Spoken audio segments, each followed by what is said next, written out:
storage of the mind. Year 774 of the AI era. In the hyperbolic time chamber, Sun Wutian stood firmly within that desolate space, dazzling golden hair, cascading down to his waist, as a terrifying aura coiled around him enough to make one's heart tremble. Super Saiyan 3 has already been pushed to full power, but without a tail there's ultimately no way to break through to Super Saiyan 4. He murmured under his breath, a trace of helplessness in his tone. He had originally possessed a Saiyan tail, but back when the memories of his transmigrated self had yet to awaken, Piccolo had directly removed his tail in order to prevent him from losing control during transformation. 7 years had already passed since he transmigrated into the world of Dragon Ball, and he had spent a full 15 years cultivating within this hyperbolic time chamber alone. Counting the altered flow of time inside the chamber, his current physical age had already reached 22. Throughout those long years of cultivation, he not only honed his Super Saiyan 3 transformation to the realm of full power, but his fundamental combat strength had also climbed to the very pinnacle of the current era. Even in his normal state, his battle power now surpassed that of his bargain bin old man. At present, his growth in battle power had slowed to a crawl. One must know that every time a Super Saiyan breaks through to a new stage, the base combat strength at that stage soars rapidly. For it to now be increasing so sluggishly meant that he had already reached the summit of his current stage. The environment of this hyperbolic time chamber could be described as utterly harsh. Extreme temperatures, tenfold gravity. Even Sun Wukong, when he first stepped into this place, had barely endured half a year before he could no longer bear it. That Sun Wutian could persist for so long was entirely due to the mature mindset of a transmigrator far beyond his peers, coupled with the outrageously powerful constitution of the Saiyan race, as if blessed with a cheat-like physique. It's time to leave this place. As his whisper fell, Sun Wutian suddenly clenched his fists, his aura surged violently, and he began to gather energy with all his might. Ah! His low roar resounded through the space as a vast and terrifying aura erupted from him, sweeping madly outward in all directions, and causing the entire hyperbolic time chamber to tremble violently. When his aura condensed to its extreme, Sun Wutian abruptly ceased releasing power, then slowly raised his right hand. A concentrated ki blast coalesced in his palm, and without the slightest hesitation, he fired it straight ahead. The instant the ki blast struck the void, the entire space shook violently. Before him, a pitch-black spatial black hole was torn open, its vortex slowly rotating, exuding an eerie aura. Sun Wutian then dispelled his Super Saiyan 3 transformation, his raging ki flames retracting. The black hole before him gradually stabilized, and through it he could clearly see the scene of the heavenly temple on the other side. With a flicker of his figure, he stepped straight into the black hole, and in an instant crossed space, arriving atop the heavenly temple. No sooner had he landed than Dandi sensed his aura. Wearing an anxious expression, he hurried over, eyes filled with worry. "Are you Wutian? How could you stay in there for so long?" "I was worried sick. I accidentally got too engrossed in training. I'm truly sorry, Dandi, for making you fret over me." Sun Wutian scratched his head, apologizing with an embarrassed look. "How exactly did you get out?" Once more than 2 days pass in the outside world, the door to the hyperbolic time chamber disappears completely. "You've been in there for half a month." Dandi pressed him with doubt all over his face. "I broke through the spatial barrier from the inside and came out," Sun Wutian replied casually. "Having stayed in there so long, half a month has passed outside too. Mom and big brother must be worried sick," Sun Wutian thought to himself. Without another word, his aura flared, and he shot into the sky. "Dandi, I'm heading home first. I'll come find you next time." He shouted back toward the heavenly temple, his figure transforming into a streak of light as he sped toward Mount Pozu. In just a short while, Sun Wutian arrived at Mount Pozu, and familiar with every path, made his way back to the front door of his home. As he drew near, he heard the anxious pacing of Chi-Chi inside her, muttering nonstop. "Wutian hasn't come home for half a month. Where on earth has he run off to? Does he not miss home at all? Could it be that he's having so much fun at Trunks' house that he's forgotten all about coming back? When he gets back, I must keep a close eye on him and make him study properly. To run off and play crazy outside for half a month is utterly unacceptable." Listening to the familiar rambling from inside, Sun Wutian paused at the doorway, suddenly feeling a bit timid. He paced back and forth for quite some time before finally mustering the courage to push the door open. "Mom, I'm back." Sun Wutian stepped into the house and spoke softly. Hearing his voice, Chi-Chi turned toward the sound. She saw before her a tall, broad-shouldered stranger standing at about 1.85 meters, yet upon carefully examining that face, which still faintly bore the features of her little boy, a mother's instinct let her recognize in an instant that this was her son, Sun Wutian. "My Wutian, how has he grown this much in just half a month?" Chi-Chi stared at him in stunned disbelief, her gaze filled with both shock and aching tenderness. After a brief moment, Sun Wutian slowly recounted to Chi-Chi everything about his cultivation in the hyperbolic time chamber, as well as his plans to continue training in the future, laying it all out in full detail. Though Chi-Chi was thoroughly unwilling in her heart, she ultimately could not win against Wutian's firm attitude, and could only agree with a helpless sigh. As the sky gradually darkened, Sun Wufan also returned home from school. Seeing the utterly transformed Wutian, he was at first filled with shock, but soon calmed down. After all, the scions of Sun Wukong's line had always possessed a somewhat careless, easygoing nature. Early the next morning, just as dawn was breaking, Sun Wutian set out and headed straight for Trunks' home. The moment he stepped into the Capsule Corporation courtyard, Vegeta keenly sensed his presence. He lifted his gaze, eyes suddenly narrowing with a mix of scrutiny and surprise. "You are Kakarot's second son, Sun Wutian. How is it that in such a short time your body has grown to this extent?" Vegeta was the first to speak, his tone filled with astonishment. For from the Wutian standing before him, he had sensed a formidable aura that could not be underestimated, one strong enough to pose a threat even to himself. "Uncle Vegeta, I trained in the room of spirit and time for a while, and my body suddenly matured like this," Sun Wutian replied calmly. "So that is how it is." Vegeta nodded slightly, instantly understanding. Then his eyes lifted, battle intent flaring. "Perfect. Spar with me for a bit. From what I can tell, your current combat power seems to have already surpassed Gohan's." "Sorry, Uncle Vegeta. I came today to borrow the dragon radar from Aunt Bulma. Once I've fulfilled my wish, I'll spar with you. How about that?" Wutian refused with a light smile. Hearing this, Vegeta let out a displeased snort, then turned his head toward the villa and shouted loudly, "Bulma, this brat is here to borrow the dragon radar from you." Moments later, Bulma, wearing a facial mask, strolled lazily out of the house. Seeing Wutian, she was full of surprise. "You're Wutian. You're here for the dragon radar, right? As it happens, I just finished collecting all 7 Dragon Balls 2 days ago, and haven't had time to summon Shenlong yet. Now that the Dragon Balls have been upgraded by Dondi, they can grant 3 wishes. How many do you need?" "Aunt Bulma, I need 2 wishes," Wutian replied at once. "All the better then. We'll summon Shenlong together today. You make your wishes first, and leave the last one to me," Bulma agreed readily. Not long after, they all came to the wide lawn in Capsule Corporation's courtyard. Sun Wutian carefully laid the 7 Dragon Balls out neatly on the ground. Bulma, Trunks, Wutian, and Vegeta all gathered around the Dragon Balls. Bulma was there to realize her own wish. Trunks had come purely out of curiosity, while Vegeta wanted to see exactly what kind of wishes Sun Wutian intended to make. "Come forth, Shenlong. Grant my wishes." Bulma raised both arms high and shouted toward the sky. The scene fell instantly silent. Only a second later, the 7 Dragon Balls on the ground erupted with dazzling golden light that speared into the heavens. In an instant, the entire sky above West City was shrouded in dense darkness. A majestic, overwhelming presence swept in all directions as the colossal dragon slowly emerged from the clouds, hovering in midair. "I shall grant you any wishes you desire. Speak them," intoned the dragon. Its deep, ancient voice echoed across the sky, identical to the one in Sun Wutian's memories from his previous life. "Wutian, you go first. Just remember to leave the last wish for me," Bulma said, turning her head toward him. Sun Wutian nodded, lifted his eyes to Shenlong, and in a deep voice made his first wish. "I wish to possess the ability to move freely in the vacuum of outer space." As soon as the words left his mouth, Shenlong's eyes flashed with golden light. That awe-inspiring voice rang out once more. "Your wish has been granted. State another." Wutian clearly felt a strange new power awaken within his body. Without the slightest hesitation, he voiced his second wish. "I wish for my Saiyan tail to grow back." Shenlong pondered for a moment, then his eyes flashed golden once more. In the next second, at the small of Sun Wutian's back, a furry Saiyan tail slowly emerged and unfurled, swaying gently behind him. This scene fell into Vegeta's eyes, and his gaze narrowed sharply as he fixed it on Sun Wutian. Inwardly, he mused, "This brat's aura just rose another notch, and there's something different about him now. He is anything but simple on the surface." "Your 2 wishes have been fulfilled.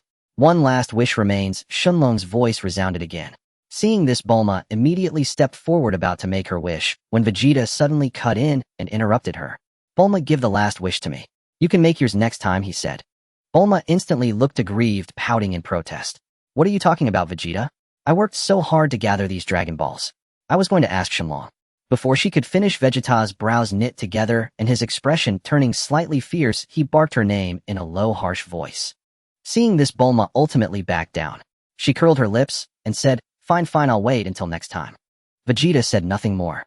He strode up to the Dragon Balls, lifted his head to stare directly at Shenlong, and declared in a firm voice, "Shenlong, let my tail grow back as well." Shenlong's eyes flashed gold once again, after which he proclaimed, "Your wishes have been granted. All wishes have now been fulfilled." As his words faded, the golden light in the sky surged, and the colossal dragon slowly dissolved, transforming into 7 streaks of light that shot off in all directions. The heavens gradually returned to brightness. The wish ceremony came to a close as Vegeta reached out and grabbed son Goten, who was about to turn away. "Hey kid, let's spar for a bit. I can sense that the chi within you has long surpassed that of Gohan from 7 years ago," Vegeta said gravely. Son Goten thought to himself, "Not only have I surpassed him, but I can easily defeat you as well." Yet he still respectfully replied, "All right, Uncle Vegeta." The two then found an open hilltop and stood facing each other. Vegeta made the first move, his aura suddenly erupting as he transformed into Super Saiyan 1, a brilliant golden light swirling around him, and a powerful, overwhelming chi surged forth from his body. Son Goten was not to be outdone. His aura exploded forth as he transformed into Super Saiyan 1, radiating an energy that was no less impressive than Vegeta's. "Come on, kid, let me see the results of your training in the hyperbolic time chamber," Vegeta commanded in a deep voice. "You'll make my move now, Uncle Vegeta." Son Goten replied in kind, his body suddenly accelerating into a blur as he directed a punch straight at Vegeta. Vegeta's heart raced with alarm as he quickly raised his arms to block. Bang! A thunderous roar echoed through the skies as Vegeta was actually pushed back several meters by the terrifying force of Son Goten's punch. "This power, and yet I am still in Super Saiyan 1 form. I cannot believe I am being outmatched by Son Goten," Vegeta thought, waves of shock crashing through him. With a successful strike, Son Goten did not pause, but immediately began to swing his arms in a flurry of attacks, employing tactics similar to those of Prince Vegeta, launching a fierce barrage at him. Vegeta quickly raised his arms, defending against the relentless assault, while also launching counterattacks during the brief openings in his defense. The two exchanged blows, their fists colliding and energies clashing, engaging in dozens of exchanges in the blink of an eye. After a moment, Vegeta was the first to pull back. "It seems your combat skills are impressively honed. Let me show you this." With that, Vegeta clenched his fists tightly, roaring as he gathered his energy. His already formidable aura broke through its limits again, a dazzling golden light flashing as his hairline shifted slightly forward with strands of lightning flickering around him. "This is Super Saiyan 2. I trust you have also reached this level," Vegeta said with sharp eyes, his tone serious. "Do not hold back. Show me your strongest power." "Perfect. This will give me a chance to show Vegeta the Super Saiyan 3 form early, saving me the trouble of chasing after my father later for practice." Son Goten thought to himself, knowing that Vegeta was just one step away from the self-destruct moment that would defend the Earth against Majin Buu. Son Goten genuinely hoped Vegeta could take that next step, being aware of the storyline, he knew that Vegeta would self-destruct to protect himself and Trunks after the Majin Buu incident. Although he uses a light touch with his son, he strikes me with full force. At least in the story, he did protect his original self. "All right, Uncle Vegeta, don't be scared by my appearance," Son Goten said with a smile playfully. "Could it be that you've already surpassed Super Saiyan 2? That's impossible," Vegeta exclaimed in shock.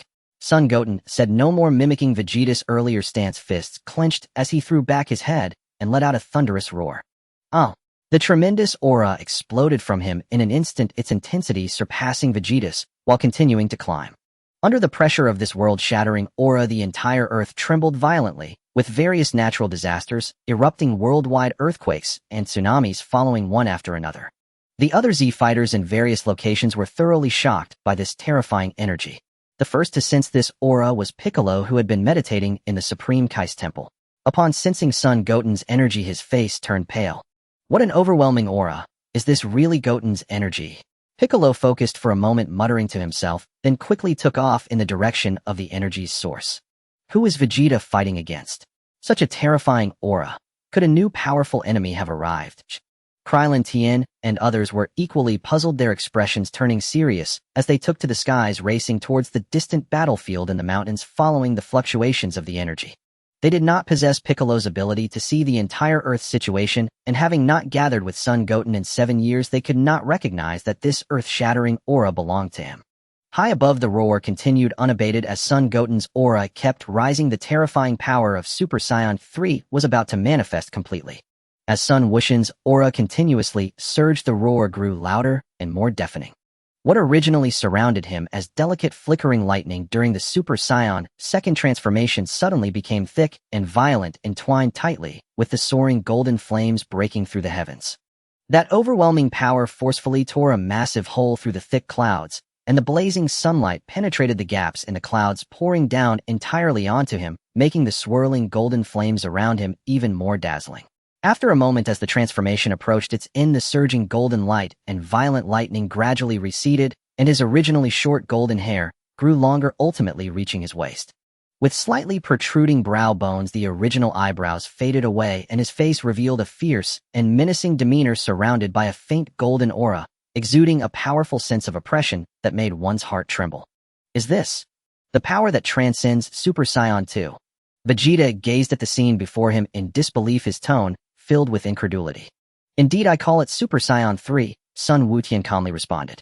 Sure enough, after regaining his tail, the energy consumption of transforming into Super Saiyan 3 had decreased significantly. It seemed that the tail acted like a plug. Without it, the energy would continuously leak out, which is commonly referred to as leaking energy. Sun Wutian pondered silently. Previously in the room of spirit and time, although he had achieved full power in Super Saiyan 3, the duration he could maintain that form was pitifully short, as it consumed energy at an alarming rate. However, now that his tail was restored, he could clearly feel that the energy consumption had decreased by a full 90%. Thus, the second round was about to begin. As soon as the words left his mouth, Sun Wutian initiated an attack, not giving Vegeta a moment to react. In a flash, he punched directly at Vegeta's face. Vegeta could not withstand this overwhelming force at all, and in an instant, he was sent flying, crashing through several towering peaks before finally coming to a halt, stirring up a cloud of dust. Sun Wutian did not pursue, but instead slowly flew above the ruins that Vegeta had created, calling down, "Uncle Vegeta, are you alright?" Suddenly, the rubble below erupted as Vegeta, surrounded by explosive energy, shot up from the dust, launching a fierce counterattack against Sun Wutian, shouting angrily, "Damn brat, don't look down on others here." In the face of Vegeta's fierce assault, Sun Wutian remained calm and effortlessly blocked each strike. After several fierce attacks proved ineffective, Vegeta's expression darkened, and he immediately withdrew, creating distance from Sun Wutian before unleashing the classic Prince's technique, sending countless energy blasts towards Sun Wutian. Sun Wutian continued to maintain his calm demeanor, effortlessly deflecting each energy blast that came his way. Meanwhile, the other Z fighters felt the powerful aura from this side and hurried to the scene, gazing at Sun Wutian, who was fiercely battling Vegeta with expressions of shock. Who is this guy? He can actually go toe-to-toe with Vegeta. He looks like a Saiyan too, Krillin asked in astonishment. Piccolo stepped forward to explain. He is Sun Wutian, the youngest son of Sun Wukong. Seeing that everyone had arrived, Sun Wutian decided to end the fight quickly and not delay any longer. Uncle Vegeta, I'm getting serious now, so be careful, Sun Wutian warned as he suddenly vanished from Vegeta's attack range, moving so fast that only an afterimage remained. Vegeta quickly scanned left and right, anxiously searching for Sun Wutian's presence, but found nothing. The next second, Sun Wutian suddenly appeared right in front of Vegeta, and before he could react, a heavy punch slammed into Vegeta's abdomen. The speed was so extreme that Vegeta had no time to make any defensive moves. After receiving the heavy blow, Vegeta's eyes bulged, instantly filled with crimson veins, and it felt as if all his strength had been drained in an instant. Impossible. I can't even defeat Kakarot's little son. Vegeta, filled with unwillingness, let out a furious roar, but then everything went black before his eyes, and he completely lost consciousness. The raging aura around him instantly calmed, and he began to slowly descend from the sky. Fortunately, Krillin flew up just in time and safely caught the unconscious Vegeta. After a moment under everyone's gaze, Vegeta slowly opened his eyes and regained consciousness. He looked up at Sun Wutian, his tone filled with reluctance and astonishment, and asked, "Is this the power of Super Saiyan 3? "Yes, this is the new form that transcends Super Saiyan 2, Super Saiyan 3, Sun Wutian replied calmly, as he gradually dispersed the aura surrounding him, reverting from the transformation. "You're Goku's Sun Wutian. How did you grow up so fast?" Krillin approached with a smile, asking in confusion. The other Z fighters also cast puzzled looks, their faces showing confusion. "Uncle Krillin, it's me. I've been training in the room of spirit and time for quite a while, so my appearance and power have changed."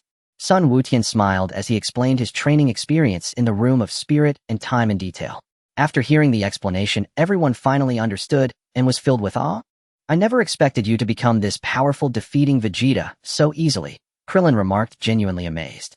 "Oomph." Hearing this, Vegeta shrugged, arrogantly grunted in dissatisfaction, but had no words to retort. "Originally, we felt such a strong aura and thought a powerful enemy had arrived, but it turned out to be you, Wutian. "We can rest easy now," Krillin said, slightly releasing his aura as he prepared to leave, waving his hand with a smile. "Keep in touch when you have time." The other Z fighters, seeing this, also flared their auras and departed one after another. Vegeta also activated his aura and prepared to leave. Although he was unwilling to lose to Sun Wutian, he still left behind a piece of advice: train hard and don't waste your talent like Gohan. After saying that, he turned and flew away. Watching everyone leave, Sun Wutian also set off towards Bun's Mountain. The night was dark, enveloping the entire Bun's Mountain. Sun Wutian lay quietly on his bed, his mind racing. It seems it's time to prepare to break through to Super Saiyan 3. Soon Majin Buu will be born, he thought to himself, furrowing his brow slightly. With my current Super Saiyan 3 form, I won't be able to crush little Buu at all. I never thought of stopping Majin Buu's arrival ahead of time. After all, in my past life memories, whether in Dragon Ball Super or Dragon Ball GT, Majin Buu ultimately becomes a reformed character. Except for the beginning of Dragon Ball Super, where Majin Buu provoked Beerus, and the Z fighters almost got wiped out due to him stealing pudding. Besides that, he hasn't done anything evil. I just wonder if my two reincarnated souls can maintain their sanity in the great ape form. As his thoughts began to drift away, pondering matters related to strength and the future, Sun Wushan's eyelids grew heavier, and soon he fell into a deep sleep. Deep within Baozi Mountain, Sun Wutian slowly gathered his aura, sitting cross-legged and floating in midair, closing his eyes to enter a meditative training state. With only a few days left until the night of the full moon, he had no intention of seeking out the Tragedy Tower to learn about the artificial moon, nor did he wish to remind this Saiyan Prince. He simply wanted to complete his transformation alone and take control of this immense power ahead of time. He understood that his arduous training in the Super Saiyan 3rd stage had little significance now. The increase in power was negligible, and unless he broke through to a higher form, his strength had already reached a bottleneck. He recalled that in the plot of his past life, the power tournaments, Jiren was not much stronger than his adoptive father, yet he could crush both his adoptive father and the Tragedy Tower through sheer mastery over his own power. Thus, for these few days, he remained deeply immersed in meditation, honing his control over power and unleashing the hidden strength within him. "All my brother is back from school." Sun Wutian, multitasking while sensing the commotion at home, immediately halted his training, performing the dance of sky and darting towards home like a fleeting shadow. "How do I look, Wutian? Am I handsome like this?" Seeing Son Gohan dressed in Saiyan superhero attire striking a proud pose, Sun Wutian couldn't help but twitch the corner of his mouth in helplessness, replying hesitantly, "It's not bad." Time flew by, and before he knew it, April 15th, the night of the full moon, had arrived as scheduled. During these days, Sun Wutian spent his days meditating deeply in Baozi Mountain, while Son Gohan transformed into a Saiyan superhero, roaming around a sight that left Wutian somewhat speechless. Meanwhile, Son Gohan's identity as a Saiyan superhero was uncovered by Biddy, who used this as leverage to follow him to Baozi Mountain to learn the Dance of Sky. As night fell inside the house, Chi-Chi, Son Gohan, and Biddy were gathered around the dining table. "It's pitch black outside. Why hasn't Wutian returned yet?"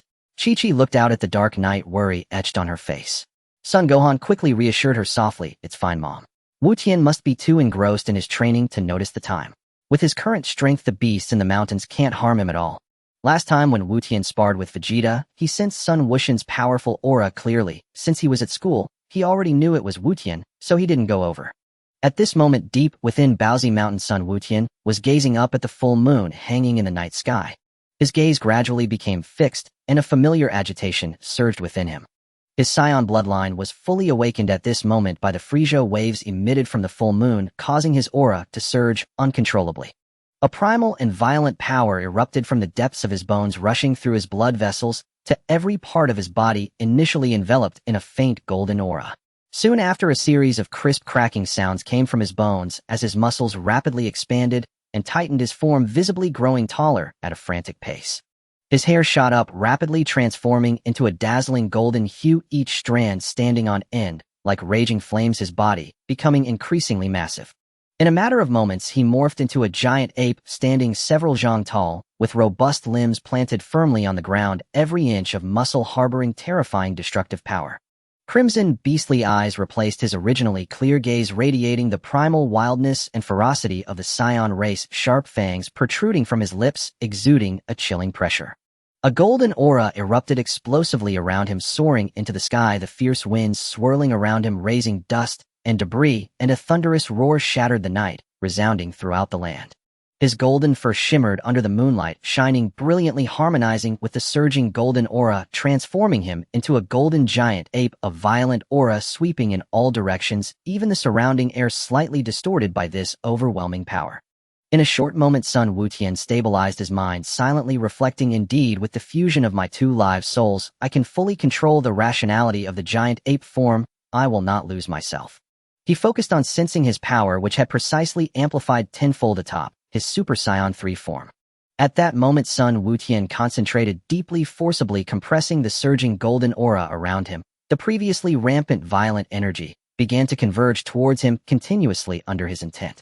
His bones emitted a deep rumbling sound again, but this time it was not expanding outward. Instead, it gradually contracted and refined the giant ape's towering body, slowly shrinking, the muscle lines becoming tighter and stronger, shedding the giant ape's clumsiness to reveal agility and strength. His golden fur gradually faded, revealing a dense layer of red fur on his skin, resembling flickering flames. Golden hair on his head suddenly lengthened, cascading down to his waist, its color shifting to a deep black, each strand waving defiantly. His brow became more pronounced, his eyes shed their crimson hue and returned to a clear but imposing dark shade. The aura surrounding him transitioned from the giant ape's wild ferocity to a steady and profound presence. In just a moment, Sun Wutian completed his transformation, Super Saiyan 4, officially coming into existence. Once again, sensing his power, he found not only had his strength increased by 400 times, but his other attributes like speed and energy consumption were also more balanced compared to the giant ape form. Indeed, the giant ape form was akin to Super Saiyan 1's muscular form, although the power increase was significant. Other aspects weakened, constituting a flawed state. Just as Sun Wutian was contemplating, the other Z warriors sensed this aura, left in shock and speechless. The next day, in the clearing behind Baozi Mountain, a gentle breeze rustled through the trees, creating a soft sound among the grass and foliage. Sun Wufan was patiently teaching Biddy Li how to practice the sky dance technique, while Sun Wutian, feeling bored, lay half reclined on a large rock, quietly watching the two of them acting as a mere light bulb. Ever since successfully transforming into a Super Saiyan 4, Wutian had gained confidence, feeling that no matter if he faced a demon or an evil energy wave next, he could easily crush them. He also believed that continuously training without rest was pointless. Seeing Vegeta work hard every day, but still unable to catch up to his older brother's extraordinary powers, was proof enough. Occasionally relaxing and balancing work and rest was the best state for cultivation. Watching his brother teach, Biddy Li made him feel at ease. Under Wufan's guidance, Biddy Li had been training for several days and was gradually mastering the manipulation of her chi, now able to control her energy and hover steadily in the air. Well done, Biddy Li, you have completely mastered the sky dance technique. Wufan exclaimed, his face lighting up with genuine joy as he watched the girl flying slowly in the air. Biddy Li's talent was indeed remarkable. Within just a few days, she had grasped the use of chi and learned the sky dance technique, making astonishing progress. The day's training came to an end as Biddy Li tossed out a universal capsule, instantly revealing a helicopter. Just as she was about to board and head home, she suddenly remembered something, turned to Wufan and Wutian behind her, and asked, Wufan, there are 20 days until the World Martial Arts Tournament. You and Wutian are going to participate, right? Wufan was about to refuse, but Sun Wutian immediately leaned in, interrupting, Is there a prize? Yes, there are prizes for the top 5 in the adult group. Biddy Li responded with a smile. Wutian instantly leaned closer to Wufan, lowering his voice to persuade, Big brother. It's a perfect opportunity to earn some money for the family. If we team up, we can definitely place in the top 5. After all, Wufan hadn't trained in recent years, so even if he won the championship, he probably wouldn't even come in second. Moreover, in the original plot, most of the Z fighters were drawn away by Babidi and there wouldn't be any subsequent matches. Now that he was an adult, he couldn't participate in the junior group alongside Trunks like in the original story, so he couldn't miss out on the adult group's prize. He could deal with Babidi and the others after securing the championship. After listening to his brother, Wufan agreed, without hesitation, All right, we will participate. See you in 20 days then. Biddy Li waved her hand and quickly boarded the helicopter, which began to spin its rotors, slowly carrying her back home. The two brothers watched the helicopter fade into the distance before returning home to Baozi Mountain to inform Shishi about their participation in the tournament. Initially, Shishi was worried that her two sons would neglect their studies due to training and was hesitant to agree, but upon hearing about the prize, she immediately slapped the table in agreement and repeatedly urged the brothers to be sure to bring the prize money home. Early the next morning, Wutian headed straight into the depths of Baozi Mountain to conduct strength training in preparation for the tournament. However, Wufan encountered a problem. Under the new rules for this tournament, helmets and protective gear were deemed violations, but he didn't want to expose his Saiyan identity, so he had to seek Bulma's help to solve the issue. In the Capsule Corporation, Bulma listened to Wufan's predicament, casually puffing on a cigarette, and said, "What's the big deal? You just don't want to expose your identity, right? That's a small problem." Before long, under Bulma's modifications, Wufan's helmet was replaced with sunglasses and a headscarf, which neither violated the rules nor revealed his identity. So it was this simple to resolve. Bulma really is amazing. Wufan looked at his new outfit, feeling immensely satisfied. Wearing his new battle suit, he turned to Trunks beside him and proudly asked, "What do you think, Trunks? This looks good, right?" Trunks looked speechless and flatly replied, "No comment. If Wufan participates in this tournament, winning the championship will be a piece of cake." Bulma added with a smile, "That may not be the case." A proud voice interrupted as Vegeta walked in through the door. "Regarding the tournament you mentioned, if you participate, I will too. 7 years ago, your power was indeed much greater than mine, but in these 7 years, you haven't trained seriously, while I have been relentless in my training. Now my strength far surpasses yours."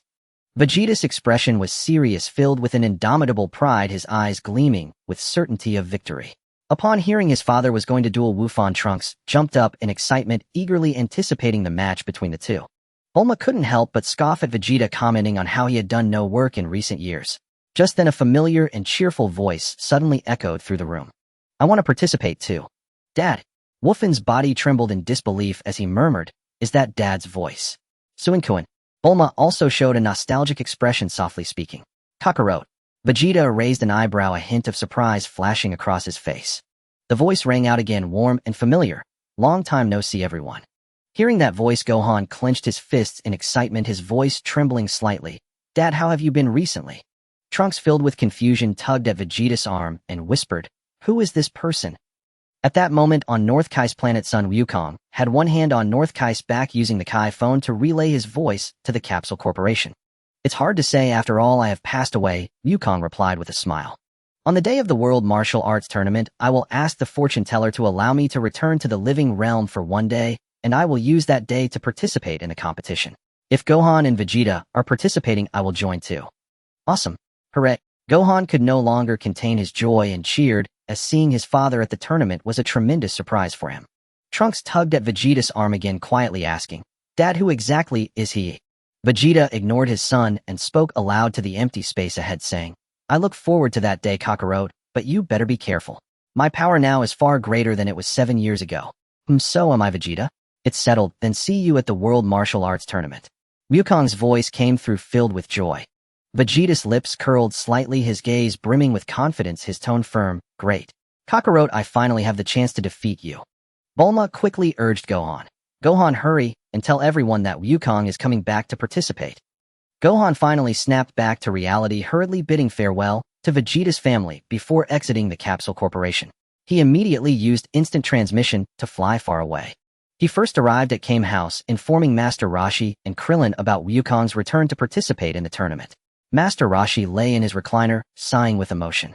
Krillin, standing nearby, smiled and said he hadn't seen Wukong in a long time and missed him. "Then I will sign up to participate too," Krillin casually said, but then his expression fell, looking despondent. "But if you, Goten, Wukong, and Vegeta all participate, I won't be able to place at all. It seems meaningless." Gohan quickly comforted him. "This time is different. The top 5 will receive prizes. Even if you don't win first or second place, you'll still gain something." "So what are the prizes for the top 5? A cold female voice interjected as Android 18 walked out of the house holding Krillin's daughter Marin. Seeing 18, Gohan was somewhat surprised, but answered truthfully. "The first prize is 10 million zeni, the second prize is 5 million, the third prize is 3 million, the fourth prize is 2 million, and the fifth prize is 1 million. Before he could finish, 18 looked at Krillin and decisively said, "We must sign up. Together we can easily secure 4th or 5th place. We can't let this prize slip away." Last time when Goten and Vegeta sparred, 18 didn't watch and had no idea about Goten's strength. She simply felt that teaming up with Krillin, securing a good place wouldn't be difficult. Krillin thought for a moment, resolved to sign up, and nervously warned Gohan, "You mustn't tell Piccolo, otherwise we won't even place 5th. Gohan said somewhat awkwardly, "But I can't keep it from Uncle Piccolo. After all, Piccolo is his real father." After bidding farewell to Krillin's family and Master Roshi, Gohan flew to the Kamis Temple to inform Piccolo about the tournament and Wukong's return. Crossing his arms, Piccolo spoke coolly, a glimmer of interest flashing in his eyes. "Is that so? Sounds quite interesting, then he'll join as well." Upon learning that Piccolo would also participate, Gohan happily bid him farewell and prepared to head home. He didn't know the whereabouts of Tenshinhan, so he couldn't inform him while Yamcha was to be notified by Bulma. As night fell at the house on Mount Payaz, Chi-Chi prepared a lavish feast. Gohan and Goten were eating heartily when Gohan casually mentioned Wukong's return to participate in the tournament. Chi-Chi's chopsticks came to an abrupt halt, both surprised and delighted, a hint of reproach in her gaze as she looked at Gohan. What? Wukong is coming back to participate in the tournament. Such a big deal, why didn't you tell me sooner? Saying this, she hugged Goten tightly, her eyes slightly red, filled with joy. That's wonderful, Goten, you finally get to see your dad. Son Goten was startled by his mother's sudden action, but quickly smiled, genuinely happy for Chi-Chi. Over the years, his absent father had been completely irresponsible, training in the afterlife, while the family relied solely on his mother, who had it quite tough. The prize money from his father's past tournaments was hardly enough to feed him and his brother, both of whom were big eaters. After all, Saiyans had an astonishing appetite, just like his father in his youth, who could devour all of Master Rose's champion prize money in one meal. However, Goten wasn't worried about money. He knew that once the Majin incident passed, his brother would marry Biddy, and the family wouldn't lack for anything. This tournament would just be a way to have some fun and earn a little pocket money. The eve of the world's foremost martial arts tournament. In a clearing deep within Baozi Mountain, Son Wukong sat cross-legged, suspended in midair, eyes closed in meditation and deep focus. Beside him, Son Gohan was engaged in strength training. After several days of concentrated effort, he was finally able to stabilize his transformation into Super Saiyan 2 once again. No longer did the transformation feel like a strenuous effort. That fierce power which was rightfully his was gradually returning to his body. At that moment, Son Gohan paused and looked up at his brother in the air, saying, Wukong, come spar with me. Ooh, I want to see how strong you are now. Son Gohan was never obsessed with training, but this time, motivated by the tournament's prize money, he had pushed himself hard. Fortunately, as a naturally gifted Saiyan, his recovery speed surpassed that of ordinary people. Moreover, the combative instincts coursing through his blood stirred within him, making him eager to face a strong opponent, which led to his earlier invitation. Upon hearing this, Wukong immediately withdrew his aura, ceased his meditation, and slowly descended to sit steadily on a nearby rock, responding, "All right, brother." The two brothers stood facing each other, and Son Gohan launched the first attack. Suddenly his aura erupted and he dashed towards Wukong, his right arm coiling with power as he threw a punch straight at him. However, Wukong remained unfazed, not moving an inch. He simply raised his left hand and casually intercepted the punch. This level isn't enough, big brother, show me your full strength, Wukong said with a slight smirk. Internally, he thought Saiyans really love to hold back. They always start by testing the waters. It's an unchangeable trait. After hearing his brother's words, Son Gohan retracted his fist and quickly stepped back. In the next moment, he clenched his fists tightly, unleashing a terrifying aura that echoed through the mountains with a low growl. Huh! The golden flames of his aura surged violently, and the surrounding air was swept by a furious wind, lifting debris off the ground. His black hair transformed into a dazzling gold, standing on end, with only a single strand left hanging over his forehead, his pupils shining with a piercing blue light. Electric currents crackled around him, his aura roaring like thunder, distorting the very air around him with its immense pressure. He directly bypassed Super Saiyan 1 and transformed into Super Saiyan 2 on the spot. Son Gohan's expression turned serious as he said, "This is my current full power. You should use that form from your last match with Uncle Vegeta," he added. Upon hearing this, Wukong did not immediately comply. The spontaneity and flamboyance ingrained in Saiyans made him reluctant to reveal his full hand. He too clenched his fists, unleashing an aura that erupted forth, his short black hair turning instantly to gold as he transformed into Super Saiyan 1 at full power. "I think this form will be enough to deal with you," Wukong said with a similarly serious expression, responding coolly. Wow! Feeling the aura emanating from Wukong's Son Gohan was taken aback, unable to suppress an exclamation. "Just Super Saiyan 1 at full power, and your aura already surpasses mine.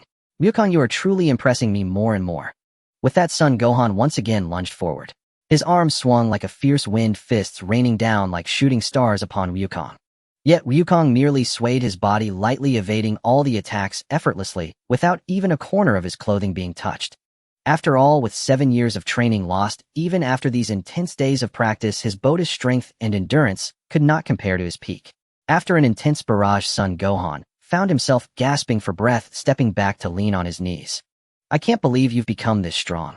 I thought that after this period of training, even if I couldn't surpass you, at least I could hold my own in a good fight. And yet I couldn't even graze your clothes." Hearing his brother's sentiment, Wukong's lips twitched slightly, as he thought inwardly, isn't that a bit naive? How could a mere 10 days of recovery training possibly catch up to my 15 years of hard work in the hyperbolic time chamber? Not hearing a response, Son Gohan urged, Wukong, let me see that form you used in your last match with Uncle Vegeta. Wukong said nothing more but slowly tightened his fists, his aura once again surging wildly. His originally shoulder-length golden hair grew wildly, cascading down to his waist, his eyebrows gradually fading until they vanished, his brow slightly protruding, making his features more pronounced.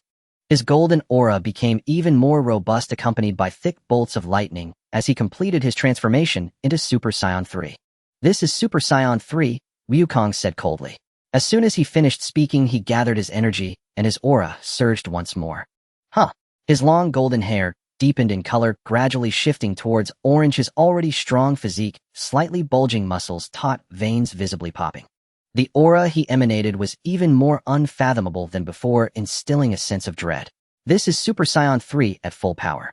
Wukong, with a face as fierce as a villain, spoke coldly. What terrifying power! Wukong, you seem to have become even stronger since your last match with Uncle Vegeta. Son Gohan was completely shocked, exclaiming, well, then let me feel your power, big brother. Without waiting for a response, Wukong vanished from sight, instantly appearing before Son Gohan. A heavy punch struck hard at Son Gohan's abdomen. The impact made Son Gohan's eyes bulge, blood vessels bursting, and his golden aura dissipated instantly, his golden hair losing its luster and returning to black. So strong. This was the only thought in Son Gohan's mind before he lost consciousness. Just as he was about to fall, Wukong reached out and caught him. After a moment, Son Gohan slowly regained his strength. So you've become this strong. It seems the champion of this martial arts tournament will surely be you. Even Dad's strength probably only slightly surpasses Uncle Vegeta's. With that, the brothers concluded their sparring session and set off together, returning home to quietly await the arrival of the world's foremost martial arts tournament. The registration venue for the world's premier martial arts tournament was bustling with a crowd, a cacophony of voices, footsteps, and discussions intertwining, creating an atmosphere that was almost boiling. Chi-Chi stood at the edge of the crowd, anxiously glancing around, occasionally rising on her tiptoes to gaze at the clear sky, her brows knitting tighter with every passing moment, filled with impatience. Why hasn't Wukong arrived yet? Could he have gone to the contestants' lounge early? She murmured softly, her tone laced with helplessness and eager anticipation. The people around her also wore anxious expressions, eagerly waiting for that person's figure, except for Wu Tian, who stood calmly with his hands casually tucked in his pockets, exuding an air of tranquility that contrasted sharply with the surrounding restlessness. On the other side, Wu Fan spotted Piccolo standing under a tree not far away, and quickly ran over, asking, Uncle Piccolo, have you seen Dad? Piccolo, have you seen my stepdad? Time passed slowly, yet Son Wukong's figure still did not appear, making the air feel heavy with the weight of waiting. At that moment, the air around them suddenly trembled slightly, and a crisp sound of slicing through the air came from behind the crowd. Whoosh! A familiar figure abruptly appeared behind everyone, with a fortune teller floating beside him. In the next second, Son Wukong stood cheerfully waving at the crowd with his trademark bright smile. Long time no see, everyone. As his familiar voice reached their ears, everyone turned around, their anxiety instantly replaced by joy. Wu Fan's eyes lit up and he joyfully shouted, Dad. Piccolo leaned against the tree trunk, a gentle smile playing on his lips as he softly called out, Son. Everyone has changed a lot, but you all seem quite well. Son Wukong smiled as he looked over everyone, his tone relaxed. Krillin's eyes suddenly glistened with tears, and filled with excitement, he rushed forward, leaping into Son Wukong's embrace, shouting, Goku. The others were equally excited, staring intently at the returning Wukong, unable to speak for a long time. After a while, Krillin slowly released Wukong and stepped aside. Chi-Chi could no longer contain her excitement. She quickly bypassed Krillin and dove into Son Wukong's arms, holding him tightly. Wu Tian quietly observed the man before him. He was slightly shorter than himself, with the same signature crab hairstyle, wearing a classic orange martial arts uniform, with a blue short-sleeved shirt underneath. His face bore a warm and gentle smile, evoking no feelings of aversion whatsoever. The only difference was the bright halo floating above his head, a symbol of his departure from the mortal realm. At this moment, Chi-Chi calmed down from her excitement and turned to wave at Wu Tian, calling out, Wu Tian, come over and meet your dad. Upon hearing this, Son Wukong looked at the young man, who was taller than him and bore a striking resemblance, a look of shock instantly crossing his face. With a puzzled expression, he exclaimed, I was wondering why this kid looks so much like me, and he even has a tail behind him. Ew, I thought he was a newly emerged Saiyan. Is he really my child? How did he grow up so fast? Sun Wukong turned to Chi-Chi, his heart filled with confusion as he asked. Chi-Chi patiently explained to Sun Wukong, recounting how Sun Wutian had trained for 15 days in the hyperbolic time chamber. Incredible! Sun Wukong exclaimed, unable to contain his admiration. I didn't expect you to be so amazing, Wutian. At just 7 years old, you were able to endure 15 days of training in the hyperbolic time chamber. Back when I was 13, I could barely last half a day. Hearing this, Wutian slowly approached Sun Wukong and softly called out, Dad. Let's go, we need to get to the registration area. If we delay any longer, we won't make it in time. Before Sun Wukong could say anything further, Piccolo interjected from the side, urging them on. Only then did everyone walk into the registration venue, consisting of Sun Wukong, Sun Wutian, Sun Wufan, Piccolo, Vegeta, Krillin, Android 18, and Trunks. Among them, Trunks was participating in the junior division, while Sun Wutian, having already reached adulthood, registered for the adult division along with the others. Sun Wukong stood on the high platform of the venue, warmly reminiscing with Krillin when a striking figure walked by him. Sun Wukong looked up and instantly revealed a look of surprise, exclaiming, 18. Aren't you Android 18? Android 18 shot him a glance with a blank expression and with a hint of disdain retorted, You just now noticed. You fool. Krillin's cheeks instantly flushed red as he hurriedly pulled Sun Wukong aside, explaining in a low voice, I married 18 and we now live at Master Rose's house, and we even have a daughter. Sun Wukong's eyes widened in shock at this revelation. She's not a robot. How can she have children? Krillin quickly countered, 18 was originally human, she was just modified by Dr. Gero later on. At that moment, the voice of the host resounded, Wow, Mr. Satan has achieved an astonishing score of 137, which is the highest value so far. Hearing this, everyone turned their heads and lined up to test their punching strength. Everyone intentionally restrained their strength except for Vegeta, who, looking impatient, threw a punch that completely destroyed the testing machine, startling Videl, who was nearby, and looking at these extraordinary Z warriors with confusion. Gohan, what brings you here? Meanwhile, the youth group competition was in full swing, with participants gathered on the stage to watch, while Chi-Chi, the Ox King Bulma, and Master Roshi, who were not competing, sat in the audience focused on the arena. Without any external interference, Trunks easily defeated all opponents and claimed the championship of the youth group with his strength. Following that, the champion Trunks faced the so-called strongest man on Earth, Mr. Satan, in a friendly sparring match. On the arena, sweat poured down Satan's body and his expression was filled with tension, while the audience was in uproar, cheering continuously. The outcome of the match was without suspense. Trunks sent Satan flying with a single punch, leaving him hanging upside down against the wall outside the ring. Fortunately, Satan managed to convince the entire audience with his silver tongue, making them believe he was deliberately going easy on the child. As the youth group competition concluded, Goten followed Goku and the others, preparing to head to the arena for the adult group competition. Not far down the road, they encountered East Kaioshin and his divine servant Kibito. Piccolo sensed the intense divine power emanating from the two, and his expression changed dramatically, filled with shock, while Goku remained calm and stepped forward to greet the Kaioshin. Standing behind everyone, Goten quietly curled his lip, thinking to himself, the duo of clowns. In the backstage of the martial arts tournament, the old referee looked at the participants arriving one after another and announced in a loud voice, Everyone, the participants who passed the preliminaries are now gathered, and we will begin drawing lots to determine the subsequent match order. Next, the participants whose names are called, please come up to draw lots. Goten looked at the drawing results without surprise. He had replaced the masked man who fused with Trunks in the original story, while the opponents of the others remained the same as in the original plot. Krillin vs. Pan, East Kaioshin vs. Piccolo, Videl vs. Spopovich, Kibito vs. Simon, Android 18 vs. Mr. Satan, Goku vs. Vegeta, Goten vs. Gero, Yamcha vs. Chulu. The initial drawing results were like this, but later Gohan was ambushed and absorbed energy, causing everyone to be drawn away. Thus, the tournament would turn into a free-for-all. After seeing the matchups, Krillin felt relaxed and said there was no pressure. Piccolo, however, appeared somewhat uneasy, as Satan, who had been injured by Trunks' punch earlier, was currently rolling on the floor in his exclusive resting room, moaning in pain. Among everyone, Vegeta was the most excited. After waiting for so many years, he could finally duel with Kakarot, fairly, his eyes filled with eager fighting spirit. In the first match, Krillin won easily by showcasing his strength. In the second match, contestant East Kaioshin faces contestant Piccolo. The referee announced loudly as the participants of the first match left the stage. East Kaioshin slightly raised the corners of his mouth, his expression calm as he floated up to the arena, while Piccolo followed closely behind, his face heavy with concern. As he passed by the referee recognized him as the demonic youth who previously fought Goku, remembering that battle between Piccolo and Goku was so terrifying that it obliterated the entire arena, which still lingers in people's memories. Thus he lowered his voice to caution Piccolo, saying, "Please do not destroy the arena."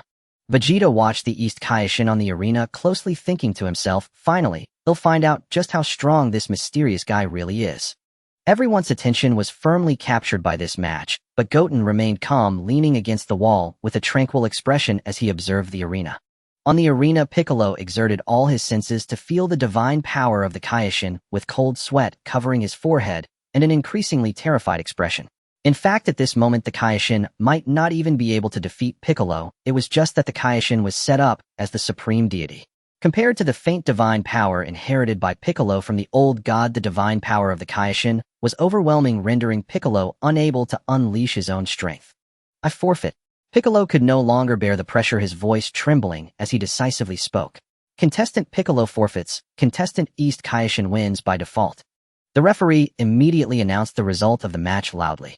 As Piccolo returned to the contestant stage, Goku immediately approached and asked, "Piccolo, is he really that strong?" Piccolo simply replied, "The power difference is too great," and leaned against the wall of the contestant stage, closing his eyes to meditate, saying no more. "On no way the next round is going to be me against him." Krillin exclaimed with wide eyes, his face filled with disbelief. Upon hearing this, Goten silently thought to himself, "No, you all won't have a next round. However, I still need to prevent the future sister-in-law from being bullied in the next match, and the brother from being ambushed in the match after that." Not long after, the blonde referee on stage announced loudly, "The match continues. In the third round, contestant Biddy Lee will face off against contestant Spabich." As soon as the referee finished speaking, a thunderous cheer erupted from the audience below, with everyone chanting the same name, "Biddy Lee. Biddy Lee.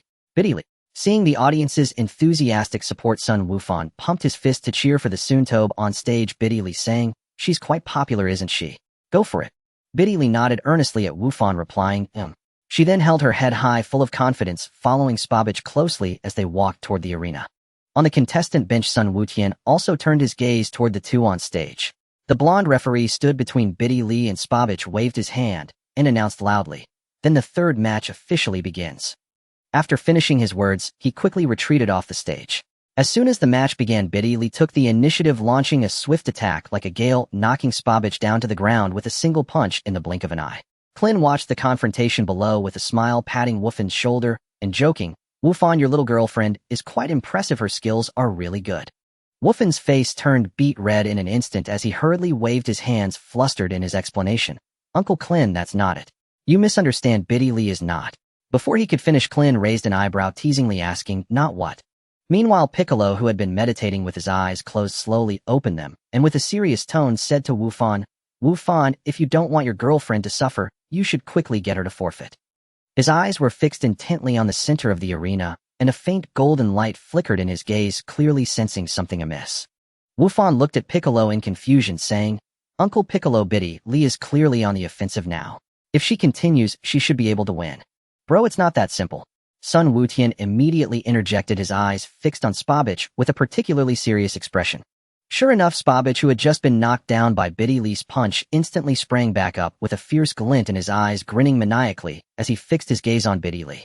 Biddy Lee frowned slightly, looking at her opponent, and urged, "I advise you to forfeit early.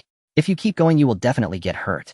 Spabich, however, completely ignored her, still grinning foolishly, but his smile was filled with a terrifying malice, showing no signs of backing down. The next moment, he suddenly shouted and charged towards Biddy Lee. Biddy Lee showed no fear, leaping forward and delivering a powerful kick with her right leg. With a loud bang, she accurately struck Spabich's neck, causing his body to topple sideways onto the arena. But in just an instant, Spabich stood up as if nothing had happened, his body showing no signs of injury from the previous blow. On the arena, the sounds of heavy impacts resounded continuously with bang, bang, bang, as Biddy Lee repeatedly knocked Spabich down, yet he was like an indestructible beast, rising quickly each time with his breath unyielding. On the contestant platform, Sun Wutian calmly spoke to Sun Wufan, saying, "Brother, let sister-in-law forfeit.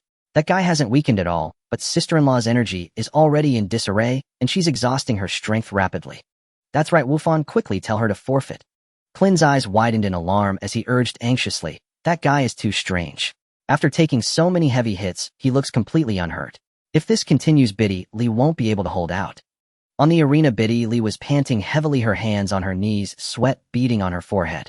Looking at the monster in front of her who had endured countless heavy blows yet remained unscathed, a hint of fear began to rise within her, but her inherent resilience made her unwilling to back down easily. This guy is too tough to deal with. Watching Spabich rise again and charge at her, Biddy Lee gritted her teeth, feeling her strength rapidly depleting. With a fierce look in her eyes, she decided to stop holding back and fight with all her might. She suddenly leapt into the air, gathering all her strength into her right leg, unleashing a powerful kick aimed at Spabich's neck, creating a slicing wind that cut through the air. Bang! This heavy blow directly deformed Spabich's neck, and he crashed headfirst onto the arena, creating a shallow pit on the ground and sending dust flying. Exhausted, Biddy Lee landed and continued to breathe heavily, secretly relieved in her heart. He should definitely not be able to get up now. But to her shock and disbelief, an incredible scene unfolded. Spabich, who had just endured such a fatal blow, slowly stood up with a smile, completely unharmed, as if the attack had merely tickled him. Biddy Lee was both astonished and furious. Ignoring her depleted stamina, she leapt up again, unleashing a flurry of punches and kicks towards Spabich, each strike containing the power to split mountains and shatter stones, knocking Spabich down repeatedly. However, this fierce assault completely drained her remaining strength, and eventually her legs became weak, with her hands bracing against her knees, finding it difficult to stand upright. Seeing this, Sun Wufan could no longer hold back, flying to the edge of the arena and urgently shouting at Biddy Lee. Biddy Lee, quickly forfeit. Hurry up and concede. Biddy Lee suddenly looked up at Wufan, whose face was filled with worry and her heart stirred, but her inherent stubbornness prevented her from backing down. As the daughter of the world's #1 martial artist, Mr. Satan, the words surrender had never existed in her dictionary. Sun Wutian looked at Biddy Lee, who still refused to concede, shaking his head helplessly and softly sighing. How stubborn can she be? There's no other choice, initiating Plan B. As he spoke, a layer of colorless and invisible energy suddenly erupted around him, and a powerful aura gathered, pressing directly towards Spabich on the arena. This aura precisely locked onto its target, and the audience below remained oblivious, while the Z fighters beside him turned to look at Wutian, their eyes filled with astonishment. Suddenly feeling an irresistible, immense pressure, Spabich lost control of his body and flew out of the arena, crashing heavily onto the ground below. The host stood frozen for a moment, finally reacting as he raised the microphone and announced loudly, outside the ring, contestant Spabich has fallen out of the arena. This match is won by contestant Biddy Lee. Biddy Lee stood dazed in the arena, feeling the powerful aura that had just swept through her lips slightly parted in shock as she murmured, so strong.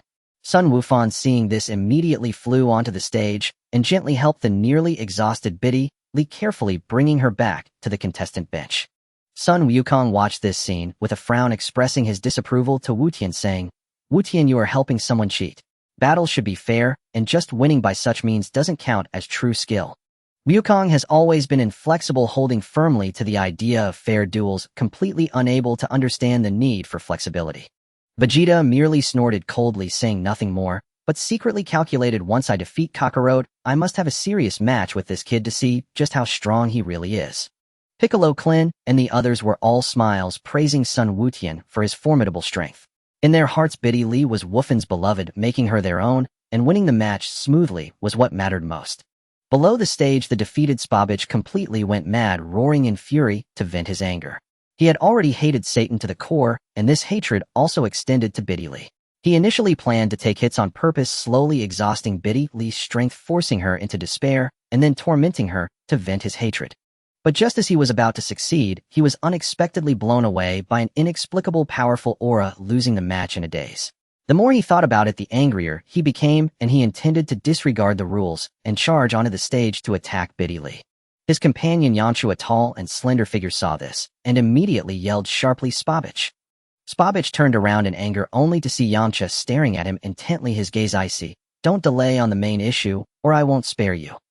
Spabich clenched his fists, filled with reluctance, but ultimately suppressed his anger, giving the contestant bench a fierce glare before reluctantly returning to the audience.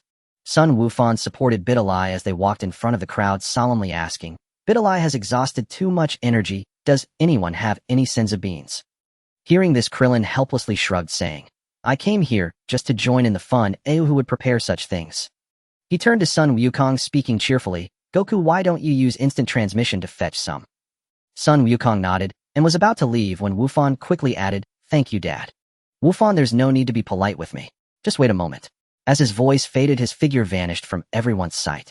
Just after Wukong left, the referee's loud voice urged contestants for the fourth match, please enter the arena immediately.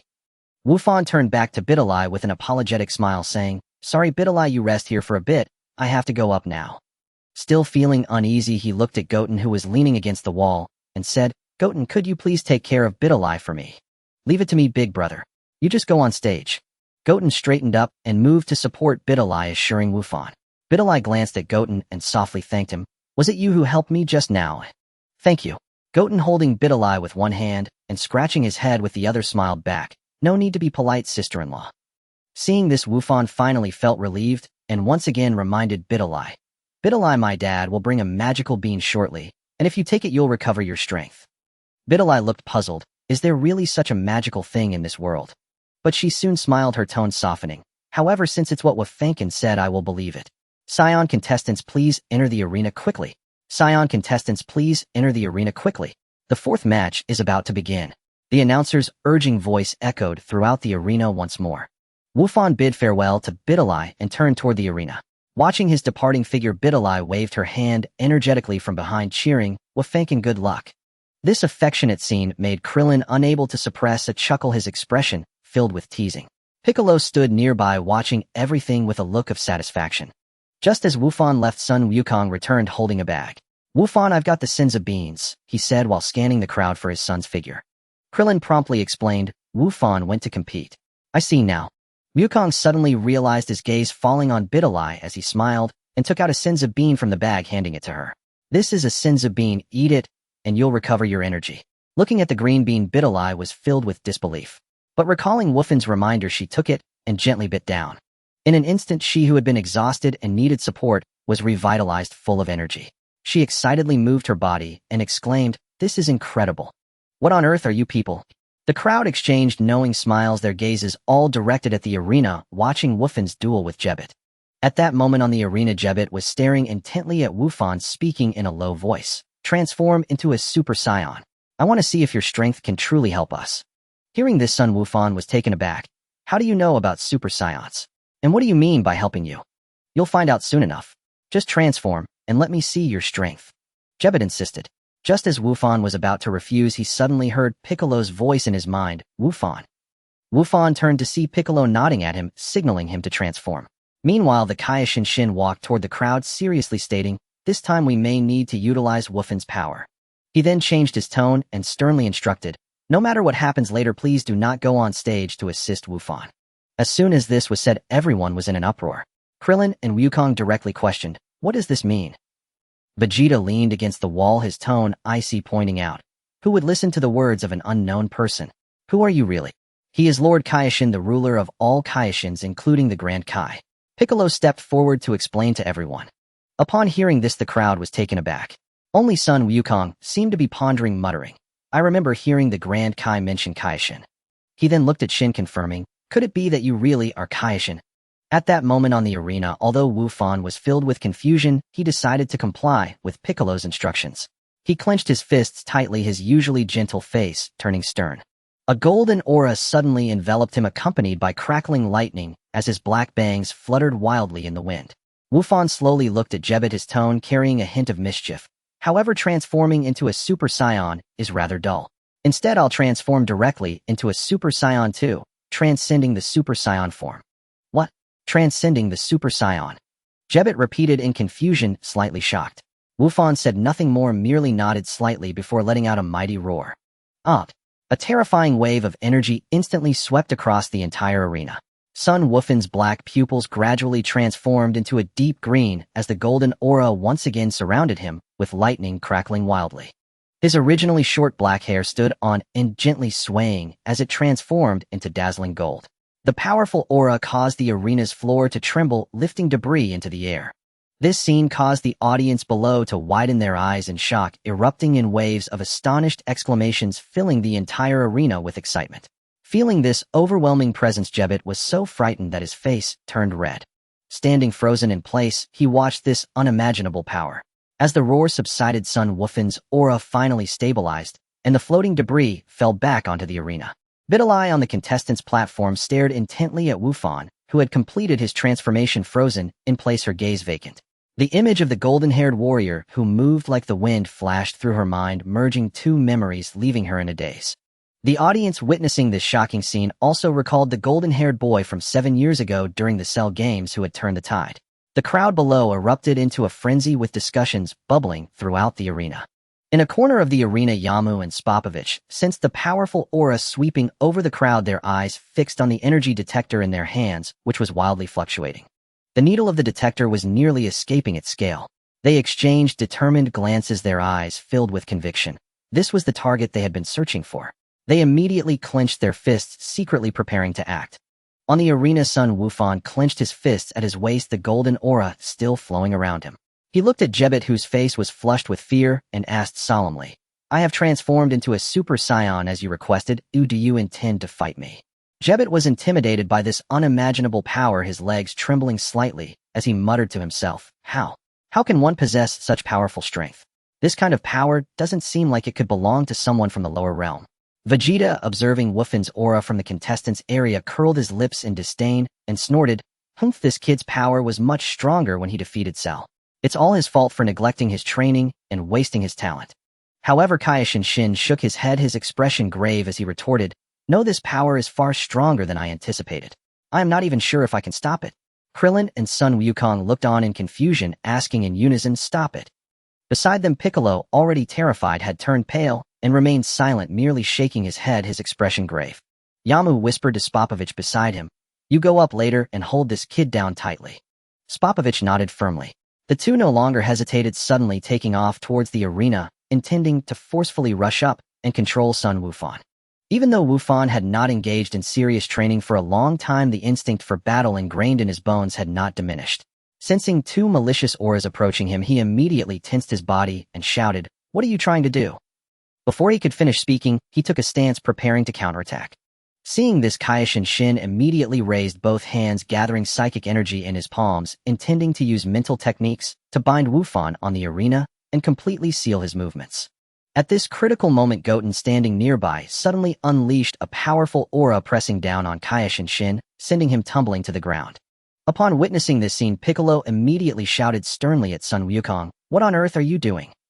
Previously, King Kai had specifically approached Piccolo for a discussion. He was already aware of part of the plan, and everything had been progressing smoothly until this critical moment when something went awry, nearly resulting in a total failure. The shocked King Kai crashed heavily to the ground, while Sun Wukong and Krillin looked on in confusion, unable to ask any questions. Videl, full of worry, gazed at the arena and anxiously shouted to Son Gohan, "Be careful, Gohan." As soon as she finished speaking, she wanted to rush onto the stage to help, but as she moved, Sun Wukong placed a hand on her shoulder. "Gohan can handle it on his own. Besides, your strength is not enough to deal with those two," Sun Wukong said to Videl with a calm expression. On the contestant stage, Jebet witnessed King Kai being knocked down by Sun Wutian, disregarding the many spectators below, and furiously shouted at Sun Wutian, "You mortal, how dare you show disrespect to the great King Kai?" Sun Wutian did not respond, only staring intently at the situation on the stage. He saw Son Gohan leap up, executing two quick kicks in midair that sent Yamcha and Spopovich flying. After being struck, the two instantly realized the vast disparity in their strength and dared not fight any longer, quickly turning to flee into the distance. Seeing this, Sun Wutian turned to King Kai beside him and said calmly, "Go chase them. Your plan is to follow them, isn't it?" King Kai was taken aback, filled with confusion. Did the plan actually succeed? Were they heading towards Babidi voluntarily? He immediately suppressed his aura and turned to Jebet, who still wore an angry expression and was glaring at Sun Wutian, saying, "All right, Jebet, although there were unexpected developments, the plan has been successfully achieved."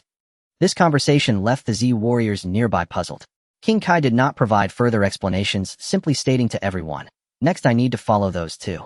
If you wish, you can come with me, and then you will know the origin of this matter and surely be able to help." His tone was calm, but subtly conveyed a hint of urgency. After finishing his words, he swiftly flew off in the direction Spopovich had departed. Jebet, seeing this, disregarded Son Gohan in front of him and immediately followed suit, flying off into the distance. The Z warriors began to discuss whether they should go along. "I definitely want to go. This is a perfect opportunity to uncover the truth." Sun Wukong turned to Krillin beside him. Although Krillin felt conflicted after a moment of thought, he clenched his fists and looked at Sun Wukong, saying, "I'll go too, but I need to inform Android 18 first." After saying this, he walked towards Android 18's location to discuss with her. Vegeta, watching this, was instantly filled with rage and shouted at Sun Wukong, "What are you talking about, Kakarot? What will happen to our duel if you leave?" Without waiting for an answer, he walked quickly in front of Sun Wukong.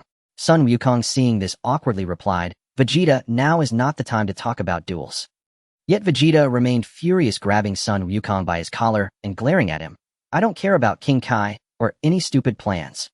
I only want to have an onion battle with you, and that's why I came to participate in this martial arts tournament." Sun Wukong helplessly pried his hands away and persuaded, "Don't worry, once this matter is settled, I'll definitely find a place to duel with you. If you're really that worried, you can come with us."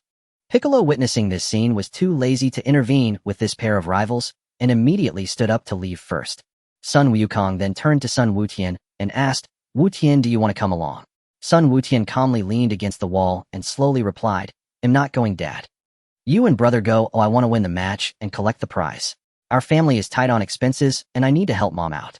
Hearing this, Sun Wukong couldn't help but feel a bit guilty and nodded. "All right, then I'm going with Gohan." He then leaped onto the stage and said to the still confused Son Gohan, "Gohan, let's go see what's happening." Videl quickly followed Sun Wukong onto the stage, earnestly requesting Son Gohan, "Gohan, please take me with you." Knowing the dangers of this trip, Son Gohan tried to persuade her to stay behind, but ultimately could not resist Videl's insistence and agreed to take her along. Thus the father and son alongside Videl followed closely behind Piccolo as they sped off into the distance. Vegeta watched the departing figures, stomping his feet in frustration, inwardly cursing, "Damn Kakarot, you always manage to get under my skin."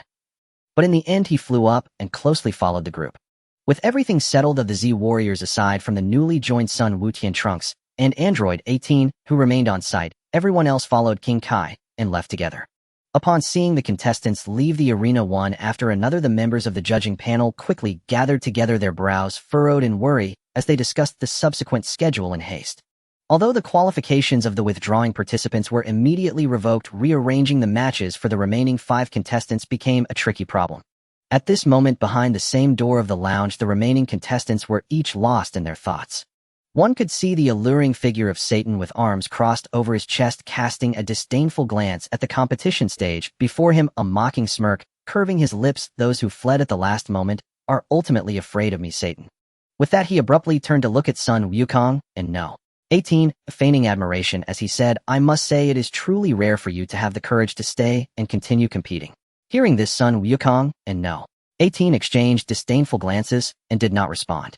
Only the black-skinned Jerry hurriedly stepped forward, showering Satan with flattery, "Thank you, Mr. Satan, for your recognition and appreciation." In response to this flattery, Satan paid no mind and strode confidently onto the spectator platform, delivering an impassioned speech that inspired the audience. Instantly, the audience erupted into a deafening cheer. Undoubtedly, Satan's popularity among the ordinary people was indeed unparalleled. After his speech, he then moved directly to the judging panel and bluntly threw out his suggestion, "Let the remaining contestants engage in a free-for-all on stage, and the last one standing will be the champion." A judge, showing concern, carefully reminded Mr. Satan, "If a free-for-all begins with your popularity and status, you might be besieged by everyone." This statement struck Satan like thunder in his ears, causing his heart to leap with anxiety as he thought, "Oh no, this is bad." However, having said it, there was no turning back. He could only force a calm demeanor, straighten his back, and assure the judging panel, "I had foreseen such a situation." The judging panel then accepted Satan's suggestion, deciding that the next match would be a free-for-all among the 5 contestants. On the stage, No. 18, Sun Wukong, Chiu Lu, and Jerry occupied the 4 corners, while Satan found himself isolated at the center, pondering which opponent to eliminate first. The blonde, handsome Chiu Lu and Jerry initially attempted to form an alliance, approaching No. 18 and Sun Wukong, planning to team up and kick Satan off the stage first. However, after being coldly rejected by the two, they had no choice but to return to their positions. At this moment, the host raised his arm high and shouted with all his might, "The match begins." As soon as he finished speaking, Satan in the center began to tremble uncontrollably. Meanwhile, the 2 bystanders who were originally seen as potential threats foolishly charged towards No. 18 and Sun Wukong. No.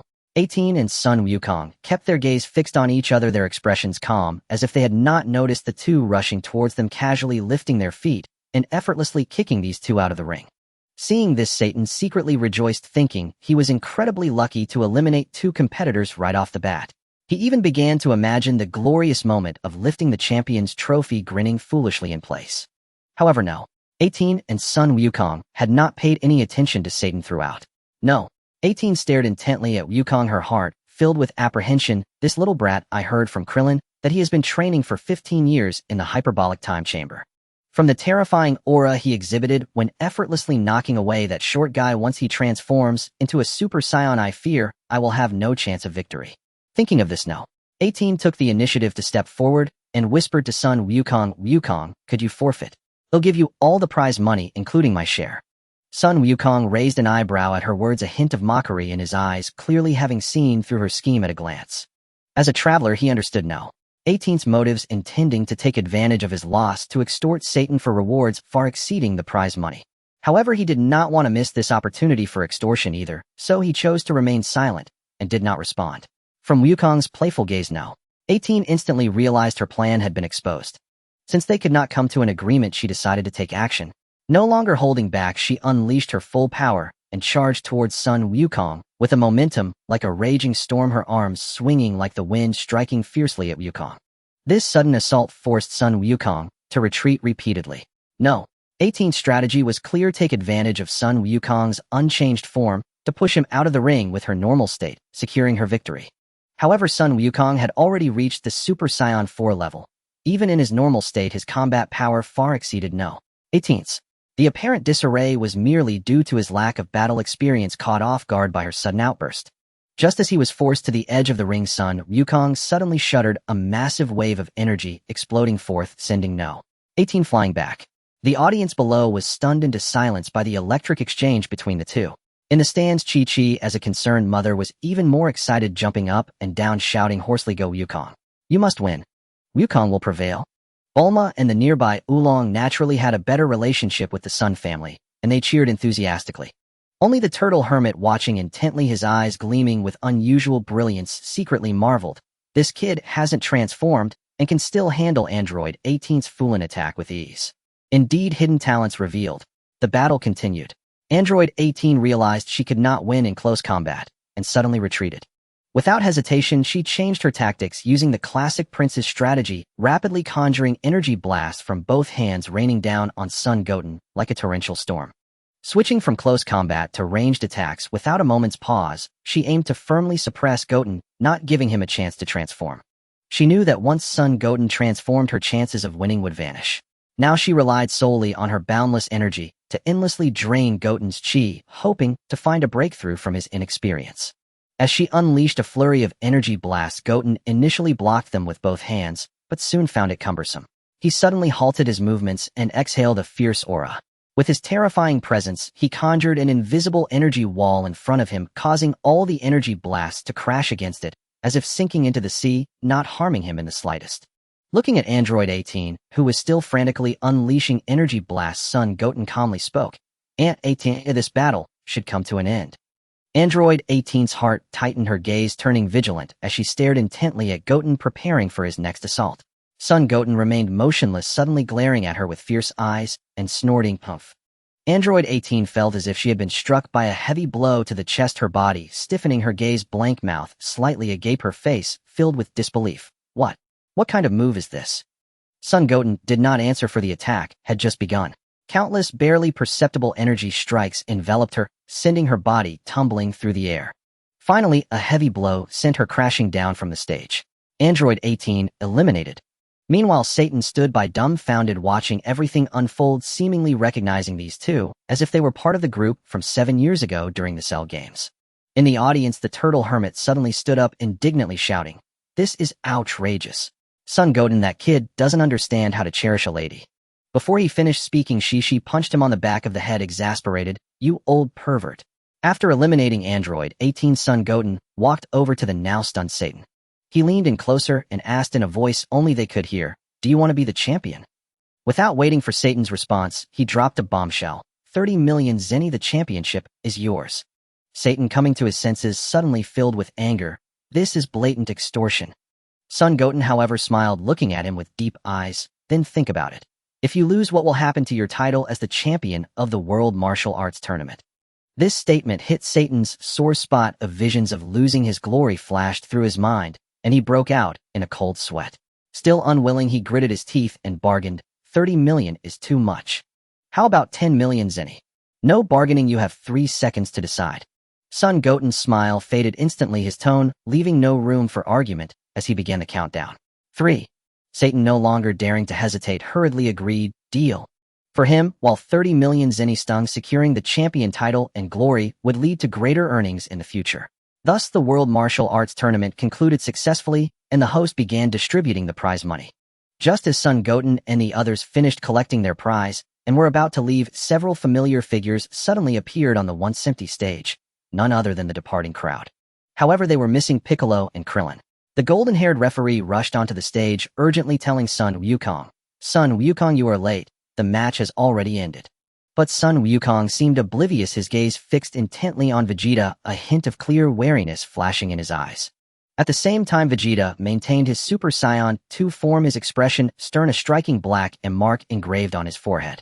Inside the spaceship, Babidi lewd voice echoed in his mind, "Feel free to fight, Vegeta. Absorb all their energy." Hearing this, Vegeta shouted angrily, "I only want to fight Kakarot. I have nothing to do with other matters, so get lost." Babidi in the spaceship was stunned, incredulously muttering this. How can he not be controlled? In his heart, he was taken aback, wondering, what's going on?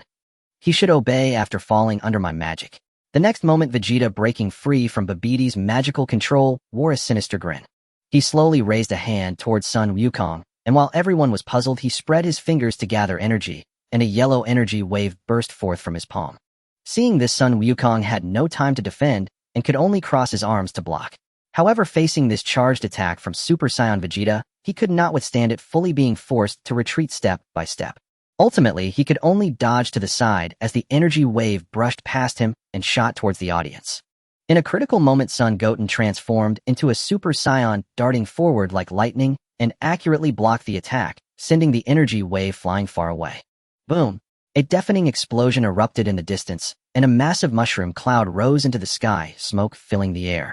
Bulma, witnessing this scene from the audience, was filled with despair, nearly losing her balance. Fortunately, Shishi and Trunks, who had just finished the match, supported her to prevent her from falling. She murmured to herself, "Vegeta, what has happened to you?" Her tone was filled with sadness and confusion. On the stage, Gohan, who had also been transported by Babidi, questioned sternly, "Vegeta, what are you doing?" Goku, however, stared blankly at the mushroom cloud rising in the distance, fully aware that Vegeta was serious. If it hadn't been for Goten timely deflecting that energy wave, the consequences would have been unimaginable. At least the audience facing the attack would have undoubtedly perished. A surge of anger suddenly welled up in him as he fixated on Vegeta, his gaze icy. Vegeta completely ignored Gohan's shouts, a hint of mockery flashing in his eyes as he cruelly said to Goku, "Kakarot, if you don't take this seriously, you'll kill everyone here." Goten shrugged lightly beside him, thinking to himself, "Vegeta has been suppressed for too long. Let them have a good fight. I will follow them later when the old Kaioshin takes my brother to the other world." Being someone who knew the original plot, he had already resolved to prepare for the old Kaioshin's unlocking, allowing him to enhance his power. It's important to note that the potential release of the old Kaioshin had enabled the long untrained Goku to become the strongest single fighter in the current version. On the other side, Goku, upon hearing Vegeta's words, seemed to suddenly understand something, his expression turning serious as he asked in a deep voice, "Vegeta, you intentionally allowed Babidi to control you, didn't you? It was all to have a serious fight with me, wasn't it?" As soon as he finished speaking, the Kaioshin and Jebet beside him trembled, looking at Goku in shock, waiting for what he would say next. "Answer me, Vegeta," Goku shouted loudly. Vegeta did not respond, but instead answered directly with action. He raised his hand once more and shot another energy wave towards the other side of the audience.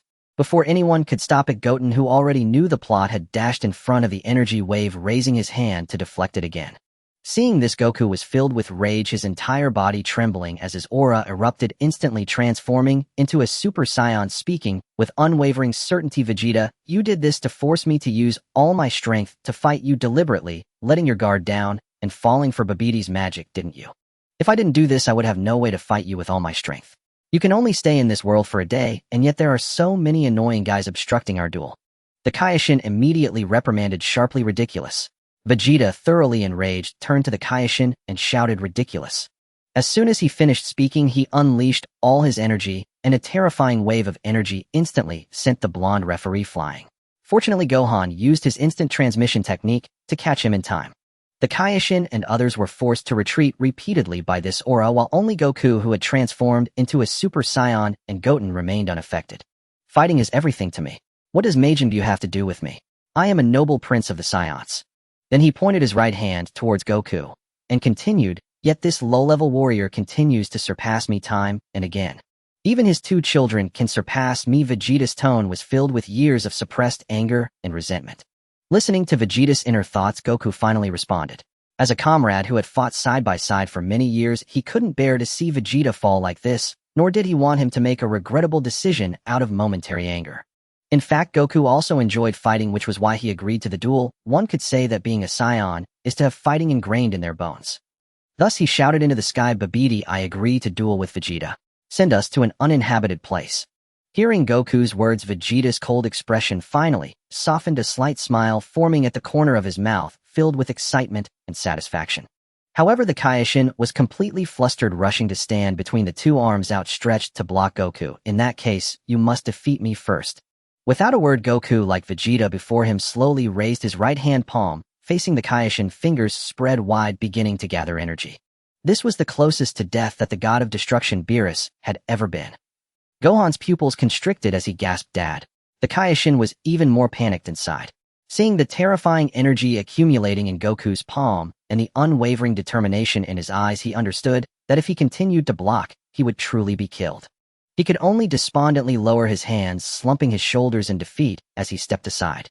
Inside the spaceship, Babidi, who had witnessed all of this, was overjoyed and immediately agreed to Goku's request.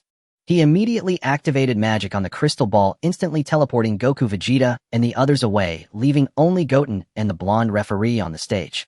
Goten muttered to himself, "Why didn't I get teleported too? I was standing with them." He then focused to sense Goku's energy, preparing to follow it. Sun Wutian stood with his eyes closed on the arena, carefully sensing the auras of the crowd. In the next moment, he suddenly opened his eyes wide and soared in a particular direction. Seeing everyone leave, Satan immediately became arrogant again, running to the arena with his hands on his hips and shouting, "Damn it, they've all run away. I was planning to teach them a good lesson." In the desolate mountainous area, Sun Wutian followed the aura to this place, standing atop a mountain, retracting his own aura and quietly observing below. Only Wukong and Vegeta were left in the arena, confronting each other.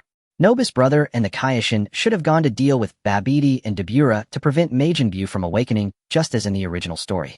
Vegeta was painfully kneeling on the ground, desperately resisting and trying to break free from Babidi's control. His veins bulged and his aura was rapidly rising. After a moment, the surging aura gradually stabilized. Vegeta suddenly raised his head, managing to stand up, his voice hoarse, yet incredibly resolute. "I am the proud prince of the Saiyans. How could I be commanded by someone like you? The only thing I care about is my battle with Kakarot." As his words fell, the demonic mark on his forehead flashed with a bright red light, then completely lost its effect. Inside the spaceship, Babidi watched this scene and couldn't help but admire Vegeta's strong will. Beside him, the Demon Realm King Dabura indifferently said, "Humph, he was just meant to collect energy. Anyway, I will take care of the Kaioshin." His tone was filled with disdain for the Kaioshin. Seeing that Vegeta had broken free, Wukong's face showed a hint of joy as he said, "I will use all my strength to defeat you quickly. We cannot let our battle awaken Majin Buu." Vegeta coldly laughed. "Then let me see the results of your training in that world." "Huh." Wukong unleashed a powerful aura, the violent energy shockwave, sending debris flying around. His golden aura surged once more with strands of lightning dancing within the energy waves. In an instant, the transformation to Super Saiyan 2 was complete. Seeing this, Vegeta showed no excitement, but instead shouted furiously with a cold tone, "Damn Kakarot, I will kill you. You don't even think of me as a threat, yet you dare to hide your strength in a duel." Wukong looked at him in confusion. "What are you talking about, Vegeta? Cut the nonsense, quickly transform into Super Saiyan 3. Vegeta shouted angrily. This statement rang like thunder in Wukong's ears, and he immediately stopped arguing, awkwardly saying, "I haven't hidden my power, Vegeta. I still haven't fully mastered that form. Besides, how do you know about Super Saiyan 3? Vegeta sneered. "As expected, you've already reached Super Saiyan 3. If I hadn't seen your son Sun Wutian transform, I might have been fooled by you." Wukong was shocked internally. He didn't expect Wushin's talent to be so impressive that he had already transformed into Super Saiyan 3. "Hurry and transform into Super Saiyan 3, Kakarot." Wukong no longer concealed his power, gathering his energy with a fierce roar. Ah! The roar shattered the clouds, and a terrifying pressure swept through the world. The energy wave erupted violently, lightning crackling wildly, and the aura of Super Saiyan 2 surged once again, with golden hair stretching down to his waist. His brow furrowed tightly, his eyebrows completely disappearing, his gaze sharp as a blade. The golden aura burned fiercely, each thread of power shaking the earth. Super Saiyan 3 completed. Wukong looked at Vegeta with a cold expression. Come on, Vegeta. Vegeta's heart was filled with rage. Damn it, he has surpassed me again. But he still wore a cold smile, opening his mouth to taunt him. Kakarot, your aura is still far weaker than your son Sun Wutian. Without waiting for Sun Wukong to respond, he also let out a furious roar, unleashing his full power. Ah! The violent aura engulfed the arena, the golden flames shooting up into the sky, lightning entwined, revealing him as Super Saiyan 2. Feeling Vegeta's fierce aura, Wukong thought to himself, it's good that I transformed into Super Saiyan 3, otherwise I wouldn't be able to deal with him quickly. I didn't expect Vegeta to be only Super Saiyan 2, yet his aura is not any weaker than my previous Super Saiyan 2. Meanwhile, Sun Wutian silently watched everything from afar, thinking Vegeta's Super Saiyan 2 aura is much stronger than when we fought last time.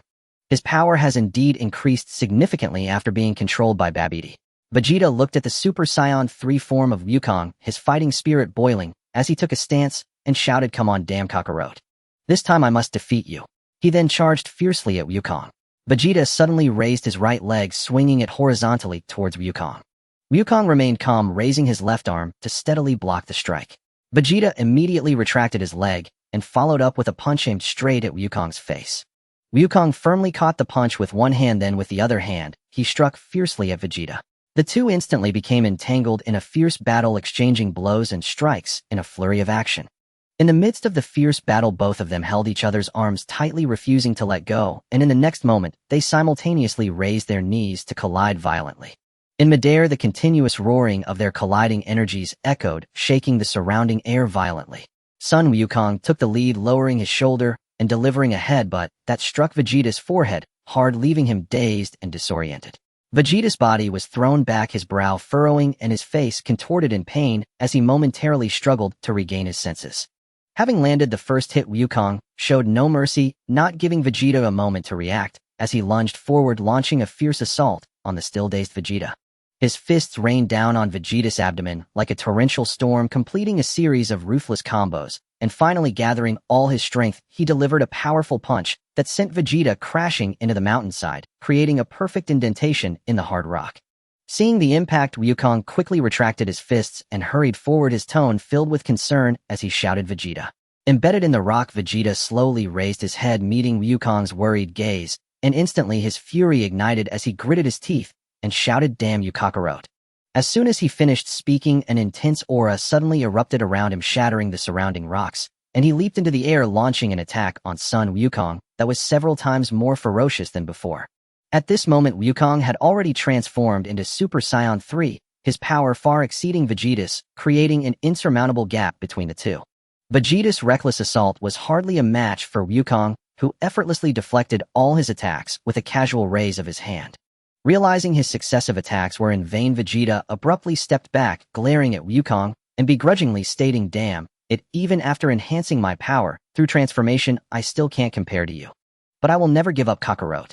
Before he finished speaking, Vegeta crossed his arms and began to gather a surging golden energy in his palms, the air swirling violently around him. After a brief moment of charging, he shouted, Gallic Gun. A massive golden energy beam imbued with destructive power shot straight toward Wukong. Wukong, upon seeing this, immediately assumed the classic Kamehameha stance, bringing his hands together to charge, preparing to take the hit. Hidden. From a distance, Son Goten watched the two stalemated below and shook his head, helplessly muttering to himself, this is just reckless.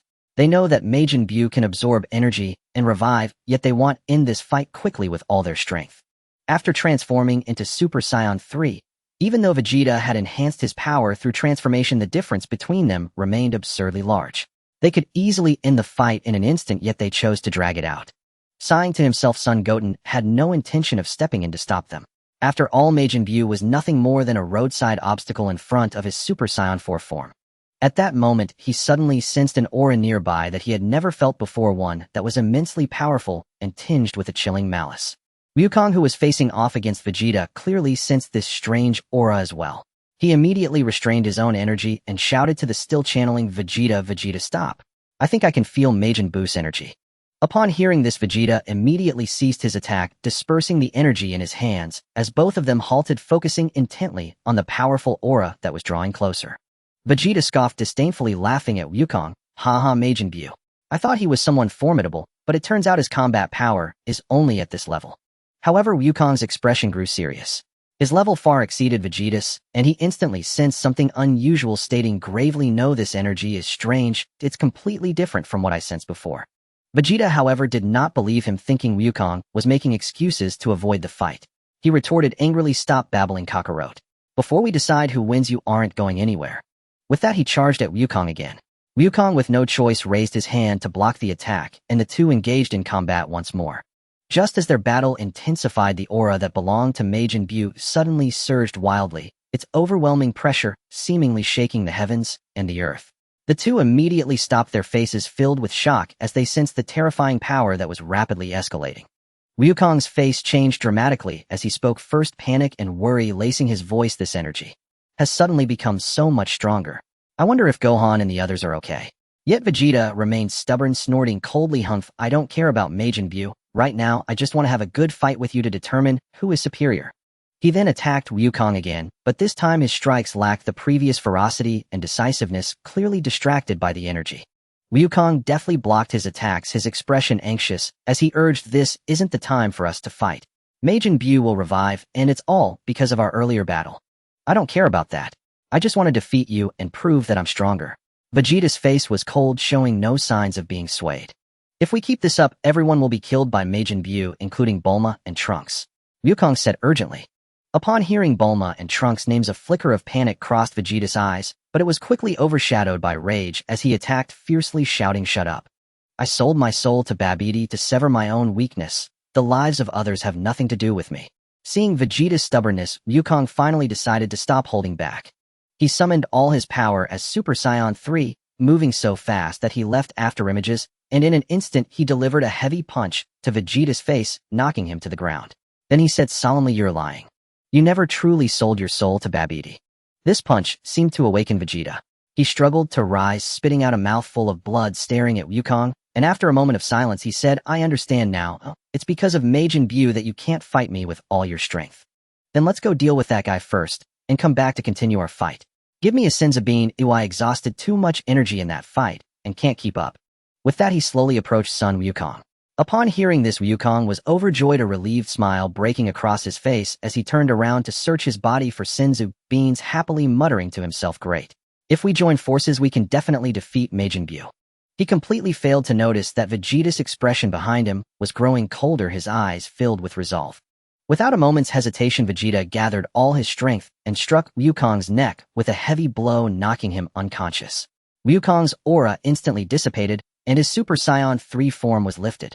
Looking at the fallen and unconscious Wukong, Vegeta snorted coldly, a hint of arrogance in his tone. "Humph, even if you surpass Super Saiyan 2, I can still defeat you, Kakarot."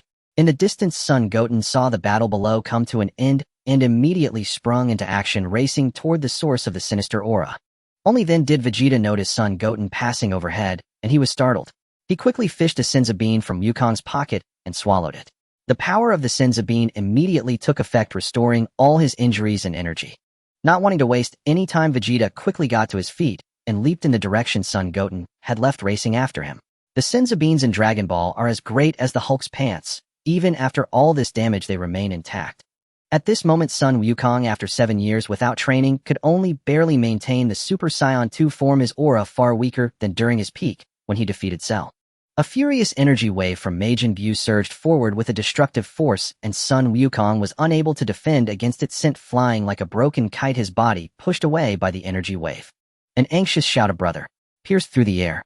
Son Goten, who just arrived at the battlefield, exploded with astonishing speed, flying towards his brother like a meteor, accurately catching his body while unleashing a powerful gust of energy that forced the deadly energy wave away. The King Kai, who had been lying on the ground pretending to be dead and trembling, was invigorated by this scene that resembled a divine intervention, and he quickly ran to Son Goten's side. Son Goten gently handed the injured Son Wukong to the King Kai, solemnly instructing, "Lord King, Kai, please take care of my brother. He'll handle this guy. Sun Wukong strained to muster his last bit of strength, urging Goten be careful. The two then retreated to the side, while King Kai began to heal Sun Wukong's injuries. Sun Goten slowly approached Majin Buu. Looking at the pudgy figure before him, which was deeply etched in his memory, he felt a surge of emotions, yet his gaze instantly turned cold and sharp. Majin Buu was confused by the sudden appearance of Sun Goten, while Babidi, hiding nearby, could no longer contain himself, shouting, "Buu! Kill him! He is the enemy!" Buu, already filled with rage from Sun Wukong's previous provocation, now regarded Sun Goten as his #1 enemy. His small eyes suddenly widened, revealing a vicious grin as he launched the first attack. Though his body seemed bulky, his speed was astonishing, delivering a punch towards Sun Goten's face at a blinding pace. "Humph." Sun Goten scoffed, standing firm, without dodging, raising his hand to retaliate with a punch. The moment their fists collided, a shockwave erupted.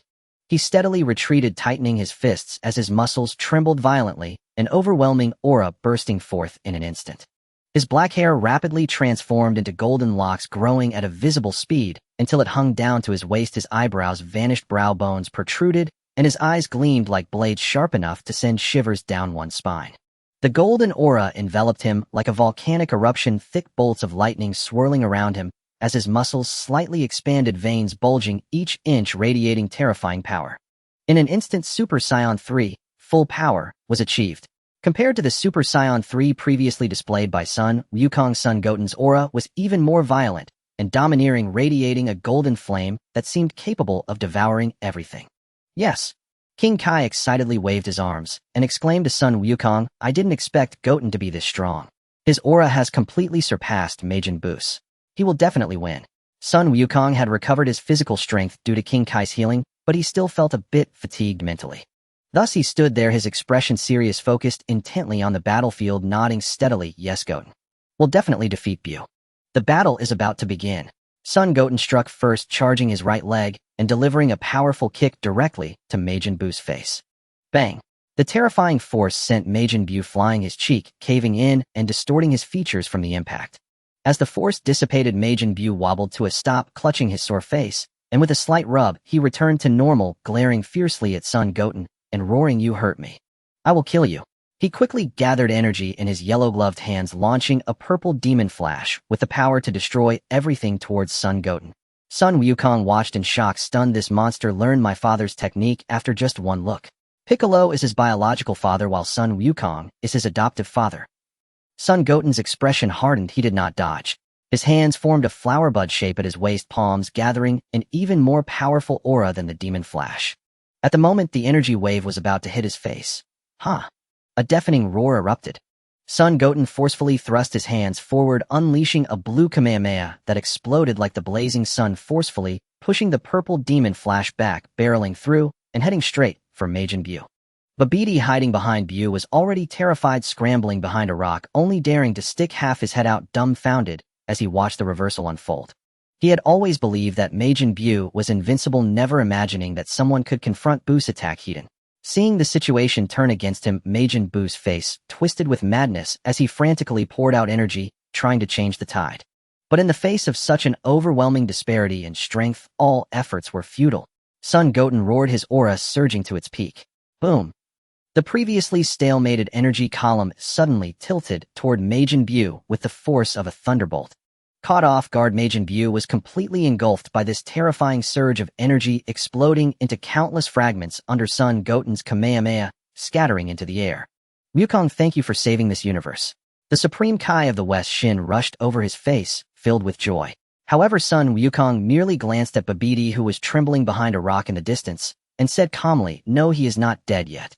As soon as he finished speaking, he gathered a sharp energy sphere with one hand and swung it towards the turtle-like creature. Seeing that Buu was dead, Babidi fell into complete despair and even gave up resisting. The energy sphere struck accurately, and Babidi collapsed to the ground, bisected. The Supreme Kai of the West Shin was overjoyed and hurriedly said, "To thank you for saving the universe, I sincerely invite you both to visit the Supreme Kai's realm." Upon seeing the two agree, Shin used instant transmission to take Sun Wukong and Sun Gohan to the Supreme Kai's realm as guests. After the three figures completely vanished from sight, the scattered pink chunks of Majin Buu on the ground suddenly emitted a strange spiritual glow, as if drawn by an unseen force. They began to writhe, and gather frantically. First, they split into countless small, boo-sized pieces bouncing toward each other, and then the small boos merged into 3 or 4 medium-sized individuals. One of them slowly raised its arm, and the remaining companions surged toward it like a tide. In just a moment, the complete Majin Buu reassembled, exuding a fierce aura of having just revived. Meanwhile, the anxious Vegeta followed the terrifying aura of Majin Buu speeding towards the source. As soon as he landed, he witnessed the entire process of Buu's resurrection, his crimson eyes locking onto the pink monster before him, the aura around him already beginning to stir. Confirming that Majin Buu had fully revived, Vegeta could no longer contain his anxiety and lunged toward Majin Buu, questioning fiercely, "Where are Wukong and Gohan?" However, Majin Buu remained silent, the humiliation and anger from being beaten by son Wukong still lingering in his heart. He squinted his eyes, a fierce, killing intent swirling in his gaze, glaring at Vegeta without any response. Seeing that Buu refused to answer and instead fixed him with such a menacing glare, along with recalling the eerie scene of witnessing Buu's death and rebirth, Vegeta's heart suddenly sank. A terrifying hypothesis instantly occupied his mind. Wukong must have realized he could not defeat this monster and chose to self-destruct to take Buu down with him, which led to Buu's fragmented rebirth. At this thought, a fierce light erupted in Vegeta's eyes, and a golden aura exploded around him, his golden hair standing on end, surrounded by a sharp wave of energy, as he transformed into his strongest form at that moment, Super Saiyan 2. "You damn bastard, you actually killed Gohan and Wukong." His roar shook the surroundings, and Vegeta's figure flickered as he suddenly soared into the sky, filled with overwhelming rage, delivering a fierce kick aimed directly at Majin Buu's face. At that moment, with Beerus dead, the previously petrified Krillin and Piccolo were automatically freed from their stone forms. They rushed to the battlefield following the powerful aura of Majin Buu. As soon as they landed, they heard Vegeta's desperate and furious roar, learning the news of Gohan and Wukong's demise. Piccolo froze as if struck by lightning, his face turning green as he stood there trembling, muttering 2 words, "Gohan." Meanwhile, Krillin shook uncontrollably, unsure whether it was the overwhelming, terrifying power of Majin Buu or the devastating news of Gohan and Wukong's fate. Clenching his fists tightly, his fingertips turned white, his eyes filled with disbelief, sorrow, and panic. Facing Vegeta's powerful kick, Majin Buu did not dodge or evade, instead taking the hit head-on. The pink body was instantly distorted and deformed by the kick, nearly flattened, but in the next second it rapidly restored itself at a visible speed unscathed. Seeing this, Vegeta's killing intent intensified, and his onslaught grew more ferocious. His fists fell upon Buu like a torrential rain, and his legs struck with fierce winds, each blow carrying the immense power of Super Saiyan 2, leaving Buu's body battered. Krillin, witnessing this, felt his heart surge with excitement, tightly clenching his fists and jumping up, shouting loudly, "Good job. This guy Vegeta is beating Buu to the point of not being able to fight back." However, Piccolo maintained his composure, frowning and saying solemnly, "Don't celebrate too early. Look closely, Vegeta's energy is rapidly depleting, but Majin Buu shows no signs of weakening." Upon hearing this, Krillin's excitement instantly faded, and he regained his calm. Watching Vegeta, who was still attacking fiercely in the distance, his movements began to show signs of fatigue, and worry welled up in his heart as he silently prayed for this proud Saiyan prince. Before long, the continuous high-intensity attacks drained Vegeta's stamina rapidly, and both the frequency and the force of his attacks noticeably diminished, his punches growing weaker and his breathing becoming heavier. The Majin Buu, who had been passively enduring the assaults, instantly seized upon this fleeting opportunity. As Vegeta paused to attack, he suddenly threw a punch, forcing Vegeta back several meters. Vegeta staggered backward a few steps, stabilizing himself with his hands on his knees, gasping heavily, sweat beading on his forehead, but his eyes remained fixed on Majin Buu, filled with shock. "Damn it. What kind of monster is this? Even after being beaten to this extent, its energy hasn't weakened at all, and its recovery ability is too bizarre." After exhausting Vegeta's stamina, Majin Buu finally began to counterattack. It reached out and tore a chunk of soft flesh from its pink belly. With a flick of its wrist, the flesh instantly transformed into a flexible long strip. Like a venomous snake, it swiftly darted out, wrapping tightly around Vegeta's limbs and torso, firmly binding him in place, rendering him immobile. Subsequently, Buu leisurely walked up to the incapacitated Vegeta. Raising his fists, he struck Vegeta's head again and again, mercilessly pummeling him, blood trickling down Vegeta's forehead and mouth, leaving him in a terribly disheveled state. At this critical moment, the playful Trunks sensed his father Vegeta's aura and rushed to the battlefield to watch. He came to see how his father would defeat the enemy and to cheer him on. However, as soon as he landed, he saw his father being mercilessly beaten by Buu, severely injured. His eyes instantly filled with bloodshot veins, and all his strength erupted without reservation, transforming into a streak of light that charged fiercely at Majin Buu. Caught off guard, Majin Buu was sent flying by the sudden blow. Trunks, not daring to delay, quickly dashed forward, cautiously untying the pink flesh strip that bound Vegeta. Looking at his suddenly appearing son, whose face was filled with worry, a rare softness flickered in Vegeta's proud eyes. He raised his hand to gently wipe the blood from the corner of his mouth, his gaze towards Trunks filled with an unprecedented tenderness, as he softly spoke, "Trunks, you've grown so much, and your father has never truly held you in his arms. Quick, come here, and let your father hold you." Immediately, Vegeta took a step forward and tightly embraced Trunks. Trunks, tightly held by his father, felt his cheeks flush with embarrassment, revealing a rarely seen shy expression. Leaning against Vegeta's embrace, he momentarily forgot he was on the battlefield. Vegeta looked down at his son in his arms, his voice growing even softer, yet imbued with an undeniable determination. "Trunks, you must take good care of your mother from now on, understand?" Before Trunks could respond, Vegeta raised his hand and lightly struck the back of Trunks' neck, just the right amount of force to knock him out, holding him securely in his arms. Then Vegeta looked up at Piccolo not far away, his voice carrying a hint of pleading, while still maintaining the dignity of a Saiyan prince. "Piccolo, please take Trunks away from here as far as possible." Without hesitation, Piccolo stepped forward, single-handedly picking up the unconscious Trunks and turning to leave. Vegeta watched Piccolo's retreating figure and softly urged, filled with trust, "Thank you, Piccolo." Pausing for a moment, he then quietly asked, his tone laced with barely perceptible hope, "Also, after I die, will I still be able to see Kakarot?" Piccolo halted, looking back at him with a complex expression, rationally informing him of the rules of the afterlife. He then said no more, swiftly taking off with Trunks while shouting to Krillin in the distance to evacuate as well. Learning that he would never see Kakarot again after his death, a flicker of regret crossed Vegeta's heart. However, thinking of the still young Trunks and his own Bulma, the regret was quickly replaced by determination. He turned to face Majin Buu, who had been sent flying by Trunks, and was now slowly approaching, the aura around him beginning to coalesce once more. Majin Buu walked closer, his gaze fixed on Piccolo, clearly intending to pursue. "Stop, Majin Buu!" Vegeta shouted sternly, his voice powerful and laced with piercing sarcasm. "You ugly pink fatso, do you think you can touch him? You'll have to get past me first to defeat me before you can talk." This provocation thoroughly enraged Majin Buu, who clenched his fist, steam erupting from the vents on his head as he shouted furiously, "You're insulting me again, you coward!" Seeing Majin Buu completely enraged and stepping into his attack range, Vegeta's lips curled into a resolute smile. He abruptly raised his right hand, and his energy surged wildly, the golden Super Saiyan 2 aura blazing fiercely, nearly illuminating the entire sky, the air around him warping from the overwhelming power. With unwavering determination in his eyes, he stared at Majin Buu, enunciating each word clearly. "This time, I will blow you to pieces, ensuring you never have a chance to regenerate." Upon hearing this, Majin Buu's expression instantly changed in fear, the agonizing memory of being obliterated by Goten still deeply imprinted in his consciousness. Though his self-healing abilities were formidable, being injured still caused pain. He never wanted to experience that shattering feeling again and instinctively wanted to turn and flee. "Wanna run? Too late." Vegeta growled lowly, the speed of his explosive fury suddenly accelerating. Every cell in his body ignited, gathering all his power, aura, and even life force into one as he unleashed his technique, self-detonation. A blazing golden light erupted from Vegeta's center, instantly expanding into a massive energy sphere that completely enveloped the fleeing Majin Buu. The light was blinding, a terrifying shockwave swept in all directions, the ground trembled violently, debris flew, dust billowed into the air, and the deafening sound of the explosion echoed throughout the world. This time Vegeta held nothing back, converting his entire vitality into the force of his explosion solely to annihilate Majin Buu. Muttering his farewells, he said goodbye, Trunks, Bulma, and Kakarot.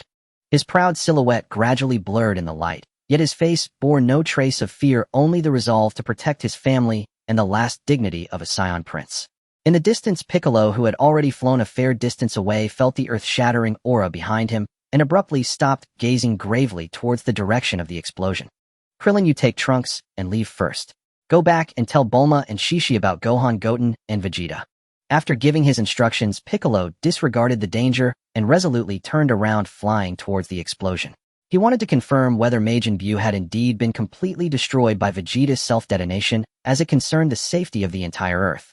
When Piccolo arrived on the battlefield, what met his eyes were the fragments of the demon Buu floating in the air and slowly gathering and reshaping. Seeing this scene, Piccolo's face turned pale with fear, and without a moment's hesitation, he activated his flight technique, transforming into a fleeting shadow, and swiftly headed towards the Heavenly Temple.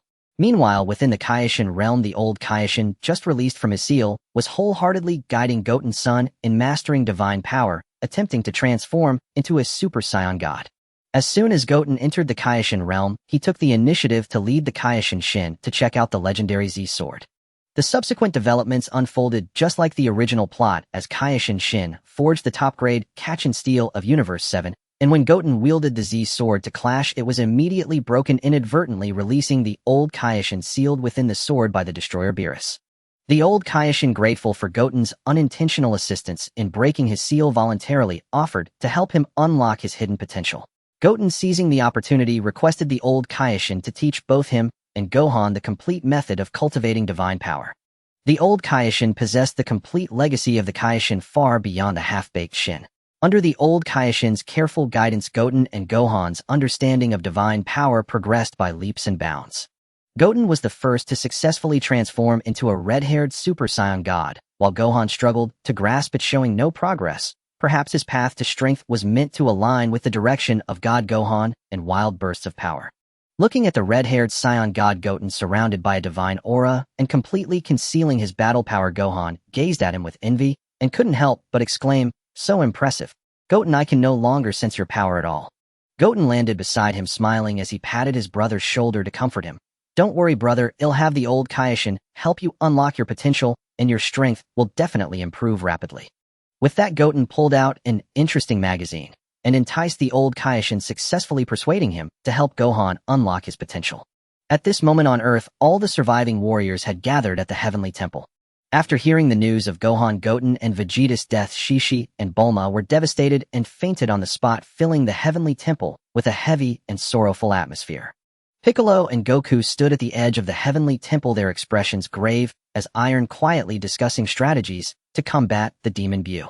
Suddenly, Goku recalled the fusion technique he had learned on Yardrat, but looking around, he couldn't find a suitable fusion partner, falling into a dilemma.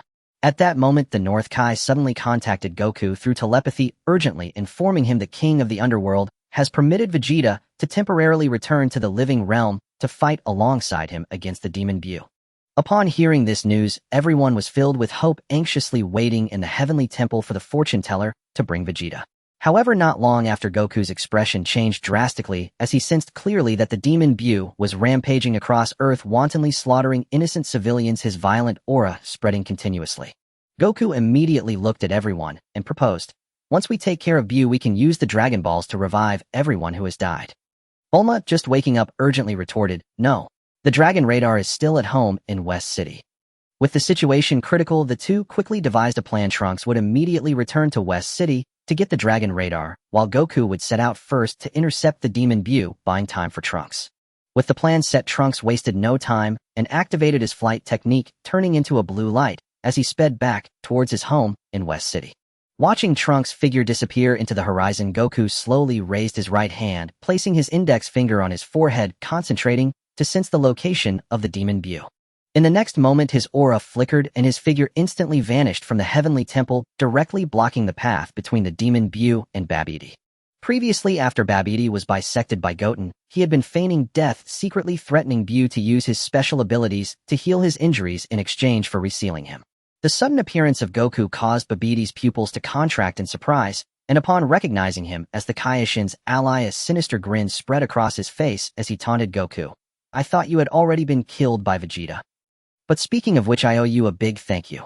If it weren't for your battle with Vegeta releasing such a massive amount of energy, my Demon Bu could never have been resurrected so smoothly."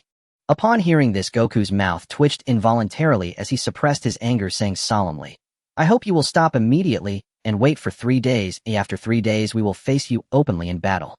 Babidi, perplexed, looked increasingly disdainful. "Why wait 3 days? Why not fight right now? We still need 3 days for special training. After 3 days, I will definitely defeat the Demon Bu." Goku responded calmly. As soon as he said this, Babidi and the Demon Bu exchanged glances, bursting into uproarious laughter filled with mockery. "Huh? Even if you had 1,000 years, you could never defeat my Demon Bu." Babidi laughed heartily, but then his expression turned fierce as he said sternly, "Either you battle my Bu right now, or I will continue to slaughter the ordinary people on Earth until there is not a single one left. Son Goku's eyes narrowed coldly as he looked at Babidi, helplessly warning in a chilling tone, "When you descend into hell, I will ask Uncle Yin Wang to take good care of you." After saying this, he turned to the Majin Buu, deliberately provoking, "Bu, you possess such immense power. Why should you obediently follow his commands? You have no reason to be under his control." These words utterly infuriated Babidi, his face turning red with rage, and he immediately shouted at Majin Buu, "Majin Buu, kill this guy right now." Besides, Majin Buu was originally my father's subordinate. Obeying my commands is only natural. Upon hearing this last statement, the originally cheerful expression on Majin Buu's face revealed obvious dissatisfaction. Seeing this, Babidi immediately threatened with sealing techniques. "If you dare to disobey, I will seal you up again." However, the current Buu was no longer the obedient one he used to control. He coldly retorted, "If I get sealed, you will also be killed by this person in front of you, and won't survive at all." Babidi trembled with rage, astonished and furious. When did this guy become so clever and difficult to control? Nevertheless, Majin Buu did not intend to completely ruin things. Ultimately, he gave Babidi a way out, stepping forward and assuming a stance to duel with Son Goku. Seeing that Majin Buu was still going to kill Son Goku, Babidi's anxious heart finally relaxed. He immediately triumphantly cast a spell to start a global live broadcast of this battle, wanting to showcase Majin Buu's might in front of all humanity and demonstrate his dominance. Babidi, the progenitor of live streaming, initiated the era of live broadcasts. Son Goku knew this battle was unavoidable, letting out a helpless sigh. He could only choose to fight, planning to prolong the transformation process as much as possible to buy more time for Trunks. He began to elevate his aura, gradually transforming step by step from his normal state, first becoming Super Saiyan 1, with golden hair, standing on end and his energy surging. Then he broke through, once more transforming into Super Saiyan 2, surrounded by fierce lightning, his power exponentially increasing. With each transformation, he deliberately slowed down the pace, giving simple gestures to Babidi and Buu to extend the duration. Watching Son Goku transform into Super Saiyan 2, Babidi and Majin Buu couldn't help but let out a sigh of relief, their faces filled with disdain. Vegeta also transformed into Super Saiyan 2 at that time, yet he was ultimately defeated by my Majin Buu. "Your power is simply insufficient." Babidi mocked Son Goku. With a determined gaze, Son Goku calmly replied, "I know that the power of Super Saiyan 2 is still far from enough, so I plan to surpass Super Saiyan 2. Upon hearing this, Majin Buu and Babidi were struck as if by lightning, their bodies freezing in place. In their minds, the image of Son Goten with waist-length golden hair flashed through, and a strong sense of fear surged within them, causing them to instinctively retreat. At the same time, Son Goku was intently sensing Trunks' energy, only to find that the aura had halted in midair, showing no signs of advancing. His brow furrowed as he thought, "What's going on? Why has Trunks stopped? I had repeatedly instructed him to hurry. If it weren't to delay until he got the Dragon Radar, I wouldn't want to transform into Super Saiyan 3 with limited energy in the afterlife." The previous battle with Vegeta had already drained his energy in the afterlife, making it impossible for him to sustain a prolonged high-intensity transformation. He still had to wait for the fortune teller to recharge him. Anxious, he shouted into the air, "Trunks, hurry and get the radar. Don't waste time." Trunks, who had been hovering in midair filled with curiosity and ready to watch, suddenly snapped back to reality, remembered his important task, his expression changing drastically, and hurriedly responded, "Why wise? I'm going now." This exchange made Babidi's pupils constrict as he stared at Son Goku, intensely questioning in a harsh tone, "Who are you talking to?" He immediately scanned the surroundings vigilantly, yet found not a single shadow, filled with confusion and unease. Son Goku glanced at him indifferently, his tone calm. "It's nothing, it doesn't concern you." Then he turned his gaze toward Majin Buu, his voice steady, yet commanding, "Next I will surpass Super Saiyan 2. As soon as he finished speaking, Goku's Super Saiyan 2 golden aura erupted, transforming into a blazing golden flame that engulfed the heavens and the earth, the surrounding air violently distorted by the raging energy, causing the ground to tremble slightly. His golden hair grew wildly, cascading down to his waist, each strand standing erect, crackling with golden lightning. His pitch-black eyes turned into piercing, deep golden orbs, his muscles taut and bulging, with an overwhelming surge of power coursing within him. The scattered lightning of Super Saiyan 2 completely converged, and the dense golden aura enveloped his entire body, an oppressive force instantly shrouding the entire area as the ground began to sink slightly. A low, deep groan erupted from Goku's throat, resonating throughout the wilderness. In the old Z series, he roared for an entire episode. "Oh, voice acting is truly exhausting." At this moment, the crowd in the Heavenly Palace was staring at the global live broadcast initiated by Babidi, their expressions solemn. Krillin closed his eyes, sensing the aura, and couldn't help but speak. Goku's aura is terrifying. With such power, he might be able to defeat Beerus on his own. Beside him, Piccolo, with a serious expression, shook his head and said solemnly, "It's not that optimistic. Goku's current aura is still inferior to the previous Goten." He paused, his tone filled with worry as he sighed. Even Goten was defeated by Majin Buu. Now we can only hope that Goku can hold Buu off, and buy enough time. In the center of the battlefield, Goku clenched his fists, his wild golden hair dancing in the wind, his deep golden eyes locking onto his opponent. The power of Super Saiyan 3 that gazed down upon the arena had completely erupted. Looking at Goku's transformation, Buu and Babidi felt a surge of fear again, and Son Goten's figure flashed through their minds once more. But in just an instant, Majin Buu keenly sensed that Goku's aura was much weaker than that of the previous Son Goten. The original apprehension dissipated in an instant, and his gaze turned fierce and savage, staring viciously at Goku. The great battle was about to break out. Suddenly, Sun Wukong's figure shot out, his golden hair wild and unruly in Super Saiyan 3 form billowed in the fierce wind. His golden pupils burned with a fierce battle intent, accompanied by the wind from his fists that could shatter mountains. Buu reacted swiftly, his soft, sludgy body twisting and sliding to narrowly evade the thunderous strike. Before Fat Buu could stabilize himself, Wukong was already upon him, delivering a fierce elbow strike, followed by relentless knee thrusts and a barrage of rapid punches. Each blow carried the overwhelming violent force of Super Saiyan 3, landing heavily against Buu, causing his body to tremble violently as he staggered backward. Buu was completely enraged, a surge of pink-purple malevolent energy erupting from his body as he raised his hand to unleash several deadly energy blasts. Wukong moved swiftly, his form becoming a golden afterimage as he danced through the rain of attacks, his electrified hands accurately deflecting all incoming strikes. Seizing the opportunity, he closed in and unleashed a powerful heavy super punch, crashing into Buu's chest. A deafening roar suddenly erupted, sending Buu flying like an uncontrolled cannonball, shattering numerous buildings along his path. Before Buu could reform his body, Wukong had already pursued him into the air, raising both hands high above his head, gathering a spiraling golden energy ball, its intensity surging as he shouted, "Taste this." The energy ball, accompanied by a deafening sonic boom, crashed down, engulfing Buu's figure in an instant, flames and billowing smoke erupting into the sky, causing the ground to tremble violently. As the dust gradually settled, Buu's body was covered in injuries, his breath chaotic, yet a sinister grin remained on his face. His body suddenly swelled, transforming into a furious form, his malevolent aura increasing several folds as he roared and charged at Wukong. Wukong remained unfazed, gathering strength as he met the charged golden flames, colliding with purple malevolence. The unmatched power of Super Saiyan 3 clashed completely with the ferocious energy of Buu, shaking the very fabric of the world in the aftermath of their peak duel. Inside the Heavenly Temple, Krillin was intently focused on Babidi's live broadcast, his face filled with joy as he saw Wukong gaining the upper hand, unable to contain himself as he exclaimed, "Great job, Wukong. Keep it up. You can definitely defeat Majin Buu."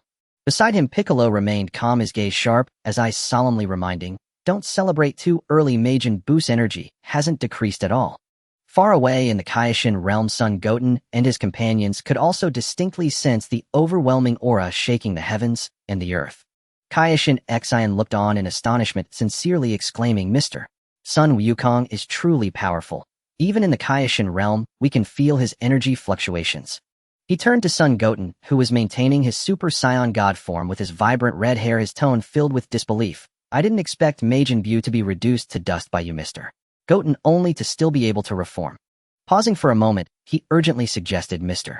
Goten, why don't you head to the battlefield now and completely eliminate Majin Buu?" Son Goten replied calmly, his tone relaxed. "No problem, let my brother focus on unlocking his potential here. Kaioshin, take me to the battlefield. Oh, I will take care of Majin Buu." He was well aware that his father's energy was continuously depleting, most likely due to his earlier battle with Vegeta. If not for his transformation to Super Saiyan 3, he might have been able to hold on. Now that his father had already passed away, if he were to fall again, he would never be able to revive, and he had to rush to provide support immediately. Seeing Goten's slightly serious expression, Kaioshin Xian nodded in agreement. "All right, Goten, let's set off right away." Meanwhile, on the battlefield, Wukong had exhausted a tremendous amount of stamina and energy due to his prolonged extreme assault. His aura was continuously waning. The Super Saiyan 3 form had already dissipated, reverting to Super Saiyan 1 at full power, his chest heaving heavily as he gasped for breath. Babidi Broadcasting Live witnessed this scene and immediately erupted in maniacal laughter, shouting crazily into the camera, "Did you all see that? This guy is utterly powerless in front of my Majin Buu." The spectators in the Heavenly Temple watching the live broadcast fell into anxious despair, with Krillin's face turning red as he desperately wanted to rush down to provide support, thankfully held back by Piccolo. On the other side, Trunks was anxiously rummaging through his house, frantically searching for the dragon radar, visibly agitated. Wukong gasped for air, intensely focused on the approaching Majin Buu, his heart equally filled with anxiety. He could sense that Trunks' energy had yet to move. At this moment his own stamina was depleted, and energy nearly spent. If the fight continued, he might truly lose his life. Without his presence, Vegeta alone would be powerless to confront Majin Buu. Yet in order to protect Trunks' safety, he had to delay for just a moment longer. Babidi had long seen through Wukong's intention to stall, his expression turning fierce as he harshly ordered Majin Buu, "Kill him now." Majin Buu's eyes gleamed with ferocity, his aura surging as he prepared to charge at Wukong in a fierce battle. Just then a sound of air being sliced open echoed. Whoosh! Kaioshin, Xian, and Son Goten instantly arrived at the battlefield. Upon seeing the suddenly appeared Son Goten, the sinister expressions on Majin Buu and Babidi froze, replaced by unmistakable fear.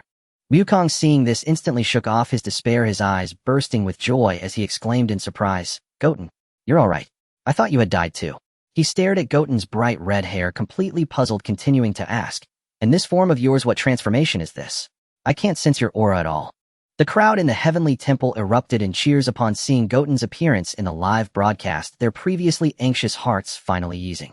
Chi-Chi was even more excited to the point of tears, but when she noticed Goten's rebellious red hair, she instantly frowned and cried out sadly, "Goten, what happened to my Goten to make him look like this delinquent?" Sun Wutian did not respond to Sun Wukong beside him, instead turning to the Kaioshin Shun Xian and spoke gravely, "Kaioshin Shun, please help restore my father's stamina." Despite his diminished strength, Kaioshin Shun was still a formidable deity, and his divine power was not to be underestimated. He immediately raised his hand, and a gentle, yet overwhelming golden divine energy flowed forth, softly pouring into Sun Wukong's body. In an instant, Sun Wukong was replenished with enough energy to remain in the mortal realm for decades, revitalizing his previously waning aura back to its original strength.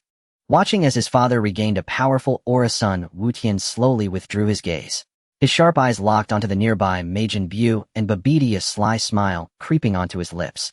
With a tone of casual mockery, he said, "You two sure know how to survive. Your vitality rivals that of an indestructible cockroach." The light-hearted words sent a shiver down Babidi's spine, his face instantly contorting with fear. Majin Buu, usually ferocious, instinctively retreated, his eyes betraying an unmistakable dread. Babidi's legs trembled as he stared at the intimidating aura of Sun Wutian, his voice quavering as he pleaded, "Please spare us. I will take Buu and leave Earth immediately, never to return." Sun Wutian shrugged indifferently, his tone relaxed, yet resolute, "Spare you? So you can go terrorize others on another planet." This statement crushed any hope Babidi had. He knew Sun Wutian was determined to eliminate them. Grimacing, he shouted at Majin Buu, "Buu, attack! Kill him! Fight back!" Majin Buu, whose thoughts were simple, felt his original fear replaced by a surge of ferocity upon realizing their predicament. With a furious roar, he leaped into the air, intending to strike first before Sun Wutian transformed into Super Saiyan 3. Gathering all his strength, he hurled a powerful punch at Sun Wutian. What he did not know was that Sun Wutian's power at that moment far surpassed even that of Super Saiyan 3. As he watched the speeding punch approach, Sun Wutian remained unfazed, his expression calm, even without shifting his stance. He simply raised his right hand and extended a single index finger, effortlessly blocking Majin Buu's seemingly all-out attack. His full-powered punch was casually deflected by a mere finger. Majin Buu's eyes widened in disbelief, staring at Sun Wutian's nonchalant demeanor, panic bubbling up within him. Refusing to accept this, he roared and unleashed a flurry of punches, each strike faster than the last, the wind from his fists tearing through the air. Yet no matter how rapidly he attacked, each blow was met with Sun Wutian's finger, which responded with even greater speed and precision. Sun Wukong, watching from the sidelines, could see it clearly, his eyes filled with astonishment as he blurted out, "This kid Wutian has become unbelievably strong." On the Divine Temple, everyone was equally stunned, knowing Sun Wutian was strong, yet never expecting him to be this outrageously powerful. Krillin jumped up in excitement, clenching his fists and shouting, "Wu Tian is way too strong. Majin Buu doesn't stand a chance against him." Piccolo, usually calm and composed, looked at the unperturbed Sun Wu Tian in the live broadcast, a slight smile forming on his lips as he nodded in agreement. It's worth noting that this Majin Buu had previously pushed Vegeta to the brink of self-destruction without being defeated. Even Sun Wukong had nearly exhausted all his energy against him. Yet now against such a terrifying opponent, Sun Wutian toyed with him effortlessly, not allowing a single attack to succeed, all while blocking with just a finger. People around the world watching Babbidi's livestream erupted in thunderous cheers. The fear that had gripped them was finally lifted, replaced with joy at their salvation. Meanwhile, Babbidi, hiding at the side, was already pale with fright, continuously retreating, his eyes glazed as he stared at the overwhelming scene before him. He had thought Super Saiyan 3 was incredibly strong, especially after it had easily defeated Majin Buu last time, even splitting him in half. Yet now Sun Wuxian's bizarre red-haired form was far stronger than before. Breathing heavily, Majin Buu retreated after exhausting all his attacks, hovering in the air with his chest heaving violently. His crimson eyes were filled with unwillingness as he helplessly glared at Sun Wutian. Sun Wuxian's smile gradually faded, his gaze turning icy as he spoke indifferently. "Are you done? Now it's my turn to strike." Before he finished speaking, his figure suddenly flashed, instantly appearing before Majin Buu. Without giving Buu a chance to react, he raised his hand and delivered a punch directly into Buu's body. Puff! Pink mist erupted as Majin Buu's massive body twisted and contorted, plummeting like a broken kite towards the ocean below. Boom! His gigantic form crashed into the sea, creating towering waves that soared dozens of meters high, the thunderous sound echoing through the sky. Buu was also sent crashing down to the ocean floor under the impact of such overwhelming power. In just a moment, Majin Buu, thanks to his terrifying regeneration abilities, struggled to recover at the ocean's bottom, roaring as he charged back towards Sun Wutian. Mid-flight, he suddenly halted, rapidly gathering energy into several energy blasts, crazily launching them at Sun Wutian. It was the prince's fighting technique. Sun Wutian remained unfazed, clenching his fist with one hand, and instantly enveloped himself in a layer of scorching red energy. All the energy blasts fired by Majin Buu struck the energy shield, not even causing a ripple.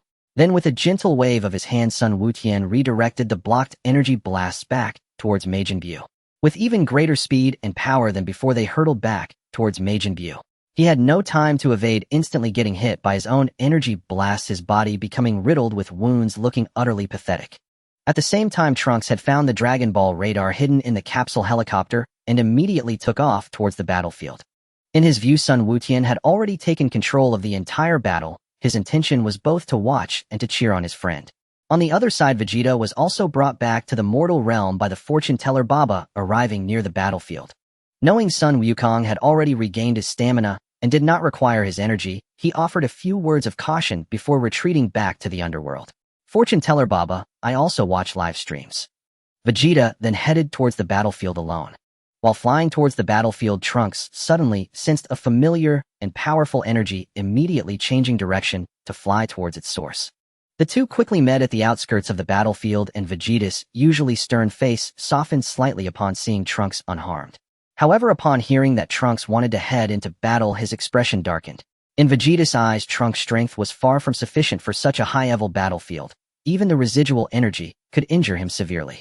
He immediately adopted a stern expression, scolding, "Trunks, go protect your mother right now and don't cause trouble here." Trunks pouted, unwilling, and said, "Wu Tian is about to win. Mom is safe over there. I don't need to go back." Seeing his authority challenged, Vegeta frowned and barked, "Listen, Trunks." Unable to defy his father, Trunks, filled with reluctance, had no choice but to change direction and fly towards the Divine Temple.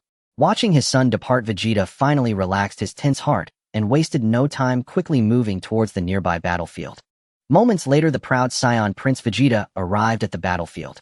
Looking at the Majin Buu, who was completely suppressed by son Goten with no ability to fight back, his brows suddenly furrowed. A surge of unwillingness and shock welled up within him as he stepped forward and asked in a deep voice, "Goten, what transformation is this?" In response to Vegeta's inquiry, son Goten's body radiated a divine brilliance, and he replied calmly, "This is a transformation that comprehends the power of the gods. I call it the Saiyan God form." Vegeta's pupils constricted as his questioning grew more urgent and restless. "The power of the gods. Can I learn it?" Son Goten turned his head away, his gaze fixed on the Majin Buu ahead, saying, "Uncle Vegeta, let's discuss this after the battle."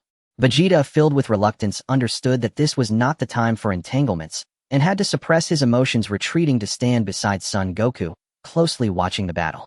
In the center of the battlefield, Majin Buu curled up on the ground, his body covered in wounds, clutching his head tightly with both hands. He struggled madly in intense pain, his pink body trembling violently. Babidi, witnessing this scene, was already panicked, his face pale, as he urgently shouted, "Majin Buu, what's wrong with you? Get up." In Babidi's eyes, Majin Buu was his only lifeline. If anything happened to Buu, he would have no way to survive. Buu, engulfed in excruciating pain, had no time to respond. After enduring Son Goten's relentless attacks and withstanding Vegeta's self-destruction, the pent-up anger had long been buried deep within. Now completely crushed by Goten once again, the repressed fury finally broke through its shackles and erupted. His entire being was engulfed in a violent pink aura, his body twisting and shaking violently as pure evil and brutality were forcefully stripped away, transforming into a thick, dark mist that burst forth. As the black mist hit the ground, it coalesced into the form of a thin Buu with darkened skin and a piercing, sinister gaze. In that moment of splitting, the fat Buu instantly became feeble, most of his power drained. The sinister energy and terrifying pressure surrounding the thin Buu far exceeded that before the split. Goku and Vegeta's expressions hardened, their vigilance heightened. Babidi stared in shock at the two Buus, while only Son Goten remained unchanged, standing quietly watching the strange transformation with keen interest. Within the heavenly realm, everyone watched the battle through a crystal ball, fully aware of Goten's unfathomable strength. Though surprised, they quickly steadied their minds, focusing intently on the battle. Moments later, the fat Buu regained his senses from the pain and stared intently at the thin Buu, asking in a rough voice, "Who are you?" The thin Buu lowered his gaze, his tone icy and cutting, "And who are you?" The fat Buu gritted his teeth and growled, "I am Majin Buu." The thin Buu's eyes flashed with ferocity, the evil energy intensifying. "I am the true Majin Buu." Before the words even fell, the fat Buu erupted in rage, charging forward with a barrage of powerful punches. The thin Buu danced lightly, moving like a specter, effortlessly evading all attacks. Then, with a fierce kick that carried tremendous force, he sent the fat Buu flying. The fat Buu crashed heavily onto a distant island, stirring up a cloud of dust, and painfully managed to rise. He clasped his hands in front of him, gathering a dazzling, violent pink energy sphere in his palms.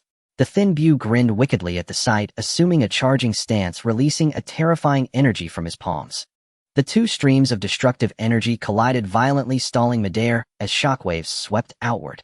The thin Buu had the upper hand in power. With a sudden burst of energy, he shouted, the energy instantly crushing forward, directly blasting toward the fat Buu. The violent explosion engulfed the island, sinking the entire land. As the dust settled, the fat Buu, now charred and in disarray, while floating in the air, roared madly, "I will turn you into chocolate and eat you." As soon as he finished speaking, a strange pink light glowed atop his head, and a magical beam shot towards the unsuspecting thin Buu. The thin Buu, with a look of disdain, casually waved his hand, rebounding the beam.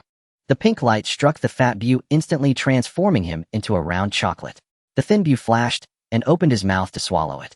As the chocolate entered his stomach, the thin Buu's shriveled body suddenly expanded and reformed, becoming robust and towering.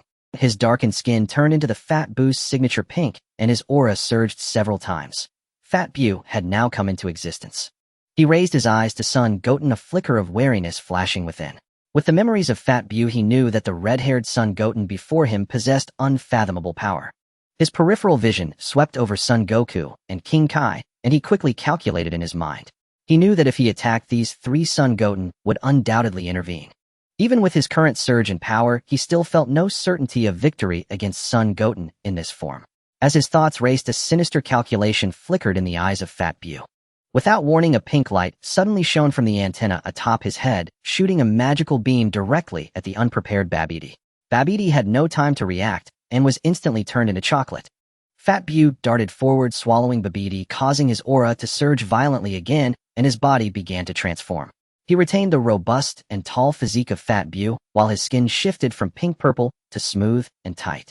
His previously bare upper body was covered by Babidi's signature dark magician robe, with a fierce purple magic pattern emblazoned on his chest. His facial features were cold and sharp, with a sinister and fierce gaze perfectly blending Fat Buu's brutish force with Babidi's cunning malice. Dark purple evil energy swirled around him, exuding a suffocating, oppressive aura. A completely new form of Majin that had never appeared in the original work, Babidi Buu, was born. The Supreme Kai-Shin gazed at the transformed Majin Buu before him, who had absorbed Babidi, a shiver suddenly coursing through his heart. 500,000 years ago, the despairing image of Majin Buu devouring him to protect him surged back into his mind. An overwhelming fear suffocated him, and he looked towards the floating Son Goten in the distance, his voice trembling with urgency. Mr. Goten, please eliminate Majin Buu at once. At the same time, Son Goku was fixated on the rapidly escalating energy of Majin Buu, who had merged the powers of Babidi and Fat Buu. The pressure suddenly surged, igniting a strong unease within him, and he hurriedly urged Son Goten, "Goten, don't hesitate, strike him down quickly."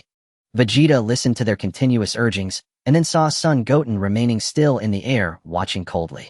The pride and temper of the Saiyan Prince flared up instantly. He unleashed a brilliant blue aura, instantly transforming into Super Saiyan 2 at full power. His golden hair stood upright and his eyes were filled with fierce arrogance. Clenching his fists, he dashed towards Majin Buu like a blue and gold streak of light, roaring defiantly, "What, Majin Buu? I don't take you seriously at all. Today I will personally take you down." Son Goku's pupils constricted as he was taken aback, shouting urgently at Vegeta's back, "Vegeta, don't be reckless. You're not his opponent at all." He then turned sharply, yelling at the still motionless Son Goten, "Goten, act now. Vegeta is no match for Buu." Son Goten snapped back to reality, looking at the Supreme Kai's panic and his father's anxiousness. He then glanced at Vegeta, who had already charged at Buu, feeling a deep sense of helplessness within. He hadn't been unwilling to act, but was contemplating a solution. He wanted to completely strip away Fat Buu's consciousness and rescue him. After all, the current Fat Buu had already separated from his evil side, leaving only the goodness of the Supreme Kai. His nature was that of a child. Aside from his gluttony, he had no other faults. Moreover, he was incredibly powerful and skilled in various magical arts with strong healing abilities, making him perfect as a family doctor or bodyguard. On the other side, Majin Buu looked at the charging Vegeta with a mocking smirk on his pink face, filled with disdain. Facing Vegeta's full-powered punch, he chose not to dodge, taking the hit head-on. Vegeta, seeing Buu's arrogance, felt a flash of cold light in his eyes, his punch's force increasing once again, the wind from his fist tearing through the air. With a muffled sound, Majin Buu was instantly cleaved in half at the waist, his lower body falling into the deep sea, while his upper body hovered in the air. Yet his expression remained unchanged, still mocking as he stared at Vegeta. With the hit landed, Vegeta threw his head back and laughed wildly, filled with arrogance. "Ha ha! What, Majin Buu? In front of my Super Vegeta, you're nothing but a worthless fool." Watching the overjoyed Vegeta, Majin Buu's mouth curled into a sinister smile of triumph. Son Goku saw through the scheme at a glance, his heart tightening as he shouted at the top of his lungs, "Danger! Vegeta, watch out behind you." Before he could finish his sentence, Buu's lower half, which had fallen into the sea, transformed into a pink streak of light, swiftly attacking Vegeta. Vegeta reacted quickly, raising his hand to deliver a powerful punch toward the approaching lower half. However, the moment his fist made contact, he found Buu's body to be as resilient as sticky pink glue. It instantly wrapped around his arms, slowly enveloping his entire being. The floating upper body saw this, flashed and pounced towards the encased Vegeta. A blinding red light suddenly flashed, then vanished. Majin Buu had completed his fusion with Vegeta, his form becoming even more robust, with sharper muscle lines. He donned Vegeta's signature Saiyan battlesuit, draped with Babidi's black cloak. The aura radiating from him surged several times stronger than before, oppressive to the point of suffocation. The Supreme Kai-Shin trembled uncontrollably, his face pale, as he murmured, "It's over. This is completely over. The current Majin Buu is likely not even a match for Mr. Goten." Son Goku was equally anxious, clearly sensing the level of power Buu possessed at this moment, feeling utterly helpless. He quickly thought of the fusion technique, but it required harmony and practice. With a formidable enemy at hand, Majin Buu would not grant them a moment's respite, leaving them at a loss. Only Son Goten, facing the escalating energy of Majin Buu, showed no signs of panic, his eyes igniting with an ever-increasing battle intent. He looked at Buu, who was smug from absorbing Vegeta, his tone calm, yet full of confidence. "I didn't expect that by absorbing Uncle Vegeta your power would rise to this level. Looks like I need to get serious in this battle." Majin Buu assessed Son Goten from top to bottom, his tone carrying arrogance and contempt. "After absorbing Babidi, I can accurately sense your energy. With my current strength, I feel far superior to you." Son Goten raised an eyebrow, dismissively laughing. "Oh really? Strength isn't determined by feelings. We'll find out in a fight." At this moment, he could clearly sense that Buu's energy was slightly stronger than his current Super Saiyan God form. However, holding the trump card of Super Saiyan 4, he felt steady as a mountain, unafraid. As the words fell, Son Goten's figure flashed, turning into an afterimage as he charged at Majin Buu. In an instant he appeared before Buu, his right leg sweeping out with a fierce gust of wind. Majin Buu hurriedly raised his hand to block, but with a crisp sound his entire right arm was shattered by the kick. Although he had dissipated most of the force, the remaining impact still struck his face, distorting it. Majin Buu's recovery ability was astonishing. His broken arm rapidly healed, and he immediately retaliated with a punch, but Son Goten effortlessly raised his hand to block. In an instant both unleashed punches and kicks, the sounds of their blows colliding echoed, and their afterimages intertwined. In mere moments they exchanged hundreds of blows. The battle stalemated. Watching from the sidelines, Son Goku and the Supreme Kai were already mesmerized, their eyes locked onto the battlefield. Son Goku widened his eyes, unable to contain his amazement. Incredible. So powerful. Goten's form is astonishingly strong at this level. He inwardly marveled at how Majin Buu's power had exaggeratedly increased after absorbing Vegeta. He never expected Goten not only to hold his own, but to have a slight upper hand. The enhancement from Majin Buu's absorption is not simply 11, it's akin to Piccolo's assimilation enhancement. During the fierce battle, Son Goten also noticed that the fused Majin Buu could withstand his Super Saiyan God form's fierce attacks. Though slightly inferior, he could occasionally launch effective counterattacks. He suddenly retreated, distancing himself from Buu, his tone laced with playful intrigue. I never expected that after absorbing Uncle Vegeta, you could actually trade blows with me now. Suddenly, with a sharp change in tone, Son Wushan's eyes erupted with a fierce brilliance, his voice heavy as a boulder. Next, let me show you the power that surpasses Super Saiyan 3. Upon hearing this, Son Wukong's pupils suddenly constricted violently, his face filled with disbelief and horror as he exclaimed, "What? Surpassing Super Saiyan 3? Wutian, he actually has an even stronger transformation." As his words faded, the divine red light swirling around Son Wutian slowly dissipated, his flamboyant red hair gradually losing its color, returning to its smooth black state. His fists were clenched tightly, muscles tensed. In an instant the veins in his neck slightly bulging, and he threw his head back to let out a roar that shook the heavens. The deafening roar swept across the battlefield like thunder, an overwhelmingly terrifying aura erupting like a volcano soaring into the sky and violently distorting the surrounding air. The golden aura that had been contained around him suddenly surged wildly, yet paradoxically it compressed and refined inwardly in layers. Crimson body hair spread wantonly along his shoulders, chest, back, and arms, outlining a fierce silhouette filled with primal wildness. His long black hair cascaded down to his waist, each strand taut and powerful. It retained the flamboyant nature of Super Saiyan 3 while shedding its ostentatiousness, embodying the most primal beastly essence and composure within the Saiyan bloodline. The crimson patterns around his eyes gradually spread from the corners, and the golden pupils suddenly shone with brilliant light. The youthful innocence in the boy vanished, leaving only a chilling coldness and an overwhelming fighting spirit. The pronounced brow bones took on a rugged and fierce appearance, showcasing his wildness, while a thick crimson tail swayed gently behind him. His tightly packed muscles were enveloped in a burning red aura, lacking the intricate electrical flashes of Super Saiyan 3. Only an immensely potent, nearly uncontrollable violent power surged wildly within him. At this moment, Son Wushan's aura underwent a complete transformation, no longer radiating the explosive brilliance of Super Saiyan 3. Instead, it perfectly blended wildness and rationality. Each breath that escaped him carried a destructive pressure that made the heavens tremble. Meanwhile, the live broadcast had long been closed since Babidi was devoured by Majin Buu. The people in the Celestial Palace could only rely on their senses to vaguely perceive the commotion on the battlefield. When this unprecedentedly powerful aura swept through the heavens and reached the Celestial Palace, Piccolo, Krillin, and Trunks all changed their expressions drastically, exclaiming, "What terrifying energy!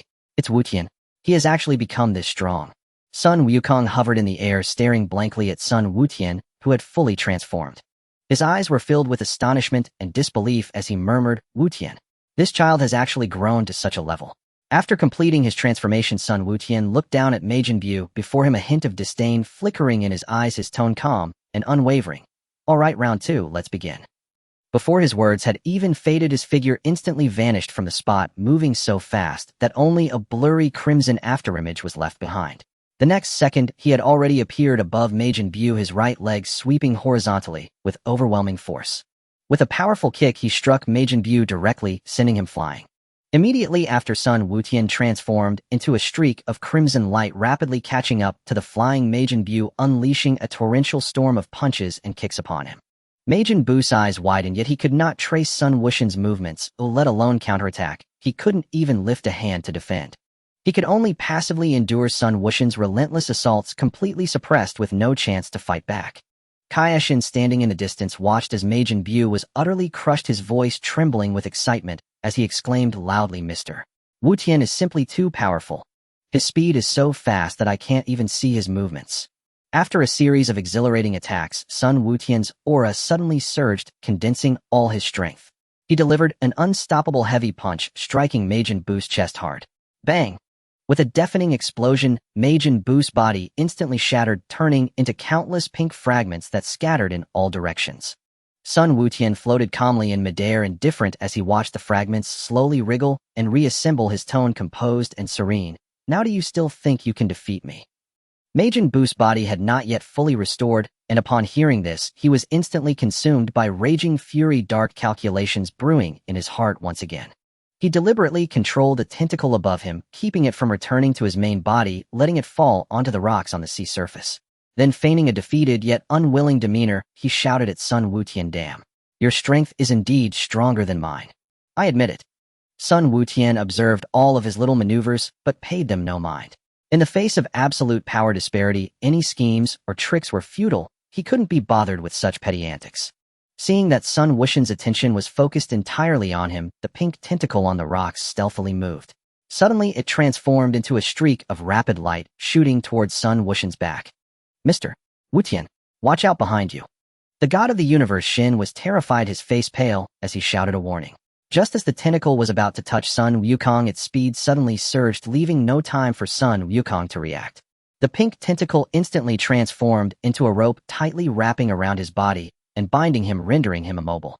Seeing his plan succeed, the demon Majin Buu revealed a hideous and frenzied smile, opening his wide mouth and recklessly lunging forward, swallowing Sun Wukong bound by the tentacle hole. Majin Buu, like putty, opened his mouth wide to swallow without any hesitation. Swallowing Sun Wukong, he was now excitedly dancing in midair, clutching his belly and laughing maniacally. "Ha! I can't believe it actually worked. You show me how arrogant you can be." The god of the universe Shin stood nearby, his face filled with terror as he shouted tremblingly, "Mr. Wukong, how could this happen?" Mr. Wukong was actually eaten. "It's not that simple."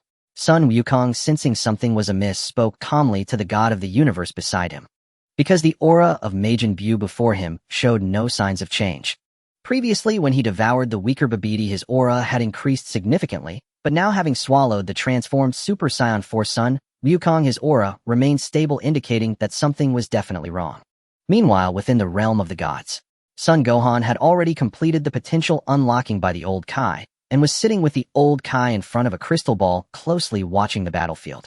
Seeing Sun Wukong being devoured by Buu, Son Gohan was instantly anxious, turning to the old Kai and urgently saying, "Old Kai, you can instant transmission, right? Please send me to the battlefield." The timid old Kai shook his head, repeatedly refusing to agree no matter what. With no other option, Son Gohan had to imitate Sun Wukong's previous actions. After a friendly negotiation, agreeing to give him 10 good magazines as a trade once the situation was resolved. Finally convincing the old Kai, who took the risk to use instant transmission to send him near the battlefield, then withdrew back to the realm of the gods, leaving him to go to battle on his own. Majin Buu, believing he had eliminated the greatest threat, failed to notice his own aura had not changed at all. Instead, he turned his fierce gaze towards the god of the universe Shin and Sun Wukong. Sun Wukong fixed his gaze on Majin Buu, then turned to the god of the universe and said in a deep voice, "Lord Shin, you should find a safe place to hide. Leave this to me." With that, Sun Wukong's aura erupted violently, preparing to unleash his full power and engage in a life-or-death battle with Majin Buu. At that moment, a powerful aura approached unreservedly from afar, quickly heading towards the battlefield, causing Sun Wukong, who was about to strike, to pause slightly. This aura, so familiar, it's Gohan. Majin Buu, however, disregarded everything, his eyes filled with murderous intent as he charged directly towards Sun Wukong, swinging his fist ferociously. Sun Wukong instinctively raised his hand to block, but suddenly an energy ball shot from a distance, heading straight for Majin Buu. The terrifying energy exploded on Majin Buu's fist, obliterating his entire arm. From a distance, Son Gohan, having completed the unlocking of his potential, approached the battlefield with confidence, landing and immediately calling out to Sun Wukong, "Dad." Seeing Son Gohan arrive safely, Sun Wukong felt a surge of joy, but remembering that he had not trained in these 7 years, and had let his skills deteriorate, he thought he was still the same as before. He suppressed his joy, and with a solemn expression said to him, "Gohan, you take Lord Shin and everyone else and retreat. It's very dangerous here, I'll handle Majin Buu." As soon as he finished speaking, Sun Wukong's golden aura erupted, his hair standing on end as he transformed into Super Saiyan 3, intending to buy time for Son Gohan and others to escape by facing Majin Buu. However, Son Gohan, looking at the scene before him, calmly shook his head and confidently said to Sun Wukong, "Dad, you don't need to fight, I'll leave Majin Buu to me, just watch." With that, Son Gohan flashed forward and threw a punch at Majin Buu. The original Majin Buu was no match for God Gohan, but now he had absorbed Vegeta and Babidi, his power far exceeding his original form. He easily caught the punch while firmly gripping Son Gohan's right fist, and with his other hand, he swung a fist down heavily at Son Gohan.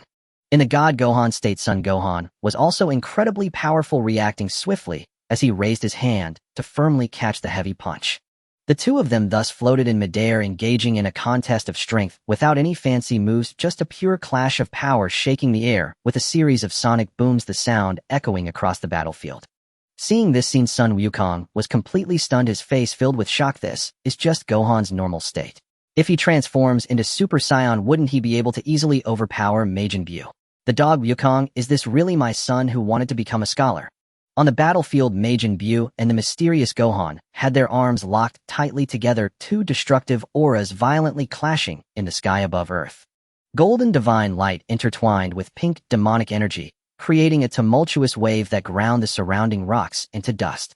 In the struggle, Majin Buu let out a fierce laugh, his muscles bulging as he attempted to overpower Gohan with brute force. Gohan, however, maintained a solemn expression, his aura as steady as a mountain, remaining completely immobile despite his opponent's efforts. At this moment, within the twisted and bizarre pink space of Majin Buu, Goten was suspended above a viscous passage of flesh. The surrounding fleshly walls were contracting, and the air was filled with a nauseating sweet scent. Not far away, three figures were tightly bound by thick pink pillars of flesh, trapped in a deep coma. These were the absorbed Vegeta, Fat Buu, and Babidi. Seeing Vegeta's pale face and weak aura, Goten's crimson eyes flashed with a cold glint. Without any hesitation, he raised his hand, gathering energy, and two streams of azure energy waves shot forth, piercing through the air with a sharp whistle, accurately targeting the meat pillar connecting Vegeta and Fat Buu. Sizzle. The energy waves easily penetrated the viscous flesh, and the thick pillar exploded upon impact, pink juice splattering everywhere as the shackles binding the two were completely shattered. The unconscious Vegeta and Fat Buu's bodies softened, slowly falling downwards, while Goten flashed forward, steadily catching them. The remaining Babidi was directly obliterated by Goten's energy blast. With the situation resolved, Goten did not delay, his aura surging violently as he gathered power and unleashed a powerful energy wave. The terrifying energy instantly broke through the internal flesh barriers of Majin Buu, creating an opening to the outside. With one arm around Vegeta and the other holding Fat Buu, he leaped through the opening, swiftly escaping from Majin Buu's body. Nearby, Goku and Supreme Kai were on high alert, watching the battle unfold. Upon seeing Goten safely emerge with the two, their faces instantly lit up with joy. Great! Goten successfully made it out. Goku clenched his fists, his voice filled with excitement. Supreme Kai let out a long breath, his previously tense heart finally at ease, nodding repeatedly. What a relief. I just didn't expect Mr. Goten to have deliberately been eaten. At this moment, Majin Buu, who was locked in battle with Gohan, suddenly stiffened. As those he absorbed began to break free, it was as if the very foundation supporting his body was being pulled away, and a wave of excruciating pain engulfed him. He violently released his grip on Gohan's arms, his entire body convulsing violently. His once mighty form uncontrollably twisted and contorted, letting out a roar that seemed to tear the heavens apart. Roar! Countless pale pink energy waves erupted from the pores on his head, scattering and exploding like a flood breaching a dam. Muscle layers crumbled, shapes twisted madly, and the powerful form that had absorbed Vegeta, Babidi, and Fat Buu rapidly faded away. In the next moment, Majin Buu's form suddenly expanded, transforming into the muscular and fearsome South Supreme Kai Buu. His crimson eyes surged with boundless rage, and a dark aura enveloped him, almost solidifying. However, this fury did not last long, as his body continued to uncontrollably regress. His flesh contracted, the texture rapidly reshaping, and his gigantic form shrank at a visible rate. Wisdom, rationality, greed, and scheming, all emotions and thoughts acquired later, were completely stripped away, leaving only the most primal instinct of destruction in the universe. The strange patterns on his body slowly faded, his head became pointed, and his form shrank to that of a child with tight and fierce pink skin.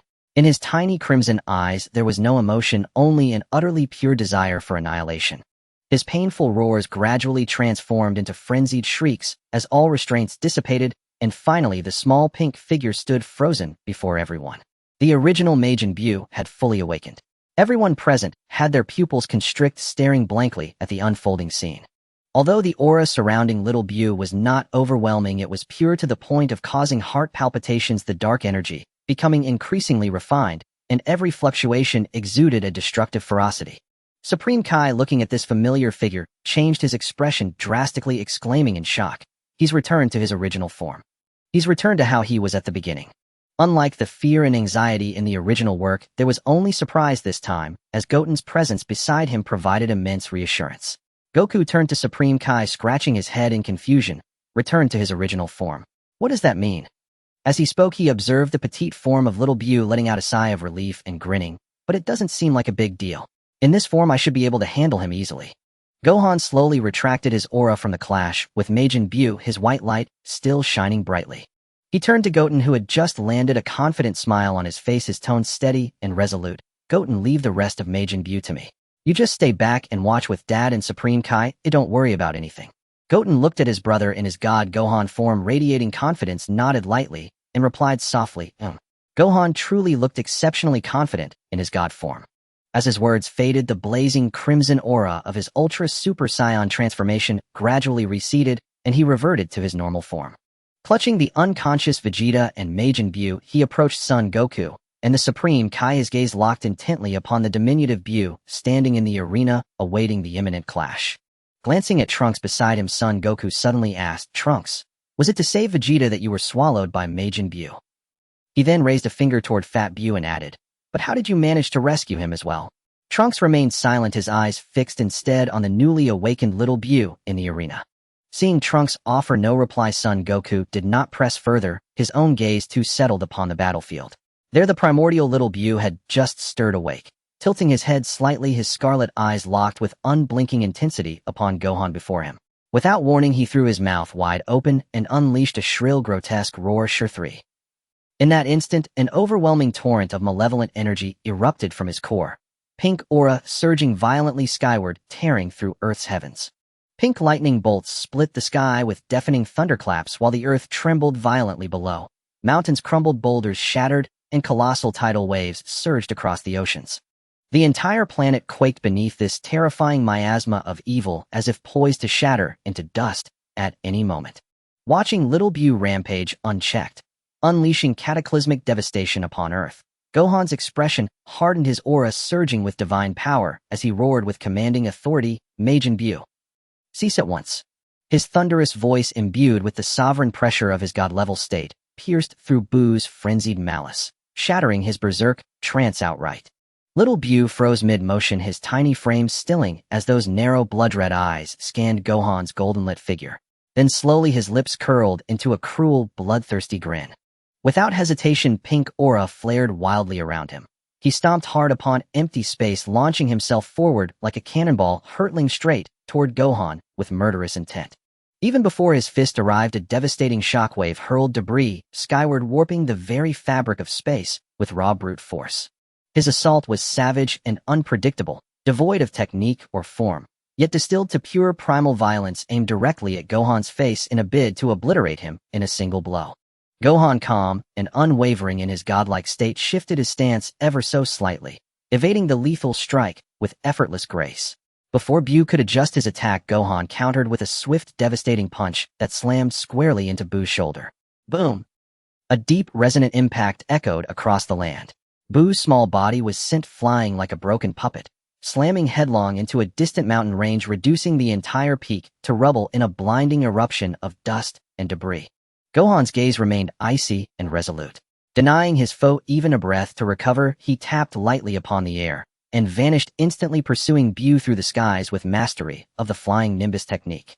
In the next heartbeat, golden fists and kicks descended like a merciless storm, each strike precise, brutal, and infused with overwhelming force. The heavy thuds of flesh meeting flesh, the sharp whistles of limbs cleaving the wind reverberated ceaselessly, white divine energy, and pink malevolence colliding in violent detonations that shook the very foundations of Earth. Even Buu's legendary regenerative ability proved pitifully inadequate against Gohan's absolute dominance of power.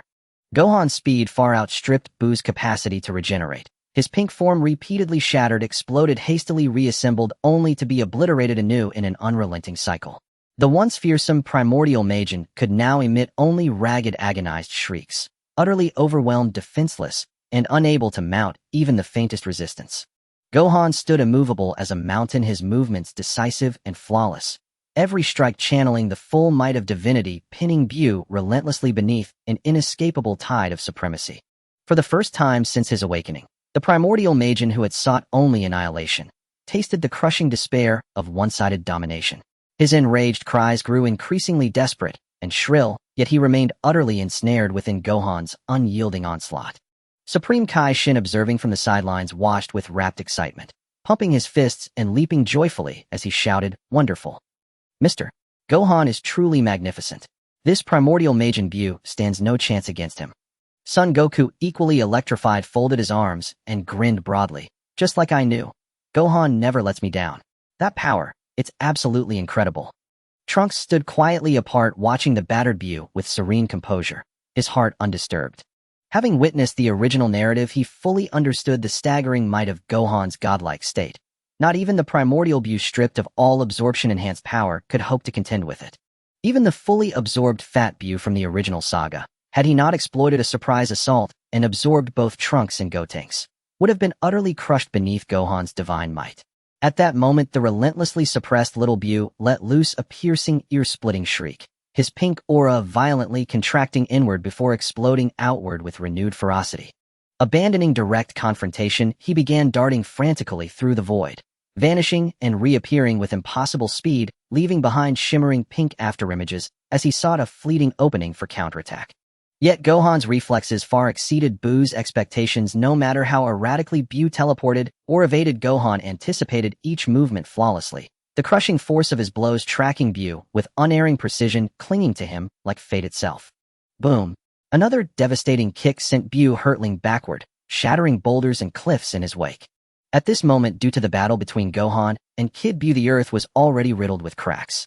The terrifying aura of God Gohan intertwined with the sinister energy of Buu, its aftermath lingering slowly in the air. In his original form, Kid Buu was severely suppressed by the God Gohan form of Son Gohan, his small pink body taking consecutive heavy blows. Each explosion and reformation carried an endless unwillingness, and the piercing howls echoed repeatedly across the entire earth, yet he could never escape Son Gohan's onslaught.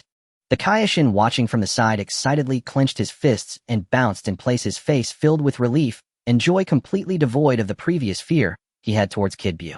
Not to mention Son Gohan's formidable strength, the presence of his father and son beside him provided him with considerable reassurance. Seeing Kid Buu being firmly suppressed by Son Gohan made him cheerfully exclaim, "Great. Mr. Gohan is so strong." Standing nearby, Son Goku crossed his arms and laughed heartily, his short black hair fluttering with the wind, his eyes filled with admiration for his eldest son, as he said loudly, as expected of Gohan, "This power is simply overwhelming." Son Goten, holding Vegeta and Fat Buu, stood by his father's side, calmly observing the battlefield. He was quite familiar with the strength of God Gohan's form. Although Kid Buu had a tenacious vitality and a strong desire to destroy, there was no chance of turning the tide in the face of such an absolute power gap. Son Goten, as long as my brother doesn't mess around, this is absolutely secure. Meanwhile, in the heavenly temple on Earth, Piccolo, Krillin, and Trunks had all gathered. Silently feeling the battle aura below, every face was filled with tension and anticipation. Piccolo frowned slightly, sensing the two extreme auras coming from Earth, and spoke in a deep voice, "Is this powerful aura Gohan's? Is he fighting against Kid Buu?" Trunks clenched his fists, his eyes filled with excitement. "That's the aura of my big brother Gohan. That so-called Kid Buu is no match for him. He is finally going to defeat Kid Buu." Hearing Trunks' words, Bulma's eyes slightly reddened, and the heart that had been hanging in suspense finally relaxed a lot. "Great. As long as we defeat Buu, everyone will be safe, and then we can use the Dragon Balls to restore everything." At this moment, Krillin couldn't help but exclaim, "Since the Cell games, Gohan hasn't trained for so long. I didn't expect his strength to have broken through again. Is this the potential of a Saiyan? Krillin, is there no room left for Earthlings to live?" The crowd in the heavenly temple all felt this overwhelming aura, and let out a sigh of relief. Smiles that had been long absent appeared on their faces as they awaited the complete end of this cosmic crisis. However, no one noticed that the original Kid Buu, who seemed to be completely unable to fight back under Son Gohan's relentless assault, had a glimmer of cunning hidden deep within his crimson eyes. Though he was the most primitive demon retaining pure destructive instincts, he had also endured countless battles, and subconsciously, he had long stored the ability to scheme and be deceitful. The current state of embarrassment and madness was all a deliberate disguise. He had been waiting for an excellent opportunity, one that could completely turn the tide of battle. Son Gohan was oblivious to the anomaly, his gaze icy and his aura steady as he watched Kid Buu, who was constantly reforming and being crushed. Having made up his mind, he resolved to end this battle immediately to prevent further destruction of the Earth and eliminate any future hazards. Kid Buu, this battle should come to an end. Son Gohan let out a low shout, and the white aura of God Gohan suddenly retracted as he slowly raised his hands to his waist. In his palms, he began to gather a brilliant light blue energy, the signature technique of the Sun family, Kamehameha. Although it was taught by Master Roshi, it was predominantly used by the Sun family. The terrifying pressure instantly enveloped the area, causing the atmosphere between heaven and earth to solidify, the blue light growing ever brighter. Illuminating the entire earth as if it were daylight, this strike gathered all his strength enough to completely annihilate the primitive Buu, who possessed infinite regeneration. Son Goku's eyes lit up as he shouted, "Gohan, now's the time. Finish him in one go. Son Goku, my dear eldest son, has grown up and finally learned not to mess around." Kaioshin also held his breath, nervously watching the energy sphere in Son Gohan's palms, waiting for the moment of final victory. Just as Son Gohan was about to unleash the Kamehameha, an unexpected change occurred. The originally collapsed and weak original Kid Buu suddenly erupted with all his evil energy. His small figure teleported in an extraordinary speed right in front of Son Gohan. The speed was so fast that it even tore through the void, and even the God Gohan form of Son Gohan couldn't react in time. This was not the speed and reaction time that Kid Buu was supposed to have. It was a lethal ambush he had been holding back for a long time. "Gohan, be careful." Son Goten's expression changed dramatically as he shouted, his aura surging in an instant, wanting to rush forward to stop him, but it was already too late. Son Goku's smile instantly froze on his face, his expression changing dramatically. "Not good. It's an ambush." The joy on Kaioshin's face vanished in an instant, replaced by terror. How could this happen? What does Kid Buu want to do? Sun Wukong's pupils constricted sharply, and in a moment of panic he had no time to retract his Kamehameha, instinctively raising his arm to block the oncoming attack. However, little Buu had already calculated the timing perfectly. Instead of launching a frontal assault, countless sticky pink fleshy tentacles erupted from its body in an instant. Like a venomous snake emerging from its den, they swiftly coiled around Sun Wukong, binding his limbs tightly and rendering him immobile. Even his breath was instantly restricted. "Let me go." Sun Wukong roared, a mysterious aura exploding from his entire body as he attempted to break free from the tentacles' grip. But these tentacles were part of Majin Buu's very being, incredibly resilient. Coupled with Little Buu's full power confinement, he found himself unable to escape. Little Buu let out a strange howl, without any hesitation taking advantage of the surprise attack. The pink flesh wildly spread, completely enveloping Sun Wukong, forming a massive pink cocoon. "Wukong!" Sun Wukong's eyes widened in rage as he transformed into Super Saiyan 3, golden flames erupting into the sky, ready to rush forward for a rescue, only to be pulled back by Son Goten. "Dad, don't be impulsive. It's too late to rush in now, and you might get ensnared too." Son Goten's face was grave, his voice calm, yet tinged with frustration. "Son Goten, another failure. God Gohan has great expressiveness, but his achievements are utterly disappointing." The Supreme Kai, sitting on the ground, recalled the scene of the Grand Supreme Kai being absorbed by Majin Buu, despair etched on his face. "It's over. Mr. Gohan has been absorbed, and now Majin Buu will become even stronger." In the God realm, everyone sensed Majin Buu's increasingly powerful aura and the rapid disappearance of Sun Wukong's presence, plunging them into silence. Piccolo's face turned a ghastly green as he exclaimed in disbelief, "Impossible. Gohan has actually been absorbed." Chi-Chi felt her body weaken at the news, almost collapsing, tears of sorrow filling her eyes. How could this happen? "My Gohan." Trunks, Krillin, and the others stood frozen, their previously excited expressions turning into despair.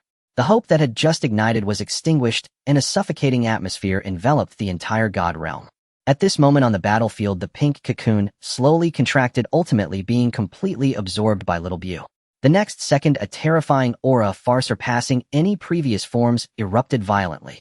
Little Boo's form began to undergo drastic changes, his originally small body gradually becoming more erect, surrounded by a pink malevolent aura intertwined with the brilliance of God Gohan's presence. His facial features became increasingly defined, and patterns similar to Sun Wukong's god form appeared on his body. His eyes no longer reflected pure madness, but bore a chilling wisdom and ferocity. He absorbed Sun Wukong's god form, completely evolving into God Bu, possessing the infinite regeneration and immortality of the original Bu alongside the overwhelming power and combat intelligence of Sun Wukong. This was the strongest Majin form in history, a terrifying pressure sweeping across the entire Earth, even spreading throughout the universe, causing all living beings that sensed this aura to tremble in fear. The god form absorbed by Little Bu is different from that of the original Bu. Little Bu is more pure and will become significantly stronger after absorption. God Bu floated slowly in the void, looking down at his hands, the corners of his mouth curling into a cruel, yet confident smile, his gaze scanning the onlookers with a murderous intent. Sun Wukong felt his body tense up, the Super Saiyan 3 aura erupting with full force, yet he could still sense the vast gap between himself and God Bu. He understood in his heart that even if he gave it his all, he would be no match. In this moment of despair, Son Goten slowly stepped forward, his eyes resolute, showing no signs of retreat. Goten, this guy is ridiculously strong right now. You take Lord Kaioshin and leave, he'll hold him off. Sun Wukong hurriedly grasped his son's arm, worry etched across his face. Dad, my brother has been absorbed by him. I must save him. I will defeat him. Son Goten shook off his father's hand, his gaze locked onto God Bu, the Saiyan blood within him boiling and roaring. His fists clenched tightly, muscles tensing instantly, veins bulging on his neck, and he threw his head back, unleashing an earth-shattering roar. Ha! Super Saiyan 4, make your entrance. The ultimate Saiyan aura erupted violently, colliding with the terrifying pressure of God Bu. The ground of the entire Earth shook violently once more, the waves from the collision of the two ultimate auras turning the surrounding rocks into powder. Sun Wukong gazed at his son's Super Saiyan 4 form, a glimmer of hope flickering in his eyes, yet worry remained. Goten, you must be careful. The Supreme Kai observed Son Goten transforming into Super Saiyan 4, and amidst his despair a faint hope reignited as he stared intently at the battlefield, not daring to breathe. In the God realm, everyone sensed the Super Saiyan 4 aura erupted by Son Goten, the previously despondent expressions regaining a flicker of hope. It's Goten. He's transformed. Trunks shouted, hope rekindled in his eyes. Piccolo frowned deeply, speaking solemnly. Goten's aura is strong, but Bu has absorbed Gohan. His strength is terrifying. I wonder if he can withstand it.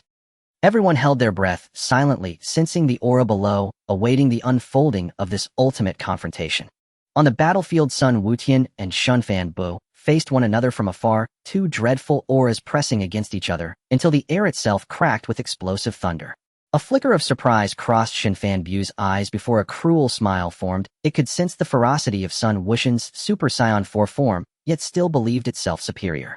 With a roar, Sun Wutian struck first. His form blurred and vanished from his spot, the speed of Super Saiyan 4 so unmatched that it left a scarlet afterimage. He surged straight toward Shunfan Bu, a fist imbued with inexorable might smashing into the opponent's chest. Shunfan Bu's visage remained unchanged, a casual lift of his hand warded off the blow. Scarlet fist force collided with pinkish malefic aura in a titanic clash that thundered deafeningly. Boom. The two forces stalemated. Sun Wutian felt a massive jolt travel through his arm, and his heart leapt. He could perceive with absolute clarity that Shunfan Bu's power was on par with his. Immediately, Shunfan Bu countered with a backhanded punch. Sun Wutian hurriedly blocked, and was driven backward, the earth beneath his feet splitting into countless fissures. They became entangled in combat in an instant. Crimson flames and pink malefic aura collided frenziedly. With every exchange of fists and feet, cataclysmic power erupted. Sun Wuxian's Super Saiyan 4 onslaught was like thunder. Each punch landed with bone-shattering impact, each kick cleaved the wind. His techniques were precise and merciless, drawing Super Saiyan 4's strength to its utmost. They fought from Earth into the heavens, moving so swiftly that only two afterimages could be seen crossing, their roars reverberating across the planet. The fallout triggered quakes and surging tsunamis worldwide as skyscrapers in some cities collapsed in an instant. Sun Wukong watched from the sidelines, brows knitted, eyes fixed on the battlefield, muttering to himself, no. Wuxian's aura is steadily waning while Morin Bu remains unaltered. At this rate, he is bound to lose. Zhuang Xingxin's face was taut with anxiety, hands clenched white. He prayed incessantly for Sun Wutian to gain the upper hand. Yet seeing the two evenly matched, his heart kept leaping into his throat. Those atop the heavenly hall did not perceive any shift in Sun Wuxian's aura. To them, the two auras seemed equal. Kellen cried out, torn between joy and dread. Joy that Wu Tian could stand against the mightiest Bu, dread that Wu Tian might yet fall to Morin Bu. Chi-Chi, voice trembling with worry, pleaded, "Wu Tian, fight on. You must defeat Bu. You have to win." On the battlefield, Sun Wuxian, too, sensed the stalemate's peril. His stamina was draining, his aura faltered while Xinfan Bu's remained steady. The more it fought, the bolder it became. Its regenerative ability and boundless endurance left it without worry. If this continued, defeat for him was certain. "I cannot drag this out." Sun Wuxian's gaze hardened, resolve surging within him. He would break his own limits and elevate Super Saiyan 4's power to a higher plane. Sun Wuxian burst with force, kicking Xinfan Bu aside before withdrawing to hover in the void, lifting his face to the heavens with a roar that shook the world. A primal scream tore from him. His Saiyan bloodline erupted. Super Saiyan 4's crimson blaze surged in a wild, renewed ascent. The once rampant aura condensed into something denser and more substantial. Crimson lightning thickened, and a faint red halo encircled him. Musculature refined into perfect contours, his crimson mane lifting slightly, his gaze sharpened and steadied. A pressure far surpassing ordinary Super Saiyan 4 erupted from his being. Super Saiyan 4, full power. Such a formidable aura. Has Wu Tian broken through? Sun Wukong murmured to himself, caught between awe and pride. Zhuang Xinxin stared at Sun Wuxian's skyrocketing aura, stunned. His anxieties eased for the most part as he cried out, "Incredible! This power has utterly surpassed Morin Bu."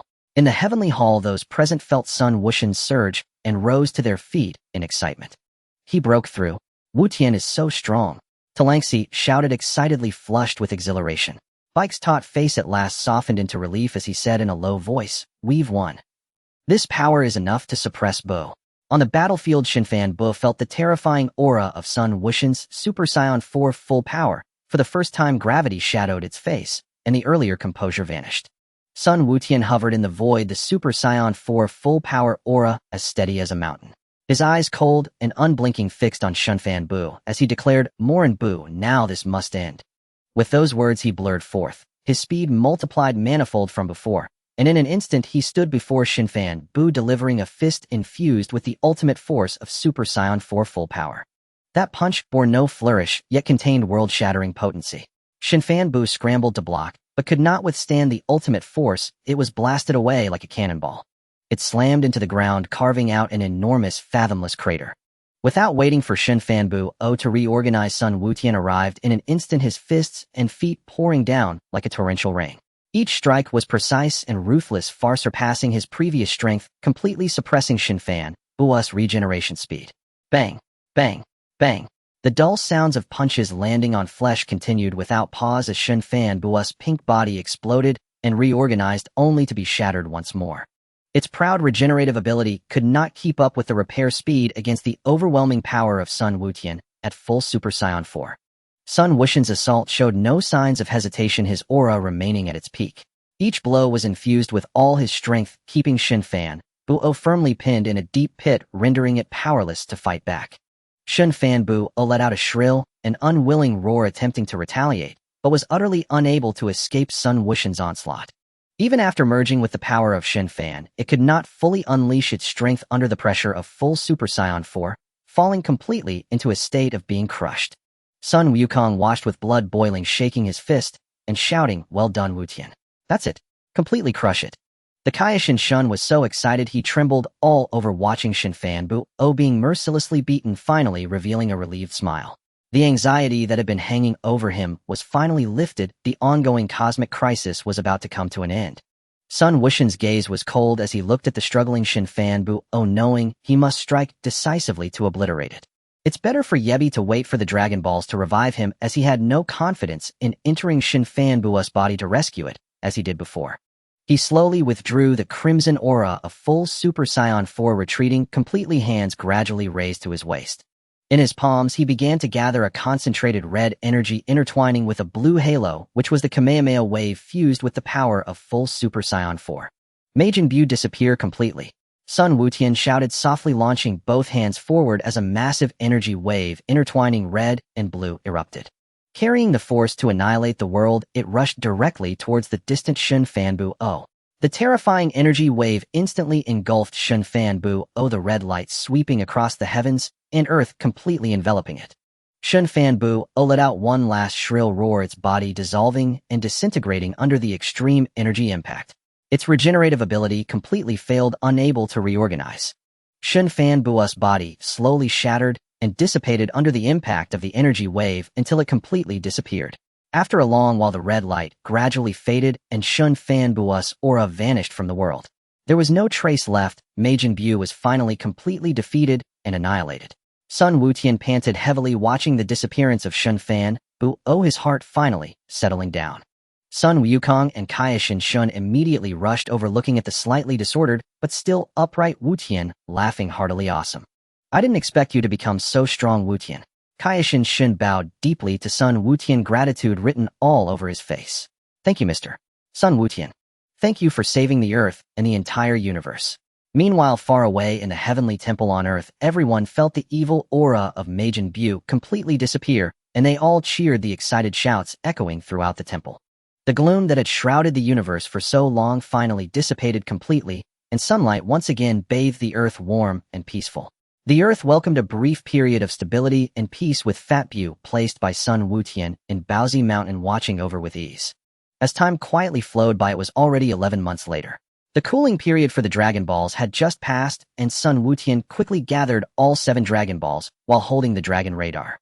Everyone gathered at the heavenly temple, gazing at the Shenlong hovering in the sky as Sun Wutian solemnly made his wish. First wish: revive all the innocent lives lost due to Majin Bu, excluding the bad ones. Shenlong's eyes flashed with red light. Your wish has been granted. Countless people who had perished because of Bu were revived on Earth. Second wish: revive my father, Sun Wukong. He had already discussed this with Wukong beforehand, and the latter had gladly agreed to return to the living world. Mainly because he was eager to learn Super Saiyan 4 transformation from Sun Wutian, which was why he agreed to come back. The red light of Shenlong reappeared. On King Kai's planet, Sun Wukong, who was training, felt the halo above his head vanish instantly, and he immediately prepared to use instant transmission to rush back to Earth. The North Kai shouted urgently from the side, "Hey, don't forget to revive me, Babarusu, and Girigiri too." But before Wukong could set off, Sun Wutian had already made his third wish. "I wish to learn instant transmission like my father." The red light of Shenlong lit up again. "All your wishes have been granted. Goodbye." As soon as the words fell, Shenlong transformed into 7 shooting stars, scattering in all directions. At that moment, Sun Wukong had just arrived at the heavenly temple using instant transmission and could not help but smack his forehead. I'm still a step late." On King Kai's planet, the North Kai looked down at the lower realm, continuously complaining with a face full of resentment. It had already been 8 years. Every time he met with other Kais, he was mocked for the halo on his head. In the open area behind Baozi Mountain, after the incident with Majin Bu concluded, Sun Wutian realized his lack of strength and was currently engaged in rigorous training. Sun Wutian exclaimed, "How can I not train if I can't even surpass 10 versions?" Beside him, the revived Sun Wukong was also immersed in his training, his punches and kicks creating gusts of wind, fully absorbed in the joy of enhancing his strength. Only Sun Wufan had already shouldered his backpack and was riding on the Nimbus towards school. "With Dad and Wutian guarding Earth, that's enough. I will focus on being a scholar instead." Wufan made up his mind. Even when Wukong and Wutian repeatedly urged him, he remained steadfast in his dream of becoming a scholar. The father and son could only respect his choice. It wasn't that Shishi restricted Sun Wufan. In the original work, he was unwilling to train and wanted to be a scholar. After a moment, Wukong stopped his training, wiped the sweat from his forehead, and looked at Sun Wutian, who was still diligently training, and said loudly, "Wutian, come spar with me. Let me see how much you have surpassed me." Upon hearing this, Sun Wutian immediately ceased his stance, his aura gradually calming down, and he nodded in agreement, saying, "Okay." They both utilized the instant transmission technique, standing in midair facing each other. Wukong took the initiative, clenching his fists tightly as a golden aura erupted around him, instantly transforming into Super Saiyan 1. His golden hair stood upright and his gaze retained its characteristic brightness. Looking at his father, who assumed a battle stance and appeared eager to fight, Sun Wutian frowned slightly and said earnestly, "Dad, if you only transform into Super Saiyan 1, I will defeat you in an instant." Wukong was taken aback for a moment, then helplessly waved his hand, laughing as he replied, "Haha, really? Then I might as well transform into this form straight away." As soon as he finished speaking, Wukong tightened his fists again, his aura surging wildly. A low, deep roar echoed through the valley, and the golden flames surged violently mixed with thick purple lightning. His originally shoulder-length golden hair rapidly grew, cascading down to his waist. His brow bones protruded slightly, his eyebrows vanished entirely, and the aura of Super Saiyan 3 fully erupted. Looking at Wukong's Super Saiyan 3 form, Sun Wutian remained calm and slowly said, "Dad, unleash your full power." Wukong scratched the back of his head, a silly and awkward smile on his face. It seems nothing can be hidden from Wutian. After saying this, Wukong took a deep breath, his aura once again soaring dramatically, far surpassing the previous ordinary Super Saiyan 3.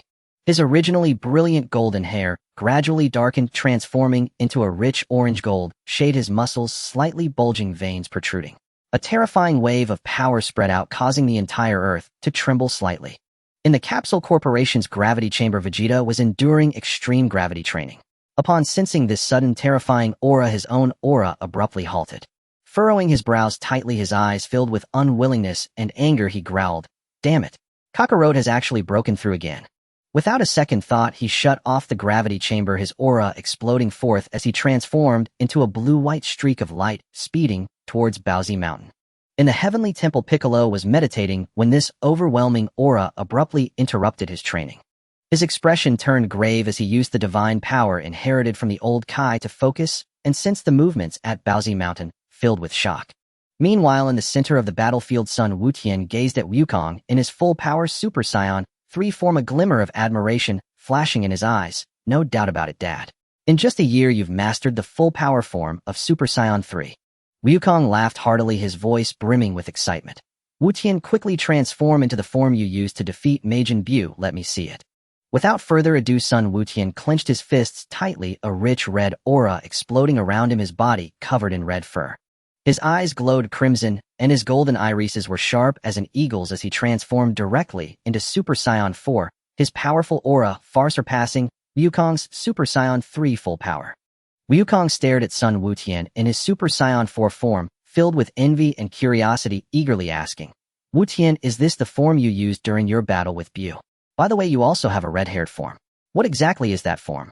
Sun Wutian did not answer directly, merely looking steadfastly at Wukong. He said in a serious tone, "Dad, let's finish sparring first. We can discuss these matters later." Upon hearing this, Wukong did not inquire further, simply calling out, "Here I come, Wutian." He suddenly flashed forward, delivering a powerful punch straight at Wutian's face. Wutian sidestepped easily, avoiding the swift attack. Before Wukong could recover, Wutian closed in and threw a straight punch. Their fists collided, producing a thunderous boom. Wukong's arm felt numb as his figure was instantly sent flying backwards for hundreds of meters before barely stabilizing himself.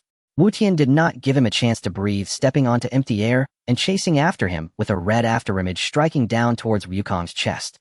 Wukong raised his elbow to block, but the immense force caused his blood to surge. Just as he was about to counterattack, Wutian had already circled behind him, delivering a knee strike hard into his lower back. Wukong grunted, crashing down like a cannonball into the ground, creating a deep pit and kicking up dust.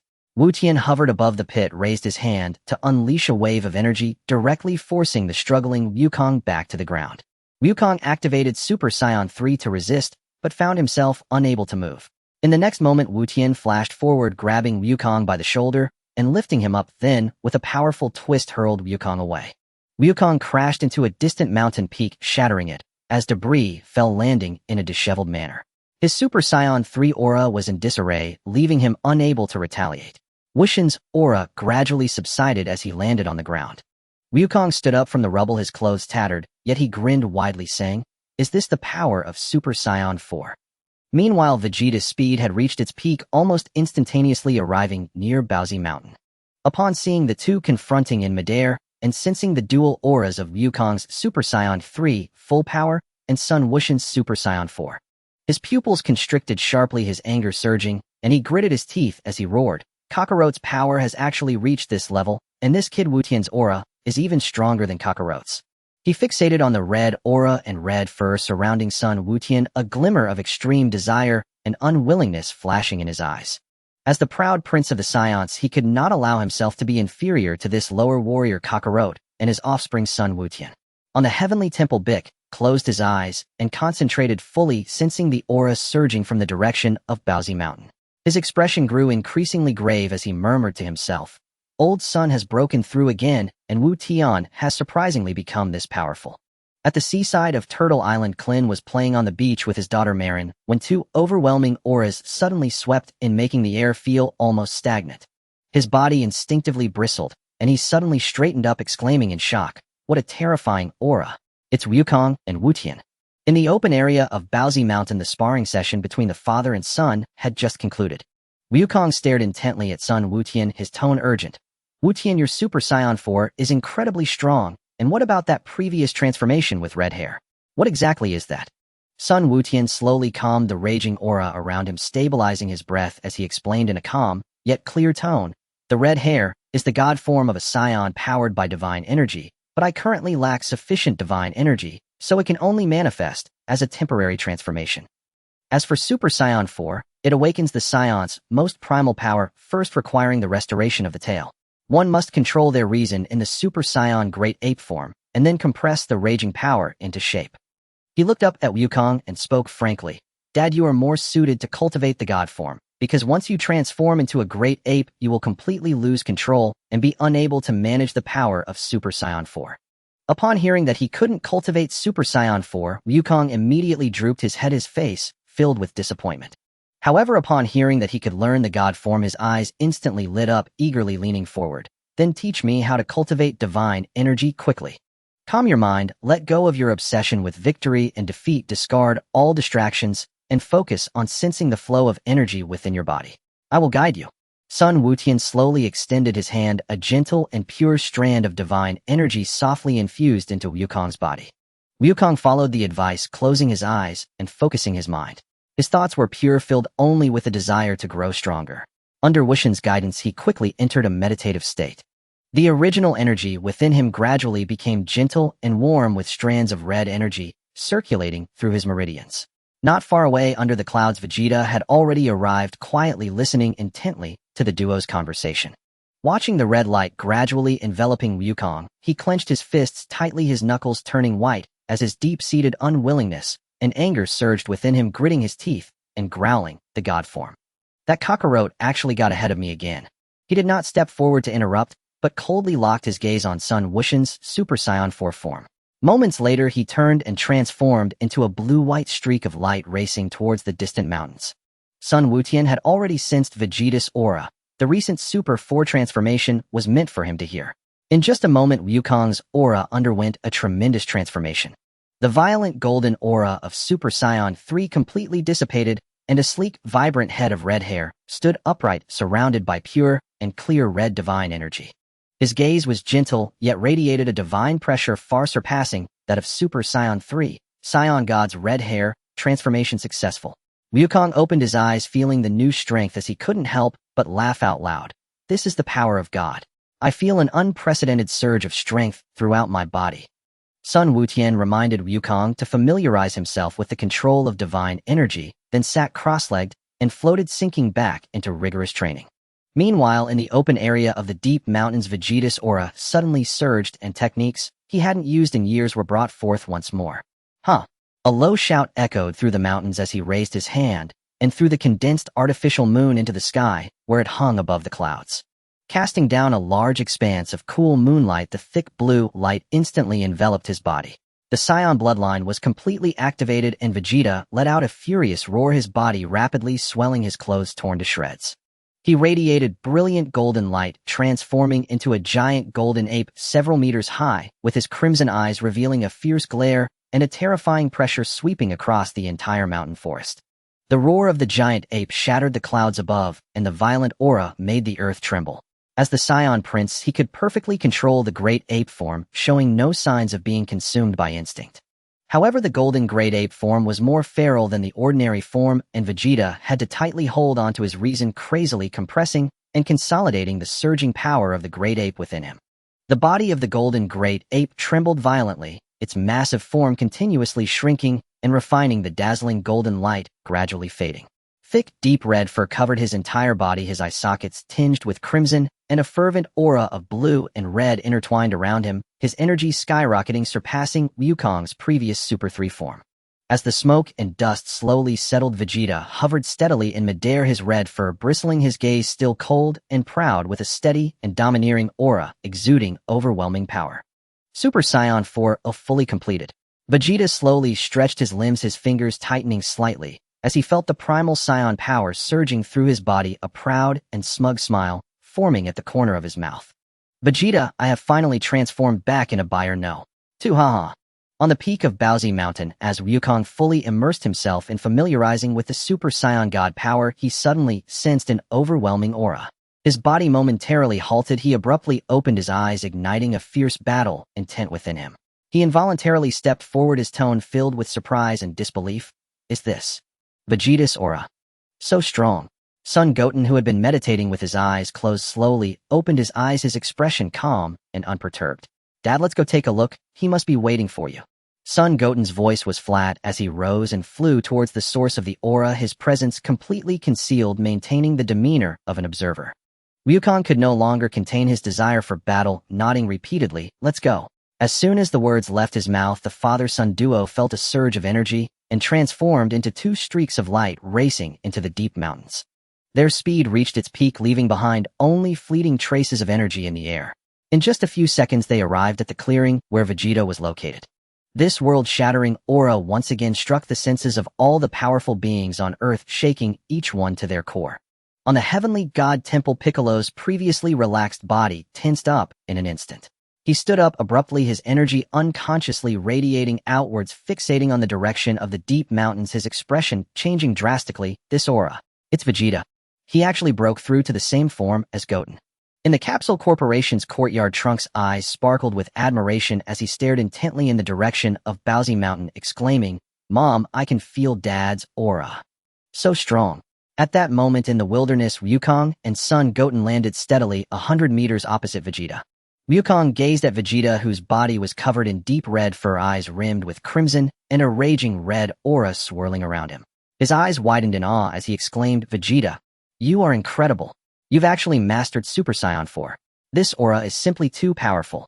Vegeta glared at Wukong with a proud and cold expression, his aura slightly retracting, his voice filled with unmasked battle intent and provocation. Kakarot, I am the Prince of the Saiyans, unlike you, a lowly warrior.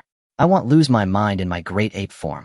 Now use your so-called god form and fight me, heathen. Let me show you whose power truly reigns supreme. He had waited too long for this day. Since arriving on Earth, he had always lived in Kakarot's shadow. Time and again he chased time, and again he broke through all to completely defeat Kakarot and prove he was the strongest Saiyan. Vegeta, pure-blooded Goten, doesn't count.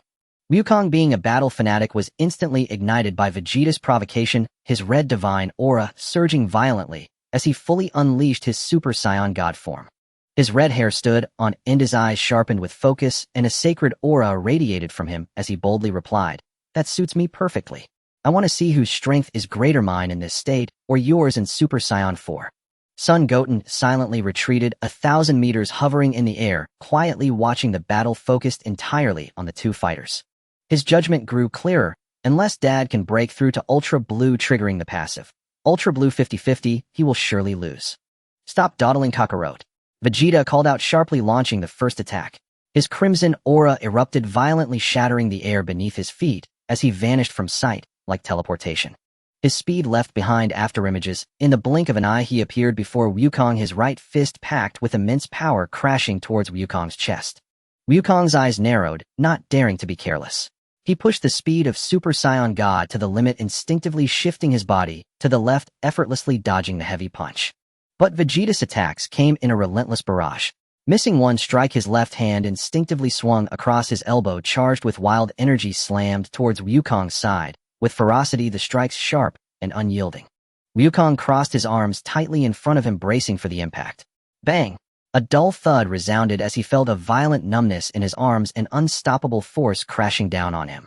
His body involuntarily flew backward, the void beneath his feet crumbling under the pressure as he stumbled back over 10 meters before stabilizing. Such tremendous strength, though still weaker than Goten, it's far stronger than my current power. Wukong thought to himself, his excitement growing as he suddenly propelled himself into the air, launching a punch towards Vegeta's face. The punch, infused with divine energy, moved with lightning speed and an extremely tricky angle. Vegeta snorted coldly, his expression unchanged, and he clenched his right fist, preparing to meet the attack head-on without dodging. Boom! The two fists collided with a thunderous crash, the red divine energy clashing against the crimson Super Saiyan 4 aura, and two immense energies erupted from the point of impact. They spread wildly, uprooting nearby towering trees, the ground cracking with countless jagged fissures, dust swirling, and debris flying. In this clash of power, Vegeta remained as steady as a mountain, his feet firmly planted in the void without retreating in the slightest. Yet Sun Wukong was shaken, his arm numb, and he staggered backward, clearly at a disadvantage. Vegeta gave Wukong no breathing space, his figure flickering as his aura surged, raining down fists and kicks upon him like a torrential storm. Left punch, right elbow, left leg, right knee. Each strike was vicious, aimed directly at vital points, a relentless onslaught that showcased the full might of Super Saiyan 4 with speed, power, and reaction at their peak. Wukong could only rely on his combat experience to dodge, block, and retreat, occasionally seizing a fleeting opportunity to counterattack, but each attempt was effortlessly neutralized by Vegeta failing to inflict any effective damage. The two fought fiercely in midair, hundreds of exchanges passing in the blink of an eye, but Wukong gradually began to tire, his breath becoming increasingly erratic.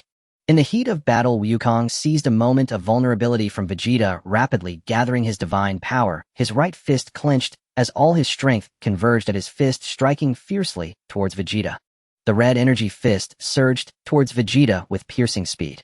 Vegeta's gaze was icy, showing no intention of evasion as a crimson aura erupted around him. He concentrated a thick surge of Super Saiyan 4 energy in his left hand and struck out forcefully, dispersing Wukong's attack.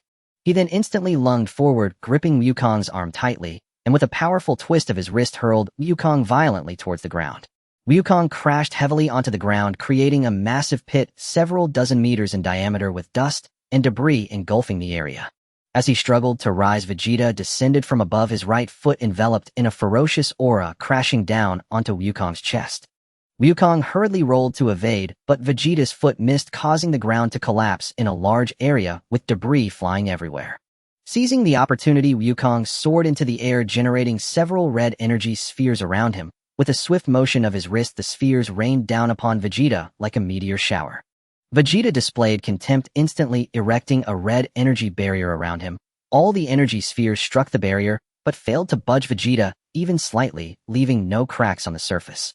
As the dust settled, Vegeta vanished from his spot, reappearing behind Wukong, his elbow crashing down with all his might onto Wukong's back.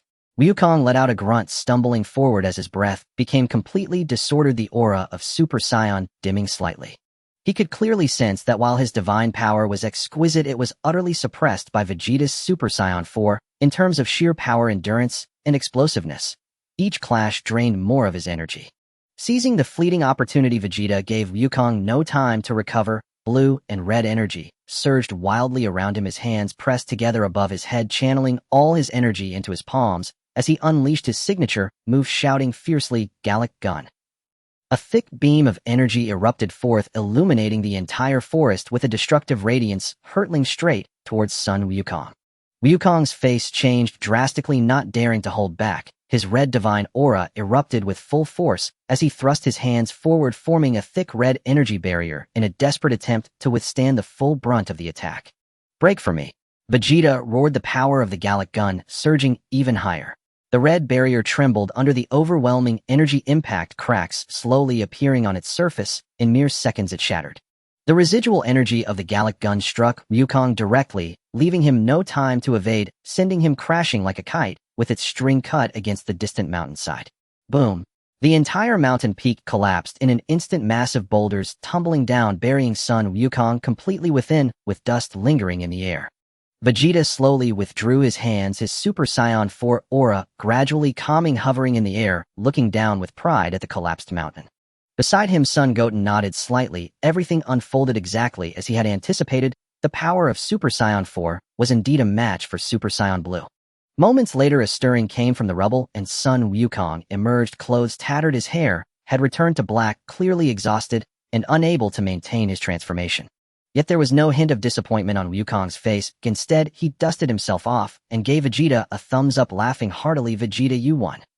Looking at the conceding Wukong, Vegeta smirked with a hint of pride, his deep red hair gradually fading back to normal, his tone still arrogant, but with a trace of subtle relief. Humph Kakarot, I told you long ago that I would surpass you.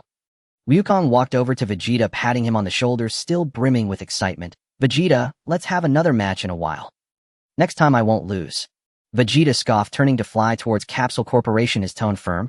I'll be ready anytime. Next time I will still win against you. Vegeta back to the throne of the long-standing number 2. Time flies, and in the blink of an eye a year has passed. Year 777 of the AG era. In the private sea area of the Capsule Corporation. The sun shines brightly, and the sea breeze is gentle.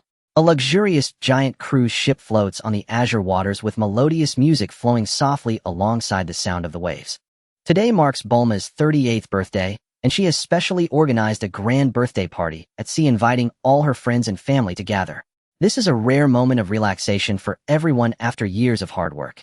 The deck of the cruise ship is decorated warmly and festively with a long dining table filled with exquisite delicacies, fresh fruits, champagne, and various beverages. The aroma of grilled meat mingles with the sea breeze. Bulma wears a light purple gown, her makeup is exquisite, and a gentle smile graces her face as she weaves through the crowd receiving blessings. Piccolo leans coolly against the railing, gazing out at the sea, his vigilance momentarily relaxed. Krillin is enjoying a happy moment with Android 18 and their daughter Marin, who has grown into a lively young girl holding a dessert and laughing joyfully. Master Roshi sits under a sunshade savoring the delicious food, occasionally chatting with Krillin. Tianjin hand dumplings and Yamcha have also arrived, and the long-separated friends gather to talk, creating a warm and lively atmosphere. Bulma, happy birthday. Krillin raised his glass and smiled with Android 18 standing beside him, her lips curling into a faint smile. Bulma replied with a smile. Everyone just relax and enjoy today, no need to be polite. Happy birthday, Aunt Bulma. Marin bounced up, presenting a small flower, causing everyone to burst into laughter. Laughter and cheerful voices rise and fall, and after 3 years of peace, this group of seasoned warriors is finally able to enjoy a rare tranquility. With no strong enemies invading, no planetary crises, just friends by their side, this time is particularly precious to them. Just off the cruise ship, 2 figures quietly hover above the sea sun, Wukong and Vegeta. Both of them have their usual black hair, and their aura is restrained. They engage in a sparring match using only their bodies and basic ki, maintaining the feel of combat without disturbing the party below. Vegeta, let's go again. This time I won't let you win. Wukong grinned, his fighting spirit unabated, yet with a hint of maturity and composure. Vegeta snorted coldly, his energy subtly condensing. Kakarot, less talk, just come at me. As his words fell, the two moved simultaneously. There were no shocking waves or transformation glows, just a pure contest of skill and speed. Wukong's figure flashed, leaving an afterimage skimming over the sea surface with rapid and precise punches. Vegeta sidestepped, countering with fierce strikes. In the air, their fists and feet intertwined, each clash releasing slight bursts of energy, yet they carefully controlled their strength, creating only small ripples. Wukong's movements were agile, while Vegeta's defense was meticulous. After dozens of exchanges, neither could gain the upper hand. The surface of the sea only rippled gently, showing no signs of disrupting the festive atmosphere of the birthday party. At this moment, at the Chaos Mountain, Sun Goten sits cross-legged atop a massive rock, eyes closed, the divine energy within him and the essence of Super Saiyan flowing and merging harmoniously. After a year of dedicated meditation, he has now broken through to a higher realm, presently mastering his own power. The sun sets in the west, painting the sea with golden-red hues. The party has progressed well, with everyone satisfied and the atmosphere becoming increasingly relaxed. Bulma is raising her glass to toast with her many friends, celebrating this wonderful time. Meanwhile, the two who were sparring suddenly received a telepathic message from King Kai of the North, halting their match. Wukong, we have a situation. Lord Beerus, the god of destruction, just left my place and is headed towards Earth. He seems to be looking for the Super Saiyan god. You mustn't provoke him. Wukong was momentarily stunned, then scratched his head in confusion. God of destruction. What's that? Is it very powerful? Upon hearing the term God of Destruction, Vegeta's pupils constricted, his body tensing imperceptibly. Memories deep within the Saiyan Prince surfaced, faintly bringing with them an inexplicable sense of awe. Wukong gave it little thought and turned to shout towards the cruise ship. Hey, everyone pay attention. King Kai of the North just contacted me saying that a deity named Beerus is coming to Earth as a guest. Don't worry, just treat him as a guest attending the party. Upon hearing this, the crowd on the deck stirred for a moment, then curiosity spread among them. Bulma smiled brightly. Since he's a guest, let's welcome him properly. The party isn't over yet, and having more people makes it livelier. The group remained relaxed and at ease, chatting, eating, and drinking with only a heightened curiosity about Beerus, showing no signs of fear or panic. At that moment, the clouds in the sky gently parted with no change in color or overwhelming pressure. A soft golden glow slowly broke through the horizon, and two figures gracefully descended. One figure had purple skin, was slender, and wore the distinctive garb of a god of destruction, appearing lazy and half asleep. It was Beerus. Beside him stood a tall figure with blue-green skin and long white hair, the Angel Whis. They slowly landed at the edge of the cruise ship's deck, exuding a tranquil aura completely devoid of any destructive pressure, just like two ordinary distant guests. Volume 2 Dragon Ball Super Arc. The arrival of the destroyer Beerus and the Angel Whis did not disrupt the lively atmosphere of the banquet. Under Bulma's simple yet appropriate introduction, everyone readily accepted the two distant guests. The ever-enthusiastic T-God boldly approached, wrapping an arm around Beerus' shoulder, and with a self-satisfied expression boasted, "Among all these people, I am truly a senior. To be honest, when it comes to martial arts and combat, I am also one of the best. If we were to spar, I might even put some pressure on you." Beerus was instantly taken aback, his expression resembling a confused meme. "Beerus, you put pressure on me." Just as Beerus stood there in disbelief, Krillin approached with a platter of carefully prepared takoyaki. He quickly walked up to Beerus and Whis, his face filled with excitement. Beerus lowered his gaze to the exquisitely shaped food on the plate and curiously asked, "What is this?" Whis beside him chimed in gently, his tone tinged with curiosity. "Yes, this is the first time I've seen food like this." Seeing the unfamiliar expressions on the two divine guests, Krillin raised his right fist, excitedly introducing, "This is Russian roulette takoyaki." Vegeta, who had just finished sparring and arrived on the cruise ship, caught sight of this scene from afar, his face turning pale as he silently exclaimed that it was bad news. In this platter of takoyaki, one piece has been replaced with a supersized portion of wasabi, making it the most thrilling game at the banquet. Krillin quickly explained the game rules in detail to the two. Beerus listened somewhat understanding, but his appetite was piqued by the enticing colors of the takoyaki. "Although I don't know what wasabi is, just the appearance of this takoyaki makes my mouth water." Whis sniffed, delicately speaking softly. "It does look a bit like the super sweet black cherry sauce from Planet Banar, but it seems to smell a little different." "Stop rambling, just take a bite, and you'll find out." Beerus impatiently interrupted, Whis casually picking up a toothpick and precisely skewering a piece of takoyaki. As Beerus was about to be the first to try this exciting takoyaki, everyone present grew eager. They all clapped and cheered loudly, chanting his name, "Beerus! Beerus!" Without a care, Beerus swallowed the takoyaki in one bite, savoring it thoroughly. His previously indifferent expression suddenly changed, his eyes widening in shock. From a distance, Vegeta witnessed this scene, his whole body trembling uncontrollably and his heart racing. Thinking that Beerus had eaten the deadly wasabi, he feared disaster was about to strike. But the next moment, Beerus suddenly displayed pure joy and couldn't help but shout, "This is so delicious." He then spread his arms wide, striking a pose of a seasoned food critic, and seriously commented, "The soft dough wraps around the bouncy octopus. This combination is one I've never tasted before, and the sauce is just perfect. I am very satisfied." Vegeta, who had been tense, finally breathed a sigh of relief upon seeing that Beerus had not eaten the wasabi, his anxious heart finally at ease. Seeing this, everyone around also picked up toothpicks and started sampling the takoyaki, making the atmosphere of the banquet even more lively. Krillin turned to notice Vegeta standing alone not far away and immediately approached him with the takoyaki, enthusiastically inviting him to join the game. As he spoke, he casually picked one up and popped it into his mouth, only to coincidentally bite into the wasabi filling, which instantly turned his face bright red as he exhaled hot air. He fell stiffly onto the deck, weakly muttering to himself, "Why does misfortune have to strike me?" Meanwhile, Beerus and Whis leisurely leaned against the railing of the cruise ship, chatting casually. The proud Saiyan Prince Vegeta, however, completely disregarded his dignity, half kneeling on the ground. If Vegeta were alone, he would never act in such a humble manner. Like the most respectful servant, he carefully presented a full plate of takoyaki for Beerus to enjoy. Observing the humble stance of Vegeta, Beerus curled his lips in a mocking smile, disdainfully saying, "Today's Saiyans have truly lost all their spirit."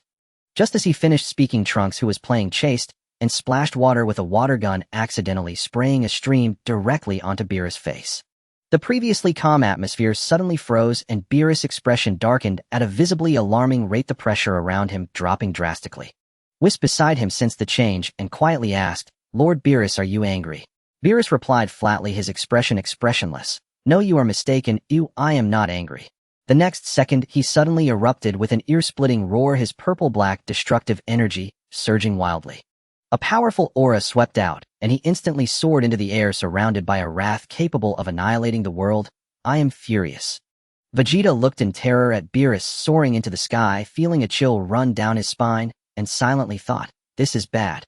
How did it turn out like this? In a moment of desperation, Vegeta let out a fierce roar and leapt into the sea using his wrist strength to instantly fling away a massive giant octopus. He quickly gathered a pale blue energy wave in his palm, raised his wrist, and precisely shot the energy wave, instantly slicing off a large tentacle of the octopus. Then dragging the still dripping giant octopus leg, he rushed to the octopus ball stall. He promptly pushed the chef aside, deftly tied on a white headband, and focused intently on making his signature Prince-style octopus balls. While busy, he looked up and shouted at Beerus and Whis in the sky, just a moment, it will be ready soon. I guarantee that the outer layer will be crispy and the inside soft and chewy. You will surely be satisfied.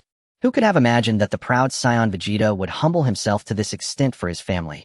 Originally furious, Beerus watched Vegeta's flustered attempts at cooking, and the destructive energy around him gradually subsided. His anger mysteriously dissipated by half. He slowly descended to the ground and turned to Whis, puzzled. I don't know why, but seeing this scene, I can't seem to get angry anymore. Whis smiled and played along. After all, being angry can easily lead to hunger, which would affect your enjoyment of the food.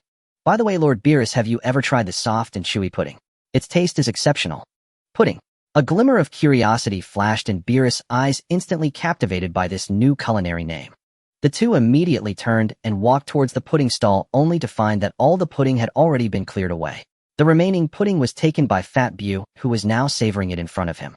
Speaking of Fat Bew, he had previously been helping at Goten's house on Bun Mountain, acting as a caretaker. After Gohan married Videl, he was entrusted to Mr. Satan like a wedding gift, responsible for ensuring Mr. Satan's safety. Fat Boo's personality was always simple. As long as there was an abundance of food, he was satisfied. Mr.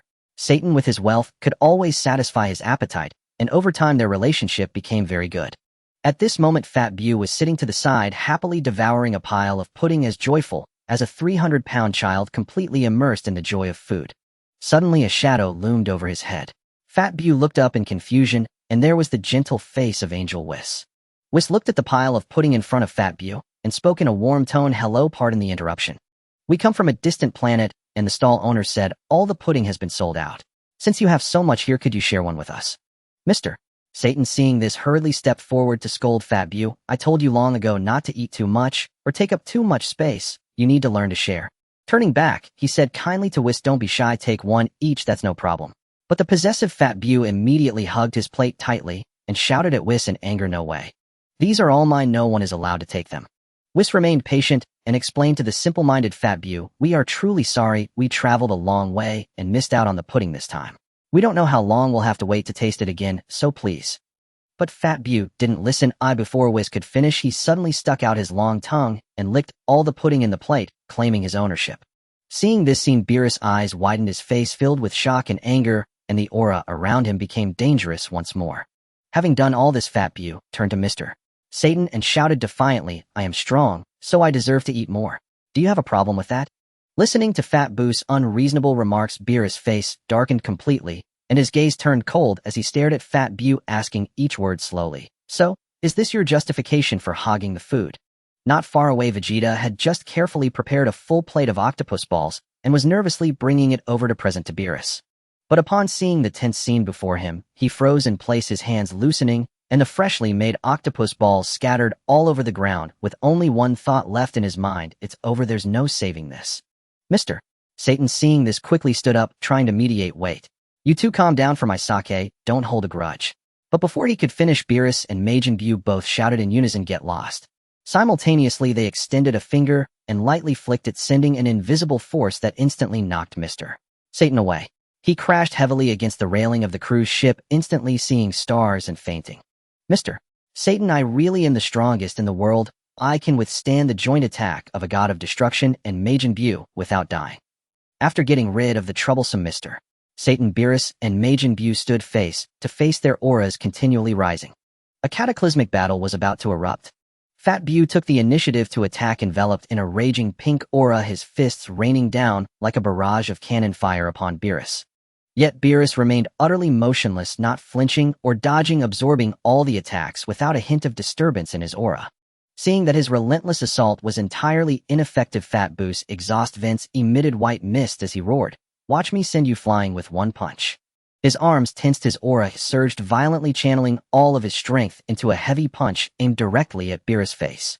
However, Beerus nonchalantly raised an arm, firmly catching the charged punch, his hand tightly gripping Fat Boos' fist. Despite Fat Boos' face turning red as he struggled with all his might, his fist felt as if it were clamped by steel, unable to budge an inch. Beerus, with a calm expression, suddenly exerted force with his wrist, lifting Fat Boo off the ground and spinning him rapidly for 2.5 rotations. With a sudden release amidst Fat Boo's screams, he was hurled away. Immediately, Beerus vanished and reappeared in the direction where Fat Boo was falling, precisely grabbing his antenna. Once again lifting him up, he spun Fat Boo for another 2.5 rotations before abruptly letting go. Watching the dazed Fat Boo floating in midair, Beerus gathered faint purple energy at his fingertips and casually shot out an energy wave. The wave effortlessly pierced through Fat Boo's body, sending him crashing violently into the sea below. It's not over yet. Fat Boo's furious roar erupted from the ocean as his energy surged wildly, breaking through the surface and soaring into the sky. Swinging his arms with all his might, he conjured a howling gale, unleashing countless energy blasts toward Beerus. Beerus' expression remained indifferent as he casually waved his right hand, unleashing a purple-black destructive wave that instantly consumed all incoming attacks. In the next moment, he teleported in front of Boo and delivered a powerful punch directly to Boo's face. Fat Boo's massive form was sent spiraling out of control, crashing heavily into the cruise ship's mast, which snapped under the impact. His body then crashed hard onto the deck, his aura instantly fading, losing all the previous frenzy. Beerus gently landed, his purple-black destructive energy swirling around him, exuding an overwhelming pressure. He turned to look at Whis, who was leisurely enjoying a meal in the distance, and calmly called out, "Whis, it's time to go back. By the way, this planet is about to disappear." As soon as the words left his mouth, Piccolo, Tien Shinhan, and Android 18 immediately soared into the air, blocking his path. Piccolo's expression was grave as he spoke. "First, the Earth is about to be destroyed. How can I just stand by and watch?" Android 18 fixed her gaze on Beerus, her tone firm. "Stop joking, there are many children here." Tien Shinhan frowned tightly, questioning sternly, "Who exactly are you?" Facing their inquiries, Beerus remained calm, responding only to Tien Shinhan. "There's no need to tell you, I will destroy everything here. You're too arrogant." Feeling Beerus' indifference, Piccolo could no longer hold back, shouting angrily. In the next moment, the three lunged forward together, unleashing their full power against Beerus. Against the trio's relentless strikes, Beerus kept his hands behind his back, moving with a composed grace, effortlessly dodging all attacks. Although the speed of the three was as fast as lightning to Beerus, they moved as slowly as snails, posing no threat whatsoever. After 2.5 minutes of their assault, Beerus gradually found it tedious, suddenly glaring, and an invisible, terrifying aura erupted around him. The three were instantly struck by this force, flying backward like kites with their strings cut, crashing heavily onto the deck. Each of them gasped for air, completely drained of strength. Seeing this, Krillin rushed to Marin, comforting Android 18, while Chaozu quickly assisted Tien Shinhan. Dandy hurried over, gathering healing energy in his hands to treat Piccolo's injuries.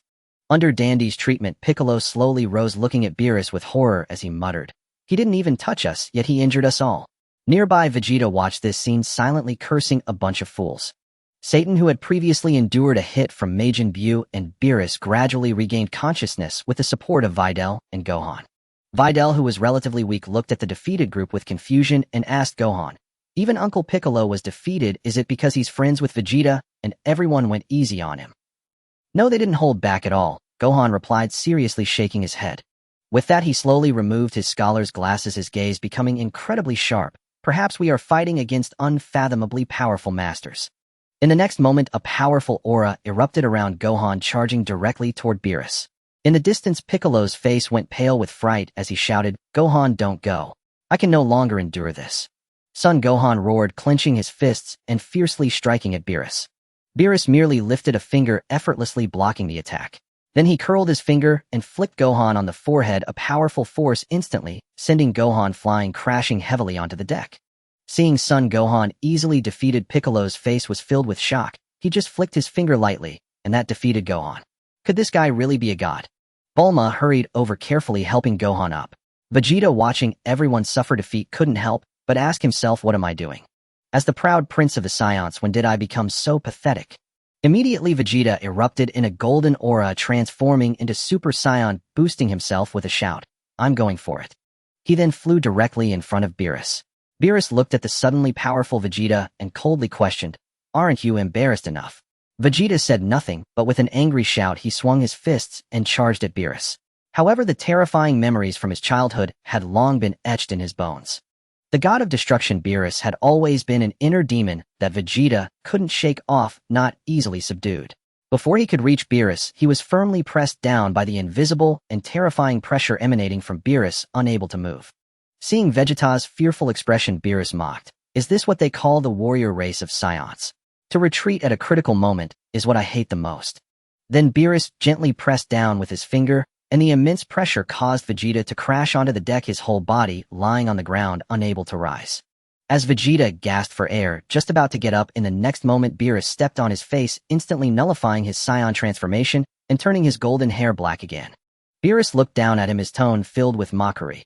"Your father was also like this back in the day, swinging his fists yet unable to touch even a hair on me. You and your father are nothing but cowards."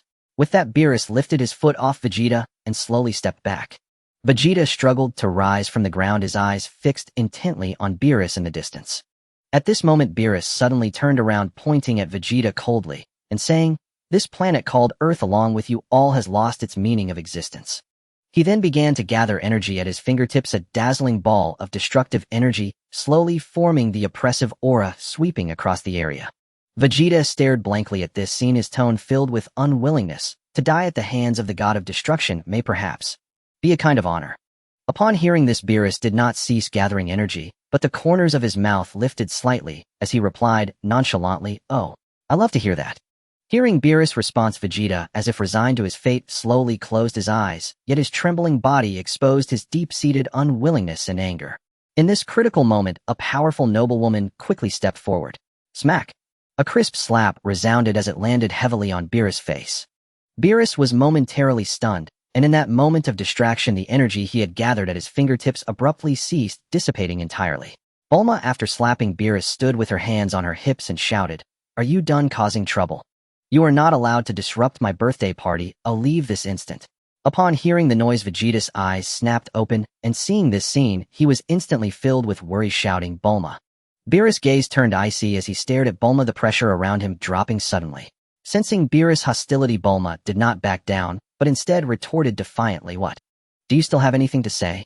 Beerus' mouth curled into a cruel smile as he slowly raised his right hand. Seeing this, Vegeta's vision turned red with urgency as he shouted wildly at Beerus, "Hey, Beerus, what are you going to do? Stop. Quickly stop." Beerus completely ignored him and with a swift motion slapped Bulma, sending her flying. At this moment, far away on the Chaos planet, Son Goten sensed the terrifying aura and realized Beerus had arrived, so he used instant transmission to rush over. He managed to firmly catch Bulma as she flew through the air, then handed her over to the hurried Trunks. "Bulma!" Vegeta's roar echoed throughout the entire cruise ship, his hands gripping his head tightly as he gazed at the unconscious Bulma, his eyes filled with fury. All the fear and restraint he had felt towards the god of destruction transformed into pure rage at this moment. His golden aura erupted in an instant, dark red hair spreading from his shoulders to envelop his entire body, his crimson eyes filled with overwhelming killing intent. With a bushy tail raised high, Vegeta finally broke through the full power state he had struggled with for 2 years in this moment of rage. The full power of Super Saiyan 4 erupted completely. "Beerus, I will kill you." Vegeta's figure erupted outwards, leaving only a fleeting dark red shadow in its wake, his speed tearing through the air. The full power of Super Saiyan 4 exploded, and a furious dark red aura surged into the sky, entwining with scalding energy currents. His thick, dark red hair stood on end, and his crimson eyes were filled with a murderous intent that consumed everything. He clenched his fists tightly, the veins on his arms bulging, each punch he threw accompanied by a piercing scream that tore through the atmosphere, infused with an overwhelming rage and reluctance, aimed directly at Beerus. In an instant, a myriad of punch shadows intertwined in the sky, and the clash of fists against the divine power of destruction erupted in a thunderous roar. Waves of violent shockwaves radiated outward, forcing the usually lazy Beerus to retreat repeatedly, his figure rising higher into the sky. Vegeta, consumed by rage, saw his battle power soar wildly, and at that moment he firmly held the upper hand.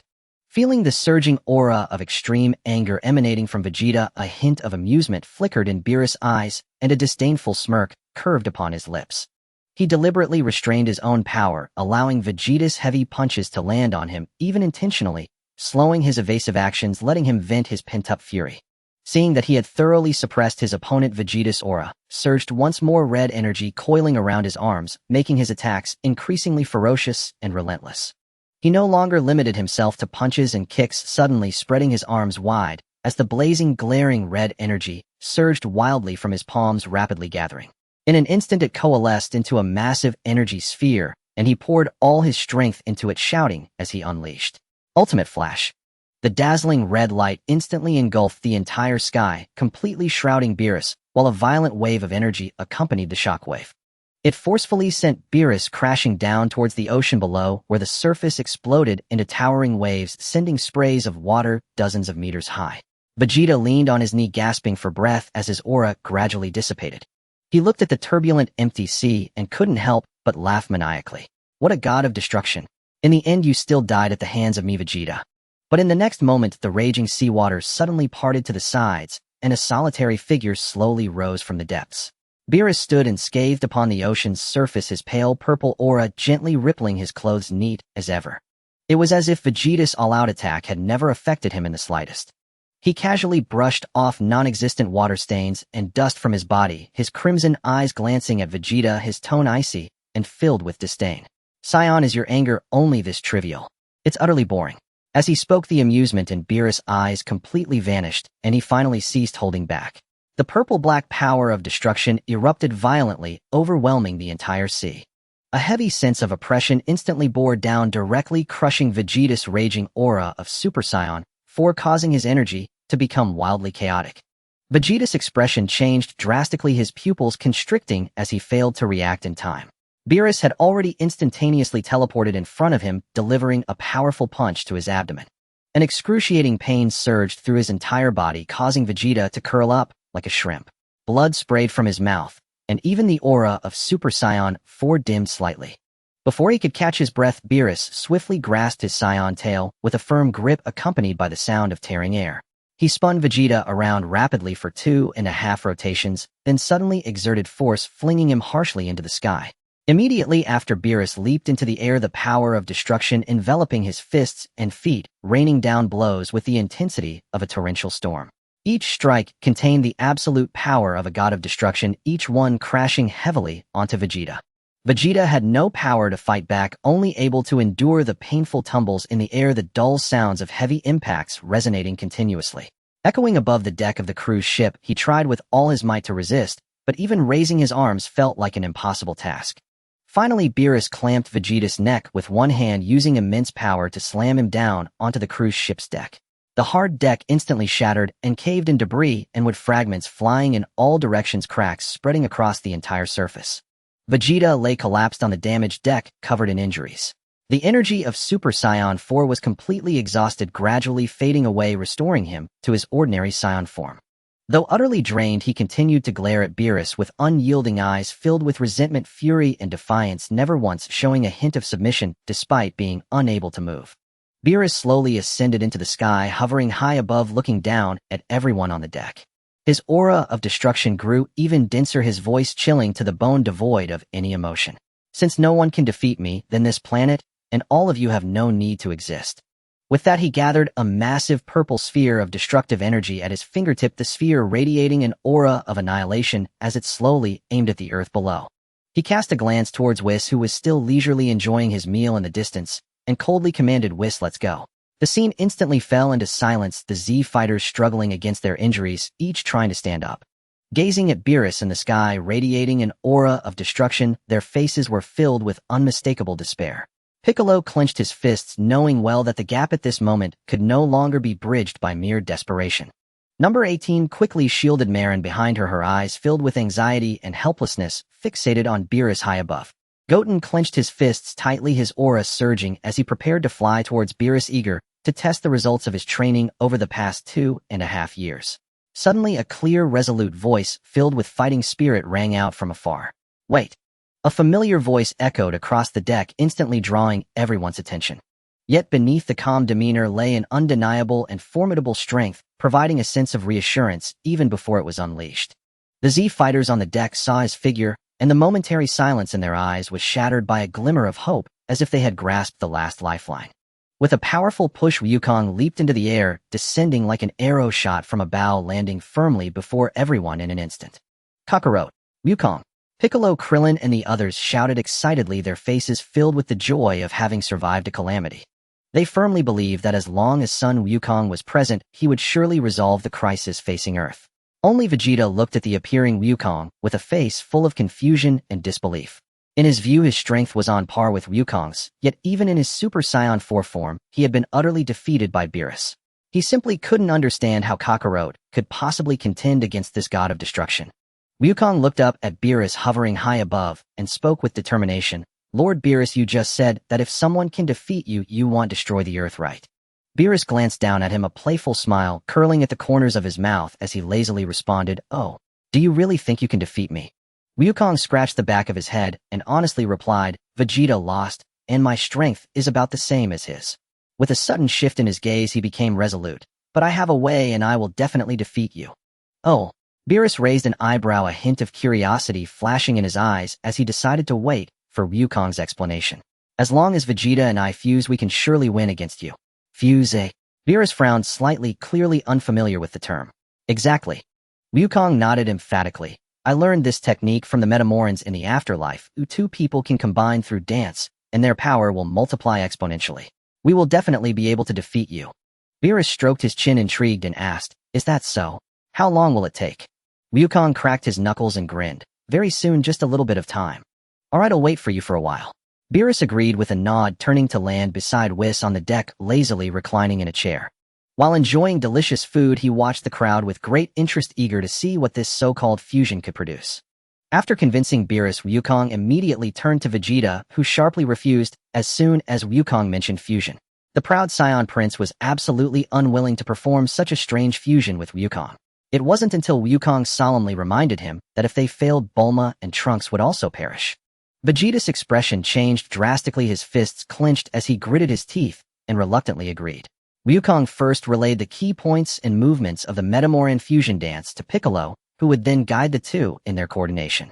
However, upon seeing those awkward and clumsy dance steps, Vegeta's face darkened to an extreme, filled with resistance. His pride made him unwilling to cooperate with such embarrassing movements. But thinking of his family's safety, he ultimately suppressed his anger and stiffly stood opposite Wukong. The two took their positions as Piccolo loudly reminded them of the rhythm. Wukong focused intently, meticulously following the rhythm of the movements, striving to control every detail. Vegeta, on the other hand, looked frustrated, his brows furrowed, his movements stiff and perfunctory, exuding reluctance throughout.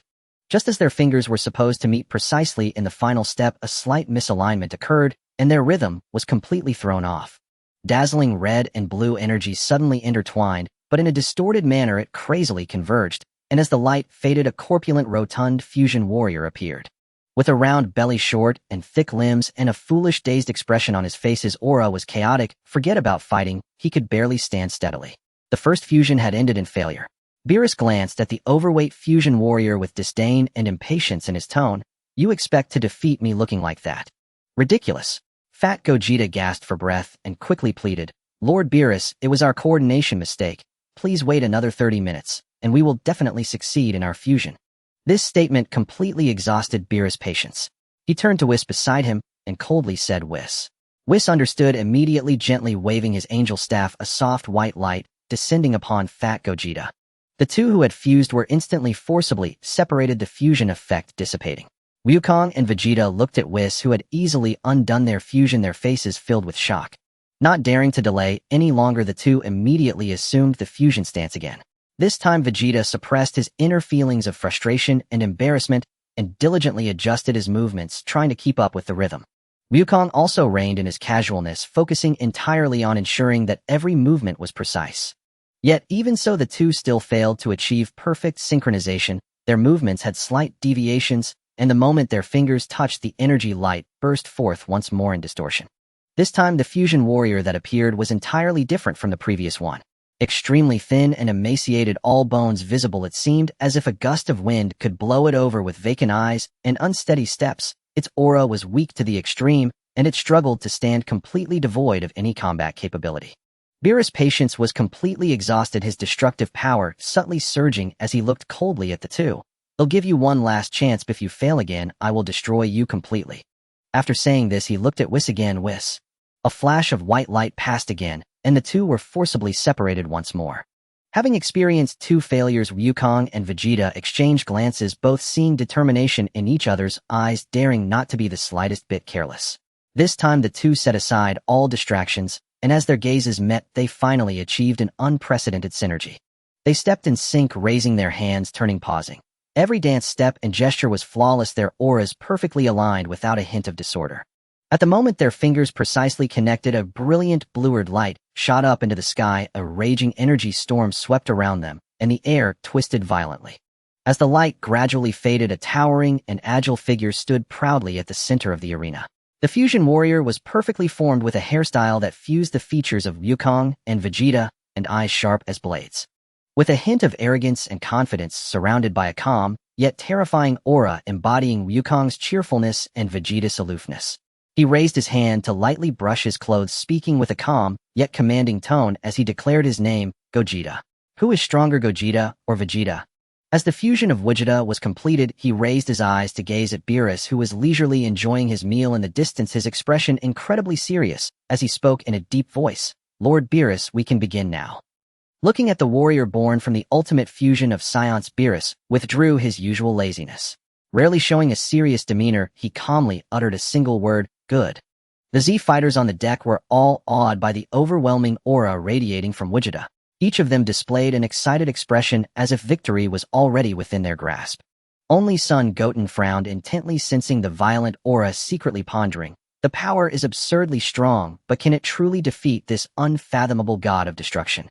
Swish! The sound of breaking air suddenly sharpened as Vegeta's figure flickered, instantly leaping to an altitude of 10,000 meters.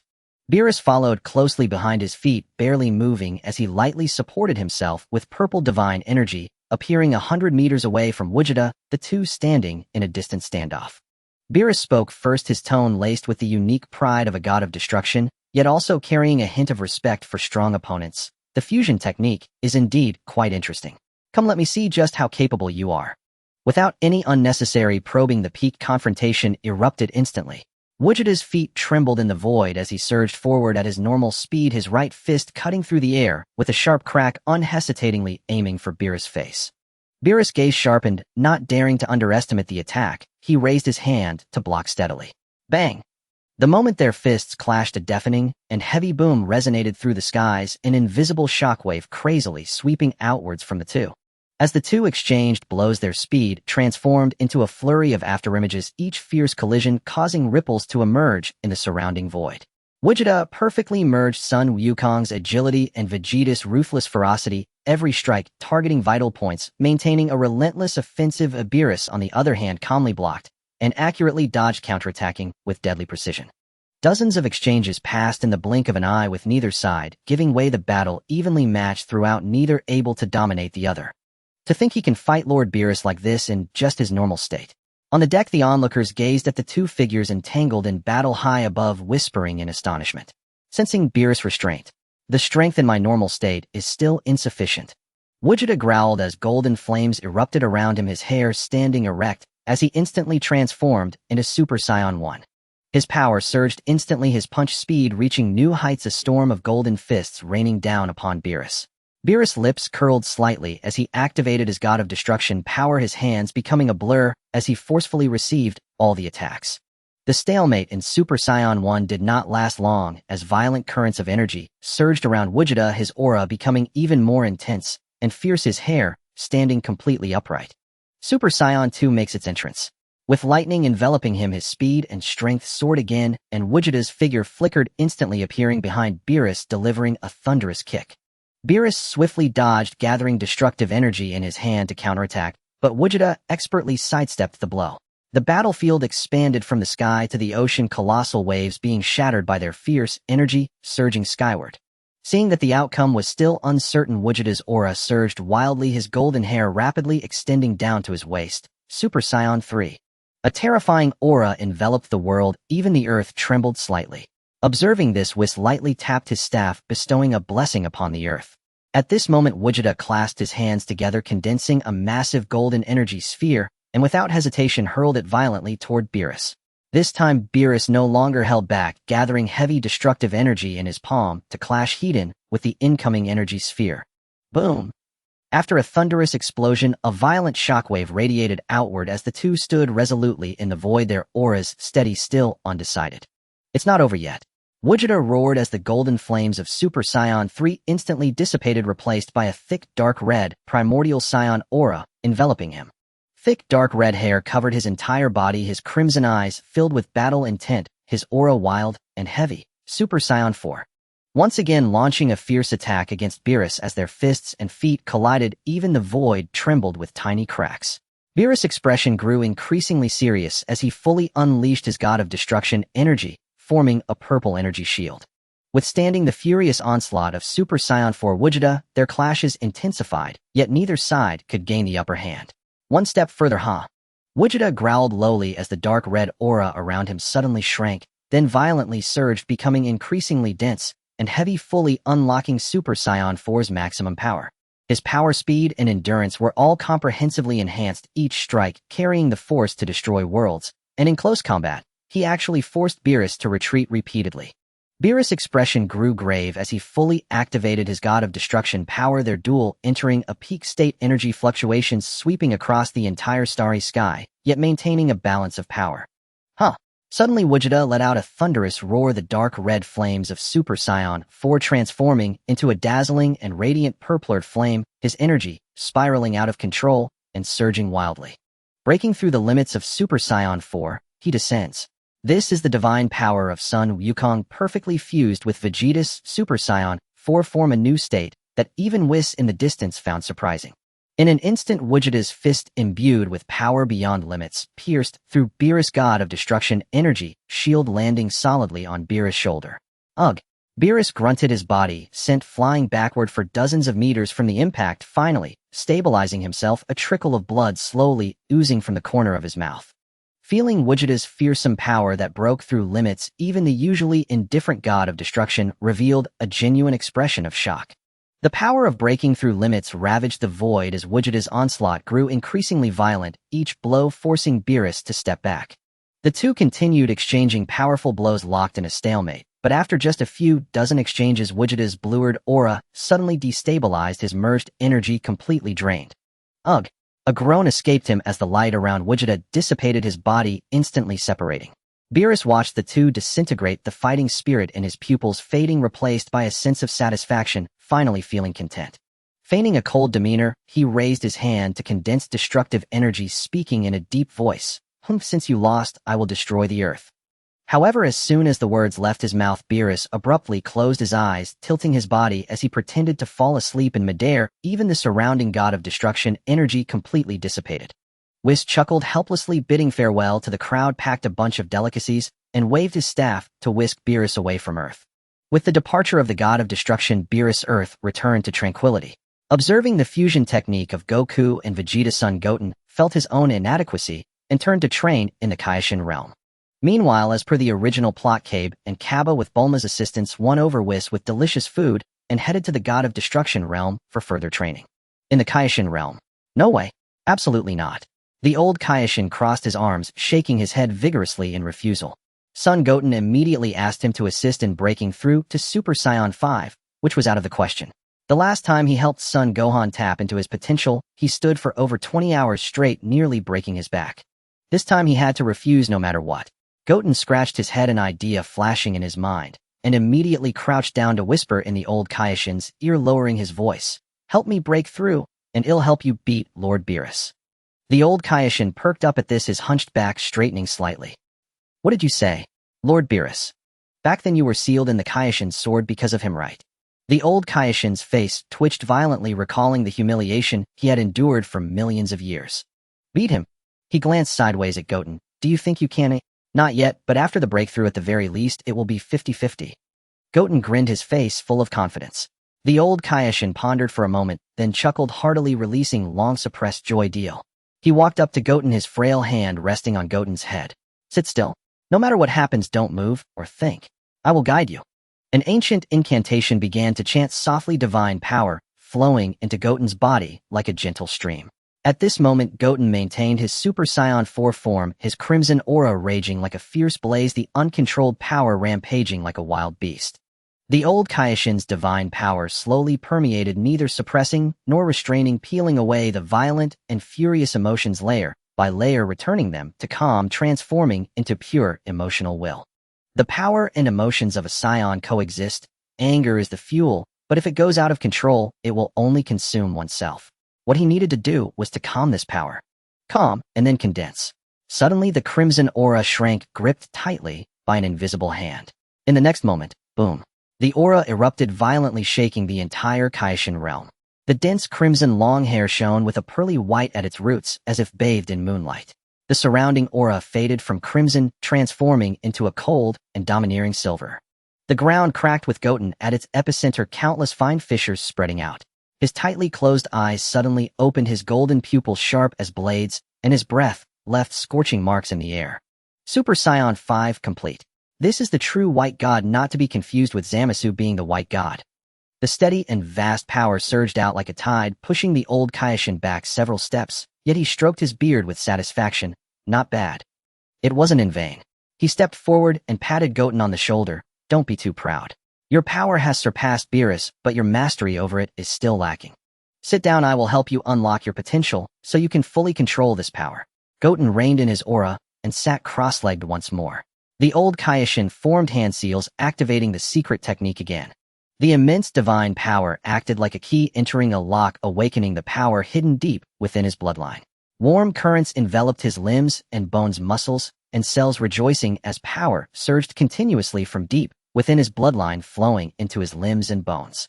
Uncertain how long had passed, the old Kaioshin withdrew his hands, letting out a long breath, his forehead beaded with sweat. All right, this old man is exhausted.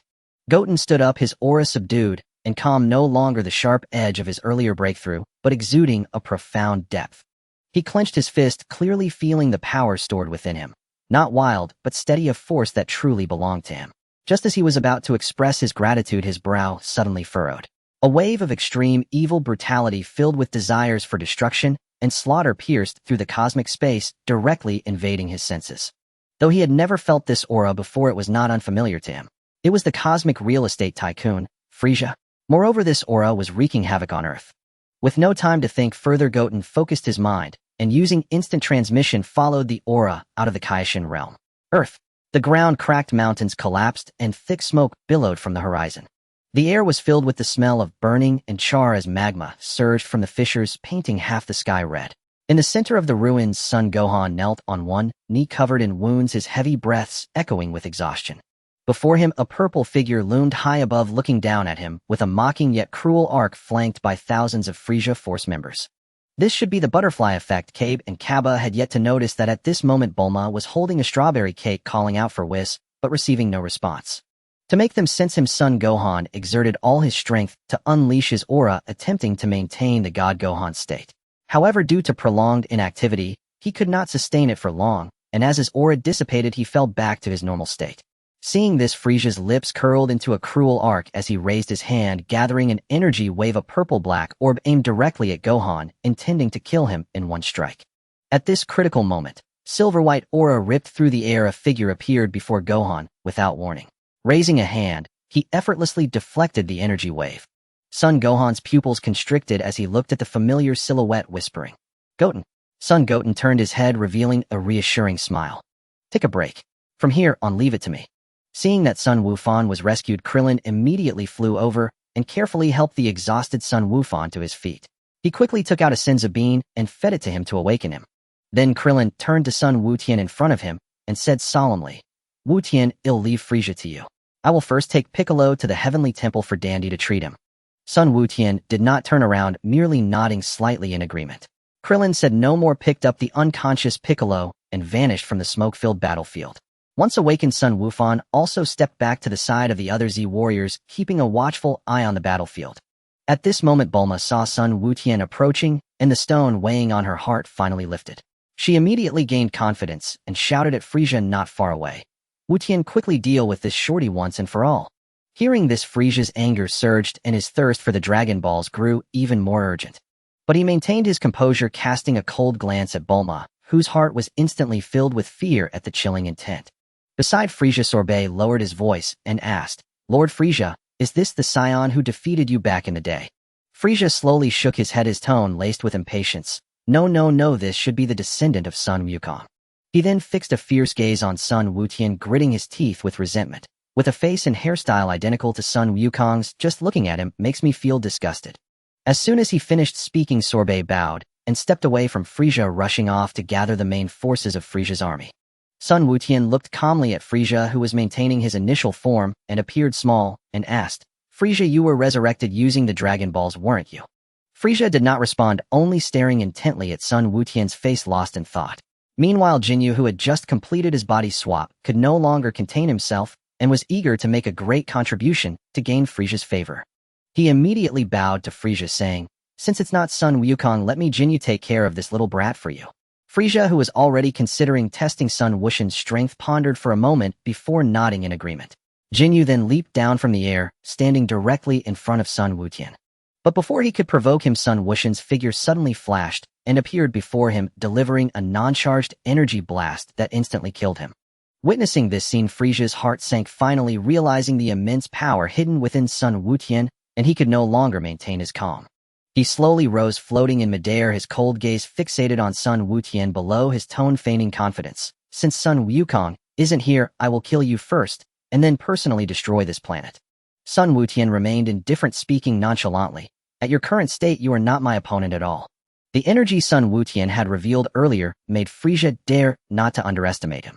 Suddenly, Frisia's aura retracted and a pale purple energy erupted violently, his body rapidly compressing and distorting in the energy waves. An overwhelmingly violent aura surged outwards from Frisia's center, sweeping in all directions. Seeing this, the Z warriors quickly retreated to create distance, while Sun Wutian merely released a slight aura around him, standing firm and not retreating a single step. The soldiers of the assembled army behind Frisia could not withstand the overwhelming pressure and were instantly shattered and vaporized by the energy flow, leaving only Sorbet standing in place, his face filled with terror as he watched the battlefield. In an instant, Frisia's form solidified, the complex patterns on his body fading away, transforming into a compact, small, and whitened pale purple final form. His aura retracted like a bottomless abyss, exuding the oppressive presence of a cosmic emperor. Looking at the transformed Frisia, Sun Wutian merely said calmly, "Not enough. If that's all the power you have, then I will have to take action." He aimed to force Frisia to unleash all his power, making the Cosmic Emperor experience complete despair. Just as Frisia transformed, Sun Wukong and Vegeta followed the sudden surge of energy. They returned to Earth using instant transmission, and along with them came the god of destruction Beerus and the angel Whis. Beerus merely cast a glance at Frisia on the battlefield and lost interest, turning to enjoy the strawberry cake that Bulma had prepared in advance, with Whis completely ignoring the fierce battle nearby. Sun Wukong and Vegeta looked at the powerful Frisia and whispered a few words. Sun Wukong stepped forward, first addressing Sun Wutian. "Wutian, leave Frisia to me." Seeing Sun Wukong, Frisia's killing intent was almost overflowing, and he growled through gritted teeth. "If you don't come back, I will kill this little brat and destroy this planet." However, Sun Wutian turned to Sun Wukong, speaking firmly, "Dad, this is my opponent. You can step in when I am unable to handle it." Sun Wutian, trying to trick me out of my New Year's money. Seeing Sun Wuxian's resolute attitude, Sun Wukong had no choice but to retreat back to Vegeta's side, quietly watching the battlefield. Sun Wutian glanced at Frisia once more, his tone calm, yet imbued with an undeniable assertiveness. "I can sense that you still have hidden powers within you. Unleash them all. With your current aura, I can kill you in an instant." Frisia fixed his gaze on Sun Wuxian's face, which was strikingly similar to Sun Wukong's, filled with deep-seated hatred, yet fully aware of the disparity in strength. He dared not hold back any longer. Suddenly, his aura condensed fiercely, and his originally light purple and snow-white body was instantly enveloped in dazzling golden light. The golden flames surged upwards like a raging inferno, sweeping across the heavens and the earth. The turbulent air distorted as even the surrounding atmosphere was scorched. The brilliant golden hue completely covered his body, every inch of his form appearing as if divinely forged, while his aura surged exponentially, creating a tsunami-like pressure that overwhelmed the entire scene, causing the very ground to tremble. The legendary tank, Golden Frieza, made his grand appearance. Son Wukong and Vegeta exchanged astonished glances, utterly taken aback by the fact that Frieza had achieved such a formidable transformation in such a short time after his revival. Even in terms of aura, although Frieza still fell slightly short compared to them, the difference was negligible. In the original work, he surpassed Super Saiyan Goku, but perished due to insufficient energy. However, the current Super Saiyan Goku had long since progressed further, thus surpassing Golden Frieza. Sun Wutian looked at Frieza in his golden form and remarked nonchalantly, "This form is somewhat acceptable, I will entertain you for a while." At this moment, Frieza suppressed his underlying apprehension, secretly calculating how to launch a surprise attack for victory, his gaze inadvertently sweeping around. Suddenly, he spotted Beerus and Whis nearby, just finishing a strawberry cake. In an instant, Frieza's golden aura faltered, every hair on his body stood on end, and an overwhelming fear surged from the depths of his soul, causing cold sweat to trickle down his forehead as his legs trembled uncontrollably. He suppressed the tremors within him, forcing a semblance of respect onto his face, his voice trembling uncontrollably as he spoke, "Be Beerus." Beerus lazily lifted his eyelids, his tone flat, yet carrying a world-destroying authority. "Frieza, you have quite a bit of nerve to address me by name." Frieza's heart tightened, and he hurriedly asked in a trembling voice, "Lord Beerus, how could you be here?" His heart raced with dread, fearing that Beerus had come specifically to thwart his revenge. Beerus licked the cream off his fingers, replying nonchalantly, "I only came to enjoy some delicacies. It has nothing to do with you." Bulma nearby immediately urged anxiously, "Lord Beerus, please kill Frieza." Beerus glanced at her, speaking blandly, "I will ensure your safety, but only yours." Upon hearing this, the Z-fighters subtly shifted a few steps closer to Bulma, forming a tight group. Realizing that Beerus had no intention of stopping him, Frieza finally relaxed, shedding all lingering concerns. His golden aura surged dramatically as he launched a fierce assault on Sun Wutian, his fist enveloped in a violent wave of energy struck down hard. Sun Wutian did not back down, meeting the attack with a punch of his own. In an instant, the two figures clashed, exchanging blows as they engaged in a fierce battle, trading dozens of strikes in mere moments. The air erupted with piercing sonic booms as the two blurred figures fought fiercely at speeds unobservable to the naked eye, creating a whirlwind of energy that sent dust flying. Sun Wukong observed the battlefield and turned to Vegeta, exclaiming, "I didn't expect Wutian to break through again. To defeat Frieza now, I must transform into Super Saiyan Blue, but Wutian can hold his own against him in his base form." Vegeta furrowed his brow, merely grunting as his heart swelled with shock and resentment. Meanwhile, Sun Wutian, locked in combat with Frieza, gradually realized that he couldn't achieve a swift victory in his base form.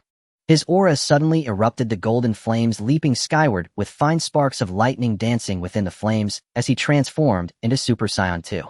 Feeling the terrifying aura surging from Sun Wutian, Frieza was instantly engulfed in intense fear. Nevertheless, he had no choice but to grit his teeth and launch another fierce punch. Sun Wutian slightly raised his hand, effortlessly catching Frieza's fist. He tightened his grip, locking Frieza's arm in place, rendering him immobile. Frieza struggled desperately, but was unable to break free, his eyes filled with disbelief and terror. Sun Wutian smirked coldly, "It's time for this game to end."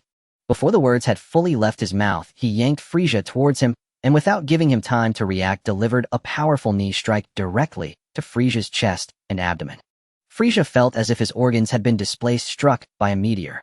His golden aura shattered in an instant, his face contorted in pain and disbelief as he was sent reeling backward, momentarily frozen in the air. Before he could catch his breath, Sun Wuxian's relentless onslaught came like a torrential rain, each punch and kick infused with crushing force that completely suppressed Frieza, rendering him utterly defenseless. For a full hour, he pounded Frieza relentlessly, thoroughly savoring the sensation of the golden Frieza. Frieza's golden aura began to spiral into chaos, the brilliance of his golden form gradually dimming. The once proud cosmic emperor could only flail and struggle in the air, overwhelmed by the absolute disparity in strength. Pain and suffocation engulfed him completely as he screamed and resisted desperately, yet he could not escape Sun Wuxian's relentless pressure, enduring an onslaught of attacks. After a relentless flurry of attacks, Frieza was pinned in midair, unable to move. Sun Wutian cupped his hands together, forming a flower-like shape at his waist, energy surging wildly around him as he condensed a terrifying Kamehameha wave, the blue energy glowing ever more brilliantly. Kamehameha. With a powerful shout, Sun Wutian thrust his hands forward, and the resplendent blue energy beam erupted, engulfing Frieza and forcefully propelling him away. Struck completely by the Kamehameha, Frieza let out a roar filled with unwillingness and despair. His body gradually dissipated in the overwhelming energy, ultimately transforming into wisps of smoke, completely vanishing. After dealing with Frieza, Sun Wukong's gaze suddenly sharpened, precisely locking on a Sorb who was trembling behind a large rock. Completely locked by that piercing aura, Sorb was terrified, his soul nearly escaping his body as his legs involuntarily retreated, repeatedly mouth agape, as if to speak. However, Sun Wukong didn't give him a chance to speak. With a slight lift of his wrist, he gathered a slender, yet lethal energy bullet at his fingertips. In the blink of an eye, it pierced through Sorb's body, and before he could even let out a scream, he collapsed to the ground lifeless. Witnessing Sun Wukong effortlessly slay the formidable Golden Frieza, both Sun Wukong and Vegeta felt the dormant warrior blood within them boil. The two exchanged glances, instantly understanding each other's thoughts, and stepped forward, shouting in unison at Sun Wukong, "Wukong, let's have a spar." Sun Wukong merely cast a casual glance at the two, not responding, but instead turned and floated slowly towards Beerus. Once steady, he slightly bowed to the god of destruction, his tone steady, yet brimming with fighting spirit. "Lord Beerus, I wish to spar with you." Beerus immediately sensed the unfathomable powerful aura hidden within Sun Wukong. The ever-combative god of destruction became interested, nodding in agreement without hesitation, then turned to Whis beside him, instructing Whis, "Help this kid restore his stamina." Whis smiled slightly, raised his arm to wave his staff, and a gentle, warm divine light instantly enveloped Sun Wukong. In mere moments, all the stamina and energy he had expended in battle were fully restored, bringing him back to his peak condition. Sun Wukong flexed his wrist lightly, his battle intent gradually rising as he fixed his gaze firmly on Beerus. Beerus also stood from his comfortable chair, stretched lazily, and appeared relaxed, as if he were just going for a stroll, completely unconcerned about the impending battle. "You little brat, you have quite the nerve," Beerus said with a playful smile on his lips, his tone casual, yet laced with the pressure of a god of destruction. "But I won't go easy on you. If you get hurt, don't complain." Sun Wukong's lips curled slightly, his gaze resolute. "How could I know the outcome without trying it myself?" Just as the two were about to engage in battle, a short and elderly figure suddenly appeared before them. It was the old Kai. Upon seeing Beerus, the wrinkles on his face immediately scrunched together as he squinted and swayed over, his tone filled with deliberate mockery and sarcasm. Well, aren't you the high and mighty god of destruction, Beerus? It's a rare sight to see you, truly a rare guest." Beerus turned his head, his eyes twitching, involuntarily frowning in annoyance. "Old man, why aren't you staying on your Kaioshin planet? What are you doing here interrupting?" "Of course I'm here to watch the show." The old Kai ambled over to Whis, hands behind his back, glancing sideways at Beerus, adding with a sarcastic tone, "Just to see whether a certain god of destruction will stumble at the hands of a junior. Where will your face be then?" Beerus, enraged, puffed his cheeks, slightly glaring at him, too lazy to engage in verbal sparring. With a cold huff, he turned his head back, refocusing his attention on Sun Wukong as his aura gradually became sharper. In an instant, both Sun Wukong and Beerus floated into the air, standing several meters apart in a standoff. The aura around them clashed, and the oppressive atmosphere silenced the crowd. All the Z fighters watching below held their breath, their eyes glued to the two in the air, not daring to make a sound. "Let's begin." As soon as Beerus finished speaking, his form instantly vanished from his spot, moving so fast that only an afterimage remained. Sun Wukong's pupils contracted sharply as his body instinctively sidestepped. Quickly, a razor-sharp fist whistled past his cheek, the wind from the punch tearing the air behind him and creating a vacuum. Such speed! Sun Wukong showed no signs of retreat, countering with a punch, fiercely striking towards Beerus' side. Beerus easily blocked with an arm. At the moment their fists collided, a visible wave of violent shock was unleashed, radiating outward from the two. Fortunately, Whis reacted swiftly, instantly deploying an energy shield, protecting the onlookers from the impact. "Not bad." A hint of skill, Beerus remarked, a faint glimmer of approval in his eyes, his tone still casual, "But this level of power is far from enough."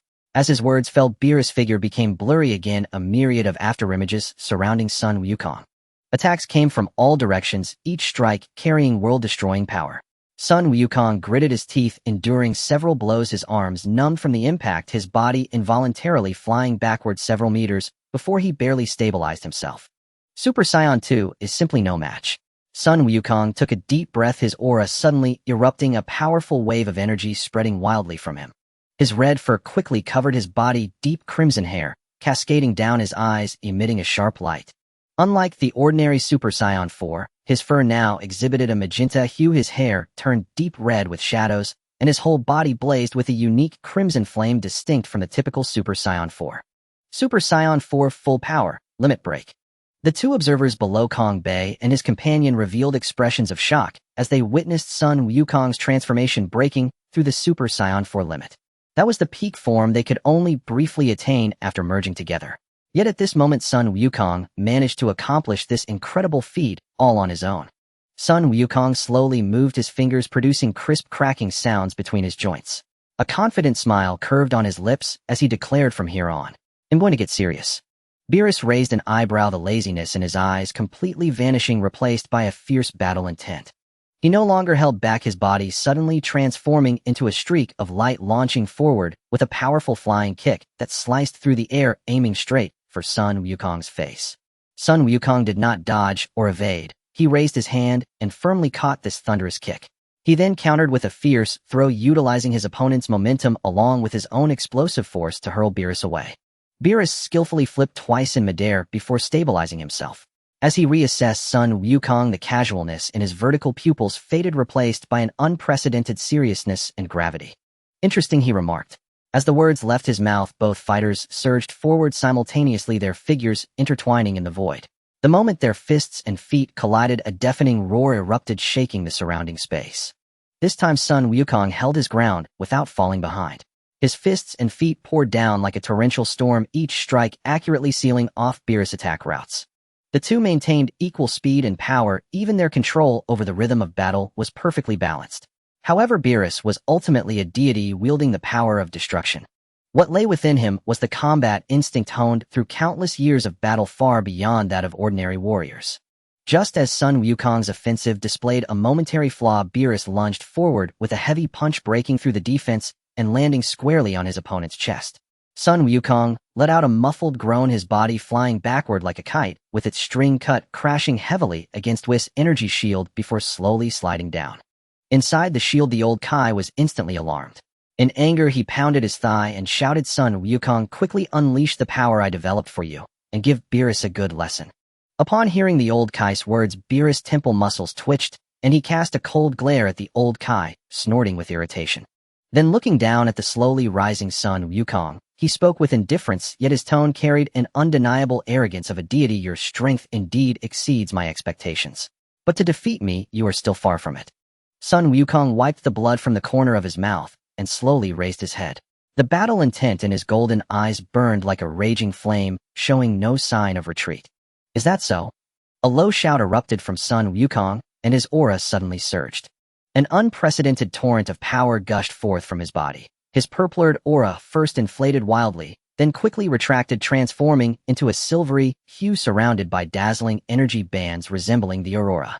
His hair changed abruptly from deep red to silver, and the magenta fur covering his body gradually faded, turning into pure silver.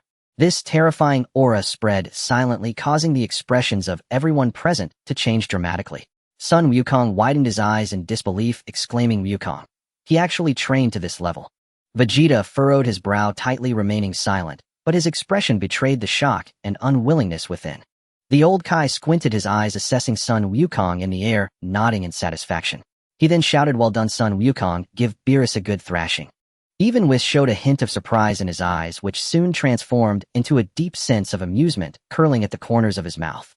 Beerus' expression finally changed entirely. He shed all casualness and laziness, his gaze becoming unprecedentedly serious. This power is becoming increasingly interesting, Beerus murmured as the destructive energy around him began to rise like a beast awakened. Sun Wukong raised his hand and gently beckoned at Beerus. This simple gesture conveyed his fervent battle intent perfectly. Beerus grinned wildly, his form once again transformed into a streak of light shooting forward. The fists of the two collided thunderously in midair. Boom! The violent shockwave swept across the world like a tsunami. Whis' shield trembled violently, and then was silently reinforced again. Though the ground did not directly bear the impact, the gust from the aftershocks still swept through, causing everyone's clothes to flutter wildly. As the dust settled, the two remained locked in a stalemate in midair. Beerus' pupils slightly constricted as he clearly felt the strength emanating from Sun Wukong's fist which seemed to slightly overpower his own. Sun Wutian grinned widely, suddenly exerting force, and with a punch pushed Beerus back a step. He then charged forward, launching a furious frontal assault. In this moment, their speed, strength, and combat instincts were perfectly aligned. They fought from the ground to the sky, from the clouds to the horizon, creating subtle ripples in the space they traversed. Each clash of fists and feet was like the collision of meteors exploding into dazzling brilliance. The moves were fierce and the rhythm rapid, leaving spectators dazzled and breathless. Beerus' sidekick was narrowly avoided by Sun Wutian, who ducked just in time, while Sun Wuxian's elbow strike was evaded by Beerus' sidestep. The two simultaneously threw punches, their four fists colliding fiercely, once again locked in a stalemate midair. "Kid," Beerus said, his eyes burning with a long-lost fierce battle intent. "What's your name?" "Sun Wutian." "Sun Wutian."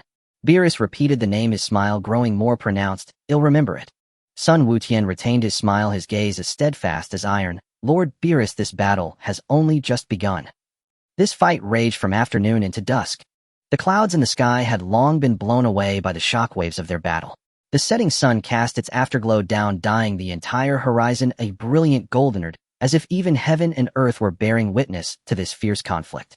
The Z warriors inside the protective shield gradually relaxed from their initial tension.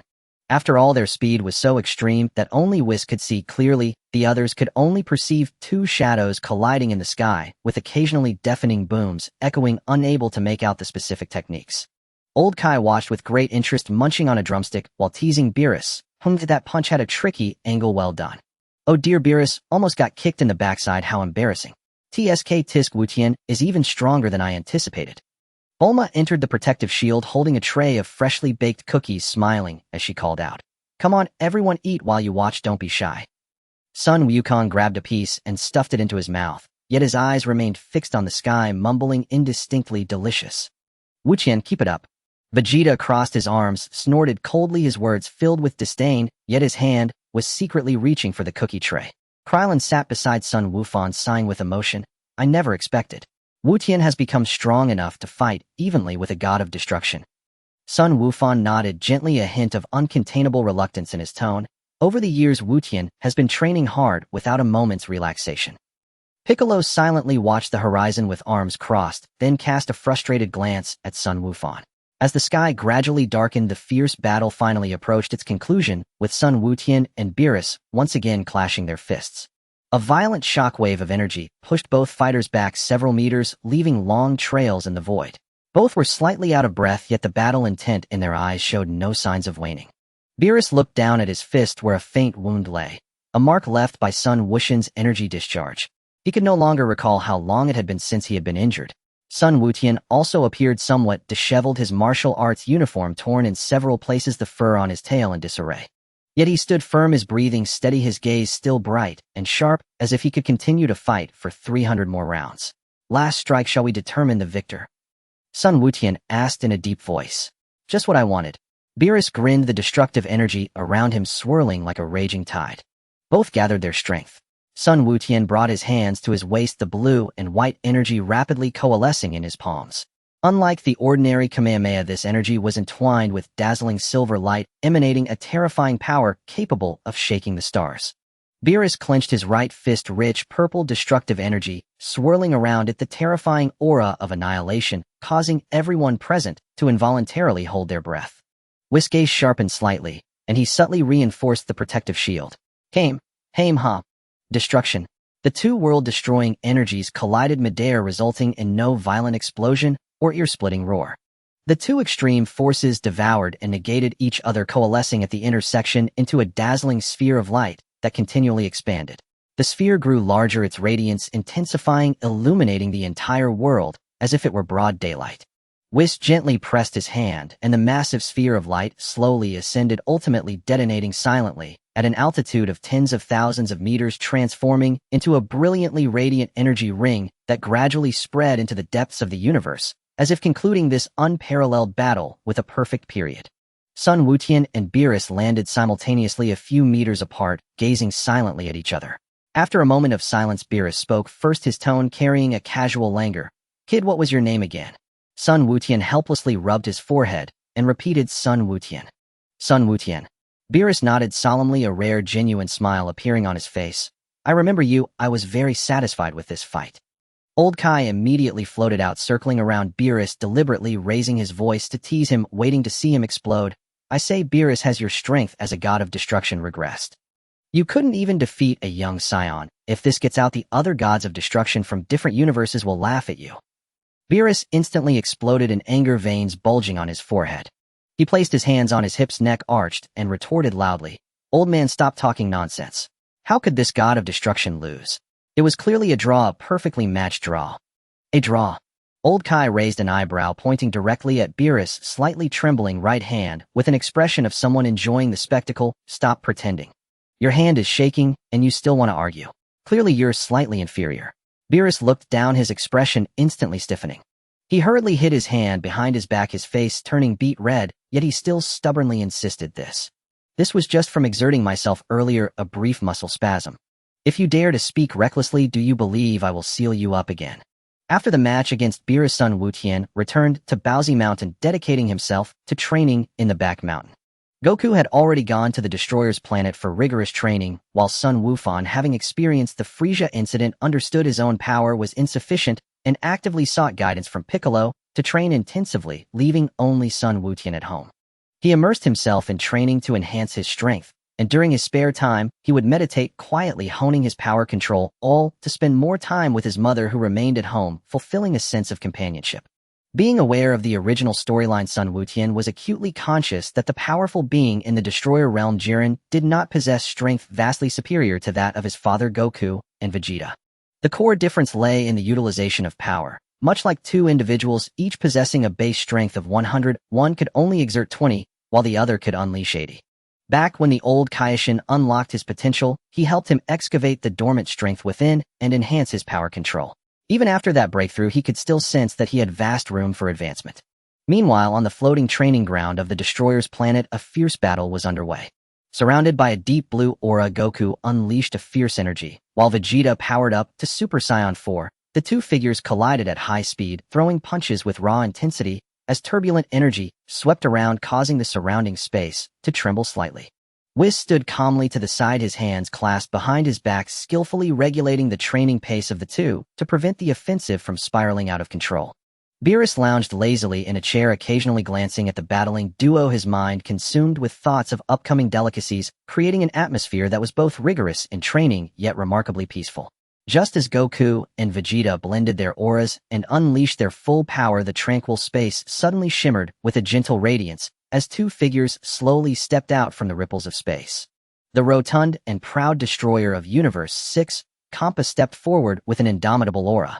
Beside him, the angel Vados exuded elegance and a cool demeanor, radiating a divine aura that, while originating from the same source as Whis, was even more gentle. Beerus, long time no see. Kampa crossed his arms, chin raised, his tone dripping with provocation as his gaze swept over the halted Goku and Vegeta, ultimately landing on his twin brother Beerus. Beerus slowly sat up, squinting his cat-like eyes at him, his voice lazy and filled with disdain as he simply responded with a word, "Oh." Kampa raised his hand with a clap, and Vados presented a translucent giant egg, its shell glowing with a faint dual-colored light, clearly a rare treasure.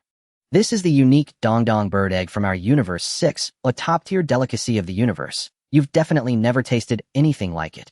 Kampa boasted, proudly eager to challenge Beerus in a culinary contest. As everyone shared the Dong bird egg, it entered their mouths with only a hint of mild sweetness, far from spectacular. Vegeta frowned tightly, clearly dismissive of this so-called top-tier delicacy.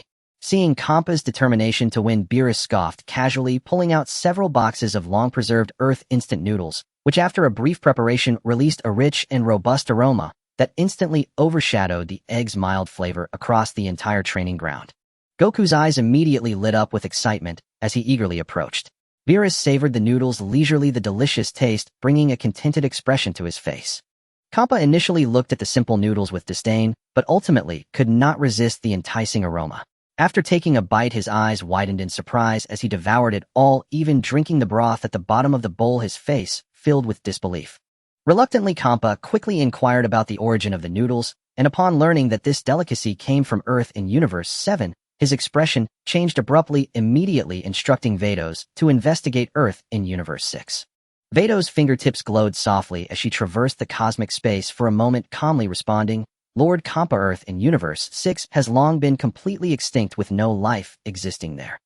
These words left Kampa frozen in place, and then a glint of calculation flashed in his eyes as he fixed his gaze on Beerus, solemnly proposing a wager. Beerus, let's have a cosmic martial arts duel. Each side will send out 5 warriors to battle. If I win, the Earth of Universe 7 belongs to me. If you win, I will give you all the Super Dragon Balls I've collected recently. Beerus' eyes instantly sharpened, recalling the immense strength of Sun Wutian from his universe. Knowing he was likely to win anyway, he readily nodded to accept the duel. Upon hearing that they would form a 5-member team to participate in the Interuniversal Martial Arts Tournament, Goku's fighting spirit surged. Unable to contain his excitement, he immediately used instant transmission to return to Earth and invite his friends to join. In an instant, Goku arrived at a tranquil island on Earth where the atmosphere was calm, and Piccolo was engaged in a training battle with Sun Wufan.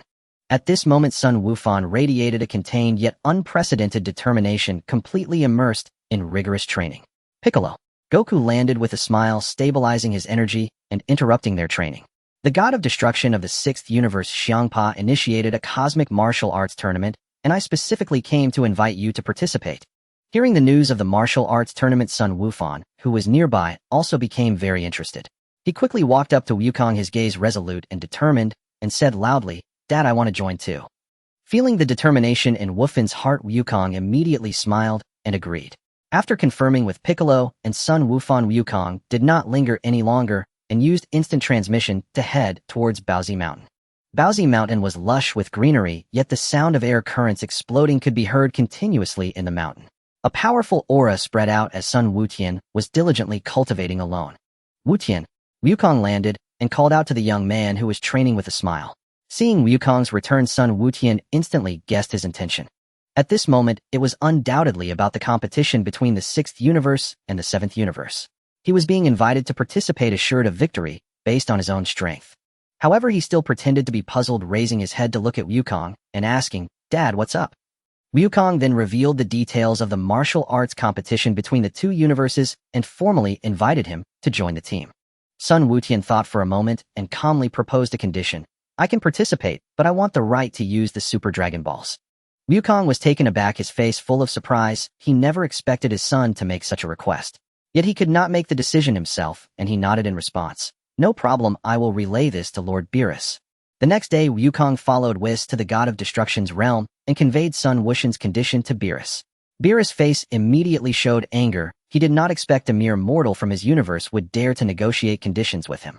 However, considering Sun Wushan's strength, and in order to ensure victory over the foolish Utabo, he ultimately agreed to this demand.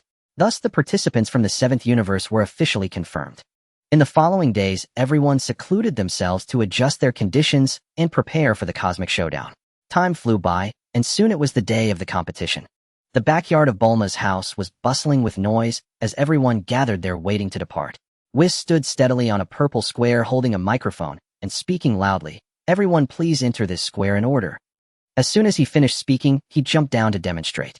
He effortlessly passed through a wall and walked straight out from the square, then said again, "Just like this, directly penetrate the wall to enter the square. We will first head to Lord Beerus' planet to meet him. The journey will take about 3 hours. If anyone needs to use the restroom, please take care of it in advance." After Whis finished speaking, everyone walked into the purple square one by one. He turned to Bulma beside him and quietly asked, "Why haven't I seen Wukong and Vegeta?" Bulma shrugged helplessly and replied, "They haven't come back yet. They said they went to the hyperbolic time chamber to train. Sorry I'm late." A voice came from behind, and Bulma thought it was Wukong and Vegeta finally back, quickly turning around to look. However, seeing that the newcomer was Jocko, her face instantly filled with disappointment as she muttered, "Why is it you?" Jocko replied calmly and somewhat smugly, "The elite Universal Patrolman busy with countless affairs came specifically to assist. Your expression looks quite disappointed." Suddenly Bulma's gaze fell behind Jocko, and her eyes lit up with surprise as she curiously asked, "Who is this? Is she your new girlfriend?" Upon hearing this, Jocko hurriedly refuted, his expression serious. "How rude. You'd be shocked to know, but this is the greatest galactic king in the galaxy." Everyone looked up to see a green octopus-like figure wearing a crown standing there. After hearing Jocko's introduction, Bulma merely waved her hand dismissively towards the galactic king and casually said, "Nice to meet you." After saying that, she stood there with a headache as she grumbled, "The participants haven't even arrived yet. Why are we here so early to make a commotion?" The Galactic King noticed Bulma's complete lack of reverence for his identity and showed no signs of shock. He then curiously asked Jocko, why is she not surprised at all? Jocko hurriedly comforted and explained in a low voice. They often interact with Kaioshin and the gods of destruction, so they're used to grand occasions. While they were chatting, a sudden sound of whoosh pierced the air as Sun Wukong and Vegeta appeared directly in the backyard using instant transmission. Seeing the two finally return, Bulma immediately shouted in dissatisfaction, "You two are too slow." But the next moment she was stunned by their appearance. Wukong and Vegeta were ragged, covered in dirt, their clothes tattered. Aside from their signature Saiyan hair remaining intact, their faces were adorned with unruly beards looking quite disheveled. As soon as the two approached, a strong stench hit Bulma's face, prompting her to quickly pinch her nose and point at the two, saying sternly, "You two go take a shower right now." With Wukong and Vegeta's return, the participants from the 7th universe and the spectators were all gathered. Whis stood back on the travel square, lightly tapping his staff, and in an instant a brilliant light burst forth as the purple square tore through the fabric of space. Carrying everyone, it sped towards the god of destruction's planet. With Sun Wukong overseeing the situation, Beerus naturally had no need to summon Monaka to deliberately motivate Goku and his companions. Immediately, Beerus stepped onto the traversal block, and under Whis' control his figure transformed into a streak of light rushing straight toward the nameless planet. In just a moment, everyone arrived at this planet located in the gap between the 6th and 7th universes. Looking around, the entire landscape was desolate, filled with silence. The surface was a cracked red rock terrain riddled with ravines and pits devoid of any signs of life. In the deep space, a dark purple nebula swirled, cold and vast, stretching endlessly. However, when the group spotted several enormous Super Dragon Balls floating in midair, their faces were filled with shock. Vegeta exclaimed, "Oh my, it's simply unbelievable." Goku's eyes brimmed with curiosity. Is this really the Super Dragon Balls? Only Sun Wukong silently gazed at the Dragon Balls, deep in thought about what wish to make. Considering continuing to optimize, if anyone has any thoughts, feel free to share. If good, the author will adopt them. Under Whis' guidance, the traversal block landed steadily, and the group stepped out in order. Bardoss had already set up a transparent barrier around, isolating the cold silence from the depths of the universe. The surroundings were vast and solemn, with an expansive star sea, the atmosphere tranquil and imposing, perfectly suited for a battle between the top powerhouses of two universes.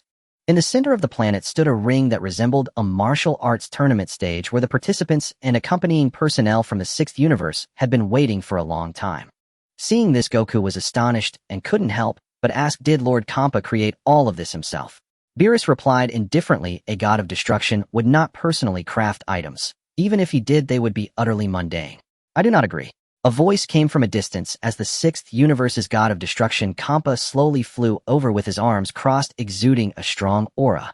Upon hearing this, Beerus coldly snorted in dissatisfaction, crossing his arms as he landed directly opposite Kampa.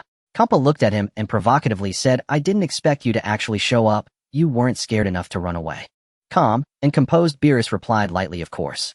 I am quite looking forward to witnessing you lose the match, crying and wailing as I take back all the Super Dragon Balls you've painstakingly collected to the 7th universe." Kampa, not one to back down, retorted, "It won't be that easy. Instead, I plan to move Earth directly to our 6th universe." Just as the two were about to argue incessantly, Bardoss quickly stepped in to interrupt and timely shifted the topic. "You two should ease up. I've prepared seating for everyone." Looking in the direction Bardoss indicated, Trunks showed a face of disdain. "This chair is way too hard. Is there not a softer seat available?" Bulma chimed in, "Exactly, we traveled a long way to get here, and this is just too rudimentary." Kampa nonchalantly scoffed, "I didn't invite you all here anyway." Beerus immediately defended Bulma, "Is right, these seats are too shabby and lack hospitality." He then softly called out Whis. Understanding the cue, Whis waved his angel's staff and softly chanted a spell. With a flash of divine light, the originally crude spectator stands instantly vanished, revealing four beautifully crafted, independently floating VIP platforms. The platforms were arranged facing each other around the arena, with clean and elegant lines layered, distinctly radiating a holy and transparent aura, exuding a divine quality. The scene caused everyone to gasp in astonishment. Seeing this, Kampa looked dissatisfied at Bardoss beside him and said, "Why didn't you create it like this from the beginning?" Bardoss calmly replied, "If I were to create exquisite things that the master could not appreciate, it would be disrespectful to the master." Kampa's eyes widened slightly momentarily, unable to comprehend the deeper meaning. Nearby, Beerus seized the opportunity to mock, "She was merely adhering to your aesthetic standards, truly a considerate attendant." Upon hearing this, Kampa instantly understood, gritting his teeth in anger as he glared at Beerus. The jest concluded, and the group set off towards the written examination location suggested by Vegeta. Under Bardoss' guidance, the group quickly arrived, and their respective opponents came into view. They all simultaneously sized up the opposing contestants. Goku looked at the Metal Man Batamo and couldn't help but exclaimed, there are actually people like this. He looks just like a robot. Is he even human? Beside him, Piccolo's expression was serious as he stared intently in another direction, quietly saying to Goku, look over there. Goku followed his gaze and immediately cried out in shock, Frieza. Is there actually a Frieza in another universe? Looking again, he saw the burly Bergamo and exclaimed again, and there's a guy who looks like a big bear. Hearing Goku's blunt description, Bergamo looked displeased and snorted coldly. Seeing his little wife being bullied, the proud Saiyan Prince Vegeta also did not hold back and coldly snorted in response. Then Vegeta's gaze swept past the assassin hit, without lingering long, landing on the young Saiyan Cabba. Cabba stepped forward a few steps upon seeing Goku and Vegeta, actively asking, are you also Saiyans? Wukong asked in confusion, how can you tell? Vegeta pondered thoughtfully, whispering, so there are Saiyans in other universes as well. Gabe grinned, that's right, I am also a Saiyan. The two approached each other closely, trying to identify the differences between them. Wukong noticed that Gabe had no tail behind him and questioned, did you remove your tail yourself? Gabe looked puzzled. Tail? Vegeta stared at Gabe's attire, resting his chin on his hand, and mused, your outfit resembles that of the Saiyans before the fall of Frieza's army. Gabe was utterly confused. Frieza, I'm sorry, I have no idea what you're talking about. Vegeta's gaze shifted slightly to Frost, who bore a striking resemblance to Frieza, contemplating inwardly. Indeed, there are differences between the two universes. He then asked Gabe, which planet do the Saiyans reside on in your universe? Gabe calmly replied, Planet Salad. At this, Vegeta was taken aback, his face displaying disbelief. What? Planet Salad still exists? Gabe, puzzled, inquired. Has your universe's Planet Salad disappeared? Vegeta slowly explained, Planet Salad was completely annihilated long ago due to civil wars within the race. Afterward, we conquered the planet Ziffel and renamed it Planet Vegeta. Before he could finish, Gabe quickly interrupted, wait a moment, what does conquer mean? Vegeta maintained a calm demeanor. To conquer means to conquer, there's no other meaning. His words made Gabe break into a cold sweat. At that moment, Bardoss timely interjected, all right, the written test officially begins. Everyone moved to their respective seats, and before leaving, Vegeta called out to Gabe, if there's a chance in the future, I'd like to visit Planet Salad. Gabe, perplexed, exclaimed, huh? Vegeta added, don't worry, we Saiyans no longer invade other planets. Gabe immediately felt relieved and cheerfully agreed, sure, you're always welcome to come. The two walked side by side towards the competition seats. As everyone settled down, the written test officially commenced. The questions were all basic knowledge with a passing score of only 50 points, making them very easy. Everyone quickly completed the exam and returned to the audience seats to wait. Whis looked at Beerus beside him and softly reminded, Lord Beerus, it's time to determine the battle order. With no Majin Buu participating in the written test, the lineup was complete. Beerus appeared indifferent, pointing at Goten. The strongest Goten will be the final contestant. You can settle the order by rock, paper, scissors. After several rounds of rock, paper, scissors, the battle order for Universe 7 was finalized. Wukong, Piccolo, Gohan, Vegeta, Goten. After submitting the battle orders for both Universe 6 and Universe 7, Beerus and Kampa simultaneously gathered energy spheres and struck the distant gong. The referee then stood on the stage and shouted, ladies and gentlemen, thank you for waiting. The fighting tournament hosted by the Gods of Destruction from Universe 6 and 7 officially begins. Now we begin the first round of matches, with the first contestants being the fighter Boda from Universe 6 and the fighter Wukong from Universe 7. At that moment, a loud burp unexpectedly echoed through the arena. Everyone's gaze turned towards the contestants' passage. Wukong emerged slowly, rubbing his round belly, his orange martial arts uniform stretched into a noticeable arc, his face showing the laziness and foolishness after a full meal, evidently a result of overeating before the match. That fool. Vegeta's face darkened, scolding him in a low voice. Moments later, the first contestant from Universe 6 took the stage. Boda was a massive figure resembling a brown bear, covered in short golden fur, muscles bulging beneath a red tank top, with a short tail swaying and a forehead that concealed danger, stepping onto the stage with an imposing aura. The referee marked the area between the two and loudly announced, Round 1. Universe 7's Wukong versus Universe 6's Boda. The match begins. As soon as the whistle blew, Boda sprang into action. The seemingly clumsy giant bear exhibited extreme agility with legs bending like springs rapidly bouncing across the stage, leaving a flurry of afterimages moving at astonishing speed. Wukong squinted his eyes and approached to clash with Goten. The collision of their powers sent shockwaves that trembled the stage. Wukong unleashed 7 or 8 heavy punches, all landing on Boda's belly. Yet it felt like striking slippery rubber, all the force dissipated by an unusual elasticity, leaving Boda unmoved. Is that all the strength you have? Boda sneered, using gravitational acceleration to drop like a heavy projectile. Boom. Wukong was sent flying, tumbling 7 or 8 times before nearly falling off the edge of the stage, barely managing to stop with his toes at the boundary line. Did you see that, Beerus? He's just a waste. Kampa laughed loudly, pointing at Beerus' nose mockingly. Boda looked down disdainfully, saying, "The warriors of Universe 7 are nothing more than this." Just as the atmosphere grew tense, Wukong climbed back up, scratching his head and grinning. Sorry, I overate and feel weak all over." A deathly silence instantly enveloped the arena. Kampa laughed until tears streamed down his face, while Beerus lamented with his head in his hands, and Wish tried to suppress his laughter. "I see this as a unique way of warming up." Boda's pupils constricted suddenly, followed by a flash of ruthlessness in his eyes. "Since you're full, then get out here." He suddenly opened his mouth, unleashing a barrage of green energy blasts that rained down upon Wukong. Wukong shouted and rolled to evade, clutching his stomach as he sprinted on the stage, his round belly bouncing up and down, looking quite comical. After several laps, Wukong's incredible digestive ability allowed him to gradually recover his steps, becoming lighter as he effortlessly dodged all attacks, even turning back to wave. "Thanks for helping me warm up. I'm feeling much better now." Boda Furious chased after him, shooting wildly, but could never keep up with Wukong's speed. That orange figure had transformed into a streak of light darting across the stage. Sun Wukong observed intently, while fleeing quickly, spotting the flaw in Bodhidharma's technique. He utilized the force to leap into the air, nimbly gliding over the barrage of energy blasts, and landed steadily back on the arena. "His body is like rubber, all attacks just bounce off." Bulma said, her brows furrowed. Beside her, Jack echoed seriously, "It must be a special physique that can redirect attacks to another dimension." This was merely a casual guess, yet it struck precisely at the crux of the matter. The laziness in Wukong's eyes vanished, completely replaced by a sharp intensity. His usual fist and foot techniques, along with the Kamehameha, had all become ineffective. Bodhidharma's elastic body perfectly countered all impact-based attacks. "If I can't hit you, then I'll just throw you out of the ring." Without missing a beat, Wukong transformed into a flash of lightning, instantly appearing behind Bodhidharma, gripping his thigh tightly. Bodhidharma had no time to react, as his massive form was directly toppled, producing a thunderous crash as the arena's stone surface shattered with spiderweb-like cracks. "Let go! Let me go!" Bodhidharma screamed in a frenzy, struggling while firing energy blasts in retaliation, all of which Wukong deftly dodged.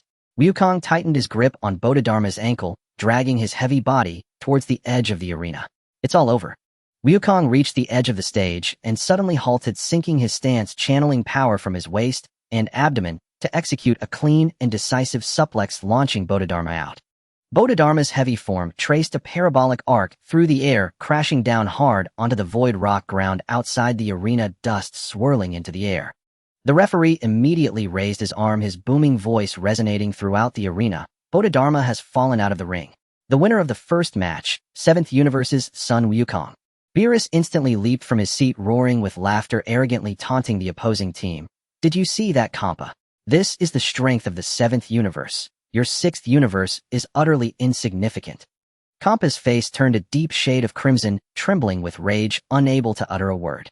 In frustration, he kicked the nearby steps, shattering the hard stone beneath his foot. Meanwhile, Wukong rubbed his slightly sore arm, showing no intention of resting between matches. He raised his hand towards the referee, signaling his desire to continue fighting the next opponent. "Oh." The referee's eyes widened in surprise, and he announced loudly, "Contestant Sun Wukong has chosen to remain on the stage and directly proceed to the second match." The audience erupted in an immediate stir. Krillin leaned on the railing, his face filled with worry. Isn't Wukong going to take a break? He exerted a lot of energy in that last fight. Fool. Vegeta crossed his arms, his tone dripping with disdain, yet his eyes remained fixed on the arena. Winning against a useless opponent, and already getting cocky. Beside him, Piccolo furrowed his brow, his gaze locked on the 6th Universe contestant area, where an unsettling aura was slowly seeping out. Soon the referee's booming voice echoed across the star domain once more. "Next up, the second match. 7th Universe's Sun Wukong versus 6th Universe's Frost. As the announcement concluded, the 7th Universe erupted in astonished chatter. Gohan shot up from his seat. Krillin was left speechless, and even the usually composed Piccolo's expression tightened slightly. Frost. Bulma clutched Jack's arm tightly, her face a mask of disbelief. Wukong's expression shifted dramatically. That aura and that silhouette were all too familiar, causing his body to instinctively tense up, quietly entering a state of vigilance. A tall figure walked out from the contestant passage. The newcomer had pale blue skin, a tall and well-proportioned body with hands clasped behind his back, his steps calm and graceful. And that face was strikingly similar to Frisia's first form. Frisia? Gohan murmured, beads of cold sweat forming on his forehead as memories of his recent brutal defeat at Frisia's hands flooded back. Vegeta's eyes twitched violently, and after a cold snort, he quickly calmed down, scrutinizing the individual before him. No, it's not him. Piccolo nodded slightly, his antennae vibrating slightly. This was the unique method of aura perception possessed by Namekians. He is indeed not Frisia. Frisia's aura was filled with violence and bloodlust, but this person's aura was extraordinarily peaceful and gentle. He looks exactly like Frisia, yet his aura is so mild. Krillin was utterly perplexed, completely unable to comprehend. As they spoke, Frost had already stepped onto the arena, standing opposite Wukong, slightly bowing in greeting with a humble demeanor. Mr. Sun Wukong, congratulations on your first victory. That last battle was truly spectacular. It is my honor to spar with you. He wore a gentle smile, slowly extending his hand. I look forward to your guidance in our match. Bulma instantly relaxed her guard, unable to help but exclaim. Even though he looks exactly like Frisia, his character is so good, he's incredibly gentlemanly. Jack nodded in agreement beside her, but only Piccolo kept his gaze fixed on Frost, an inner alarm ringing loudly. Wukong moved his neck and assumed a combat stance, excitement for the battle gleaming in his eyes. Though you are quite polite, I won't hold back. Frost's lips curled slightly as he raised his hands with a calm demeanor. It is my honor. With the referee's command, two figures vanished from their spots. In an instant, the sound of fists colliding and the rush of air erupting. Wukong struck first, but Frost deftly sidestepped, then countered with a flurry of punches, the fierce wind of his strikes sweeping across the arena. Wukong hurriedly raised his hands to block, but was overwhelmed by his opponent's onslaught, and was soon kicked in the waist by Frost. He staggered back until he steadied himself at the edge of the arena. Wukong propped himself up from the ground, dusted off his clothes, and looked up at Frost with determination in his voice. Hey Frost, you haven't been serious at all, you've just been testing my strength. These words caused an uproar in the audience once again. Bulma looked puzzled while Vegeta coldly remarked, indeed, he has been holding back the entire time, merely probing Kakarot's capabilities. Frost was momentarily taken aback, then chuckled softly, acknowledging Mr. Sun Wukong, you are indeed sharp. It is only natural to test one another during our first encounter. Wukong showed no anger, but instead smiled even more excitedly. Then feel free to unleash your full power. I won't hold back either. As you wish. A glimmer of dark light flashed in Frost's eyes as he took a deep breath. His aura surged dramatically, causing the arena floor beneath him to shatter instantly. Piccolo furrowed his brow, staring intently at the arena. He's about to transform. With a deep rumbling roar, Frost's body began to undergo a violent transformation.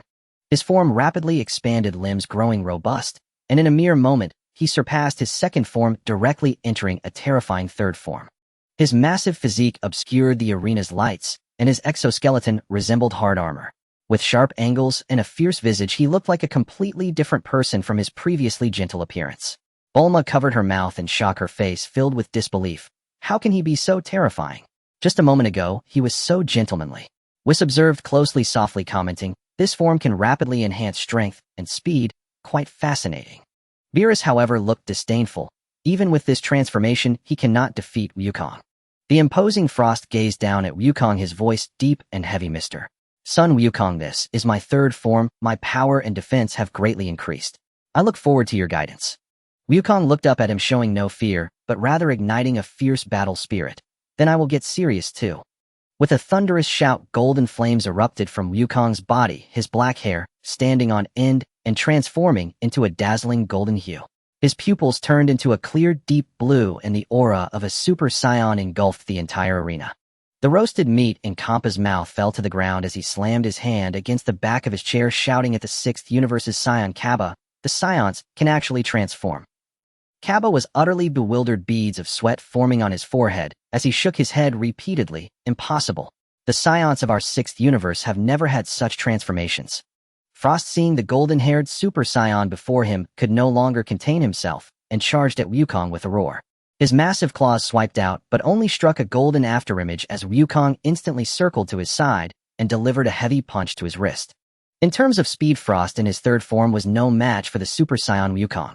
Wukong darted around, launching relentless attacks, landing a knee strike that hit Frost's ribs hard. The blow sent Frost's massive body flying, crashing against the arena's rock wall and sending debris flying. Wukong landed slowly, his tone calm. "Unleash your full strength, or you have no chance of victory." Vegeta watched coldly, stating flatly, "With this level of power, he is no match for Kakarot." Bulma also relaxed, believing the victory was assured. Only Piccolo remained furrowed in thought, feeling that Frost still had a hidden ace. As the dust settled, Frost struggled to rise, clutching his chest to catch his breath, his aura suddenly beginning to retract and condense. Accompanied by the sound of bones cracking, the layers of Frost's third form began to peel away as his body continuously shrank. Ultimately, he transformed into a form identical to Frieza's final form, surrounded by deep blue and light blue rings, exuding a chilling and enchanting aura. This is the final form of the Ice Demon race. Vegeta's expression darkened, his tone grave. Piccolo's expression tightened. His power has increased drastically compared to before. Whis nodded slightly. At this moment, his aura is already on par with Super Saiyan Wukong. Frost floated in the air, hands clasped behind his back, showing Wukong a slight smile. "Mr. Son Wukong, this is my final form. I find it hard to control this power and wouldn't use it lightly, but encountering you makes it worth the exception." Wukong's fighting spirit surged, grinning widely. "Great. Now this is a battle of equals." In the next moment, both vanished from their spots, their fists and claws clashing fiercely, afterimages crisscrossing the arena. The sharp sounds of fists and feet colliding along with the sound of sonic booms echoed throughout the arena as two powerful auras stalemated, trapped in an intense tug-of-war. After several exchanges, Wukong gradually gained the upper hand, delivering a punch that sent Frost reeling before pursuing him relentlessly. Soaring upward, both fists collided powerfully. A massive explosion erupted, shockwaves sweeping the entire arena, but just at that moment, an unexpected turn of events occurred. Wukong's fist accidentally grazed the minuscule pinhole on Frost's glove, an intense wave of paralysis instantly spreading from his fist throughout his body. The golden flames of the Super Saiyan vanished in an instant, his golden hair quickly reverting to black, his body trembling violently as his vision blurred. Frost maintained a warm smile on his face, but a fierce glint flashed in his eyes as he mercilessly kicked Wukong's unprotected abdomen. Wukong let out a scream, his body flying out like a kite, with a broken string crashing heavily against the protective barrier of the arena, losing consciousness. The arena fell into silence. The referee stared blankly for a moment before tremblingly raising his arm to announce, "Seventh Universe's son Wukong is out of bounds. Sixth Universe's Frost wins." The stands of the Seventh Universe erupted instantly, everyone filled with shock and rage. Seeing his dear wife's defeat, Vegeta clenched his fists and roared in anger, "Impossible. Kakarot clearly had the advantage. How could he suddenly lose?" Bulma anxiously called out Wukong's name, while Piccolo's face turned grim, asserting, "Something is wrong. Old Son was ambushed by something, causing him to lose his power." On the arena, Frost maintained his elegant posture, brushing off the dust from his body. He bowed to the unconscious Wukong, appearing both victorious yet unassuming. Xiang Pa threw his head back and laughed heartily, unabashedly praising Frost. "Well done, Frost. Keep winning like this and utterly crush the Seventh Universe." In contrast, the god of destruction of the Seventh Universe, Beerus, had a face so dark it seemed like it could drip water. He was surrounded by a suffocating aura of destruction, his lips pressed tightly together without a word, and the temperature in the air seemed to drop a few degrees due to his anger. Just as the atmosphere in the arena began to tilt toward the Sixth Universe, Galactic Patrolman Jack suddenly leapt up from his seat. His Ultra Instinct eyes locked firmly onto the arena, focusing intently on the armor on Frost's wrist, a flicker of suspicion and seriousness flashing in his eyes. On the other side of the stands, Piccolo turned to look at son Gohan with a stern expression, his tone steady yet serious. "Gohan, pay close attention. If I lose, you must win the next round." After a pause, he glanced at the seemingly gentle Frost in the arena and added in a low voice, "Given the strength this guy has shown, I don't have confidence in winning." As soon as he finished speaking, Piccolo steadily stepped onto the arena, his figure standing tall and straight. His cold gaze fixed directly on Frost, the aura around him gradually converging, entering 100% combat state. Frost maintained his gentlemanly demeanor, slightly bowing and placing one hand on his chest. His tone seemed sincere, yet carried an air of condescension as he suggested, I don't want to cause you unnecessary harm. This is supposed to be a friendly match between universes. Why don't we leave it at that, shall we? Piccolo scoffed at this hypocritical rhetoric. He didn't utter a word of nonsense. Instead, he firmly planted his feet in a martial stance, crossing his arms before him, and immediately a wave of combat energy surged around him. The sharp, murderous intent instantly shattered Frost's deliberately cultivated gentle facade, and the two auras collided violently. The next moment, an incredibly fast-paced battle erupted. This was a pinnacle showdown of pure speed and skill. A glint of ferocity flashed in Frost's eyes, his form transforming into a silver blur. With strength already overpowering Piccolo, his offensive was as swift as thunder, each strike targeting vital points. At the same time, he continuously gathered dense purple energy, orbs at his fingertips, a torrential downpour of energy blasts pouring down towards Piccolo's direction. The purple energy shadows enveloped most of the arena, and the shockwaves from the explosions caused the entire venue to tremble slightly. The members of the seventh universe outside the arena clenched their fists, their hearts racing as they fixed their gaze on the figures in the arena. But Piccolo was already fully prepared. From the beginning, he had no intention of clashing head-on with Frost. With his far superior insight and extremely calm combat thinking, he skillfully dodged through the dense barrage of attacks. His figure flowed like a willow leaf in the wind, narrowly evading punches and energy blasts at the last moment, just barely escaping. Some attacks that seemed completely unavoidable to onlookers were deftly dodged by him, through sudden bends, sidesteps, and instantaneous movements, effortlessly neutralizing them. Only a few faint afterimages remained in the arena. Watching Piccolo perfectly evade all of Frost's offenses, son Gohan couldn't help but clench his fists and excitedly shout in a low voice, "Well done, Uncle Piccolo. Keep it steady." However, Beerus in the stands was growing increasingly anxious, frequently rising to his feet and shouting angrily at the arena, "Don't just dodge. Attack first, counter him, Piccolo." Piccolo on the arena paid no attention. He understood that hiding for too long was not a solution. His gaze suddenly sharpened, and he immediately propelled his energy to execute the afterimage fist.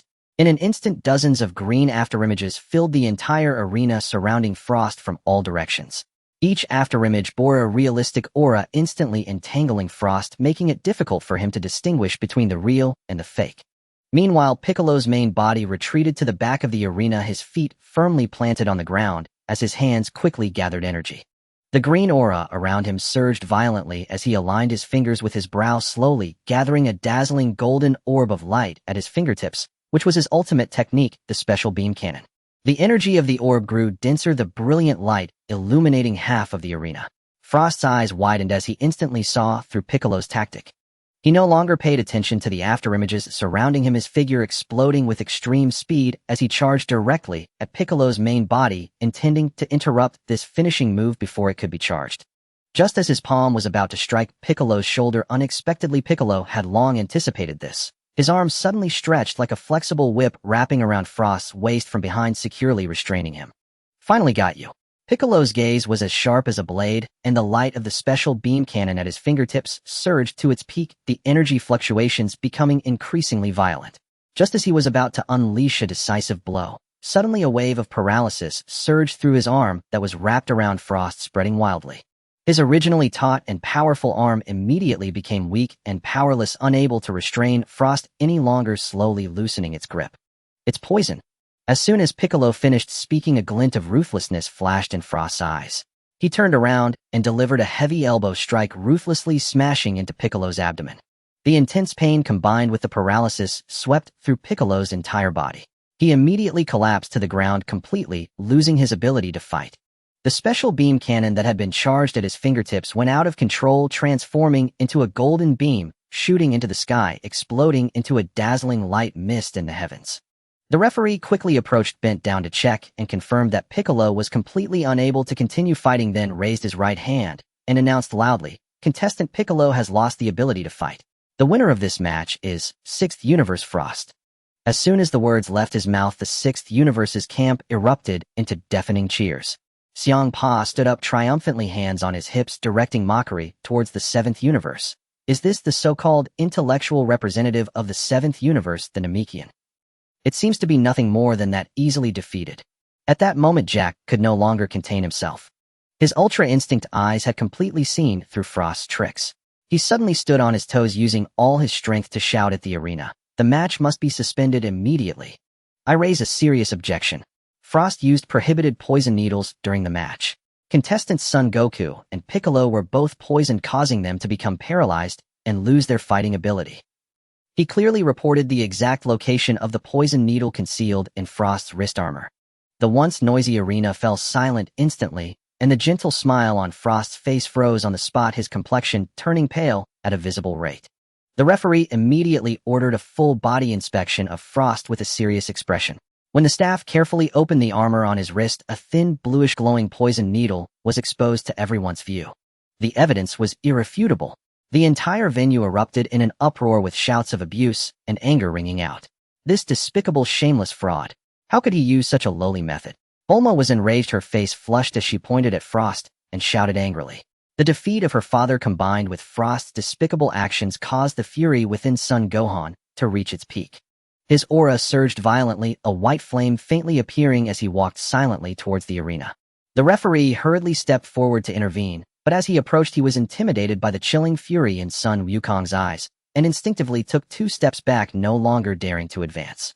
Sun Wukong stood at the edge of the arena, his gaze fixed on the flustered Frost, his tone cold and resolute. "You harmed Uncle Piccolo with despicable means, and I will seek justice for him." "Sun Wukong, what about me? What about me?" Xiangpa looked at Frost, whose crimes had been exposed, and whose face was pale, then turned to the ominous and intimidating Beerus, brimming with murderous intent. Opening his mouth, he couldn't muster a word of defense for a long time, ultimately sitting back down with a face full of frustration. The 2 gods of destruction confronted each other with their eyes reaching a silent consensus in an instant. The referee dared not delay any longer and announced loudly, "The match continues. Sun Wukong will substitute to battle Frost." Sun Wukong stepped onto the stage, a chilling aura of murderous intent radiating from him as he moved directly toward Frost. Meanwhile, Sun Wukong, who had just regained consciousness, propped himself up, watching Frost, still trying to justify himself on the stage. His originally clear eyes turned incredibly serious, filled with the fury of being deceived, and betrayed, his fists clenched tightly. On the stage, Frost forced himself to stabilize his expression, plastering on a hypocritical, gentle smile, raising both hands to feign innocence. "Mr. Wukong, this is truly a misunderstanding. I had no idea why there was such a thing in my armor." "Shut up." Wukong interrupted all of Frost's pleas with a low bark, his tone leaving no room for patience. Frost's smile froze for a moment, a flicker of anger flashing in his eyes, but he forcibly suppressed it. Feigning helplessness, he sighed and pretended to be aggrieved. "Fine, since you all don't believe me, I will prove my innocence with strength. Come on, just make it quick." The battle erupted instantly. Sun Wukong clenched his fists tightly, letting out a low roar. "Ha!" The white aura surged violently, his hair slightly lifting, a few strands falling over his forehead. The transformation into the god Wukong form was fully complete. Frost's pupils constricted sharply, instinctively taking half a step back, his right hand reflexively reaching for his wrist armor. Even though the poison needle had been removed, this action completely revealed his cowardice and weakness, as well as his nature of relying on despicable means to win. "No need to look for it." Wukong's voice suddenly rang out beside him, and Frost turned his head, sharply, startled into a stiff position. Sun Wukong had somehow instantaneously moved within half a meter of him, so fast that not a trace of his shadow remained. "You!" Frost, in a panic, threw a punch with all his might, his right arm infused with all his strength, creating a whistling wind as it struck directly at Sun Wukong's face. This punch was incredibly fast, powerful enough to easily crush the previous Piccolo. He was certain that Sun Wukong couldn't evade it. In the face of this punch, Sun Wukong merely tilted his head slightly to evade the fist brushing past his cheek, not even touching a single hair. Frost refused to give up, lifting his left knee to slam into Wukong's abdomen, while his right elbow followed downwards, executing a series of fierce and cunning attacks. If it had been Piccolo, he wouldn't have been able to dodge these 2 strikes. In the face of this sequence of attacks, Sun Wukong remained completely composed, lightly pressing down with his left hand to deflect the knee strike, while his right hand simultaneously rose to firmly block the elbow strike, the entire set of movements flowing seamlessly. "Is this all you can do?" Sun Wukong said disdainfully, his tone blunt and piercing, a clear display of a strong person's crushing attitude toward a weaker one. Frost was utterly flustered, suddenly leaping back to create distance, his hands moving rapidly as dozens of purple energy blasts rained down on Wukong. This dense barrage had previously forced Piccolo into a desperate dodge, and he didn't believe that Wukong could escape unscathed. Yet Wukong didn't even attempt to evade. He raised his right hand, fingers splayed, and a pure white light shield instantly appeared in his palm. All the energy blasts collided with the shield and vanished without a trace, not even causing a ripple. How is this possible? Frost's eyes widened in disbelief. Wukong clenched his fist, and the light shield shattered into countless glowing particles. In the next second, his figure vanished from the spot. Before Frost could react, he was struck solidly in the abdomen by a punch. This punch was not slow enough for him to clearly feel the pain of his organs being compressed, but he was locked by an invisible force, unable to evade even a fraction. Not even a finger could move. Pooh! Frost spat out a mouthful of foul air, his body instantly curling into a shrimp-like position. Wukong showed no mercy, delivering a powerful elbow strike to his back. Frost flew toward the arena floor like a cannonball, crashing into a deep pit several meters wide, debris flying as he landed heavily at the bottom of the pit, utterly disheveled. Get up! Wukong stood at the edge of the pit, looking down from a height, his tone calm, yet filled with undeniable dominance. Frost lay in the pit, trembling all over, never having felt so humiliated. Gritting his teeth, he struggled to rise, blood seeping from the corner of his mouth, his gaze shifting from panic to madness. He unleashed all his power, deep violet energy engulfing his body, his speed suddenly increasing several times. No longer holding anything back, he charged at Wukong like a madman, alternating his punches with terrifying destructive force. Wukong met him head in, firmly gripping Frost's right fist with his left hand and tightly locking his right wrist with his right hand. No matter how hard Frost struggled, his arms remained unmoved. Then Sun Wukong slowly tightened his grip. Crack! The crisp sound of bones dislocating instantly shattered the silence of the arena. Oh! Frost let out a piercing scream, veins bulging on his forehead, cold sweat instantly soaking his body. He then released his hold and delivered a strong kick to Wukong's chest. Frost flew back like a kite, with its string cut sliding across the arena floor for dozens of meters before finally stopping.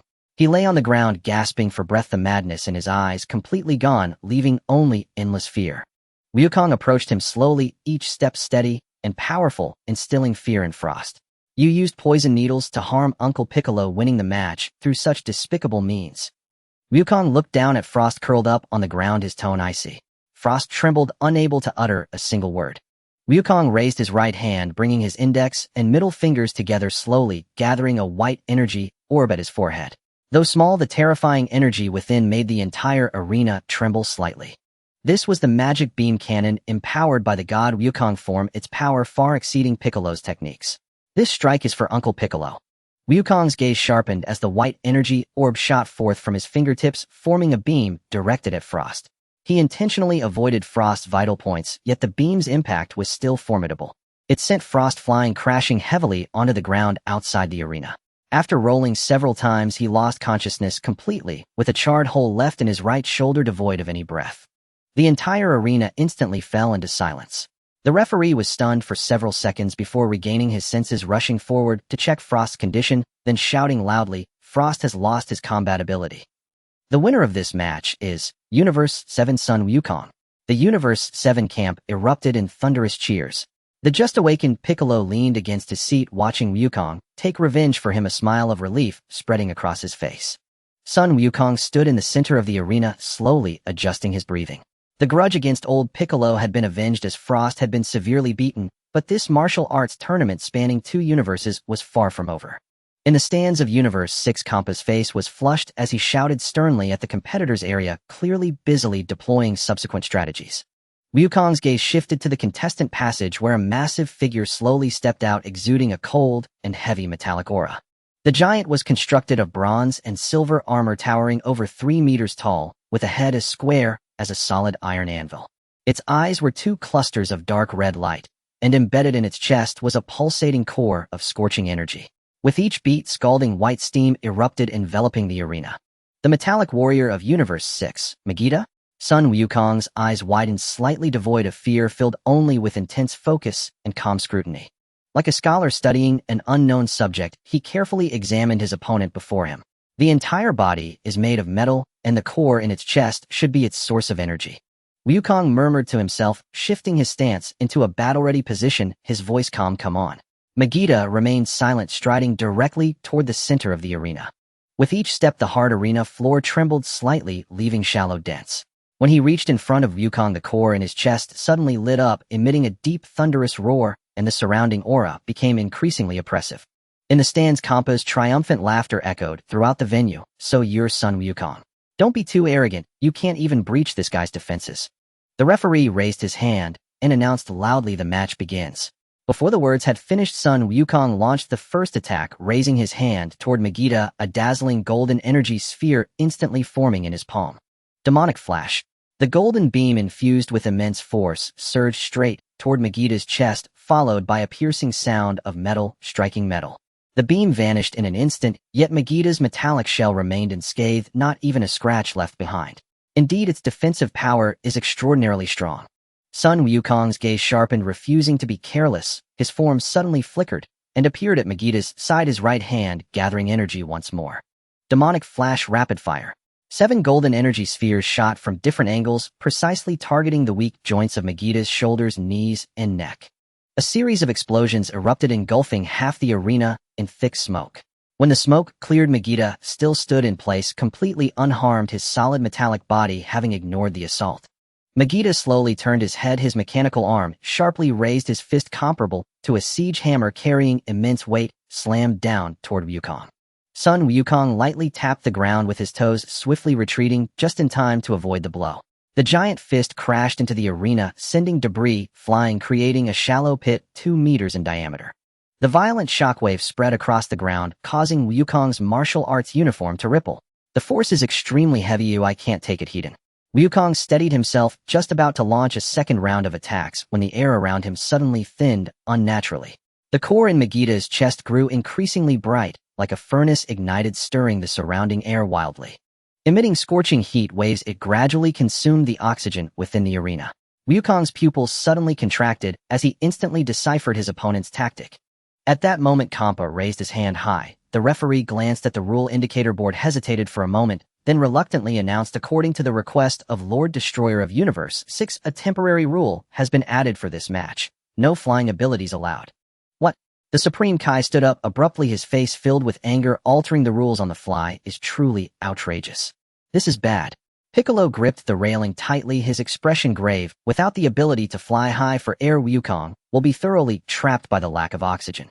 Wukong had just tried to adjust his breathing when a violent wave of dizziness suddenly hit him, as if a giant stone were pressing down on his chest. With each inhalation, he could only draw in hot and thin air, his throat dry and painful, unable to suppress a violent cough. He knelt on one knee, his face flushed, veins bulging on his forehead, his rapid breaths distinctly audible as his body gradually succumbed to weakness from oxygen deprivation. Wukong. Son Goku clenched his fists tightly, worry etched on his face. Vegeta took heavy steps, advancing toward Wukong, each step resonating like a thunderous roar akin to a steel mountain about to crush everything. He stopped in front of Sun Wukong, slowly lifted his right foot, and slammed down toward the kneeling Wukong. Wukong exerted all his strength to roll away at the last moment, but the weakness from lack of oxygen slowed his movements considerably. Rubble grazed his cheek, leaving a shallow cut, a disheveled sight. Vegeta showed no sign of stopping, turning and delivering a powerful punch horizontally. Wukong barely raised his arm to block. Yet he was struck by overwhelming force, sending him flying like a kite, with its string cut crashing hard against the edge of the arena. Wukong. Seeing this scene, Piccolo turned pale. He instantly got up, hand pressed against the edge of the arena, ready to rush forward at any moment. Vegeta closed in molten lava dripping from his mouth, landing on the arena and burning small black holes.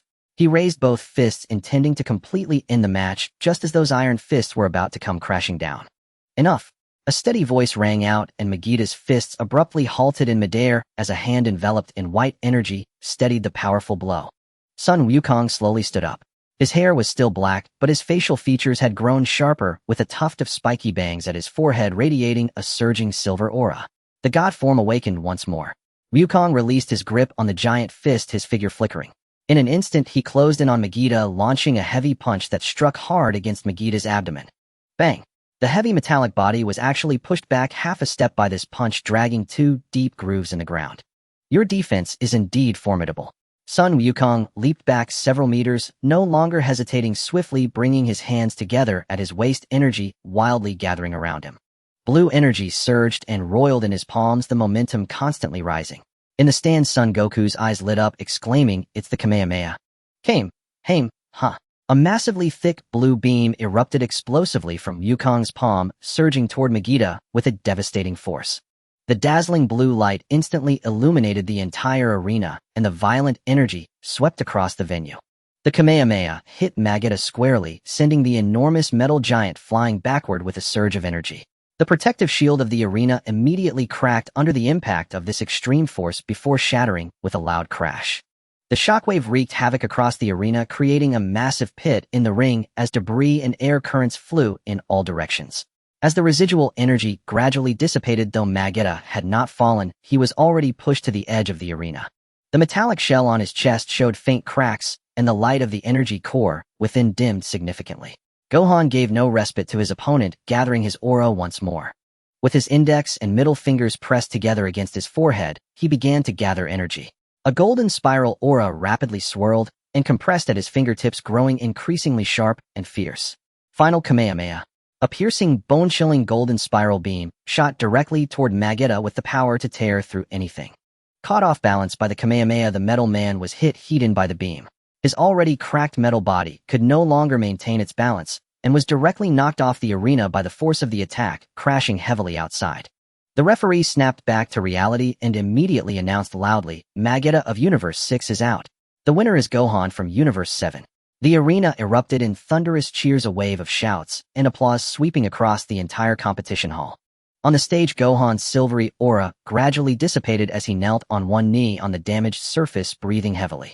He was drenched in cold sweat, his face pale, his stamina completely exhausted. Piccolo quickly flew to his side and helped him up. The referee approached and asked, "Gohan, do you choose to forfeit or continue to defend the stage?" Gohan gritted his teeth to push Piccolo away, wanting to continue fighting, but his legs weakened and he was steadied once again. "That's enough, Gohan." Piccolo spoke in a calm, yet concerned tone. "You have done well enough, I'll leave the rest to Vegeta." Gohan paused for a moment and nodded gently. "I forfeit. I leave the next part to you all." The referee raised the flag. "Gohan has forfeited. Universe 7 still has 2 competitors. Please send out the next contestant." The Saiyan Prince had already stood up from the stands, arms crossed, his expression cold as he walked toward the contestants' passage. However, he suddenly paused and looked toward the passage of Universe 6. All eyes followed his gaze, and a figure slowly emerged from the shadows. He was slightly shorter than Vegeta, with light brown skin, a slender build, and a gentle, youthful expression that seemed quite shy. A Saiyan from Universe 6. Vegeta's voice was low and calm, with a hint of curiosity and expectation in his eyes, a slight smirk on his lips as he made his way to the arena. At that moment, Kaba stood on the stage looking at Vegeta with a respectful yet curious gaze. Vegeta remained with his arms crossed, slightly raising his head and speaking in his usual arrogant tone. "Kid, feel free to attack. Don't hold back, use all your strength." Kaba focused himself, nodding slightly. "Alright, I won't hold back then." He immediately assumed a fighting stance, his posture almost identical to Vegeta's, with slightly bent legs, one hand extended forward and the other by his side, gathering energy. Kaba was the first to strike, his figure turning into an afterimage as he charged forward with incredible speed, the wind from his punches creating a sharp whistling sound. Yet Vegeta stood his ground, without moving, merely sidestepping lightly to evade the successive attacks, his step steady, as if he were strolling. Kaba, unwilling to be outdone, intensified his assault, sweeping his leg sideways. Vegeta blocked with one arm, countering with an elbow strike to Kaba's chest, knocking him back several steps. "Your speed is decent enough." Vegeta brushed off the dust from his armor, his tone dismissive, "but your power is laughably weak." Goku, watching from outside the ring, leaned over the railing with excitement, saying, "Interesting, Vegeta is just letting this kid practice against him." Beerus seemed a bit impatient, lightly tapping the armrest of his chair. Vegeta stopped stalling and finished the fight quickly. The God of Destruction from Universe 6, Kampa, immediately stood up, shouting angrily, "Humph! Don't underestimate the science of our universe. Kaba hasn't revealed his true power yet." Whis still wore a warm smile. "Let's wait and see." Kaba launched another fierce attack, his punches and kicks coming down like a torrential rain. Vegeta remained as steady as a rock, blocking, while retreating, a cold smirk lingering on his lips. In an instant, Vegeta took the initiative to strike. His moves were not exceptionally swift, appearing to others as mere ordinary punches. Yet Kaba could not evade at all as Vegeta's fists accurately broke through his defense, landing heavily on his chest. Kaba groaned, sent flying several meters back, crashing heavily at the edge of the ring. "Get up." Vegeta did not pursue, standing quietly in place. "That last hit, I only used 30% of my strength." Kaba pushed himself up, blood trickling from the corner of his mouth, yet his gaze remained resolute. This scene stirred something in Vegeta's heart. "Is that all you've got?" His gaze sharpened again. Stop hiding your power and transform into a Super Saiyan. Kappa steadied himself, looking confused. Super Saiyan. What is that? Vegeta's brows furrowed, his expression turning serious. Stop pretending to be ignorant. As a Saiyan, how could you not know about Super Saiyan? I truly don't know. Kappa looked earnest, showing no signs of deceit. I've never heard of such a transformation. Can you teach me? Teach you, eh? Vegeta's aura suddenly darkened, and the atmosphere in the arena tensed. As a Saiyan, you dare to bow your head and ask your opponent for guidance. He clenched his fists tightly, a golden aura erupting violently as his hair stood up, transforming into a dazzling golden hue, his emerald eyes igniting with fierce intensity. This is a disgrace to all Saiyans. From the stands, Krillin gasped, oh no. Vegeta is really angry. He actually transformed into a Super Saiyan. Piccolo crossed his arms, observing calmly, and after a moment spoke softly. Not quite. If you look closely, there's no trace of killing intent in his eyes. Beerus nodded in satisfaction. Now this is more like it. To finish the fight quickly. Kampa shouted angrily, damn. This is a transformation unique to their universe. It's completely unfair. The next scene left the audience from Universe 6 in utter silence. Vegeta moved swiftly, every punch landing with precision and power, perfectly controlling his strength to inflict pain on Kappa without knocking him unconscious. Kappa was left battered and rolling on the ground, yet Vegeta's assault did not cease. He grabbed the weak and powerless Kappa, delivering a heavy punch to his abdomen, causing Kappa to spit out a mouthful of blood, his body curling up. I concede. Kappa weakly opened his eyes, pleading, I beg you. I concede. Hearing the words concede, Vegeta's expression grew even colder. He seized Kappa by the collar, lifting him into the air. The golden aura of the Super Saiyan enveloped the entire arena. Vegeta spoke in a cold, piercing voice to Gabe, surrender. Don't even think about it. If you dare to surrender. He leaned closer to Gabe's ear, his voice low and chilling, each word sharp as a blade. After the match, I will go to Universe 6, destroy Planet Salad, and kill all your kin and loved ones. The arena erupted in an uproar. Kampa suddenly stood up, exclaiming, is this guy crazy? Referee, this is a threat in the arena. Beerus gently pressed down on Kampa's shoulder, speaking calmly. Calm down, Lord Kampa, the battle is not over yet. Gabe, held aloft, suddenly stopped trembling as images flashed rapidly through his mind. The crimson sky of Planet Salad, familiar streets, and alleys, companions on missions. A pure white lightning bolt split open his consciousness, and an overwhelming fury erupted from the depths of his heart, igniting his entire being. I won't let you hurt them.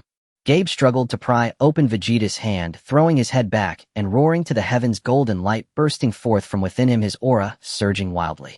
As the light faded, the arena fell silent. Gabe's black hair transformed into dazzling golden spikes, his eyebrows also turning golden, his emerald green eyes sharp and fierce, his youthful visage shedding its naivety as his presence underwent a complete transformation. He successfully transformed into a Super Saiyan. Kampa staggered back, knocking over a chair. How is this possible? He can also transform. Goku grinned widely, his face alight with excitement. Awesome. He really did it. This guy Vegeta is truly something else. Beerus and Whis exchanged knowing glances, everything understood without a word. Gabe looked down at his hands, feeling the surging power within him, then raised his head, staring fixedly at Vegeta, saying with firm determination, Vegeta, I will defeat you. As soon as he finished speaking, his figure vanished in an instant, two golden figures crashing onto the stage. After transforming, Gabe's speed and strength surged, and under the influence of his anger, he even began to overwhelm Vegeta. Piccolo observed intently, analyzing calmly, Vegeta is at a disadvantage. This kid's talent is extraordinary. But the discerning could see that Vegeta had not even seriously engaged from the start. With a dull thud, Vegeta firmly caught Gabe's powerful punch, his arms unmoving. Enough. His expression regained calmness, and beneath his golden hair, there was even a hint of approval in his eyes. Gabe was momentarily stunned, the raging anger within him slowly dissipating under Vegeta's calm gaze. Anger is the key to transforming into a Super Saiyan. Vegeta released his grip, saying, remember this feeling well and grave it into your bones. Gabe steadied his breath, confusion rising in his heart. Did you do this on purpose? Just to stop wasting words, Vegeta interrupted him, his tone returning to its cold severity. Transform again for me to see. If you can't do it, then what I said before was not a threat. Gabe took a deep breath, closing his eyes to calm himself. This time, without relying on anger, a golden aura enveloped him again, stable and radiant. Goku clapped, the railing enlightenment dawning. So that's how it is. Only Vegeta would use this method. Kampa was furiously upset, pointing at the stage and shouting, this is a competition arena, not a training class. What does Vegeta want to do? Just watch quietly, Beerus said, revealing a rare look of appreciation. This is a scene rarely witnessed. Seeing Gabe stabilize his transformation, Vegeta nodded slightly. Very good. He then slowly spoke. Next, let me show you a higher realm. I hope you can reach it in the future. Vegeta closed his eyes in concentration. The air in the arena swirling wildly, forming a visible vortex centered around him. In the next moment, he suddenly opened his eyes. His previously erect golden hair gradually elongated, losing its color and turning into long dark brown hair that fell over his shoulders. A layer of crimson fur spread across his chest like a fiery armor. The contours of his eyes stained deep red, his pupils still clear golden, and finally a long powerful tail emerged from his tailbone, his dark brown hair billowing in the wind. Super Saiyan 4 makes its entrance. If the ordinary Super Saiyan's aura is a burning flame, then this aura is an unfathomable sea of molten lava, heavy and overwhelming, its pressure sweeping across the arena. Gabe's legs trembled uncontrollably, not from fear, but from his body's instinctive submission, like a young beast confronting an ancient ferocious creature. The awe deep within his bloodline surged wildly. What is this form? He could hardly speak. Vegeta looked down, his dark brown hair flying in the aura, the crimson fur resembling battle armor, his voice deep, like ancient thunder. This is Super Saiyan 4, my strongest form now. He slightly clenched his fist, his fingers slightly elongated, the strength steady and robust. You too can reach this realm in the future. Gabe's heart trembled. I can too. Gabe, I want to transform into Super 4 too, but what if I don't have a tail? Before that, Vegeta's figure suddenly vanished, and in the next instant Gabe felt a devastating pain in his abdomen. His consciousness teetered on the brink of collapse, the golden aura dissipating on the spot, his black hair reverting, his eyes vacant and dazed. Vegeta's fist stopped just an inch from him, crushing him with mere pressure. Remember this pain well. Gabe's body slowly fell with only one thought left in his mind: too strong. The referee rushed forward to check, loudly declaring, Gabe has lost the ability to fight. The winner is Vegeta. In the resting area of Universe 6, cold water splashed on Gabe, waking him up. He sat up and wiped the water from his face, remaining silent for a long time. His companions rushed forward with concern. He raised his hand to signal that he was fine and slowly stood up, walking to the edge of the contestant platform. Looking towards Vegeta, he said, Mr. Vegeta. Vegeta slightly turned his head to look, seeing Gabe bow deeply, a 90-degree formal salute. Thank you for teaching me how to transform. I truly appreciate it very much. Vegeta frowned slightly, his tone still icy. Don't easily bow down to anyone who uphold the pride of a Saiyan. Gabe straightened up, gazing at the proud Saiyan prince, the fierce image of the black-haired, red-furred figure echoing in his mind, igniting an unprecedented obsession with becoming stronger. Understood. His voice was steady and resolute. I will train hard, and sooner or later, I will transform into that form and surpass you. Vegeta turned his back to him, the corners of his mouth secretly lifting slightly, unnoticed by anyone. If I want to stop my steps. He turned and walked towards the waiting area of Universe 7, his steps steady and without looking back. On the stands, Krillin sighed. That guy Vegeta. That last punch was too ruthless. Piccolo crossed his arms, saying, No, he was teaching Gabe. The matters of science are best understood by science themselves. Beerus leaned back in his chair with satisfaction. Humph, at least he didn't disgrace Universe 7. Kampa's face was as dark as it could be, glaring fiercely at Gabe, who had returned to the contestant area, his double chin trembling with anger. That waste Gabe. After finally transforming into a Super Saiyan, he got knocked out with one punch. He suddenly turned his head, locking onto the deepest corner of the waiting area. Hit. The figure that had remained silent slowly stood up from the shadows, stepping steadily towards the arena. The deep purple coat hung down to the ankles, and the facial contours were as hard as steel sculpture, with a pair of scarlet eyes devoid of any emotional fluctuation. Beerus squinted his eyes, casting a sidelong glance at Hit on the stage, the corner of his mouth slightly downturned. This guy's aura. Indeed, Lord Beerus. Whis maintained his usual gentle smile, and said, Since his appearance, his aura has remained at the lowest level. Even the killing intent has been perfectly concealed, revealing not a single flaw. Piccolo stood with his arms crossed, his gaze sharp as an eagle. Vegeta is facing a true rival this time. In the stands of Universe 6, Kampa laughed heartily with his hands on his hips, boasting, Ha! Beerus, watch closely. Hit is our absolute ace from Universe 6. Don't even mention your Saiyan Prince. Even if you send your remaining one together, it won't be enough for him to warm up. Beerus yawned, looking indifferent. Oh, is that so? In the center of the arena, the referee stood between the two, cold sweat dripping down his forehead, looking more anxious than in any previous match. Vegeta examined Hit across from him, the latter's face expressionless, even his breathing, so weak it was almost imperceptible. Hey you guy? Vegeta was the first to speak, his voice tinged with the unique arrogance of a Saiyan. You haven't said a word since stepping onto the stage wearing a deadpan face. It's infuriating to look at. Hit remained cold and silent, not responding. Whatever. Vegeta suddenly assumed a fighting stance, a cold smirk playing at his lips. No matter if you're a killer or whatever, bring it on. Do you think you can win against me, Vegeta, just by playing tricks? Finally, Hit moved slowly, raising his eyes, the first glimpse of Vegeta's figure reflected in his scarlet pupils. His tone was steady and devoid of ripples. I advise you to surrender. My attacks are meant to kill, not to compete. Upon hearing this, Vegeta's smile instantly froze. If you don't want to die, then give up this match. A moment of silence fell over the arena. Then from deep within his throat, Vegeta let out a low growl. What a coincidence. My attacks have never been about competition. The golden aura exploded loudly, Vegeta's black hair, standing on end, instantly transforming into a dazzling golden color, his green eyes filled with fierce light. The entire arena shook violently, and the protective shield around it emitted a piercing hum. In the stands, Krillin swallowed hard, his voice tense. Why did Vegeta transform as soon as he got on stage? Piccolo analyzed in a deep voice. The opponent is the strongest assassin from Universe 6-0. Any probing is a waste of time. So what if he transformed? Champa slammed his hand on the armrest, looking disdainful. Hit has seen all sorts of scenes. No sooner had he spoken, Vegeta had already moved. The stone slab beneath his feet shattered in an instant, and he transformed into a golden blur, charging at Hit. This punch carried an ear-splitting force far stronger than what he had used against Kappa. However, a bizarre scene unfolded. The punch that clearly aimed at Hit's chest vanished the moment it made contact, as if that purple figure had disappeared like a reflection in water. What? Vegeta's pupils contracted sharply, a shock coursing through him. He couldn't even catch a glimpse of the opponent's movement trajectory. In the next second, a cold, bone-chilling pain suddenly struck him from behind.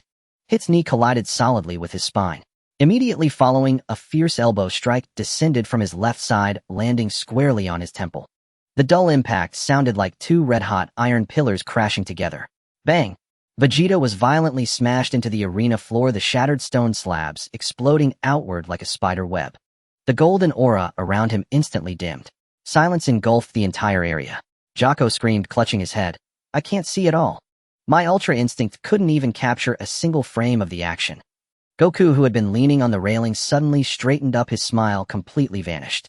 He clearly saw the moment Hit's knee and elbow struck Vegeta, but the step Hit took from his original position to behind Vegeta was completely absent from his sight. In his vision, there was simply no process, as if it had been erased. On the arena, Hit remained calm, his breathing not even slightly quickening. As if that entire series of lethal blows had been as simple as waving a hand. Champa, seeing this, laughed triumphantly. Did you see that, Beerus? Vegeta didn't even have a chance to fight back in front of Hit. Beerus paid no heed, still wearing that indifferent expression, though his gaze sharpened slightly. Vegeta, stand up, Goku shouted at the top of his lungs. Vegeta's arm moved slightly, straining to push his body up, kneeling on one knee. Crimson blood dripped from the corner of his mouth, each drop shattering heavily on the fractured stone slabs. He slowly raised his head, his green eyes showing no sign of retreat, only fighting spirit. Interesting. He struggled to stand up, taking a deep breath, his fists clenched tightly as his entire body trembled violently, veins bulging. However, golden flames erupted once more. His hair no longer held its golden upright form, but began to grow rapidly from the roots, its color fading from brilliant gold to a deep brown-black. His hair danced wildly in the gust, cascading over his shoulders and hanging down his back. Meanwhile, a layer of crimson first spread from his chest to his abdomen, and his pupils were stained with the same deep red. Finally, a long and powerful tail slowly extended from his tailbone, its brown-black fur gently swaying in the wind. Super Saiyan 4 re-emerged. Champ's smile froze for a moment before he regained his arrogance. Humph. No matter your color or form, if you can't hit Hit, it's all meaningless. On the arena, Hit looked at the transformed Vegeta, and a trace of barely perceptible change finally appeared on his otherwise expressionless face. His gaze lingered slightly on Vegeta's brown-black hair, crimson fur, and that tail. An interesting transformation. Hit spoke softly, his tone flat. The intensity of your energy has indeed increased significantly. Not just significantly. Vegeta let out a furious roar, pushing off the ground with a powerful kick, causing the arena to crack open with a chasm deeper than half a meter, and debris was sent flying into the air by the shockwave. The figure, interwoven with crimson and black, turned into a meteor, tearing through the air, and charging straight at Hit. Hit did not block. He merely tilted his head slightly, and Vegeta's fist grazed past his cheek, leaving a wound. Vegeta gritted his teeth, unleashing a barrage of punches like a torrential rain. Left hook, right straight, fierce elbow strike. All capable of easily obliterating the previous Kaba. The speed and power in Super Saiyan 4 form had increased by more than one level, creating a dense net of punches in the air. But Hit's movements were like a dance. Sidestepping, leaning back, tilting his head, sliding. Each action was precise to the slightest margin, perfectly timed. Vegeta's punches always fell just short, barely brushing past his clothing and body. The spectators watched in stunned silence. How is this possible? Krillin's voice trembled. This version of Vegeta can't even touch the corner of his clothes. That's time skip. Goten's calm voice sounded. Goku turned to him. Goten, what is that? Hit's speed is not purely fast. Goten raised his eyes slightly to explain to the crowd. He can briefly leap through time during battle. Each jump lasts about 0.1 seconds. In that 0.1 seconds, Uncle Vegeta's time is in a frozen state, allowing Mr. Hit to move freely and execute a counterattack. Time freeze. How can such a power exist? Jack gasped, his mouth agape in disbelief. Huh. Finally seen through. Champ laughed heartily, slapping his thigh with satisfaction. That's right. Hit's time skip can freeze time. Although it's only for 0.1 seconds, it's enough for him to land a finishing blow. Beerus' lazy expression vanished, completely turning serious, as he asked Goten, can you handle this? The height I am at is far beyond what his time skip can reach. Goten replied expressionlessly, his tone calm. Indeed, that mere Hit is naturally no match for you. Upon receiving the answer, Beerus returned to his lazy demeanor, lounging back on the sofa. On the arena, Vegeta paused his attack, gasping for breath. Having launched a continuous full-force assault, yet not even touching his opponent's clothing, his stamina was rapidly depleting. I see now. Vegeta panted, his eyes sharp. Every time you disappear, it's when you activate that ability. Hit nodded slightly, speaking calmly. You are correct in your analysis. But seeing through it doesn't mean you can break it. Stop talking nonsense. Vegeta erupted with fury. This time it was an allure-nothing ultimate release. The crimson first surged like flames in the gust, his brown-black hair flailed wildly, and the golden pupils burned with an unyielding, fierce fire. He did not believe. He absolutely refused to accept that he, the proud prince of the Saiyans, would be defeated due to a mere 0.1 seconds. The path he had walked, the training he had endured, the countless breakthroughs beyond his limits were not meant to succumb to such a cheating ability. Vegeta roared as he charged forward, this punch faster than any before, so fast that even the sound of the sonic boom could not catch up with his figure. The interwoven black and red figure left a blinding afterimage on the arena, creating a terrifying vacuum hole in the air with this strike. However, his fingertips did not even brush against Hit's clothing, for before that, Hit had already vanished once more from time. In the moment when time resumed flowing, Hit's fist had already pierced through Vegeta's defenses. The force created a shockwave, brutally blasting through Vegeta's muscles and organs, erupting from his back. Immediately, the second punch, the third punch. Each strike landed precisely on the joints and nerve clusters of Vegeta. This is the unique attack style of an assassin, targeting the vital points with every move. Pooh! Vegeta suddenly spat out a mouthful of blood, his crimson fur rapidly fading as his black hair shrank in an instant. The brilliance of Ultra Instinct shattered into countless specks of light, dissipating into the air. His body fell from the sky like a marionette, with its strings cut, crashing heavily in the center of the arena. His battle suit was completely torn from the chest to the abdomen, the armor cracked with a massive gash, revealing a blood-soaked inner lining. Vegeta, Daddy. Upon seeing Vegeta's condition, even knowing that Senzu Beans could heal him, Bulma and Trunks couldn't help but cry out. Seeing this scene, Kampa was as happy as a 300-pound child. Huh, did you see that? This is our universe, 6 Ace, Hit. You are definitely going to lose. No one paid attention to his boastful words. In the arena, Hit slowly retracted his fist, a bit of Vegeta's blood staining his knuckles. He looked at the figure lying on the ground, covered in wounds, his crimson eyes devoid of any joy of victory, only a near-cold understanding. As long as you remain in this normal world, every one of your movements will be calculated down to the 0.1 seconds. You will never be able to hit me. Vegeta's body was still trembling violently, his fingers digging into the shattered stone slab, his nails peeling back as blood continuously oozed out. He exerted all his strength to try to lift himself, but his spine felt as if it had collapsed and was unresponsive. As soon as his knees left the ground by 3 inches, he crashed back down heavily. The referee hurried over to check his injuries, then stood up, raising an arm high. Vegeta has lost his fighting ability. The victor is Universe 6 Hit. Goku and Trunks immediately flew over, carefully carrying Vegeta to the contestant resting area. Vegeta, quickly eat this. It's a Senza bean.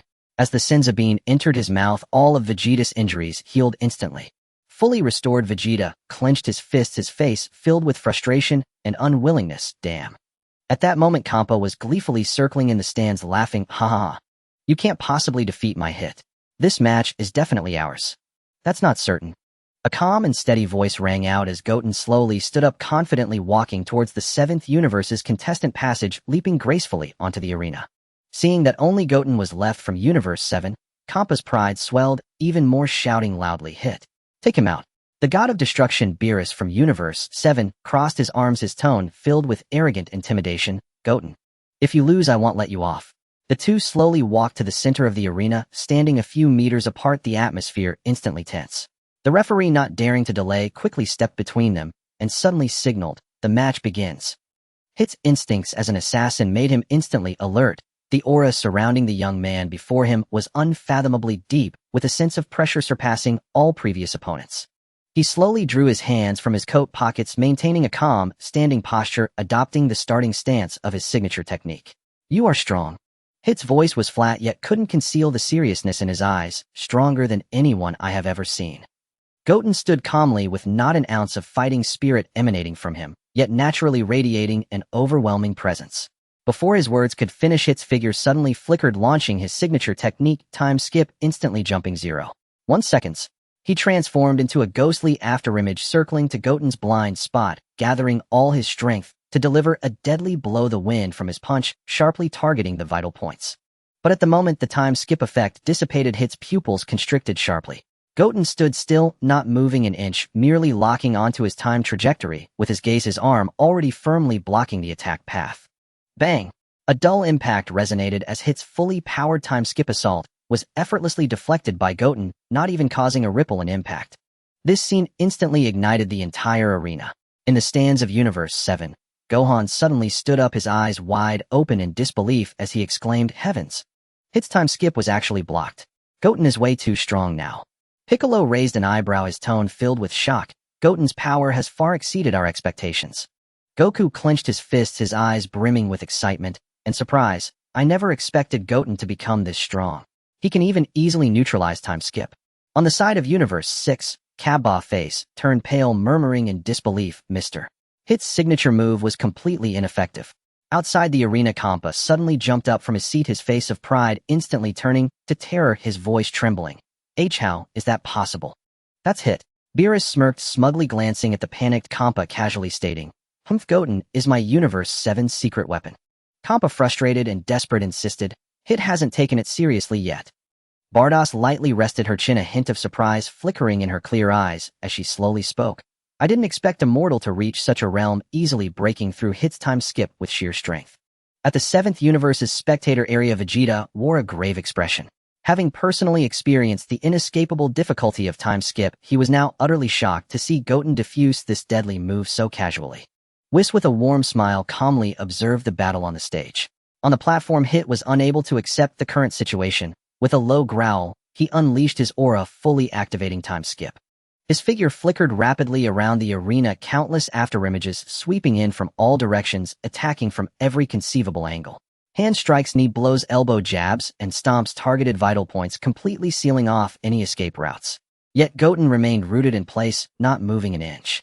He raised his arm to block and sidestep to deflect, his movements flowing smoothly and calmly. Every one of Hit's assaults was precisely intercepted by him, and amidst the dense barrage of deadly strikes, not even the corner of his clothing was touched. The crowd erupted in astonishment. Kampas gasped in disbelief. Impossible. How could Hit's time skip not even touch the opponent's clothing? His face turned as pale as paper, slumping back into his seat, filled with confusion and disbelief. How could this happen? Hit is the strongest assassin of the 6th universe. In the 7th universe's spectator area, Goku said solemnly, this is an absolute suppression of power. The gap between Hit and Goten is too vast. Beerus laughed even more triumphantly, his purple tail swaying with delight as he mocked Kampa. Fat cat, now you finally see the gap between us, right? Useless. Goten's voice was calm and unwavering, devoid of any emotion. The height I occupy is far beyond what your time skip can reach. As soon as he finished speaking, he finally took the initiative to strike. There was no overwhelming aura rising, just an ordinary straight punch. yet it carried an inescapable sense of absolute pressure hurtling directly towards Hit. Hit's nerves instantly went into overdrive, leaving no room for evasion. He could only cross his arms in a desperate attempt to block the punch with all his might. Boom! A tremendous sound reverberated throughout the arena, a powerful shockwave erupting from the two as the center. Hit felt a piercing pain in his arms as his body was pummeled by overwhelming force, causing him to stagger backward. His heels carved two deep grooves into the hard arena floor, making it impossible to stabilize his stance. In the 7th universe's spectator area, Gohan exclaimed, "What immense power!" Hit couldn't withstand it at all. Krillin stood up in excitement, clenching his fists and shouting, "Goten, great job, defeat him just like that." Before Hit could adjust his stance, Goten had already dashed and raining down punches like a torrential downpour. Each punch seemed plain, yet contained a terrifying force capable of overwhelming 10 foes. The relentless strikes landed heavily on Hit's arms. Hit gritted his teeth, determined to hold the line, but his arms were jolted painfully, and his body kept retreating under the continuous onslaught. The competitors from the 6th universe looked grave, and Kaba clenched his fists tightly, anxiously shouting, "Mr." Hit quickly dodged. Beside him, Kampa looked utterly defeated, his voice incredibly dim. "He can't dodge at all. The gap between Hit and him is too great." With that, Goten's final heavy punch came crashing down. Bang! Hit could no longer withstand the blow. His body flew back like a kite, with its string cut, crashing heavily at the edge of the arena. He collapsed on the ground, gasping for breath, blood seeping from the corner of his mouth. His usually sharp eyes were fixed intently on Goten, who was slowly approaching. In a fit of determination, he gritted his teeth, trying to activate time skip once more for a final desperate struggle. But as soon as he raised his hand, his movements suddenly froze. Goten raised his hand, condensing a golden energy sphere. Without any unnecessary fluctuations of energy, it shot straight towards Hit. Boom! A deep explosion echoed as the concentrated energy struck Hit squarely in the chest, instantly shredding all of his remaining defenses. The overwhelming impact swept him off the platform, crashing heavily outside the arena. "Hit!" Kampa cried out in despair. Goten slowly retracted his hand, gazing coldly at the hit that had been sent flying. The referee quickly regained his senses, rushing onto the stage and raising his arm, using all his strength to announce loudly, "Contestant Hit has fallen from the platform and is unable to continue fighting. The winner of this match is 7th Universe Goten." In this 7th Universe versus 6th Universe arena match, the 7th Universe achieved final victory. As soon as he finished speaking, the 7th Universe's spectator area erupted in deafening cheers, the sound reaching the skies. Beerus laughed heartily, his purple tail swaying proudly. Then he turned to the dejected Kampa nearby, mercilessly flaunting, "So how about that? I told you the 7th Universe is always the strongest." The match concluded. Goten calmly returned to the spectator area as if he had just experienced an insignificant battle. On the stands of the 6th Universe, the unabashed laughter of Beerus echoed continuously. The once despairing and dejected Xiangpa suddenly felt a heavy aura surrounding him, completely dispelling his disheartened demeanor. Slowly rising from the sofa, his round and chubby face turned a shade of purple, and his plump body trembled incessantly from shame and rage. In an instant, a powerful dark purple destructive energy erupted from within him, enveloped in a pressure that could obliterate the heavens and the earth. "You worthless fools." Xiangpa gritted his teeth, producing a creaking sound as he raised his right palm upwards. In his palm, a sphere of destructive energy rapidly condensed, and the violent energy fluctuations instantly swept across the entire stand. "If you let me lose face in front of Beerus, you should know what kind of consequences await you." Jabe's face turned pale, his legs uncontrollably trembling, yet he still resolutely stretched out his arms to stand in front of Hit. Even though his whole body was crushed by the pressure of the god of destruction, causing his legs to shake incessantly, he did not take a single step back. "You all disappear before me." With a furious roar, Xiangpa raised the sphere of destructive energy, capable of easily crushing stars, targeting all the contestants from the 6th Universe before him. All the contestants present were locked onto by that supreme pressure of the god of destruction, their bodies stiff and unable to move. They couldn't even muster a thought of resistance, only showing despair as they quietly awaited their judgment. At this critical moment, a cool and steady voice came from the direction of the 7th Universe contestants area. "Hey Xiangpa, throwing a tantrum at your universe's contestants after losing the match. Is that the demeanor a god of destruction should have?" The speaker was none other than Son Goten, who had just returned to the 7th Universe's contestant area. Xiangpa was enraged by this questioning, his face turning iron purple, but he completely ignored Son Goten. He turned his head to glare at Beerus and shouted angrily, "Beerus, take care of your universe's people."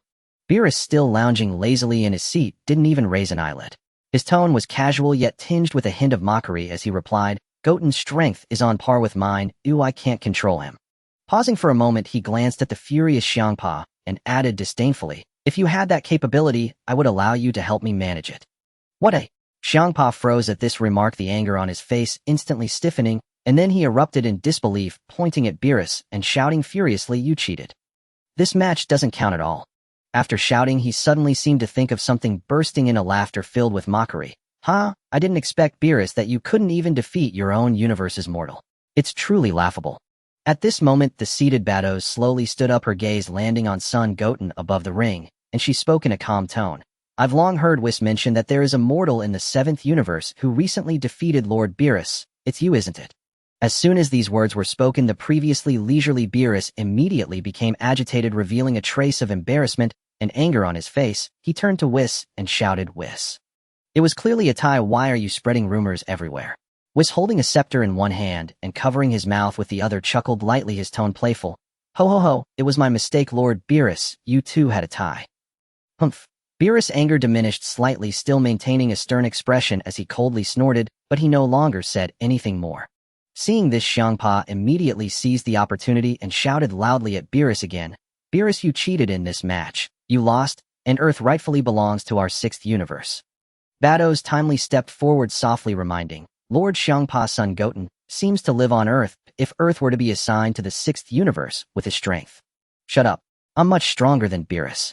Xiangpa interrupted her immediately, stubbornly asserting, unwilling to admit he couldn't match Beerus. Seeing his stubborn demeanor, Beerus, who had slumped back onto the sofa, couldn't help but scoff, his disdain apparent. This scoff completely ignited Xiangpa's fury. He abruptly turned to Beerus and angrily questioned, "Beerus, what are you laughing at?" Then he abruptly turned his head again, locking his gaze on his son Goten at the 7th universe contestant area, and shouted sharply, "Is it you who defeated Beerus? Come over and fight me. I want to prove today that I am much stronger than Beerus. I didn't win, it was merely that Lord Beerus showed mercy, and I was fortunate to end in a tie with him." Son Goten replied humbly. Just as his voice fell, his expression suddenly sharpened. "However, I also happen to want to experience who is stronger between Lord Xiangpa and Lord Beerus." With that, Son Goten moved, flying directly above the ring, facing the distant Xiangpa from the 6th universe, and called out loudly, "Lord Xiangpa, let's spar a bit." Xiangpa's eyes churned with fury. He immediately dissipated the destructive energy in his palm, calming his violent aura. With his hands clasped behind his back, he transformed into a purple shadow and flew towards Son Goten. High above the arena, Sun Wukong and Xiangpa faced each other from a distance of several dozen meters. Their auras were tense with fierce combat intentions, intertwining and clashing as a monumental battle was on the verge of erupting. In the audience stands of the 6th and 7th universes, everyone's gaze was locked onto the two figures in the sky. The arena fell into a deathly silence, everyone holding their breath, not daring to exhale, watching the two in confrontation. At the moment their auras surged and they were about to strike, the originally clear sky suddenly exploded with an incredibly bizarre and intense light. The light did not feel hot, yet it carried an overwhelming pressure that surpassed all things, causing souls to tremble. Present were Beerus and Xiangpa, the two gods of destruction, as well as several Kaishins nearby. The half-baked Kaishin Xin did not recognize the Omni King at this time, but the old Kaishin would surely hammer him. They all stood frozen in place, trembling, uncontrollably, cold sweat pouring down their foreheads, their faces etched with utmost fear. This aura. The Omni King has arrived. This battle cannot continue. Sensing the powerful, oppressive divine energy, Sun Wukong retracted his combat intent, murmuring softly. The atmosphere at the venue changed dramatically. The once fierce and aggressive Xiangpa instantly had his hostility dissipate completely. His whole body froze in midair, unable to move, his face filled with shock and fear, stammering to himself, "Why has the Omni King suddenly come here?" Before he could finish, from within the strong light, a small figure resembling that of a child slowly descended from the sky. It was none other than the Omni King, who held supreme power over the entire universe, followed closely by two imposing attendants, never leaving his side. Sun Wukong and Xiangpa, who were confronting each other in the air, did not dare to delay for a moment, immediately retracting their auras and rapidly descending, respectfully landing before the Omni King. The gods and contestants in the stands also hurriedly moved quickly, making their way to the front of the stage, not daring to show any signs of disrespect. Beerus was the first to step forward, arriving beside Xiang-Pa, standing side by side like soldiers, strictly upholding military discipline, their postures perfectly straight. With their heads bowed respectfully towards the Omni King, they simultaneously performed a deep bow in unison, expressing, "We warmly welcome the arrival of the Omni King." The Omni King spoke, his voice youthful and clear, though his childlike tone made everyone in the audience feel increasingly tense. Next, Whis and Beerus simultaneously flashed down to the ground, standing behind their respective pets. They asked in concern, "Omni King, are you in good health?" The Omni King responded lightly once again. The last to arrive were the slightly slower Kaioshians from the 6th and 7th universes, who knelt fearfully behind the two gods of destruction. With their foreheads pressed against the ground, they trembled as they cried out, "Omni King, your esteemed presence today, what command do you have for us?" The Omni King's youthful voice rang out once more, his tone flat, yet containing undeniable authority, clearly directed at the gods of destruction. "I have come today because you are holding a martial arts tournament without permission. I wish to remind you that as gods of destruction, you must not slack off in your primary duties of destruction." Upon hearing this, Beerus and Xiang-Pa, who were still maintaining their bowing posture, were instantly drenched in cold sweat, their heads bowed, even lower, as they respectfully responded, "Yes, yes, we will remember." The two angels nearby seized the opportunity to add fuel to the fire. Whis stepped forward first, calmly reporting to the Omni King, "Omni King, Lord Beerus often prefers sleeping and enjoying food over fulfilling his duties as a god of destruction, frequently delaying his work."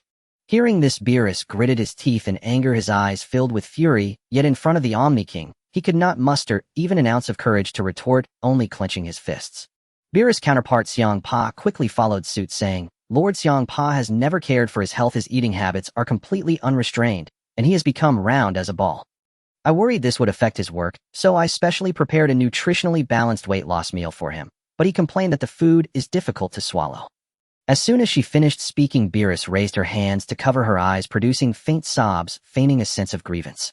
Seeing the two angels' antics, the Omni King pretended to ponder seriously for a moment, then spoke, "Since that's the case, why not simply replace the two of you with new gods of destruction?" Huh. Beerus and Xiang-Pa were startled, their mouths agape, their bodies stiffening, their hearts filled with endless panic. "I was just joking."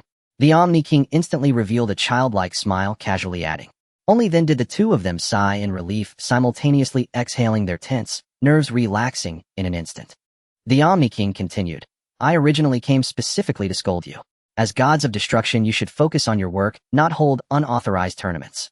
But he deliberately elongated his tone, causing Beerus and Xiang-Pa, who were kneeling on the ground, to tighten their nerves once again, only able to continue looking down to listen to what followed. The Omni King looked around the empty arena, and at the audience, his innocent little face filled with interest, happily stating, "This martial arts tournament looks really fun. I want to host one too. Next time, invite all the formidable individuals from the 12 universes to gather and have a good competition together."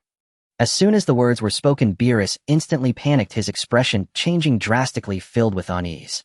Meanwhile, as soon as the Omni King finished speaking, Sun Wukong, brimming with excitement, stepped forward without hesitation. With a bright smile full of anticipation on his face, he exclaimed, "This sounds incredibly interesting. I must participate in the next tournament." "You fool." Beerus was immediately enraged, unable to maintain the dignity of a god of destruction, and yelled sternly at Wukong, "You are not allowed to casually speak to the Omni King. You will endanger us all." However, the Omni King showed no displeasure. Instead, he turned his curious gaze towards Sun Wukong and tilted his head, asking, "You look a lot like the son Goten, who just won the match. What is your relation?"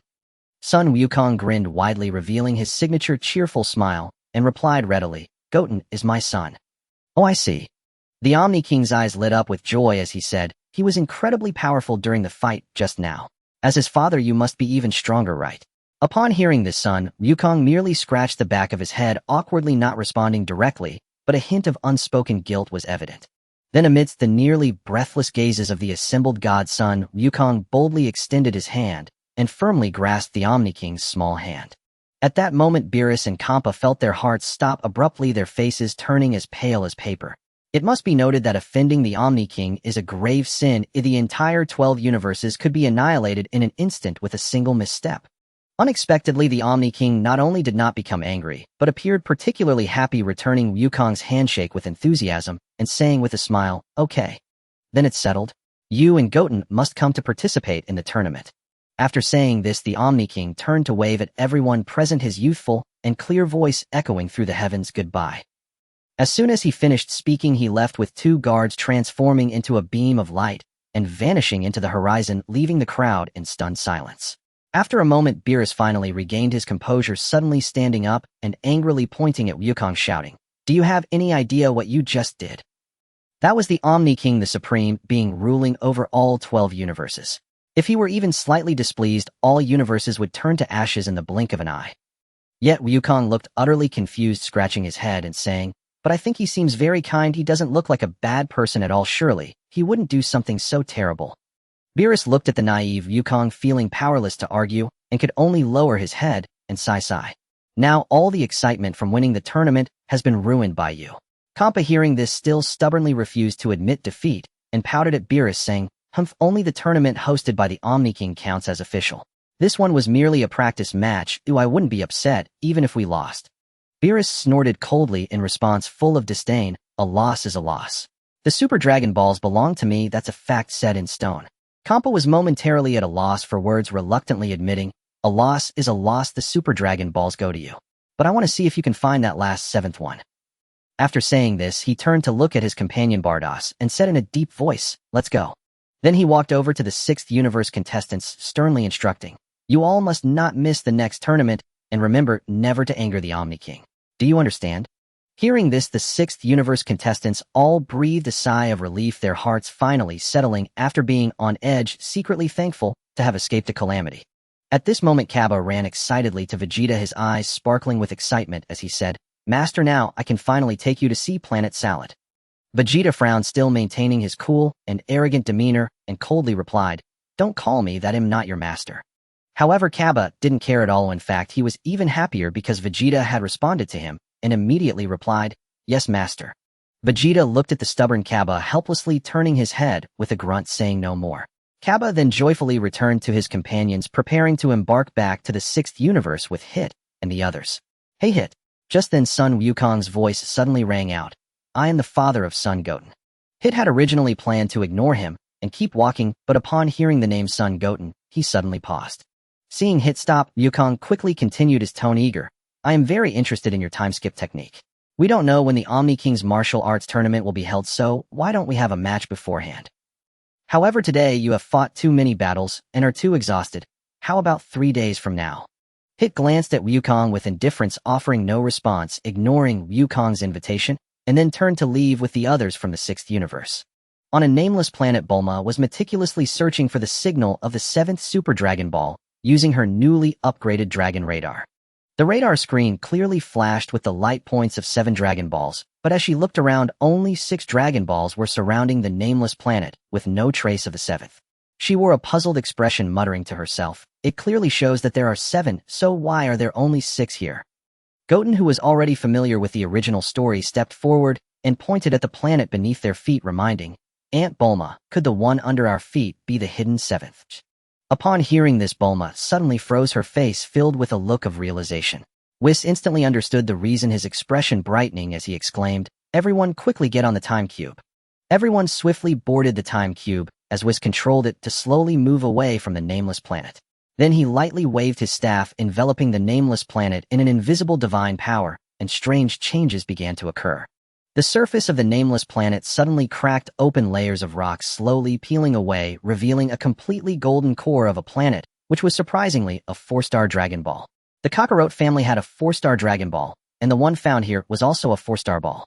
This shocking scene made Piccolo exclaim, "So that's how it is." It must have been after a wish was made that the Super Dragon Ball scattered.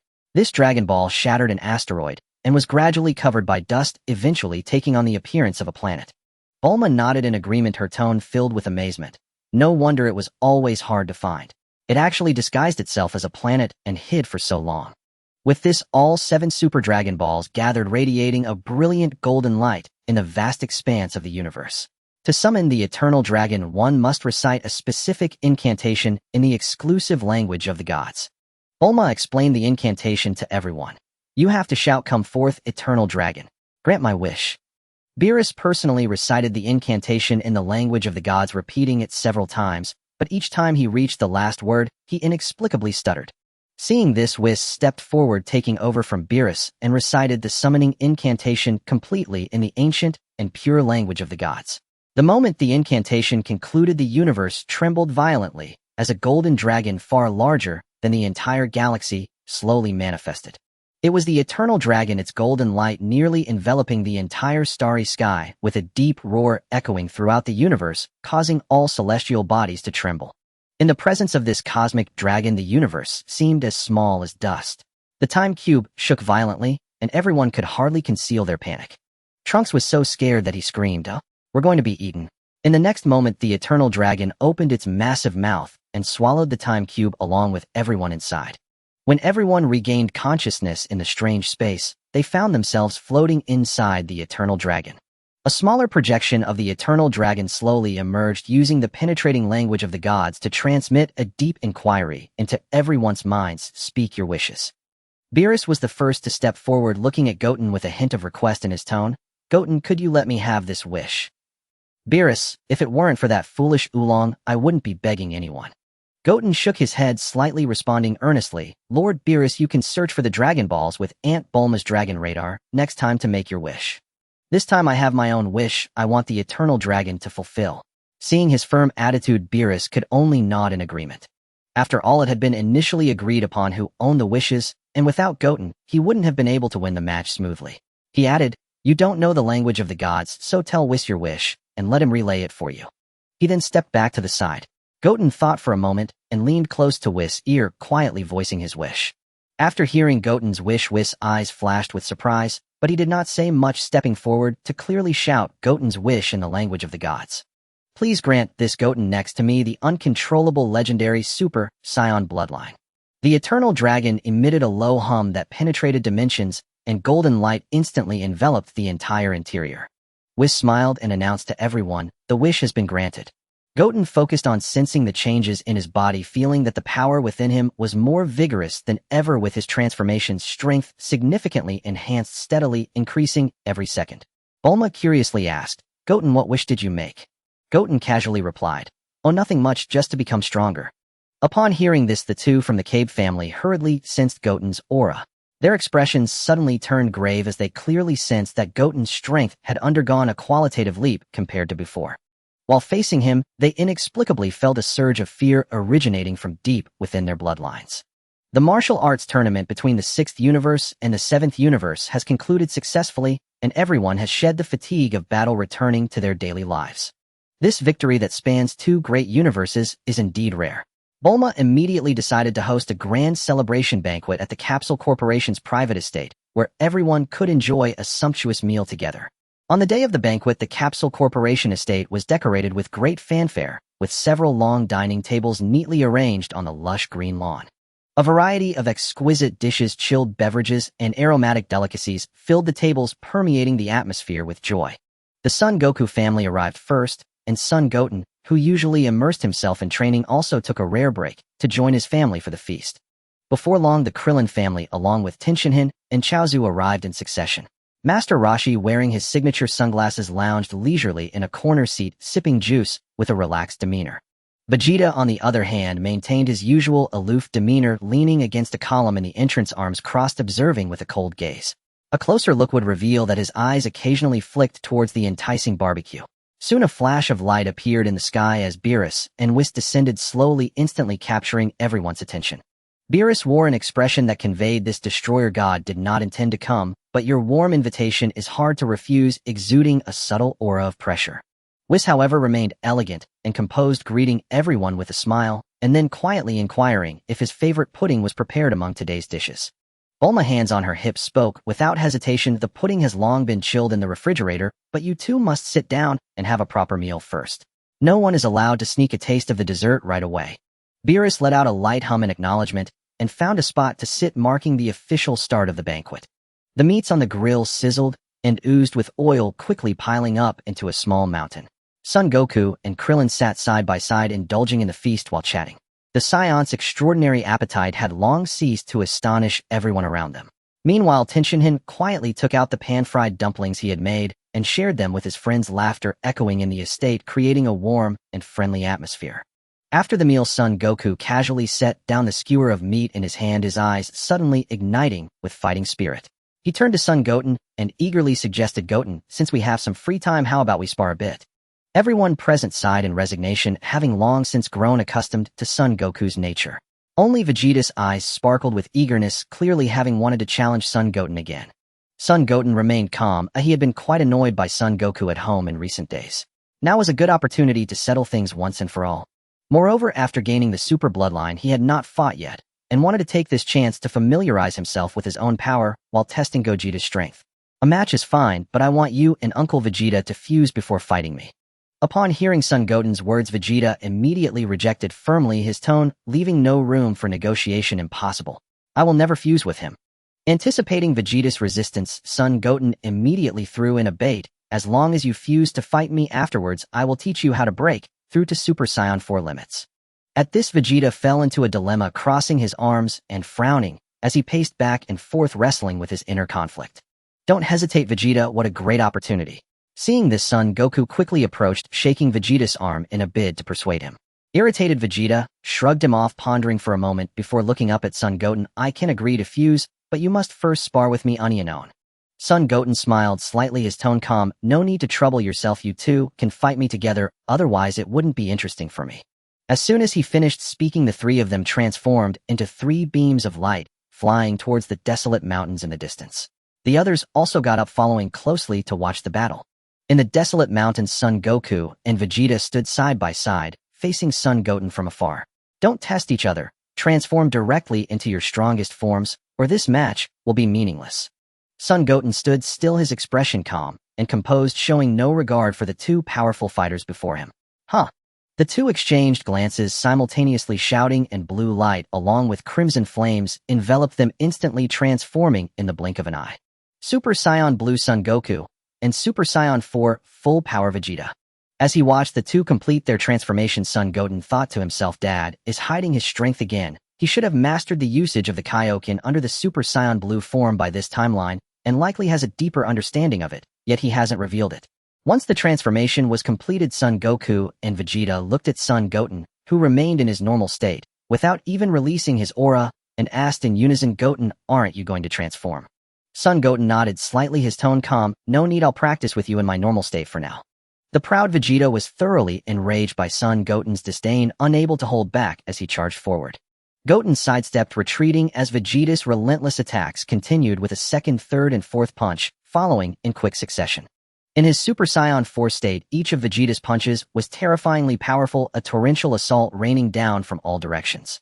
Yet Goten faced this onslaught with one hand casually in his pocket, merely tilting his head slightly, shifting his body, and leaning back. He effortlessly dodged all attacks, his expression remaining calm, not even a crease forming on his brow.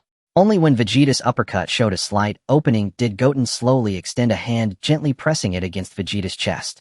There was no gathering of energy blasts, no activation of ki waves, just an unremarkable palm strike. Vegeta's Super Saiyan 4 hair and aura were instantly shattered, and he was sent flying back, crashing heavily into the ruins. Cough. Cough, cough.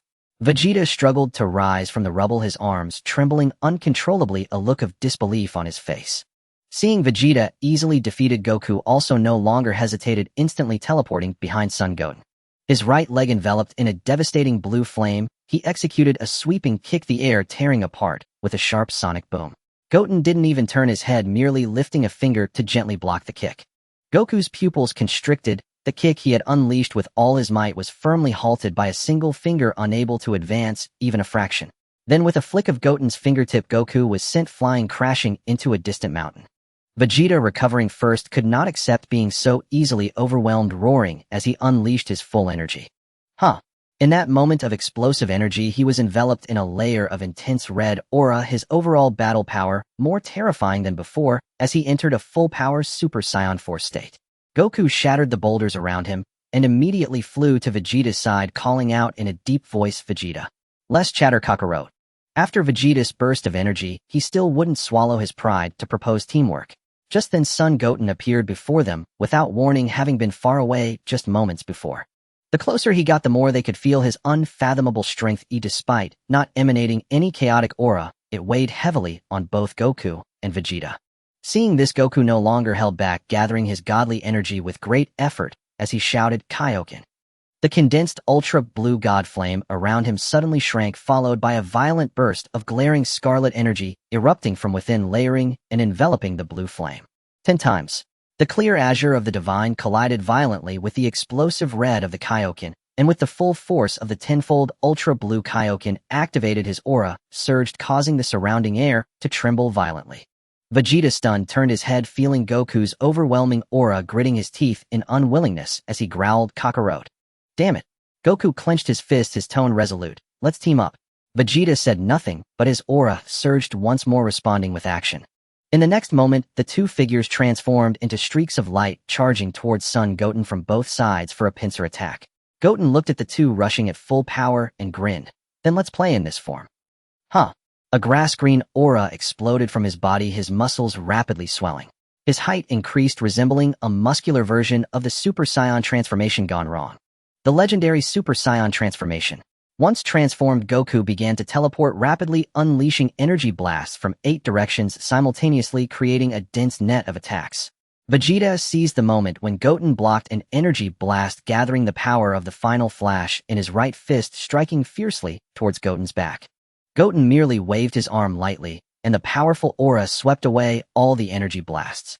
With his other hand, he reached out, firmly grasping Vegeta's fist. All of Vegeta's power was instantly suppressed, leaving him frozen in midair, unable to move. Taking advantage of this, Goku charged in from the side, delivering a knee strike directly into Goten's side. However, Son Goten simply held onto Vegeta's wrist, swinging him around and hurling him at Goku. Caught off guard, both Goku and Vegeta let out muffled grunts as they crashed to the ground. At that moment, the spectators who had come to watch were left speechless, shocked by the battle unfolding before them. They are on a completely different level than Goten, Piccolo said solemnly. Whis calmly explained from the side, the difference in their power is not that great, but the gap lies in their control of that power. At this moment, both Son Wutian and Vegeta felt the contempt in Son Goku's gaze, yet they found themselves powerless in the face of such a vast disparity in strength. Helpless, the two exchanged glances and instantly reached a tacit agreement to fuse together and confront their opponent. Goku turned his head and called out loudly to Piccolo, who was observing from a distance. Piccolo, come over and guide me and Vegeta in our fusion. However, due to their lack of practice with fusion and Vegeta's inherent resistance, their attempts at merging repeatedly failed. Fortunately, Whis was present to intervene and separate them, preventing any further delay. After several adjustments and practice, Goku and Vegeta finally regained their perfect harmony. They moved in sync, stepping, turning, and landing with every dance step and gesture executed flawlessly, their energies gradually merging into one. At the moment their fingertips made precise contact, a brilliant red and blue light shot up into the sky, while a violent energy storm swept across the area, causing the surrounding air to twist and churn violently. As the dazzling brilliance slowly faded, a tall and powerful figure stood proudly in the center of the arena. The fused warrior possessed a remarkable physique and a visage that combined the features of Goku and Vegeta. With sharp eyes like cold blades and an innate air of arrogance and supreme confidence, the figure emanated a terrifying yet restrained aura, embodying Goku's carefree spirit along with Vegeta's aloofness. The most powerful warrior of the dimension, Gogeta, had re-emerged. Son Wutian concentrated, sensing Gogeta's aura, and thought to himself, he's much stronger than when he sparred with Beerus before. Despite this, he felt no fear, rather he was filled with excitement. The stronger the opponent, the more the legendary Saiyan bloodline within him awakened, allowing him to grow even stronger. Wutian, you go first. The newly formed Gogeta spoke with an air of calm confidence in his power. Fully aware of the unpredictability of his opponent, Son Wutian dared not delay, responding earnestly, Uncle Gogeta, how about we directly face off in our strongest forms? I don't know whether to call you Dad or Uncle, haha. So we don't risk running out of energy and prematurely separating in the latter half of the fight, which would be boring. Gogeta slightly raised his hand to interrupt, his tone laced with a hint of aloof pride. You transform first, let me see your strength, and I will increase my power step by step. The tables had turned to Son Wutian, who had previously underestimated Goku and Vegeta, was now looked down upon by Gogeta. He ceased to argue further and suddenly began to gather energy around him. A violent burst of energy erupted, shaking the ground with a thunderous roar. Son Wutian's form suddenly rose again, muscles taut and bulging. His wild crimson fur covered his shoulders and chest, while his long black hair transformed into deep red, each strand standing on end like sharp blades. The patterns around his eyes deepened the color of his pupils, shifting to a fierce golden red. All traces of his previous impulsiveness faded away, leaving only a cold, proud, and overwhelming aura. Surrounded by a grass-green flame intertwined with rosy light purple arcs of electricity crackled and danced, his aura breaking through its own limits. Amidst this calm demeanor, a devastating pressure that could obliterate the world coiled around him. The legendary Super Saiyan 4, Limit Break, had finally emerged. Everyone present displayed shock, acutely sensing this overwhelming aura. It was unlike the subdued depth of divine power. Under the Limit Break state, the divine energy surged freely, instilling an unshakable chill in one's bones. With his transformation complete, Sun Wutian wasted no time, dashing forward like a blur toward Gogeta, unleashing a powerful horizontal slash. Sensing Sun Wuxian's formidable strength, Gogeta dared not hold back, instantly bursting with energy and completing his transformation into a Super Saiyan 4. Raising his hand, he firmly blocked the fierce kick, while his other hand, propelled by a powerful gust, struck directly at Sun Wutian. Sun Wutian skillfully dodged to the side, with Gogeta closely pursuing, their figures vanishing in an instant. High above, the two continuously teleported and exchanged blows, their figures intertwining in a fierce battle, transforming into two streaks of red and green light that shot toward the towering sky. The spectators on the ground looked up, in awe, witnessing the climactic battle in the sky, where punches collided and shockwaves erupted, resonating deeply within their hearts. Sun Wutian unleashed a powerful punch straight on, while Gogeta met it with the palm of his hand, the two immense forces colliding with a thunderous crash. The circular shockwave exploded violently, causing distant mountains to be severed in half. The two retreated simultaneously, stabilizing their breaths, momentarily unable to determine a clear victor. "I can't believe Wutian can actually match Gogeta," Krillin exclaimed in astonishment, unable to contain his surprise. No, Wuxian's aura is still rising. Piccolo's expression was calm as he quickly grasped the key point. At this moment, Sun Wutian could clearly sense his aura skyrocketing, which was the unique ability of the legendary Saiyans, growing stronger with each battle. With every clash of fists, his battle power steadily surged, and this was precisely his intention. He intended to use this peak battle to trigger his transcendent bloodline and enhance his own strength, mastering it better through combat. "Uncle Vegeta, let's fight in our strongest forms." As soon as Son Goten finished speaking, a violent wave of energy erupted around him, transforming with full force. The grass-green flames first expanded wildly, then suddenly contracted and condensed swiftly, turning into a brilliant silver surrounded by a dazzling aurora of swirling energy. His deep red hair transformed into silver, and the magenta fur covering his body gradually faded away, turning into pure luminous white light. The red patterns around his eyes shifted to grass green, and the fierce golden red pupils became crimson. The surging powerful aura once again caused gasps among the spectators. "It has to retain some grass green, otherwise how would anyone know him transcendent? Goten is so powerful, this must be the form he used to defeat Lord Beerus." Krillin, sensing this power, couldn't help but murmur. This remark perfectly landed in Beerus' ears, prompting the god of destruction to turn his cold gaze towards Krillin. "You little bald head, what nonsense are you spouting? What do you mean the form that defeated me? Do you believe I could destroy you both?" Krillin quickly waved his hands, forcing a smile, and hurriedly corrected himself. No. I meant he fought to a standstill against Lord Beerus." Only then did Beerus' expression ease slightly, refocusing on the two in the sky. "Goten, is this the Super Saiyan 5?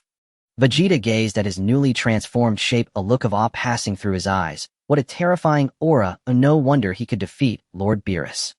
The two conversed quietly, yet their words did not escape the god of destruction's perception. Beerus immediately snarled at the sky. "You two can compete, but why drag me into it? If you dare speak recklessly again, I will destroy both of you." Usually aloof and proud, Vegeta now awkwardly scratched the back of his head, then quickly gathered his thoughts, his expression growing serious as his aura erupted with full force. Vegeta shouted in a low voice, the dark red flames around him suddenly contracting, then violently surging, his aura becoming increasingly dense as he entered the full-power Super Saiyan 4 state. Not done yet. One more step. The full-power dark red flames instantly transformed into brilliant purple, with energy surging around him and awe-inspiring might. His red fur turned into a deep magenta, black hair soaked in dark red shadows, his entire body enveloped in distinctly different purple flames, his aura reaching a new pinnacle. Super Saiyan 4 Limit Breakthrough, enter. He fixed his sharp gaze on Son Goten and slightly beckoned. "Goten, the next round officially begins." As soon as Vegeta finished speaking, Son Goten took the initiative to strike first. He dashed forward, his right fist enveloped in silver flames, smashing directly toward Vegeta's face. Vegeta narrowed his eyes, deftly sidestepping the heavy punch, while simultaneously bending his knee to thrust powerfully into the gap under Goten's rib. Son Goten twisted his body to evade the knee strike, then followed up with an elbow strike aimed straight at Vegeta's shoulder. Vegeta shrugged off the force, gripping Goten's elbow with one hand, then swiftly sweeping out his right leg to kick at Goten's side. Son Goten leaned back, sharply dodging the sweeping leg, using the momentum to spin and bring his right leg crashing down towards Vegeta's head. Vegeta immediately crossed his arms above his head to block the heavy downward strike, sending shockwaves scattering. He then retaliated with a punch aimed at Goten's abdomen. Son Goten focused and braced, quickly closing in to unleash a flurry of punches, each shadow a fierce assault. Vegeta retreated step by step, raising his hands to precisely block and counter the two engaged in close combat high in the sky. With fists and feet clashing, elbows colliding with knees, the pace of attack and defense was incredibly fast, the two figures darting and intertwining in the sky. Each collision sent shockwaves that churned the clouds and disrupted the air currents. After several intense exchanges, Son Goten, relying on the legendary Saiyan's talent of growing stronger with each battle, launched increasingly fierce and stable attacks.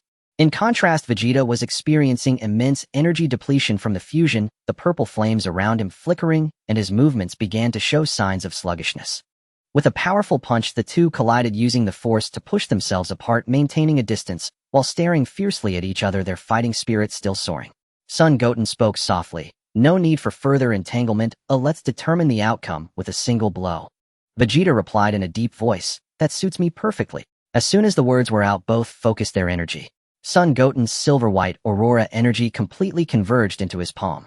Vegeta also concentrated all his remaining strength into both arms, the purple flames surging skyward. Both shouted simultaneously, pushing their palms together as two massive energy waves collided violently. One was the silver energy column of Super 5, the other was the purple energy torrent of Super 4's limit breakthrough.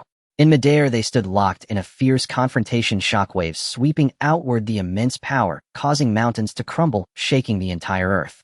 "Earth, hey, feed me peanuts, feed me peanuts." The energy stalemate lasted for a moment, but Vegeta's fusion energy was insufficient, the purple light waves gradually losing their strength and being slowly suppressed. His breath became erratic, his form unsteady, the power in his palm rapidly weakening, the brilliance around him beginning to flicker and disperse. Ultimately unable to withstand the massive consumption from prolonged fusion, Vegeta erupted with a burst of red and blue light, and his fusion form suddenly shattered. The sparring has come to an end. Vegeta did not take the initiative to seek out how to transform for the limit break, and Sun Wukong no longer spent his days chasing after Son Goten for sparring.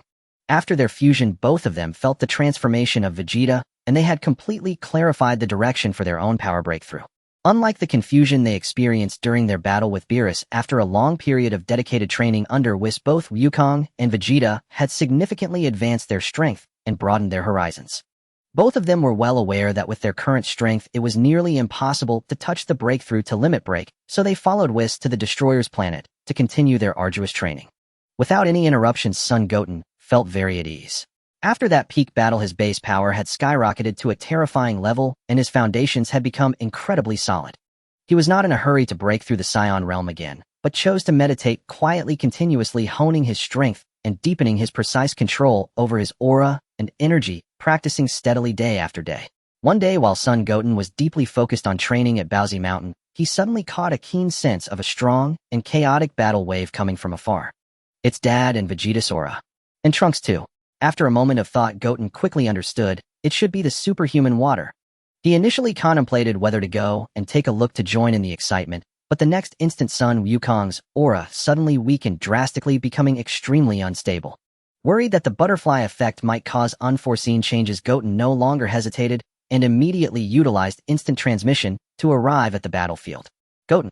As soon as he appeared, Wukong and Vegeta, their figures becoming illusory and transparent on the verge of weakness, looked at him with surprise. Goten turned his head and saw two figures formed from purple viscous gel. The faces of the copy Wukong and copy Vegeta were fierce and violent, locking onto him with hostility. Son Goten. Two voices overlapped, revealing deep apprehension in the expressions of the copies. They had completely inherited all the memories and power of Wukong and Vegeta, being well aware of Goten's terrifying battle strength, and had long since developed a sense of fear. Goten, we have been copied by the superhuman water. You need to defeat them quickly. If we delay any longer, we will completely disappear. Wukong shouted anxiously. It's your fault, Kakarot. Vegeta complained, blaming his little wife, saying that if it weren't for his constant recklessness, this wouldn't have happened. I understand, Goten replied solemnly as his aura began to rise slowly. His black hair transformed from the roots into a vigorous grass green, exploding into a dazzling golden-green flame in an instant. His body slightly tensed and bulged with muscles, of vast aura sweeping across the ground, creating a giant circular pit in the sand beneath his feet due to the overwhelming pressure. The two copies exchanged glances, not daring to delay, and simultaneously unleashed their full power. The copy Wukong's deep blue flames soared to the sky, and the 20-fold Kaioken's crimson light enveloped his entire body, intertwining red and blue energy in a terrifying display. The copy Vegeta unleashed his energy next, with his red fur spreading all over his black hair, cascading down his back, and his golden pupils paired with red-eye rims, showcasing an overwhelming Ultra 4 full power form. Without any delay, both of them launched a rapid assault simultaneously. The copy Wukong charged straight in with a heavy punch, while the copy Vegeta swept in with a fierce kick, their attacks perfectly coordinating to seal off all of Goten's escape routes. Facing the double assault, Goten remained unperturbed, firmly catching Wukong's heavy punch with one hand, while accurately gripping Vegeta's ankle with the other. With a sudden burst of strength in both arms, he slammed the two together face-to-face.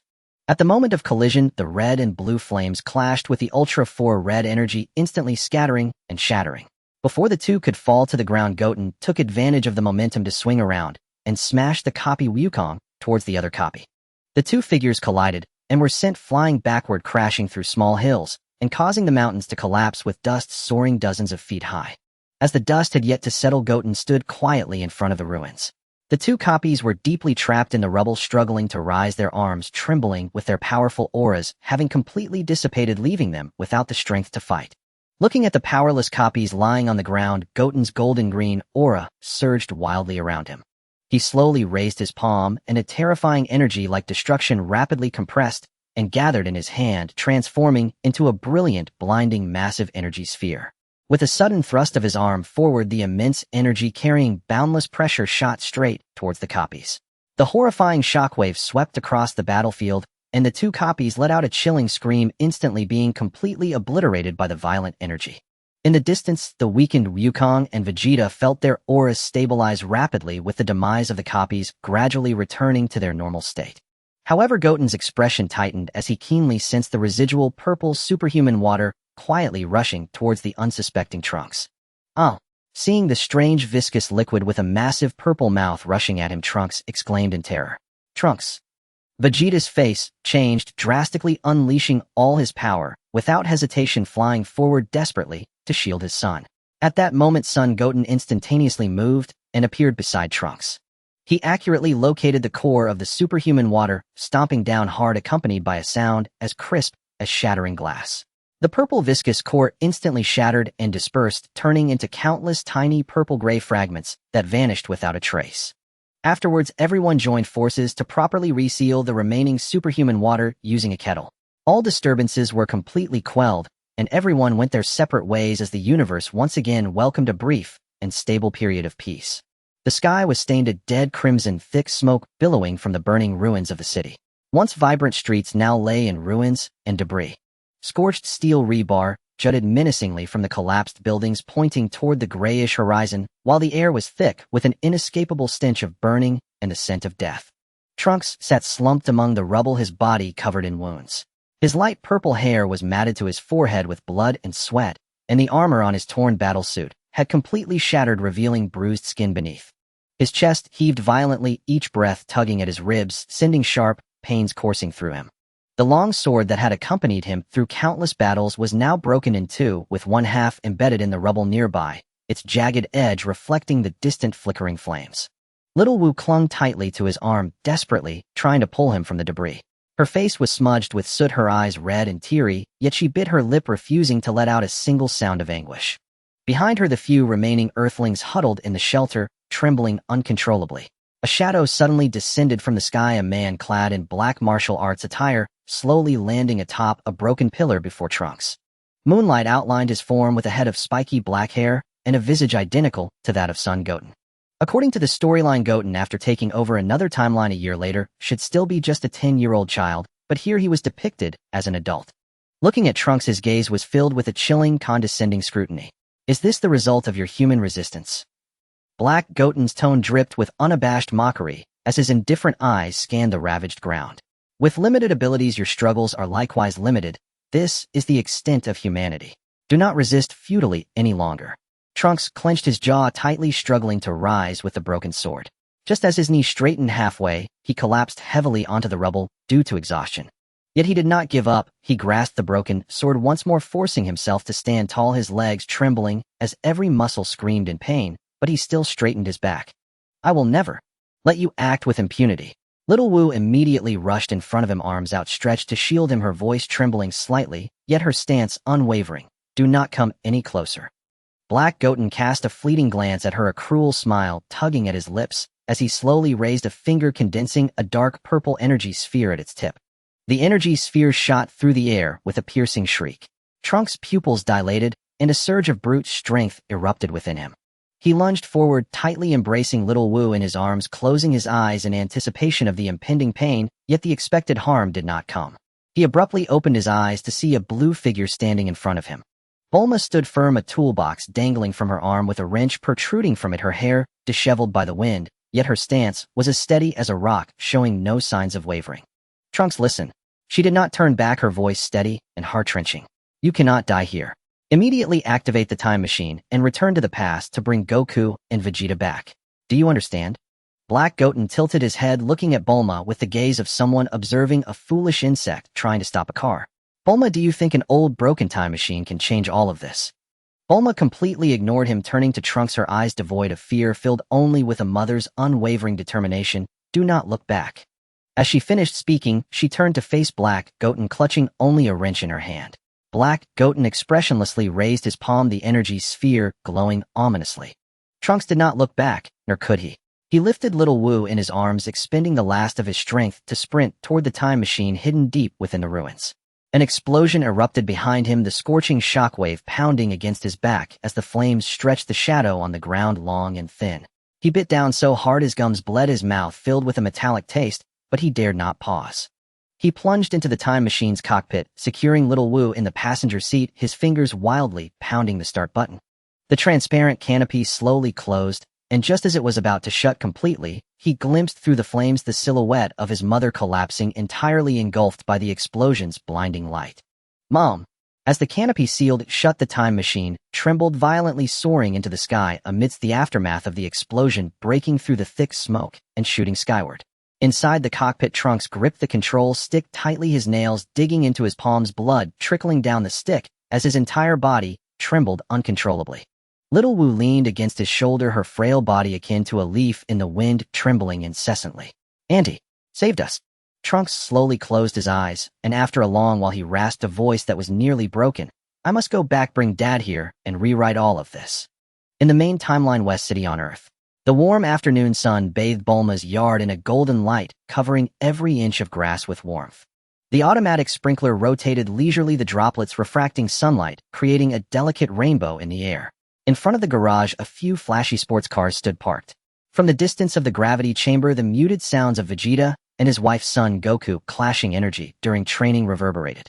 A gentle breeze swept through, carrying the faint aroma wafting from the kitchen where Beerus and Whis were leisurely awaiting their meal. Suddenly, the sky tore open with a swirling rift. A dilapidated time machine crashed down from a rift in space-time, billowing black smoke as it heavily landed on the lawn.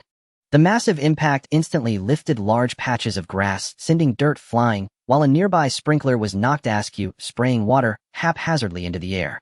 Bulma rushed out of the house with a teacup in hand, exclaiming in shock, "My lawn!" Little Trunks followed closely behind, staring at the smoking wreckage of the machine with his mouth agape. Mai also poked her head out from the house, looking bewildered. While training in the gravity room, Goku and Vegeta instantly sensed the strong disturbance from the backyard and swiftly made their way there. Far away on Bunsen Mountain, Goten also detected an unfamiliar Saiyan aura, his heart suddenly understanding. The plot involving Black Goku had arrived, prompting him to activate instant transmission and head directly to Goku and Vegeta's side, examining the battered time machine that had fallen from the sky. Under the shade of a tree, Beerus lazily opened one eye to glance at the scene for a moment before closing both eyes again, resuming his nap. Whis walked up slowly, his gaze fixed on the time machine's wreckage, his expression contemplative. Under everyone's watchful eyes, the hatch of the time machine slowly opened. A young man, covered in wounds, staggered out from the cabin. His disheveled purple hair and tattered blue battle suit were smeared with soot and dried blood. Immediately after, a girl tumbled out from the co-pilot's seat. The courtyard fell into a moment of silence. Goku's eyes widened as he shouted, "Trunks!" Vegeta furrowed his brow, his gaze sweeping across Trunks' injuries and disheveled appearance, his initially scrutinizing expression gradually turning into a silence that suppressed his emotions. Goten thought to himself, is this the representative of chaos, Big Trunks?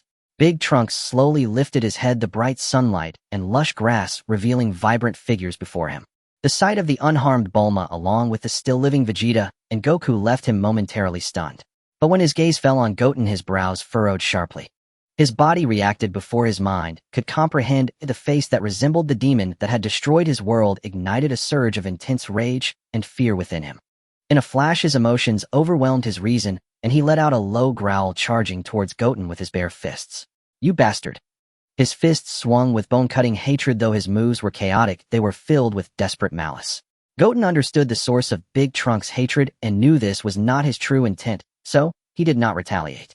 Instead, he slightly unleashed his own aura, and a powerful wave of energy instantly forced Big Trunks down onto the ground.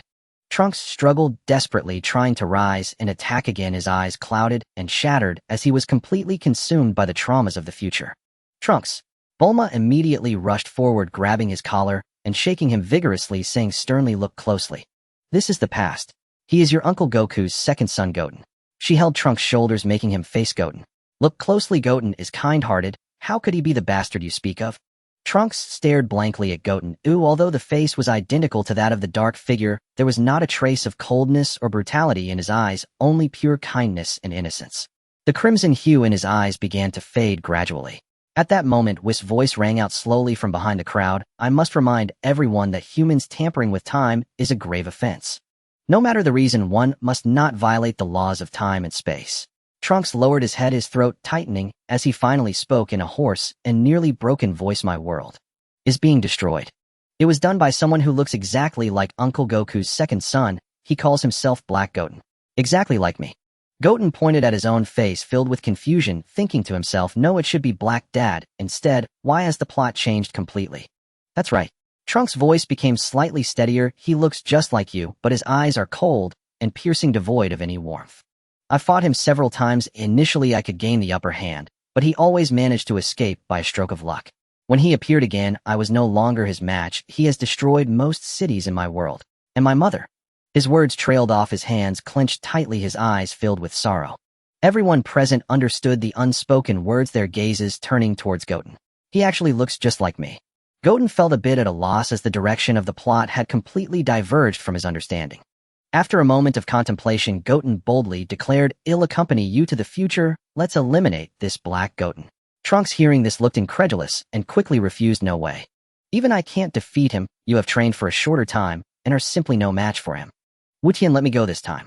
Vegeta crossed his arms and stepped forward with a determined tone. "Trunks is my son, and his matters are my matters." Nearby, little Trunks was stunned, his eyes wide open, unable to say anything for a long time. "Little Trunks, he is also called Trunks, and he is your son. What about me?" Goku scratched his head, breaking into a hearty smile. "Vegeta, take me with you. Let's deal with that guy together." Future Trunks looked at Goku and Vegeta, his lips trembling slightly, filled with unspoken emotion, and said softly, "Thank you. No need to be polite." Goku scratched his head, revealing his usual carefree smile, as if he feared nothing even if the sky were to fall. "Let's have a match first. If we don't spar, how will I know how strong that guy called Black Wutian's?" Vegeta stood with his arms crossed, snorting coldly, without speaking further, yet he did not object. Bulma furrowed her brows in dissatisfaction. "Can't you do something else? It's not easy for Trunks. This is also to prepare for the battle." Goku interrupted with a smile. Trunks was silent for a moment before nodding. The two Saiyans stepped back a few paces to create distance, then flew into the air together. Trunks was the first to unleash his energy with a deep roar. Ha! His golden aura erupted from within, transforming into a dazzling and intense blaze, the surrounding air crackling with sound. His hair changed from purple to golden in an instant, and his pupils turned into sharp emerald green. Golden lightning crackled around him. The scorching waves of energy surged directly toward Goku, exuding a chilling sense of oppression. Super Saiyan's second transformation. Seeing this, Goku clenched his fists, letting out a soft shout. Huh. In the next moment, a more intense wave of energy erupted from within him. His black hair first turned golden, then suddenly elongated to his waist. His eyebrows vanished, his brow bone protruded, giving his face a fierce beast-like quality, and his aura was far more intense than Trunks's. Super Saiyan third transformation. Humph. Vegeta raised an eyebrow slightly. The two powerful Saiyan auras clashed violently, causing ordinary humans to struggle to breathe under the pressure. Bulma quickly took out a remote control from her pocket and pressed a button, instantly enveloping the two in a protective shield, calming the surrounding turbulence. Come on. Goku extended a hand, beckoning Trunks with a gesture that held no tension or pressure, rather like inviting a friend to play. Trunks said no more. His figure leaped forward with overwhelming momentum toward Goku, both fists flying simultaneously in a powerful assault. Goku did not evade, his palms crossed, and with a solid thud he caught Trunks' fists. Yet the force transmitted through his palms was far greater than expected, causing the smile on his face to fade slightly, and a serious glint flashed in his eyes. At the moment Goku caught the attack, Trunks' offense transformed into a torrential downpour of blows with fists, feet, knees, elbows, and headbutts. Every usable part of his body turned into a weapon of assault. In an instant, Goku found himself unable to counterattack, forced to defend passively. This kid has become much stronger than before. Goku thought to himself. He initially believed that his Super Saiyan 3 form would be more than enough to handle Trunks' Super Saiyan 2. But this boy who returned from the future, with the weight of his punches, the speed of his kicks, and the intensity of his fighting spirit, had already surpassed the normal level of a Super Saiyan 2. Each punch carried a deadly resolve, each kick bore the weight of everything he had lost, those innocents who had perished at the hands of Black Wutian. Goku was forced back several steps by this surge of grief and fury, suddenly gathering his energy to withstand the onslaught, landing an elbow strike that knocked Trunks away. But Trunks rolled twice in the air, quickly stabilizing his form, and once again charged like a bolt from the blue toward Goku. Goku's brow furrowed, his figure suddenly accelerated, flashing beside Trunks with ghostly speed, landing a solid right punch to his abdomen. Ugh! Trunks immediately bent down, a mouthful of foul air escaping his mouth, but he gritted his teeth and endured the intense pain. He pushed against Goku's shoulder to stabilize his balance, while his other arm tightened into a fist, pouring all his strength into a punch aimed at Goku's chest. This punch slammed heavily against Goku's chest, producing a dull thud. Goku's expression twisted slightly, but then his smile deepened. He could clearly see that Trunks was not merely testing his strength, he was fighting for his life. This was his fighting style, either he held back, or when he struck it was deadly. Goku wondered what kind of environment had shaped such a fighting style. Whis stood a short distance away, observing, a faint smile on his face, now laced with a hint of amusement. Goku steadied himself and said softly, just like that, good, before launching into a more concentrated barrage of punches and kicks, retaliating rapidly. The figures of the two clashing became a blur, moving so fast that the naked eye could scarcely capture them, the golden auras colliding fiercely, the sonic booms of their punches echoing continuously. Goku suddenly changed his tactics, feinting a punch to divert Trunks' defense, sweeping his left leg to land a heavy kick to Trunks' abdomen. This kick had far greater force than all previous attacks, sending Trunks flying into the air. It's not over yet. Trunks gritted his teeth, forcibly flipping his body in midair to stabilize his balance, his eyes filled with murderous intent. But Goku's figure had already appeared above him, hands clasped together, delivering a heavy blow straight down toward his chest. Just as this strike was about to hit, Trunks suddenly pulled out a broken sword from behind. A flash of cold light, this broken sword, forged through countless life-and-death battles, drew a deadly arc, heading straight down toward Goku's head. Yet Goku seemed to have anticipated this move, showing no signs of evasion. Amidst the gasps and sharp intakes of breath from onlookers, he merely raised a hand, extending two fingers. Clang! A crystal-clear metallic chime resonated outwards in all directions. The powerful shockwave shattered the protective shield, instantly rendering the remote control in Bulma's hand useless. In his Super Saiyan 3 form, Goku, with just his fingers, firmly held Trunks' sword that was swung down with all his might. Trunks' pupils constricted, staring incredulously at the scene before him.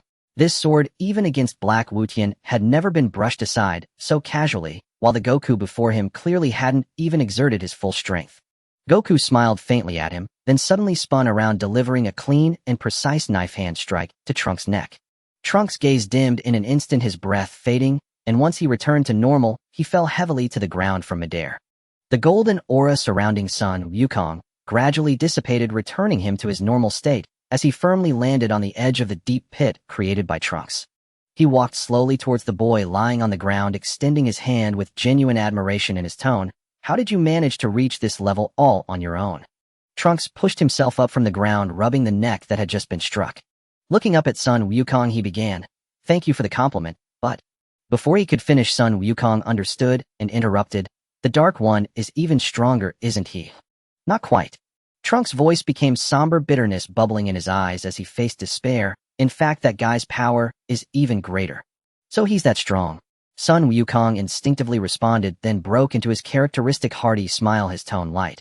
"It seems this Dark One is indeed quite formidable." At this moment, Sun Wukong was completely misled by Trunks' vague information, thinking that Black Goten was merely at the level of a Super Saiyan 3, not taking it seriously. "Uncle Wukong." Trunks watched Sun Wukong's unguarded smile, opening his mouth, but unsure how to explain the disparity. Not far away, Vegeta snorted coldly, his tense expression relaxing slightly, a hint of disdain flashing in his eyes. In his view, the mere Super Saiyan 3 level posed no threat, as both he and Kakarot could easily eliminate it. "Long time no see, Trunks." Two figures flew in rapidly from a distance, Piccolo and Krillin landing side by side in the courtyard, breaking the momentary silence. "Uncle Piccolo, Uncle Krillin." Seeing familiar faces, Trunks finally showed a hint of relief, hastily greeting them. Krillin waved first, enthusiastically calling out, "Hey Trunks, how have you been lately?" However, Piccolo's face remained serious, immediately sensing that Trunks had come back for a reason, bluntly asking, "Trunks, has something happened in the future?" "Yes, to be honest." Trunks took a deep breath, about to elaborate.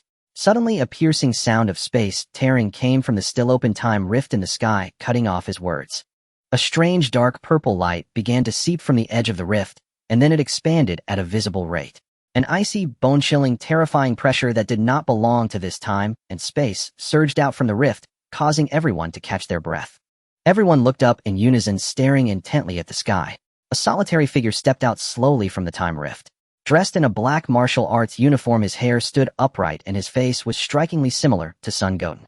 He hovered quietly above the lawn as if all light had been swallowed. Even the scorching sunlight seemed to deliberately avoid him, unwilling to touch him. What is this place?" Black Goten looked down at the people in the courtyard, his gaze sweeping around before finally settling on Trunks, a playful smile slowly forming on his lips. "Trunks, you're actually here too." Then his gaze lazily shifted to Son Goten nearby, a hint of mockery in his tone. "Humph, isn't this Son Goten?" Before Son Goten could speak, Sun Wukong stepped forward and asked in a deep voice, "You are Black Goten?" Black Goten did not answer, his indifferent gaze sweeping across everyone's faces. When he spotted Bulma unharmed, a glimmer of light flashed in his eyes, and he murmured softly, "Interesting." The next moment, Black Goten's figure suddenly vanished from midair, moving so fast that only an afterimage was left behind. Before anyone could react, his fist had already smashed violently towards Sun Wukong. Wukong reacted extremely quickly, instantly crossing his arms to block as the heavy fist collided with his arms. A violent shockwave erupted from the two, shattering the courtyard's tiles and sending debris flying. Bulma was pushed back 3 steps by the sudden gust of energy, and Vegeta instantly appeared beside her, steadying her with a firm grip, his brow furrowing tightly. Wukong was pushed back several steps by the punch, shaking his numbed arms. Instead of feeling angry, he grinned and said, "This guy. His strength is indeed extraordinary." With a low shout, a dazzling golden aura suddenly exploded around Wukong, his hair standing upright and turning golden. Super Saiyan 1. He stomped hard on the ground, his form transforming into a streak of golden light as he shot upwards, colliding fiercely with Black Goten's fist. In midair, 2 powerful energies tearing apart the ground. The two battled their way from the courtyard to the vast wilderness in an instant.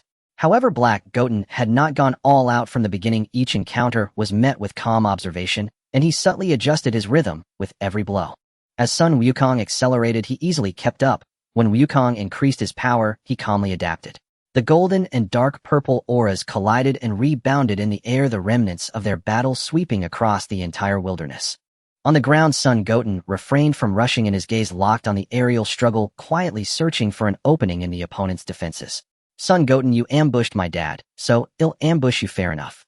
Suddenly, Son Goten's eyes narrowed, his body bursting forth with a grass-green aura, his hair standing on end as he transformed into a sharp arc of light, diving straight into the battlefield.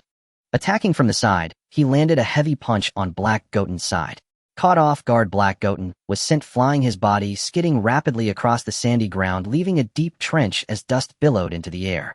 He slowly stood up from the dust, his face devoid of panic or anger, instead leisurely adjusting his slightly wrinkled collar.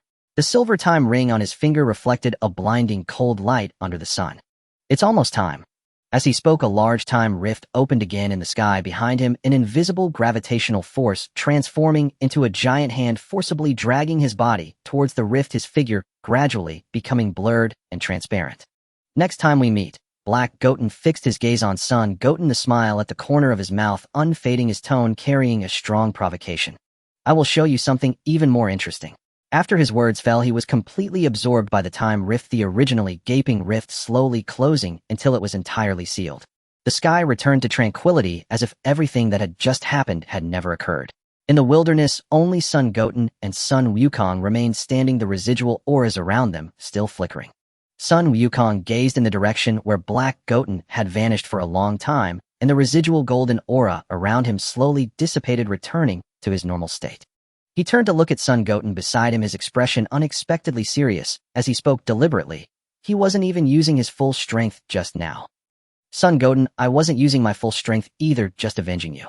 After the dark figure left, Bulma dove into the storage room, tirelessly repairing the time machine day and night. Future Trunks stood side by side with the future Xiaowu, who was dressed in an old military uniform. Xiaowu still had the dust of the apocalyptic future on her shoulders, her eyes filled with the exhaustion of surviving disaster, silently gripping Trunks' hand. Mom. Trunks' voice was hoarse. Without looking back, Bulma crouched down to dismantle the time machine's outer shell, her fingertips brushing over the rust. Thanks to the notes left by my future self and the reference from the old machine left by Cell, otherwise it would have been quite difficult to get this done. She dusted off the thick layer of grime from the shell and pointed at the damaged core component. Your time machine's power system is completely wrecked. It's a miracle it has lasted this long. I modified the energy circuit based on the time machine left by Cell. It just needs some time. Saying this, she pulled out a crumpled notebook, flipping to the page with the circuit diagram, her fingertip suddenly pausing. The handwriting was hers, yet belonged to another version of herself from a different timeline, carved with hope amidst ruins and fear. That Bulma had long since passed, but these scripts. She left these for you to start anew. Bulma murmured softly, then closed the notebook and looked up. We will officially start work tomorrow. Vegeta said he would personally train you during this time. Future Trunks was suddenly taken aback. Father will personally train me. He complains about your weakness, but he cares more than anyone. Bulma chuckled lightly, her eyes softening. He is tough on the outside but soft on the inside, always wearing a cold expression. The next day, in a small forest near Capsule Corporation, Future Trunks stood in a clearing in the woods, gazing at Vegeta, who was crossing his arms opposite him, his throat involuntarily rolling. He could hardly remember the last time he practiced with his father. The years of grueling training in the hyperbolic time chamber felt like a distant past, leaving only blurred memories of sweat and pain. What are you standing there for? Vegeta's voice was as cold as a sharpened blade, devoid of warmth. Trunks took a deep breath, suppressing the anxiety in his heart. He knew his father's temperament too. Well, even a moment of hesitation would be seen as weakness. Father, please transform into Super Saiyan 3 and fight me without holding back. He clenched his fists and spoke in a serious tone. Ha! Vegeta stared at him for a moment, then suddenly scoffed, his tone filled with disdain. Super Saiyan 3. Vegeta, finally it's my turn. Before he finished speaking, a terrifying pressure instantly engulfed the entire forest, an invisible wave of energy pressing the wild grass flat against the ground. Cracks spread outward from Vegeta, and the birds in the woods scattered in panic as if sensing impending doom. Trunks' pupils constricted. His father's hair underwent a complete transformation, no longer the brilliant gold of a Super Saiyan, but a dark crimson reminiscent of congealed blood. Old Vegeta's Super Saiyan 4 has a hint of red, slightly different from Gogeta. No complaints, please.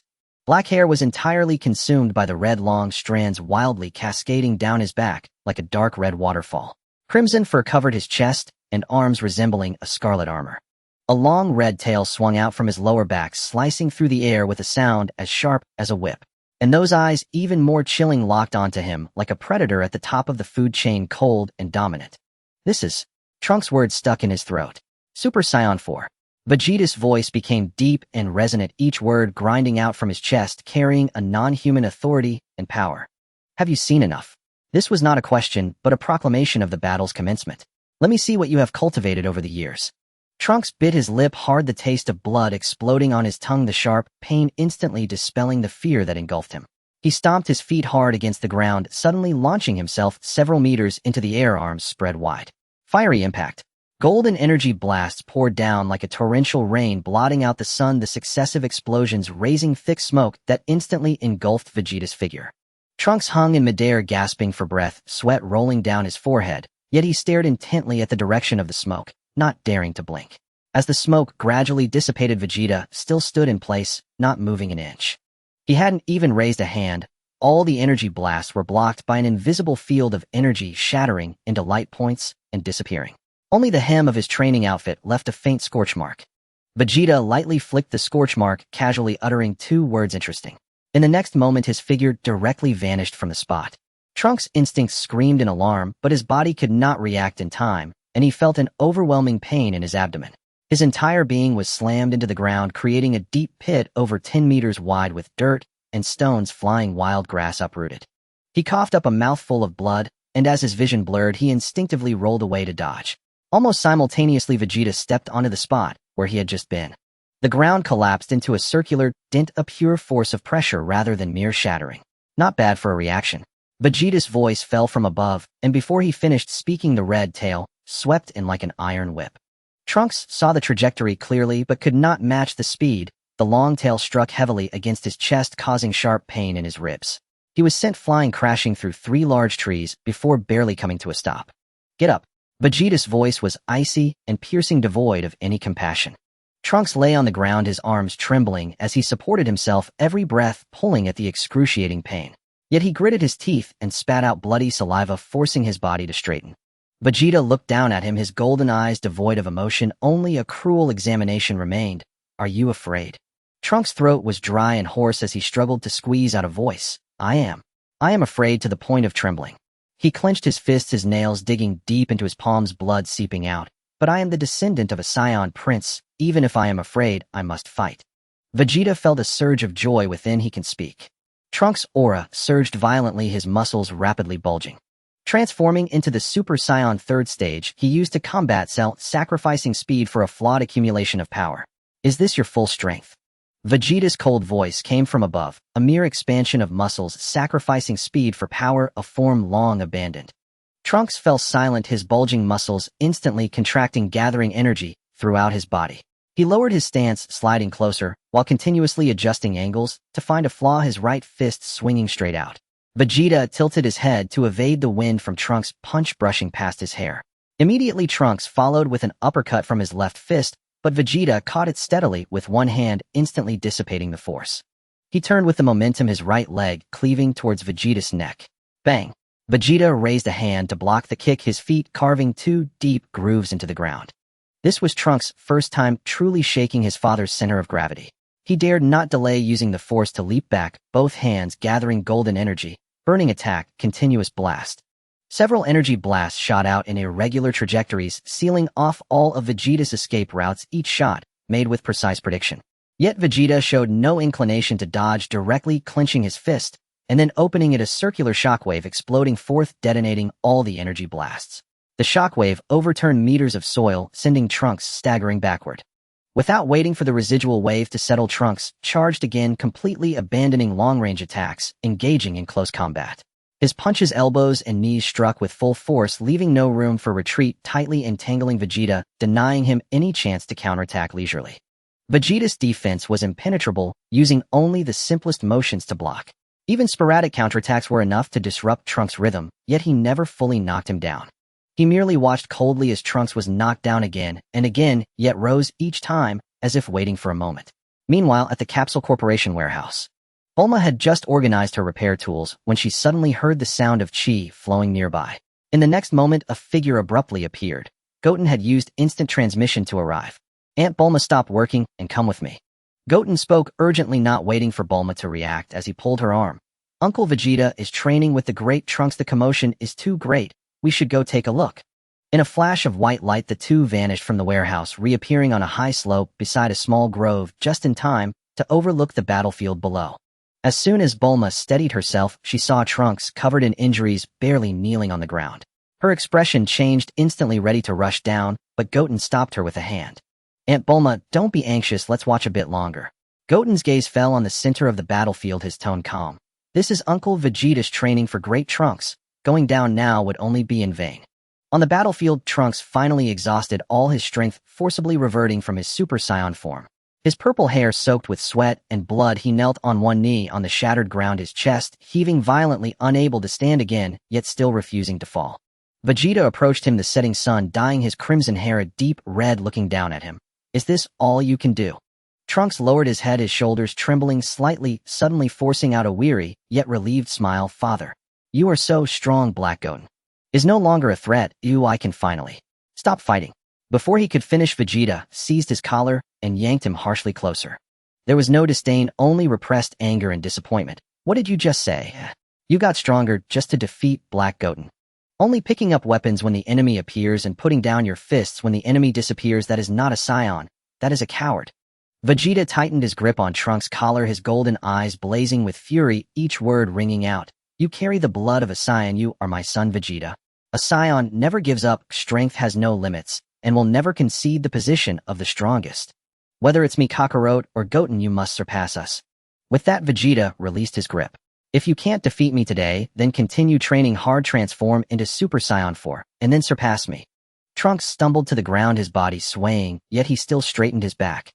The confusion in his eyes was completely replaced by a determined light, and the pain throughout his body seemed to transform into the strength to move forward. On the high slope, Bulma watched her son's transformation, her tightly pressed lips slowly relaxing, ultimately letting out a helpless yet pained sigh. Goten looked at the battlefield, a faint smile appearing at the corner of his mouth, softly saying, "This is Uncle Vegeta's character." Vegeta truly embodies resilience, constantly training while being surpassed time and again. The next morning, as the sky began to lighten with a pale wash of color, Vegeta set off in search of the Dragon Balls, holding the latest Dragon radar just calibrated by Bulma. His actions were swift and decisive, and with the radar's precise location tracking, within half a day, all 7 Dragon Balls were gathered and brought to the Capsule Corporation's outdoor training ground. The Dragon Balls were arranged neatly in the center of the training ground, their warm orange-yellow glow resonating with one another, exuding a mysterious and immense power. Vegeta stepped forward to the Dragon Balls, his posture upright, like a blade unsheathed, surrounded by the proud aura of a Saiyan prince.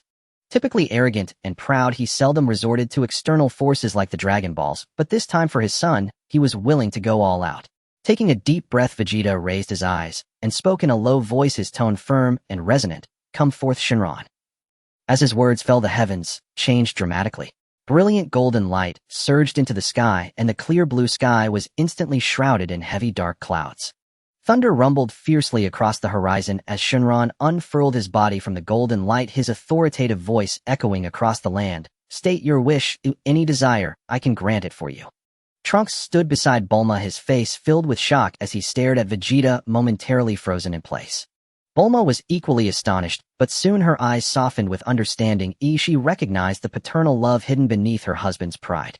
Ignoring the gazes of others, Vegeta fixed his eyes on the celestial dragon, his expression unwavering, his tone cold, yet resolute. My wish is for my son Trunks to grow back his Saiyan tail.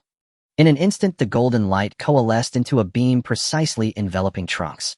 A warm and tingling sensation radiated from his lower back, and within moments a brown-yellow Saiyan tail sprouted from his tailbone. Gently swaying, it connected tightly to his bloodline, and Trunks instinctively reached behind him. At the moment his fingers brushed against the fur, disbelief filled his eyes as the dormant Saiyan blood within him stirred. Whoosh! An orange streak of light appeared in an instant. It was Son Goku, sensing someone calling Shenron. He immediately used instant transmission to arrive, landing steadily, his gaze fixated on the dragon in the sky, his tone filled with urgency. Shenron, grant me my Saiyan tail back, as well. Shenron's eyes flickered slightly as he agreed, and another beam of golden light descended, causing Goku to grow back the long-lost tail behind him. He instinctively shook it, his eyes brimming with joy. With 2 wishes granted, Vegeta did not wish to delay. He signaled Shenron to depart. Shenron then transformed into a myriad of golden light and vanished, the 7 Dragon Balls soaring away into the unknown. Vegeta glanced at Goku, who was eager to participate, and without uttering a word, his aura suddenly surged, golden flames erupting around him. With a low shout, he formed an artificial moon in his palm and hurled it into the sky. The moon hung in the heavens, releasing the Blutz waves needed for the Saiyans to transform into great apes, the moonlight pouring down and covering the entire training ground. Look at the artificial moon and awaken the great ape power within you. Vegeta spoke solemnly to Trunks, simultaneously expanding his own aura to shield Bulma from the impending explosive shockwave. Upon hearing this, both Goku and Trunks looked at the artificial moon, and their bodies trembled simultaneously. Their tails stood rigid, and the primal Saiyan power within them erupted uncontrollably. The golden flames around them surged wildly, their forms rapidly expanding golden, first spreading across their bodies. In just a moment, two majestic golden great apes roared at the sky, their roars shaking the ground violently, whipping up a fierce wind in the training ground. However, the states of the two great apes were worlds apart. Future Trunks, inheriting Vegeta's advanced Saiyan warrior bloodline, maintained a state of clarity after transforming, having only briefly lost control at the beginning. He gritted his teeth, suppressing the raging energy within, gradually familiarizing himself with and mastering the immense power, showing no signs of losing composure. In contrast, Goku at the moment of transformation was utterly consumed by primal instincts, his crimson eyes filled with the urge to destroy. Wielding his giant claws, he indiscriminately smashed everything around him, and under the onslaught of his energy waves, the training ground's facilities were completely destroyed. "This is bad, that damn Kakarot." Vegeta's expression darkened, just as he was about to move to intervene, a figure appeared ahead of him. Son Goten, training at the nearby Boo's house, sensed his father's surging violent energy and felt a tightness in his chest. He immediately halted his training and used instant transmission to arrive at the scene. Upon seeing his father, a golden great ape with crimson eyes and completely out of control, Son Goten frowned slightly, and without any hesitation his aura exploded. His muscles tightened and expanded, his form soaring higher, transparent grass-green flames rising, and his hair transforming into a similar grass-green hue. The legendary Super Saiyan's oppressive aura instantly enveloped the entire area. "Super Saiyan Stage 1 has arrived. Dad, snap out of it." Goten called out urgently, his tone filled with desperation. As soon as the words left his mouth, he suddenly vanished and reappeared right in front of the great ape. The gigantic claws of Sun Wukong slammed down with a fierce gust of wind.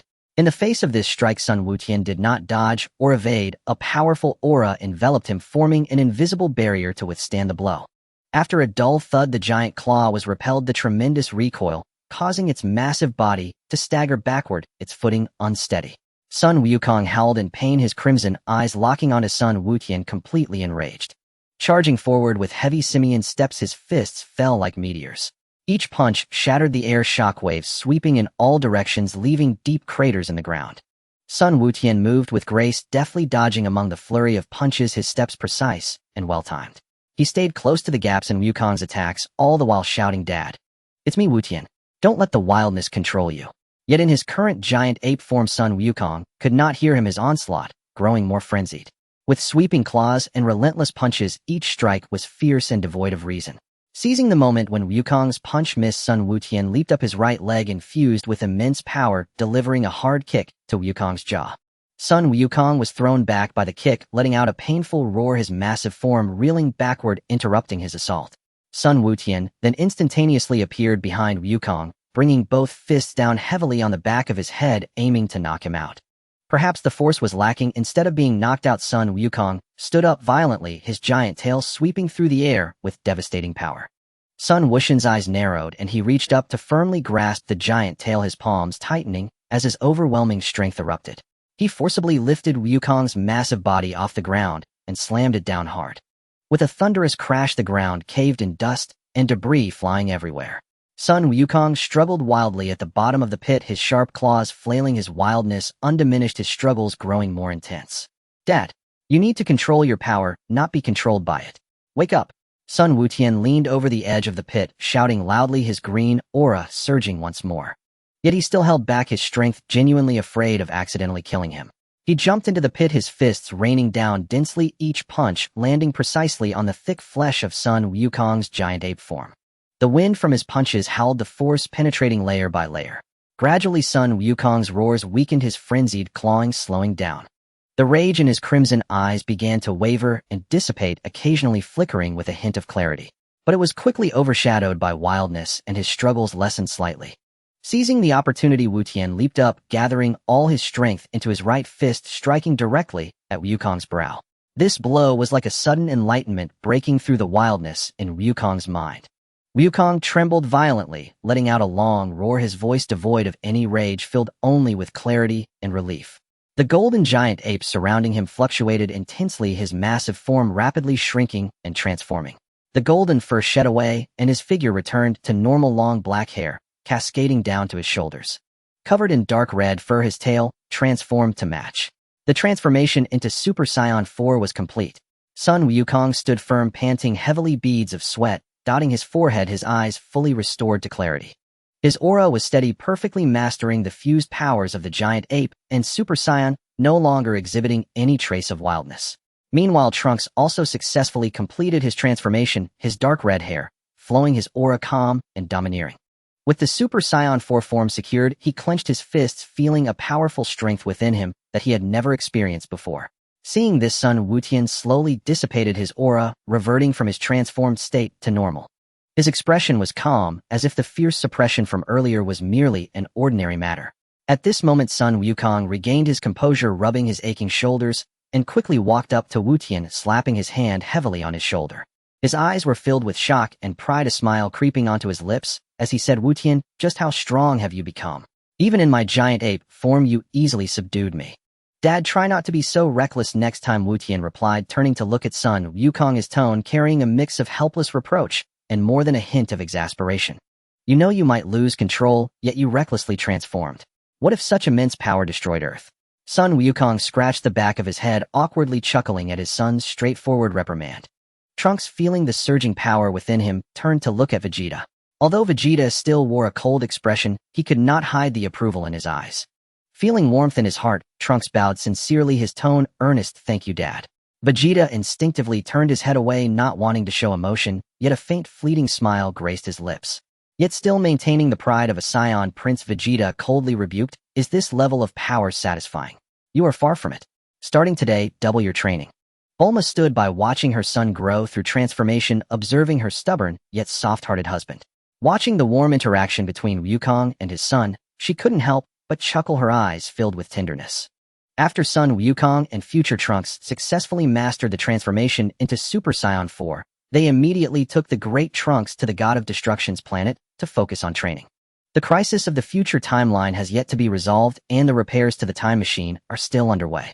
Everyone wants to seize this opportunity to enhance their own strength and prepare thoroughly for the upcoming battles. On the barren canyon of the God of Destruction, Beerus planet, Wukong, Vegeta, and Trunks are engaged in intense training.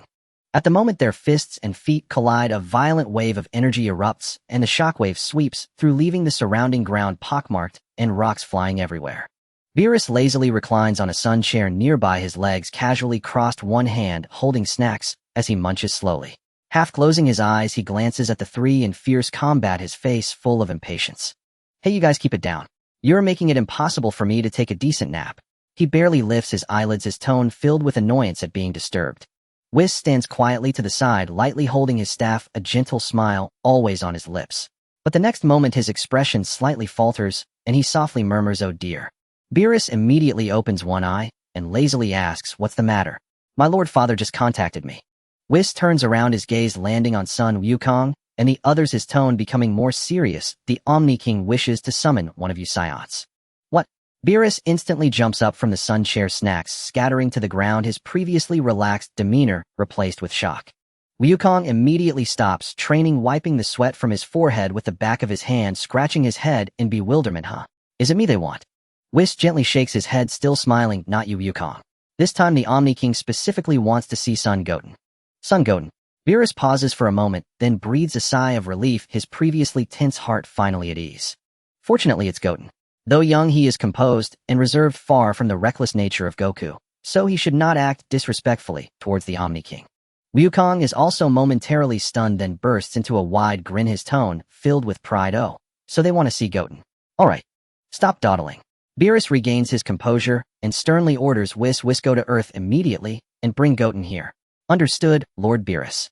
With a light wave of his staff, Whis taps the ground lightly, and a stream of light envelopes him before he vanishes without a trace. At this moment on Earth, deep within the Baozi Mountain, Son Goten is currently in solitary meditation. He sits cross-legged in midair, eyes closed and focused, immersed in a meditation of his energy, his aura calm and restrained, showing no signs of turbulence. A flash of light suddenly cuts through the sky, landing steadily in front of Goten, and Whis' figure materializes. "Goten, there's an urgent matter." Whis softly speaks, interrupting his meditation. Goten slowly opens his eyes, retracting his aura, lightly landing on the ground, and calmly looks at Whis, his expression tranquil and waiting for further explanation. Whis's expression becomes uncharacteristically serious as he addresses son Goten. The Omni King wishes to summon you, and Lord Beerus has sent me to take you there. We must head to the God of Destruction's planet immediately. The story has changed again, Goten muses to himself.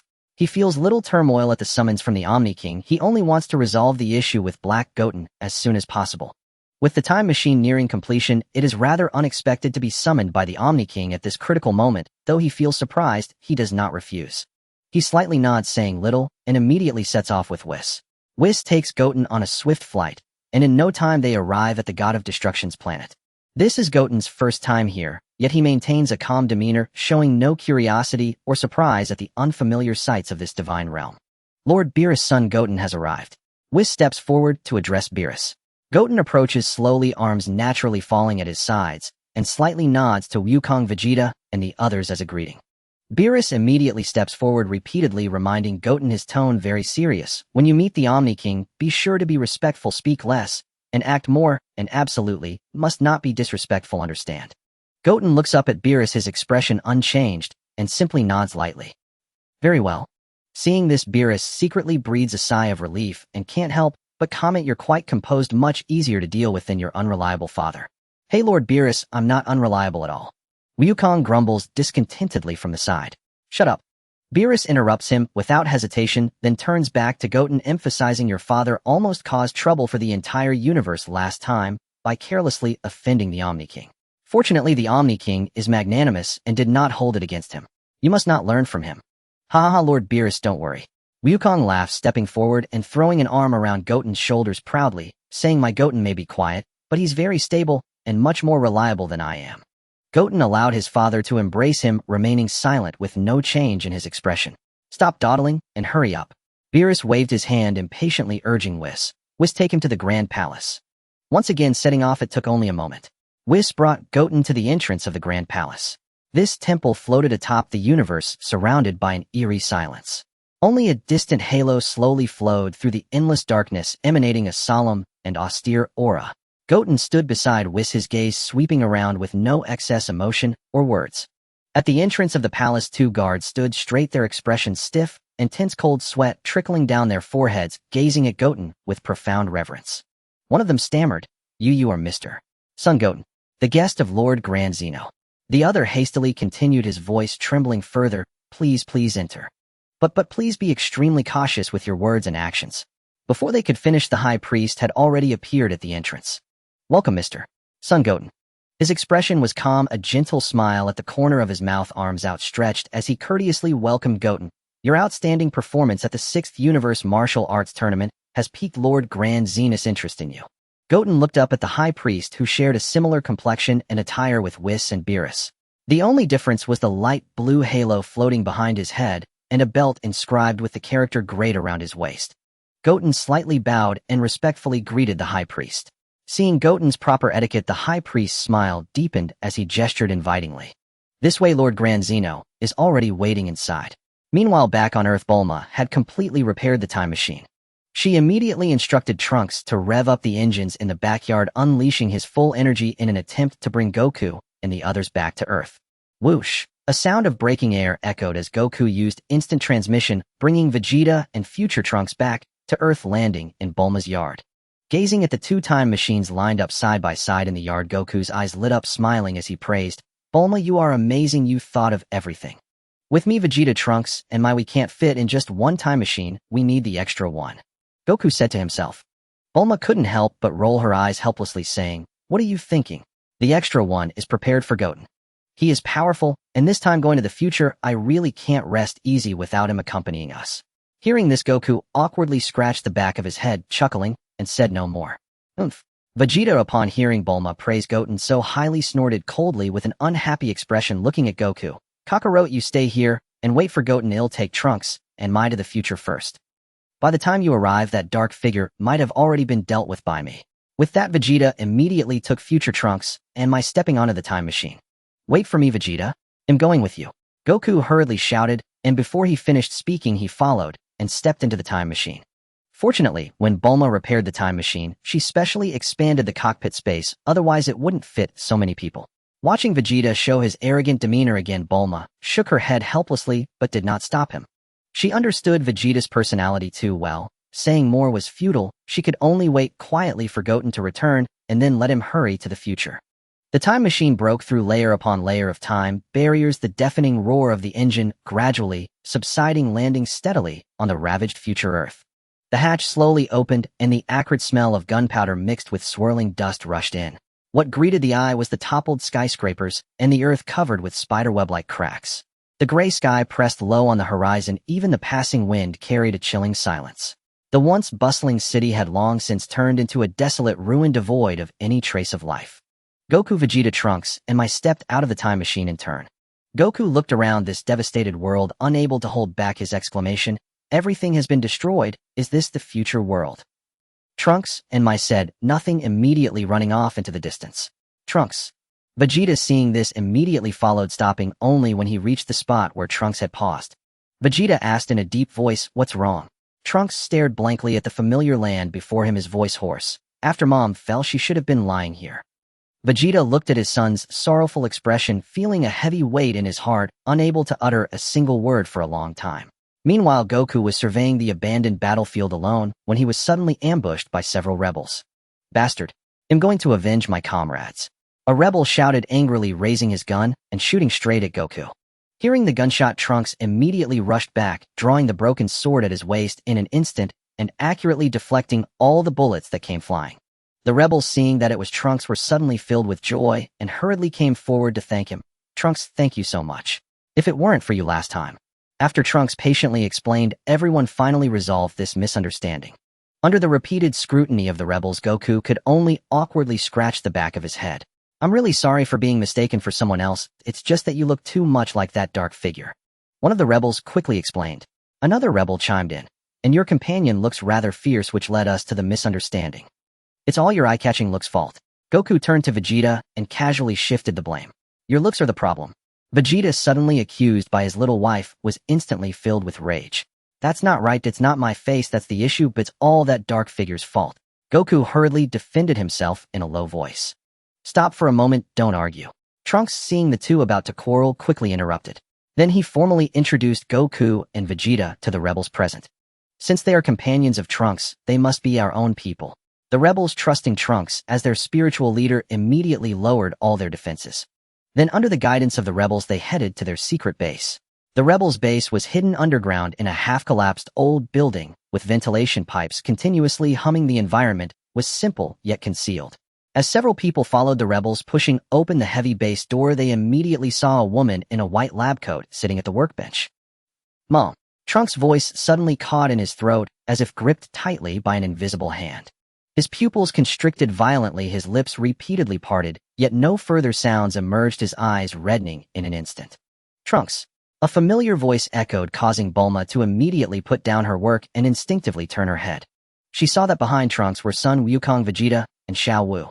She stared blankly at the few people before her, murmuring, Sun Wukong, and Vegeta." As the words fell, Bulma froze in place, her lips trembling uncontrollably.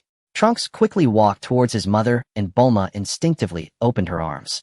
In the next moment, Trunks tightly embraced her, the data pad in his hand slipping from his grip and crashing heavily to the ground. "I thought you."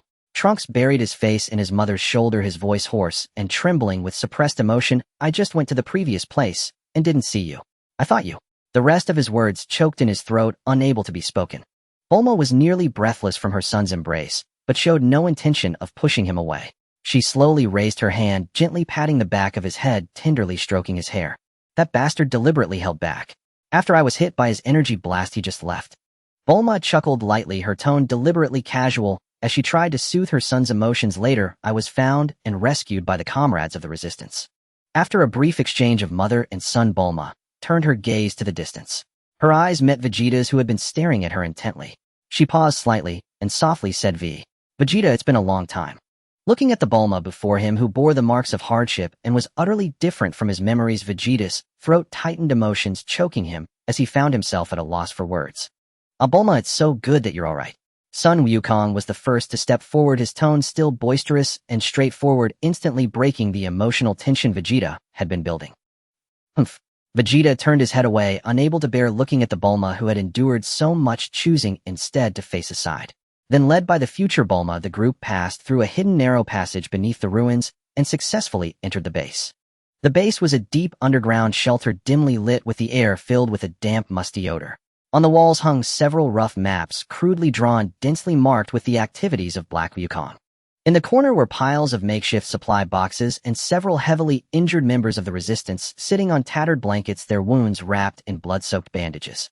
This shabby, dilapidated room was the last glimmer of hope for humanity in this ravaged future world. Sun Wukong scanned the surroundings and immediately spotted Yasuo, who was dozing against a supply box. He had grown considerably rounder since the past, still carrying his iconic samurai sword at his side, mumbling incoherently in his sleep. "Yachirobe," Wukong called out. Yachirobe was suddenly startled awake, rubbing his eyes, and upon recognizing the visitor, his face filled with disbelief. He sprang up from the ground, his face filled with incredulity. "Son Wukong, it's me, you're alive." Wukong walked over with a smile, patting his shoulder as if they were old friends. "I nearly died." Yachirobe wiped the cold sweat from his forehead in fear, his voice trembling as he recalled, "That guy was too strong. With just one move, he almost knocked me out. If it weren't for the sins of beans that Karen gave me back, then I would have already met King Yen."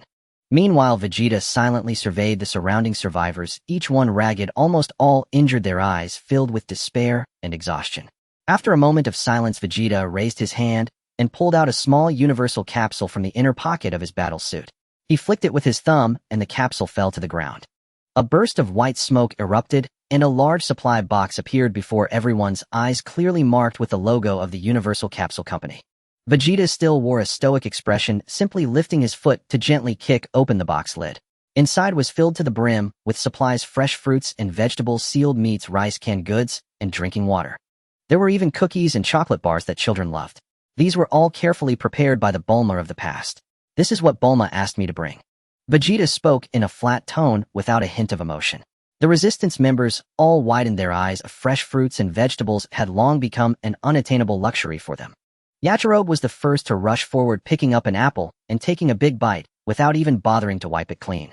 The sweet juice ran down his chin, and he squinted in delight, unable to hold back the tears. "This is so delicious."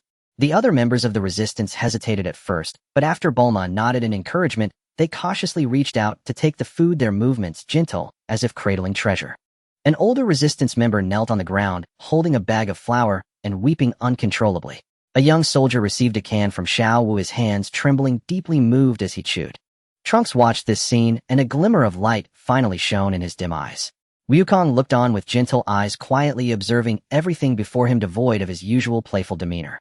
Vegeta stood with his arms crossed, his expression impassive, yet there was a hint of barely perceptible emotion hidden in his eyes. The oppressive atmosphere in the base was gradually alleviated by the aroma of food. Someone started a fire to cook, carefully washing and cutting each precious ingredient. Xiao Wu picked up a package of cookies and handed it to a frail child beside her softly, saying, "Eat something first. You need strength to keep going." The child received the cookie, his dark eyes shining with purity. Wukong squatted beside Yachirobe, watching him devour the food, smiling as he reminded, "Eat slowly, don't choke. I haven't eaten anything this good in years." Yachirobe's cheeks bulged like a hamster as he mumbled, "Ever since the Dark Ones appeared." Before he could finish, Trunks had already sat down across from Xiao Wu, his expression serious. "What is the activity range of the Dark Ones now?" "It's still expanding." Bulma spread out the map, pointing at the annotations. "There are no living people in the 3 northern areas. He appears every few days like he's searching for something or someone." Trunks stared at the map, his brow furrowed tightly. Wukong stood up to take a look, for a moment scratching his head as he looked at Vegeta and Trunks. "Is this Black Wukong really that strong? He almost killed Bulma." Vegeta's tone was icy, laced with a hint of anger. "But she's fine now." Bulma quickly interrupted, not wanting the atmosphere to turn tense. Just then the ground suddenly trembled with a heavy vibration. The tremors grew clearer, causing the entire shelter to shiver slightly. Everyone instantly halted their movements, looking up in unison, as if the air had suddenly frozen. Bulma's face turned pale, her voice serious and firm. "It's him, he's coming." Yachirobe's food fell from his hands, and the oppressive silence within the base rendered breathing difficult as the shadow of death loomed over them. A cold glint flashed in Vegeta's eyes, and without hesitation, he turned and strode towards the entrance of the base. The logo of the Universal Capsule Company on the supply box behind him flickered in the dim light. Wukong immediately followed closely behind Trunks, slowly raised his hand to grip the hilt of his sword, his aura tense. Even Xiao Wu silently lifted her weapon, preparing for battle. The survivors in the base who had just been warmed by the food now faced the threat of death once again. This time, however, they did not shrink back, taking a resolute first step out of the ruins together with the few warriors who had just arrived. In a past time and space at the Omni King Palace, after a light-hearted conversation and playful banter with the Omni King's son, Wukong had already become the recognized close friend of this supreme being of the universe. The two shook their hands solemnly, the young face of the Omni King filled with pure joy, his eyes gleaming with satisfaction. The Omni King then took out a small button from his pocket, walked up to Wukong, and unceremoniously pressed it into his palm. "This is for you. No matter where you are, just press it, and I will appear by your side immediately." As his words fell, the vast palace suddenly fell into a 3-second silence. The attendants of the Omni King on both sides trembled violently, cold sweat instantly soaking their foreheads, their lips quivering, yet they could not utter a single sound. The high priest beside them maintained his gentle smile, though his gaze fell slightly, revealing a hint of barely perceptible turmoil. Wukong stared down at the summoning button in his palm, remaining silent for a long time. This button was round and light, so light that he could barely feel its weight, yet his long fingers involuntarily tightened around it. "This is a very heavy thing." The Omni King blinked his clear eyes, tilting his small head in confusion. "Is it heavy?" "Not heavy at all." Wukong said nothing. His fingers slowly closed around the summoning button, gently gripping it in his hand before placing it into his pocket. "I will take good care of it." The Omni King immediately smiled, even more happily turned and ran back to his seat, looking back at Wukong and shouting loudly, "Wukong, you must come back to play with me again when you have the chance. We still need to shake hands." Wukong nodded slightly, offering no further words. The high priest gently raised his hand in a gesture of farewell, and Whis stepped forward, leading him out of the Omni King Palace. Upon returning to the destroyer planet, Beerus immediately approached with urgency in his tone. "How was it? Did you cause any trouble?" Wukong got along very well with Lord Omni King. Whis laughed softly, covering his mouth. Beerus panted heavily, eyeing son Wukong up and down. The young man still wore that calm demeanor, unchanged from when he had gone to the palace. There was neither relief from surviving a calamity nor excitement from being received by the Supreme Being. Beerus deliberately tightened his face, trying to project the authority of a destroyer, clearing his throat. "Well, that's good. Son Wukong, you did well this time. Whis, please take me back to Earth."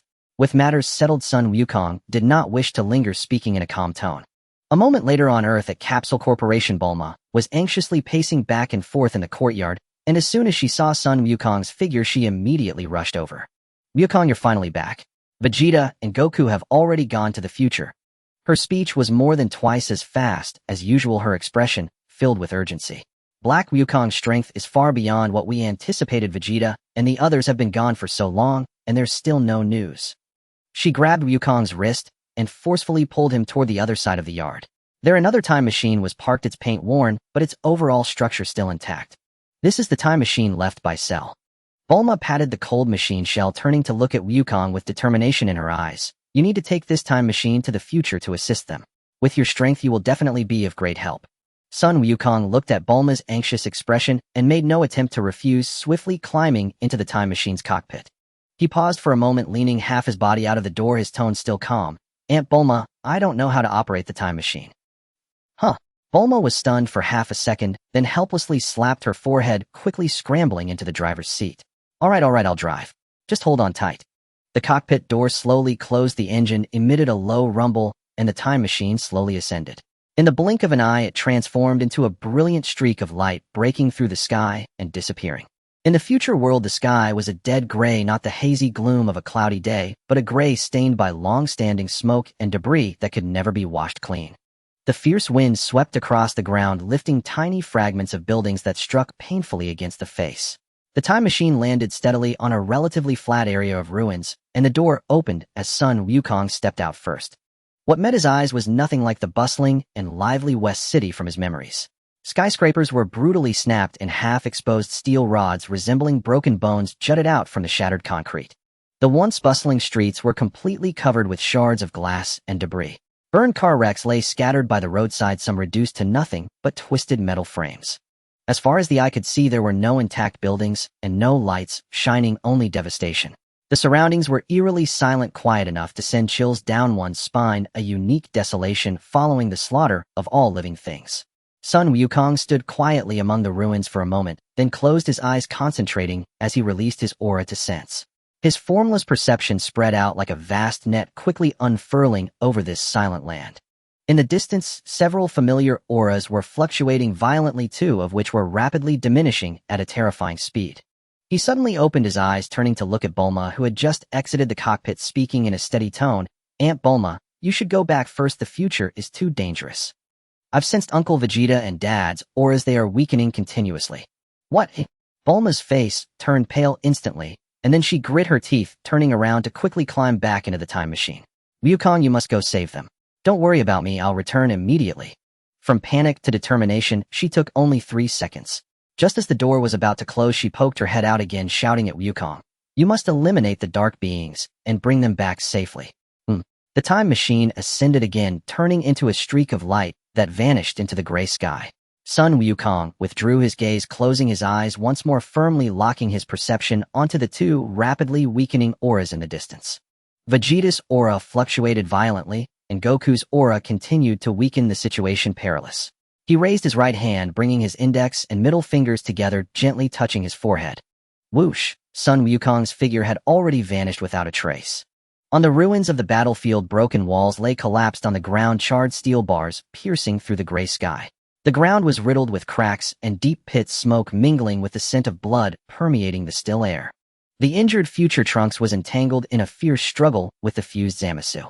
His body was covered in wounds from energy burns, blood dripping continuously from his neck and arms, soaking through his already tattered battle attire. Not far away in a depression, Son Goku and Vegeta lay sprawled on the ground, both battered and bruised. Their earlier combined effort had been effortlessly crushed by the fused Zamasu, leaving them without any means to fight back.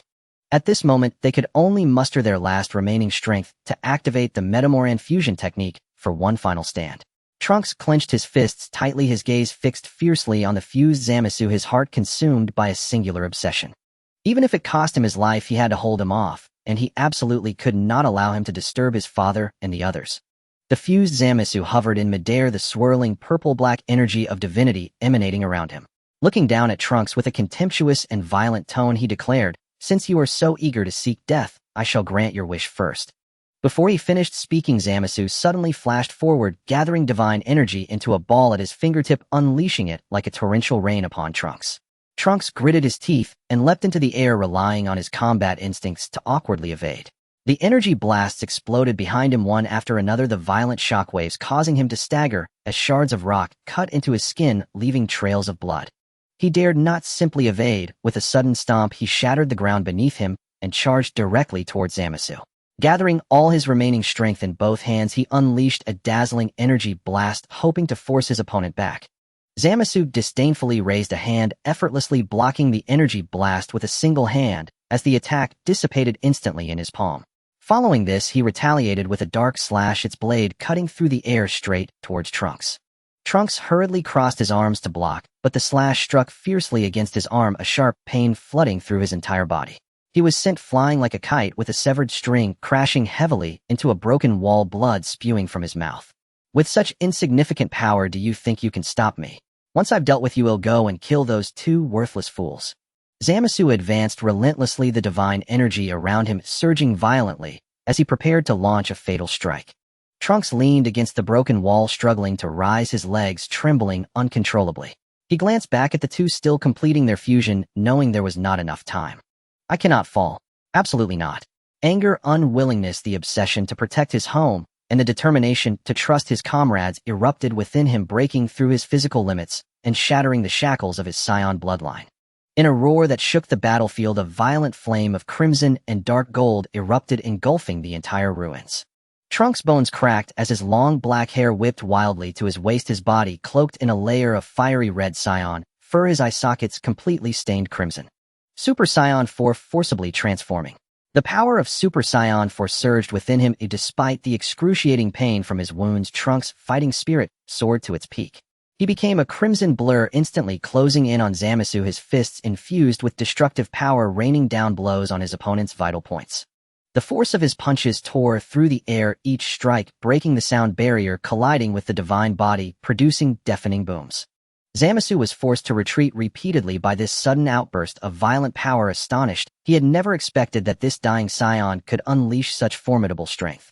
Relying on his immortal body, he immediately counterattacked, engaging in a fierce exchange of blows, with Super Saiyan 4 Trunks, the shockwaves exploding in layers, reducing the surrounding ruins to dust. But Trunks was already heavily injured, and the Super Saiyan 4 form was forcibly activated, making it unsustainable. After dozens of exchanges, his breath fluctuated violently, the speed of his strikes slowing, his aura flickering, and his strength and energy rapidly depleting. Zamasu seized the opportunity, landing a heavy punch to Trunks' chest, followed by a powerful elbow strike to his abdomen. Trunks was sent flying again, his Super Saiyan 4 aura dimming significantly. "You are already exhausted. How long can you maintain this forced transformation?" Zamasu sneered as he approached. He looked at the two still fusing, and then back at the murderous Zamasu before him. Trunks lay on the ground, his fingers digging deeply into the rubble, and dirt, despair washing over him, yet the obsession within him remained unextinguished. "I can still fight. I can become stronger." In this desperate situation, Trunks roared once more, squeezing out the last drop of potential within his bloodline, completely mastering the energy of Super Saiyan 4. The previously flickering crimson aura suddenly surged, the fur radiating a dazzling golden red glow, his aura stable and vast. Super Saiyan 4 at full power breakthrough. With Trunks at full power in Super Saiyan 4, his strength reached new heights. He leapt into the air, gathering all his energy in both hands, unleashing a full-powered explosive attack, a red energy pillar shooting into the sky, crashing down towards Zamasu. Immediately following, he charged in closely, unleashing a relentless barrage of punches and kicks, each strike encompassing his entire life force. Zamasu was thoroughly suppressed, his body constantly being shattered, yet his immortal body healed rapidly, and the distorted energy became even more violent. But even as Trunks broke through his limits, facing the godly fused Zamasu with his immortal body, there remained an insurmountable gap. In a short moment, Trunks' internal energy was completely exhausted, the aura of Super Saiyan 4 collapsing explosively. His body fell heavily from the air, crashing to the ground, unable to move further, every bone in his body feeling as if it were shattered. Even the strength to open his eyes had vanished.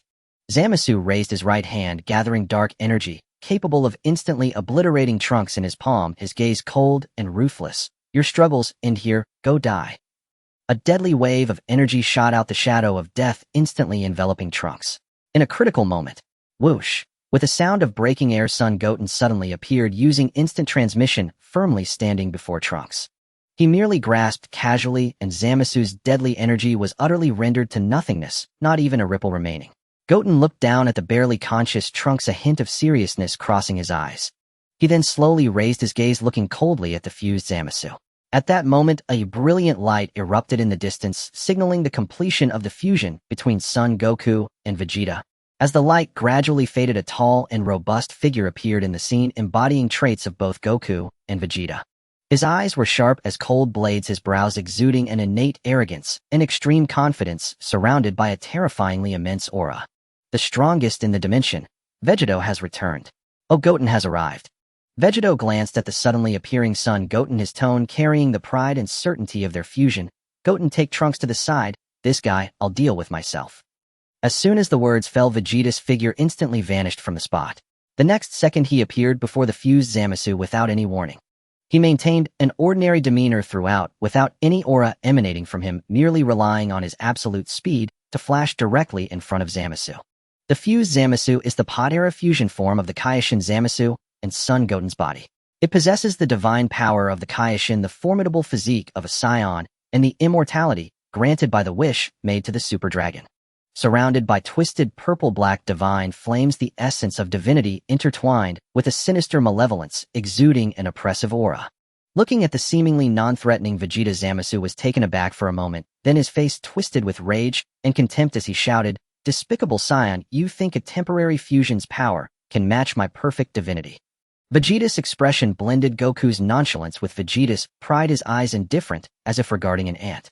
Without wasting any breath, he raised his hand and delivered a swift, decisive punch straight towards Zamasu's face. Zamasu erupted in fury, feeling utterly humiliated. He immediately channeled his divine power into his fist, preparing to crush Vegeta in a single blow. But at the moment their fists collided, his expression changed drastically. The power unleashed by this ordinary Vegeta far exceeded his expectations. Bang! A dull roar erupted, causing Zamasu's fist to ache unbearably, and his entire arm went numb from the impact. The force was overwhelmingly in Vegeta's favor, and his body uncontrollably staggered backward. Before he could regain his balance, Vegeta was already upon him, launching an unrelenting barrage of attacks like a raging storm. Vegeta's left hand accurately gripped Zamasu's wrist, suddenly twisting with force. A clear sound of bones dislocating echoed as Zamasu's entire arm was forcibly twisted behind him. Immediately afterward, Vegeta's right arm bent at the elbow, delivering a heavy elbow strike onto Zamasu's spine. Zamasu let out a muffled groan, curling up as he plummeted rapidly towards the ground. In an instant, Vegeta teleported and delivered a fierce kick to his lower back. The force sent Zamasu crashing violently into the ground, creating a massive deep pit. Is this the so-called power of a god? Pathetic. Vegeta hovered above the deep pit, his tone cold and mocking. He still emanated no aura, completely overpowering his opponent with his ordinary physical form. Within the deep pit, the purple-black energy surged violently as Zamasu rapidly healed himself, his injuries quickly mending. In a fit of rage, he shot up into the air, gathering a large amount of purple-black energy blasts in both hands, unleashing them towards Vegeta like a torrential downpour. Zamasu's relentless attacks were futile. Vegeta constantly flickered, effortlessly dodging amidst the onslaught as if strolling through a park. With each teleportation, he appeared precisely beside Zamasu, unleashing brutal punches, elbow strikes, and knee thrusts, maintaining relentless pressure on his opponent. Zamasu had no opportunity to counterattack, continuously receiving heavy punches to the face, elbow strikes to the abdomen, and knee impacts, his vitality in turmoil. Even with his immortality constantly repairing his wounds, he could not withstand Vegeta's unyielding onslaught. Before long, he was covered in wounds, his divine energy in complete disarray.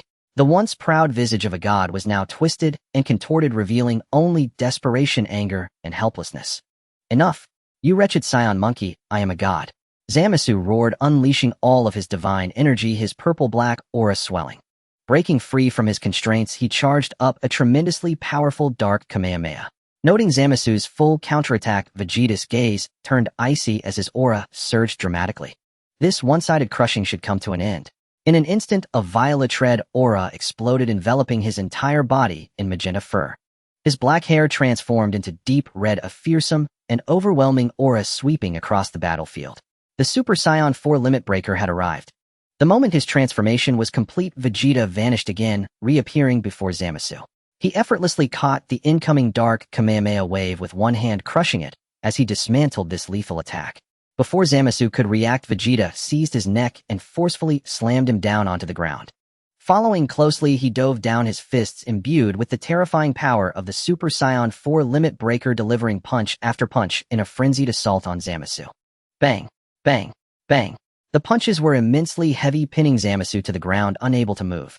His pride in his immortality and healing speed could no longer keep up with Vegeta's violent attack frequency.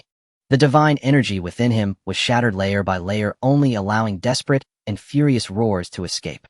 Vegeta's assault showed no signs of waning, delivering a heavy knee strike to Zamasu's chest and abdomen, sending him flying into the air. Then he swiftly pursued, delivering an aerial knee strike for extra damage before turning back and sweeping with a powerful kick, sending Zamasu crashing back to the ground. Even after landing, he continued to press the attack, alternating between elbow strikes and hammer punches. He offered Zamasu no chance to breathe, heal, or counter, completely suppressing him. After several fierce attacks, Vegeta slowly stood up, his Super Saiyan 4 aura continuing to rise. What a weak god. After the quip, he brought his hands together in front of him, gathering all his energy. The Big Bang Kamehameha slowly charged and took form, its brilliant light illuminating the entire shattered future world. Disappear completely. Vegeta spoke softly, suddenly thrusting his hands forward. A vast torrent of crimson-blue energy erupted, instantly engulfing the fused Zamasu. The destructive explosion swept across the entire area, with smoke rising high into the sky. The ground was blasted into a bottomless giant pit, and all the surrounding ruins were reduced to powder by the energy. However, this all-out finishing blow completely drained Vegeta of his fusion energy. The Metamoran fusion was a temporary form, and he had been dominating with his ordinary form and battling in Super Saiyan 4. After unleashing the ultimate Big Bang Kamehameha, the continuous high-intensity consumption made it impossible for him to maintain the fusion state. As the dust gradually settled, Zamasu lay in tatters. Still relying on his immortality, Zamasu slowly reformed and recovered, never being completely eradicated. Meanwhile, Vegeta's aura flickered violently, constantly dissipating, his body glowing and trembling, completely drained of energy. In a flash of dazzling light, Vegeta disintegrated, reverting back to the energy-depleted Son Goku and Vegeta. The two collapsed to the ground, utterly spent, gasping for breath, their bodies empty, lacking even the strength to lift a hand. They could only watch helplessly as the fused Zamasu continued to heal and recover amidst the dust. This decisive battle ultimately failed to eliminate this immortal evil deity due to the exhaustion of the fusion time limit. Son Goten, not far away, witnessed the entire scene and helplessly slapped his forehead. He never expected that the usually unyielding Vegeta couldn't completely defeat Zamasu.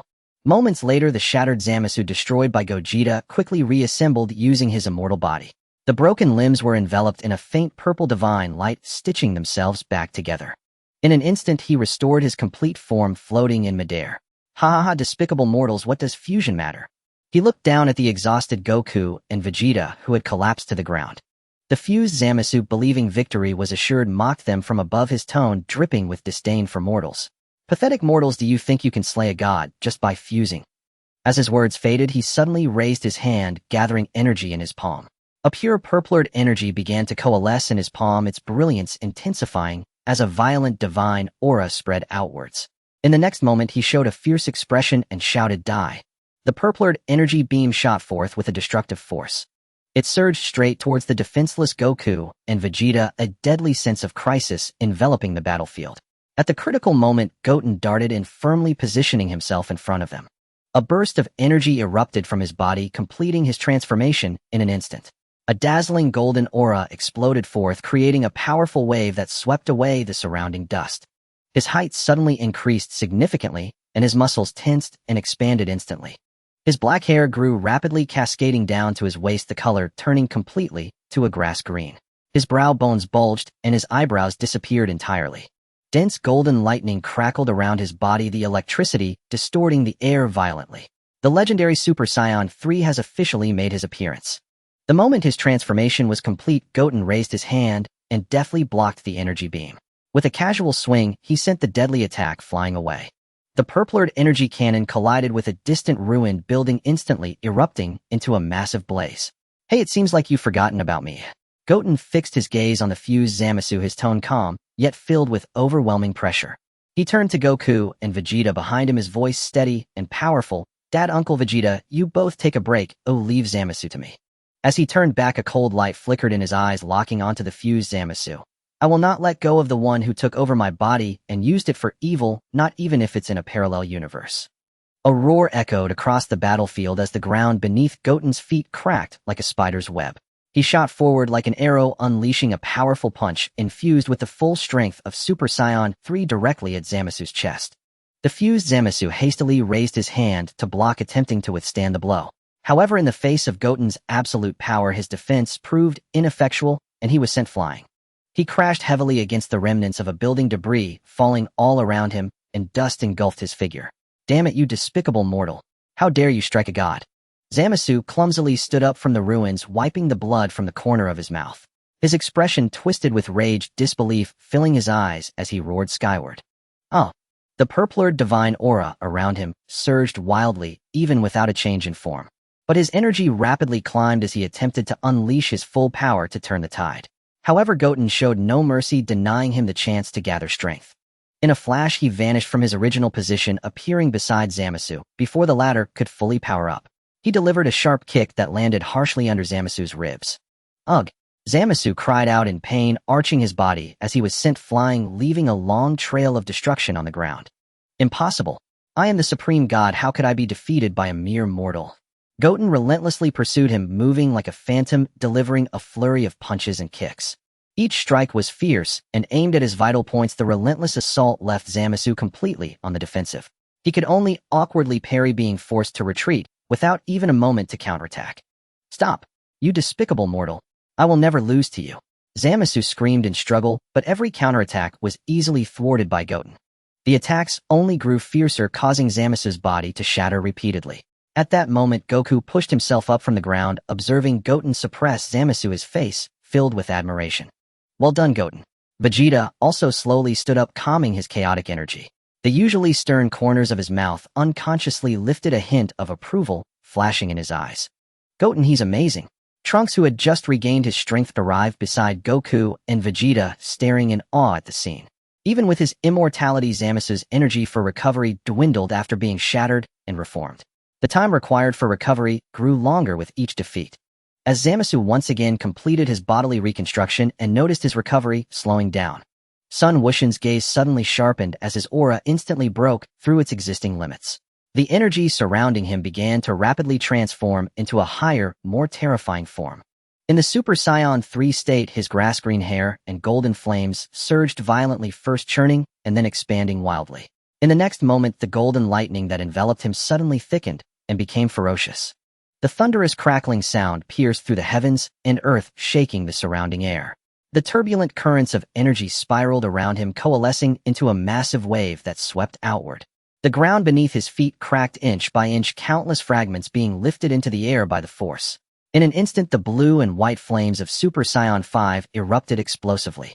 Entwined with the deepest layers of silver brilliance, it transformed into a towering pillar of light shooting straight into the sky. It violently tore apart the entire darkened sky, with an overwhelming pressure sweeping across the world. The distant damaged buildings trembled violently under this pressure, and then collapsed with a thunderous crash. Even the surrounding space rippled with visible distortions. Lightning danced freely around Sun Wuxian, his originally grass-green hair transforming completely into silver, wildly waving in the wind. A layer of silver fur gradually covered his body, resembling a custom-made silver battle armor. A power far surpassing that of Super Saiyan 3 erupted, completely enveloping the entire battlefield. No, it's impossible. Zama stared wide-eyed, fixated on Sun Wuxian, who had completed his transformation. The divine aura around him instantly became chaotic, his face filled with extreme terror and disbelief. How can a mortal reach such a level? This kind of power is not something a mortal should possess. Sun Wuxian's gaze was as cold as frost, showing no sign of hesitation. His figure flashed and appeared before Zama's, a powerful punch, gathering all his strength, striking mercilessly against the chest of the fused Zamas. Bang! The deafening sound of a violent impact exploded, and Zamas didn't even have time to let out a complete scream. His body was sent soaring into the sky like a kite, with its string cut, rapidly flying towards the depths of the clouds. Every bone in his body cracked, and he completely lost the ability to resist. He could only squeeze out a weak yet frenzied roar from his throat. I am a god, I am immortal, I cannot be defeated. Sun Wuxian's form steadily descended, his feet firmly planted on the cracked ground. His hands quickly rose, taking the standard stance for the Kamehameha. The silver flames of Super Saiyan 5 swirling around him crazily gathered towards his palms. The blue and white energy of the Kamehameha rapidly compressed in his palms, its brilliance intensifying. In an instant, it illuminated the entire darkened sky, and the energy fluctuations became increasingly powerful. The surrounding air currents were completely absorbed into his palms, forming swirling vortices. His gaze became more resolute as he poured all of his strength into it, without reservation, determined not to give Zamas any opportunity for rebirth or recovery. When the energy in his palms reached its peak, Sun Wuxian shouted fiercely, "Ha!" With all his strength, he thrust his hands forward, empowered by the strength of Super Saiyan 5. The Kamehameha surged forth. A thick blue and white beam pierced the sky, carrying the might to shatter and annihilate. It accurately struck the fused Zamas, who had nowhere to dodge in midair. No, this is impossible. Zama's purplured divine aura was utterly crushed before the golden beam, instantly dissipating. His body began to disintegrate inch by inch under the relentless onslaught of energy. Even with his immortal recovery abilities operating at full capacity, he could not recover in time. His body was completely destroyed, ultimately vanishing in the dazzling light, leaving not even the slightest trace. However, just when Goku and the others thought the battle was won and their taut nerves were about to relax, an unexpected change occurred. After Zamas was destroyed and turned to gas, he transformed into countless tiny glowing particles, slowly rising towards the higher sky. Immediately after, the light of those particles suddenly expanded, spreading and devouring everything. Having lost his physical form, Zamas gradually transformed into a substance akin to black mist. Under the stunned gazes of everyone, he began to spread wildly across the entire sky. The pitch-black mist quickly enveloped the entire sky like a dark curtain ready to consume all things. On the surface of the black mist, countless twisted and hideous faces of Zamas emerged. They densely covered the entire firmament, looking down from above at the tiny figures on the ground. He had clearly been defeated, yet he had not truly perished. Zama's had completely abandoned his material body, elevating his will to a pure evil obsession.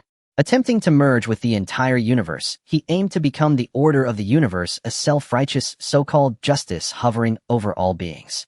What is this thing? Sun Wukong scratched his head, looking confusedly at the vast black mist, utterly perplexed. Oomph. Vegeta remained with his arms crossed, his brow furrowed, letting out a cold snort, his aura tense and constantly on guard. Trunks tightly gripped the hilt of his sword, silently staring at the sky, his expression filled with gravity. The members of the resistance who had previously hidden to avoid the battle along with Bulma and Xiaowu all believed that the fight was over and cautiously poked their heads out. But when they saw the eerie and terrifying scene unfolding in the sky, the relief on everyone's faces instantly froze, transforming into sheer horror. Bulma was the first to furrow her brows, tightly gazing at the distorted faces in the black mist that filled the sky, and spat with disgust, truly revolting. Xiaowu stood frozen in place, staring at the monstrous face that covered the entire sky, her voice trembling uncontrollably. He is still not dead. At that moment, Zamasu's maniacal and twisted laughter erupted from the depths of the sky. I abandoned this humble form to become the very order and justice of the universe. The era of mortals ends here. As soon as the words fell, countless destructive energy beams surged down from that giant face. Like a cataclysmic disaster, they rained down upon the ground, as Goku, Vegeta, and Trunks reacted instantly. They quickly moved to stand in front of Bulma and Xiaowu, strenuously blocking the torrent of energy. Simultaneously, they shouted desperately to the resistance fighters behind them, "Get down!" As the overwhelming energy of destruction swept toward them, Goten's Super Saiyan blue aura erupted in a dazzling silver and blue. No longer holding back, he unleashed all the power within him. His silver hair stood on end, and the surrounding thunder raged violently, tearing through the air with a continuous crackling sound. The space around him was distorted and collapsing under the immense pressure. The ground beneath him, already cracked completely, caved in, forming a gigantic pit. The terrifying force surged toward the cosmos, shattering even the distant meteors into dust. He suddenly spread his arms wide, and then swiftly drew them back to his waist, assuming the stance for the Kamehameha. The Super Saiyan blue energy surged wildly around him, a blue-white energy sphere rapidly coalesced and compressed in his palms, growing brighter and more intense. Ha! With a thunderous roar, Goten unleashed the full force of his hands. The giant blue-white energy beam, charged with the limit of his Super Saiyan blue power, shot out with unparalleled might, capable of destroying everything in its path. It instantly pierced through all the descending destructive energy and shot straight into the black mist of the sky. Where the beam passed, Zamasu's countless distorted faces emitted piercing cries. Under the assault of the blue-white beam, the black mist disintegrated inch by inch, shrinking and dissolving at a visible rate. The evil entity that had shrouded the sky of the future was forcefully shattered. Almost completely disintegrated, only a few weak fragments of black mist remained gently floating in the void. Below on the battlefield, future Bulma tightly grasped Zaiwa's hand. Looking up at Goten, who was unleashing overwhelming power, her eyes were filled with shock and fear. Taiku La. I never expected Goten's power to be this formidable. Zaiwa's face was pale, her eyes filled with a mix of fear and hope, and she couldn't help but shout excitedly, "We won. It's finally coming to an end." The resistance fighters nearby had their eyes wide open, watching the black mist slowly dissipate in the sky, and they erupted into cheers of excitement. Goku's eyes were round with astonishment as he clapped and shouted, "Wow! Goten is incredibly powerful, this strength." Vegeta furrowed his brows tightly, his tense aura slightly relaxing, yet his eyes remained fixed on the sky, filled with undeniable shock. Trunks slowly relaxed his grip on the sword hilt, his tense body easing up, and the weight on his heart that had hung in the air was finally alleviated significantly. But before the cheers of the crowd could settle, the scattered black mist fragments in the void were suddenly activated. Like they had a consciousness of their own, they writhed, reformed, and swallowed each other frantically. In just a brief moment, the previously defeated black mist began to proliferate and spread at an accelerated rate. It not only covered the whole sky of the future again, but also surged like a black wave. Breaking through layers of time-space barriers, it crazily expanded into the depths of the endless universe. Even more suffocating despair followed, those survivors hiding underground, the ordinary people who silently transmitted hope to Trunks, those who had evaded Zamasu's countless attacks. In this indiscriminate torrent of destructive energy, none were spared. In the entire future Earth aside from Goten, Goku, Vegeta, Trunks, Bulma, and Xiaowu, all other surviving beings were slaughtered in this moment. The biting despair was like icy water instantly drenching everyone's hearts. Trunks stared blankly at the grotesque faces in the sky, the silent pain burning in his throat, unable to utter a single word. Goku's face no longer held a trace of a smile, his eyes wide open as he stood frozen in place, and after a long pause he uttered a low murmur. Everyone. Huh. Useless. Zamasu's maniacal laughter pierced through all time and space. You mortals can never completely annihilate me. His twisted visage spread through the river of time, directly affecting all universes of the past, present, and future. Countless heavens across parallel timelines revealed his face. His will had long merged with the universe, and the range of his corruption continued to expand. Moreover, under the power of the Super Dragon, no matter how many times he was defeated, he could quickly recover. What should we do? We are out of options. Xiaowu's voice was filled with despair. Bulma tightly grasped her arm, trembling uncontrollably. Son Goten furrowed his brows, finally realizing the gravity of this crisis. No matter how fiercely he attacked, each time, he completely defeated Zamasu. The opponent was able to slowly reshape and recover, and after each recovery his spread became more intense. This was the first time after his arrival that he felt his superpower was ineffective, but he still had his super brain. Reminded by his super brain, he recalled the Universal Egg Summoner and immediately took the button from his pocket. It seems I can only summon the Omni King to eradicate Zamasu for good. Son Goten thought to himself and pressed the button without hesitation. A gentle light as soft as moonlight suddenly erupted, blinding everyone present. The light rapidly expanded, instantly enveloping the entire battlefield. When the light dissipated, a petite figure stood before Son Goten. It was the future Omni King. Did you summon me? The Omni King tilted his head, his childish voice devoid of any emotion. He then raised his eyes to the heavens, gazing at Zamasu's face that filled the sky, slightly furrowing his brows. Did you do this? Not me. Son Goten hurriedly waved his hands, pointing to the sky. It's him. He is assimilating the entire universe. Following his pointing finger, the Omni King looked up, where countless distorted, grinning, and howling faces of Zamasu were densely packed across the sky, like an ugly giant net attempting to trap the entire world in his so-called justice. The Omni King's expression changed, not with anger or fear, but pure disgust. Disgusting. Still in a childish voice, the Omni King does not like him. He raised his tiny palm, facing upwards towards the sky. Without any build-up, without any technique, he simply opened his palm gently. An invisible force of law far exceeding energy and aura crashed down from the top of the heavens. The fragments of Zamasu's consciousness scattered in the atmosphere let out a piercing scream, frantically struggling to escape. But he had long been bound to the universe with nowhere to flee. Wait, you can't do this to me. I am justice. I am order. I am. Thousands of mouths shouted simultaneously, transitioning from arrogance to fear and then to utter collapse. The pleas echoed throughout the heavens and the earth, but were tightly choked by an invisible power. No. The Omni King's small hand grasped lightly, as effortlessly as a child picking up a fallen leaf. In the next second, the sky began to vanish. It was not collapsing nor dimming, but completely turning into nothingness. Starting from the pinnacle of the heavens, layers were erased, clouds, airflow, and all of Zamasu's hideous faces. Along with every trace of consciousness he had infiltrated into the universe, it instantly vanished without a trace. There were no explosions, no shockwaves, no remnants of battle. Everything was silently erased. In the distance, Sun Wukong's pupils constricted sharply as he witnessed the sky disappearing into a pure and absolute void. It was not the emptiness of the universe, but a deathly stillness where even space and time were completely erased. The void was rapidly pressing towards the ground at a visible speed. Run!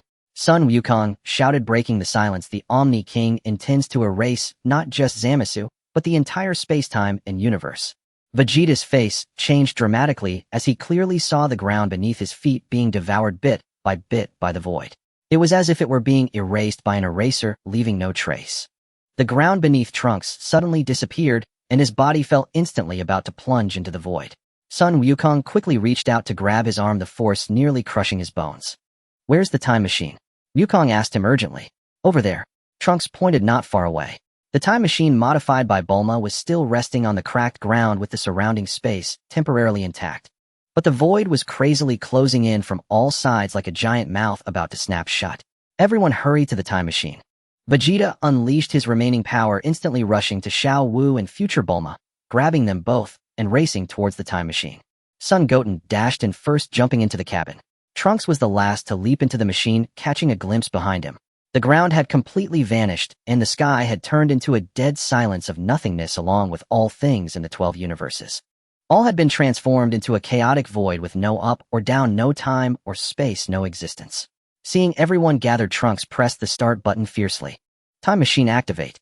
The time machine roared with a piercing rush of air, steadily landing on the spacious lawn of the West City Capsule Corporation.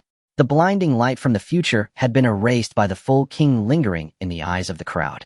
The hatch slowly opened. Sun Wukong leaped out of the time machine, first followed closely by Vegeta, and then future Trunks with little Dance trailing behind. The last to step out was future Bulma. Her hair was slightly tousled by the gust from the time machine, and her brow bore the marks of the hardships of a post-apocalyptic world, yet her gaze remained resolute. Future Bulma reached out to hold the edge of the hatch, looking down at the lush manicured grass beneath her feet, taking a deep breath of fresh air. There were no ruined cities, no clouds of smoke and blood in the sky. There was no suffocating terror of Zamasu, only the vibrant warmth of life, a world that was whole and peaceful. Bulma. A clear, incredulous female voice suddenly rang out. The Bulma from the primary timeline, wearing slippers, rushed over from the direction of the laboratory. When she saw the woman standing next to the time machine, her steps came to an abrupt halt.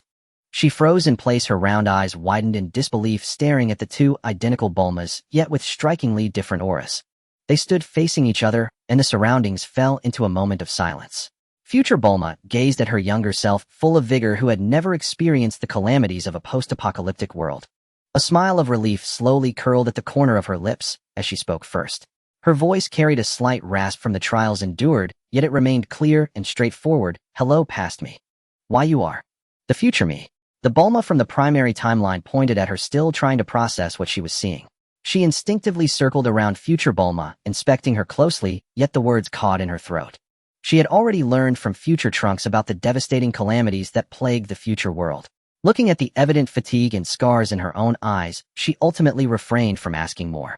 I was saved by the comrades of the resistance after being gravely injured by Black Goku. Future Bulma gently patted the shoulder of the Bulma from the primary timeline, her movements natural and familiar. Her tone carried a hint of apology. I'm sorry for not announcing my arrival and coming here so abruptly. Just then, Krillin, Piccolo, Master Roshi, and Yamcha hurriedly arrived at the scene. Upon seeing two identical Bulmas in the field, everyone was stunned, their faces filled with disbelief. Krillin scratched the back of his head. Instinctively, his eyes widened more than usual as he exclaimed in disbelief, What is going on? How can there be two Bulmas? Piccolo crossed his arms over his chest, a rare flicker of surprise crossing his usually calm and indifferent face. Bulma, it's truly remarkable that you managed to survive in such dire circumstances. This is the first time I've seen such a scene.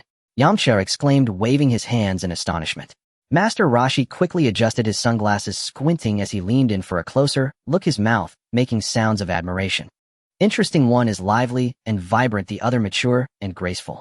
As he spoke, he unconsciously leaned in closer, a glimmer of mischief in his eyes as he sought to take advantage of the situation. You lecherous old man, you're not being honest. The Bulma from the primary timeline swiftly punched Master Roshi on the head, instantly putting an end to the little farce. She then placed her hands on her hips, returning to her usual proud demeanor. When she looked at future Bulma, her tone unconsciously softened, filled with concern. What terrible things have you experienced in the future? You look like you've endured a lot of suffering. You could say that. Future Bulma sighed lightly, her gaze dimming for a moment, but she quickly regained her composure. She took the initiative to share the story of Black Goku, finally saying slowly, but everything has come to an end. I'm very fortunate to be able to return to this timeline safely. Miss Bulma, why don't you just stay here from now on? Krillin clenched his fists, his face filled with concern and seriousness.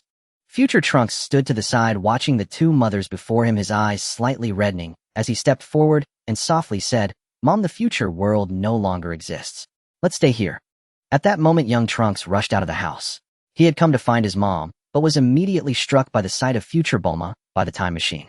He stood frozen in place, eyes wide with surprise and curiosity. Young Trunks quickly ran to Bulma's side, tightly grasping the hem of her clothing. He looked back and forth between the two, softly asking, Mom, why does this aunt look just like you? Bulma bent down, ruffling his hair gently, and explained tenderly, She is your future mom, and she will live with us from now on. Young Trunks blinked, slowly releasing his grip as he walked towards future Bulma, and softly called out, Future Mom. Future Bulma looked at this innocent and unblemished child who had not yet experienced the ravages of war. She slowly crouched down, gently stroking his head. Such a good boy. She then reached out to touch future Trunks' head and turned her gaze to everyone present. Krillin, Piccolo, Master Roshi. These companions who had long since passed in the future. Now they were all safe and sound, and a warm current surged in her heart. She first looked at Piccolo, her eyes narrowing with a gentle smile. Long time no see, Piccolo. I never expected to see you again. Indeed, Piccolo nodded slightly, his usually stern tone softening considerably. The suffering has ended. This is your home. And Krillin. Future Bulma looked at Krillin again, her tone familiar, yet filled with emotion. In the future, you sacrificed yourself early to protect everyone. It's truly wonderful to see you alive and well. Krillin, upon hearing this, instantly felt a bit shy, scratching the back of his head and chuckling. Miss Bulma, you can rest assured and live here from now on. The Bulma from the primary timeline immediately stepped forward, affectionately linking her arm with future Bulma's, her tone firm and straightforward. Since the future can't be returned to you, Trunks and Little Dance can just settle down here with me. Sun Wukong looked at the two identical Bulmas before him, scratching the back of his head and saying, this is awesome. Now there are two Bulmas. So does that mean Vegeta has two wives now? Kakarot. Vegeta immediately shouted angrily, his ears and cheeks flushing with a barely noticeable red. Rarely showing signs of embarrassment, he then turned to future Bulma. His usual cold expression softened, tinged with a hint of sympathy. The future is gone. You Trunks and the others should settle down here in peace. As soon as the words left his mouth, a dazzling streak of light crossed the sky and Beerus and Whis descended before everyone. Beerus stepped forward, observing the expressions of those who had survived the ordeal. He slowly spoke. What happened? How could even Goku not handle this? After hearing the descriptions from the crowd, Beerus fully understood the sequence of events. Upon learning about Zamasu's actions in the future, he immediately planned to travel to the 10th universe with Whis to completely eliminate the current Zamasu. As for the reason, a god of destruction does not need a reason to kill or destroy. Moreover, with the Kaioshin of the 10th universe Gaosu still present, eliminating a candidate Kaioshin would not stir any waves. Son Goten and Son Goku, seeing this, also decided to go together. Although Vegeta wanted to join as well, he stayed behind since Bulma had just arrived and needed to settle in. For figures swiftly tore through the dimensional fabric of the universe, landing directly on the Kaioshin planet of the 10th universe. At this moment, Gaosu was instructing Zamasu, and immediately stood up and turned upon sensing the arrival of others. Lord Beerus, Lord Whis, why have you two suddenly come here? Gaosu bowed and glanced over at Son Goku and Son Goten, his eyes filled with confusion. He was puzzled as to why the people from Universe 7 had arrived so suddenly. Beerus crossed his arms, appearing relaxed but emanating a cold aura, and directly stated the reason. Gaosu, your disciple Zamasu, has committed a grave sin of murder against his master and destruction of the world in the future timeline. What? Gaosu's expression changed drastically, and he immediately shook his head in denial. Impossible. Zamasu is my personally trained candidate Kaioshin. He would never do such a thing. He killed you in the future, took the time ring, and used the Super Dragon Balls to obtain immortality. He even swapped bodies with me from another timeline, becoming Black Goten and slaughtering the entire future world. Son Goten stepped forward, his tone serious as he spoke. Ridiculous. This is absolutely impossible. Gaosu's face turned pale, still stubbornly defending his disciple. Whis lightly sighed, raised his hand, and waved his staff, a pale blue divine energy forming a light screen suspended in midair. Whis can mobilize angelic power to observe. In the original work, he felt a tingling sensation when Zamasu assimilated.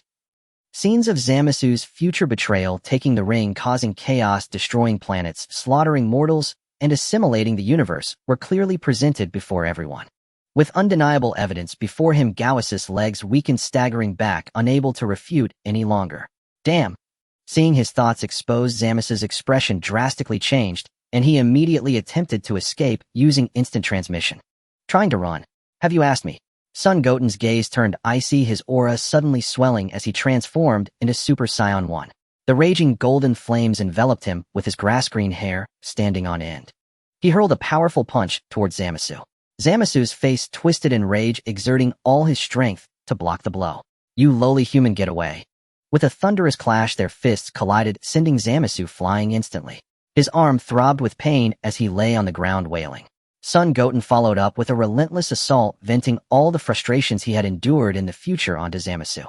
In just a moment, Zamasu was heavily injured and completely lost the ability to fight back. Seeing this scene, Gaosu felt immense pain, but was helpless to stop it. Seeing that Son Goten had vented enough, Beerus timely spoke up. Alright Goten, stop. Upon hearing this, Son Goten immediately retracted his aura and returned to Son Goku's side. Beerus stepped forward, gathering a pitch-black, destructive energy in his palms, saying, "A despicable god does not deserve to live." "Stop, Beerus!" A loud shout came from afar, attempting to intervene. However, Beerus had no intention of stopping, directly unleashing the purple-black, destructive energy from his hand. Zamasu let out a piercing scream as his body and soul were completely obliterated, vanishing without a trace. At that moment, two streams of light suddenly descended upon the Kaioshin realm. The newcomers were none other than the god of destruction of the 10th universe, Rumshi, and the angel Kusu. Kusu had the same pale blue skin as Whis, but appeared as a petite girl with her silver hair styled in a side braid. Holding an angelic staff, she was slender and graceful, surrounded by a chillingly pure divine aura. Whis stepped forward first, slightly bowing to Kusu's sister Kusu. "Hello," Kusu replied lightly. The siblings exchanged brief greetings before stepping behind their pet. Rumshur appeared as a large pink elephant. At this moment his expression was grim, his long trunk taut and trembling, his eyes burning with rage. He glared fiercely at Beerus, demanding, "Beerus, I told you to stop. Do I need to listen to you?" Beerus shrugged, filled with disdain. "Beerus, this is my 10th universe's matter. It is not your place to interfere." Beerus snorted coldly, his expression indifferent but unwavering. "He posed a threat to my 7th universe and created a new temporal branch. It is only natural for me to intervene. Even so, the authority to deal with him should belong to me. Your unauthorized interference in my universe's affairs is a blatant provocation against me." Rumshur was furious, a dark purple destructive aura surging wildly in the divine realm. The pressure around them escalated, directly confronting Beerus. "What? Want to fight? You can't even defeat a mere mortal from my 7th universe, and you dare to lay a hand on me?" Beerus looked at him with disdain. "What did you say?" Ramus instantly erupted in fury, shouting angrily at Beerus. Beerus, uninterested, turned to Goten and casually said, "Goten, teach this pink elephant a lesson." As soon as the words fell, Goten instantly flashed in front of Ramus, his face showing an eager expression as he faced the destroyer of the 10th universe. It is rare to engage with a powerhouse of destroyer level, especially with Beerus backing him up. "You dare to offend a destroyer?"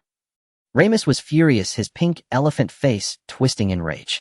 A dark purple aura of destruction erupted around him. The ground shattered as the released destructive energy crushed the debris.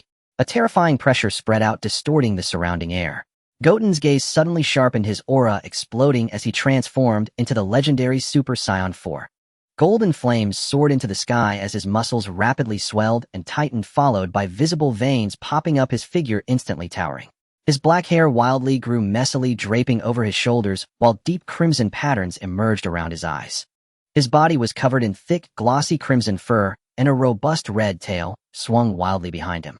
His muscles were taut, each inch brimming with explosive power, emanating the fierce aura unique to legendary Saiyans. He stomped down suddenly, causing the ground to cave in and crack, his form turning into a streak of red light. In an instant, he rushed to Ramus' front, delivering a heavy punch aimed straight at Ramus' face. "Huh!" Ramus roared, gathering purple-black destructive energy in his right fist, directly meeting Goten's punch as two extreme forces collided. Boom! The deafening explosion resonated throughout the Kaioshin realm, with a circular shockwave wildly expanding from the two. The surrounding clouds were shredded apart, even the stone pillars of the Kaioshin temple cracked and splintered. Neither of them showed any sign of retreat, instantly engaging in close combat. Fists collided continuously, each impact bursting forth with dazzling sparks of energy. Their figures flitted back and forth between the ground and the air, moving so fast that only blurred remnants remained. Goten pressed forward, relentlessly feinting with his left fist to break through Ramus' defense, then thrusting his right fist towards his chest. Seeing Ramus sidestep, he immediately raised his leg for a sweeping kick, targeting Ramus' waist. Ramus relied on the formidable physique of a destroyer to withstand the blows, his fists wrapped in destructive energy, retaliating with heavy punches. Each strike carried the force to tear through space, causing the air to hiss and twist in their wake. The two exchanged blows, the sound of their fists and feet colliding echoing continuously, battling from the ground to the air and back again. They were evenly matched, with neither side gaining the upper hand. From a distance, Kess approached Whis and quietly asked, "Is he your candidate destroyer from the 7th universe?" "No," Whis replied softly, then added slowly, "However, Goten did defeat Lord Beerus before." Hearing this, Beerus instantly flared up, scolding angrily, "Whis, you talk too much." Kess, holding the angel staff, calmly observed the two battling, with her light blue eyes nodding slightly without uttering another word. Gao stood in place, trembling uncontrollably. He was nearing retirement, having lived for who knows how many thousands of years. He had never seen a mortal match a destroyer. His heart filled with disbelief and shock. In the center of the battlefield, the stalemate began to shift. Huh. Goten let out a low growl, his crimson-golden aura transforming into a vivid magenta that surged wildly. His black hair shimmered in magenta, and his crimson fur glowed even brighter. The scarlet patterns around his eyes deepened, and his aura skyrocketed exponentially. The legendary Super Saiyan 4 reached a breaking point. In the moment of transformation, Goten's speed increased several times. His figure turned into a streak of red lightning, instantly appearing behind Ramus. Before Ramus could react, Goten's heavy fist slammed down onto his back. Ramus, caught off guard, stumbled forward from the force. Goten relentlessly pursued, his fists raining down like a storm. Each punch struck precisely at the gaps in Ramus' defenses, forcing him to hurriedly raise his arms to block. The destructive aura surrounding Ramus was thrown into disarray, his steps retreating repeatedly, completely falling into a disadvantage. He was utterly crushed by Goten, left without the power to retaliate. Damn it! A mere human dares to humiliate me, a destroyer. Ramus was thoroughly enraged, letting out an angry roar. Suddenly breaking free from Goten's onslaught, he staggered to steady himself.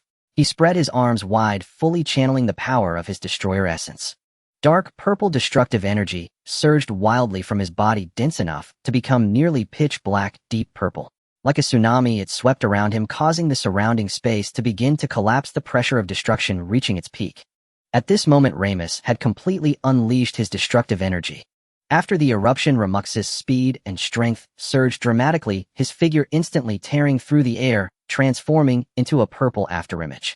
A heavy punch imbued with intense destructive energy struck Son Goku's shoulder with a resounding thud. Son Goku let out a muffled groan, the ground beneath his feet cracking inch by inch. His body slid backward uncontrollably, his feet carving deep ruts into the earth. Ramuxi gave no chance to breathe, his palms pushing forward as destructive energy blasts poured down like a torrential rain. Each blast contained pure destructive aura, trailing dark purple streaks as they filled the air. At the same time, he charged forward, alternating between heavy punches and kicks. Each strike was precise and fierce, the relentless assault forcing Son Goku to retreat repeatedly. Son Goku's offensive was completely interrupted, and he could only grit his teeth. Crossing his arms in front of him, he struggled to block the wave of incoming attacks. However, there was no sign of retreat in his eyes, as he suddenly erupted with energy, pushing Ramuxi back. He then let out a thunderous roar. In an instant, a brilliant silver-white divine aura burst forth from his body. It shot upwards like a volcanic eruption, a violent wave of energy sweeping in all directions. The crimson fur covering his body turned silver-white, while his previously reddish hair transformed into pure silver. The silver aura burned fiercely like a raging fire, with countless sharp silver lightning flickering at the edges, crackling loudly. His muscular lines became increasingly refined, enveloped in the silver aura. The legendary Super Saiyan 5 had completed its transformation. Son Goku slowly lifted his eyelids, his gaze as cold as ice, with silvery flames erupting around him. As he watched Ramuxi roaring and swinging a destructive punch, Son Goku simply raised his hand and waved it lightly. He effortlessly neutralized the powerful blow and immediately countered with a punch, so fast that it was beyond the naked eye's ability to capture. Ramux's pupils constricted, unable to react in time. He was struck squarely by the punch, flying backward for thousands of meters like a kite with its string cut. The destructive aura surrounding him was shattered layer by layer, revealing a disheveled appearance.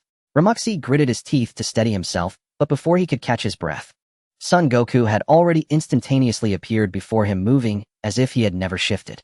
He placed his hands at his waist, palms coming together in a flower bud shape. Between his palms, a massive amount of Silver Saiyan energy began to gather frantically. The energy compressed, condensed, and expanded, transforming into a growing silver light sphere in his hands. The surrounding space was being crushed by this power, fracturing inch by inch, revealing dark voids of emptiness, the force terrifying to its extreme. Ramuxi was both shocked and furious, his face full of unwillingness and fierceness. He let out a desperate roar, bringing his hands together, unleashing all of his destructive energy, without reservation, to its limit. A massive dark purple destructive energy sphere coalesced in front of his chest. The energy sphere rolled and expanded wildly, continuously consuming everything around it, including matter and light. It resembled a miniature black hole with enough destructive power to easily reduce stars to dust. Both fighters locked onto each other, their energies climbing to their zenith. Roar! Son Goku lunged forward, pushing out his palms, and the silver energy beam erupted, transforming into a massive beam of light that spanned the universe. Son Goku on the right, victory is assured. Ramuxi at the same moment unleashed the giant destructive energy wave with all his might. One silver, one dark purple. The two extreme energy beams collided violently in the cosmic space. In the next moment, a blinding light consumed the entire battlefield. The silver Kamehameha and the dark purple destructive energy clashed fiercely, tearing, biting, and compressing against each other. At the junction of the two forces, destructive energy sparks erupted continuously. The space could no longer withstand such a crushing force, shattering completely, like a mirror turning into a chaotic dark void that devoured everything surrounding it. The energy storm surged from the point of collision, sweeping wildly across the entire 10th universe. Distant planets were swept away by the storm, instantly disintegrating into a sky full of star dust. Stars veered off their orbits, colliding and shattering in the void. The cosmic barrier trembled violently, emitting a mournful sound as if it were on the verge of breaking. The entire 10th universe was on the brink of total collapse under the impact of these two world-ending forces. At this critical moment, Whis and Kusu moved simultaneously. The two figures flashed, appearing instantaneously between the two beams of energy, facing away from the warriors they protected. They raised their hands simultaneously. A soft blue angelic power was unleashed without reservation, transforming into a gentle, yet indestructible giant light wall that firmly stood between the two destructive energies. Goku, this ends here. Whis spoke softly, his tone as calm as ever, yet carrying an undeniable power. If this continues, the 10th universe will truly be lost. Kusu also spoke quietly, her voice cool yet firm. Ramuxi, stand down. The angelic power slowly permeated, enveloping the two raging energies. Then with a light effort, they completely dispersed the two world-ending energies. The crisis of impending destruction was thus resolved. Sun Wutian slowly retracted his aura, returning to his normal state, and went back to beside Beerus. Sun Wutian, the fight is over. It's your turn to make an appearance. Wutian, you're so amazing now, Sun Wukong said, looking at Sun Wutian with envy. At this moment, Rumsey was panting heavily, looking disheveled. His gaze was firmly locked on Sun Wutian, and the unwillingness in his eyes was almost turning into a tangible flame. How could a mere mortal suppress him to such an extent? Hey, what are you looking at? Beerus lazily interrupted, then used his pinky to pick at his ear. A smile of unmasked sarcasm appeared at the corner of his mouth. Ha, I told you that you couldn't even defeat a mortal from my universe. Hearing this, Rumsey let out a heavy snort, and then turned to the nodding offeraway Keisai, saying in a deep voice, let's go back, Keisai.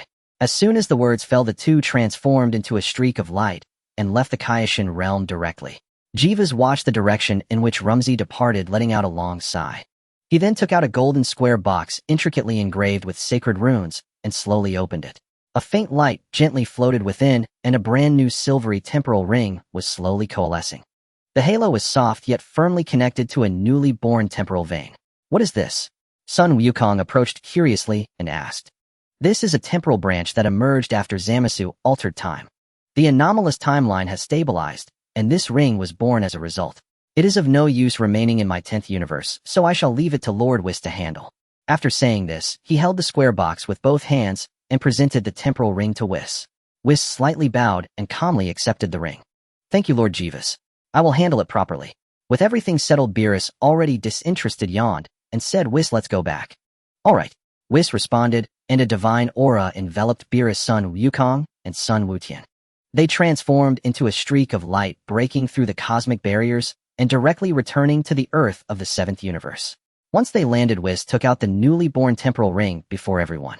His fingertips glowed with gentle divine power, lightly covering the ring. I have already set a stable temporal anchor point for this ring, so there will be no more instances of temporal chaos. Whis retracted his hand and carefully stored the ring. Sun Wutian then approached Future Trunks and whispered, Trunks, let's go to the future one more time. Future Trunks silently nodded, always remembering the void of the future timeline in his heart. The two immediately turned and walked towards the time machine parked nearby. Wutian, be careful, Sun Wukong reminded. Don't worry, Dad, Sun Wutian replied as he turned back. Sun Wutian and Future Trunks stepped into the time machine, quickly adjusting the temporal coordinates. The time machine's engine roared to life, transforming into a streak of light, breaking through the skies and vanishing into the clouds. Upon reaching the future timeline once more, all that met their eyes was an endless expanse of chaotic void. The two maneuvered the time machine, slowly advancing through the void. Before long, they spotted future Xeno leisurely drifting in this silent void, looking completely innocent and harmless. "It's Lord Xeno," future Trunks whispered in awe. Sun Wutian gently nodded, stepping forward with a warm and respectful tone. "Lord Xeno, this place is too lonely. We'd like to take you to a place full of many people and excitement. How about it?" Future Xeno turned his head, seeing Sun Wutian and the others, tilting his little head with no sense of strangeness. He immediately clapped his hands joyfully, his childish voice ringing out, "All right, let's go to a lively place." The two did not dare to delay, gently holding future Xeno's hand and carefully leading him into the time machine. With the temporal anchor point set by Whis, the time machine traversed smoothly through the temporal tunnel. There were no bumps, following the established temporal path, and returned directly to the original location of Earth in the 7th universe. The time machine's hatch slowly opened and Sun Wutian was the first to step out. The moment Beerus saw Sun Wutian, he immediately rushed forward and angrily rebuked. "The situation has been resolved, yet you still dared to traverse time without permission. Don't you know this is a serious crime?" Just as he was about to continue his tirade, his expression suddenly froze. His gaze passed over Sun Wutian and looked towards future Xeno, who had not yet stepped out of the cabin. "LLL, Lord Xeno." Beerus' voice trembled in fear, his body instantly straightening. He hurriedly bowed his head, breathing lightly, his face filled with utmost reverence. "Hello, Lord Xeno." Whis' expression also momentarily showed surprise, but he quickly regained his usual calm smile and slightly bowed to future Xeno. Lord Xeno responded in a sweet, clear voice. Then Whis contacted the Grand Minister, and under his guidance Sun Wukong took the future Xeno and followed Whis to the Xeno Palace once again. Entering the Divine Hall, the Grand Minister looked at Sun Wukong and slowly spoke. "Wukong, you have done something remarkable." Sun Wukong scratched his head, awkwardly thinking to himself, "I just acted on a whim." Then the Grand Minister gestured for Sun Wukong to enter. Inside the hall, the main Xeno and the future Xeno sat facing each other. Two identical little figures, their eyes filled with childlike curiosity, gazed at each other. "Are you Xeno?" "I am Xeno. Are you also Xeno?" "I am Xeno." "Then we are both Xeno. Then let's play together from now on." "Play what?" "Anything." The two Xenos said as they held hands and began to play in the Divine Hall. The Grand Minister stood not far away, watching, a subtle smile appearing on his usually calm face. Now the Xeno will not be lonely anymore. Seeing the two Xenos play freely, Sun Wukong chuckled softly and followed Whis back to Earth in the 7th universe. As soon as he landed, Sun Wukong learned that everyone was discussing letting future Trunks, Mai, and Bulma stay in the main timeline. However, this required the consent of Beerus, the god of destruction. "What? Let them stay here?" Beerus widened his eyes in surprise, his tone filled with anger. "This will disrupt the order of time and space." "Absolutely not. Lord Beerus, their original timeline is already gone, and anywhere they go, they are outsiders. Staying here makes no difference." Sun Wukong, who had just returned, quickly spoke to persuade. "Exactly." Bulma from the main timeline also chimed in, adding, "To welcome them, I prepared a lot of delicious food, including pudding, takoyaki, and various grilled skewers and oden." Upon hearing about the food, Beerus' ears perked up slightly, and his tense expression eased a bit. He pondered for a moment and casually said, "Forget it, the time-space chaos caused by Zamasu is indeed due to the negligence of the deities. Since they have nowhere to go, I will permit them to live in this timeline." Whis teased with a smile. "I didn't expect Lord Beerus to be so soft-hearted." Beerus snorted coldly and turned his head, not refuting him. He was merely in need of a reason due to his status. Soon, under Bulma's money power, hundreds of top chefs began to work simultaneously. Plate after plate of exquisite dishes were served on the dining table, filling the air with delicious aromas. The Z-fighters gathered together, enjoying the hard-earned peace. Beerus feasted contentedly, while Whis elegantly savored his food, praising it repeatedly. With this matter settled, the three from the future timeline officially settled in the main timeline. A month later, Sun Wukong was alone at Baozi Mountain training. Shishi went to take care of Videl, who had just given birth to Pan, and Goku had gone with her, leaving him all alone at home. During this time, he could only eat monster meat to fill his stomach. At first it was fine, but after a while it became truly monotonous. After finishing his training, Wukong rubbed his empty belly. He raised his hand to sense Sun Wukong's key, planning to go to Old Kai and mooch some food. After locking onto the location, he instantly vanished from his spot. In the next moment, Wukong appeared on North Kao's planet. Goku was leisurely eating when he saw him, and was quite surprised. "Wukong, what are you doing here?" "Dad, why aren't you at Goten's house?" Goku replied while eating. "Shishi and Android 18 went shopping, so I came to Kao's planet to train." North Kao quickly asked, "Goku, you promised to revive us, you wouldn't be lying, would you?" Goku casually replied, "Of course not, the dragon's cooling off just ended, and once I finish eating, I'll gather the Dragon Balls and revive you and your pet." Upon hearing that the promise was true, North Ko excitedly hugged Goku. "Great. I knew you had me in your heart, Goku. For so many years I have been mocked by those guys." Sun Wukong said from the side. "Lord Ko, it seems like it wouldn't make much difference if you were revived or not." North Ko immediately retorted, "How can it be the same?" Watching Sun Wukong enjoying his meal, Wukong's stomach also growled. "Lord Ko, is there any more food? I'm hungry too." North Ko immediately prepared food for him. After a hearty meal, Goku's old habit kicked in again. "Wukong, let's spar a bit to warm up." North Ko hurriedly interrupted, "Don't fight. Hurry and gather the Dragon Balls to revive us." Goku said aggrieved, "We just finished eating, there's no rush for a moment." "It seems you were just deceiving me." Being urged and complained at by North Ko, Sun Wukong had no choice but to use instant transmission to head to Capsule Corporation. At this moment at Capsule Corporation, the two Bulmas from the main and future timelines were debugging a new type of gravity chamber together. "What luck for Lao Bei?" Future Bulma spoke first. "Mr. Sun." Main timeline Bulma helplessly complained, "Don't you know to knock when you come to someone else's house?" Goku scratched his head. "I was in a hurry to use instant transmission and didn't have time to knock." "Oh well. Sun Jun has always been like this, hasn't he?" Future Bulma interjected, covering her mouth with a light, amused laugh. Though Son Goku had been gone for years in her world, her affection for him remained deeply rooted. "What brings you here, In?"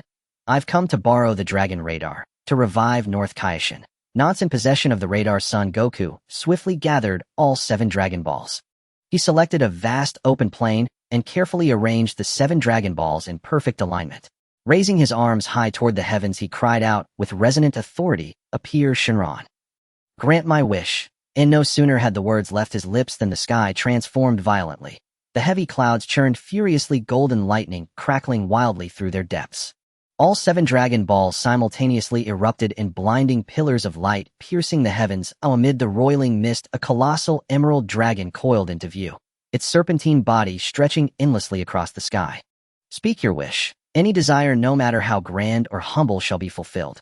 Just as Son Goku opened his mouth to request North Kaishin's resurrection, several fluctuating auras surged in from every direction, closing in at breakneck speed.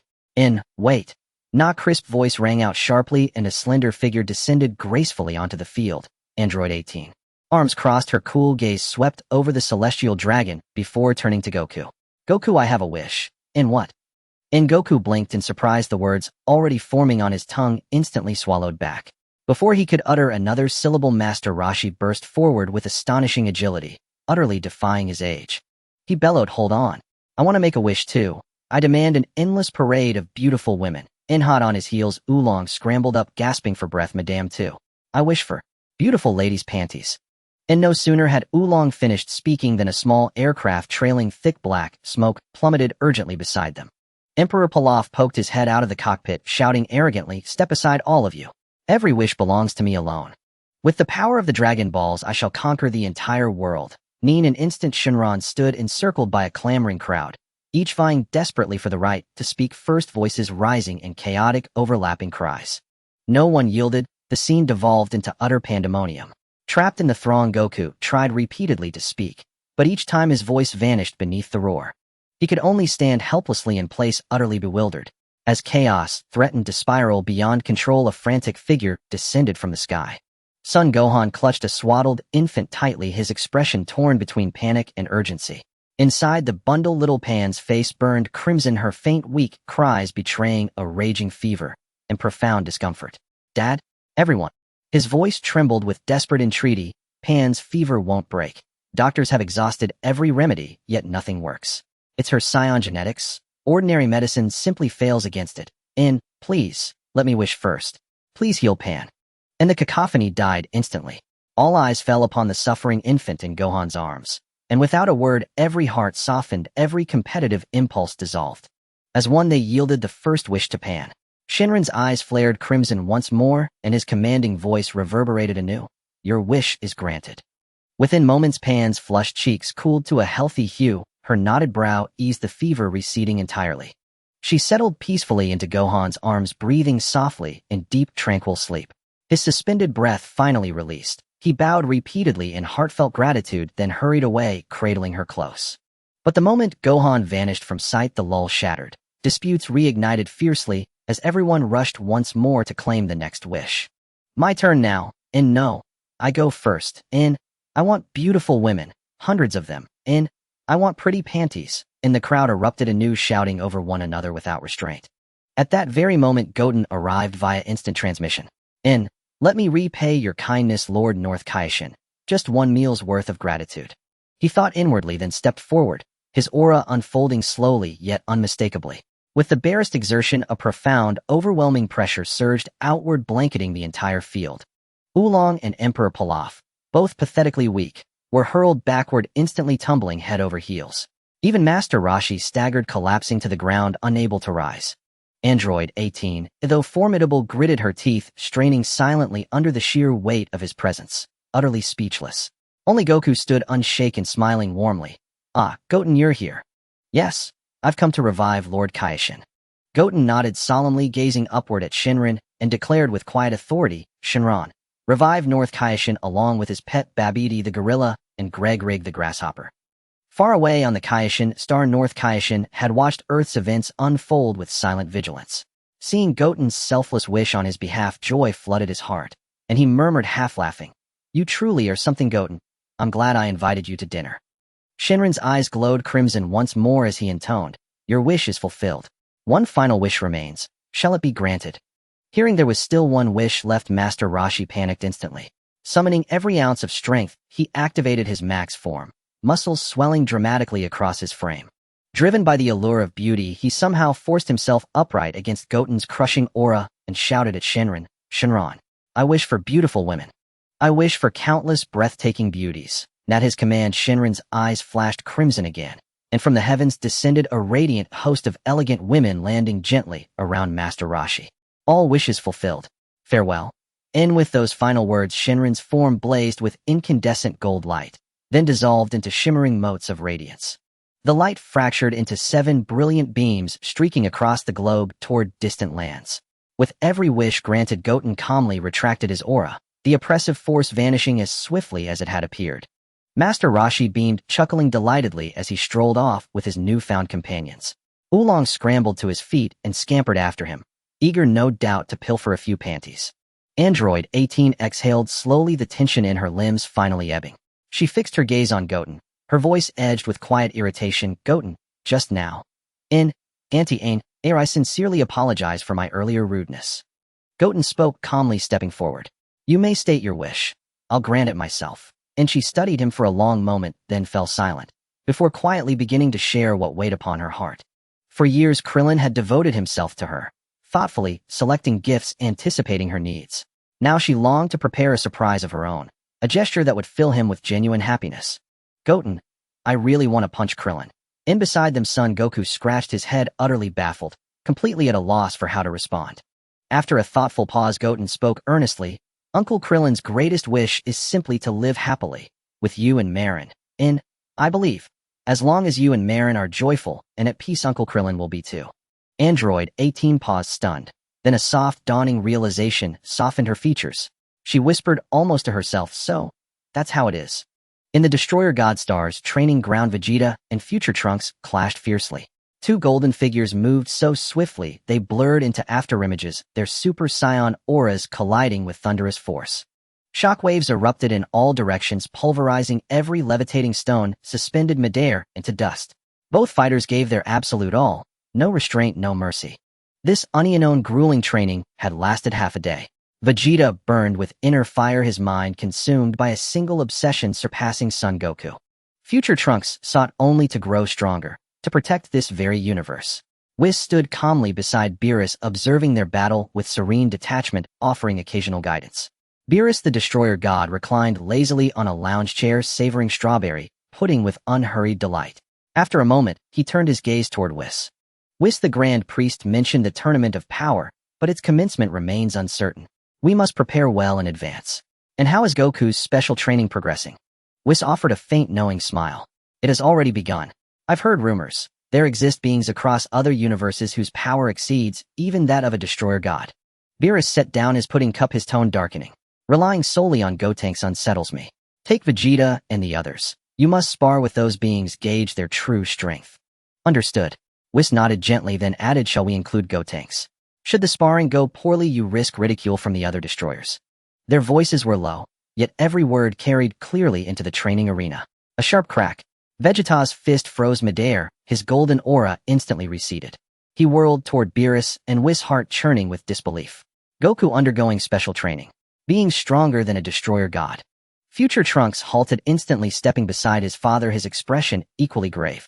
Vegeta drew a deep breath, suppressing his surging agitation, and strode purposefully toward Whis. His voice tightened with unyielding resolve. Whis, Goku is undergoing special training. What kind? And I demand to join it.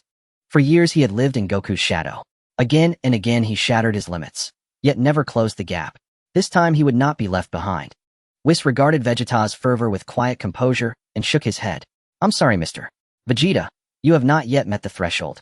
What did you say? Vegeta's eyes flared wide, veins pulsing at his temples. I haven't met it. In what way do I fall short of Kakarot? It isn't a matter of raw power. It's that this training simply does not suit you. Not yet. Whis explained patiently, if you truly wish to walk the same path as Goku, continue faithfully with the regimen I've assigned. When you reach the standard, I will grant you access, without delay. Vegeta seethed inwardly, humiliated, frustrated, yet found no rebuttal. He knew Whis never spoke idly. Yet the bitterness festered. Why must I always trail behind Kakarot? Future Trunks stepped beside him, voice soft but steady. Father, we'll train harder, reach the requirement sooner, and earn our place in that special training. Vegeta said nothing, only gave a firm, resolute nod before turning back toward the center of the training ground. His battle aura blazed hotter than ever, igniting anew into fiercer, more relentless discipline. Meanwhile on Earth, Goten had long shed his earlier urgency. He lounged comfortably at Gohan's home, indulging in food, rest, and leisure. To him, after such prolonged cultivation, a little respite was only natural. Alone on a grassy hillside outside Mount Po's son, Goku stood motionless, eyes scanning the horizon, his aura subtly restless. For days an acute sense of peril had clung to him like a shroud. He could neither sit nor stand in peace. Meals and meditation alike felt hollow. His warrior's instinct screamed, a mortal threat draws near. So he remained perpetually poised for war. Suddenly a frigid, deathly stillness descended upon the field, utterly silent, utterly devoid of fluctuation. No roaring aura, no sonic rupture. Yet it bore the unmistakable, suffocating pressure of a master assassin, locking onto Goku with lethal precision. At that very instant, far away at Gohan's home, Goten snapped his head upward. Hit. His thought flashed, then he vanished, activating instant transmission. Goku's entire body tensed, every hair bristled. His gaze locked unblinkingly upon the void. The air rippled. A slender figure in a violet trench coat emerged slowly from the folds of space itself. Hit, the legendary assassin of Universe 6. Hit's gaze remained calm, detached. No malice stirred within it. He had not forgotten his assassination mission, but neither had he forgotten Goten's debt of gratitude. After the previous martial arts tournament, Goten had nearly intervened to stop Chapel. This time Hit chose to discard his assassin's advantage entirely. He would fight Goku openly, sparring honestly, feeding him technique as repayment for that kindness. Hit. Goku's voice dropped low, his stance coiled tight with readiness. Hit remained silent, merely inclined his head in acknowledgement. Then he moved, no wind-up, no surge of ki, just fluid, unhurried motion, closing the distance in a heartbeat, his right fist driving straight for Goku's chest. Goku exploded with blue aura, transforming instantly into Super Saiyan blue, preparing to twist aside. But the moment his body shifted, something uncanny occurred. His movement slowed. Time itself seemed severed around him. His evasion froze mid-execution, utterly arrested. This was time skip. Hit's fist struck Goku's shoulder without resistance. Thud. Goku staggered backwards several paces, agony flaring across his shoulder, shock blazing in his eyes. This is time skip. Utterly unavoidable. He'd watched Hit battle Vegeta and studied the technique thoroughly. As for Hit's duel with Goten, that had been a crushing, overwhelming victory, offering no insight whatsoever.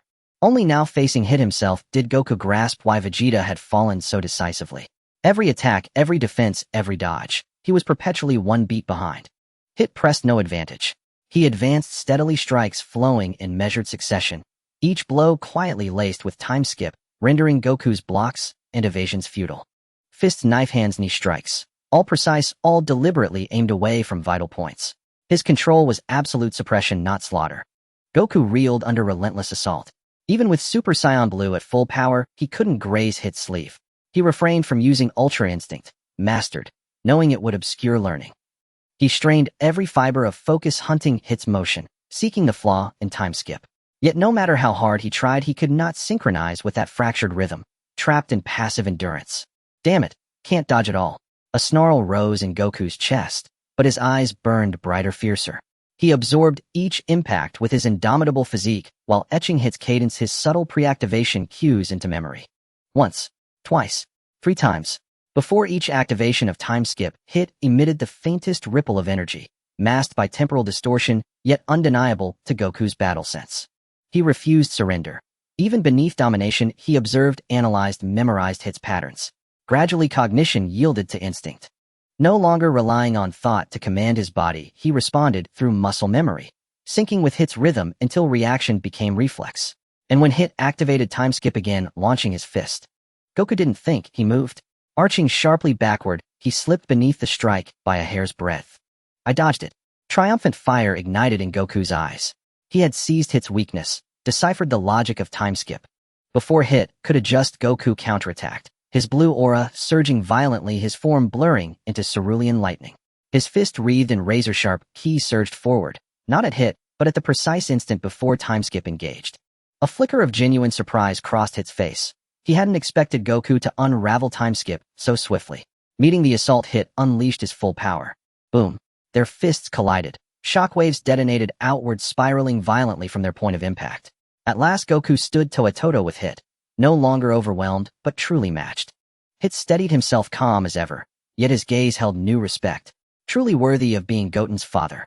Your combat intuition is extraordinary. They stood locked in tense opposition, auras clashing like storm fronts, silence thickening into palpable gravity.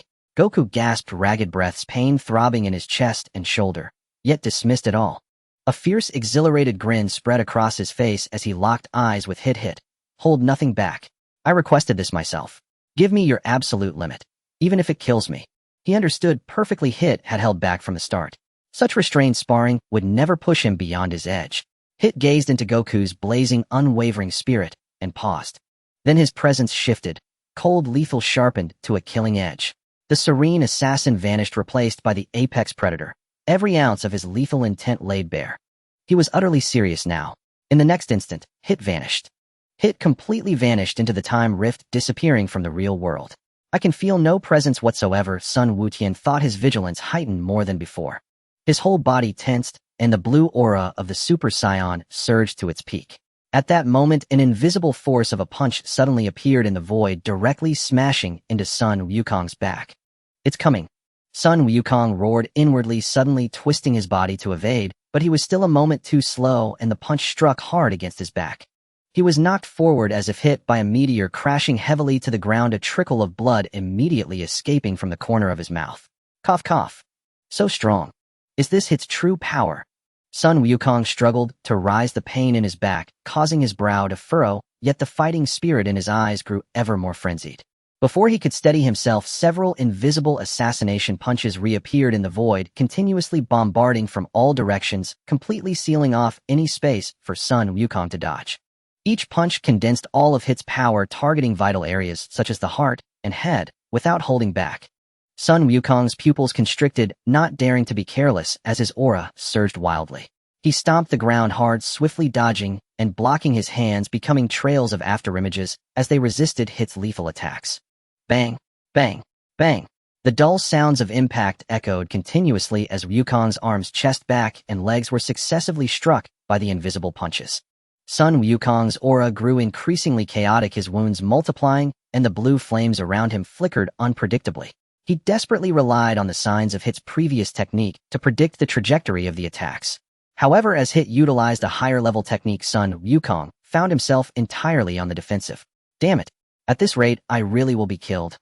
Sun Wukong gritted his teeth and persisted, his mind racing for a way to break the deadlock, repeatedly recalling Whis teachings. Don't let your brain control your body, let your body act instinctively. Sun Wukong, give up.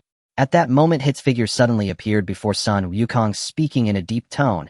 If this continues, you will truly die. Yet Sun Wukong had no intention of giving up. Looking at Hit, he charged forward, launching a fierce barrage of punches and kicks. However, his attacks passed straight through Hit's figure, failing to make contact with any solid form. That guy Hit shows no reaction at all when I attack him, Sun Wukong thought to himself after his attacks fell short. In the distance, Sun Wutian was also pondering whether his super strength could reach Hit. Suddenly Hit's figure flickered and appeared right in front of Sun Wukong, effortlessly sending him flying with a single punch. Something's off. What feels as if there are two of him. After getting back up, Sun Wukong fixed his gaze firmly on Hit, a puzzled expression forming in his heart. Before he could react, Hit flashed again, kicking Sun Wukong hard and sending him flying. As the two engaged in fierce combat, the god of destruction Kampa from Universe 6 and Angel Vados quietly arrived at the battlefield, observing the showdown. Kampa sat on a rock looking up at Vados beside him and asked, "Isn't Sun Wukong still alive? Hit really hasn't managed to kill him. But I don't understand why he can't touch Hit's body." Vados turned her head and patiently explained to Kampa, "Do you know why Hit's technique is called time skip? He doesn't actually stop time. To be precise, he skips through time. Hit can store the time he skips, using it to create separate spaces, also known as parallel worlds. And he can freely come and go, which is why you can see him, but cannot touch him." After hearing Vados' explanation, Kampa clapped in awe. "Incredible. I'm completely baffled. Moreover, during the next tournament hosted by the Omni King, clearly Sun Wutian poses a much greater threat. Why did you hire someone to kill Sun Wukong instead of targeting Sun Wutian?"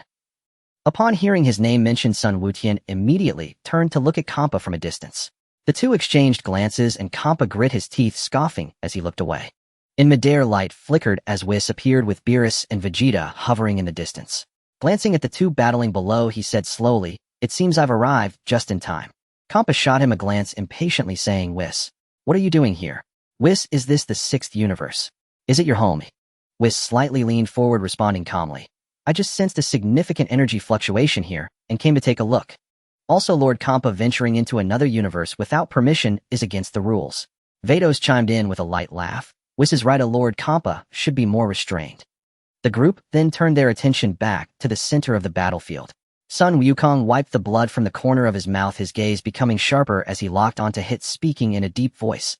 "I've finally seen through your technique. Whis, so I meant for you to react instinctively, not to see through others." Hit's gaze sharpened, and in an instant he vanished, executing a flash step. He abruptly appeared behind Sun Wukong, his palm coalescing with purple energy, striking down fiercely. "Now's the time." Wukong suddenly turned, his body engulfed in a surge of blue light. The aura of Super Saiyan blue erupted once more, his fist roaring through the air as it accurately slammed towards Hit's wrist. Bang! The fists collided and a powerful shockwave of energy radiated in all directions. Hit's pupils constricted as he was forced to retreat repeatedly, his face displaying shock for the first time. "How can you? Your flash step returns your body from a parallel world at the moment of attack, right?" Wukong pressed forward step by step, his fists raining down like a tempest. "As long as I can predict when you return, I can hit you." Hit quickly stabilized his stance, dodging Wukong's direct punch with a side step, driving his elbow into Wukong's abdomen while kicking up rubble toward his face. Wukong bent down to evade, blocking the elbow with his left hand while his right fist struck fiercely against Hit's chest. Puff! Hit spat out a mouthful of foul air, flying backward and crashing heavily against the rocks. But he instantly adjusted his posture, pushing off the wall, his fingertips unleashing several blades of purple energy, aiming directly at Wukong's vitals.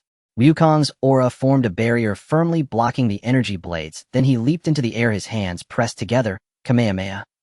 A blue beam of energy surged forth, carrying the might to obliterate worlds, shooting straight towards Hit. "You actually managed to break the flash step. No wonder you are Son Goten's father." Hit's expression turned serious as he crossed his arms to form an energy shield, bracing against the Kamehameha. Immediately after, Hit exerted his strength, causing the energy shield to expand, forcing the Kamehameha back. Seeing this, Sun Wukong immediately increased his energy output, shouting loudly, "It's not over yet." Zzz. The harsh sounds of energy colliding echoed through the sky as purple and blue lights intertwined, illuminating the entire sky.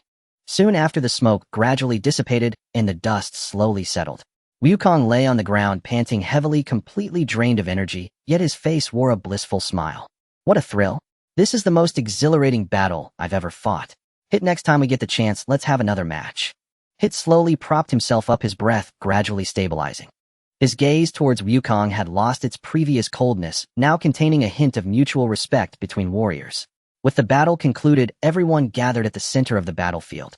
Vegeta was the first to step forward, coldly questioning, "Kakarot, do you seem to prefer fighting Hit over battling me?" "Not at all, it was Hit who wanted to kill me. I had no choice but to fight him." Sun Wukong quickly waved his hands in explanation. Upon hearing this, Vegeta turned to Hit and asked icily, "Who commissioned you to kill Kakarot?" "I cannot disclose the identity of my client," Hit replied indifferently. Whis, standing nearby, casually added, "Lord Vegeta, have you not figured it out yet?" Upon hearing this, Vegeta suddenly understood, turning to glare at Sun Wukong. "Kakarot, you must have commissioned this fight to truly spar with Hit, right?" Sun Wukong scratched his head awkwardly, unable to meet the furious Vegeta's gaze. "How boring, I didn't expect it was all self-scripted." Understanding the origins of the matter, Kampa snorted in dissatisfaction, then said to Beerus, "Let's go, it's time to return." "Sun Wukong, does your commission have a deadline?" Hit slowly stood up, looking at Wukong. He asked, "No, are you leaving too?" Sun Wukong replied, "That's good. I've decided to assassinate you at any time, so be prepared at all times." With those words, Hit vanished in an instant from the scene. The battle came to an end. Whis immediately led everyone back to the God of Destruction's realm in Universe 7. "I plan to take you to other universes to witness the strength of other beings." Beerus looked at Wukong, Vegeta, Goten, and Trunks, stating directly, "Vegeta's son Wukong and Trunks will engage in battle, while Goten will provide support." He continued with his arrangements. "I don't want Universe 7 to lose face." Sun Wukong instantly became excited, his eyes shining as he clenched his fists. "Great. I can fight against skilled fighters from other universes again." Whis looked at Beerus and quietly asked, "Which universe do you plan to visit first?" "Universe 11. Beerus' tone grew heavier as he slowly spoke. "I've heard that in that clown's universe there are mortals whose power surpasses his. Let's go there first to investigate their capabilities." Son Goten pondered secretly. "It seems he'll have the chance to face Jiren ahead of time." Vegeta raised an eyebrow, a proud smirk curving his lips. "I want to see just how strong these so-called mortals that surpass the God of Destruction really are." Trunks stood aside, speaking earnestly. "I will give it my all to understand their techniques and strength. Let's go, time to set off." Beerus turned to Whis and said. Whis raised his hand, waving the angel's staff as divine angelic power enveloped everyone in an instant. The five figures passed through the cracks of time and space, and in the span of a brief moment, they arrived in Universe 11. The entire star region of the 11th universe is perpetually shrouded in a faint golden divine aura. Countless planets are arranged in an orderly fashion with no signs of chaotic desolation. As far as the eye can see, there are planets giving birth to flourishing civilizations. Whis leads Beerus' son Goku, Vegeta's son Goten, and Trunks. Transforming into several streaks of light, they fly directly towards the planet where the God of Destruction of the 11th universe resides. By the time they land, two figures are already waiting at the spot. The God of Destruction, Wei Meta, has a jester-like appearance and makeup with a playful smirk perpetually gracing his lips. He appears comical, yet his schemes are profoundly cunning and his strength is unfathomable. Standing beside him is the angel Margarita with silvery twin tails and a delicate visage. She bears the unique halo of an angel around her neck, holding an angelic staff, exuding both grace and solemnity. Upon recognizing Whis and the others, Wei Meta grins broadly, his mockery unhidden as he crosses his arms and looks at the group. "Beerus, why are you here instead of napping in your own 7th universe?" Beerus scoffs dismissively, completely ignoring the taunt. "Margarita, it's been a long time since we last met." Whis steps forward and greets Margarita first, then turns to Wei Meta. "Lord Wei Meta, Lord Beerus has come this time to spar with the top fighters of your universe." "Spar?" Wei Meta repeats, his gaze sweeping over the four behind Whis. Spotting their tails, his tone drips with disdain. "These monkeys behind you are fit to engage with our pride troopers." A grunt of displeasure escapes from Vegeta's nostrils, clearly angered by the remark. Son Goku, son Goten, and future Trunks stand silently beside him. "Indeed, Lord Wei Meta, you should also select your 4 strongest fighters, and we can have a friendly match," Whis says in a calm tone. "Not interested," Wei Meta rejects without a second thought.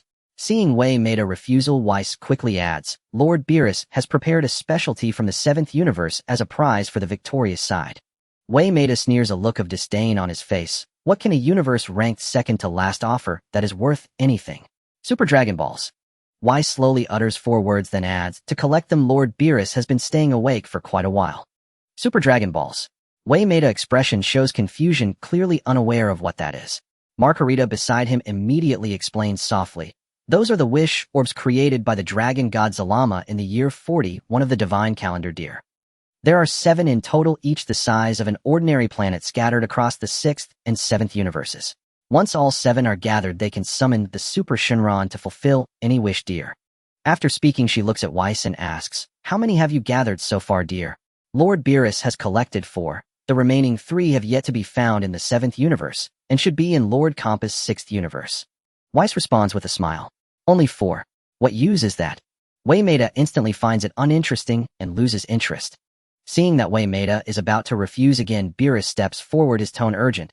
But you're only 3 short. You can easily go to the 6th universe to collect them. The Super Shinran can fulfill any wish. Any wish. Waymeda eyes flicker, pondering for a moment, then turns to Margarita and commands, Margarita, gather all members of the Pride Troopers and have them come to receive the esteemed guests from the 7th universe. As you wish, dear, Margarita replies with a nod, raising her hand to wave her angelic staff. A brilliant divine light shoots into the sky, and the transcendent call spreads instantly throughout every corner of the 11th universe. In a moment, a spacecraft resembling a gigantic sea creature pierces the sky and appears overhead. The ship is adorned with matte blue and silver armor, with crimson energy lines flickering across its body. The rear emits golden red thrusters, steadily landing on the divine stone surface of the god of destruction's realm. The cabin door slowly opens and 9 figures step out of the ship in succession. 9 warriors from the Pride Troopers stand in formation, clad in matching red and black Justice Team uniforms. Their imposing aura fills the entire open space of the temple. Trope steps forward and speaks in a deep voice. Lord Waymeda, we have gathered as summoned. What is your command? Looking at the lined-up members of the Pride Trooper's son, Goku leans closer to Vegeta and whispers, Vegeta, let me go first this time. Vegeta crosses his arms over his chest, frowning and shooting him a displeased glance. Why should I? Trunks, seeing this, quickly steps in to mediate and softly advises, Dad, let Uncle Goku go first, it will help us gauge their moves. Then if Uncle Goku is unable to win, you can step in afterward, making victory easier. Vegeta snorts heavily through his nose, not saying more, but tacitly agreeing to the arrangement. Sun Wutian stood alone on the side, remaining silent from beginning to end, his cold gaze sweeping over the proud members of the team before him. In his heart, he secretly wondered, why haven't I seen Jiren's figure? At that moment, the 11th universe's god of destruction, Waymeda, casually glanced over the members of his team and spoke in a deep voice. The god of destruction from the 7th universe has come to spar. You may choose 4 contestants to compete against them. As his words fell, he turned to the people beside him and casually added, why hasn't Jiren come? Turning his gaze, Topo scanned the 7th universe's Goku, Vegeta, Sun Wutian, and Trunks, sensing the aura radiating from them. A look of disdain instantly appeared on his face, and he immediately replied to Waymeda, with these few people, they are not worthy of Jiren's effort. Indeed, Waymeda nodded in agreement, and then said, discuss with your team and select 4 to enter the battle. Feeling the blatant contempt from the other side, Vegeta was instantly furious and snorted coldly of, don't underestimate us, just let your Jiren come out, and I, Super Vegeta, will defeat him. However, Topo completely ignored Vegeta and turned to his team to quickly discuss the battle roster. Before long, the combatants were decided: Quince, Castler, Dispo, and the finale, Topo. Even though Topo looked down on the 7th universe's team, the fighters he sent were all top-notch members of the Proud Team. As the team leader, his strength was second only to Jiren. Dispo was powerful, and even he did not have absolute confidence in victory. Although Castler and Quince were slightly weaker, they were still among the elite of the team. Seeing that both sides had finalized their fighters, Whis approached, and together with the Angel Margarita quickly constructed a special arena and a surrounding audience area. The view from the audience seats was very expansive, allowing them to see the arena's battle situation clearly. Subsequently, the order of appearance was decided: 7th universe, Goku, Trunks, Vegeta, Sun Wutian; 11th universe, Quince, Castler, Dispo, Topo. The spectators all took their seats, and Goku and Quince stepped onto the arena. Quince stood on one side of the arena, short and stout, dressed in the standard tight-fitting battle suit of the Proud Team in black and red. With a flat, round face, he stood rigidly, exuding the imposing aura of a skilled warrior. Opposite him, Goku remained calm, his orange martial arts uniform fluttering in the breeze, his expression serene. The battle erupted without warning. Quince stomped hard, cracking the arena floor, his figure turning into a blurred afterimage as he charged towards Goku. Gathering a faint golden energy blade in his right hand, he aimed a strike at Goku's face, while simultaneously powering up his left fist to smash into his chest. Goku remained unflustered, raising his left arm to block, accurately intercepting the opponent's hand strike with a sharp clang. As the energy resonated, he countered with a powerful right punch aimed at Quince's abdomen. Quince swiftly twisted his waist to evade his right leg bending as he thrusted hard into Goku's side. Goku stepped back, tilting his body, and crushed his elbow down onto Quince's knee.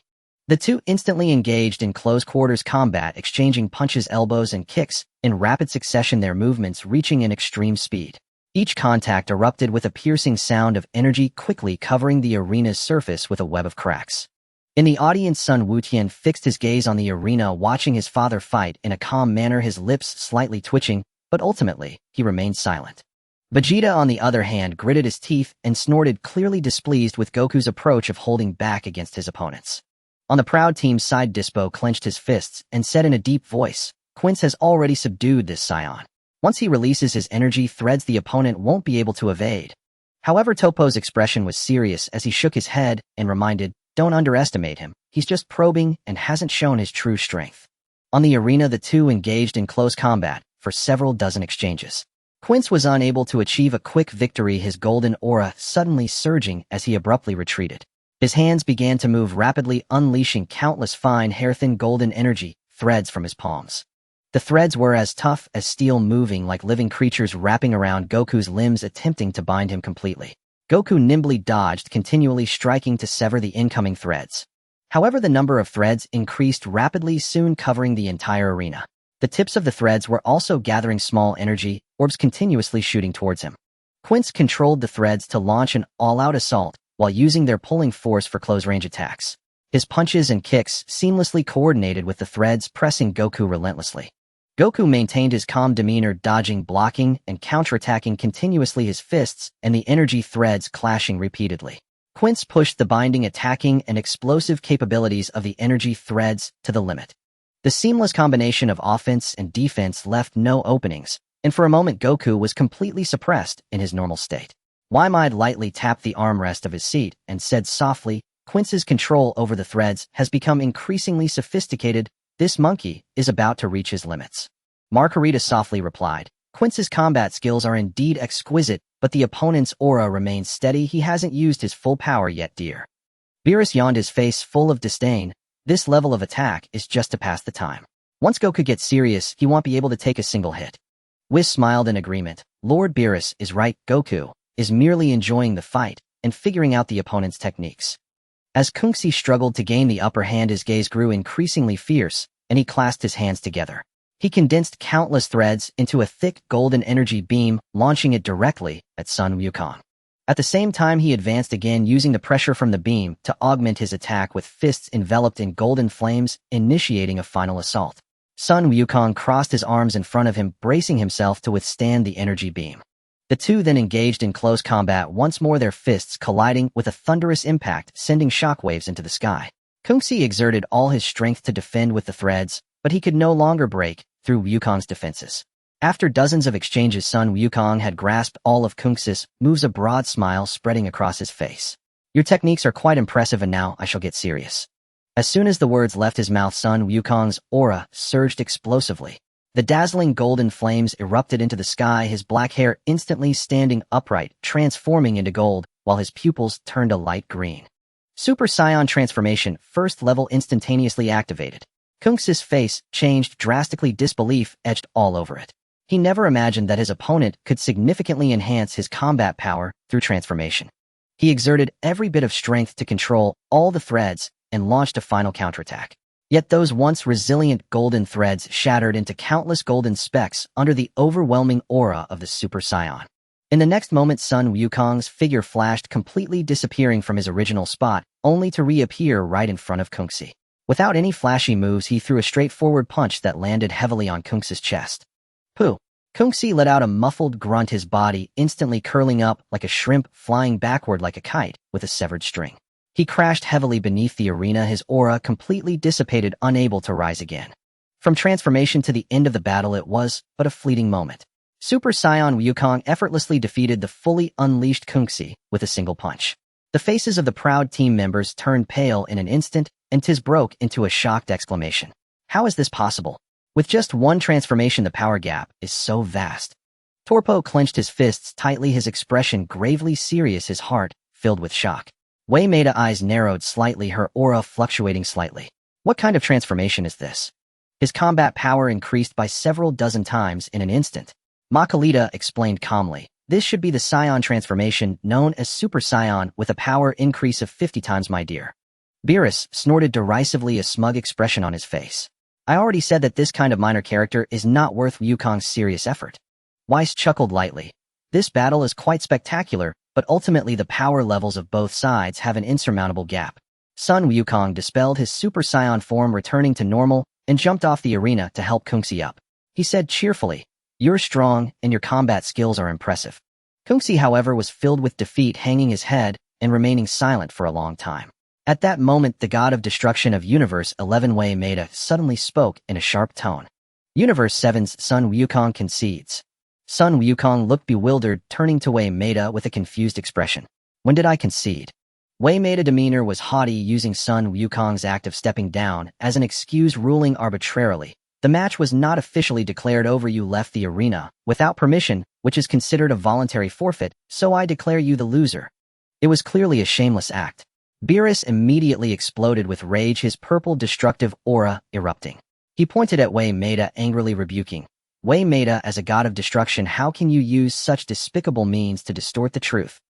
This is my Universe 11. The rules of the arena are set by me, and the results are not subject to change." Wei Meta stood her ground, her aura clashing with Beerus. Sun Wukong watched the two gods of destruction arguing, feeling speechless, and scratched his head. He could not be bothered to argue further, waving his hand in acceptance of this absurd decision. He then went over to the audience area of Universe 7, leaning beside Vegeta, and they began to whisper to each other. Vegeta snorted coldly, casting a disdainful glance at Wei Meta. Sun Wukong's son Goten remained expressionless, observing coldly.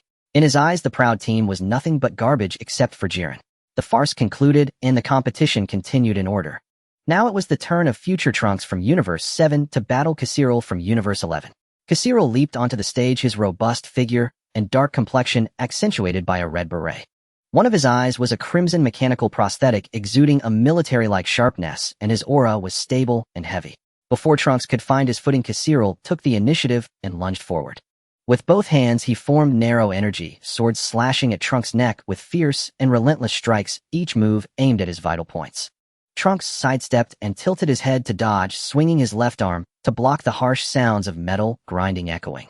Yet he never found the opportunity to counterattack and could only circle defensively. Kasiril pressed forward mercilessly, the energy swords striking with unbroken ferocity.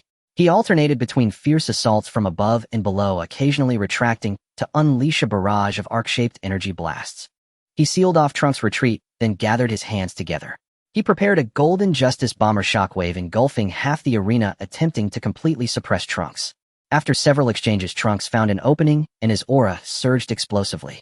Golden flames erupted from his body, his black hair cascading down, covered in a layer of fine red fur, with his muscles tensed and bulging. Super Saiyan 4 makes its entrance. A colossal sense of oppression instantly enveloped the entire arena, causing the spectator stands to erupt with a clamor. In the 7th universe, Sun Wukong's eyes widened in shock as he exclaimed, "He actually transformed into Super Saiyan 4 right from the start, and is using all his strength." Beside him, Vegeta crossed his arms, a faint yet genuine look of approval tugging at the corners of his mouth. His gaze was firmly locked on the arena, completely ignoring Wukong beside him. Beerus lazily leaned back in his seat, casting a casual glance at the arena, evidently acknowledging the power displayed. Whis wore his usual soft smile, quietly observing the battle with a calm demeanor. In the viewing area of Universe 11, the Pride troopers collectively gasped, followed by exclamations of disbelief.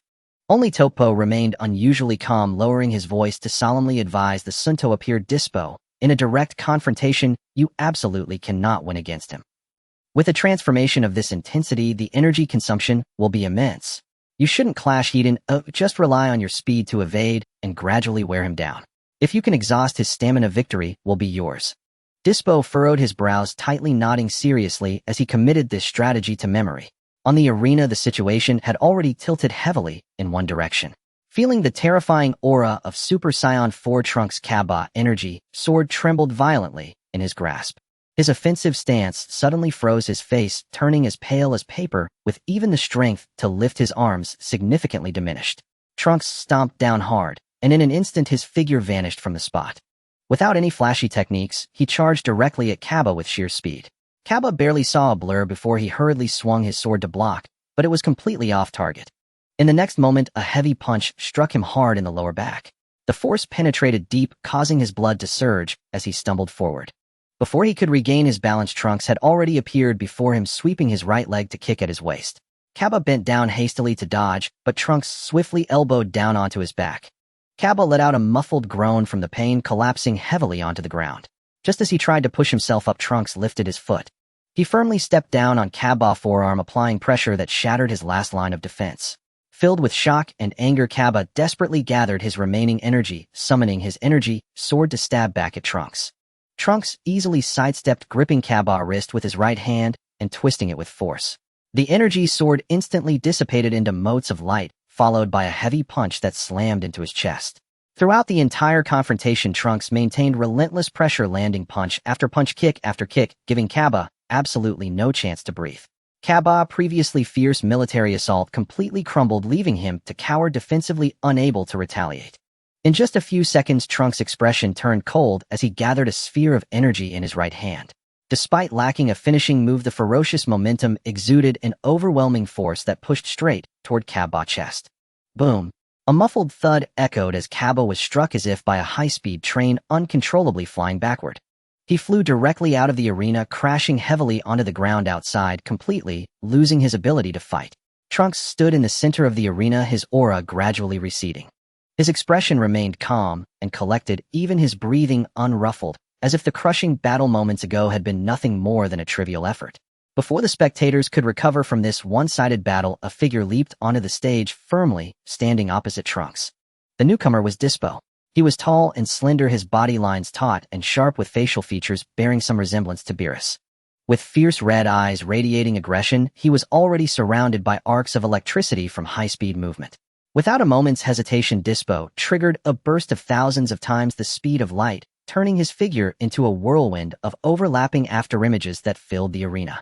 Using the sound of muscle vibrations to lock onto Trunks' position, he continually circled behind to confuse his opponent's line of sight. The moment they faced off, they launched into a full-scale battle. Dispo suddenly flashed behind Trunks, kicking out with a righteous kick that shattered the air, the fierce gust of wind striking toward Trunks' lower back. In his Super Saiyan 4 form, Trunks reacted swiftly, pivoting and raising his arm to block their strikes, colliding with a sharp burst of sound.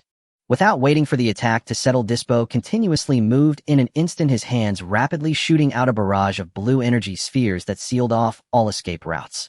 Following that, he gathered scorching red-hot energy in both hands, crossing them to unleash a wide-ranging finishing move, the crimson waves sweeping across the entire arena. Trunks' deep red aura roared as he swiftly slashed and blocked with punches and kicks, forcefully shattering the incoming waves and energy spheres, advancing to attempt close-range suppression. Dispo immediately created distance, raising his hand to fling out a blue binding ring. The energy ring rapidly wrapped around Trunks' limbs, exploding on contact with the ground, creating a massive shockwave that sent waves crashing everywhere. Seeing that a direct clash yielded no advantage, Dispo activated his lightspeed mode, a faint purple aura enveloping him.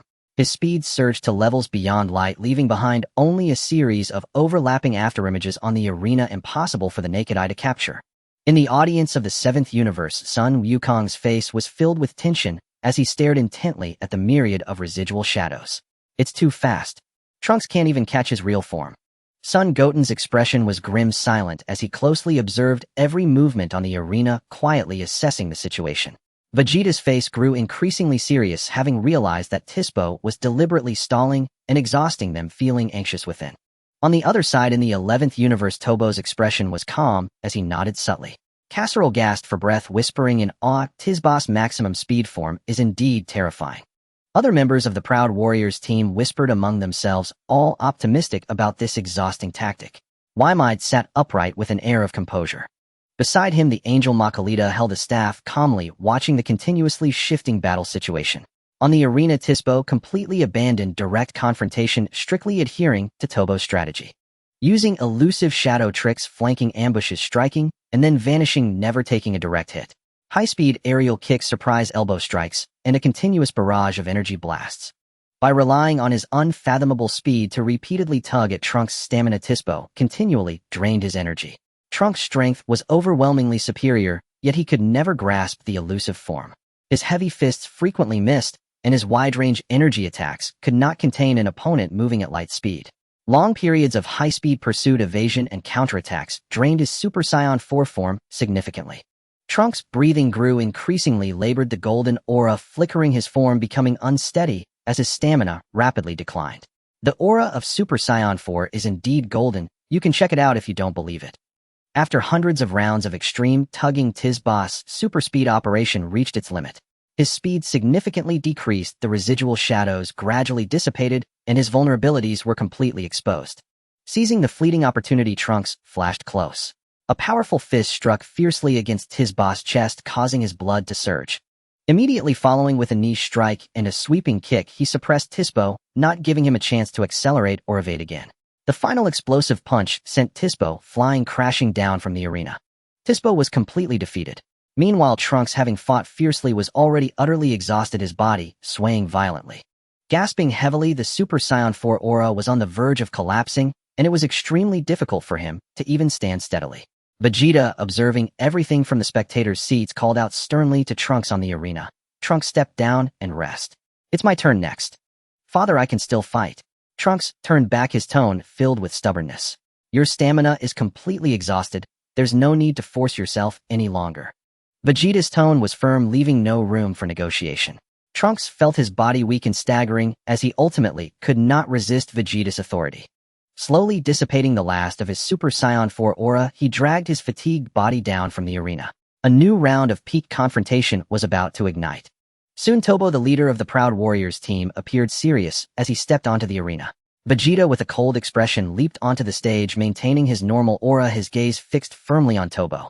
Tobo climbed onto the stage, his towering physique clad in the Proud Warriors' tight red and black uniform. Surrounded by a deep, restrained aura, his expression was serious, clearly viewing Vegeta as an equal opponent, showing no contempt. Without any unnecessary words, the battle erupted instantly.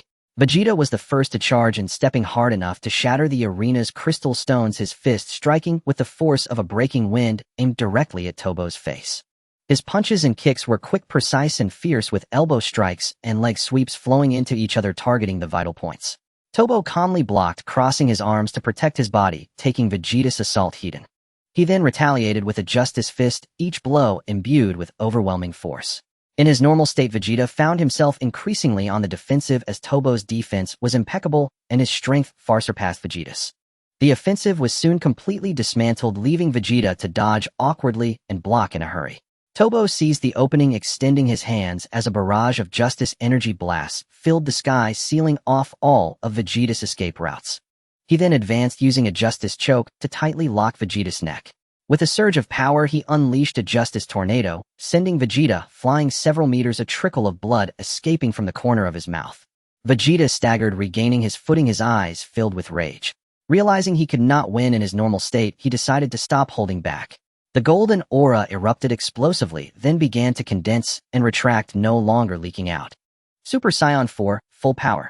His dense black hair grew wildly, cascading wildly down his back, each strand distinct. His red-ringed eyes were deep and fierce, shining with a brilliant emerald hue. Covered in a thick crimson fur, denser and brighter than an ordinary Super Saiyan 4, his muscles tightened and bulged. The transformation complete, Vegeta flashed forward, his speed multiplying several times as he charged at Tobo, the battle instantly reaching a boiling point. Vegeta unleashed a flurry of heavy punches up close, his leg techniques sweeping fiercely, gathering golden energy in reverse to unleash an improved version of the ultimate flash. Tobo met the challenge head-on, pushing out a Justice impact as their energies collided. Up close, he utilized Justice Crush to restrain Vegeta's joints, spinning to unleash a Justice tornado that swept the entire arena. The two combatants clashed fiercely, moving from the center of the arena to the edges, engaging in close combat, long-range attacks, and a contest of techniques. The relentless exchanges caused cracks to spread wildly across the arena, with waves of energy crashing higher and higher.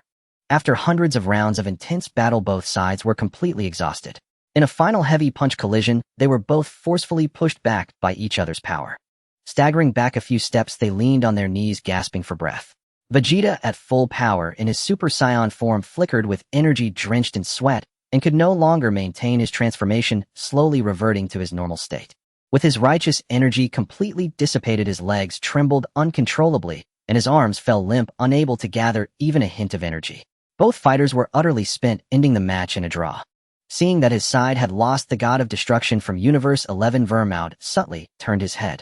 He leaned closer to the nearby Margarita and spoke in a low voice. "Go bring Jiren over."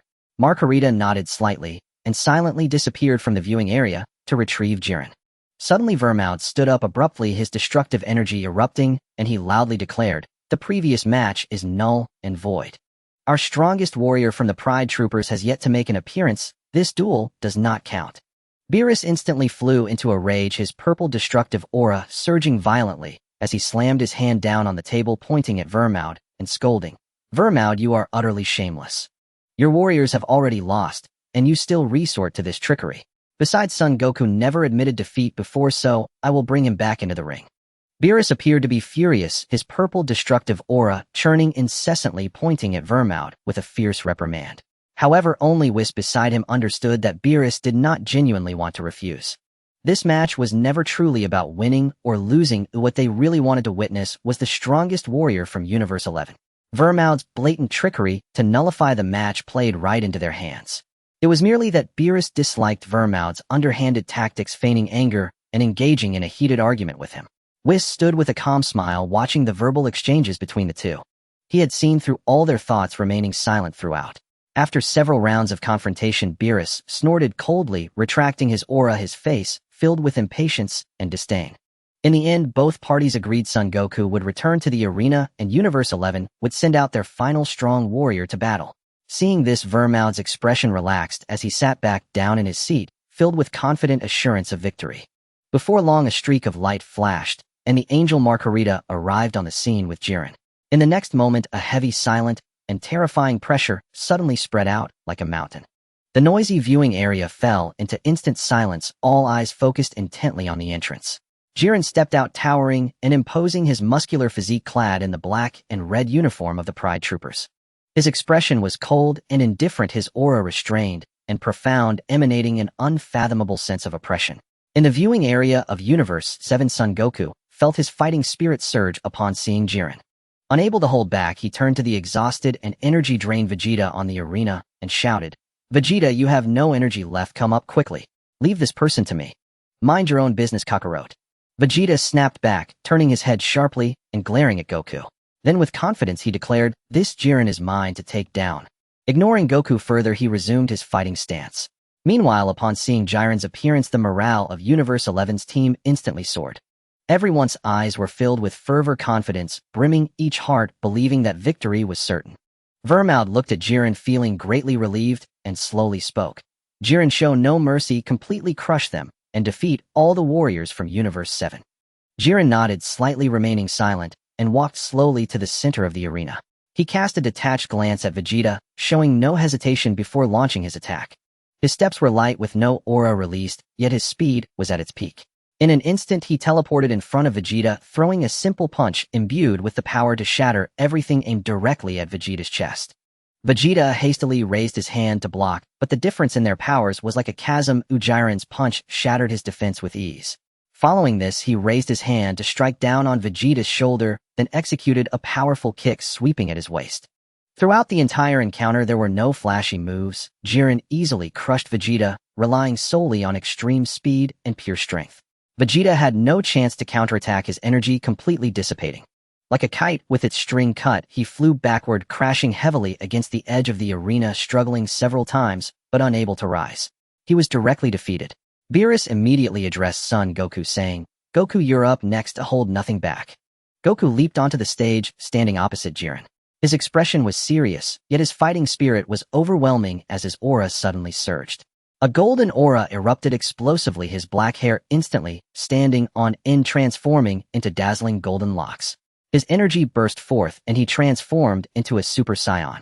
"Beerus, here he comes!" Sun Wukong shouted softly, his figure suddenly vanishing from the spot. With a piercing sound cutting through the air, a heavy punch was aimed directly at Jiren's face. Next, both fists and legs struck out together. As the left fist approached, the right leg swept horizontally, creating a relentless barrage of attacks. Every punch and kick carried the brute force that shattered the air, the dense onslaught resembling a torrential downpour, all directed towards Jiren. Without a pause in his assault, Sun Wukong suddenly brought his hands together, unleashing a light blue Kamehameha wave. At the same time, his fingertips flicked repeatedly, sending countless energy blasts, trailing blazing tails, sealing off all of Jiren's escape routes. Yet Jiren remained standing in place, his expression as indifferent as frozen ice, not moving an inch. In the face of Sun Wukong's tempestuous onslaught, he merely tilted his head slightly, and raised his arm, his movements calm to the point of being casual. With simple sidesteps and palm blocks, he effortlessly neutralized the overwhelming attacks.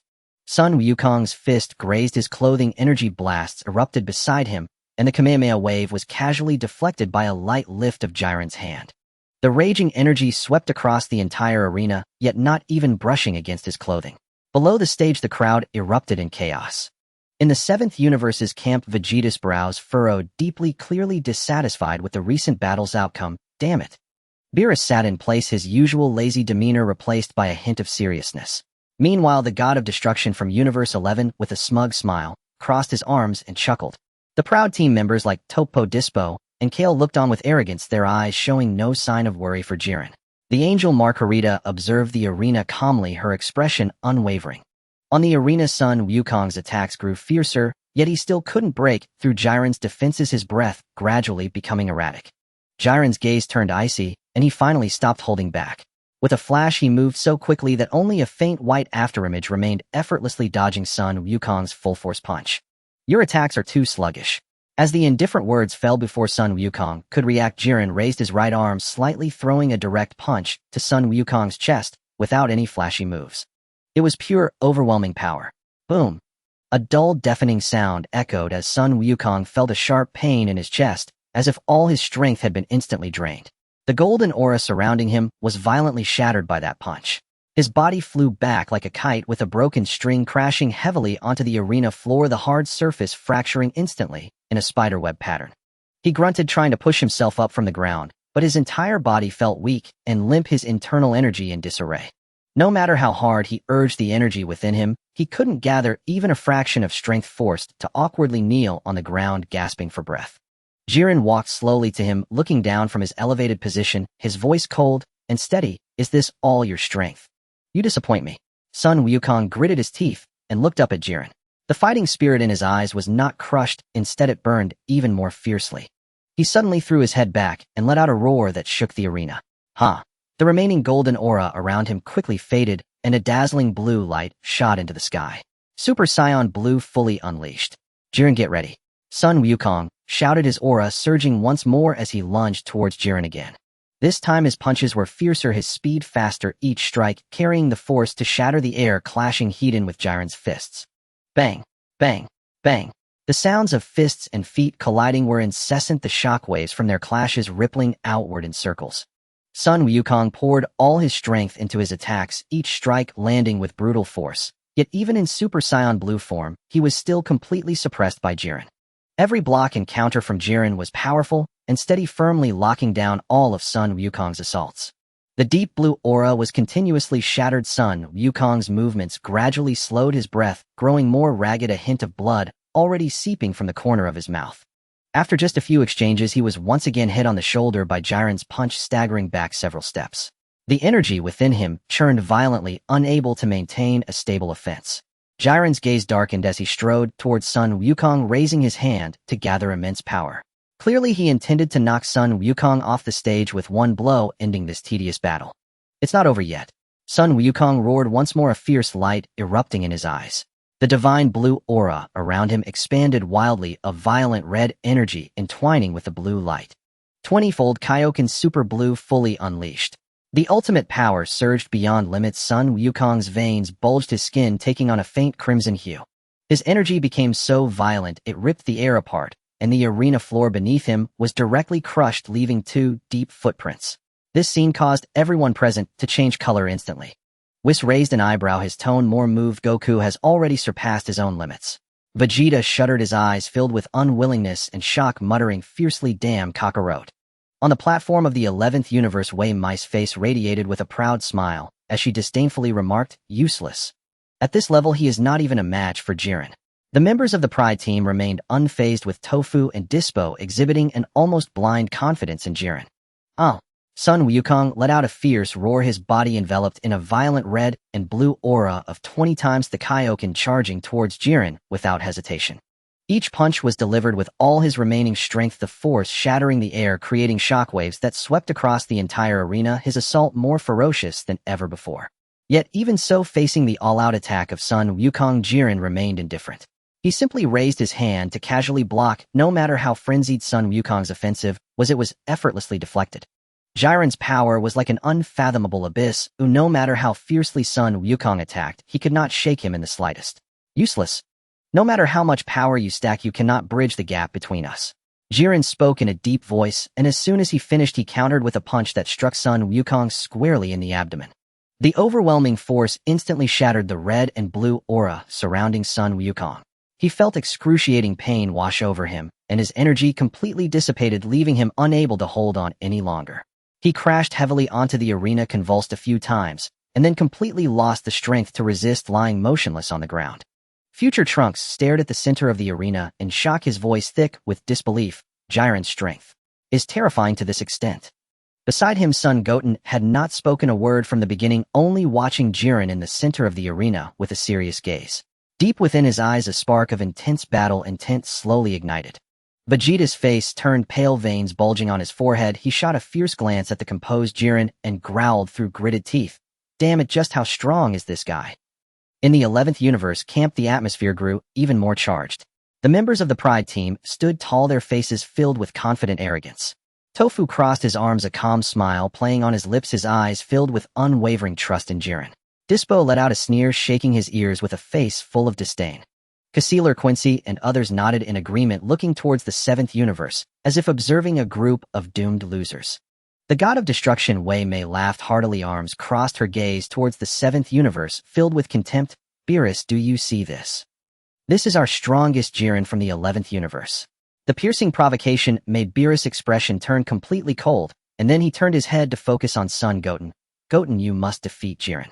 Don't let this group from the 11th universe show off in front of us again. Son Goten nodded, gently stepping forward to leap onto the arena. All right, Lord Beerus, don't be so angry. Weiss chuckled, lightly glancing at the cold-faced Beerus, speaking in a calm and assured tone. Based on Jiren's current performance, Goten just needs to take it a bit seriously to win easily. On the arena, son Goten stood quietly opposite Jiren, intending to first test the waters in his normal state. Jiren slowly raised his eyes, his indifferent gaze sweeping over him as he calmly said, "You should be able to transform, as well transform quickly. That depends on whether you have the qualification to make me transform." Son Goten replied flatly, and the moment his words fell, an invisible sense of oppression quietly spread. Just sensing this ordinary aura, Jiren's pupils slightly constricted. The young man before him, merely radiating a normal aura, felt more dangerous than the all-out Sun Wukong from before. Make your move. Jiren's voice was low, a faint solid aura already rising around him.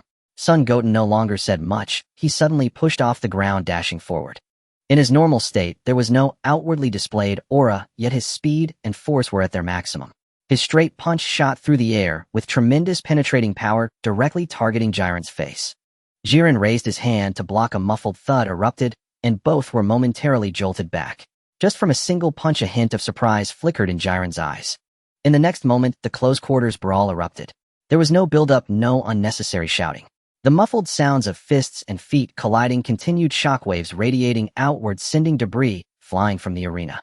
Jiren's strikes were steady and ruthless, unleashing a series of powerful punches, pressing forward in close combat. The pressure he exerted was more than double what he had felt against Sun Wukong, clearly indicating he was getting serious. Son Goten responded calmly in his normal state, dodging, blocking, and counterattacking seamlessly. His power was not falling behind, and his rhythm remained perfectly in sync. After dozens of exchanges, Son Goten's footwork faltered slightly, and he was forced back half a step by a heavy elbow from Jiren. A clear and heavy pressure began to spread through his limbs. The Jiren before him was far deeper and more unfathomable than he had anticipated. Son Goten's gaze sharpened, and he held nothing back. Boom! A violent golden aura erupted, his black hair rapidly growing to shoulder length. Scarlet fur covered his body, muscles bulging and swelling, his form standing tall and filled with explosive power. The legendary Super Saiyan 4 has made its debut. Feeling the terrifying power suddenly surging from Sun Wutian, Jillian's expression turned serious. His aura expanded completely, leaving no reserves. Come and fight. Sun Wutian spoke in a deep voice.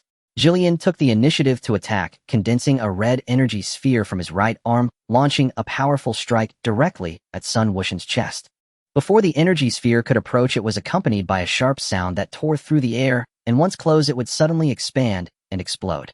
Sun Wutian quickly twisted his waist, dodging it closely, then elbowed forward, aiming for Jillian's chest. Jillian blocked with his arm using the force to grasp Sun Wuxian's arm, sinking his shoulder to gather strength. He launched a powerful collision aiming to directly knock him off the stage. Sun Wuxian did not engage in a brute force struggle. Instead, he retreated smoothly with the momentum of the collision, using a hand strike to deflect the force from Jillian's shoulder, and the two instantly separated. In an instant, a glimmer appeared in Jillian's eyes, and his gaze unleashed a silent shockwave. Countless invisible energy strikes quietly surrounded Sun Wuxian, targeting his vital points without a trace, making them impossible to defend against. Sun Wuxian's battle instincts kicked in completely. He crossed his arms for protection and grounded his legs. A chi shield quickly formed and a series of explosive sounds erupted as it firmly blocked all the energy attacks. Before he could catch his breath, Jillian had already charged forward at full speed, launching an unlimited assault. His fists created overlapping afterimages, striking upwards at his face and sweeping sideways at his ribs, an impenetrable, three-dimensional offensive with fist speeds so fast they were almost indistinguishable. Instead of retreating, Sun Wuxian surged forward, unleashing the full power of the legendary Super Saiyan 4, his fists colliding heated. The sound of loud impacts echoed continuously as the two engaged in close combat, each blow meeting with force, neither giving an inch. Jillian brought his palms together, compressing the surrounding air violently, and the energy spheres danced chaotically before exploding. Dozens of energy spheres surged toward Sun Wuxian, sealing off all his escape routes. Sun Wuxian's feet were firmly planted on the ground as he spun his arms to raise a rotating chi shield, the dense energy spheres detonating against its surface. Using the momentum, he dashed forward close to the ground, evading the barrage, and delivered a spinning kick aimed at Jillian's side. Jillian bent down to evade, launching a series of aerial kicks. Sun Wuxian performed a backflip, raising his leg to counterattack. Their fists and feet collided midair, and both landed while retreating. The entire arena erupted in astonishment. In the 7th universe camp, Sun Wukong clenched his fists, exclaiming in shock, "Wuxian is incredibly strong now." Vegeta's expression tightened, and he growled softly, his voice filled with astonishment. "I didn't expect this little brat to be able to match Jillian, just with Super Saiyan 4. Beerus unconsciously leaned forward, a hint of anticipation flickering on his cold face. Whis stood with a smile, quietly observing this evenly matched, deadly struggle. In the stands of the 11th universe, there was no trace of their previous arrogance. The usually composed Vermouth frowned, her expression growing increasingly unsightly, while the others like Topo and Dispo looked grave, their eyes locked on the arena. No one had expected that Jillian, using all his strength, would be unable to do anything to Sun Wuxian. On the stage, Jillian's chest rose and fell slightly, and for the first time his usually indifferent face showed a clear sign of emotion. Below the stage, the members of the Pride Troopers roared in unison, their cheers echoing throughout the arena. "Jillian, use all your power. The 11th universe must not lose." Jillian slowly raised his head, the dormant power in his eyes exploding at this moment. Boom! A flame-like crimson aura surged wildly from his body, and his muscles bulged high. His aura surged at a terrifying speed, directly entering full power mode. The entire arena fell into a sudden silence. Jillian's figure flickered, moving so fast that it left only an afterimage, and without any build-up, his pure heavy punch struck directly at Sun Wuxian's chest. Sun Wuxian tightly closed his arms in defense. At the moment the heavy punch fell, he was blasted back several meters by the immense force. Jillian gave him no chance to catch his breath, closing in tightly. First, he launched a powerful feint to draw Sun Wuxian's defense, but in reality he aimed a heavy punch at his temple, a brutal two-in-one move. Sun Wuxian barely avoided it by tilting his head, shaking off the energy sphere as he rapidly retreated. Jillian's unlimited assault commenced again. This time the punches came like thunder, each strike aimed directly at breaking through his defenses. Sun Wuxian repeatedly blocked while retreating, the Super Saiyan 4 aura around him shaking violently, gradually falling into a disadvantage. Immediately after, Jillian's palms condensed energy again, and dozens of energy spheres merged into a single thick energy beam. It shot straight toward Sun Wuxian, aiming to end the battle in one blow. Sun Wuxian brought his palms together with all his strength, forcefully catching the beam. Facing Jillian's full explosion of power, he clearly felt the strain and immediately shouted loudly, "Ha!" The golden aura around him suddenly transformed into a deep crimson color, and the originally bright red hair turned magenta. His muscles swelled again, his height increased once more, and his black hair turned deep red, shimmering with fierce dark patterns. The legendary Super Saiyan 4 limit break had made its appearance. Jillian's eyes sharpened, and he unleashed his full power with another heavy punch. This time Sun Wutian accurately dodged the attack by tilting his head, clasping Jillian's wrist to deflect the force, and struck a heavy punch directly at his shoulder, completely dismantling Jillian's full-force strike in one move. The two once again engaged in fierce combat, the rhythm reaching an extreme pace. Jiren's powerful strike was effortlessly deflected as he sidestepped, and the silent eye impact of his dark attack was sensed in advance, allowing him to evade it completely. The relentless barrage of punches came crashing in, but Sun Wukong's fists accurately met each blow, steadily neutralizing them. An energy beam gathered by the opponent surged toward him. He raised his hand and shattered it, the violent energy dissipating into nothingness. All of Jiren's techniques, poured out with full effort, were calmly neutralized one by Sun Wukong. Gasps of astonishment echoed throughout the audience, with the expressions on both sides of the stands forming a glaring contrast. In the 11th universe's camp, the spectators were stunned, disbelief etched across their faces. The entire Pride team stood frozen, their previous arrogance vanished without a trace. Even the usually composed Margarita showed the first signs of visible turmoil in her calm eyes. In contrast, the people from the 7th universe were already exhilarated to the extreme. Sun Wukong shouted loudly, unable to contain his excitement, while Vegeta's expression was shaken, his eyes filled with astonishment. Beerus' tightly drawn lips slowly curled into a confident and smug smile. After countless rounds of combat, Sun Wukong gradually lost interest in the drawn-out fight. Jiren had also exhausted all his strength, his fists coming together as he gathered all his power for one final strike. Faced with this full-force blow from Jiren, Sun Wukong did not show any signs of carelessness. He took a deep breath, channeling all his strength into his right fist, advancing rather than retreating, and charged straight ahead. The two figures collided at full speed, their final punches crashing together. Bang! A dazzling white light instantly engulfed the entire arena, and a terrifying shockwave swept over the crowd, even causing the stands to tremble slightly. As the light gradually dissipated, Sun Wukong still stood firmly in place, his aura slowly retracting, his posture upright, and his breath steady as usual. Jiren's fists dropped weakly, all his strength completely exhausted, the red aura dissipating almost entirely as he knelt on one knee. It's impossible. On the stands, the face of the spectator was pale, gasping in shock. Sun Wukong slowly dispersed, his Super Saiyan transformation returning to his usual state. He glanced lightly at Jiren, whose aura had faded, and without lingering turned and leaped back to the audience of the 7th universe. As soon as he landed, Sun Wukong rushed over, giving him a hard slap on the shoulder, his face brimming with uncontainable excitement. Wukong, you're so strong. We need to have a good spar when we get back. Vegeta stood nearby with his arms crossed, still maintaining his usual proud demeanor. However, the eagerness in his eyes couldn't be hidden. His thoughts mirrored those of Wukong, and he too was tempted to battle Sun Wukong again. Dai Ti's was much simpler. Looking at the effortlessly victorious Sun Wukong, his face was filled with genuine joy. On the throne, Beerus' tense expression had completely relaxed, a smile of unabashed approval and pride on his lips as he praised, "Wukong, well done." With a shift in tone, he turned to the spectator from the 11th universe, full of unrelenting mockery. "What's wrong, spectator? Is this your strongest warrior from the 11th universe? He is utterly no match for our Wukong." As the harsh ridicule fell, the spectator's face alternated between green and white, trembling slightly, with anger, his eyes filled with frustration and fury. But Jiren had truly lost the match and found no words to refute, standing frozen in place, silent. Margarita stood beside him, her expression still calm, yet she never spoke a word in his defense. Looking at the spectator who dared not voice his anger or even muster a retort, Beerus felt utterly bored. He turned his head casually, addressing Whis beside him. "Staying here has lost its interest, Whis, let's return." "All right, Lord Beerus," Whis replied with a gentle smile, slightly bowing. He then turned to Margarita, nodding warmly. "Sister Margarita, goodbye." "Goodbye, dear." Margarita softly responded with a smile. In the next moment, Whis raised his hand and waved gently, a soft halo instantly enveloping Wukong, Vegeta, Sun Wukong, and future Trunks. The group transformed into a streak of light, directly leaving the 11th universe and returning to the realm of the 7th universe. Within the realm of destruction, Beerus looked at the four in front of him, speaking with a hint of satisfaction. This match was quite good. Wukong not only concealed his strength, but also achieved victory with ease.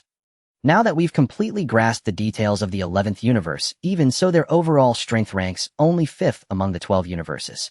Next, we will go to each universe and uncover the top combat powers to avoid being caught off guard at the tournament of power that the Omni Kings are about to hold. What? Hearing that the 11th universe was only ranked 5th, Wukong and Vegeta looked incredulous and immediately pressed.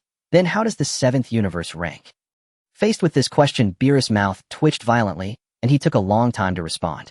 Whis stepped forward, still wearing a gentle smile, and calmly replied, "Our seventh universe ranks second to last." Second to last. Vegeta looked incredulous, quickly asking, "Then the last place is the sixth universe?" "No, it's the ninth universe," Whis replied with a smile, nodding. Just as everyone continued to discuss which universe to investigate next, the space within the realm of destruction suddenly rippled with a faint wave. There was no violent tremor, no ostentatious aura, and the waves gently spread out. A figure stepped out slowly, standing quietly before everyone. It was the Grand Minister. The figure of the Grand Priest descended in an instant upon the destruction of the God Realm, and an overwhelming pressure enveloped the entire scene. Whis slightly bowed his head, speaking in a calm tone, "Father." Meanwhile, Son Wukong, Vegeta, and future Trunks remained oblivious, standing in place. Beerus felt a tightness in his chest, lowering his voice to an almost frantic whisper, "Lower your heads. The Grand Priest is a supreme being beneath the Omni King. Even the slightest disrespect could lead to disaster." The Grand Priest maintained a gentle and composed demeanor, lightly raising his right hand to gesture that everyone need not be overly formal. He then retrieved a scroll emanating a faint glow and began to unfold it with his fingertips. A steady and solemn voice resonated clearly throughout the entire God Realm.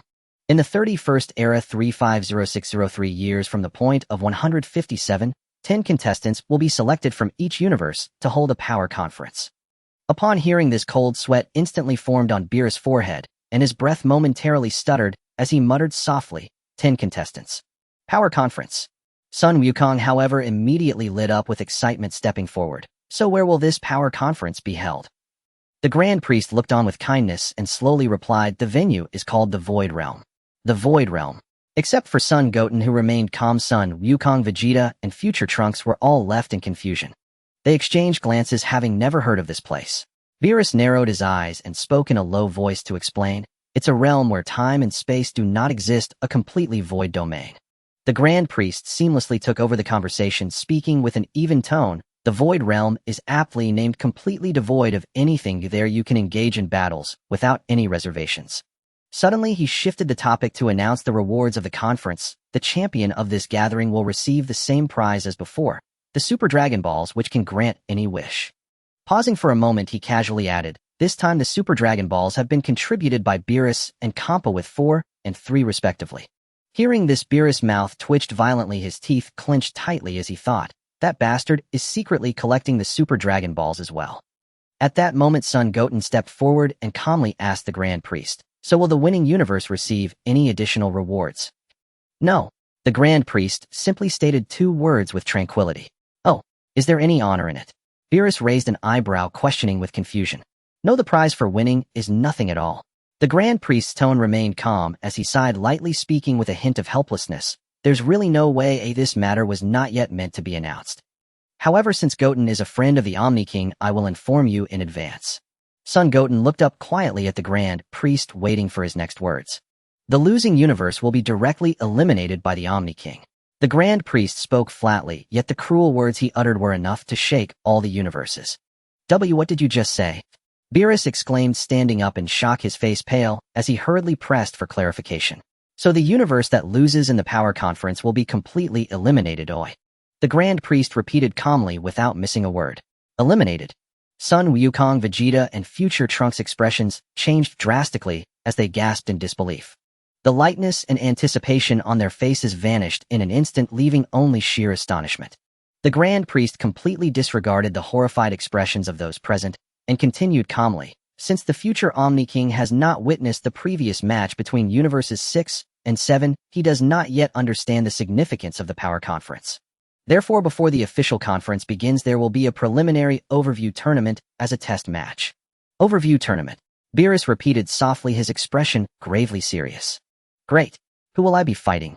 Son Wukong snapped back to reality, showing no fear, but instead crossing his arms with excitement on his face. The Grand Priest slowly responded, "The combatants will be from Universe 7 and Universe 9 each side. We'll send 3 warriors to engage in unknown matches." He paused before continuing to issue instructions. "From this moment on, please gather 3 participants within an hour to head to the Omni King Palace. This match will serve as a preliminary rehearsal for the power conference. If the level of the duel does not please the Omni King, He did not elaborate on the latter part, simply nodding slightly. He whispered to everyone farewell. As his words fell, the Grand Priest clasped his hands behind his back, and a faint purple energy vortex swirled around him, causing his figure to vanish into the void in an instant.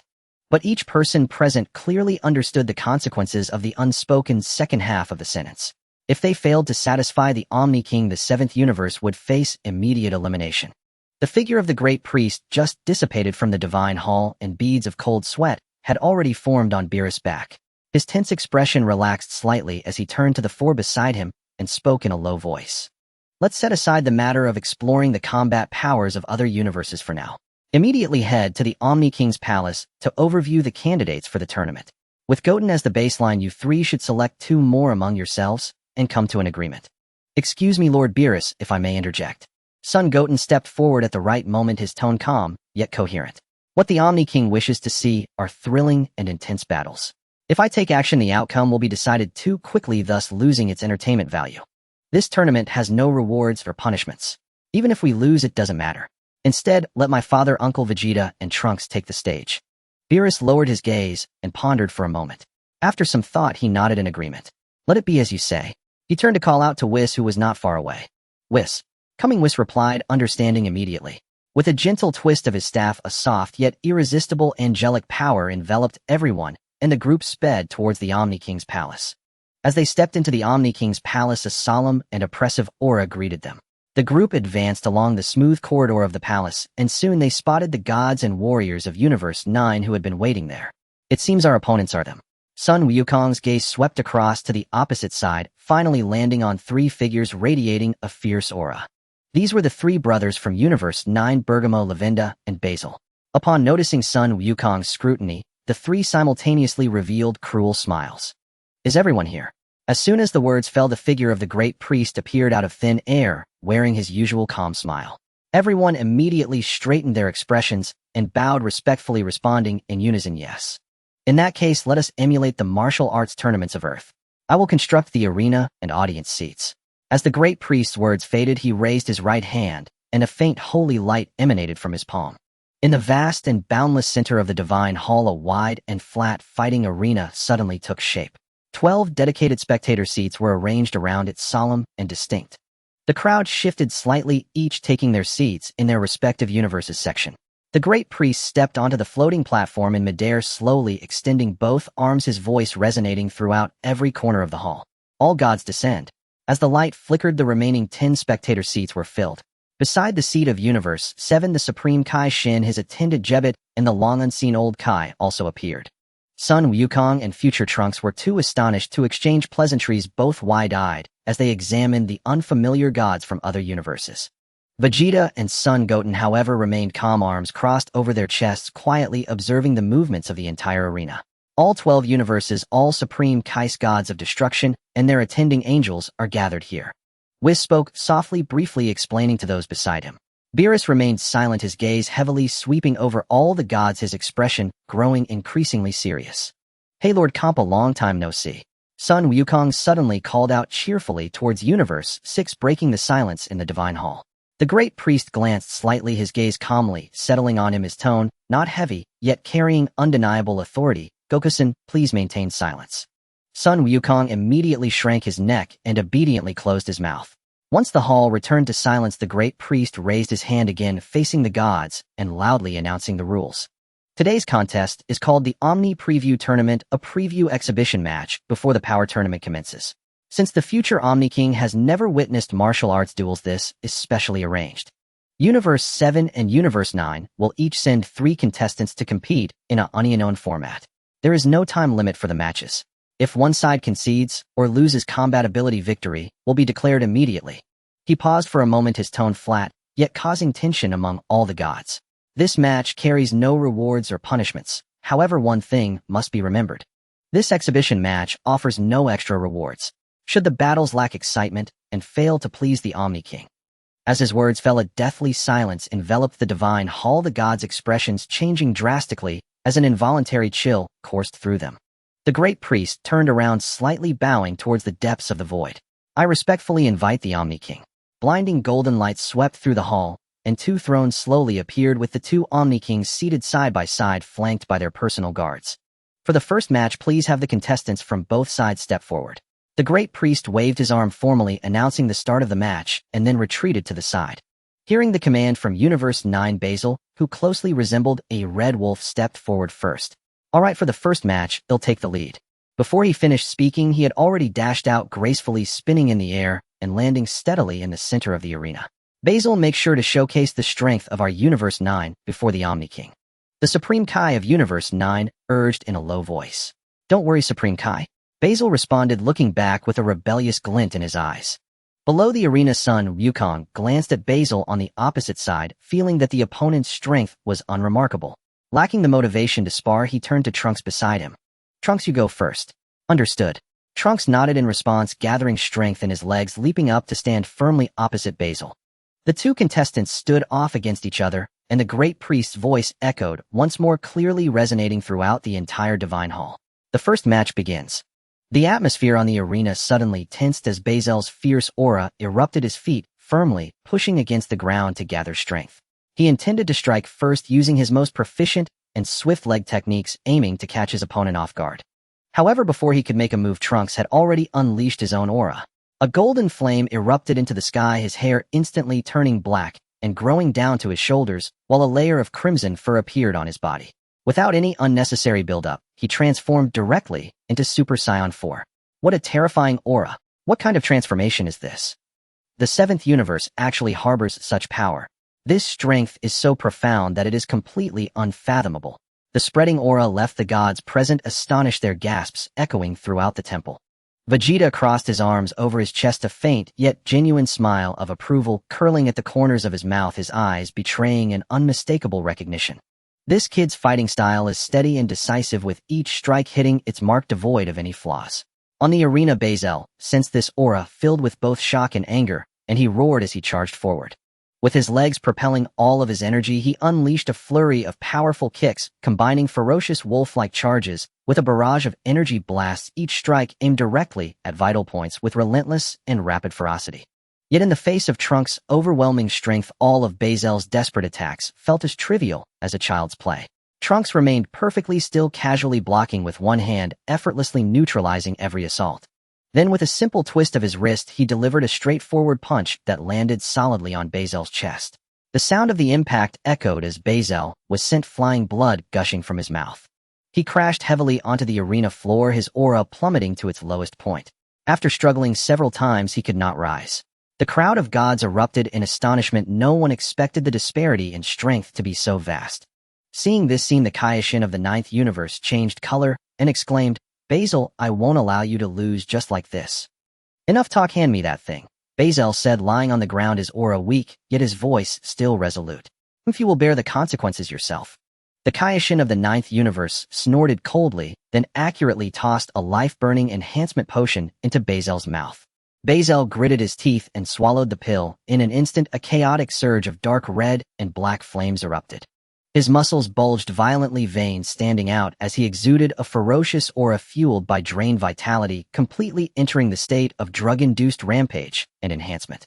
This is clearly against the rules, relying on drugs to forcibly enhance strength. Upon witnessing this, Beerus immediately turned to the Grand Minister to lodge a complaint. However, the two Xeno on the throne were fixated on the transformed Basil, their eyes gleaming with excitement as they exclaimed in unison, "So impressive." Seeing the Xenos so engaged, the Grand Minister spoke calmly. "When the power tournament officially begins, strict and comprehensive rules will be established. For now, as long as the Xenos enjoy the preview match, that is sufficient." Upon hearing this, Beerus decided not to say more. On the arena, the drug-enhanced Basil, disregarding the tearing pain throughout his body, let out a desperate roar fueled by all his life force. He charged madly towards Trunks with all his might, each punch and kick made with the determination to perish together. Yet, even risking his life, it remained utterly meaningless in the face of the absolute gap in strength. Throughout, Trunks maintained a calm demeanor, effortlessly dodging all of Basil's frenzied attacks with slight movements. Seizing the fleeting moment when Basil's old strength was spent and his new strength had not yet manifested, Trunks lifted his leg and delivered a crisp, decisive side kick that struck Basil's waist hard. Basil's body flew out like a broken kite, crashing heavily onto the arena floor, causing the stone slabs to crack and pit. As the ferocious aura around him instantly dissipated, he fell unconscious completely, losing his ability to fight. The Grand Minister calmly announced, "The 7th universe, Trunks wins." "Ah, is that it, eh?" The two Zeniths pouted slightly, their faces showing dissatisfaction, clearly feeling that the battle ended too quickly, and they did not enjoy it enough. Hearing this, Beerus broke out in a cold sweat, immediately calling out to Trunks on the arena. "Trunks, come back and rest, let Goku take the next match." After speaking, he turned to the ever-impulsive son Goku beside him, his tone laced with urgency and admonition. The previous fight was too straightforward, lacking any highlights, and did not satisfy the Zeniths. "In the second match, you take the stage, hold back a bit, make it lively, and ensure the Zeniths enjoy themselves." Son Goku grinned, his aura slightly rising as he strode boldly toward the center of the arena. "Next, we will proceed to the second match. Please, the participants take the stage," the Grand Minister announced clearly before snapping his fingers lightly. The arena, which had been cracked and damaged, flashed with light, and was instantly restored to its original state, smooth and pristine. Son Goku and Lavanda from the 9th universe both leaped onto the arena. The announcement of the Great Priest resonated clearly throughout the entire King Temple, and the atmosphere on the arena instantly tightened. Sun Wukong's aura suddenly surged, dazzling golden light erupted his hair, standing on end surrounded by flickering electric sparks. Super Saiyan 2 made its appearance. Ravanda was initially taken aback, but upon closer inspection of Wukong's aura realized that his power was nowhere near as formidable as that of Trunks moments ago. The tense expression instantly relaxed, and a sinister smile curled at the corners of his mouth. On the throne, the two kings brightened with excitement, clapping and shouting together. "This is Goten's father. Goten's father is incredibly powerful." The gods present chuckled softly, and the previously solemn atmosphere lightened considerably. On the arena, the fierce battle officially began. Ravanda no longer held back, unleashing all his toxic arts. First, a sweeping wave of purple-black poisonous mist engulfed the arena, shrouding the entire battlefield. Then he unleashed a series of poisoned energy blades, closing in to land fierce strikes with toxic claws. Finally, he unleashed a widespread poisonous breath, sealing off all of Sun Wukong's escape routes. Having experienced countless battles, Wukong's combat instincts were deeply ingrained in him. He remained composed in the face of the relentless poison attacks. His figure danced nimbly, skillfully evading the majority of assaults with precise predictions, countering with rapid punches and energy blasts. The two exchanged blows and energy waves, engaging in a fierce back and forth. The two kings watched intently, continuously applauding in delight. All the gods held their breath, fully focused. This evenly matched struggle perfectly aligned with their desire to witness an exciting showdown. However, Ravanda's toxins were designed for wide-area attacks. Even with Wukong's deft evasion, a small amount of poison still seeped into his body along with his aura. A numb sensation rapidly spread through his limbs, and his stamina swiftly drained under the continuous assault of the toxins. After enduring several dozen rounds of combat, Wukong's aura gradually became erratic, revealing signs of fatigue. He knew that prolonging this would surely lead to defeat. His eyes suddenly sharpened. In the next moment, a thunderous roar of energy erupted, and the azure divine aura surged skyward, sweeping through the entire temple with its sacred and fierce presence. Super Saiyan Blue had officially arrived. Such powerful divine energy. Many of the destroyers and Kaioshins present were moved, unable to suppress their astonishment. Having transformed, Wukong gave Ravanda no chance to react. He swiftly brought his hands together in front of him, concentrating his power within. The moment he finished charging, he thrust his palms forward, unleashing the Kamehameha wave, which transformed into a dazzling blue light. In an instant, it completely engulfed Ravanda, the violent power severely injuring him and sending him crashing onto the arena, unable to rise again. What a show! That was spectacular. The two kings excitedly stood up, clapping their hands in cheers. Seeing the kings so pleased, Beerus also relaxed his tense expression. The Great Priest calmly declared, "7th universe, Sun Wukong is victorious." Wukong walked down the arena slowly, holding his aching chest as the toxins continued to act within him. Moreover, the immense drain from the Super Saiyan Blue form left him completely unable to participate in the next battle. Seeing this, Beerus immediately gestured for him to take a seat and rest. He glanced at Vegeta beside him, then gently shook his head outright, rejecting the idea of letting him take the stage. With Vegeta's competitive nature, once he stepped onto the stage, he would undoubtedly go all out for a decisive victory, which would not satisfy the king's desire for a thrilling match. After a moment of thought, Beerus turned his gaze to the always calm son Goten and solemnly instructed, "Goten, you will go up in the third match. Hold back a bit, make it exciting, and ensure that the kings enjoy the show." Son Goten nodded slightly without any further words and leaped onto the central arena with steady footing. It's Goten. Goten has appeared. Goten is incredibly powerful. Seeing Goten take the stage, both kings cheerfully conversed with each other. Goten steadied himself and looked up at the two kings on the throne, his tone calm, yet confident. Kings, let the three from the ninth universe join together. That way it will be more exciting. The two kings' eyes widened in surprise, and they excitedly shouted in unison, yes. Yes, let's do it that way. Beerus' expression darkened immediately, and he let out a displeased sound, but due to the presence of the kings he ultimately couldn't voice any objections. The great priest smiled faintly and lightly snapped his fingers. A gentle light flashed, restoring Bazel and Ravanda's energy instantly. Bazel and Belgemore jumped onto the arena together, standing side by side with the recently revived Ravanda. Then the three exchanged glances, spreading out their formations to encircle Son Goten in the middle. Seeing the contestants in position, the great priest surveyed the arena and declared in a clear voice that echoed through every corner of the temple, "The third match, the rules have changed to 1 against 3. Now it officially begins." Before the words fell, the three men surrounding him simultaneously shifted their footsteps, their positions intricate and staggered. In an instant, they formed an impenetrable and dangerous triangular formation, tightly trapping Sun Wukong, who stood at the very center of the arena.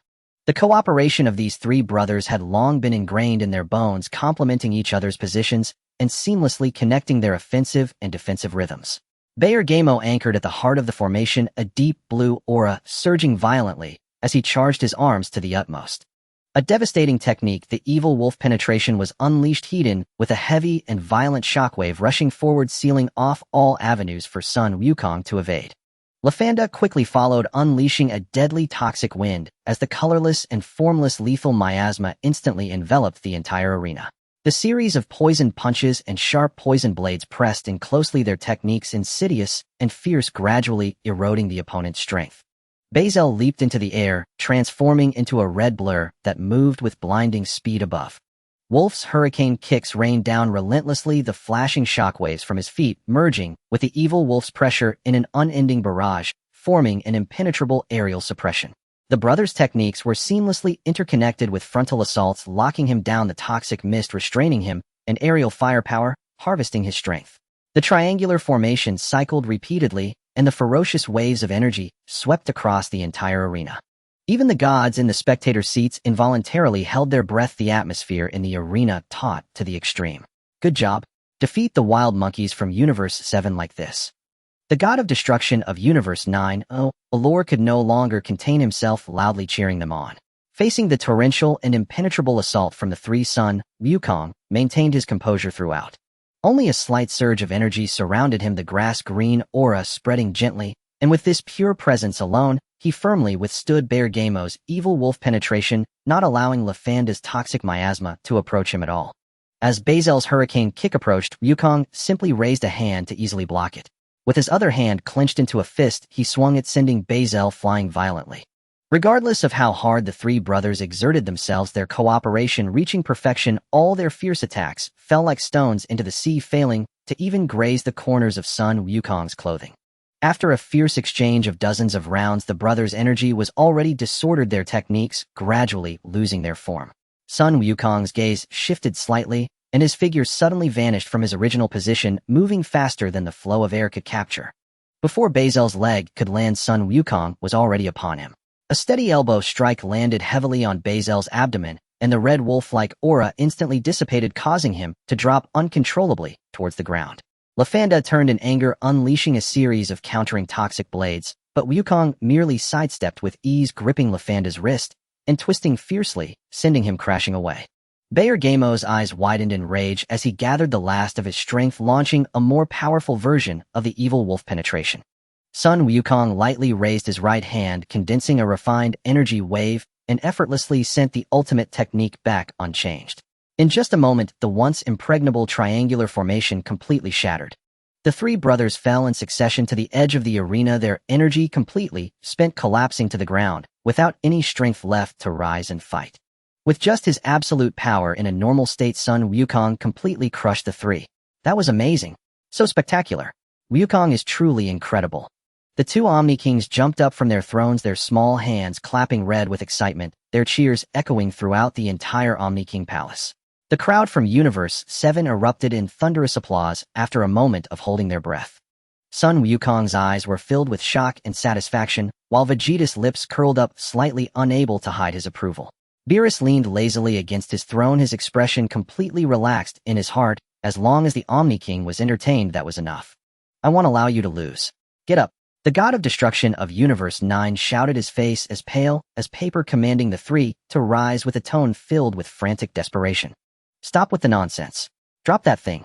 The three brothers on the ground shouted back in unison, their eyes filled with a crazy desperation. If you'll bear the consequences yourself. The god of destruction of Universe 9 snorted coldly, no longer hesitating, and immediately took out 3 life-burning enhancement pills, accurately tossing them into the mouths of the three. In the next second, 3 ferocious auras far exceeding their previous levels exploded violently on the arena. At this moment, the three were completely enveloped in dark red violent energy, their muscles swelling intensely, with veins bulging all over their bodies. Bloodshot eyes radiated a reckless and furious aura as they fully entered a rampaging enhanced state triggered by the drug. With the ultimate enhancement from the forbidden drug, the three brothers disregarded their physical limits and once again consolidated their formation. They formed an even more violent and frenzied enhanced version of the dangerous triangular formation. A devastating wave of killing intent surged like a tsunami, crashing madly towards Sun Wukong. Faced with this self-destructive assault, Sun Wukong, who had always maintained a calm demeanor, finally curled the corners of his mouth. The explosive sound of energy erupted throughout the venue. The flamboyant grass-green aura swept around him like a volcanic eruption, and his originally black hair instantly lengthened, transforming into sharp and fierce grass green. His muscular lines suddenly swelled and tightened his height, increasing sharply, and the oppressive sensation radiating from him caused the air in the entire palace to stagnate. The legendary Super Saiyan 1 made his official appearance. Having completed his transformation, Sun Wukong made no unnecessary movements and directly faced the three men's furious combined attack. Entering the Super Saiyan form, Wukong's strikes remained steady and efficient without a hint of showiness. Beerus' gigantic shockwave was directly crushed by his raised hand. Lafanda's overwhelming toxic wind and punches were all broken through as he approached. Bazel's storm kicks, fueled by all his energy, were met heated. Each collision directly shattered the entirety of the opponent's force. Enhanced by the forbidden drug, the three brothers exhausted all their life force, yet even with Sun Wukong holding back, they could only barely engage him for dozens of rounds. They were never able to shake him even a little bit. As the effects of the drug gradually wore off, the strength of the three quickly dwindled, plunging them into utter despair. All-out combined attack. Dangerous triangle beam. Beerus shouted hoarsely, and the three retreated back to the corners of the formation. Deep blue, brownish yellow, and crimson energies rapidly fused at the heart of the formation, coalescing into a three-colored destructive beam capable of annihilating the heavens and the earth. Pouring every last drop of their life force, they launched it towards Sun Wukong. The venue fell into a moment of silence, with all the gods intently watching the arena. Even the two Omni Kings held their breath, waiting for the final clash. Sun Wukong's expression remained calm as he brought his hands steadily to his waist, the grass-green Super Saiyan power slowly condensing in his palms. Came, Haim, ha. With a clear shout, a vast grass-green shockwave erupted violently, colliding fiercely with the three-colored beam.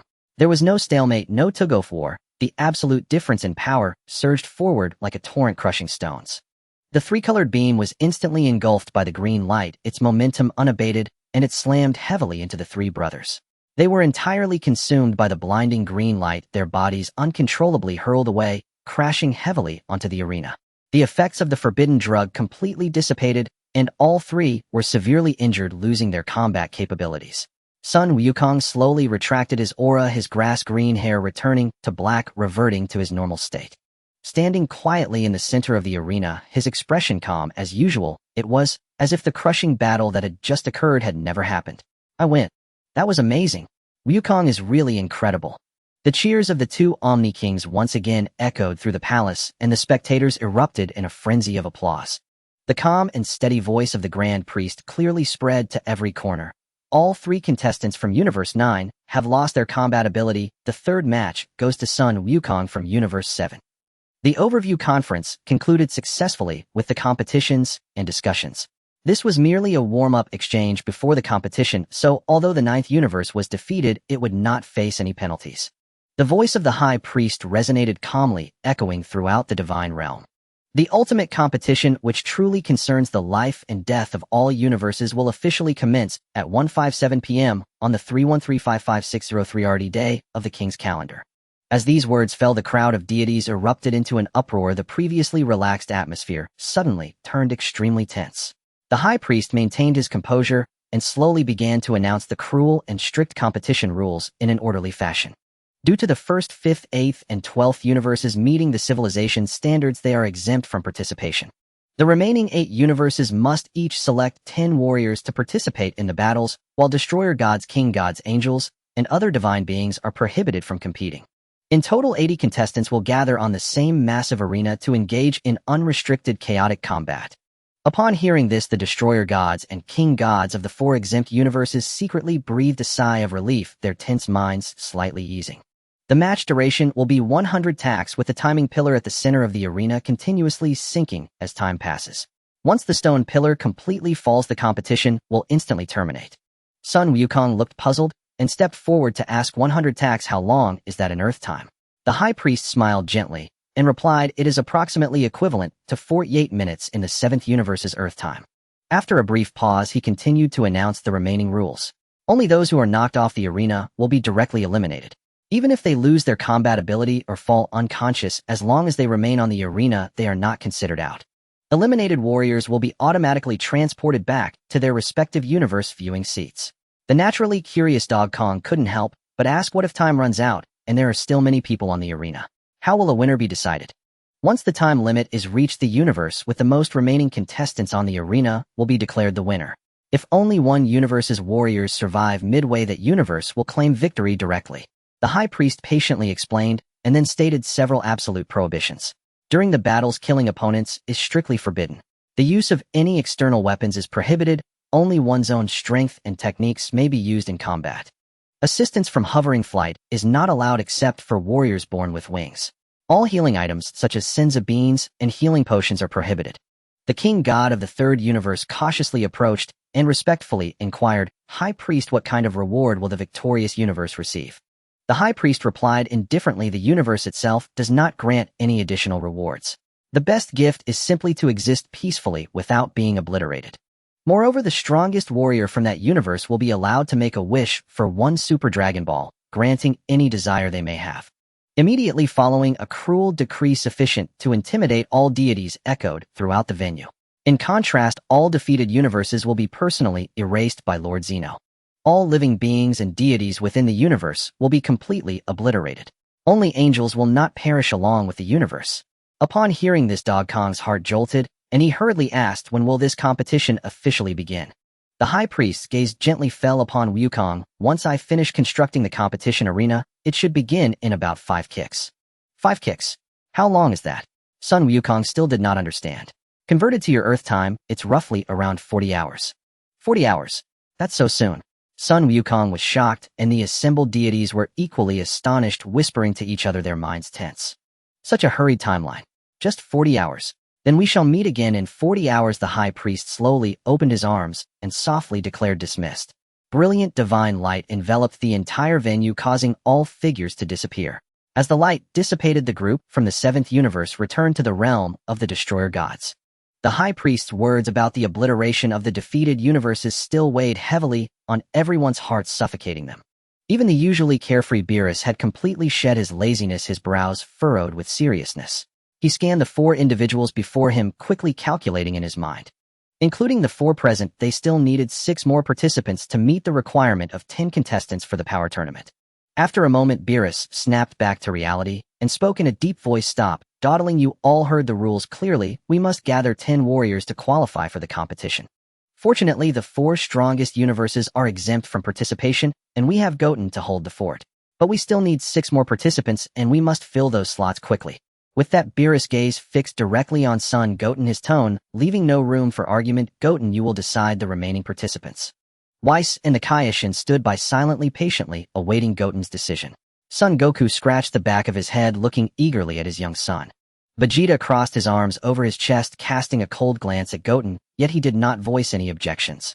Trunks stood beside his father, similarly directing his gaze towards Son Goten.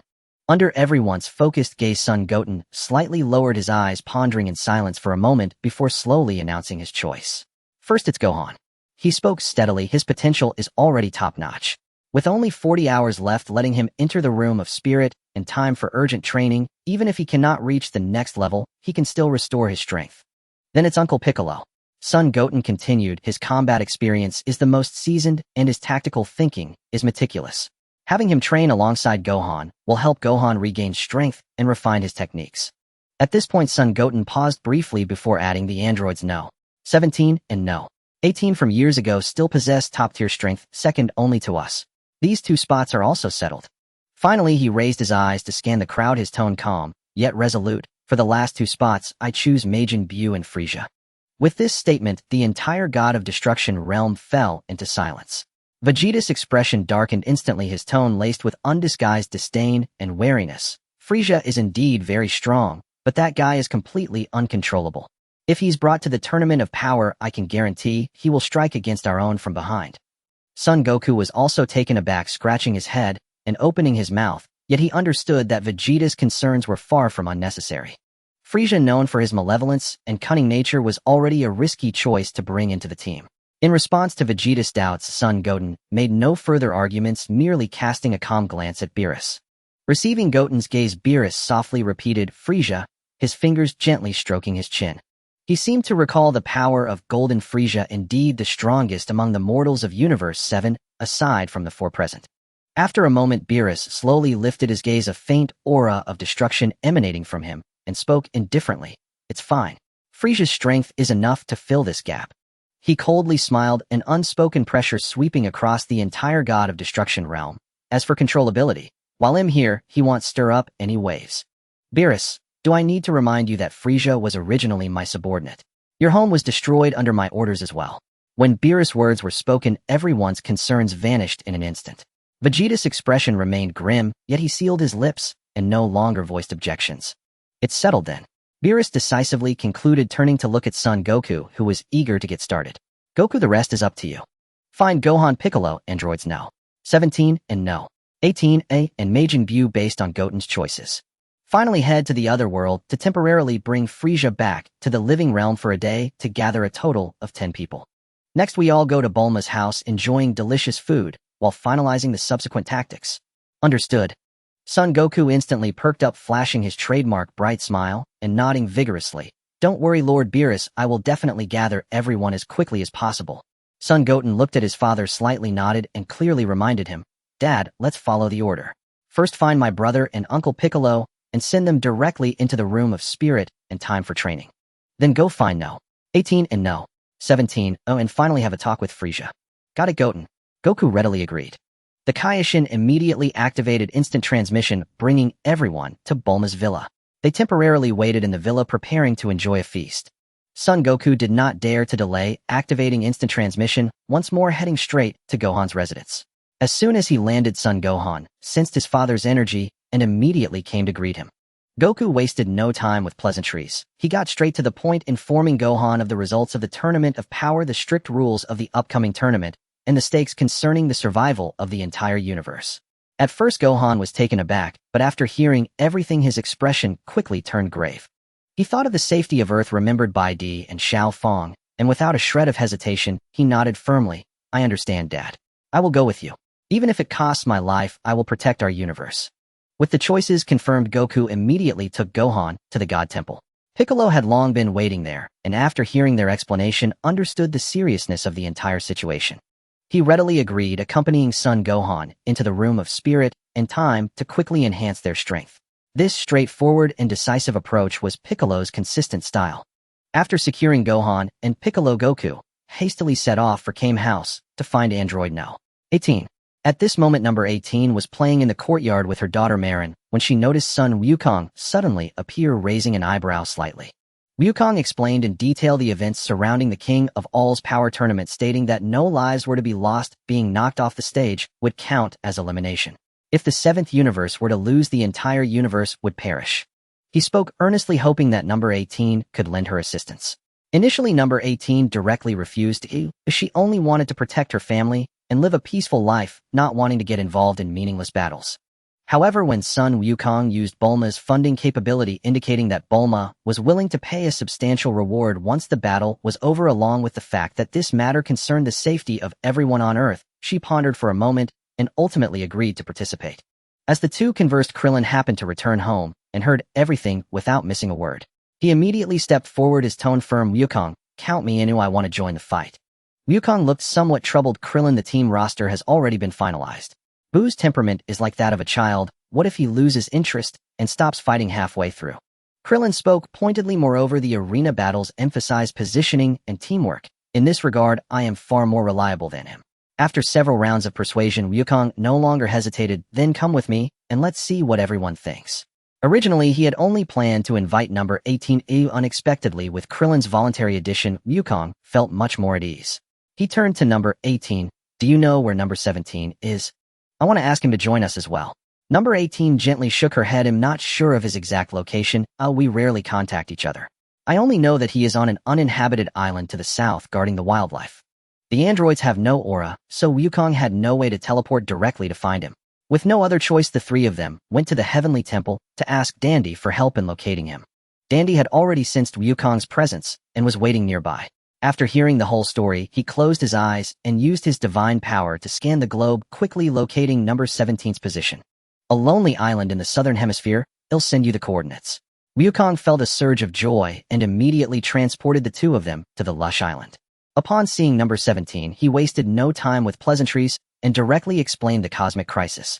After a brief spar, Sun Wukong acknowledged number 17's strength, and number 17 understood the seriousness of the situation. Upon learning that his sister and brother-in-law Krillin would be participating, he readily agreed to join the team. Afterwards, Wukong went to Satan's residence to invite Boo, and everything went smoothly. Boo had always listened to Goten's words. Upon hearing it was a battle concerning everyone's safety, he immediately nodded in agreement. With this, Gohan, Piccolo, number 17, number 18, and Boo were all set, and Krillin was added as a formidable ally. Krillin and Majin Buu are weighing their options. Does anyone have any suggestions? Everyone gathered at Bulma's house for a meal to rest, and after everything was arranged properly, Sun Wukong then used instant transmission to head alone to heaven to find Frieza. At this moment, the sky in heaven was clear and warm with lush grass and flowers everywhere. Everywhere were cheerful little fairies creating an atmosphere of extreme peace and tranquility. On a branch of a sturdy tree, Frieza was encased in a white cocoon, only his head exposed. Day after day spent in such a carefree environment was the most unbearable torment for the proud and violent Frieza, whose expression was filled with irritation and impatience. With a flash of light, Sun Wukong appeared beneath the tree, quietly gazing at his bound nemesis. "A rare visitor. Sun Wukong actually has time to come see me in such a pitiful state." Frieza spoke with a tone full of mockery. "Here everything is harmonious and joyful. For someone like you, this must be true torment." Frieza's expression turned cold. "Stop the nonsense. What do you want from me? The king of all is holding a power tournament, and the losing universe will be erased. The seventh universe is in grave danger, and I need you to participate." Frieza let out a loud laugh full of disdain. "I am trapped here after being defeated by your son. Oh, why would I help you? I can ask the fortune teller to allow you a day of freedom to participate in the tournament." "A brief day of freedom holds no interest for me." Wukong calmly asked, "Then what do you want?" "If I help you win, I want to be completely resurrected and leave here for good. The reward for winning the tournament is the Super Dragon Balls. You can use them to make a wish. I only need the Dragon Balls from Earth to be resurrected." Frieza's attitude was firm. "Gathering the Dragon Balls from Earth takes time." "No problem. After you win the tournament, you can find the Dragon Balls to resurrect me." Sun Wukong agreed, and then used his energy blade to release Frieza. The moment Frieza landed, he broke free from the white cloth wrapping around him, and immediately began to unleash his energy to stretch his muscles. A violent and cold aura swept across heaven, and the soft sky darkened instantly. After Frieza finished stretching his limbs, he coldly probed, "Aren't you afraid that once I am resurrected, I will continue to destroy planets and oppose you? If you dare to commit evil again, I will defeat you once more and send you back to this heaven." Wukong's gaze was resolute, showing no signs of retreat. Having been trapped for so long, Frieza longed for a fierce battle. He chuckled lightly and agreed to fight. "Don't play tricks, fight well for the seventh universe." Frieza looked proud. "They're just a bunch of weaklings. Winning this match will be a piece of cake." "Frieza, just a trivial Jiren. I will inform the fortune teller, and she will come to bring you back to the living world tomorrow." After saying this, Sun Wukong activated instant transmission and left the underworld. The next day, Sun Wukong arrived at the residence of the fortune teller to meet Frisia, standing quietly in the open space waiting. Upon hearing the sound, Sun Wukong turned around, his expression calm, his tone sincere. Frisia, we agreed that as long as you participate in the power tournament and help Universe 7 win the competition, I will use the Dragon Balls to fully revive you. Frisia scoffed, crossing his arms over his chest with an air of arrogance and caution. Hmph, he'll trust you this time. No sooner had he finished speaking than the space suddenly shook violently, and several dark figures surged forth like phantoms from the shadows, surrounding them, quickly forming an impenetrable encirclement that trapped Sun Wukong, the fortune teller, and Frisia in the center.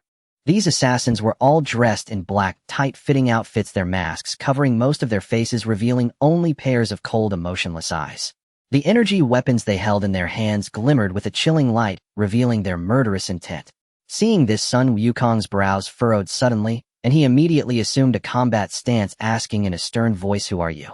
However, before his words had fully left his mouth, the assassins attacked simultaneously. Waves of violent energy attacks surged towards Frisia like a torrential rain, their whistling slicing through the air, sharply causing unbearable pain to the eardrums. A mere trick. Frisia's eyes narrowed, and a dazzling golden light suddenly erupted around him as he unlocked his golden form in an instant. The brilliant golden light illuminated the entire courtyard, and a terrifying pressure swept through, causing the assassins' attacks to momentarily pause. Facing the overwhelming offensive, Frisia moved with the agility of a phantom. His golden fists and swift kicks were as fast as lightning, each strike carrying earth-shattering power. Bang! Crack! The cries of pain echoed one after another as the assassin's attacks couldn't even graze his clothes, instead being easily shattered by him. Some were sent flying by a single punch, crashing heavily into a tree trunk, causing the bark to splinter and blood to spew as they collapsed to the ground. Others were struck heat-in by the golden energy wave, instantly turning into wisps of green smoke that vanished without a trace. In just a few breaths, more than half of the assassins had lost their combat capability and could no longer rise. The leading assassin's eyes suddenly turned vicious as he abruptly changed direction and lunged towards the fortune teller. At this moment, the fortune teller was standing still, observing the situation, when she was suddenly grabbed by the neck by the assassin. A sharp energy dagger was instantly pressed against her throat, its cold gleam piercing. "Stop!" Sun Wukong's expression changed drastically, and he immediately halted his movements, shouting sternly, "Let her go. If there's anything, come at me." Frisia, who had intended to pursue the attack, turned upon hearing Sun Wukong's shout, glancing at the captured fortune teller. His movement halted abruptly, his brows slightly furrowing, a clear impatience flashing in his eyes. "Don't move," the assassin leader yelled, bringing the dagger even closer to the fortune teller, blood beads already seeping from her throat. "Frisia, immediately cease your resistance and surrender. Otherwise, I will kill her right now." Sun Wukong quickly reached out to block Frisia, who was about to act, his aura growing increasingly intense, and urged in a low voice, "Don't be impulsive. The fortune teller cannot be harmed. We need to stabilize the situation first." Frisia's gaze was as cold as frost, fixated on the assassin leader, the golden aura around him swirling restlessly. Clearly, he was already boiling with rage, just a step away from completely exploding. The assassin leader, well aware that Frisia would not submit easily, immediately pulled out a black crystal from his pocket and forcefully infused it with his energy. The crystal instantly erupted with a rich purple-black aura, the destructive power belonging to the god of destruction, carrying a suffocating pressure that seemed to freeze the surrounding air. This is the destructive power granted by the god of destruction. The assassin leader's face twisted in a snarl, shouting, "Frisia, even if you transform into your golden form, you cannot withstand the corrosion of this destructive energy. Today you will surely die." As soon as he finished speaking, he poured all his energy into the crystal, and the purple-black destructive energy coalesced into a thick energy beam that shot towards Frisia. Wherever the energy beam passed, the ground cracked open with ghastly deep scars, debris flying, and the air sizzling as if it were being scorched. Sun Wukong's pupils constricted, and he exclaimed in alarm, "Not good. Frisia, get out of the way." Yet Frisia stood motionless in place, a glint of defiance flashing in his eyes. Just as the destructive energy beam was about to hit him, he suddenly spread his arms wide, and golden energy coalesced around him into a thick barrier, forcefully blocking this devastating blow. "What?" The assassin leader's face was filled with disbelief, his pupils dilating in shock, as if he were witnessing the impossible. Even more astonishing was that Frisia began to actively absorb this destructive energy. The purple-black energy flowed into his body like a rushing river, unceasing. His aura not only showed no signs of weakening, but became increasingly violent, and intense with streaks of purple-black destruction woven into his golden aura, causing the surrounding space to slightly distort. Had the king not died young, he should have been the candidate god of destruction for Universe 7. Sun Wukong was also stunned, instinctively murmuring to himself, he can actually absorb destructive energy. After a moment, all the destructive energy had been completely absorbed by Frisia. He slowly raised his hand, gathering a purple-black energy sphere in his palm, the sphere spinning rapidly, emanating an even more terrifying aura of destruction than before. Thank you for this wonderful gift. Frisia's lips curled into a sinister smile, his eyes filled with calculation. Sun Wukong had thought he would immediately attack the assassin leader. However, Frisia suddenly turned around sharply, unhesitatingly launching the destructive energy sphere back at himself. Frisia, what are you doing? Sun Wukong was caught off guard, unable to defend in time, and the energy sphere hit him squarely in the chest. The purple-black energy instantaneously engulfed his entire body, binding him tightly, like countless iron chains, rendering him unable to move. Sun Wukong struggled with all his might, but found that this energy was highly corrosive, not only firmly suppressing the qi within his body, but it was also continuously eroding his body, his energy visibly decreasing at a rapid rate, and his complexion growing increasingly pale. Felisa threw back his head and laughed, a roar steeped in undisguised derision and contempt aimed squarely at Sun Wukong. Sun Gokong, do you truly believe I would meekly play along and aid you? You are utterly naive. He finished, bending to retrieve the interstellar communicator an assassin had dropped and deftly pressing the contact key. In an instant, the figure of the ninth universe, Jia Wang Shun, materialized clearly in the holographic projection. Did the plan succeed? The Jia Wang Shun spoke at once, then froze in astonishment upon seeing who stood at the other end of the line. Felisa, how do you have a communicator from our universe? How I obtained it is not important. Felisa spoke evenly, though the oppressive aura rolling off him was weighty and unmistakable, leaving no hint of jest. I have a proposition I wish to discuss. I am willing to betray the seventh universe and cast my lot with the ninth universe to compete in the tournament of power. The Jia Wang Shun of the ninth universe was stunned for a beat, then elation flooded his features so suddenly it left his voice trembling. You are willing to join us. Is this for real? Of course it is real. Felisa curled the corner of his mouth in a cold half-smile. The terms are simple. I will help the ninth universe secure victory in the tournament of power. You accept me, and then use the Longzhu to restore me fully. No problem. Absolutely no problem. The Jia Wang Shun of the ninth universe answered hurriedly, afraid Felisa might retract his offer. If you help us, resurrection aside, we will even permit you to rebuild the Felisa empire within our ninth universe without hesitation. Just as the two were about to finalize the bargain, Wei appeared silently at Beerus's side. Beerus's complexion was so dark it seemed to drip ink, his destructive aura surging and spreading without restraint. Their mere presence stilled the very space around them. The air grew heavy and constricting. Wei remained composed and serene, a faint, all-seeing smile resting on his lips. Lo, Lord Beerus. The Jia Wang Shun within the hologram trembled at the sight of the god of destruction, immediately lowering his head, lacking even the courage to meet his gaze. The assassin leader beside him went weak-kneed, with terror collapsing to the ground with a thud as his dagger clattered away. He shook like a sieve, daring not to move another muscle. Wei lifted a hand, and a gentle yet irresistible white light descended upon Sun Wukong. The destructive energy that had coiled about him, binding him tight, dissolved, as if snow under a warm sun. Sun Wukong broke free of his bonds, gasping for air. He looked toward Wei with sincere gratitude. Thank you, Wei. Beerus's icy gaze fixed unblinking on Felisa. His voice was as cold as tempered ice. Felisa, how dare you conspire with the ninth universe and betray the seventh universe? Fearless's smile froze instantly. The destructive aura that could erase his existence washed over him, and an uncontrollable dread leapt up from his chest.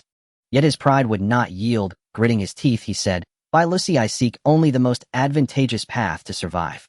Beerus snorted coldly, his purple-black destructive energy surging again. Do you think you have the right to choose survival? If I so wished, I could make you vanish utterly from this world this very moment. Fearless's face fell completely. He knew better than anyone that Beerus never spoke empty threats. His own strength in comparison was no more than that of an insect. Wei intervened at the opportune moment, gently dissipating the murderous tension. Lord Beerus, this is not the time for retribution. The tournament of power is about to commence. We should first go and rendezvous with Wutian and the others. He turned to Felisa, his tone calm, yet carrying an unmistakable warning. Mr. Felisa, you would do well to rein in your petty schemes and crooked thoughts. Felisa fell silent for a moment, weighing the gulf in power. In the face of absolute strength, he reluctantly bowed his perpetually proud head. I will temporarily annul my agreement with the 9th universe and assist the 7th universe in the competition. He paused, voice ringed with stubborn insistence. But once the contest is won, you must keep your word and use the Longzhu to resurrect me. Sun Wukong stepped forward, eyes steady. So long as you behave and help us, when the promise will be honored. The Jie Wang Shun of the 9th universe on the hologram, unwilling to concede further, severed the communication with a face full of grievance. The remaining assassins had long since fled in terror. Under Beerus's crushing presence, they scrambled away in chaos. In Burma's backyard, everyone gathered together. Even those who need not compete, like the Turtle Hermit and Tianjin Fan, had come. Footsteps drew near, every head turned instinctively, muscles tightening as caution spread through the crowd. Vegeta strode forward and planted himself firmly before Burma, eyes cold as he fixed his stare on the approaching Felisa. My, so many familiar faces are present. Felisa wore a mild, almost congenial smile as he advanced, followed by Beerus Wasi and Sun Wukong. Upon encountering this cosmic emperor, all but Sun Wukong displayed faces of trepidation and fear. You better behave yourself. If you dare to pull any more tricks, I will not let you off easily. Beerus stepped out from behind Frieza, his tone icy as he delivered the warning without mercy. I naturally understand, Lord Beerus. Frieza nodded submissively, not daring to defy him. Vegeta snorted coldly, his gaze landing on the angelic halo above Frieza's head, his tone dripping with sarcasm. That angelic halo surprisingly suits you, Frieza. Perhaps I should be generous and gift it to you. Vegeta sneered, his aura suddenly tightening as he assumed a combat stance. Just as the two were about to erupt into conflict, Piccolo hurriedly stepped forward to mediate. Vegeta, don't cause infighting at this time. Sun Wukong helplessly rubbed his forehead and calmly addressed Frieza. Frieza, just behave yourself. As long as we win the match, we will fulfill our promise to resurrect you. Hearing Sun Wukong's voice, Frieza glanced over, his expression darkening instantly as he gritted his teeth and repeated Sun Wukong. His gaze shifted to the nearby trunks, and his expression grew even more unsightly, barely able to suppress his fury. All right, everyone, quiet down. The Supreme Kai quickly stepped forward to defuse the situation, then continued, since everyone is here, I'll discuss the strategies for the Tournament of Power. Strategies? I don't need any at all. Vegeta scoffed disdainfully. When encountering an enemy, just defeat them directly. Piccolo, a master of tactical layouts, and his son Gohan were taken aback by this statement. They both stared in disbelief at him. Ho ho ho, as expected of Vegeta, my thoughts align perfectly with yours. Frieza chuckled softly, surprisingly in agreement with Vegeta's remarks. Piccolo quickly urged patiently, Vegeta, you must understand, if we lose the match, the entire 7th universe will be wiped out. Trunks, Bulma, everyone will cease to exist. This hit home, and Vegeta's heart stirred as his gaze unconsciously drifted to Bulma, behind him, his attitude slightly softening. Sun Wukong quickly seized the opportunity to change the subject. All right, let's confirm the final candidates for the battle. Vegeta coldly snorted again, not forgetting to mock Frieza. In my opinion, we should just send this guy with the angelic halo back to heaven. That way, we'll have exactly 10 people.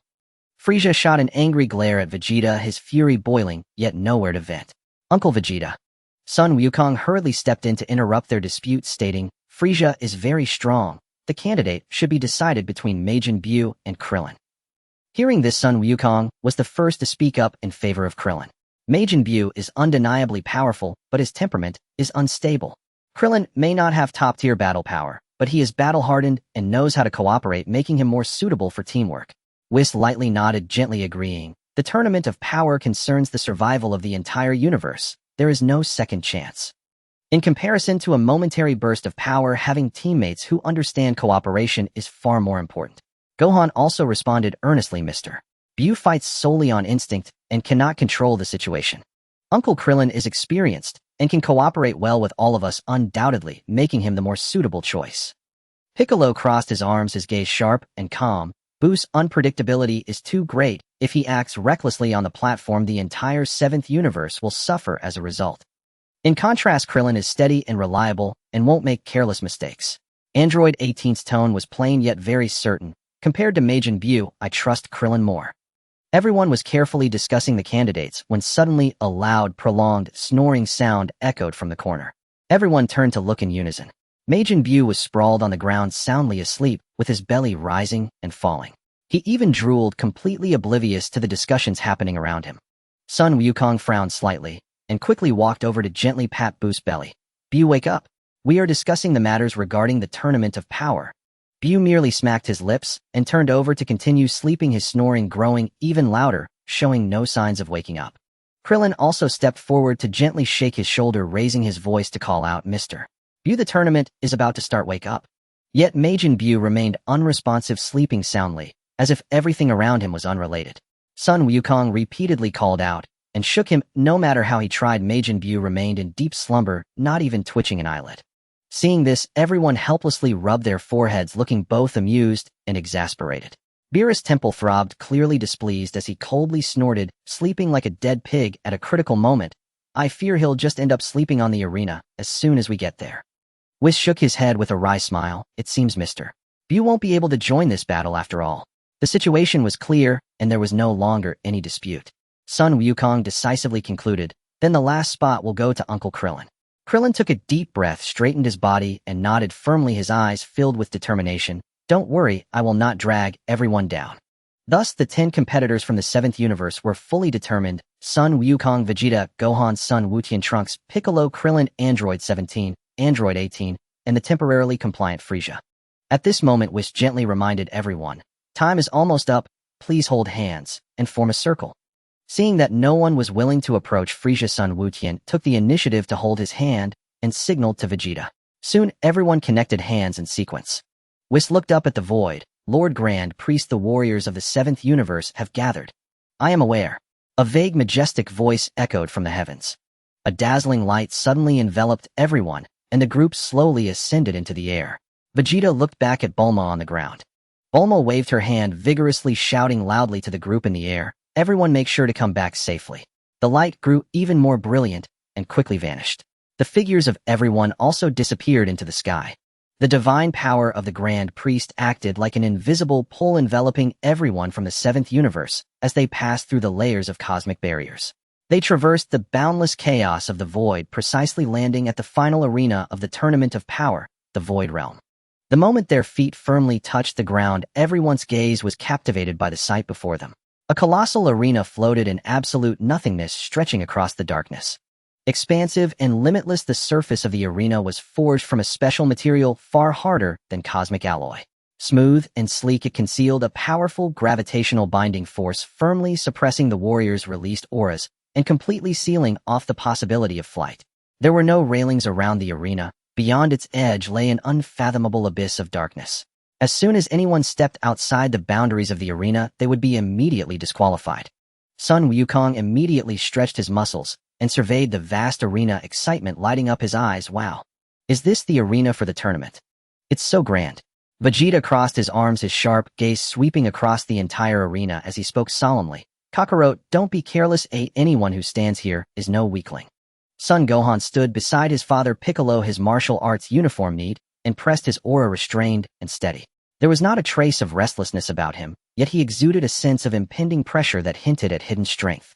Son Goten stood shoulder to shoulder with future Trunks, both hands hanging naturally at their sides without a hint of unnecessary energy around them. However, the bottomless calm aura they emitted caught the attention of competitors from other universes. Future Trunks had his long hair tied back, his expression cold and sharp. He quietly observed the participating warriors from all directions, his body tense with readiness. Piccolo crossed his arms over his chest, his deep green skin exceptionally prominent in the dim void.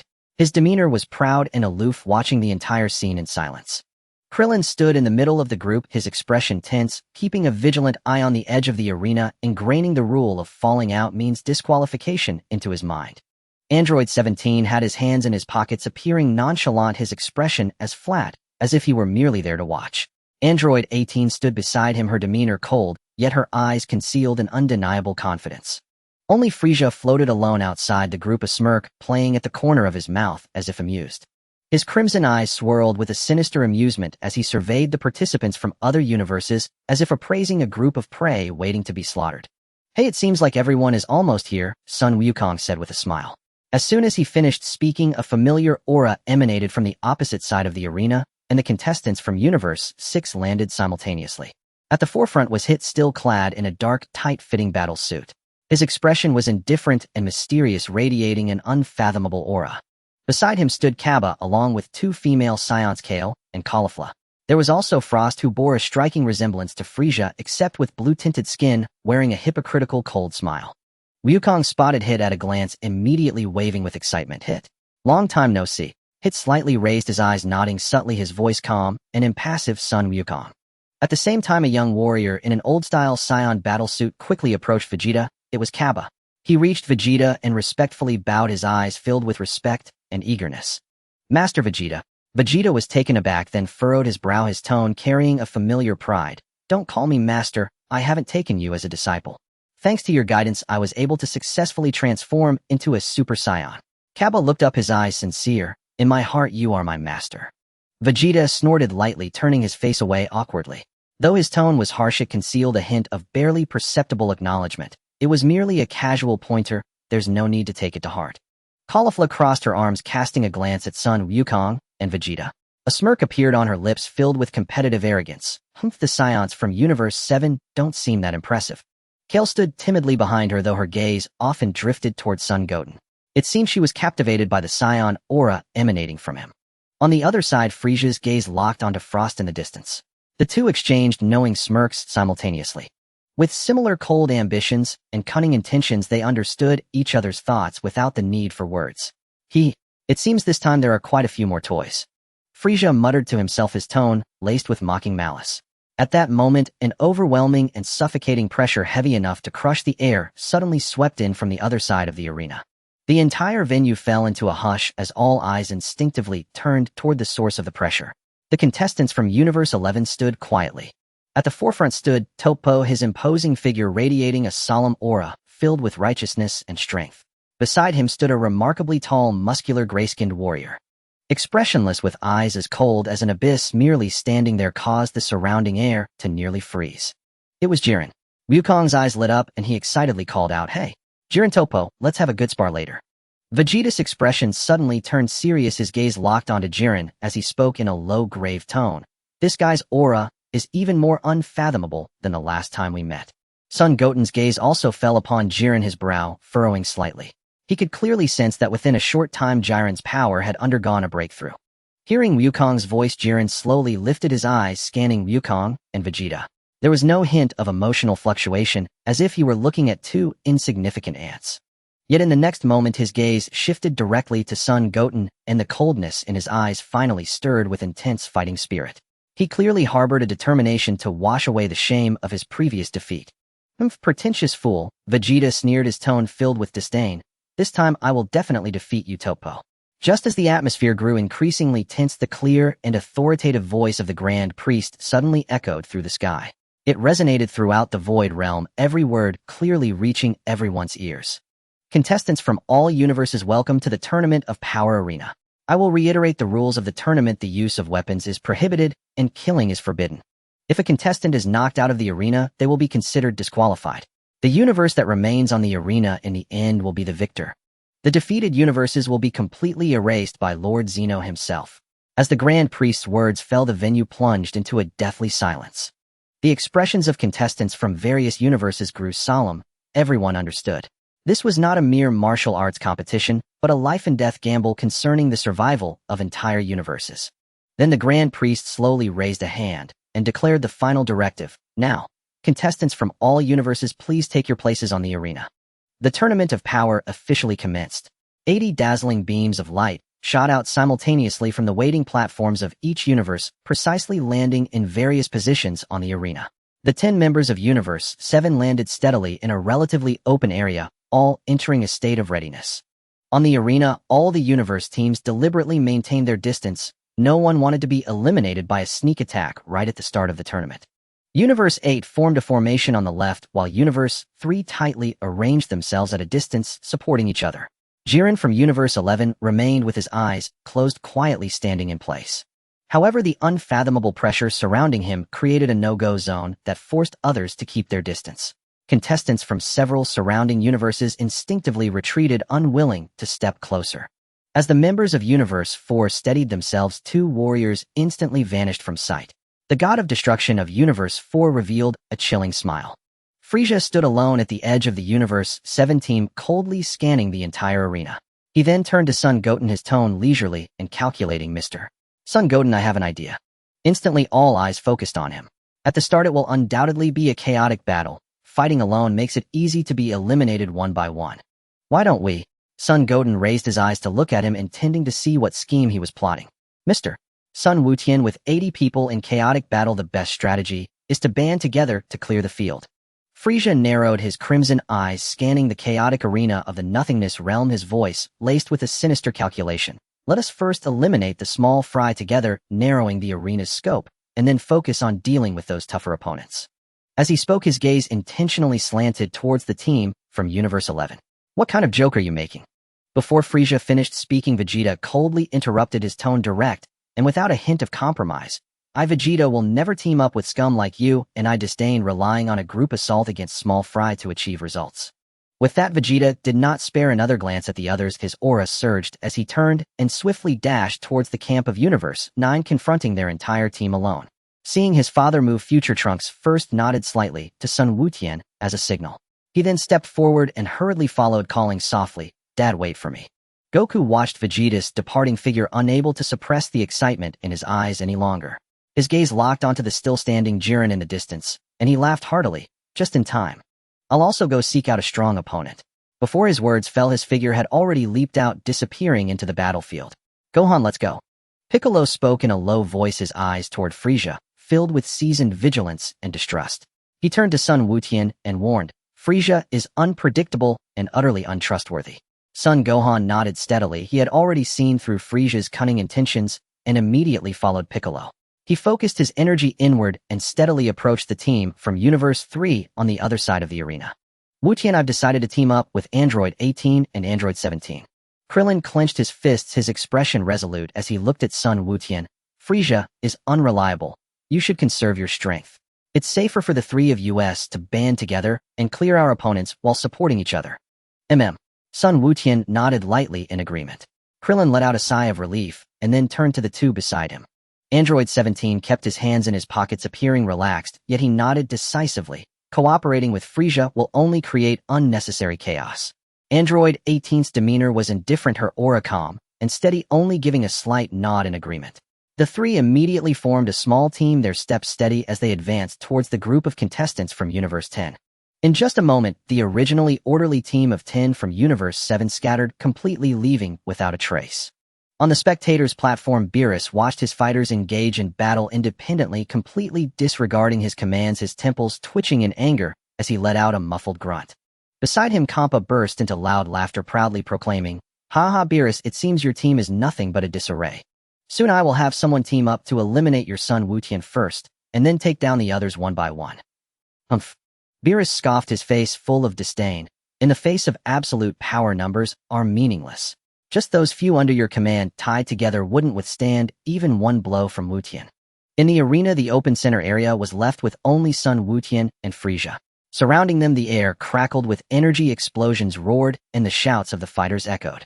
Yet it felt as if they were completely isolated by an invisible barrier, not disturbing this place in the slightest. Sun Wutian watched his teammates scatter, his expression remaining calm and unperturbed. He simply raised his hand, slightly waving gently at Frieza, his tone indifferent. It seems no one is willing to cooperate with you. After speaking, he did not look at Frieza again, turning instead to the most spacious core area of the arena, sitting down with his legs crossed. A nearly invisible, transparent energy shield gradually enveloped him, his eyes closed as he entered a deep meditative state. Unlike Jiren and others sitting quietly in the distance who had guardians like Toppo and Dispo, he feared no one disturbing him. To strike now would not only waste energy, but also easily turn him into the universe's public enemy. He needed to wait until the chaotic battle approached its end, the small fry were eliminated, and the strong emerged. Then with his full strength, he would clear the field from beginning to end.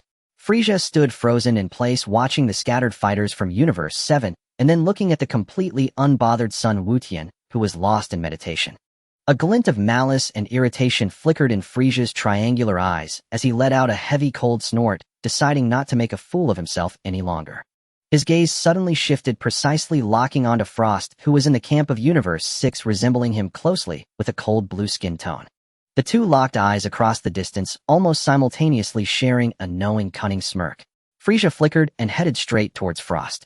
planning to recruit this universe being who was of the same ilk as himself to form a new alliance taking advantage of the chaos to eliminate the small fry. In the realm of nothingness, a chaotic battle raged across various fronts. Vegeta and Trunks teamed up to confront the entire crew of Universe 9. Trunks initially intended to launch a surprise attack to eliminate a few foes before facing them head-on. However, Vegeta could no longer contain his pride and unleashed his aura directly. He charged into the enemy ranks, and both sides fell into a fierce clash. Goku found himself standing before Jiren, yet Jiren did not even lift an eyelid. Instead, he was intercepted by Toppo and Dispo, who joined forces to suppress him with their overwhelming presence. At this moment, Goku was slightly stronger than he was in the original story at this time, but overall his strength was only marginally higher than Toppo's, so it was entirely reasonable for him to be subdued by Toppo and Dispo. Piccolo and Gohan fought back-to-back against Universe 3's contestants Paparoni Koitsukai Ponkai and Borita. The cooperation between the father and son was meticulous and harmonious, allowing them to gain the absolute upper hand before their opponents could fuse. Krillin Android 17 Oi and Android 18 worked seamlessly together, their attacks swift and decisive, effectively suppressing the contestants of Universe 10 as they methodically cleared the battlefield. Frieza had met with Frost, the two of them whispering conspiratorially, their eyes harboring schemes to eliminate their adversaries while profiting from the chaos. Only Goten remained in the eye of the storm, sitting still amidst the cacophony of battle. It was as if he were completely isolated from the chaos, creating a forbidden zone that none dared to approach. "Hey, Scion of Universe 7, stop sitting there pretending to be aloof." A rebellious female voice suddenly shattered the silence. Kefla stood with her hands on her hips, clad in a sleek battle suit. The golden aura of the Super Saiyan burned fiercely around her, and her eyes sparkled with provocation. Dragging the timid Caulifla behind her, she strode boldly up to Goten, stepping into an area that most contestants dared not approach due to its oppressive aura. Before they set out, Kampa had repeatedly instructed her to avoid provoking Goten. Yet with all the fighters engaged in desperate combat, this lone boy sat at the center untouched by anyone. This uniqueness ignited her inherent competitiveness. Coupled with the trump card given to her by the god of destruction of Universe 6, she felt no fear whatsoever. On the spectators' platform, Kampa saw Kefla boldly approaching to provoke Goten, and his face turned pale in an instant, panic washing over him. He urgently whispered, "Kefla, stay away from him." Seeing this, Beerus instead found it amusing and shouted towards the arena, "Goten, take out those two Scions from Universe 6. Beerus, you." Kampa ground his teeth, glaring at Beerus from a distance. Disturbed from his reverie, Goten slowly opened his eyes. His dark eyes showed no signs of disturbance as he calmly looked at Kefla before him, his tone devoid of any fluctuation. "What is it?" "Humph." Kefla stepped forward, her golden aura surging once more. Her fists clenched tightly, the provocation in her tone unmistakable. "Come and fight me fairly. I want to see just what makes you so impressive, Scion of Universe 7. Caulifla, standing behind her, anxiously tugged at her arm, her voice trembling and frantic. "Sister, don't go. His aura is terrifying. Let's leave." "What are you afraid of?" Kefla shrugged off her hand, her face filled with pride. "We're all Scions. I don't believe he can be that strong." Goten watched the fiercely determined Kefla, her eyes brimming with defiance. Yet he showed no intention of fighting, not even a hint of standing up. Instead, his slightly squinted eyes suddenly opened wide, casting a faint glance at Kefla. Countless invisible energy waves, too fast for the eye to capture, erupted from his gaze, enveloping Kefla in a dense onslaught. Boom, boom, boom. The continuous dull thuds erupted. Kefla's body was violently struck by the energy waves coming from all directions. She was sent flying uncontrollably with no room for resistance. A final concentrated energy wave crashed down violently, slamming her into the ground. Lying on the ground, her body limp and unable to move, she gasped, "How is this possible?" Kefla's pupils constricted, disbelief etched across her face as she trembled uncontrollably. "Sister." Caulifla watched as Kefla was instantly defeated, her eyes turning red in an instant. The fear within her was completely dispersed by an overwhelming surge of anger and protectiveness, causing her aura to spiral out of control. A violent grass-green aura erupted, explosively sweeping across the area. The momentum skyrocketed, her muscles bulging, her pupils turning icy silver, her aura brutal, dominating, and completely devoid of reason. The fabled Super Saiyan full-power berserk form was unlocked right then and there. The raging energy waves tore the arena floor beside her into fine cracks. The contestants engaged in the chaotic battle around them were stirred by this overwhelming aura, glancing over in shock. Even Jiren, who stood at a distance, slowly opened his eyes and cast a faint glance this way. Berserk Caulifla locked her gaze firmly on Goten, letting out a roar that sounded inhuman. Without adhering to any techniques or forms, she relied solely on pure violence and strength to leap forward. Her fist, imbued with the intent to destroy the heavens and the earth, came crashing down toward Goten. Sun Wutian gazed at the oncoming Kair, who was engulfed in a turbulent wave of energy, and finally stood up slowly. Throughout the encounter, he did not release a hint of energy, instead facing the rampaging legendary Super Saiyan with the utmost calm. His gaze swept over the uncontrollable figure charging toward him, his tone indifferent to the point of apathy. You can only rely on brute force to charge forward, unable to even control your own power. As his words fell, Kair's iron fist, wrapped in shattered energy, had already slammed down before him. Faced with this overwhelming strike fueled by all of Kair's rampaging power, Sun Wutian did not flinch or evade. He merely raised his right hand palm, facing forward, and met the blow head. Boom! The dull, heavy impact reverberated, causing the surrounding air to tremble slightly. There were no surging waves of energy, no dazzling light effects, only the purest, most primal physical strength colliding. Every punch from the rampaging Kair was an all-out assault without mercy. However, the moment the fist landed in Sun Wuxian's palm, all the raging force dissipated on the spot, not even stirring his sleeve a fraction. How is this possible? Caulifla, fully aware of how terrifying and uncontrollable Kair could be, stood frozen in place, her eyes wide with disbelief. Sun Wuxian's eyes turned slightly cold as he merely flicked his wrist. A surge of unadorned, pure physical strength suddenly erupted in the opposite direction. Bang! Kair's massive body was like a meteor striking Hedon, flying backward without any power to resist. He crashed heavily into the arena floor several dozen meters away, creating a huge pit with dust instantly billowing out. Kair! Caulifla's face turned pale as she gasped in shock, not far away.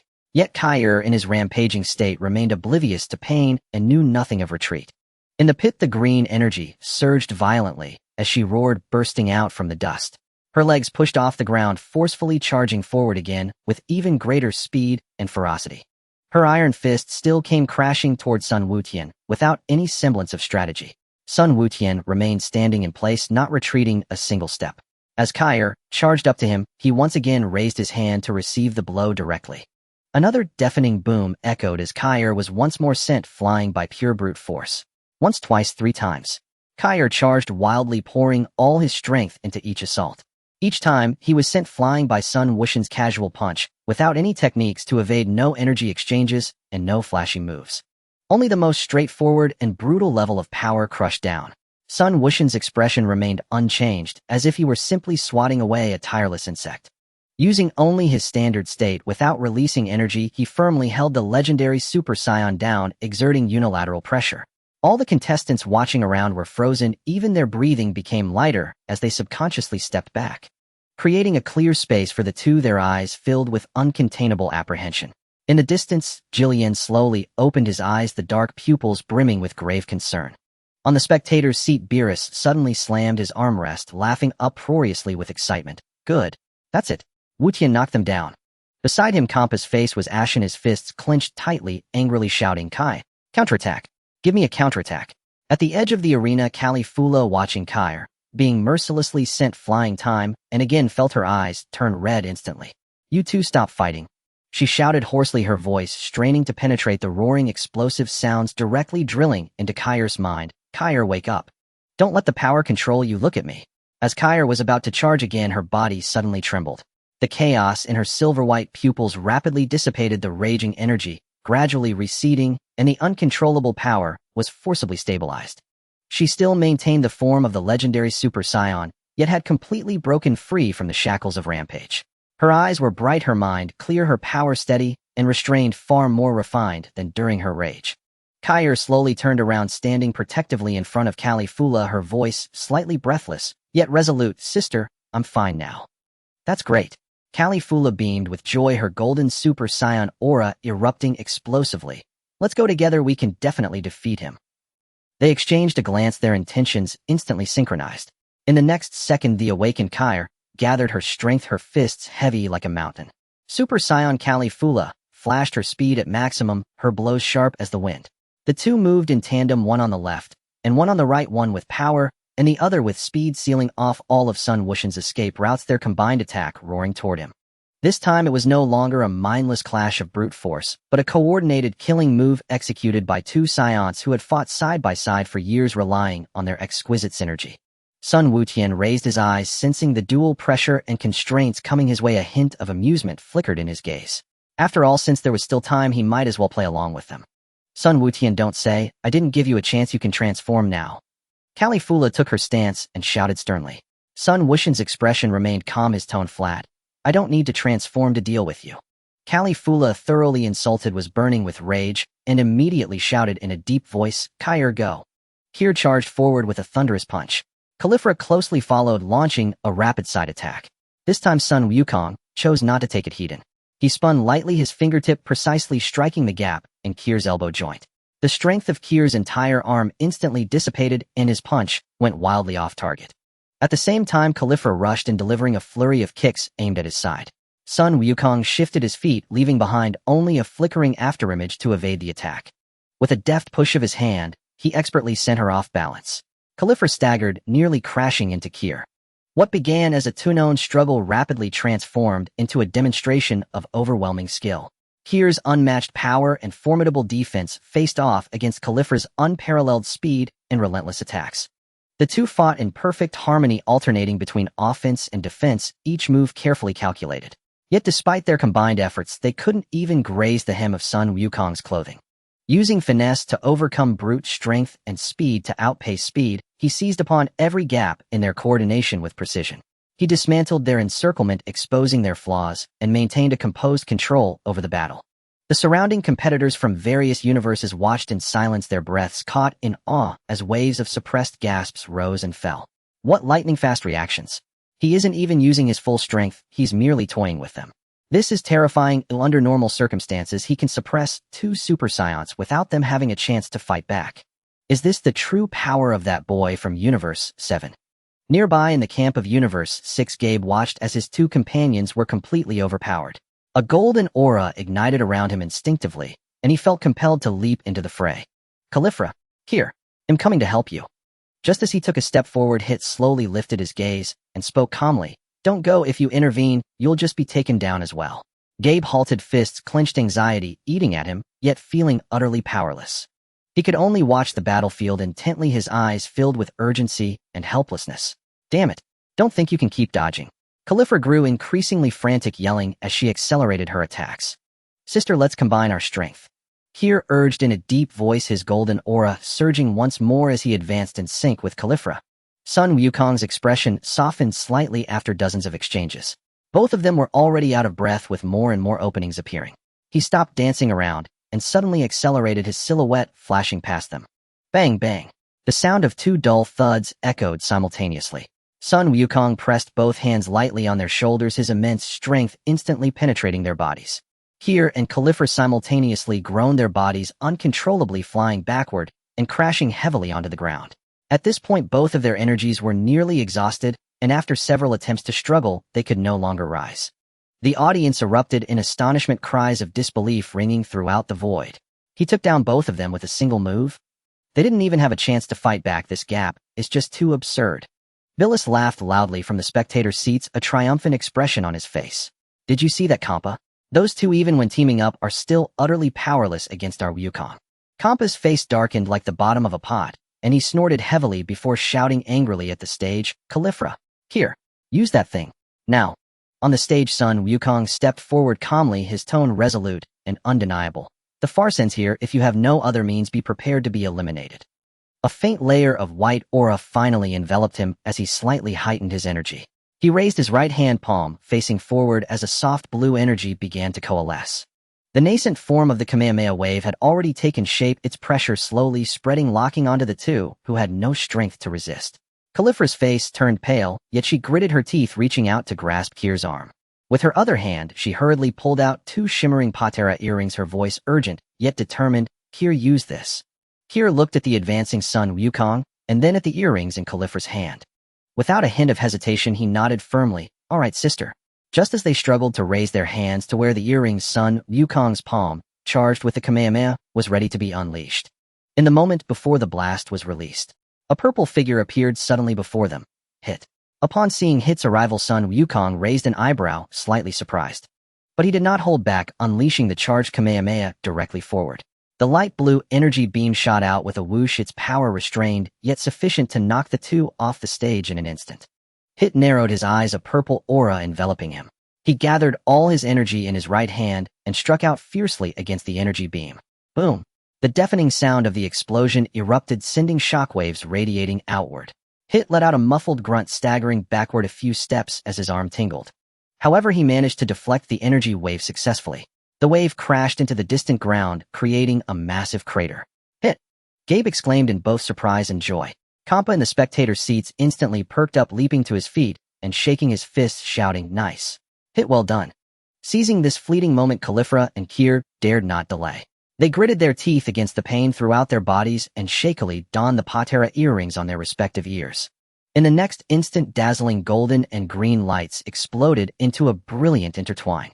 The two figures were completely enveloped in the radiant energy, their powers, wills, and talents as science merging perfectly. There was no sense of rejection. Their energy surged exponentially, sweeping across the entire arena, even causing the surrounding space to slightly distort.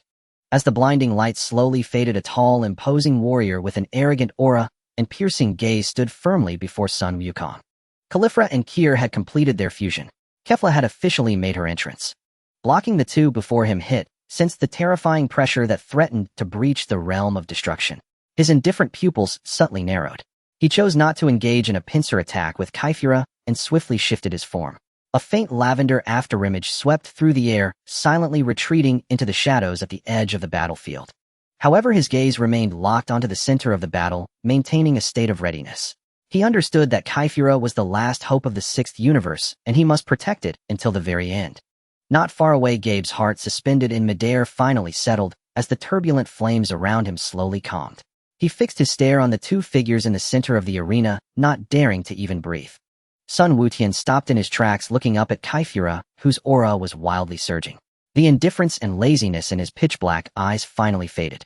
A trace of barely perceptible battle intent slowly emerged in his gaze.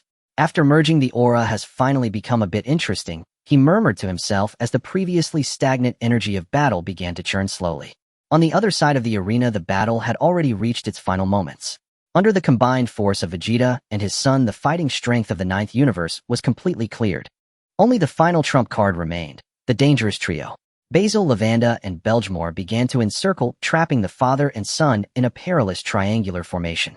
Basil was the first to move, red flames enveloping him with a sharp sound of wind. His form darted through the air, legs delivering a flurry of kicks, constantly disrupting the movements of the two. Lavanda was surrounded by corrosive purple flames. The toxic aura spread with the airwaves, attempting to erode the opponent's energy flow.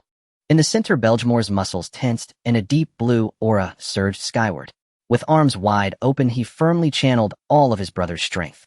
The three moved in unison, their energies synchronized, instantly forming an impenetrable triangle of ultimate destruction.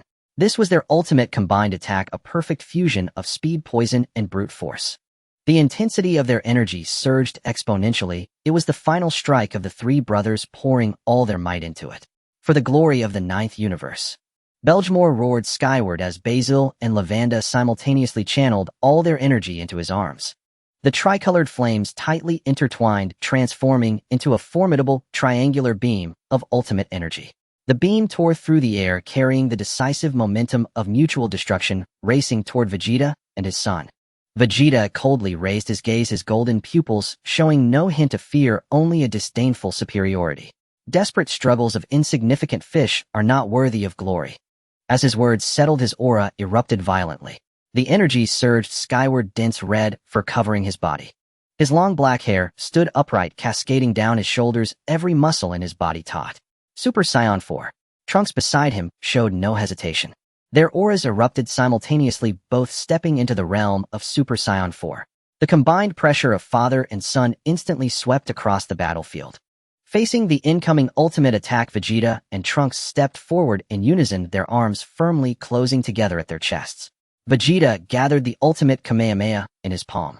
Trunks simultaneously activated his signature ultimate Kamehameha. The connection between father and son was seamless, and the two unique attacks perfectly merged into a massive shockwave. Meeting the opposing ultimate beam, they unleashed their energy Heaton. Boom! The two energy beams collided with a thunderous roar, and the outcome was determined in an instant. The dangerous trio's combined ultimate attack, drawing upon all the strength of the three brothers, could not withstand even half a second against the absolute power of the Super Saiyan 4. The tricolored combined beam shattered inch by inch, layer by layer. The toxic and swift powers that wrapped around it were completely evaporated and annihilated by the crimson shockwave before they could even approach. The combined force of Vegeta and his son shattered through their opponents like a hot knife through butter. Basil, Lavanda, and Belgemore could not even scream as their bodies were completely engulfed by the violent energy sent flying without resistance. They fell out of the arena's boundary, disappearing into the void of non-existence. Thus, all the competitors from the Ninth Universe were eliminated with none surviving. The entire arena fell into a profound silence, as if the very air had been frozen. The Grand Minister stepped forward slowly, his expression calm and unperturbed. His clear yet authoritative voice resounded throughout the realm of non-existence. All competitors from the Ninth Universe are eliminated. According to the rules of the power tournament, that universe will be erased. At the moment the words fell, both Zeniths raised their tiny hands simultaneously. Soft yet conclusive white light emanated from their palms. The god of destruction, the Supreme Kai, and the competitors seated in the Ninth Universe, along with the entire Ninth Universe itself, were utterly erased in an instant. Only the angel Mojito remained standing alone in place, his face always bearing a frown. Gazing at the empty seats, he let out a faint, helpless, and sorrowful smile. In the realm of non-existence, the crowd was in an uproar. All the contestants who were still clashing and entangled paused their actions in unison, staring in shock towards the direction of Zeno. Even the typically unruly gods of destruction changed their expressions dramatically. Their bodies tensed slightly, instinctively softening their breaths. Vegeta slowly dissipated his Super Saiyan 4 transformation, his aura returning to calm. His face showed no signs of disturbance, as if he had merely squashed a few inconsequential ants. Trunks also retracted his energy, his gaze first turning to the other side of the battlefield. Sun Wukong was already trapped in a dire situation. On the other side of the battlefield, the air was torn by two distinctly ferocious auras. Tuapu and DC surrounded Sun Wukong, forcing him into a deadly predicament. At this moment, Sun Wukong's aura was chaotic, cold sweat beading on his forehead, and the energy surrounding him was trembling slightly. Directly in front of him, Tual radiated pure, heavy waves of righteous energy. Every punch thrown carried a suppression that weighed down upon everything. With steady footfalls, he pressed closer, cutting off all possibilities for Sun Wukong to break through from the front. Behind him, DC moved with a ghostly agility, darting back and forth in the air with natural speed. His long ears precisely captured every flaw in Sun Wukong's aura, targeting dead angles and gaps for ambush. At times they engaged in close combat to disrupt the flow of energy, while at others they retreated to launch energy blasts to seal off escape routes. The subtly cunning attacks complemented Tuapa's raw power, which lacked agility. One in front, one behind, one fierce, one elusive. The combined assault was impenetrable, locking down all of Sun Wukong's escape routes. In the spectator seats, the destroyer god of the 11th universe, Wei Mei, clapped the armrest with wild laughter, a look of triumph on his face. The gods from other universes also turned their attention, eager to see this warrior from the 7th universe eliminated. Sun Wukong, this ends here. Tuapa roared, both fists raised simultaneously, unleashing two waves of concentrated righteous energy. With an overwhelming momentum, the waves surged towards Sun Wukong, seeking to knock him off the stage in one fell swoop. Almost simultaneously, DC's figure flickered, advancing from the side. He pushed his speed to the limit, completely sealing off all avenues for Wukong to evade or teleport. Sun Wukong's pupils constricted as his super blue aura erupted to its peak. Crossing his arms tightly in front of him, he grit his teeth to withstand Tuapa's frontal blow. Yet while he blocked the impact from the front, he could not guard against the ambush from the side. DC seized that fleeting moment of weakness, gathering all his strength into a punch that landed squarely on Sun Wukong's waist. Ugh! Sun Wukong grunted, his body uncontrollably flying out and crashing heavily onto the arena floor. The excruciating pain shot through his waist and abdomen, and at that moment his super blue aura dimmed significantly. He barely managed to push himself up, but Tuapa and DC gave him no chance to catch his breath. The two figures once again joined forces, launching an even more frenzied and lethal assault. In that critical moment of life and death, a violently raging golden aura suddenly tore through the battlefield's air currents. The father and son duo of Vegeta had arrived, having just wiped out all warriors from the ninth universe. Kakarot, only I have the right to defeat you. It's not your turn to deal with these riffraff. Vegeta shouted coldly, his aura surging once more as he transformed into Super Saiyan 4. The ultimate flash in his palm erupted instantaneously, the straight beam colliding directly with Tuapa's shockwave. The overwhelming energy crushed the opponent's attack entirely. Trunks followed closely behind his father, raising his hand to unleash a charged magical flash intercepting DC Pa's attack. The sheer force sent this warrior resembling Beerus staggering backward. In the blink of an eye, the dire situation reversed completely. Sun Wukong activated his instant transmission, appearing behind Vegeta and Trunks. Leaning on his knees, gasping for breath, he looked at the father-son duo blocking in front of him, a complex emotion flickering in his eyes. Meanwhile, on the other side of the battlefield, the battle was equally tense. The four warriors of the third universe had completed their final fusion. They transformed into a giant fusion being clad in heavy alloy armor, wielding multiple energy attacks on Uraza. Their assault was overwhelmingly fierce, pushing Gohan and Piccolo back step by step. The two could only brace themselves side by side, desperately searching for an opportunity to break free amidst the torrential onslaught. Androids 17 and 18, along with Krillin, collided head-on with the fighters from the sixth universe, the Namekians, Sanel and Pibra. The two had long since assimilated all Namekian warriors in the universe, merging the strength and vitality of their entire race. Their aura was thick and boundless, with a regeneration ability that was incredibly formidable. Faced with such an almost insurmountable opponent, the three found themselves in a tough battle. Multiple battlefields were at a standstill, yet at this moment all eyes in the realm of nothingness remained focused intently on the center of the arena. Kefla slowly moved her wrists, the fusion power within her surged violently, like a tsunami roaring through her veins. A defiant smile crept across her lips as her gaze locked on his son Goten, her voice cold. Son Goten, you settled the score with us earlier, now we will calculate everything together with interest. Son Goten's expression remained calm, his tone indifferent as he replied, come at me. Don't think I'll be easily defeated like before. Kefla growled, her green aura exploding around her. I will use all my strength to blast you off the stage. Before her words faded, son Goten's aura, which had been subdued throughout the battle, finally began to surge. He clenched his fists tightly, his feet firmly planted as his aura erupted. The transparent grass-green aura swept across the entire arena like a volcanic eruption. His black hair instantly transformed into a vibrant grass green, standing upright, and his eyes turned into sharp gold green.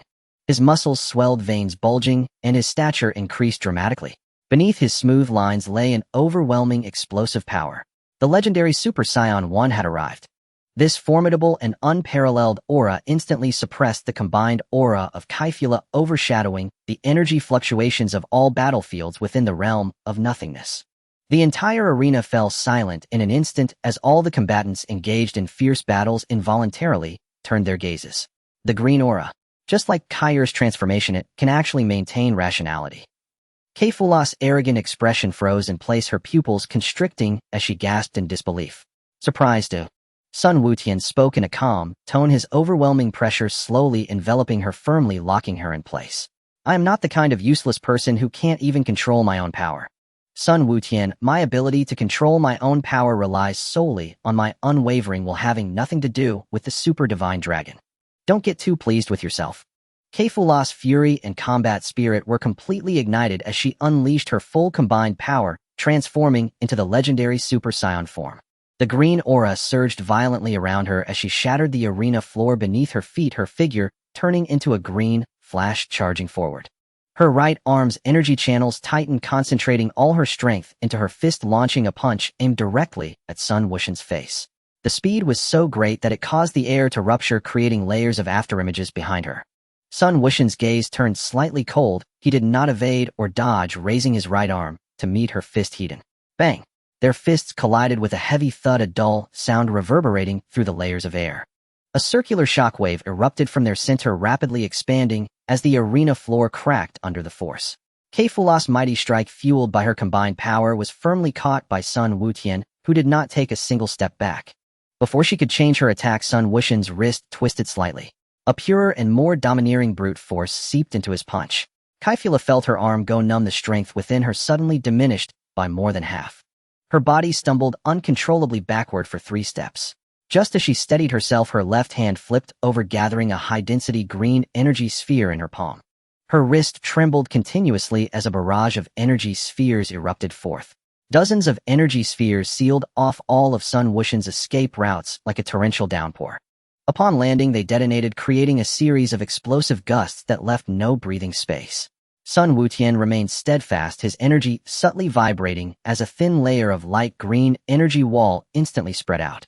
All incoming energy spheres collided with the energy wall, vanishing without a sound, not even causing the surrounding aura around him to sway.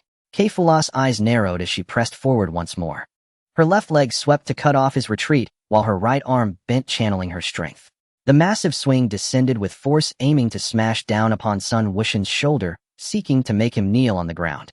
Sun Wuxian's left shoulder sank slightly, and he gently raised his left hand to precisely grasp her elbow.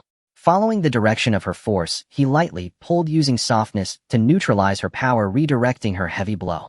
This caused Kefula's center of gravity to falter half of her body, stumbling forward uncontrollably. Sun Wuxian raised his knuckles slightly, delivering a quick and light strike to her shoulder.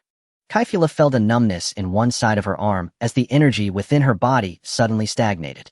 Filled with shock and anger, she abruptly retreated a few meters, bringing her hands together in front of her chest. Golden green energy wildly gathered in her palms, the light growing increasingly bright and blinding. A massive green energy cannon was launched, its beam thick as a pillar. As it passed, the air twisted, and the energy surged, hurtling towards Sun Wuxian to consume him.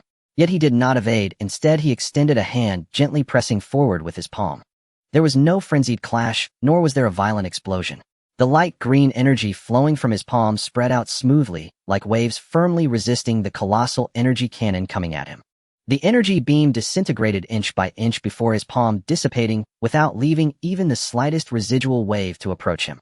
In just a brief exchange, Kefula used every possible tactic: close-range advances, long-range bombardment, area suppression, and continuous strikes. She unleashed all her power, each attack representing her current full strength. However, not only did she fail to break through Sun Wuxian's defenses, but she was also steadily pressured back, her space for movement becoming increasingly constricted. Her breath gradually became uneven, beads of sweat forming on her forehead as her shock deepened. In the same legendary Super Saiyan transformation, her power, speed, skills, and energy control were all comprehensively crushed by Sun Wuxian. Every move was anticipated in advance, every strike was precisely dismantled, and every heavy blow was effortlessly neutralized by the opponent. Impossible. Kefula was driven to the brink, her furious roar echoing throughout the arena. I am a combined warrior. I cannot lose to you.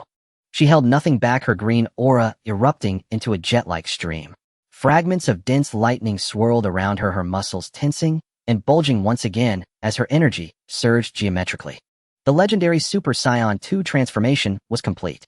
Her power, speed, explosive force, and energy density all doubled across the board. The aura twisted violently, distorting the surrounding space, its pressure sweeping across the entire realm of nothingness. Even the distant battlefields were influenced by this aura. The audience gasped in astonishment as Jampa suddenly stood up, shouting, "This is it. Kefula defeats Sun Wuxian for me." Not far away, Beerus grumbled in dissatisfaction, speaking indifferently. "You think you can defeat Wuxian with this level? It's simply a delusion." Waimai's eyes sparkled with excitement as she secretly gritted her teeth and muttered, "Go for it. Better yet, aim for mutual destruction." Sun Wuxian felt the pressure approaching, and his fighting spirit subtly surged, a faint and cold smile appearing on his lips. "Not bad. Finally, you have the qualification to force me to take a step further." As his words fell, his emerald green aura erupted violently, golden lightning swirling around him. His long hair stood even straighter, and his aura surged upward without hesitation. The legendary Super Saiyan 2 transformation was fully complete. The gap in levels was once again thoroughly widened. Kefula's pupils suddenly constricted, her body frozen in place. She poured all her strength into transforming into a Super Saiyan second form, believing she could completely turn the tide of battle and achieve a counterattack. However, Sun Wukong merely advanced with ease, his aura overwhelmingly suppressing hers.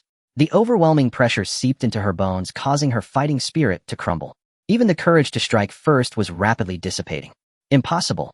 This is absolutely impossible. Kefula fell into madness, her remaining rationality consumed by overwhelming rage and despair. She spread her arms wide, energy surging wildly along her chi channels. All her energy was fully channeled into her arms, unleashing a colossal energy cannon. The beam was several times thicker than before, swirling with dark green flames. With a desperate resolve to perish together, it shot directly towards Sun Wukong. At the same time, she did not hesitate to advance, using the energy beam as cover. Her fists struck, elbows hammered down, and knees crashed in a relentless onslaught. The distant destructive assault and close-range lethal strikes unfolded simultaneously, leaving Sun Wukong no room to evade or catch his breath. His expression remained cold and unchanged as he raised his left hand, firmly blocking the massive energy cannon. The violent beam disintegrated inch by inch before his palm, turning to nothingness. His right hand casually deflected and intercepted every heavy strike she launched. Fists collided thunderously, elbows crashed hard against each other. Each hard impact sent Kafura staggering backward, her blood surging. Her full power drawn from her fusion was utterly ineffective against Sun Wukong, who stood in the same form, making her seem like a child throwing punches. The entire battle was one-sided, and in the end, she gradually lost the qualification to even touch Sun Wukong. The grass-green aura surrounding her began to flicker violently, and her internal energy showed signs of stagnation and cracks. After dozens of rounds of fierce battle, Kafura was drenched in cold sweat. Her aura was completely out of control, and her power was rapidly diminishing. The rebellious pride and frenzied fighting spirit in her eyes were finally replaced by a despair that seeped to the bone. She had exhausted all her techniques, yet she couldn't even force Sun Wukong to retreat a single step. Sun Wukong's gaze gradually lightened. This one-sided crushing duel was about to reach its conclusion. Sun Wukong clenched his fists tightly, once more his aura erupting. The grass-green flames shot up to the sky, his long hair cascading down to his waist. Dense golden lightning coiled around him, the energy tearing through the air and shaking the entire arena. The terrifying pressure spread, causing all fighters on the platform to change their expressions and tremble. Legendary Super Saiyan 3, make your entrance. What is this form?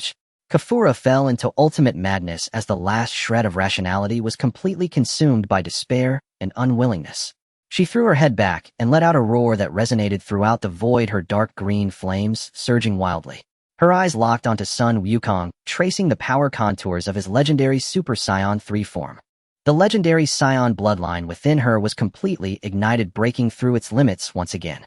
Her grass-green hair grew wildly, cascading down to her waist. The purple lightning surrounding her transformed into fierce golden green, and her muscles bulged once more. Her aura surged at an incomprehensible speed. The ground of the arena shattered under this overwhelming pressure. The legendary Super Saiyan 3 Kafura breaks through in the face of despair. This aura. At the viewing seats of Universe 7, Whis, who had been smiling lightly, suddenly turned serious, sighing softly. Saiyans are truly a terrifying race, capable of breaking through even in such dire circumstances. Bardos slightly raised an eyebrow, glancing at the nearby Kampa, who was blushing and tense, and said lightly, "I didn't expect our universe's Saiyans to possess such potential." All the fighters in the arena were shocked, including Vegeta, Topo, and Gohan, who were engaged in battle. They instinctively stopped fighting collectively, turning their gaze toward Kafura in the center of the arena. Sun Wukong's eyes widened, his blue aura trembling slightly, his face filled with disbelief and shock. "I didn't expect Kafura's aura to soar to this extent." Kafura hovered in midair, her Super Saiyan 3 aura surging wildly. Every inch of her muscles was filled with the violent power capable of destroying the world. Her gaze locked on Sun Wukong, her voice hoarse and broken, yet filled with a frenzied fighting spirit that vowed to consume everything. "Sun Wukong, I don't care what kind of monster you are today, I will defeat you." Interesting. Sun Wukong looked at her forcibly awakened Super Saiyan 3 form, his expression still indifferent and detached, but the coldness in his eyes intensified a bit. "But it's only a bit interesting. Stop talking nonsense." With a furious roar, Kaifula unleashed all her Super Saiyan 3 power, transforming into a stream of golden-green light. Her speed was so great that it left behind dozens of overlapping afterimages as she struck with punches, elbows, knees, and legs in rapid succession. Each strike was infused with all her strength, descending upon Sun Wukong like a madman. The techniques had long lost their form, leaving only a ferocious and desperate might. In the face of her reckless and all-out assault, Sun Wukong remained calm and composed. He raised his hands to block, skillfully redirecting the force. Every move was effortless yet precise, sealing off all her attack routes. Kaifula's full force strike collided with his arm as though it had struck an impenetrable wall. The rebound force traveled up her arm, numbing it and causing her internal energy to become increasingly chaotic.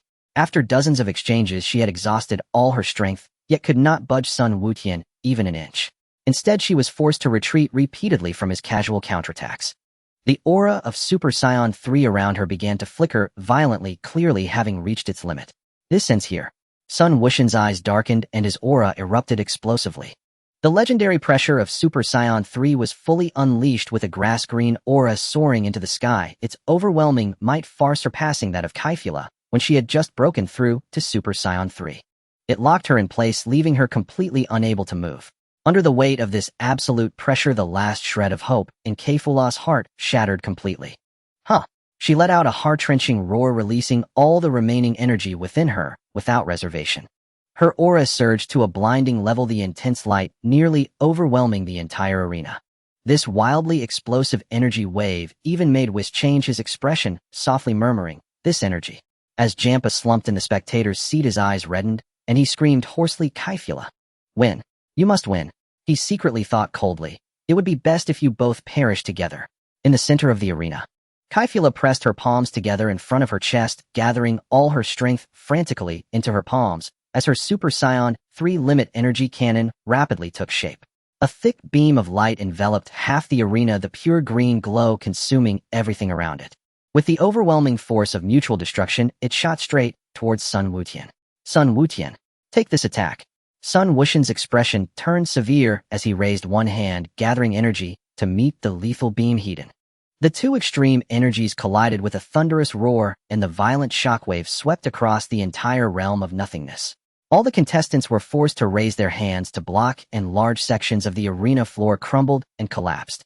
Yet, even with Kaifula expending all her energy, her ultimate energy cannon was still held back by the energy effortlessly gathered by Sun Wuxian. At that moment, a sharp glimmer appeared in Sun Wuxian's eyes. The grass-green aura around him suddenly transformed into blazing golden light, and his flowing grass-green hair instantly turned black and shortened to shoulder length. His muscles tightened and expanded once more, and his figure slightly grew taller with powerful explosive force hidden beneath his smooth lines. Super Saiyan 4 made its entrance. This power that surpassed Super Saiyan 3 erupted with a thunderous roar, the energy multiplying geometrically, completely shattering Kaifula's energy cannon.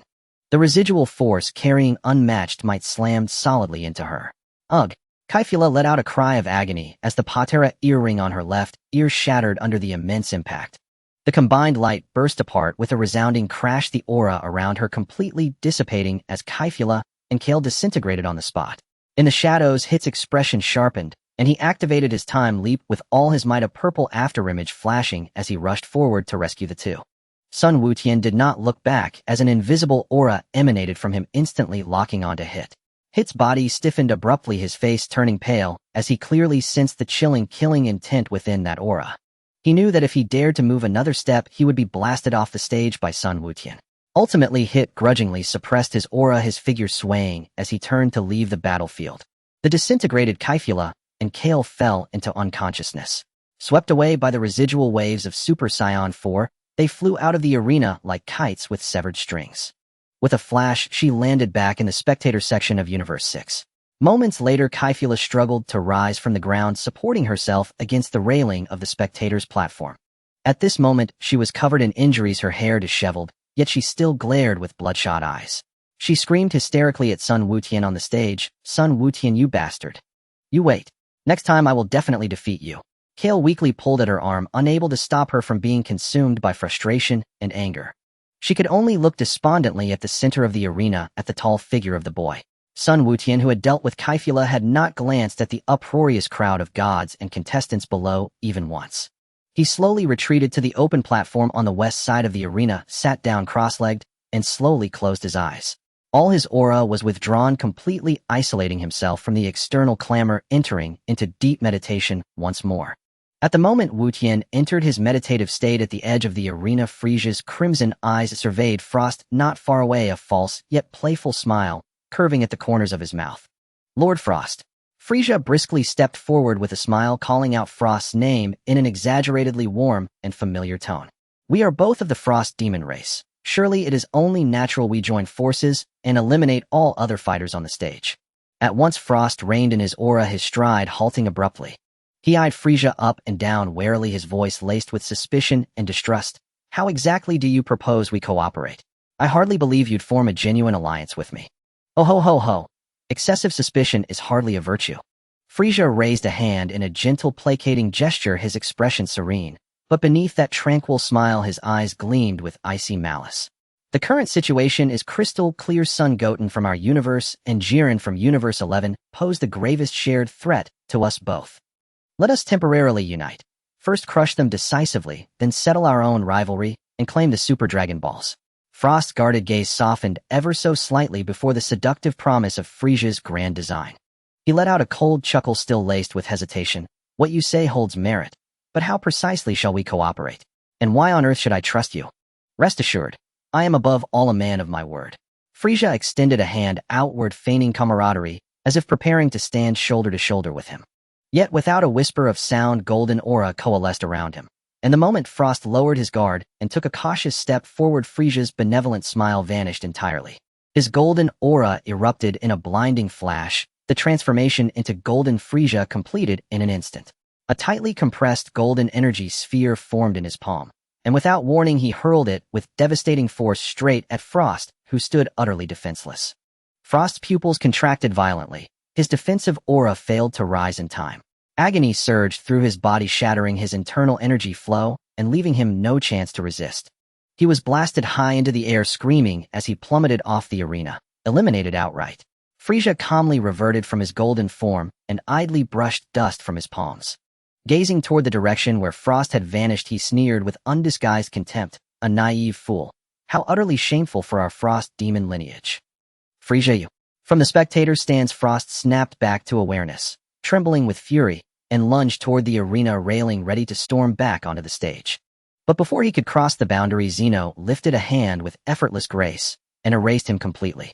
Having disposed of Frost, Frieza darted to a concealed corner of the arena. Arms crossed, he observed the escalating chaos with detached, frosty indifference. Almost simultaneously, the two previously separate battlefronts across the arena collided, merging into one explosive maelstrom. Son Gohan and Piccolo were locked in desperate combat against Analyza, the colossal fusion robot of Universe 3. Gohan unleashed his full-power fists, hammering like a relentless tempest upon Analyza's thick alloy armor, each blow sending showers of sparks flying. Piccolo followed closely behind, elongating his arms to coil tightly around the robot's joints. In his palm, the special beam cannon gathered, a searing, focused beam, pinning Analyza in place and denying it any chance to unleash its full might. After dozens of grueling exchanges, the two finally identified Analyza's critical weakness, the fleeting fatal exposure of its core energy reactor. They unleashed their combined ultimate energy wave, two radiant beams converging into one, striking true and obliterating the reactor housed within Analyza's forehead. Its power collapsed instantly, and the robot was hurled off the arena by the violent shockwave. Finally done, Gohan lowered his aura and landed beside Piccolo, standing shoulder to shoulder. As they prepared to strategize their next move, their eyes swiftly scanned the chaotic battlefield. Through the swirling dust of battle, Damon, the insectoid warrior of Universe 4, slipped silently into position behind Piccolo, using his suppressed energy signature as perfect cover. Yet even before Piccolo could utter a single syllable, before his lips had fully parted, Damon struck. With every ounce of his being, he delivered a lethal blow directly into Piccolo's unguarded lower back. Not even a grunt escaped Piccolo's throat. He flew backward like a severed puppet, hurled clean over the arena's edge, and eliminated in an instant. Uncle Piccolo. Gohan's eyes burned crimson with rage. Fury exploded in his chest like a detonating star. His godly ki surged uncontrollably, and in that blazing instant his divine senses locked onto Damon, who remained motionless, poised to strike again. Without hesitation, Gohan vanished, reappearing before the insectoid warrior in a blur, and drove his fist downward with cataclysmic force. No matter how small or swift Damon was, he could not evade Gohan's wrath-fueled strike. His body crumpled under the impact, hurtling backward with a shriek, flung off the arena, and eliminated on the spot. With the assassin gone, Gohan clenched his fists until his knuckles turned white, grief and fury warring in his heart. Meanwhile, Krillin, Android 17-0, and Android 18 fought in concert, surrounding two Namekians from Universe 6. Sanal and Purina. Android No. 17 and No. 18 relentlessly attacked with their infinite stamina, encircling and suppressing their opponent, launching a barrage of energy blasts from their palms without giving the enemy a moment's respite. Krillin swiftly maneuvered on the flanks, aiming for the defensive gaps to unleash a chi slash for a sneak attack. The three worked in perfect harmony, pressing hard and forcing Saiyan into a state of exhaustion in just a few exchanges. Half of his body was already hanging over the edge of the arena, just moments away from falling out of bounds.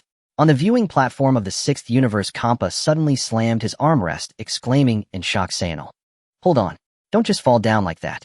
Just eliminated and back in her seat, Caulifla stood up, gripping the railing, her face filled with frustration as she shouted at the arena, "Hey, you two useless guys, hold on. You can't lose like this." Kale gently pulled at her arm, trying to calm her down, but he could not stop the dissatisfied Caulifla. In the moment when Saiyan was about to be completely blasted out of the arena, a fierce determination flashed in his eyes. His arms stretched out like a steel cable, tightly wrapping around his companion Pliner, his voice hoarse, yet resolute. "Pliner, assimilate me. We must defeat them." Without waiting for Pliner to react, Saiyan detonated all his life energy. He poured the battle prowess, regenerative cells, and combat instincts gained from his entire race into Plinar's body. Two intense green lights erupted and merged, causing Plinar's aura to surge dramatically, soaring skyward. His nearly exhausted battle power was completely revitalized, his eyes blood red, as he entered a frenzied state of mutual destruction. "All of you go down." Plinar roared, unleashing the overwhelming power he had amassed into a massive energy blast that covered the entire battlefield, charging straight towards the three. Krylen's face changed dramatically. Without a second thought, he jumped in front of No. 18.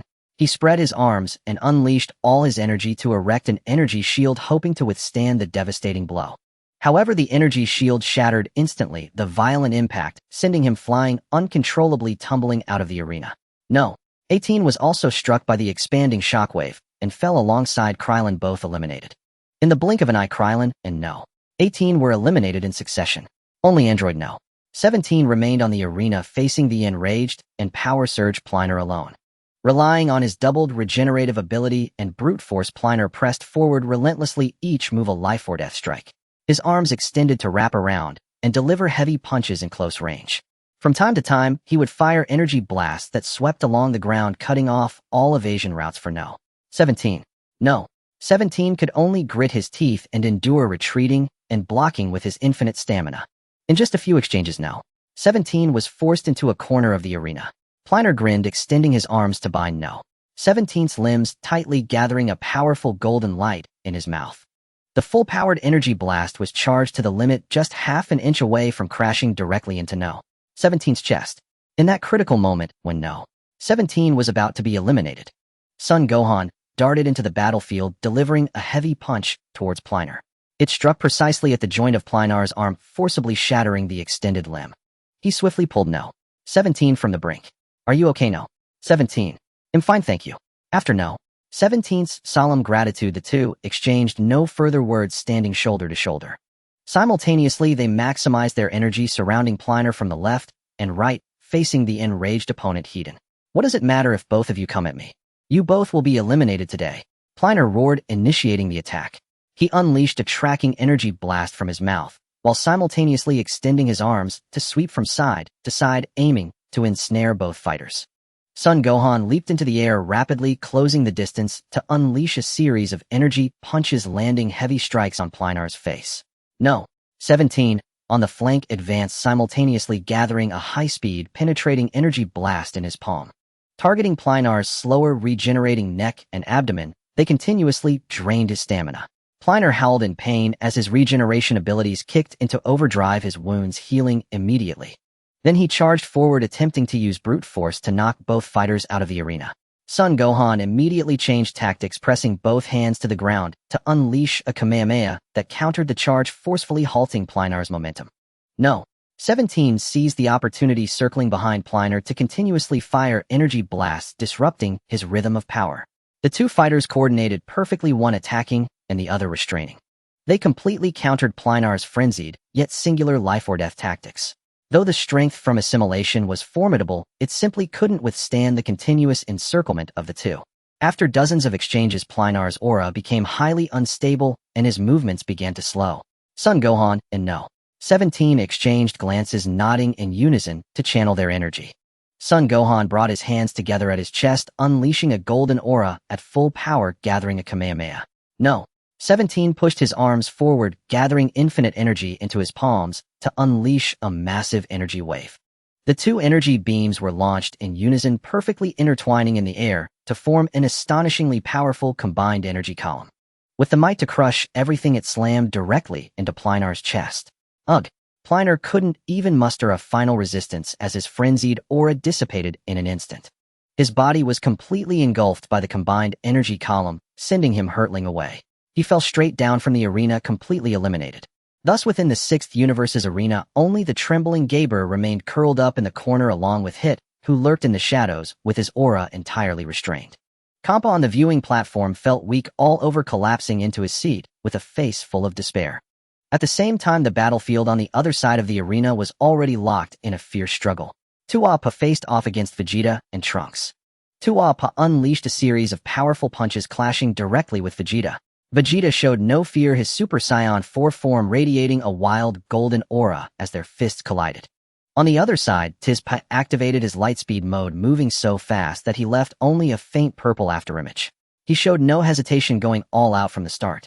He intended to instantly defeat Trunks before turning back to flank Vegeta with Tuapa.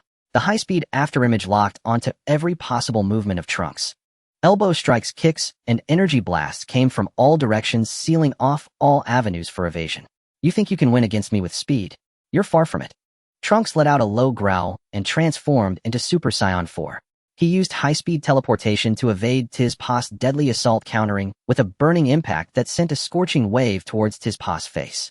Tizpa quickly sidestepped, spinning around to unleash a barrage of energy blasts. Trunks crossed his arms to form an energy shield, absorbing the impact and advancing with a series of energy punches.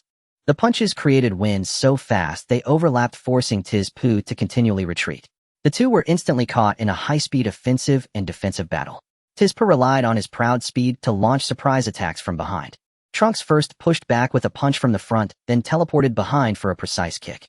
Tizpa unleashed a wide range of energy blasts to block, while Trunks opened his hands to unleash a fiery shockwave, completely dismantling the assault.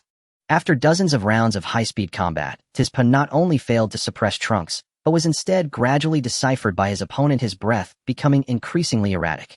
The continuous drain of his lightspeed mode caused his movements to develop a slight lag. Trunks seized this moment of weakness, not retreating, but advancing, gathering all his energy into his palm. Now is the time. He suddenly spread his arms wide, condensing all his energy into a single point, executing the ultimate flash taught by Vegeta. A thick beam of light carrying the force to tear through the air rushed directly towards Tizpa, who had no time to evade. Oh no! Tizpa's pupils contracted as he exerted all his strength to raise his energy shield. But under the lightspeed mode, his energy had already been exhausted, rendering his defense nearly useless. The beam struck him squarely in the chest, causing his aura to instantly dissipate, and he was blown away by the violent impact. Uncontrollably falling off the stage, he was completely eliminated. Trunks, having defeated Tizpa, charged to Vegeta's side, without even catching his breath. The father and son stood side by side, their Super Saiyan 4 auras intertwining, their momentum surging as they joined forces against Tuapa. Tuapa watched as Tizpa was defeated on the spot, his whole body shuddering. The conviction he had held for years shattered in that moment. The justice he had lived for, the glory of his proud team, and his obsession with order. Before the absolute verdict of victory and defeat, all of it became worthless. Justice? What justice? Tuapa let out a low roar, his voice filled only with despair and madness. He gathered a unique pale purple destructive energy around him. The space around him slightly warped, erasing everything that touched his energy. In that moment, he completely let go of his obsession, transforming into a true candidate for the god of destruction. Vegeta, Trunks, you have destroyed my beliefs, and I will erase you completely with destruction.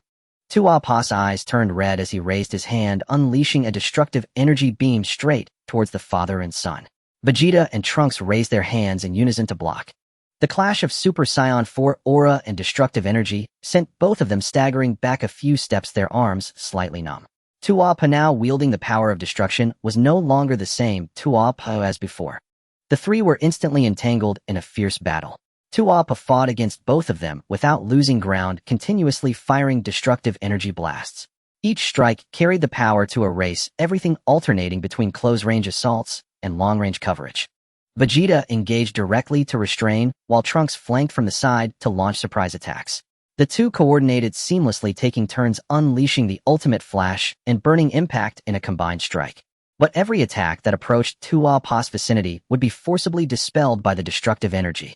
After dozens of rounds of fierce combat, the father and son not only failed to gain the upper hand, but were pushed toward the edge of the arena, their energy rapidly depleting. It was Trunks who first couldn't hold on each attack, requiring all his strength, leading to his current lack of energy. The Super Saiyan 4 aura began to flicker violently, and his movements were noticeably slower. Tuapa seized this critical opening, gathering all his destructive energy into his right fist. He lunged forward, delivering a powerful destructive punch that struck Trunks squarely in the chest. Trunks! Vegeta's eyes widened in fury as he rushed forward with a roar. Trunks spat out blood, his body uncontrollably flying backward, half of him already hanging over the edge of the arena. Just before he completely fell off the edge, he suddenly turned his head. With the last bit of strength he had, he gathered all the remaining energy within him. He condensed it into a white energy blast and threw it towards Vegeta.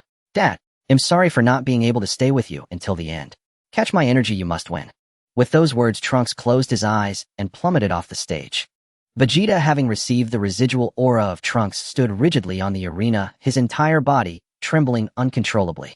Anger, heartache, reluctance, and the deeply ingrained instinct to protect erupted within him at that moment. He forcefully broke through the last limit that bound him. The golden flames surrounding him transformed into a rich crimson hue. The originally scarlet fur of his Saiyan form became even more vibrant, radiating a translucent magenta sheen. The already extreme Super Saiyan 4 form completely shattered its barriers at this moment. Super Saiyan 4 boundary breakthrough was officially completed. A terrifying pressure instantly swept across the entire arena. All eyes in the audience were fixed on him. Has he finally broken through? Uncle Vegeta? Son Goten, with his eyes closed in concentration, slowly opened them, quietly sensing the surging aura. At the seat of the god of destruction of Universe 7, Beerus suddenly straightened up. With his crimson eyes fixed on the battlefield, he spoke in a low, deep voice. "Well done, Vegeta. Give Topo a thorough beating." On the opposite side, the Universe 11 warrior Topo wore a disdainful expression and coldly sneered. "A mere temporary breakthrough, and you think you can defeat Topo? Ridiculous." At the same time, at the edge of the audience, Krillin had rushed over to where Trunks had fallen. The young man was covered in blood, his aura weak to the point of nearly dissipating, and it seemed he was about to lose his life completely. "Trunks, eat this quickly." Without hesitation, Krillin pulled out a senzu bean and immediately placed it in Trunks' mouth. The healing power of the bean swiftly spread throughout his body, restoring his dissipating aura. In just a few seconds, Trunks suddenly opened his eyes wide and struggled to sit up while supporting himself on the ground. His gaze was fixed on his father in the center of the arena, who had completed his transformation. "Dad." On the arena, Vegeta slowly raised his head, the crimson flames swirling steadily around him. His eyes were as cold as ice, devoid of any unnecessary emotion. Seeing Vegeta's unexpected breakthrough, Topo's expression changed drastically, his purple aura tinged with malice. "Destruction." A furious shout echoed across the arena as a purple-black aura of destruction instantly enveloped him. Topo's wrist twisted sharply, and a sphere of destructive energy that distorted space shot forth. With the intent to annihilate everything, it rushed straight toward Vegeta's face. Vegeta lightly tapped his foot and effortlessly sidestepped the attack. The destructive beam grazed his shoulder pad and slammed into the ground, obliterating the surface it touched. Vegeta, like a wraith, flashed close, his right arm's muscles taut and bulging. With a heavy punch infused with his entire aura, he broke through the destructive energy surrounding Topo. His fist landed solidly on Topo's chest. A dull thud rang out, and Topo's massive body jolted instinctively, taking half a step back. A fist-sized hole appeared in the destructive energy barrier that had formed around Topo's body. In a fit of anger, Topo twisted to counterattack, unleashing a Justice Crusher punch enveloped in dense destructive energy. The air warped slightly wherever the punch passed. Vegeta remained unfazed, using his left arm to block firmly against this heavy blow. At the moment of tensing his muscles, he released most of the force, thrusting his elbow forward to strike heavily at Topo's upper abdomen. A muffled grunt escaped Topo's lips, and his aura instantly became chaotic. Vegeta gave him no chance to recover, swiftly raising his right knee, followed by a series of jabs and hooks. Each strike landed precisely in the gaps of Topo's defenses, hitting him hard. He forcefully disrupted Topo's attempt to gather destructive energy, pushing him back step by step. Topo was completely suppressed, reduced to passive defense with no power to retaliate. "Is this all the power you possess after relinquishing the god of destruction's strength?" Vegeta's voice was icy and piercing, his assault showing no signs of slowing down. In a panic, Toppo fired several destructive energy blasts, all of which Vegeta easily dodged by sidestepping.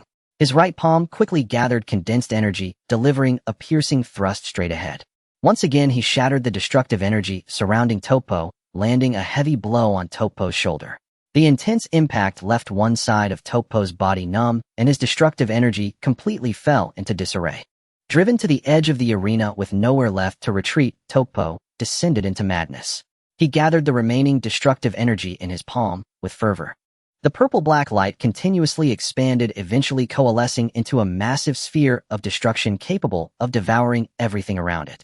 Pouring all his remaining strength into the attack, he roared as he hurled the sphere towards Vegeta. Disappear completely. Vegeta's gaze suddenly sharpened.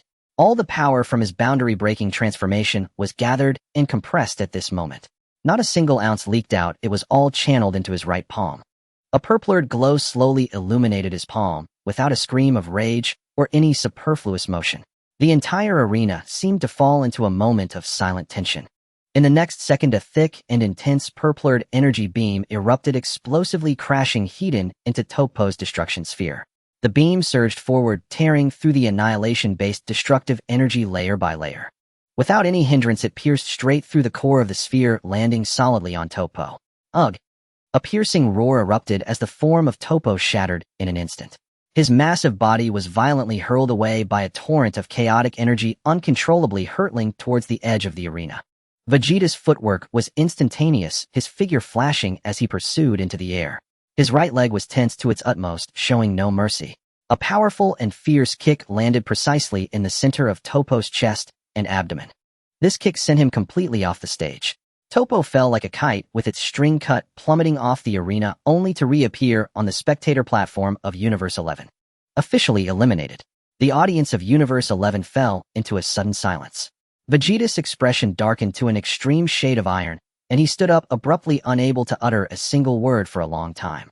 Vegeta slowly retracted his leg, the purplish red aura around him gradually calming down as the internal injuries and fatigue from forcibly surpassing his limits surged forth.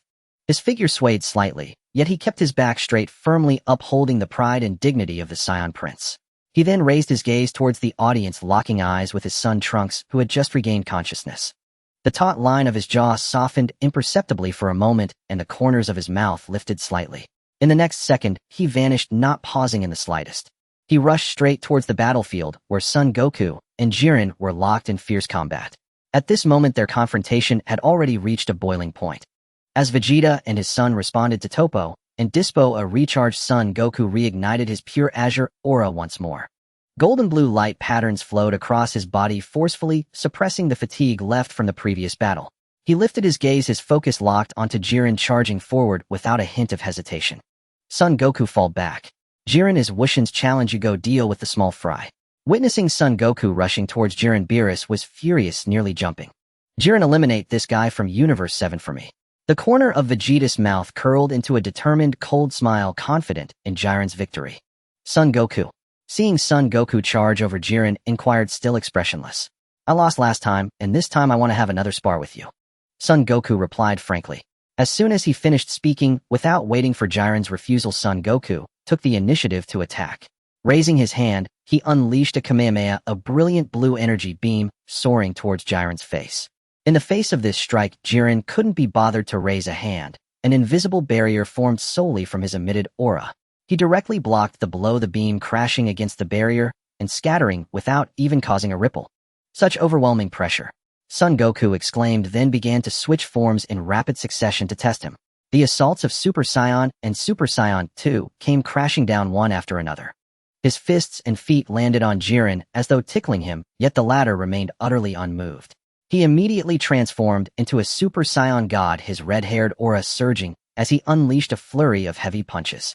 Jiren finally raised a finger, effortlessly receiving all attacks, with just the tip of one finger blocking every move Son Goku made.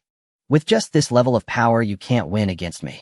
Son Goku's gaze sharpened, and his aura erupted explosively as he fully unleashed his power.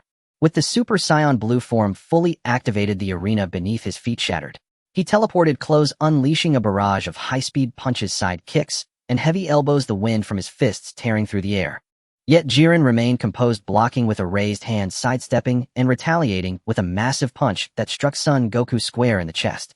Son Goku was sent flying, crashing heavily into the rubble of the arena, coughing out a mouthful of foul air. So strong. Is this Jiren's true power? Krillin gasped in shock from the audience. Dad can't even get close.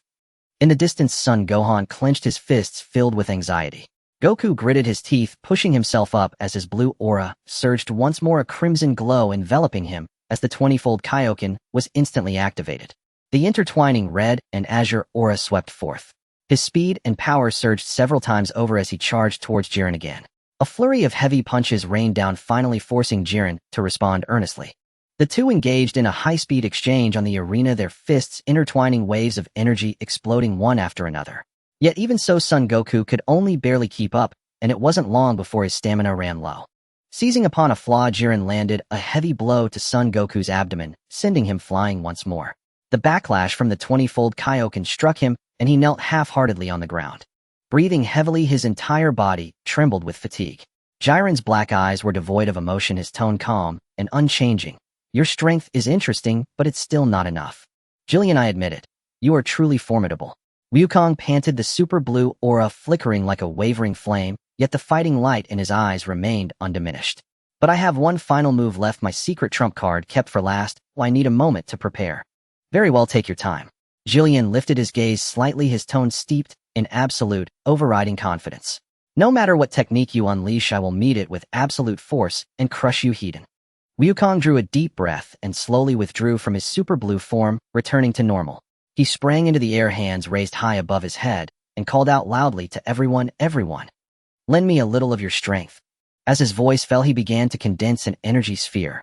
Allies from the 7th universe responded at once. Android 17, Android 18, and Sun Wufan all released their auras, channeling their power into him.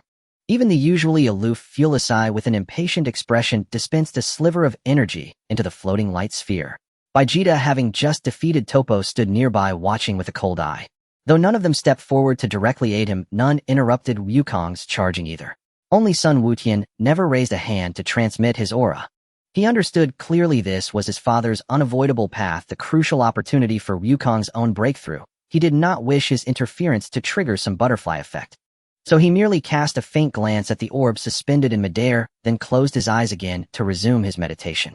The vast blue-white sphere of energy swelled larger and larger above the arena. The terrifying fluctuations of power rippled through the venue, making every competitor and deity shiver. The stands of the 11th universe erupted in an uproar. What kind of technique is that? He is drawing life energy from the entire universe.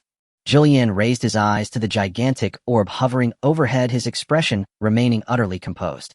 He simply stood there, allowing Wukong to complete his charge. In his indifferent gaze there passed for a rare instant a trace of acknowledgement for a worthy opponent. After a moment, the fully formed giant energy sphere coalesced. Jillian, I'm ready. Take this. Wukong roared, thrusting both hands forward with brutal force. The energy sphere, imbued with the power to annihilate all, thundered down toward Jillian. He slowly raised his hands as crimson flames of ki erupted around his body. He braced his arms and resolutely held the onrushing sphere heated.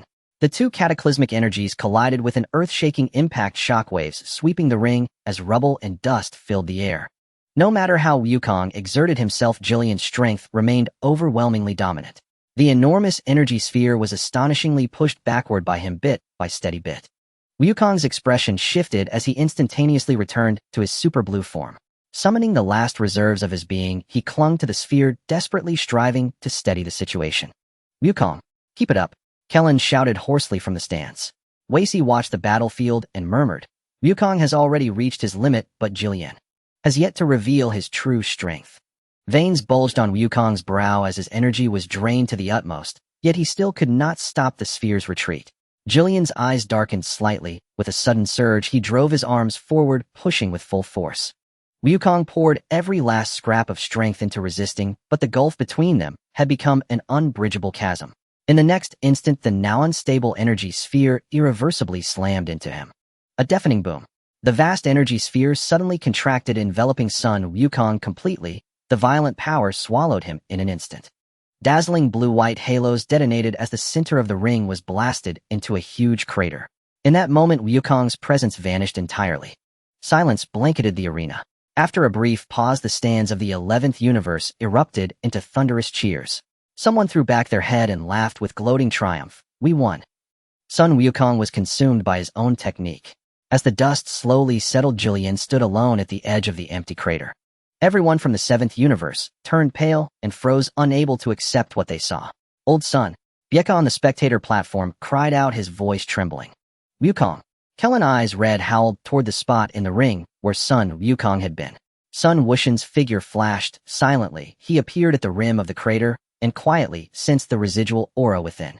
He sensed with crystalline clarity that a brand new power was slowly awakening and reshaping his father's body. Sun Wukong had absorbed the sphere's entire energy. His shattered form was rapidly reconstituted within that power. A soft yet exquisitely pure silver-white radiance washed over him, his mind emptied entirely, entering a realm of thoughtless pure instinct. Zizai Ji Zhao formally awakened. Wukong hovered in midair and slowly opened his eyes, devoid of any distraction. Only the most primal combat instinct remained. He flashed forward again, toward Jillian. The silver-white breath of his being collided frantically with Jillian's red aura, their fists and kicks blurred into mere afterimages. Every attack, every evasion was anticipated and executed purely by bodily instinct, requiring no thought. This time a clear look of surprise finally appeared on Jillian's cold face for the first time. The two became instantly embroiled in a fierce and intense battle, with the situation changing rapidly. The shadows of fists and waves of energy almost enveloped the entire center of the arena. Seeing this, Sun Wutian quietly retreated to the edge of the battlefield, suppressing all his aura, and quietly watched the duel. Knowing that his father's current state wouldn't last long, he just needed to intervene at a critical moment to save his father. In the shadows at the edge of the arena, Frisia remained motionless, coldly observing everything happening inside. His gaze first swept over the entangled fight between Sun Wukong and Jillian. Then it moved to Vegeta, who was not far away, still recovering from the battle and also watching intently. Ultimately, his focus fixated on Sun Wutian at the edge of the battlefield, whose aura was as deep as an abyss. Previously, the overwhelming pressure that effortlessly crushed Fura and the terrifying aura that silently locked onto Hit. For the first time, the typically arrogant and dismissive Frisia showed unmistakable apprehension in his eyes. He did not step into metal, but merely crossed his arms and silently watched the battle unfold. A silvery white glow quietly enveloped Sun Wukong as he hovered in midair. His eyes were clear and unclouded, devoid of any distraction or deliberate control, entirely relying on his Bodis instincts to enter the battle state. There was no need to think. Offense and defense arose naturally. His body always reacted before his consciousness, delivering the most perfect and flawless responses. Jillian's dark eyes finally showed signs of seriousness, and the once dormant aura around him slowly began to rise. He could clearly sense that the Sun Wukong before him was entirely different from just moments ago. In the next second, Sun Wukong's figure suddenly vanished. It was not teleportation, but an incredibly pure speed, so fast that the fighters at the edge of the arena could not even catch a glimpse of his trajectory. Jillian's pupils constricted, and he instinctively raised his hand to block, but Sun Wukong's attack had already come from a blind spot. His elbow lightly collided with Jillian's side, the force not overwhelming, but precisely disrupting his rhythm. Jillian countered with a powerful punch, but as the wind from his fist began to rise, Sun Wukong had already sidestepped and evaded gracefully. His fingertips brushed past Jillian's shoulder, followed immediately by a knee strike, a straight punch, and a spinning kick in quick succession. Each strike landed precisely in the gaps of defense, moving so fast that only a silvery white afterimage remained. The audience erupted in astonishment. He actually dodged all of them. Jillian's attacks didn't even graze him. What state is he in? Beerus suddenly stood up, his crimson eyes wide with shock, his voice trembling. Finally, he has stepped into this realm. This fool actually managed to cultivate the ultimate instinct. Whis nodded slightly, his tone calm, yet unable to hide his admiration. Though it is still in its early form, it is already enough to make Jillian feel threatened. The smile of confidence on Whis' face completely froze, his expression gradually darkening as he whispered, "How is this possible? This is..." On the arena, Jillian was hit several times with precision, shattering the calm within him. He roared in anger, his entire being erupting with dark energy, his fists raining down like a torrential storm. The shadows of his fists covered every angle surrounding Sun Wukong, leaving no room for escape. But no matter how fast, dense, or fierce his assault was, Sun Wukong always managed to lightly sidestep just before the fists could touch him. His posture remained composed, even without any unnecessary movements. Each of Jillian's punches missed entirely, the violent waves of energy crashing onto the arena. creating numerous deep pits, yet not even brushing against the edge of Sun Wukong's clothing. Impossible. For the first time, a ripple of uncertainty washed over Jillian, and his aggression only intensified. He gathered all his strength in both hands, unleashing a wide-ranging shockwave in an attempt to restrict Sun Wukong's movement.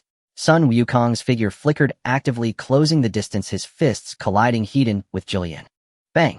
The deafening shockwave exploded, and this time the steady Jillian was actually pushed back half a step. Sun Wukong seized the advantage, the silvery white aura flashing. A rapid series of close-quarters strikes suddenly erupted, each punch landing on Jillian's chest, abdomen, and shoulders. Jillian was forced to block repeatedly, the oppressive feeling that had crushed everything before now entirely gone. At this moment, Jillian finally began to take things seriously, his body erupting with red energy. A charged heavy punch surged straight towards Sun Wukong's face. Sun Wukong did not dodge or evade, lightly raising his right arm to firmly absorb the blow. Simultaneously, his left leg followed through with a precise kick to Jillian's chin. Jillian's body jerked back violently, and Sun Wukong followed closely, leaping and flipping in the air. One heavy leg came crashing down forcefully, slamming Jillian onto the arena floor. The dust exploded and Jillian knelt on one knee, a trickle of blood slowly oozing from the corner of his mouth. The audience in the 11th universe fell into a sudden silence. In the direction of the 7th universe, however, a deafening cheer erupted. But at that moment, the silvery white glow surrounding Wukong suddenly began to flicker violently. The consumption of the ultimate instinct was incredibly terrifying, and in his current physical state, he could not sustain it for long. A trace of barely perceptible distraction surfaced in his originally clear and thoughtless mind. The perfect and flawless instinctual rhythm had at that moment shown a momentary fatal flaw. It was this brief instant that could determine life and death and victory or defeat. Jillian's eyes glinted coldly, seizing this fleeting opportunity.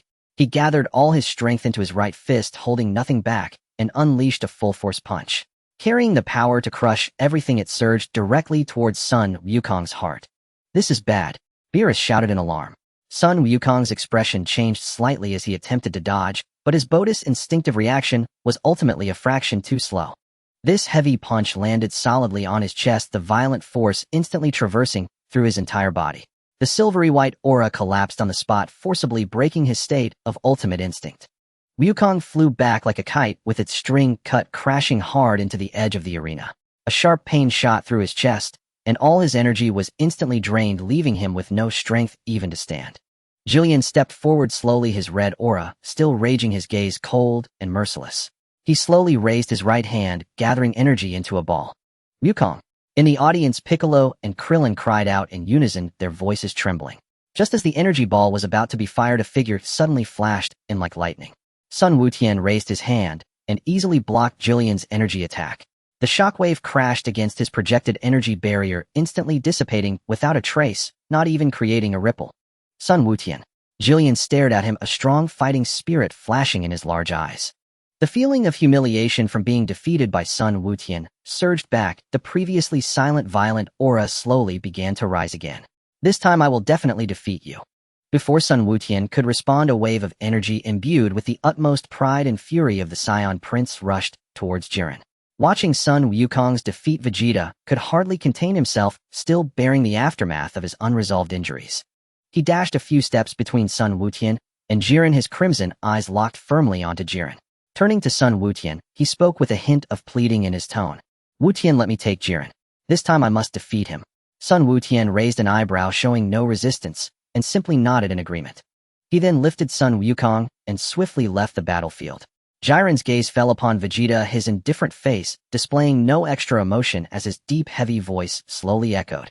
"Vegeta, you managed to defeat Topo. I must commend you." "Commend?" Vegeta threw his head back and laughed wildly, his aura suddenly surging. The originally golden-red aura of Super Saiyan 4 abruptly contracted inward, then exploded forth like a volcanic eruption. The purplish-red aura enveloped his entire body, his muscles tensed to the utmost limit. The boundaries of Super Saiyan 4 had been broken, making a return. "Jiren, I accept your acknowledgement. But from here on I will use my own strength and my own pride to completely defeat you." Vegeta's fists were clenched tightly, cracks suddenly appearing in the arena beneath his feet. In the next moment, Vegeta made his move. Without any hesitation, he lowered his center of gravity, and as his front foot pressed against the ground, the entire stone slab shattered. His figure transformed into a streak of purplish red light charging straight at Jiren's face. The full force of his breakthrough was concentrated in his right fist. Before it even reached its target, the violent energy had already forced Jiren's clothes to flutter. Jiren stood motionless until the fist was less than half a foot away from his forehead, finally making his move. He raised his left hand, firmly pressing his palm against Vegeta's fist. There was no earth-shattering clash of Vegeta's explosive power was instantly swallowed by Jiren's palm, as if it had sunk into the ocean. Vegeta's pupils constricted before he could change his attack. Jiren's right arm swept out his elbow, carrying a heavy force that struck mercilessly into Vegeta's side. Bang! A muffled sound echoed. Vegeta felt a numbness coursing through half of his body, his chi disrupted in an instant. Gritting his teeth, he retaliated with a left punch, trying to push Jiren back. But Jiren moved, slightly sidestepping, while his right fist accurately struck his abdomen again. Vegeta bent over and was sent flying, dragging deep grooves into the ground beneath him before barely stabilizing his form. As he straightened up, Jiren's figure had already closed in, delivering knee strikes, elbow hits, and close-range heavy punches in an unending barrage. Each strike landed precisely in the gaps of his defense, powerful, yet calm, each one causing his blood to surge. Vegeta roared and unleashed his aura, crossing his arms to block as the purplish red energy collided with Jiren's red wave. Yet with each forced counterattack, Jiren would strike back faster, more accurately, and with greater force, pushing him back into a defensive stance. No matter how much he exploded with his utmost strength, he remained firmly suppressed before the utterly serious Jiren. He couldn't even grasp the initiative in close combat, being completely overwhelmed. On the other side of the arena, Son Gohan and number 17 coordinated, seamlessly clearing out the remaining weak opponents on stage. Son Gohan's punches were steady, each strike dispersing the opponent's energy. Number 17 moved agilely, precisely targeting weaknesses with energy blasts. In no time, he knocked several weaker fighters off the stage cleanly. In the shadows high above the arena, Frieza's crimson eyes were fixated on the two fighters engaged in battle. Watching Vegeta being overwhelmed by Jiren, a sinister smile crept across his lips. As his purplish energy slightly receded, he suddenly rose, leaping to the highest point in the air above the arena. Now is the time. Ikko! Frieza shouted, gathering all his strength into his legs, his figure shooting down like a golden meteor from the sky. His right leg straightened, carrying the impact of his descent, and all his power, he kicked fiercely towards Jiren's back. Moving so fast that he was merely a purple shadow, he timed his ambush with perfect precision. It was the exact moment Jiren had just repelled Vegeta, with his old strength spent, and new strength yet to manifest. Without turning his head, Jiren raised his left hand backward, firmly blocking Frieza's descending kick. At the moment their toes collided with his palm, Frieza felt an unshakable force surge through. His all-out ambush could not even make Jiren budge an inch. Before he could change his move, Jiren's right arm formed a fist. A counter-punch landed solidly between Frieza's chest and abdomen. Ugh! Frieza let out a muffled grunt, his body feeling as if struck by a heavy hammer, uncontrollably flying backward. But before he could fly back even a few meters, Jiren's figure flickered. In an instant, he vanished from his spot, and the next second, he had precisely appeared in the path Frieza would fly back on. Frieza's expression changed drastically, having no time to dodge. Jiren reached out his fingers like iron claws, accurately grabbing hold of Frieza's tail. What a... Frieza's face changed dramatically. Jiren's gaze was cold and unyielding, showing no mercy as he exerted his strength.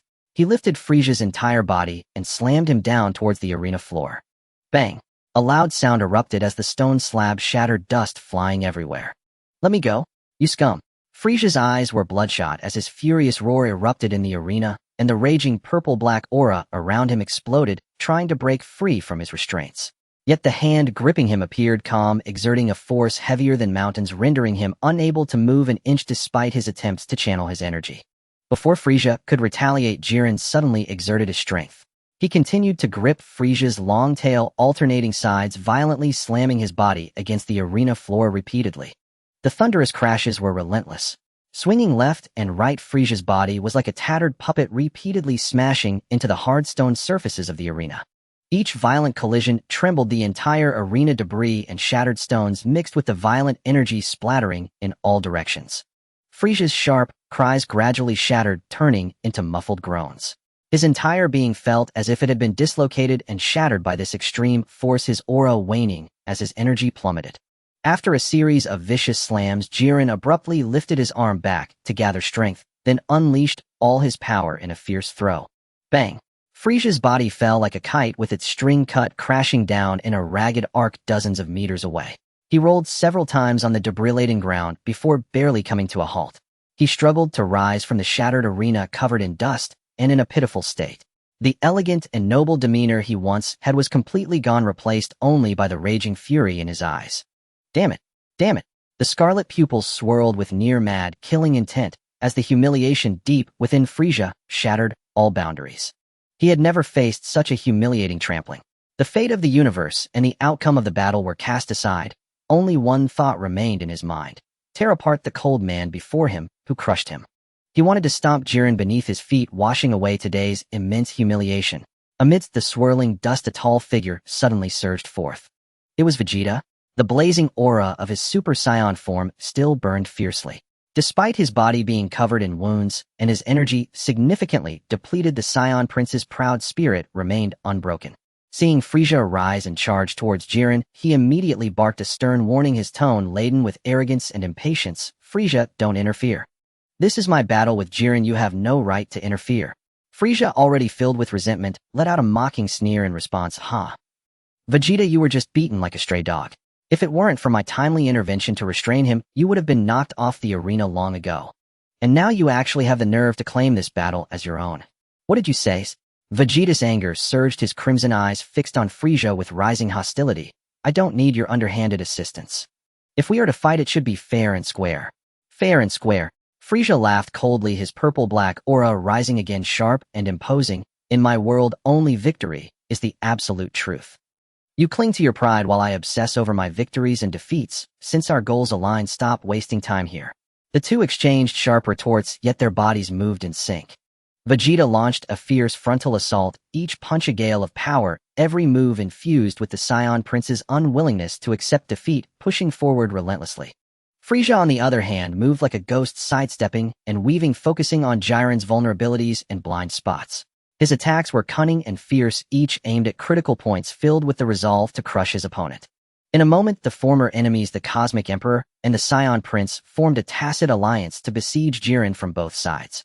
Yet, even with their combined efforts, they stood no chance against the fully unleashed Jiren. Jiren faced them alone, his attack and defense calm and unhurried.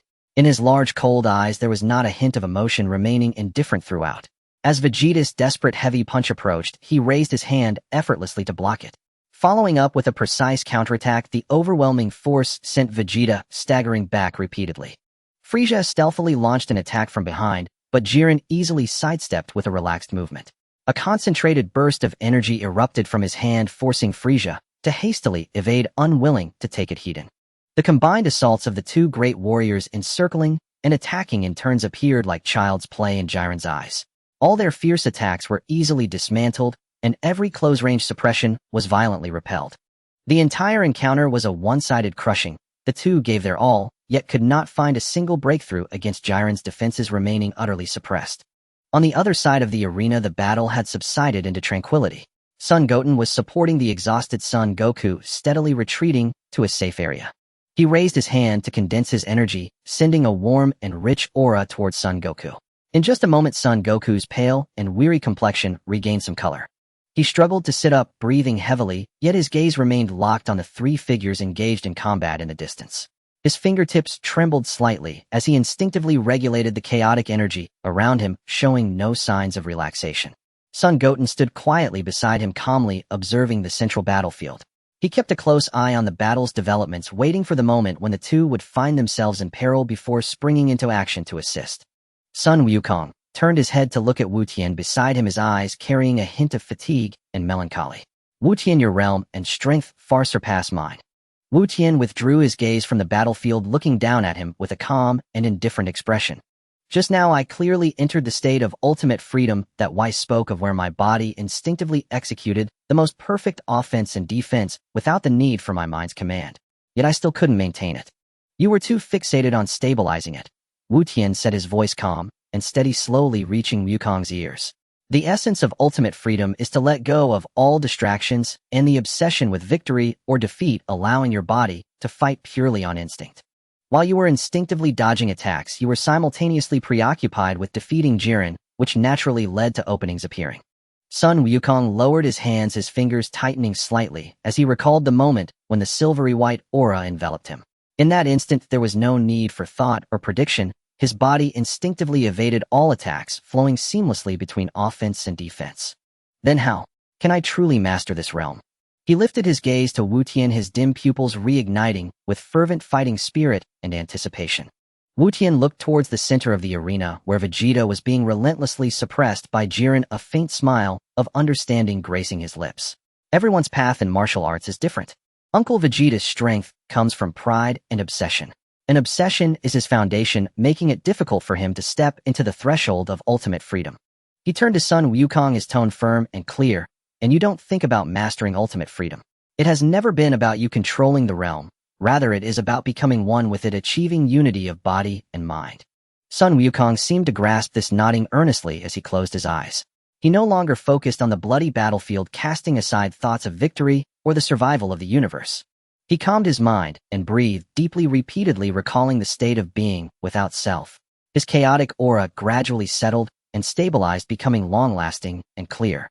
Wu Tian stood quietly beside him, not interrupting, as his gaze returned to the smoke-filled center of the arena. At that moment, Sun Wukong suddenly spoke, his tone exceptionally serious and resolute. Wu Tian, don't rush to act later. Wu Tian nodded slightly, listening quietly without responding. Vegeta is fighting for the pride of the Saiyans while Frieza is battling for his dignity. Sun Wukong slowly opened his eyes, his burning fighting spirit reigniting in his gaze as he locked onto Jiren's figure, softly saying, I still have battles left to finish and realms yet to comprehend. In this fight, I must determine my standing against Jiren. The situation in the center of the arena remained firmly suppressed. Vegeta was engulfed in a purplured aura that surged with the breakthrough of Super Saiyan 4, his body marked with varying degrees of wounds. After several fierce clashes with Jiren, his stamina was nearly depleted, yet as the Prince of the Saiyans, his inherent pride would never allow him to concede. His chest heaved violently, and his unwilling fighting spirit grew increasingly intense. In the next moment, his muscles tensed, and all the remaining energy within him along with his hidden powers erupted. Boom! The purplured aura exploded skyward, and the rubble turned to dust in the wake of the shockwave. Vegeta, riding the momentum of the explosion, surged forward, his fists enveloped in fierce energy, unleashing a series of heavy strikes. He then raised his hand to gather energy, forming a final ultimate flash that blasted towards Jiren. Beside him, Golden Frieza was equally ignited by fury. As an emperor, he had suffered humiliation repeatedly, and this time, he finally erupted. He no longer held back any power, and his dark purple aura exploded forth. His fingertips gathered sharp energy blades, moving like a ghost to the side. He unleashed a barrage of death beams, coordinating with Vegeta for a pincer attack. One fought with brute force, the other with cunning tactics. The two strongest warriors poured forth their peak combat powers in a joint offensive, and the energy waves intertwined, sweeping across the entire arena. Yet standing in the eye of the storm, Jiren remained indifferent and cold, showing no sign of disturbance. He effortlessly blocked Vegeta's heavy punch with a raised hand and easily dodged the death beams. With a casual flick, he unleashed a powerful energy blast that forced both fighters to retreat. Despite their perfect cooperation, Vegeta's fierce assault and Frieza's surprise attacks were all effortlessly neutralized by Jiren. After several rounds of combat, the outcome remained unchanged. Vegeta's aura was completely disordered, and the energy from his Super Saiyan 4 breakthrough significantly weakened each punch, carrying evident fatigue. Frieza's golden form also began to lose its luster, his aura severely drained, and he could barely stand upright. The two had exhausted all their trump cards, yet they still could not match Jiren's overwhelming power. From a distance, Sun Wukong observed the entire battle. Seeing Vegeta and Frieza pushed to their limits, yet still unable to break through Jiren's defenses, the fighting spirit in his eyes erupted completely. The azure blue aura instantly enveloped him, the air trembling slightly under the pressure of his divine power. 20 times. Kaioken. A powerful shout resounded across the arena. The crimson Kaioken patterns covered his body, and the violent amplification of the azure divine power fused with the 20-fold Kaioken, causing his aura to surge explosively in an instant. The intertwining red and blue aura shot skyward as Wukong's form suddenly lunged forward, swiftly reaching the center of the battlefield. On the battlefield, the confrontation among the top 3 warriors had already taken shape. Sun Wukong, with his super blue, 20 times king of the world fist, Vegeta breaking through the Super Saiyan limit, and Frieza in his full golden form. The three closed in together, forming a triangular siege. They're vastly different, yet overwhelming auras locking down the central arena. All three launched simultaneous attacks against the indomitable Jiren. As the flames of battle surged, fighting erupted on the other side of the arena. Gohan and Android 17 had just dealt with the remaining warriors from other universes and were preparing to adjust their energy before heading to support the main battlefield. Two figures shot through the air at high speed, instantly blocking their path and standing firmly in front of them. They were the last two warriors from Universe 6, Hit and Kaba. Standing side by side, the two had entirely different states of mind. Kaba's body was tense, his expression conflicted, and hard to describe, his Super Saiyan aura flickering, erratically devoid of fighting spirit.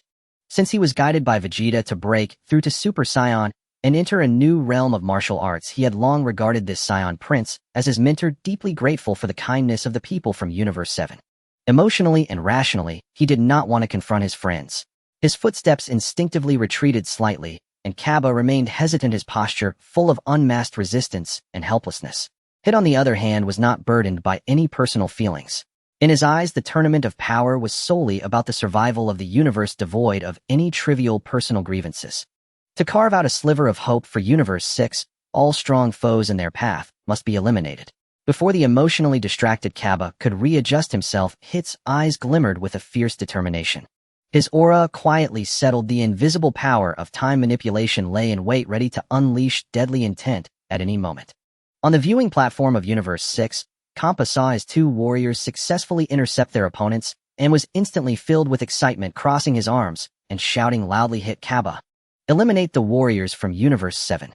His face was filled with arrogant confidence as he boldly declared, "Today, let them truly witness the strength of Universe 6. Next to him, Beerus lazily raised his gaze, a mocking smile curling at the corners of his lips as the usual banter between brothers erupted. "You can only pick up scraps, Kampa." Gohan and 17 just fought relentlessly, their energy still unstable. Winning now is nothing to brag about. Kampa immediately shot back, his eyes wide in defiance. Victory in the arena depends on strategy and strength. What nonsense. The two exchanged barbs, their usual playful banter continuing. It seemed like mutual insults, yet there was no real animosity, just a relaxed standoff from their high seats, enjoying the spectacle. On the stage, the flames of war were fully ignited. With the responsibility of Universe 6 on his shoulders, Kaba ultimately could not retreat. He could only force down the guilt in his heart and grit his teeth to cooperate with Hit in the fight. Yet unable to shake off his mental blocks, he struggled to unleash his full strength, hesitating with every move, his defenses overly cautious. He could barely exert even 50% of his power, remaining passive throughout. In stark contrast, Hit struck with ruthless precision, leaving no room for mercy. Subtle traces of time energy enveloped him, his time-skip technique quietly engaging. His form was elusive, seamlessly maneuvering and executing sharp attacks. Drawing from years of battle experience, he consistently restrained, pulled, and pressured his opponents. He firmly locked onto Gohan and Android 17, maintaining control over the battlefield's rhythm. Having been tempered in the hyperbolic time chamber, Gohan not only regained his strength, but ascended to a new level. Thus his offense and defense were steady and measured, each punch and palm strike executed with meticulous precision, leaving no openings. Android 17, relying on his infinite stamina and rich combat experience, held the line and waited for a chance to counterattack. The two worked in perfect harmony, managing to stabilize their position while entangled in a fierce battle with the two warriors from Universe 6. However, the scales of battle had begun to tip from the very start. With Kaba's fighting spirit waning and his emotional ties weighing him down, the prolonged battle led to continuous openings in his defense. Under Gohan and 17's precise and steady pressure, his defenses became increasingly desperate, caught in a bind. Seizing a fleeting opportunity, Gohan focused his energy in his palm, unleashing a solid and steady energy strike that shattered the deadlock. Boom! The crisp sound of the energy explosion echoed as Kaba's protective shield shattered. His energy instantly dissipated, and despite his reluctance, he found himself powerless to turn the tide. His body flew straight out, crossing the arena's boundary, helplessly eliminated. On the viewing platform of Universe 6, Kampa's expression changed drastically, a mix of shock and anger, as he suddenly stood up and shouted into the arena. Hit stabilized the situation. "We absolutely cannot lose." The two-known battle instantly crumbled, completely rewriting the dynamics of the arena. From a combined assault, it became Hit facing off against the two powerful opponents, Gohan and 17. The solitary assassin who had always walked alone did not need to rely on teammates. Without the hindrance and burden of allies, Hit broke free from all constraints, fully unleashing the power he had suppressed for so long. A rich purple aura erupted violently, enveloping him as his time-skip technique reached its peak. Within the arena, light and shadow danced chaotically, countless afterimages of his movements crisscrossing, triggering time pauses repeatedly. A relentless barrage of lethal attacks descended, utterly tearing apart the previously stalemated battlefield. Gohan and 17's expressions drastically changed, daring not to hold back in the slightest. The two unleashed their full power to build defenses and launch counterattacks. However, against Hit's bizarre time-skip technique and years of combat experience, all defenses appeared incredibly fragile. Their rhythm of offense and defense was completely disrupted, and the defensive line crumbled visibly. After dozens of intense exchanges, Hit gathered his energy. Concentrating all his power into one point, he unleashed the strongest, killing energy of his life. Boom! The violent energy erupted, sending shockwaves across the entire arena. An extremely sharp, penetrating force instantly tore through both protective barriers. Gohan and 17 were both severely injured, their bodies uncontrollably flying through the air, both falling out of the arena's limits, consecutively eliminated. The cacophony quickly subsided and the smoke began to clear. In the vast combat area, only Hit remained standing alone. On the viewing platform of Universe 6, Kampa, who had just been worried, instantly turned his anger into joy, his demeanor incredibly arrogant. Perfect. Hit, you did wonderfully. You did an amazing job. You truly did not disappoint my expectations. But the next moment, a tall and slender figure appeared right in front of Hit. Goten stood with his hands behind his back, his martial arts uniform spotless, his expression calm and composed. There was no sign of chaotic energy surging around him, yet a transcendent pressure emanated from within. Seeing Goten intercept Hit, Kampa's joyous expression instantly froze. In the center of the arena, two vastly different auras collided violently. The raging currents of energy instantly swept across the entire arena of the power competition as fierce winds surged wildly. Hit stood motionless, his purple long coat billowing dramatically in the fierce wind.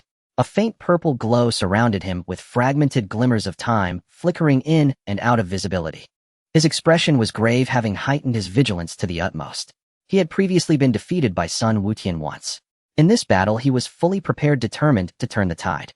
In the next moment, a deafening sonic boom erupted. A grass-green flame shot up into the sky, expanding instantaneously, engulfing the entire arena. Sun Wuxian's figure suddenly surged upwards, his muscles tensing and bulging. His physique was sharp and full of explosive power, with veins crisscrossing beneath his skin. The feral power lying dormant within him broke free from its shackles, surging forth. His long hair cascaded down to his waist, transforming into a deep, pure grass green. The chaotic and turbulent flames surged around him, carrying the unique pressure of the legendary Super Saiyan. The legendary Super Saiyan 3, here I come. Without any need for extra theatrics, simply standing in place caused the surrounding air to tremble violently. The ground cracked and splintered, an invisible sensation of suffocation engulfing the entire arena. The expressions of the spectators below the arena changed dramatically, and Hit's pupils constricted sharply, alarm bells ringing in his heart. He dared not slack off for even a moment, and instantly activated his time-skip technique. Time suddenly fell into a fragmented stasis. Hit's figure darted across the arena at incredible speed, instantaneously changing positions, with countless afterimages overlapping, confusing the vision. Using the time displacement created by the time skip, he constantly maneuvered to Sun Wuxian's flanks, rear, and all visual blind spots. Ingenious palm strikes, fierce knee blows, and rapid kicking techniques followed in succession. Countless attacks landed simultaneously in the stilled time, each strike delivered with extreme speed, nearly impossible for the naked eye to capture. Yet in the face of overwhelming absolute power, all exquisite techniques became futile and void. Sun Wutian stood firm in the arena, his figure as unmoving as a rock. The grass-green flames surrounding him were as hard as iron, forming an impenetrable barrier of power. All of Hit's rapid assaults executed with the time skip crashed against the flame barrier. They only stirred up rippling waves of energy, unable to touch even a hair on Sun Wuxian's body. Unwilling to be defeated, Hit continuously stacked layers of the time skip, accelerating and launching fierce attacks again and again. The stasis of time became increasingly frequent, with each assault growing more ferocious and sharp. He poured all of his life's mastery of the instant transmission technique into the fray, repeatedly pulling, maneuvering, and launching relentless surprise attacks. Yet he could not breach that terrifying barrier of power.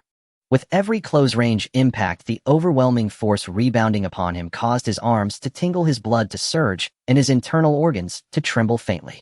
In the stands, Krillin watched the lopsided battle and couldn't help but exclaim, just how terrifying is Wuxian's strength now. Son Gohan, who had just regrettably exited the arena, softly agreed. Indeed, Wutian hasn't even used his true abilities yet and has already firmly suppressed Hit. Beside them, Piccolo glanced at Son Gohan with a mix of helplessness and disappointment. After several rounds of futile attacks, Hit's mind was shaken and a deep sense of powerlessness surged through him. He had roamed the universe for many years, relying on his fame and the unmatched instant transmission technique. Yet today he was once again completely overwhelmed and countered by Sun Wuxian's pure and brutal absolute power. Damn! Hit gritted his teeth, a low growl of anger erupting from his chest, his eyes filled with extreme determination. This move was specifically prepared for Sun Wuxian. In an instant, the purple glow surrounding Hit surged to its peak. A rich purple light enveloped the area, forcefully distorting and confining the space-time of this arena. Buzz! The interlaced, heavy purple time barriers instantly closed in, firmly locking Sun Wuxian in place. Inside the cage, time came to a complete standstill, the airflow halted, and energy solidified. All things in the world were frozen, with no room for flow. In the stands, Beerus instantly broke out in a cold sweat, his nerves taut. Sun Wuxian was the last trump card of his 7th universe. If he were to accidentally be eliminated here, who would stand against the formidable Jiren later on? Just as Beerus was anxiously worrying, Whis calmly spoke from behind. Lord Beerus, Wutian still has some strength left and hasn't gone all out. On the other side of the 6th universe's stand, Kampa could hardly contain his excitement, loudly praising well done Hit. However, the nearby Vados poured cold water on the situation. Lord Kampa, things are not that simple. Humph. Kampa huffed in dissatisfaction, turning to look at Vados. Vados gazed at the arena and slowly explained, Hit has exhausted all the time energy stored within him just to barely confine Sun Wuxian's movements. But the gap in their power levels is too vast, and as long as Sun Wuxian takes it a bit seriously, this layer of time confinement will shatter in an instant. Upon hearing this, the joy on Kampa's face instantly faded. All that remained was a dazed sense of loneliness, quietly watching the figure in the arena. Seeing the prison of time take effect, Sun Wukong, trapped tightly within the time cage, felt a surge of killing intent in Hit's eyes. He continued to pour energy into the cage, reinforcing its time confinement. While exhausting all his remaining energy, he condensed a sharp, deadly energy sphere brimming with intent to strike. He prepared to launch it and bring Sun Wukong crashing down from the arena, aiming to decisively end this battle. However, just as the killing energy sphere was about to be released, a burst of overwhelming green light suddenly erupted. Sun Wukong, confined by Hit, was unexpectedly able to unleash his aura. The grass-green aura around him surged wildly, and his tensed body erupted with even greater power. The originally unbreakable time confinement trembled violently, with fine cracks spreading rapidly across the light wall. A thunderous explosion resounded throughout the arena. The legendary Super Saiyan 4 had arrived. The once chaotic grass-green aura faded, transforming into a surging golden flame. His body was covered in a layer of crimson fur, and his black hair fell to his shoulders. His entire form underwent a complete transformation, and his aura surged to a new peak. The ultimate power of ascension burst forth, instantly shattering the stagnation of space and time. The time cage, crafted with all of Hit's effort, began to crack and crumble under the absolute power of the Super Saiyan 4. Sun Wukong raised his palm, fingers slightly spread. The scattered purple power of time was uncontrollably pulled and gathered towards his palm. All of it surged into his palm, condensing into a core of energy that shimmered with the profound light of time. The laws of time in his grasp trembled violently, struggling fiercely. Sun Wukong's expression was icy, his gaze indifferent and devoid of any waves. The moment his body regained freedom, his fingers suddenly tightened. Crack! The crisp and sharp sound of shattering echoed through the heavens and earth. The time cage, forged with all of Hit's cultivation, was crushed in his bare hands, completely vanishing into nothingness. At that moment, Hit felt a chill all over his body, his mind shaken. A wave of extreme shock and despair engulfed him, even his breath came to a halt. Before he could recover from the overwhelming shock, Sun Wukong's figure flashed before him. A swift and fierce high-side kick struck accurately at his chest and abdomen. Bang! A tremendous force erupted instantly, sending Hit flying. His body traced a clumsy parabolic arc in the air, soaring far beyond the arena. In midair, Hit gritted his teeth against the intense pain in his organs, trying desperately to stabilize himself and seize the chance to turn the tables. But Sun Wukong gave him no opportunity at all. Turning sideways, he raised his right hand, slightly condensing a small, yet incredibly domineering green energy ball. Without any extra moves, he lightly pushed his palm, and the green light shot forth like a bolt of lightning. It precisely followed Hit and crashed into him. Boom! A dazzling explosion erupted in midair with thick smoke billowing. Sun Wukong stood with his back to hit his posture upright, quietly, standing on the arena. A true man never looks back at an explosion. Amidst the blazing flames and swirling smoke, Hit completely dissipated all his power. Exhausted, his body fell straight down, crashing heavily out of the arena's boundary. Hit is eliminated. All warriors of the Sixth Universe are completely out. The Grand Priest's cold and indifferent declaration echoed clearly throughout the arena of the power tournament. Eliminate. The two Omni Kings raised their hands in unison, and blinding white light instantly enveloped all personnel of the Sixth Universe. Gobai looked at Vegeta confronting Jiren in the center of the arena, and silently sent his blessings. Master, may your martial arts flourish. Kefla gazed blankly at Sun Wukong's imposing figure on the arena, filled with shock, unable to regain her senses for a long time. The Sixth Universe's god of destruction, Kampa, looked at the universe about to be completely obliterated without rage or reluctance. He turned his head to look at Beerus in the stands of the Seventh Universe, softly calling out brother. As he spoke, he playfully made a face at Beerus. Beerus suddenly froze, instinctively turning to look. In the next moment, Kampa's figure, along with all the Sixth Universe's people, transformed into light points and completely dissipated. The lazy and mocking expression that used to hang on Beerus' face faded away. His deep eyes darkened slightly, and his aura became solemn and lonely. He gently trembled his lips and whispered two words. Idiot. The rival who bickered daily and contended over everything was also his only close brother. The viewing platform of the Sixth Universe was now empty, with only Bados standing alone. In an instant, she flashed to Y's side, quietly watching the battle. As the smoke from the battlefield slowly dissipated, peace returned. Sun Wukong stood still at the center of the arena, the majestic golden aura of Super Saiyan 4 gradually receding, his breathing returning to calm and steady. He raised his gaze and looked across the vast battlefield, his eyes burning with intensity, firmly locking onto the center of the arena, the battlefield that was about to unleash the ultimate battle. The ultimate battlefield at the center of the arena was already in ruins. Cracks crisscrossed the ground, and the hard surface of the arena was pockmarked from repeated high-intensity collisions. Debris hovered in the air, held aloft by residual energy refusing to fall. On both sides of the battlefield, two warriors from the Seventh Universe had completely exhausted their strength. Vegeta lay collapsed on the battlefield not far away, utterly motionless. Just moments ago, in his struggle against Jiren, he had forcibly pushed his body to its limits in the Ultra Instinct form, which had now completely shattered. The boundaries he had broken, the crimson patterns, the mane of golden energy, all dissipated into nothingness. The overwhelming backlash had forcibly returned him to his most ordinary state. At this moment, his battle suit was tattered, his skin torn and exposed, with deep wounds and burns from explosive energy covering his body. The pride of a Saiyan prince etched in his bones urged him to struggle to his feet. But his limbs were completely numb and powerless. The slightest movement caused his internal injuries to flare painfully, sending waves of excruciating pain throughout his body. He could only cling desperately to the ground, gasping for breath as blood continued to pour from his mouth, his eyes filled with profound exhaustion and helplessness. Nearby, Frieza was in an equally dire state. He had endured Jiren's relentless onslaught in his golden form, suffering injuries far worse than Vegeta's. At this moment, his dazzling golden form had faded, returning to normal, with his once formidable aura completely gone. His body was covered in a multitude of dense and explosive wounds, nearly shattered by the sheer force. Blood continued to trickle from the corners of his mouth as he slumped to the ground, his eyes swirling with unyielding resentment. To defeat Jiren, he had willingly set aside his dignity and joined forces with his rival. Yet even so, he could not contain Jiren. Now he could only lie there in a miserable state, watching the scene on the battlefield. In the center of the arena, wisps of silver energy slowly rose.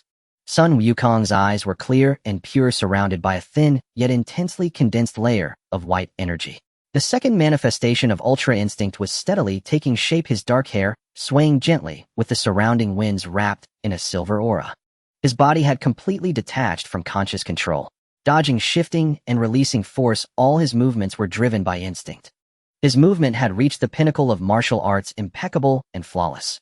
But at this moment, Jiren's power had already far surpassed that of his previous defeat against Son Goten. In the next instant, a rumble. A deep, heavy blast of energy suddenly engulfed the entire arena. Waves of scorching crimson energy surged from Jiren, his red limit form exploding in full force. This was Jiren's first complete unleashing of his power, crimson flames shooting skyward, layered and surging. Each wisp of energy carried the terrifying force capable of crushing all. The high temperature distorted the air, and the pressure above the arena suddenly dropped to a suffocating extreme. This was Jiren's unreserved full-force release, the ultimate eruption of his lifelong cultivation. At this moment, his combat power had surged significantly compared to his battle against Son Goten. There was no need to test, no need to gather power. Jiren's gaze was cold and indifferent, and in an instant his figure vanished into thin air. No unnecessary techniques, pure brute force crushed down upon Sun Wukong in a close-range assault. Bang! Boom! Thud! A rapid succession of heavy punches thundered down, slicing through the air with a shrieking wind. Each strike brought forth a terrifying power capable of shattering the arena. With the pinnacle instinct of Ultra Instinct, Sun Wukong constantly dodged, spun, and released force, his movements fluid and graceful, narrowly avoiding fatal blows multiple times. Yet now Jiren's speed, power, and explosive force had completely surpassed the second manifestation of Ultra Instinct. The once infallible evasive maneuvers were finally falling behind under Jiren's full-on assault. Blocking, elbowing, sweeping kicks, Jiren's offense and defense were simple and brutal, lacking any flair. Each move locked Sun Wukong's rhythm, tightly pressing him step by step. Sun Wukong barely managed to sidestep a direct punch and was about to counter with a palm strike. Jiren's elbow suddenly struck out with precision, crashing heavily into his chest and abdomen. A muffled thud echoed. Sun Wukong's body stiffened abruptly, a groan escaping his lips as he staggered backward. Before he could stabilize himself, Jiren instantly closed in a heavy punch, imbued with crimson flames, crashing down on his shoulder. Bang! The violent impact shattered the Ultra Instinct aura surrounding Sun Wukong. His legs buckled, one knee crashing heavily onto the arena, fine cracks radiating from his center, exploding outward. Sun Wukong gritted his teeth, trying to adjust his breathing and activate Ultra Instinct once more. But in his fully unleashed state, Jiren gave him no breathing room. He pressed forward relentlessly, his assault pouring down like a torrential storm with no blind spots. Straight punches, hooks, knee strikes, and continuous kicks, each move seamlessly connected, the force layering and growing more ferocious with each blow. Even as Sun Wukong relied on instinctive evasions, he was continuously swept by the residual energy, pushed back by the sheer force.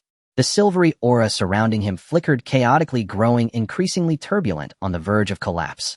Before Jiren's unreserved peak power, Sun Wukong's Ultra Instinct had utterly fallen to the disadvantage, being unilaterally crushed without any chance to fight back.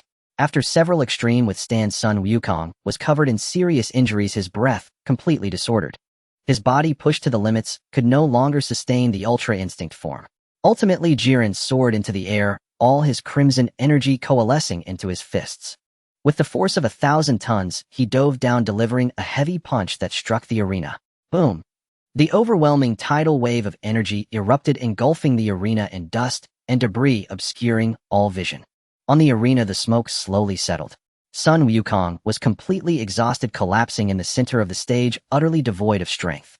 The divine form of ultimate freedom suddenly shattered, and the silvery aura surrounding him dissipated entirely. At this moment, his breath was disordered and weak, his limbs heavy and stiff despite his unwillingness deep down. Even with all his remaining strength, he could not lift his body, having completely fallen. At that moment, from the 11th universe's observation seat, the god of destruction, Wymide, suddenly shouted sharply, having been coldly observing the battle. Jiren, don't hold back. Immediately eliminate these three from the 7th universe. The time limit for the match is running out, even if you can ultimately defeat Sun Wukong. The 7th universe has more fighters on the arena than us, and we are still bound to lose. Beerus' eyes suddenly narrowed, ready to reprimand, but was rendered speechless by Wymide's ruthless and decisive calculation. He could only stare intently at the situation on the arena, his expression solemn and a sense of urgency rising within him. In the center of the arena, Jiren looked down indifferently, his gaze slowly sweeping over Sun Wukong, who lay powerless on the ground.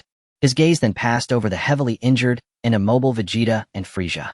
In the dead silence, Carcelin's large eyes showed no hesitation nor any trace of pity. He raised his hand, concentrating his energy as a torrent of crimson power wildly gathered and compressed from his palm. The scorching energy surged violently, instantly coalescing into a massive, blinding red energy sphere. A terrifying pressure enveloped the entire arena, locking onto the three warriors from the 7th universe who had lost their ability to resist. In the next instant, the giant red energy sphere descended with a thunderous crash. The searing red beam tore through the air, rushing towards the three with the force of annihilation. A violent wave of energy suddenly exploded, and the tremendous impact forcefully hurled the three battered bodies away. The three figures uncontrollably plummeted towards the arena's edge mere inches away from elimination. At this critical moment, a brilliant beam of light suddenly flashed from the side of the arena. Having just concluded a brief rest, Sun Wukong's gaze was as cold as frost. His speed reached its peak as he swiftly crossed the battlefield. He extended his arms, steadily, accurately catching Sun Wukong, Vegeta, and Frieza, who were being hurled backward. With sheer force alone, he managed to stop the violent inertia of the three. He safely brought everyone back to the secure zone of the arena, completely extinguishing the 11th universe's scheme. Well done, Wukong. Witnessing this thrilling scene, Beerus' tense expression suddenly relaxed, and a gleam of joy lit up his eyes. As long as these three remained on the arena, even if Sun Wukong were to lose later, as long as the match time ran out, victory would still belong to the 7th universe. Sun Wukong gently placed the three in the safe area of the arena, then stood tall, stepping forward alone. In front of the arena, Jiren was surrounded by roaring crimson flames. Having already summoned the peak power, he had painstakingly cultivated the two top-tier powers faced off across the air. The desolate arena was instantly filled with a chilling and murderous aura, plunging the entire void into silence. All eyes present were focused on the two figures of this final showdown. Facing Jiren's overwhelming and searing oppressive aura, Sun Wukong's expression was cold and calm, showing no signs of being moved. He calmed his mind, clenched his fists tightly, and the dormant Saiyan bloodline power within him roared to life. Buzz! Deep purplured flames surged upwards, entwined with flecks of silvery light rising to the sky, the energy thick and heavy. Not a shred of it scattered, a naturally formed suppressive aura swept in all directions. Fine dark purple energy patterns spread across his skin, while his upper body was covered in rich, pure, deep, rose-colored fur. His black hair was wild and distinct, and a robust Saiyan tail hung tightly behind him. A pair of crimson eyes shone with fierce intensity, brimming with battle intent. Super Saiyan 4 Limit Breakthrough is here. This form is entirely different from the limit breakthrough that Vegeta had forced out through exhausting his entire body. In the same form, Sun Wukong's foundational battle power, aura thickness, and energy purity completely overwhelmed Vegeta. It was the true ultimate peak power, effortlessly controlled without any flaws. Jiren's pupils suddenly constricted, his muscles instinctively tensed, a strong sense of shock and wariness surging within him. Your power has improved since our last encounter. Jiren's voice was low and hoarse, carrying a heavy sense of wariness. He deeply remembered the sensation of being utterly crushed and powerless to resist by Sun Wukong in their last battle. Having once again undergone arduous training and extreme self-exploitation, he had long since broken free of past shackles, undergoing a complete transformation. I remember my defeat last time clearly. Today I am no longer the same as before. The moment his words fell, Jiren's surrounding red molten lava aura suddenly erupted violently. The rolling crimson flames surged in layers.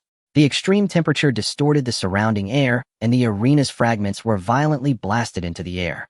He no longer held back any of his strength, pouring forth all the foundation he had accumulated through days of hard training and his lifelong cultivation, completely unlocking his peak power stance.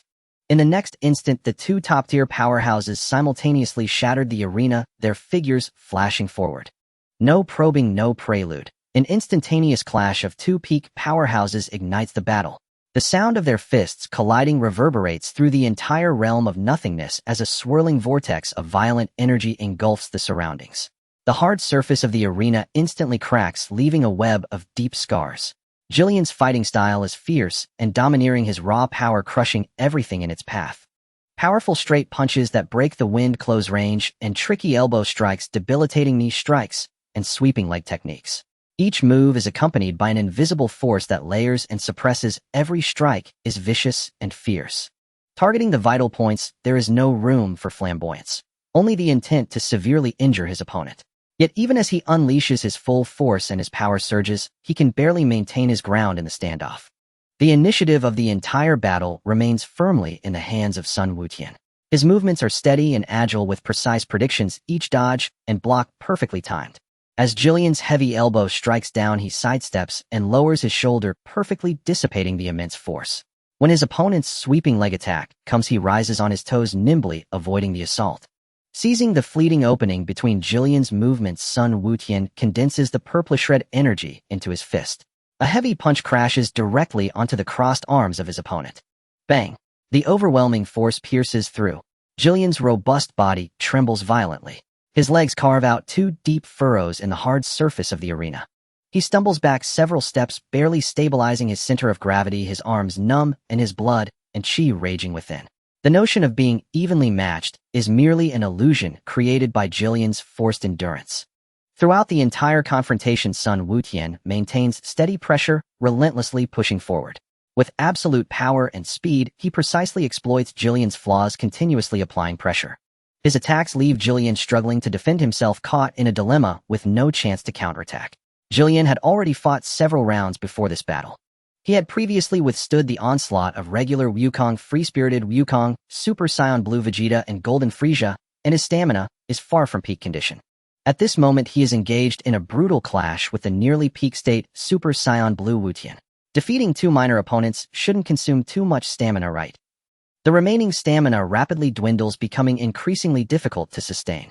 After dozens of exchanges, Jillian's punch speed quietly slows, and there are subtle breaks in his technique transitions.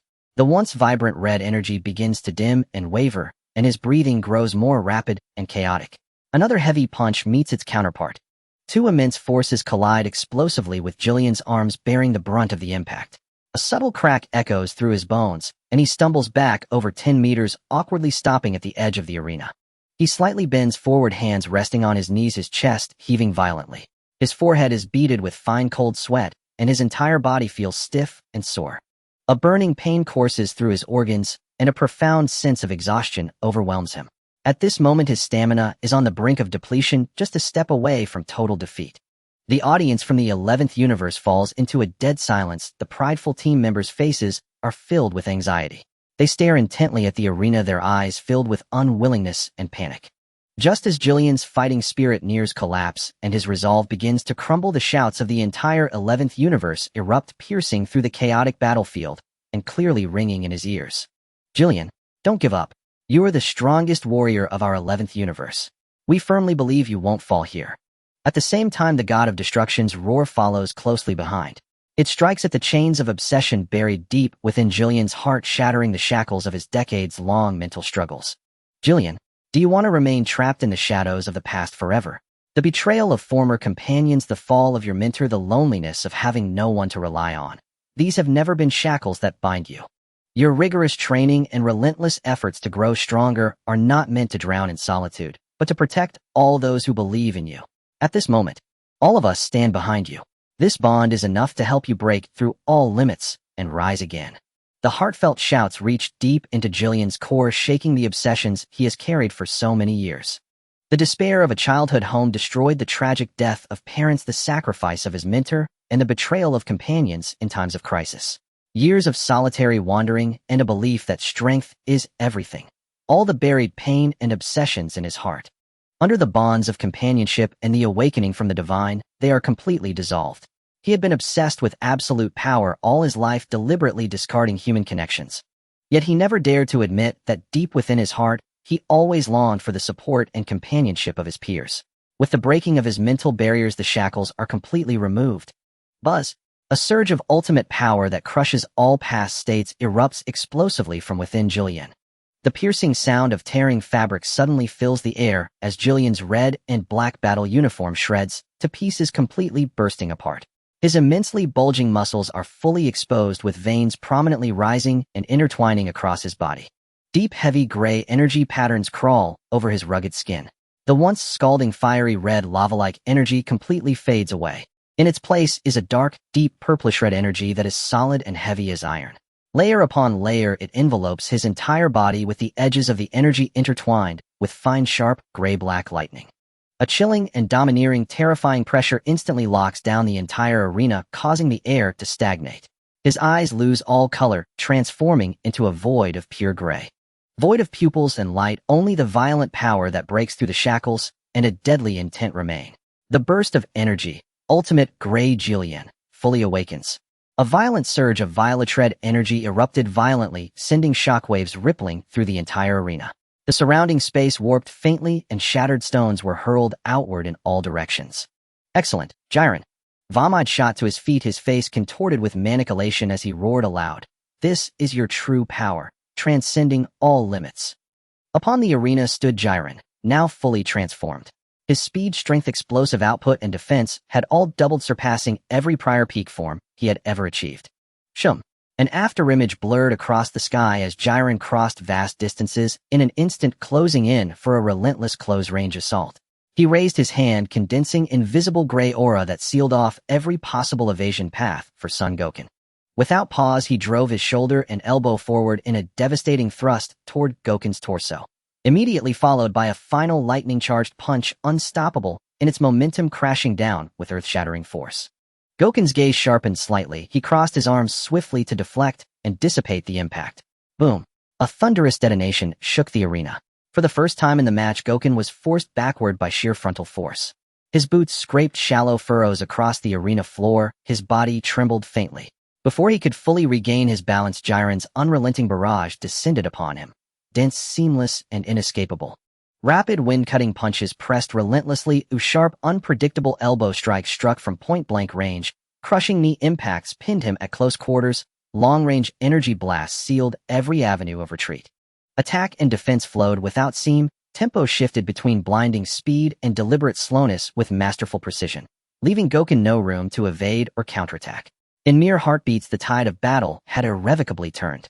Having shattered his lifelong inner barrier and unlocked his ultimate form, Jiren's combat prowess surged beyond measure, seizing the initiative and overwhelming Goku even in his ultra-4 boundary-breaking state. Goku was reduced to pure defense, parrying, redirecting force, retreating, evading, trapped in an exceptionally rare, grueling struggle. Ha ha, that's it.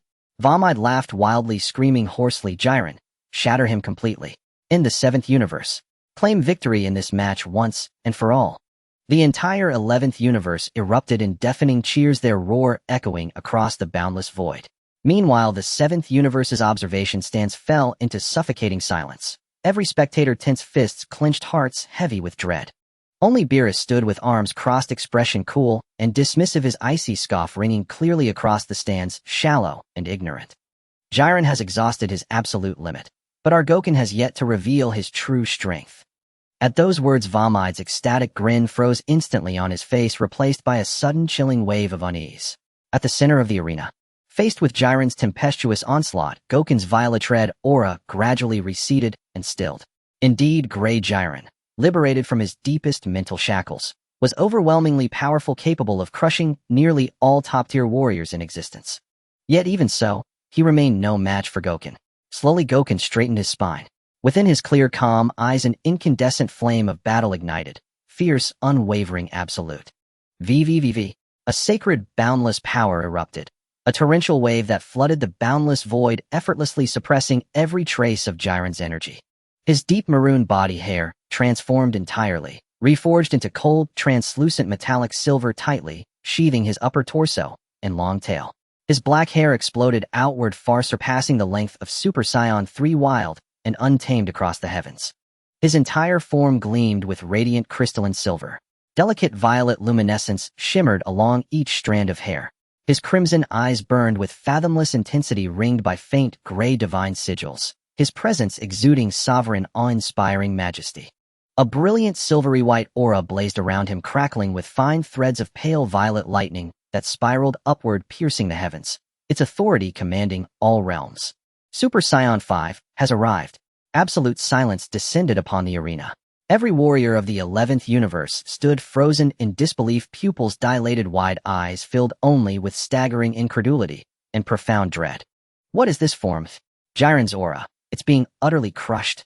Whoa, Super Saiyan 5. Goku, so strong, so amazing. Both the Omni Kings burst into jubilant cheers at the sight. Instantly, the 7th universe's observation stands erupted in thunderous, ecstatic cries. Whoa, I recognize this form. Krillin's eyes bulged with awe as he shouted, voice trembling. He used it last time to defeat Lord Beerus. The moment those words left his lips, Beerus, who had been wearing quiet pride, suddenly scowled deeply. Baldy, if you've nothing wise to say, stay silent. He shot Krillin a sharp, icy glare, his tone edged with unmistakable displeasure. Krillin instantly clammed up, shrinking back and daring not utter another word. In the next breath, Beerus turned his gaze back to the arena. His irritation vanished without a trace. In its place bloomed unreserved, exultant pride. He raised his voice boldly, declaring without restraint, indeed, that is our 7th universe's son Goku. And this, his current pinnacle, is the legendary Super Saiyan 5. Gohan's pupils trembled violently as he stared transfixed at Goten on the arena floor, murmuring in hushed wonder, such power transcends all martial logic. It is simply beyond comprehension. Even Piccolo, normally serene, unreadable, imperturbable, could not suppress his astonishment. It's over. With Goken's absolute might at this moment, Jiren's defeat is inevitable. In the corner of the arena, the barely conscious Frieza lay on the ground staring intently at the figure of Sun Wutian, his eyes swirling with deep resentment and anger. Not far away, Goku and Vegeta shared a complex mix of emotions filled with bitterness and unwillingness, silently pondering when they might reach such terrifying heights of power. At the moment when the Super Saiyan 5 form was fully realized, a tremendous wave of silver and purple lightning erupted violently, forcing the previously aggressive ultimate Grey Jiren back several meters with this overwhelming forbidden power. The dark purplured aura that he was so proud of violently surged and dissipated layer by layer as the pressure of having risked everything to break through his limits was thoroughly suppressed and vanished completely. The tide of battle flipped in an instant. Sun Wutian shattered the air beneath his feet, his figure flashing forward to launch a surprise attack, overwhelming Jiren with an all-round crushing force of speed, power, reaction, and explosive might. Boom, bang, thud. The sound of heavy punches crashing echoed continuously. Silver and purple lightning entwined tightly around his fists, each strike precisely tearing apart Jiren's gray energy defense, violently breaching all his blocking postures. Jiren poured all his strength into a frenzied counterattack, unleashing his energy and pressing in close, already showcasing the strongest and most desperate explosion of his life. Yet in the face of the absolute strength of Super Saiyan 5, all his struggles were pale and futile, rendered entirely ineffective. Sun Wuxian's attacks were crisp and decisive, thoroughly overwhelming Jiren throughout. Quick punches suppressed his opponent's movement, sidestepping to completely cut off his retreat. Heavy punches shattered the energy layers, and elbow strikes aimed directly at his vulnerable spots with a perfect rhythm of attack and defense.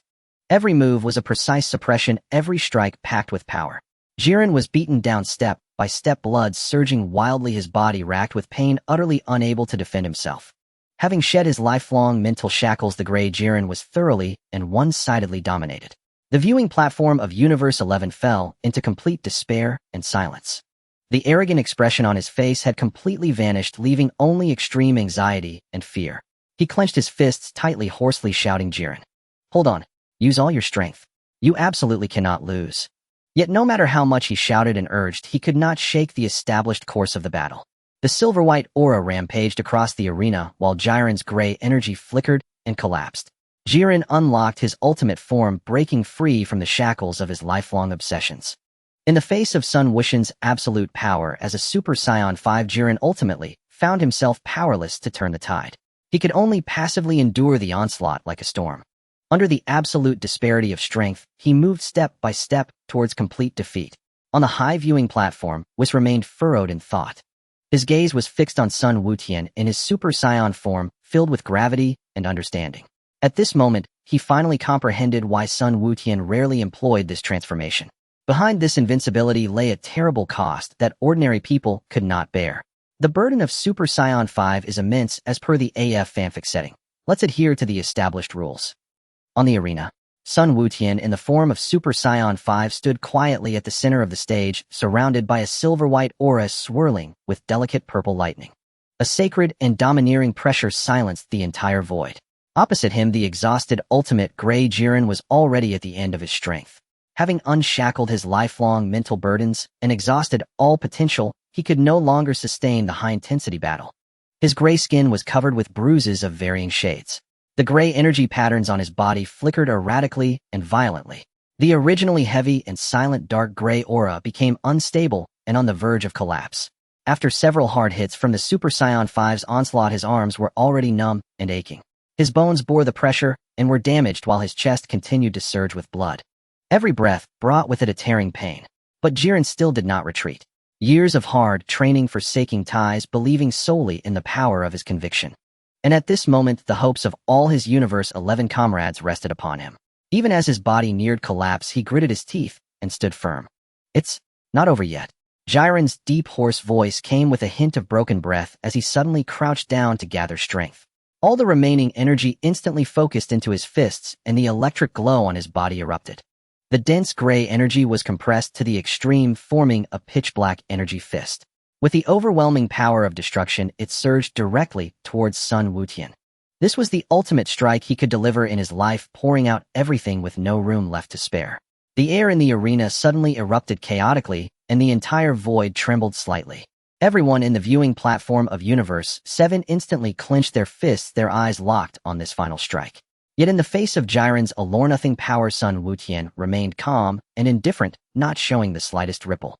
He did not dodge or evade, simply raising one hand gently. Silver and purple lightning flowed and danced in his palm, forming a thin, yet indestructible barrier of energy. Boom! The gray fist crashed against Wushan's palm defense. A shocking shockwave erupted, sending debris flying across the arena as fierce winds swept through. However, as the dust settled, Sun Wutian remained perfectly still, with not even a crack appearing in the ground beneath him. Jiren's strongest strike, expended with everything, was firmly caught by him with a single hand. The force was completely dissipated, shattered, and disintegrated. Jiren's pupils suddenly constricted as despair finally welled up in his eyes for the first time. No matter how one breaks through, how one sheds the knots of the heart, how one burns everything down, the gap between him and Sun Wutian remains an insurmountable chasm. "It's over," Sun Wutian remarked calmly. He raised his hand to shatter the residual energy in his palm, and in an instant his form was pressed against Jillian, moving so swiftly that only a silver-white afterimage remained. Before the exhausted Jillian could make any defensive reaction, Wutian gathered power in his right hand. A clean and decisive heavy punch accurately struck the center of Jillian's chest and abdomen. Bang! A dull, heavy sound that could crush everything reverberated throughout the void realm. The overwhelming power of Super Saiyan God Level 5 surged into him instantly. Jillian's taut muscles instantly stiffened, and the purple flames on his body completely shattered and dissipated.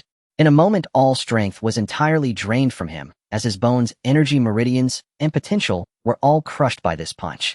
His eyes widened in shock, and he suddenly spat out a mouthful of foul air, his body entirely losing all support. Sun Wutian smoothly raised his hand, sending forth a gust of palm wind.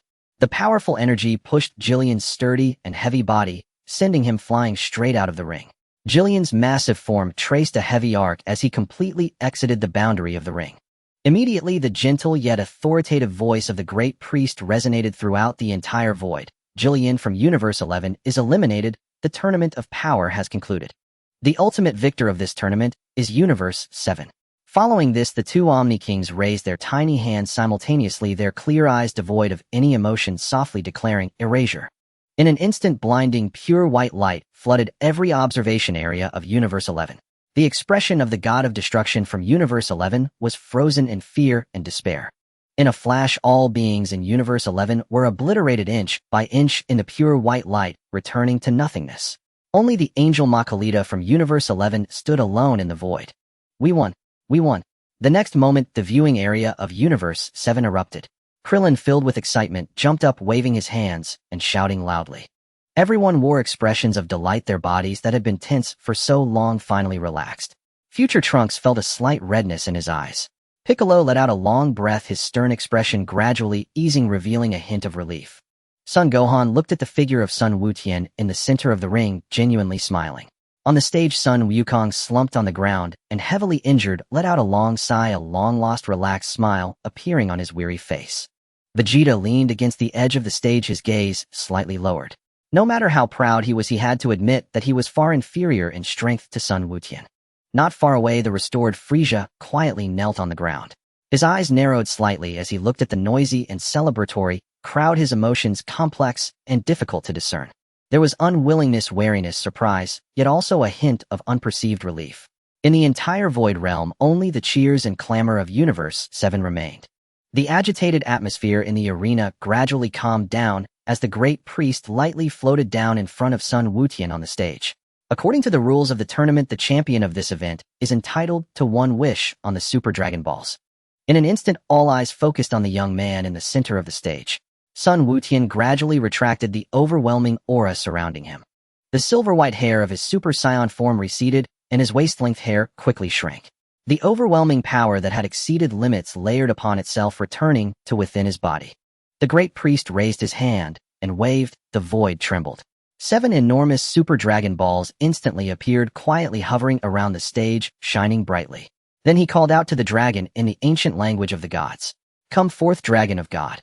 I wish to make my wish." Buzz. The roar of the dragon resonated throughout the void, erupting from the crevices of time and space.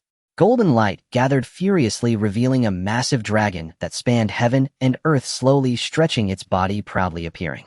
The dragon's golden scales shone brilliantly, its colossal body coiling throughout the void realm. Unlike last time, it did not swallow everyone. "Now you may make your wish." The great priest smiled and gestured. Sun Wutian spoke steadily, each word clear. "I wish for all universes that were erased in the tournament to be restored." Upon hearing this, the great priest visibly paused, a look of surprise crossing his face. "Just this wish?" "Yes, just this one," Sun Wutian nodded, his attitude extremely firm. "Sun Wutian, I want to wish for other things too." Everyone from Universe 7 was stunned, not expecting Sun Wutian to make this wish. The two Omni-Kings on the high platform smiled purely, excitedly clapping their tiny hands. "What a wonderful wish. This is our favorite wish." The great priest no longer spoke further, and once again used divine language to relay Sun Wuxian's wish to the Super Dragon. In the next moment, the entire void realm shook violently. The Super Dragon's eyes suddenly shone with brilliant divine light, and immense golden radiance poured down. It penetrated layers of temporal and spatial barriers, rushing to every erased universe dimension. All erased planets, beings, civilizations, and deities were completely restored in the golden light. The obliterated star rivers resumed their flow, the dead universe revived, and everything that had disappeared returned to its rightful place. The dragon let out a long, low growl, its massive body transforming into specks of golden light and slowly dissipating. The 7 Super Dragon Balls flickered and scattered into the star seas of the 7th and 6th universes, silently vanishing. The survivors from various universes all looked up, their faces filled with the joy of having regained what was lost. After the crowd fell silent, the voice of the High Priest slowly resonated. The original intention of Lord Zeno was to completely eliminate all unqualified participating universes. At the moment of making a wish, if the champion expresses any selfish desire, Lord Zeno will immediately take action and erase all remaining universes from existence. As the words settled, the entire arena fell into a dead silence. All deities and warriors felt their bodies stiffen, cold sweat instantly pouring down their backs, their hearts filled with utmost dread. The crowd turned their gazes towards Sun Wukong in the center of the arena, their expressions devoid of any contempt, replaced instead by genuine respect and gratitude. The crisis was thus completely averted. The people of the 7th universe immediately flew onto the stage, rushing to support the exhausted Sun Wukong and Vegeta. Only Frieza stood alone, propping up his broken body, firmly remaining in place. Turning his back to the crowd, he spoke indifferently. "The match is over. Hurry and send me back to hell." Sun Wukong, somewhat puzzled, replied, "But the tournament still has a long time left. There's no need to rush, right?" Frieza let out a light huff, his tone apathetic. "I will have to return sooner or later. It makes no difference whether it is now or later." Just then a gentle voice sounded beside him. Whis approached slowly, holding the angel staff, his light blue eyes radiating a gentle smile. "Frieza, you fought bravely for the 7th universe in this tournament, earning quite a bit of merit. Lord Beerus specifically instructed me to give you a reward." After speaking, Whis lightly raised the angel staff and pointed it at Frieza. No blinding light erupted, only a wisp of translucent glow floated down from the tip of the staff, landing on Frieza. His grotesque wounds healed at a visible rate, his cold body regained warmth, and the stagnant vitality revived once more. Moments later, Frieza suddenly opened his eyes. Initially, there was a moment of confusion, which was quickly replaced by his usual cunning and vigilance. He raised a hand to touch the top of his head, confirming there was no soul-binding halo of the underworld, and a playful cold smile appeared at the corner of his mouth. How interesting. Wukong looked at the revived Frieza, his face bright, and without any grudges, waving cheerfully. "Hey Frieza, you're back to life." Frieza was most annoyed by Wukong's carefree demeanor. With no grudges, no fear, he treated him merely as an ordinary opponent. This nonchalance irked him more than deep-seated hatred. He walked past Wukong slowly, his voice not loud, yet clearly audible to everyone. "Son Wukong, don't think that this rebirth will change anything." Wukong tilted his head, looking puzzled. "What do you mean?" "I will still conquer the universe, and I will still be your enemy." Frieza stated matter-of-factly, his tone cold. "Next time we meet, you and I will still be arch-rivals. That will never change." Vegeta beside him frowned tightly, a surge of killing intent boiling within him, suppressing the urge to strike. Wukong, after hearing this, threw his head back and laughed heartily, his tone incredibly relaxed. "That's perfect.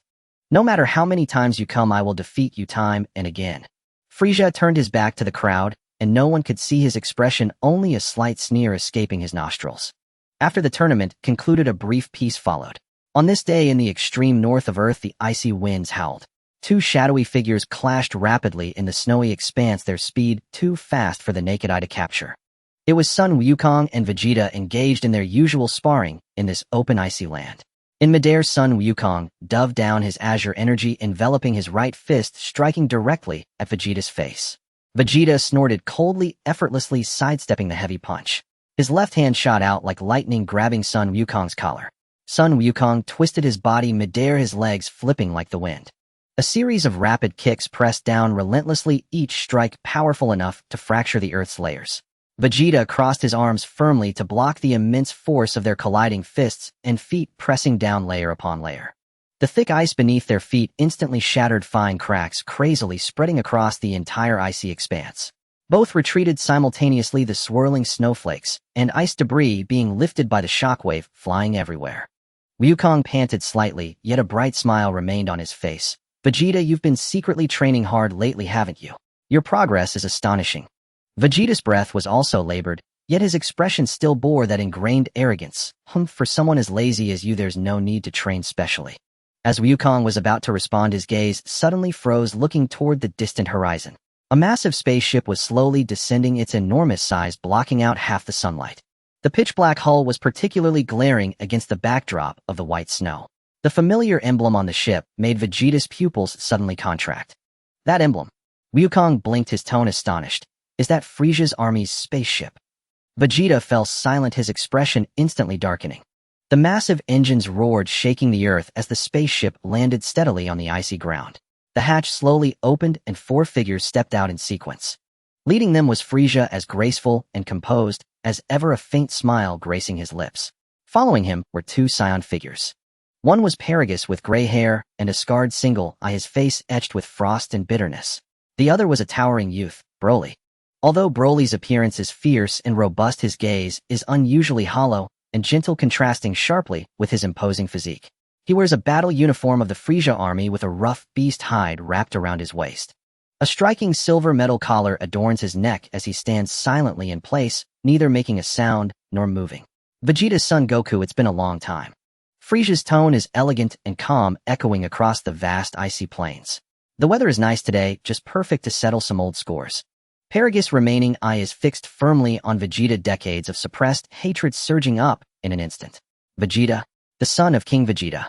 His voice trembles with suppressed rage, harboring endless resentment. Your father destroyed everything I had. Broly. At the command, the silent Broly suddenly raises his eyes, and a sharp glint ignites in his hollow gaze. A primal, pure, and unadulterated Saiyan power erupts explosively. The air trembles under the weight of this overwhelming force. Vegeta slowly tightens his fists, a fierce battle intent curling the corners of his lips upward. Then bring it on. With that, Vegeta charges forward. The ice beneath him shatters with a loud crack, and he transforms into a streak of light, racing toward Broly's face. Hiya! A punch brimming with power strikes towards Broly's chest like a thunderclap. In the face of this fierce attack, Broly does not flinch or evade. He does not even adopt the most basic defensive stance, allowing the heavy punch to land solidly on him. Bang! A powerful shockwave radiates out from Broly, causing deep cracks to form in the surrounding ice. Yet Broly's feet remain firmly planted in the snow, unmoving, as his clear eyes calmly watch Vegeta. It seems that the punch capable of heavily injuring a strong opponent was nothing more than a gentle breeze. Vegeta's pupils constrict, alarm bells ringing in his heart. He does not hesitate and unleashes another wave of attacks. Left fist, right knee, elbow strike, side kick. A series of rapid-fire combos rain down, each strike precise and lethal. Each blow possesses the force to shatter mountains and crush stones. Yet no matter how ferocious the assault, it is utterly ineffective against Broly. After a flurry of attacks, Broly still stands firm, unharmed. He simply endures all the attacks with not a flicker of emotion in his eyes. Vegeta immediately retreats, landing on a protruding ice rock. He takes a deep breath and channels all his energy. A dazzling golden aura erupts, illuminating the entire white icy plains. His black hair stands on end, and his eyes transform into a translucent emerald green. Super Saiyan form, he instantly completes his transformation. Looking at the radiant Vegeta, Broly tilts his head slightly, a hint of bewildered curiosity surfacing in his eyes, as if encountering something entirely new. Paragus watches Vegeta's transformation with a face full of shock and disbelief. Seeing this, Frieza, curious, tilts his head and asks, "Brolison, can't you transform into this form?" "Transform into what?" Paragus responds in confusion, bewildered. At this moment, Vegeta has gathered all his power and dashes forward once more. The power of this Super Saiyan form skyrockets, and with a heavy punch cutting through the air, he strikes directly at Broly's face. This time, Broly finally moves. He simply raises his left arm, effortlessly catching Vegeta's lethal punch with a single hand. Bang! A violent gust of air explodes, sending snow flying everywhere. Vegeta is shaken to his core, realizing that his full-force Super Saiyan attack has been dismissed so easily by his opponent. Gritting his teeth, he pours all his energy into his fists, striking rapidly and alternately. The shadows of his punches crisscross in a dense array, the relentless assault pushing the Super Saiyan's power to its limits. Broly raises his hands to counter his fists, clashing constantly. With each collision of fists and feet, shockwaves capable of devastating the land erupt, shattering the surrounding ice into fragments and sending them flying. The more they fight, the more alarmed Vegeta becomes. He can clearly sense that Broly's power is rapidly increasing in the battle. Each punch feels heavier, each collision more difficult to withstand. This unfamiliar Saiyan is like an endless perpetual motion engine, growing stronger. With every fight, his power perpetually breaking through limits. Bang! Seizing the moment of vulnerability, Broly unleashes a punch that breaks through Vegeta's defenses, landing squarely in his abdomen. The immense force drives Vegeta back like a kite with its string cut. He crashes heavily into a towering ice mountain dozens of meters high. The thick ice layer collapses with a resounding crash, sending fragments of ice tumbling down and completely burying him. Vegeta. From a distance, Goku, witnessing this, immediately calls out with concern. Amidst the falling ice, a figure slowly rises. Vegeta has blood at the corner of his mouth, his aura slightly disordered. Yet there is no trace of fear, only unwillingness and determination remain in his eyes. He clenches his fists tightly, his aura surging violently once again. A blazing golden aura erupts explosively, his black hair wildly growing long, cascading down to his shoulders, each strand sharp and distinct. His eyes turn red-rimmed, the emerald green pupils sharp as blades. A layer of tight crimson fur covers his body, his muscles taut and bulging, radiating immense power. Super Saiyan 4 has fully descended. Paragus stared blankly at Vegeta's new form, the overwhelming pressure hitting him like a wave, causing him to momentarily halt his breath. As a Saiyan who had lived for decades, he had never witnessed another Saiyan capable of transformation. The rising fear within him instinctively made him retreat, his pupils filled with shock. Before he could steady his mind, Vegeta had already transformed into a streak of crimson light, charging back into the battlefield. This time the power after the breakthrough was entirely different. The fierce exchange of fists and feet swiftly subdued Broly's offense, finally establishing a solid domination. Above the icy expanse, red flames clashed violently with green fury as two figures darted back and forth, entangled in relentless combat. The force of their punches shattered the air, and the energy ripped through the snowy ground, causing the entire world to tremble violently. "Is this all your strength?" Vegeta roared, delivering a powerful punch that struck fiercely against Broly's chest. The heavy impact pushed Broly's massive body backward repeatedly. He planted his foot firmly on the ground to steady himself, his fighting spirit surging as he retaliated with a fierce punch. Vegeta crossed his arms to block. Boom! The violent gust of energy exploded instantly, sending snowflakes flying into the air. The massive recoil dragged him across the icy surface, carving two deep trenches into the hard ice. The two resumed their deathmatch. The speed of their exchanges had become so rapid that it was nearly indistinguishable to the naked eye. Each collision unleashed waves of devastating shock. Icebergs shattered and ice layers collapsed, shrouded in white mist, evaporated by their power, leaving the entire northern snowy expanse in utter devastation. However, the longer the battle continued, the more delicate the situation became. Vegeta could clearly sense his stamina and energy rapidly depleting. The high-intensity fight was gradually wearing him down. In contrast, Broly showed no signs of fatigue whatsoever. His power had no limits, growing more frantic and stronger with each exchange. Purely relying on the legendary Saiyan's terrifying innate talent, his combat power soared, and in a short time his overall aura had firmly surpassed that of an ordinary Super Saiyan 4. It's not that I wrote this poorly, folks. The new version of Broly is just ridiculously strong. Boom. In an instant, Broly seized an opening, landing a precise punch directly on Vegeta's face. The tremendous force struck his head. Vegeta was sent flying like a weightless object, tumbling across the ice for several rolls before barely coming to a stop. He half knelt on the ground, gasping for breath. The once stable and intense crimson aura of Super Saiyan 4 flickered erratically, trembling violently. His muscles ached and tightened, and his internal organs twisted painfully. He stared intently at Broly, who stood silently ahead, filled with disbelief. So strong. The potential of this Saiyan before him had completely overturned his understanding. Vegeta had trained for so many years facing countless formidable foes. Yet today his pride in the Super Saiyan 4 transformation was being directly suppressed by a stranger who fought purely on instinct without transformation. What shocked him further was that the quality of Broly's aura at this moment faintly overlapped with the overwhelming aura exhibited by Son Goten. Broly still maintained his initial violent green form, his energy roiling, and his fighting spirit even more fervent. He did not understand techniques or tactics, but possessed the most terrifying combat instinct. Every punch thrown, every force exerted, every dodge executed during their earlier exchanges was instantly absorbed, memorized, and digested by him.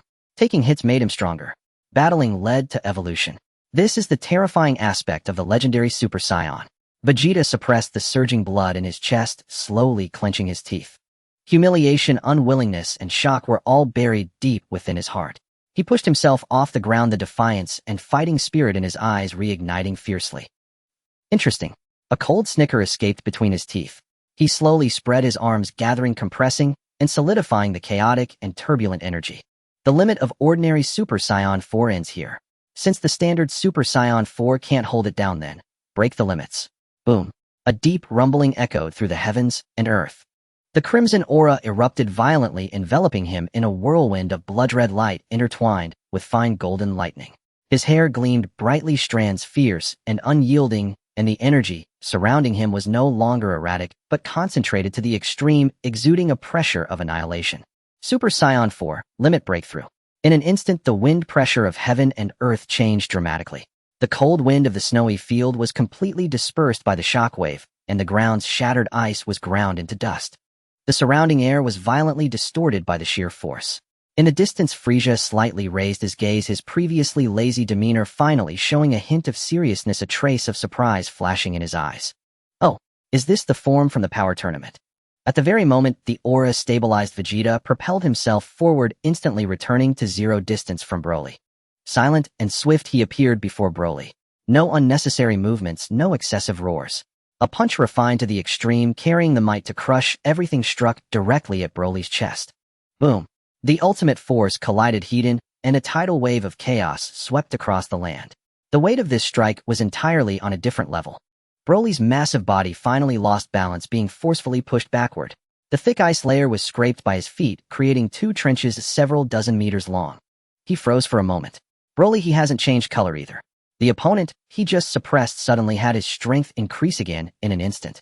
His innate bone-deep belligerence ignited in full fury as Broly threw back his head and unleashed a guttural, earth-shaking roar. Emerald aura erupted violently around him, raw, untamed, and overwhelmingly primal. In an instant he drove off from the ground and charged once more toward Vegeta with savage, unrelenting ferocity. The ultimate death match between two apex warriors reignited, its second act now unfolding. Having shattered his own limits, Vegeta's speed, strength, defense, and explosive power all surged to their absolute zenith. Decades of blood-soaked combat experience unfurled seamlessly, every movement precise, every counter flawless, every advance and retreat impeccably calibrated. Each strike locked unerringly onto Broly's openings, the sheer destructive force inherent to his limit break, Super Saiyan Blue form resonated with such intensity that each blow fractured the very air. For the first dozen exchanges, Vegeta held absolute dominion over the battlefield. Razor-sharp barrages of heavy punches, crushing elbow strikes, and iron-hard knee thrusts, layer upon layer of relentless assault slammed into Broly again and again, rattling his emerald aura and forcing him backward, leaving no opening for retaliation. From afar, Goku watched the titanic clash with rapt, awestruck focus. At this moment, Limit Break, Super Saiyan Blue Vegeta had ascended to a battle tier perilously close to that of a god of destruction. Yet all had gravely underestimated the most terrifying gift of the legendary Saiyan, the ability to evolve mid-battle. With every retreat, every grievous wound, every moment of suppression, Broly absorbed, adapted, and transcended, faster than thought. He silently memorized Vegeta's rhythm of punches, the arc of his power, his evasive habits. His once chaotic brute force style, devoid of finesse or strategy, began sharpening swift, decisive, and devastatingly purposeful. Where before he could only endure blows, his instincts now wove in fluid sidesteps, deceptive directional shifts, and seamless counterattacks, subtle, instinctive, lethally refined. Vegeta's dominance visibly eroded. Round by round, Broly fully internalized the entire combat cadence of Limit Break, Super Saiyan Blue, mastering its tempo, timing, and tension. His emerald aura swelled anew, denser, fiercer, layered with ascending power surging beyond all prior bounds. He closed the widening chasm between their battle energies inch by inexorable inch. The overwhelming supercharged punches that had once dominated Vegeta now met Broly's raw might on equal footing, clashing heated, neither yielding an inch. For the first time, genuine alarm flickered deep within Vegeta's heart. He was fighting now not with reserve, but with his very life force incinerated, his body pushed past every physiological limit. Broly, however, evolved solely through impact, learning through blows, ascending through carnage, and in mere moments he had not only caught up, but surged ahead. As one waned, the other soared. The tide of battle turned irrevocably. Damn it! Vegeta gritted his teeth, pouring every last ember of his being into the fight. His violet-red aura crackling with golden lightning flared once more, his fists blurring faster, still desperate to reclaim supremacy. But Broly had already matched his velocity and mastered his techniques. A massive corded arm swept sideways, brutal, decisive, and shattered Vegeta's onslaught outright. Darting aside with uncanny precision, he evaded every follow-up strike. Then, coiling his torso like a spring, he launched a devastating elbow strike, laden with cataclysmic force, square into Vegeta's back. Boom. Agony exploded through Vegeta's entire frame. His body locked rigid, his stable Limit Break aura trembled violently, on the verge of total collapse. Before he could regain his balance, Broly's barrage descended like a storm.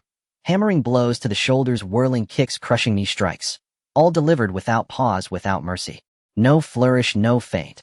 Only pure, unadulterated brute force, escalating with each strike, suffocating in its oppressive weight. Vegeta strained every fiber of his being, crossing his arms in desperate defense. Numbing shockwaves reverberating up his limbs, his inner chi churning violently. He fought on, sacrificing his lifespan with every breath. Yet Broly's strength knew no end, his evolution never ceased. With every exchange he grew steadier, stronger, more assured. In the blink of an eye he seized the fatal opening. Vegeta's old energy spent new energy yet unborn. All his power condensed into a single point, emerald lightning coiling around his fist, as he hurled forth the ultimate punch. Crockum! The thunderous detonation tore across the frozen tundra, shattering silence and sky alike. Vegeta's crimson Limit Break aura imploded, shattered, scattered, extinguished in an instant. His body became a falling star, blasted backward with cataclysmic force, piercing layer after layer of ancient ice. He plunged deep into the earth, detonating deep within the permafrost, a colossal crater blooming beneath the snow. Dust billowed skyward, the ground heaved and groaned without cease. Silence swallowed the crater, absolute, lifeless, hollow. Super Saiyan Blue evolution, Limit Break, had fallen. At the tundra's heart, Broly stood motionless. His emerald aura roared with unbroken intensity, his stance remained immovable as bedrock, the fire in his eyes burned undimmed, fierce, focused, insatiable. Within he quietly reviewed every exchange, every parry, every strike. Goku, who had observed the entire battle from a distance, slowly let his easy smile fade. His expression settled into quiet, profound gravity.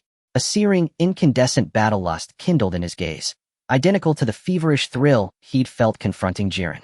He flexed his wrist lightly, a familiar, eager grin spreading across his face as he strode steadily toward the battlefield. Now it's my turn. Come on, Broly. Let me see just how much power you've truly hidden away. At the sound, Broly slowly turned his gaze away from the crater toward the black-haired Saiyan walking forward. Those perpetually guileless clear eyes narrowed, just slightly. From afar, Paragus spoke softly, his voice low, yet carrying perfectly into Broly's ears. Is that Bardock's son? Kakarot. 3 words, simple, stark, seismic. They pierced the fog of memory, igniting a long-dormant recognition. Kakarot, the name buried deepest in his soul, now violently awakened. In the next heartbeat, decades of pent-up obsession and primordial instinct detonated within Broly's chest. Kakarot. A roar of apocalyptic fury split the heavens. The dormant power within him erupted like a volcano, wild, uncontainable, annihilating. Snow and ice across the entire tundra exploded outward, the frozen earth cracked in jagged, spreading fractures. His emerald energy thickened, darkened, more ominous, more terrifying than ever before. His battle pressure surged again, eclipsing every peak he'd reached against Vegeta. His once serene, lucid eyes were now wholly consumed by blazing wrath. His warlike aura rose like a tsunami, locking unblinking upon Goku ahead. Goku stared at the suddenly feral Broly and murmured under his breath, "What's gotten into him? Why is he so worked up just seeing me?" A puzzled uncertainty stirred within him. He could not fathom the origin of this sudden, inexplicable hostility. Broly moved his speed so swift that even Sun Wukong's sense of aura could barely keep up. In an instant, he closed the distance from dozens of meters away. With a powerful swing of his robust arm, a fierce wind swept across, capable of easily ripping apart the very ground. Sun Wukong hurriedly raised his arm to block, but was instantly sent flying backward by the immense force, his feet carving two long trenches into the icy surface. Too fast. Just as he steadied himself, Broly's second fierce attack was already upon him. A heavy fist plummeted from above like a falling meteor, aiming straight at Sun Wukong's head. Sun Wukong quickly dodged to the side as the punch whistled past his ear, smashing violently into the ice behind him. In an instant, the entire ice surface shattered, spiderweb-like cracks spreading wildly with ice shards and cold air shooting skyward. Seizing the moment while Broly's fist was embedded in the ice, Sun Wukong swiftly retreated to gain distance. A dazzling golden light surged forth, his black hair defying gravity, as he instantly transformed into Super Saiyan 1. Without a hint of hesitation, he clasped his hands together, gathering energy, as a brilliant energy sphere rapidly formed, forcefully propelled forward. The blue Kamehameha sliced through the icy plains, charging directly towards Broly. Broly made no attempt to evade. He tilted his head back and opened his mouth, a rich emerald energy rapidly condensing in his throat. A massive torrent of green energy erupted forth, colliding head-on with the Kamehameha in midair. Boom! The two immense forces clashed violently, causing the energy spheres to expand and twist, distorting the surrounding air. A thunderous roar echoed continuously, and the violent aftermath swept across the entire snowy field, lifting all the snow and revealing the dark, hard, frozen ground beneath. After a moment of stalemate, the immense energy could no longer withstand the pressure and erupted violently. The surging shockwave sent both fighters flying away. Sun Wukong rolled in the air several times before barely stabilizing his form. Broly landed firmly like a rock, showing no signs of wavering. Sun Wukong frowned tightly. The power of a regular Super Saiyan simply could not suppress the Broly before him. He took a deep breath, the golden light around him gradually receding, replaced by a warm, yet majestic crimson glow. The Super Saiyan God descends. The crimson figure transformed into a streak of light shooting upwards as Sun Wukong raised his hand to activate his movement technique. An invisible pressure suddenly enveloped Broly, binding him firmly in midair, rendering him immobile. "Calm down. We have no reason to fight to the death." Sun Wukong spoke in a deep voice, attempting to persuade him. But the enraged Broly paid no heed, his muscles suddenly tightening and swelling as a violent green flame erupted wildly. With sheer force, he tore through Sun Wukong's binding like a ferocious beast, breaking free from its shackles, launching another attack. The relentless barrage of punches forced Sun Wukong to continuously dodge, gradually falling into an absolute disadvantage. Broly seized Sun Wukong's wrist, using brute strength to throw him down. He then grabbed his ankle, lifting him into the air as if handling a heavy object, swinging him violently from side to side. Time and again, Sun Wukong was slammed onto the icy surface, causing the ice to shatter and collapse, the intense impact gradually clouding his consciousness. In the end, Broly lifted him high above his head, pressing his head down forcefully against the ice mountain. His massive body slid rapidly along the icy wall, the sharp ice slicing through his back. The excruciating pain nearly caused Sun Wukong to lose consciousness completely. Just at that critical moment, a familiar voice echoed within Sun Wukong's heart. "Old son." It was Piccolo's voice. Through mental resonance, Piccolo's voice traversed the great distance, directly awakening Sun Wukong's fading consciousness. Sun Wukong's eyes suddenly opened wide, a clear blue light surfacing deep within his black pupils. Super Saiyan Blue manifested. A deep blue aura surged abruptly, a tremendous divine power erupted in an instant, forcing Broly back several steps.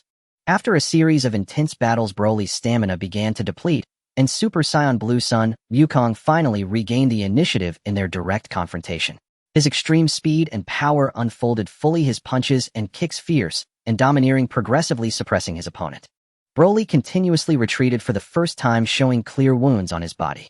In the distance, Frieza observed with a calm expression, chuckling softly. "This is getting more and more interesting." As his words fell, Frieza slowly raised his hand slightly, lifting his index finger. A scarlet beam shot out silently, precisely piercing through Paragus' heart, killing him instantly. Paragus' body stiffened. He looked down at the small blood hole in his chest, confusion, shock, and fear flooding his face. He wanted to speak, but couldn't utter a sound, and then he collapsed onto the cold ground, completely devoid of breath. Brolison. Frisia feigned panic, calling out loudly and pointing at the fallen Paragus. Broly's form suddenly froze. His golden eyes slowly turned towards the direction of his father's fall, and the moment he saw the cold body, the emotions repressed for decades completely collapsed. Father! A heart-wrenching roar echoed through the heavens and earth. Loneliness, fear, resentment, and sorrow all erupted, and the power within him surged like a volcano. His black hair rapidly transformed into emerald green muscles, swelling and tearing through his battle suit, an overwhelming green flame engulfing the world. The ice shattered inch by inch, the clouds dispersed by the shockwave, and the entire earth trembled in response. The fully unleashed legendary Super Saiyan completely awakened. Frisia displayed a look of surprise followed by a satisfied smile. So it's the same form as that little brat. He slowly stepped back, leisurely appreciating the destruction he had instigated. At this moment, Broly had completely lost his sanity, his mind filled only with endless destruction and revenge. Son Wukong and Vegeta stood side by side, gazing at the nearly insurmountable monster before them, their expressions unusually grave. This is a serious problem. Son Wukong spoke with a heavy tone. If only Goten were here, he would definitely be able to suppress Broly. Vegeta clenched his teeth in silence. This rampaging beast was far more terrifying than any enemy they had faced before. The two exchanged glances, instantly reaching a tacit understanding, and simultaneously launched their attack. Son Wukong unleashed a powerful front assault with Super Blue Kaioken, while Vegeta executed a flanking maneuver with Super Saiyan 4. Their coordinated attacks rained down like a storm, striking at Broly's vital points. Yet the rampaging Broly was extraordinarily resilient. He caught Son Wukong's heavy punch with one hand and swept his arm, sending Vegeta flying. With a kick, he dealt a heavy blow to Son Wukong's abdomen, blood instantly trickling from the corner of his mouth. The two were forced to retreat, and against such overwhelming fury, Super Blue and Super Saiyan 4 were utterly powerless. We can't hold him off. Son Wukong wiped the blood from his face, breathing heavily. Vegeta crashed down onto the distant ice, struggling to prop himself up. Half kneeling on the ground, his chest heaving violently, even his muscles were not obeying him. We must change our strategy. Son Wukong's eyes flashed as he turned to Vegeta, revealing his signature smile. Vegeta, let's fuse together. Vegeta's face instantly stiffened, and without a moment's hesitation he rejected. I refuse, I will never fuse with you. Son Wukong was taken aback. What time is it, and you still care about this little pride? This is not a matter of pride. Vegeta's expression was complex, clearly harboring unspoken concerns. Just as the two were embroiled in their argument, Frisia in midair watched everything with great interest, chuckling softly. Fuse. Two Saiyan monkeys merging into one. How amusing and entertaining. He raised his hand again to shoot a beam, hitting Broly's shoulder. The already mad Broly became even angrier, instantly turning his target onto Frisia and charging straight at him. Now's the time. Son Wukong immediately grabbed Vegeta, activating instant transmission to swiftly evacuate the battlefield. Broly, without the ability to discern friend from foe, charged directly at Frisia. Frisia's smile turned cold as golden light erupted around him, fully transforming into his golden Frisia form. Frisia, do you think of me as a soft persimmon? The two figures clashed fiercely in midair, and the next second Frisia was violently smashed into the mountain. Broly relentlessly pursued, delivering punch after punch in a frenzied assault. Relying on his extremely robust physical defenses, Frisia endured the relentless barrage of furious strikes. The violent energy fluctuations pierced through the clouds, spanning thousands of miles across the sea, heading straight for Bulma's vacation villa. Inside the house, the energy detector flashed red, and alarms blared wildly. The values on the screen skyrocketed, completely surpassing the threshold. Bulma looked at the completely uncontrollable scene on the instrument, her face turning pale. This is bad. In her long life, she had never witnessed such a terrifying surge of power. Wukong and Vegeta were both overwhelmed and powerless to retaliate, while Frisia was forcefully locked in place, taking hits. The entire Earth was at risk of being torn apart by this rampaging energy. Not daring to waste a second, Bulma immediately grabbed the special communicator left by Whis. Whis, emergency. Hurry and bring Goten back to Earth. A super terrifying Saiyan has appeared on Earth. Wukong and Vegeta can't hold on any longer, even Frisia is being suppressed. In the God of Destruction realm, Whis was leisurely enjoying exquisite desserts with Beerus holding utensils in hand. The moment he received the communication, Whis' gaze shifted slightly, as he sensed the situation on Earth. Oh, he then turned to look at the young boy standing quietly beside him. During this time, son Goten had remained in the God of Destruction realm, diligently training, focused and undistracted. Day and night, he honed the rhythm of his agile movement, having solidified his foundation to an extreme level. Goten's voice was calm, yet carried an undeniable weight. Earth is facing a strong enemy. Son Wukong and Vegeta have already been defeated and Frieza is being held back. Son Goten slowly gathered his aura, his clear eyes instantly filled with fighting spirit as he stood tall like a pine. Son Goten King, I'm here to save you. Understood. He then sensed the aura and prepared to use instant transmission. Beerus and Whis found it amusing, each placing a hand on son Goten's shoulder. Whoosh! Beerus, Whis, and son Goten arrived at the extreme northern ice plains. Watching the rampaging Broly and the battered Frieza, Beerus suddenly felt bored. Goten, you take care of him, Whis, and I will go to Bulma's house to enjoy some food. The two then left the ice plains, heading towards Bulma's house. After enduring Broly's relentless punches, Golden Frieza was covered in wounds and in a pitiful state. However, he successfully delayed the rampaging Broly, buying precious time for son Goten's return. At this moment, Broly had completely entered a state of uncontrollable rage in his Super Saiyan form, surrounded by a turbulent, violent green aura. He had entirely abandoned technique and strategy, unleashing brute force purely by instinct as he relentlessly pursued and battered Golden Frieza. Frieza was enveloped in a brilliant golden aura, having transformed into his current strongest golden form. Yet in the face of Broly's uncontrollable and terrifying power, he could only passively endure the onslaught. Damn it, you savage monkey! Frieza bellowed furiously, the golden aura around him swirling violently as he hurriedly raised his hand to block. Bang! Broly's brutal punch struck him squarely in the chest, causing his hard golden body to cave in and tremble. Frieza was sent flying like a cannonball, crashing heavily into the thick ice layer. The ice layer shattered under the force, sending ice shards flying everywhere. Before she could struggle to rise, Broly had already appeared in an instant, unleashing a flurry of heavy punches like a torrential downpour. Bang! Bang! Bang! Each punch carried the power to tear apart glaciers.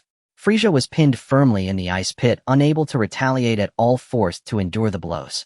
The energy consumption of the golden form was already rapid, and the continuous heavy strikes disrupted his breath further. He let out a suppressed and furious roar from his throat. Ugh! Damn it, stop it now! He attempted to harness his energy to counterattack multiple times, but every offensive move was brutally torn apart by Broly. The once mighty Cosmic Emperor had now completely become a golden punching bag, being ruthlessly trampled on the icy plains. On the distant mountain peak, Piccolo floated in midair, occasionally directing Goku and Vegeta below. Hurry up, complete the fusion dance, otherwise no one can subdue the uncontrollable Broly. Goku and Vegeta did not dare to delay, immediately starting to practice the fusion dance, completely leaving behind the battered Golden Frieza. Just as Frieza was being pummeled by another round of heavy punches from Broly, gasping for breath and nearing his limit, a figure suddenly appeared. Whoosh! Goten, using instant transmission, stood in midair on the battlefield. Frieza caught sight of the suddenly appearing Goten, as if grasping at a lifeline, and shouted in pain, "Kid, hurry up and stop that wild monkey." Goten ignored him, crossing his arms and floating in midair, quietly observing as Broly unleashed another series of heavy punches on Frieza. Ugh! Frieza let out another painful scream, his luxurious golden body covered in wounds. His breath was weak, energy nearing depletion. He was curled up in the ice pit, completely devoid of any power to resist. Only then did Goten slowly raise his hand, unleashing a powerful energy wave. He accurately blocked Broly's punch aimed at Frieza. Boom! The collision of two forces created a circular shockwave, shattering the surrounding ice layer and stirring up a storm of snowflakes. Broly's furious assault was forcibly halted, his movements suddenly freezing. His pale eyes locked onto Goten's face. The resemblance to Goku instantly ignited his fury. His face twisted further in a grotesque snarl, his throat erupting with a roar that tore through the heavens. Kakarot. With a shout that shattered the wind and snow, Broly surged forward. His speed left a trail of green afterimages as he raised his hand for a brutal straight punch, filled with the force to crush mountains, heading straight for Goten's face. In midair, Goten was suddenly enveloped in a translucent, elegant, silver-blue aura. His hair sparkled with tiny silver glimmers, his eyes clear and silvery, his entire body relaxed, breathing steady and deep. The Ultra Instinct had fully activated.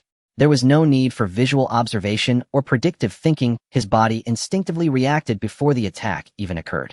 Just as the heavy punch was about to land, Goten slightly turned his neck, his body relaxing ever so slightly. It was a mere inch difference. Broly's deadly punch grazed past his cheek, missing entirely. The terrifying force of the punch struck the ice plains behind him instantly, creating a giant ice pit with a diameter of several dozen meters, sending ice and snow flying into the air. With a missed strike, Broly's ferocity surged and his assault reached a new peak. His left fist swung horizontally, his right fist launched a close-range strike, quickly followed by a knee thrust and a spinning punch, a relentless barrage of attacks. Layer upon layer of strikes covered all angles of evasion, each blow more powerful than the last, possessing the strength to rend the earth. Throughout, Goten remained unperturbed, his steps calm. With a slight sinking of his center of gravity, he lightly tapped the air with his toes, moving his body in strange angles that ordinary people could not possibly catch, sliding left and right, twisting sideways. All of Broly's furious punches missed him by mere inches. The explosive force surged beside him, sending ice fragments flying everywhere. Yet the space where Goten stood remained clean and stable. Even with Broly's rapid close-range attacks, he never touched a single thread of Goten's clothing. Frieza lay in the ice pit, panting heavily, his golden aura in disarray. He glared at the two combatants not far away, feeling both shame and anger. His original plan to use Broly to eliminate Goku and the others had completely collapsed. Instead, he was enduring humiliation, now only able to watch this new confrontation coldly. Meanwhile, Broly grew increasingly insane, raising his hand to gather energy, unleashing a barrage of green energy blasts. Dozens of furious emerald energy balls filled the air surrounding Goten from all directions. The explosions roared incessantly, completely covering the entire ice plains. Faced with a full-screen energy onslaught, Sun Wuxian's figure continued to flicker at high speed. He swiftly navigated through the dense gaps of explosions, teleporting with agility. Each time a key blast was about to hit, his body instinctively leaped slightly into the air, evading sideways. All the explosive firepower missed its mark, leaving the ground scarred and ravaged. Avoiding the attacks, entirely refusing to take them heed, was the ultimate defense of the Ultra Instinct. As the barrage of strikes failed, Broly became utterly enraged, unleashing an even fiercer assault. Countless green afterimages enveloped the battlefield, making it difficult to distinguish between the real and the fake. Heavy punches infused with brute force rained down from every blind spot, exuding an overwhelming aura. At that moment, Sun Wuxian finally shifted from pure defense and prepared to counterattack.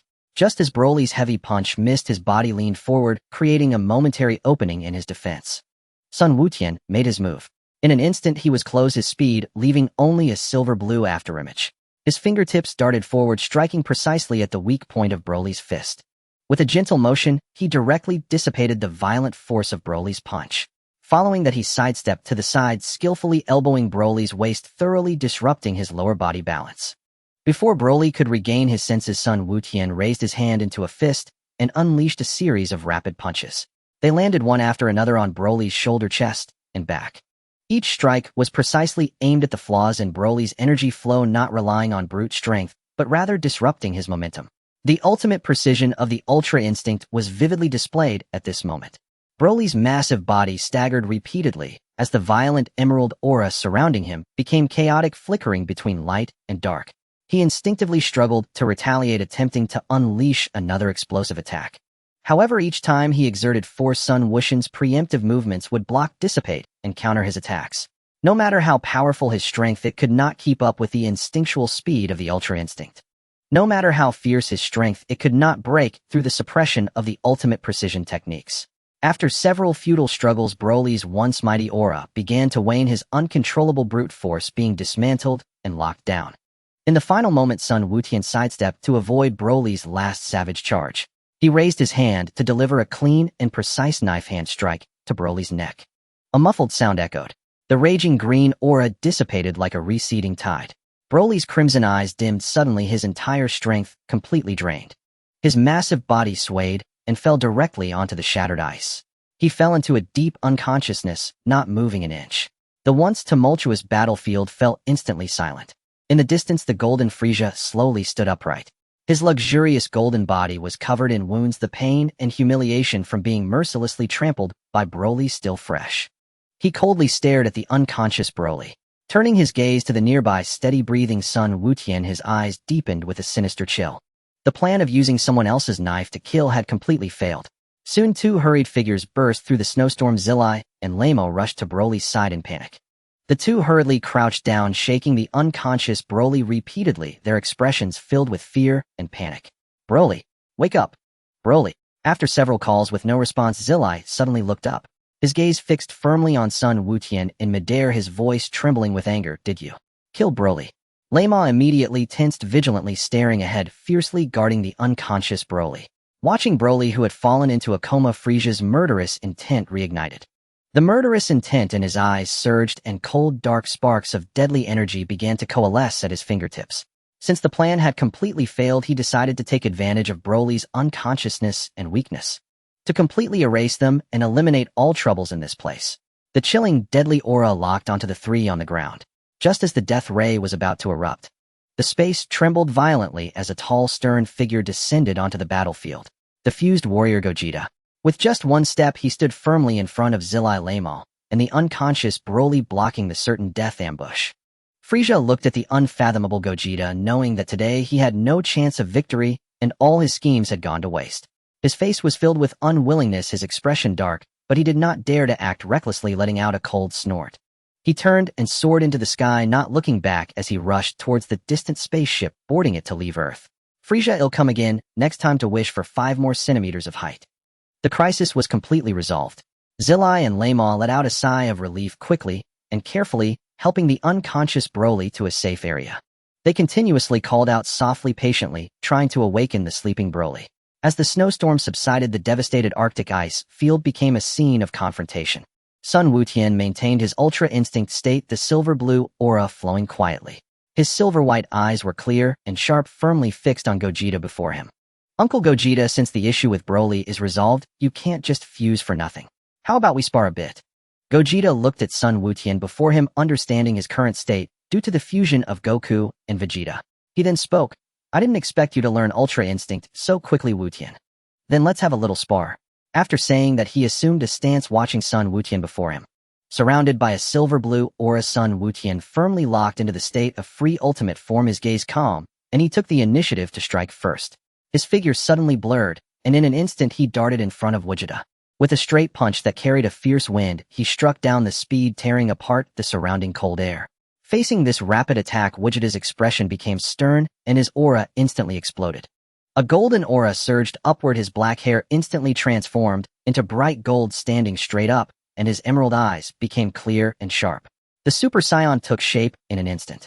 Before the aura stabilized, it surged violently again, blue lightning crackling around him, and the intensity of his aura escalated layer by layer. The Super Saiyan 2 was fully connected. Golden light completely enveloped his body, his long hair flowing down to his waist, and an oppressive aura descended with a thunderous force. The Super Saiyan 3 was instantly unlocked. The three forms seamlessly transitioned, all within the blink of an eye.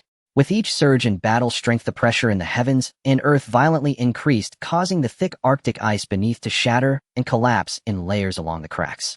Vegeta did not dodge, but stepped onto the cracking ice, transforming into a brilliant golden stream, charging directly at Sun Wutian. Facing Wushin's heavy punch, he raised his arm to block the overwhelming force, twisting his body to strike with his other fist. With a swift counter punch up close, the force was immensely powerful. A glimmer flashed in Sun Wushin's eyes as the ultimate instinct of free ultimate form preemptively predicted all trajectories. Leaning slightly back, he accurately dodged the heavy punch that came straight at him, the punch's wind whistling past his cheek without touching him. As he landed from the dodge, Vegeta's successive attacks were already following closely. The punches and kicks were as rapid as a torrential rain, with elbows, knees, and whip kicks connecting without gaps.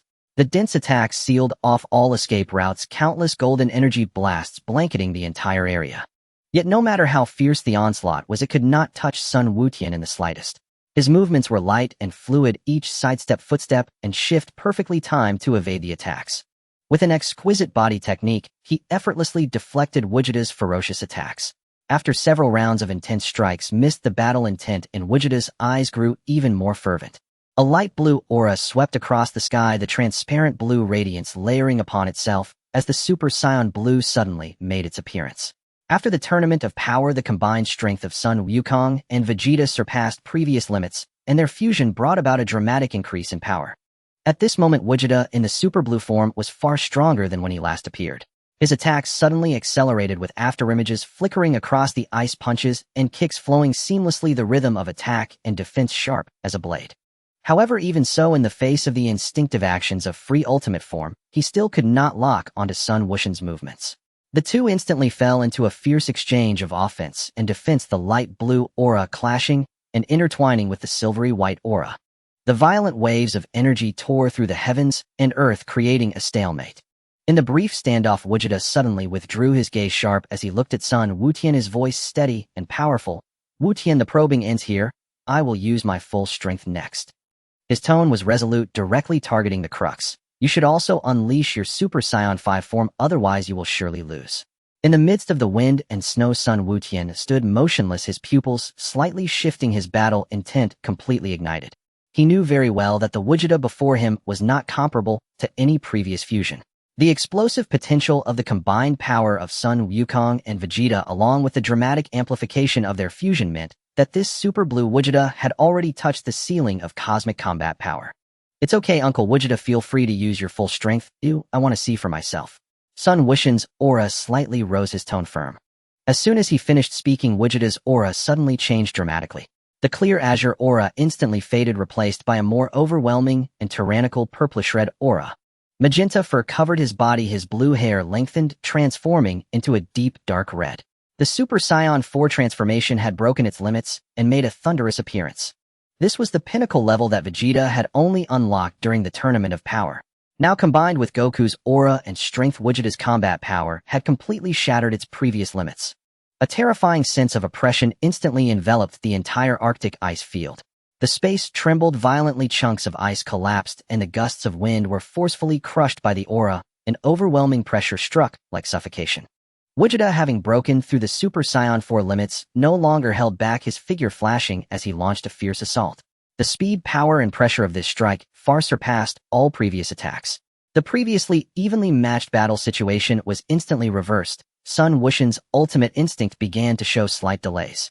His once flawless instinctive evasion was repeatedly breached by Vegeta's extreme speed and power.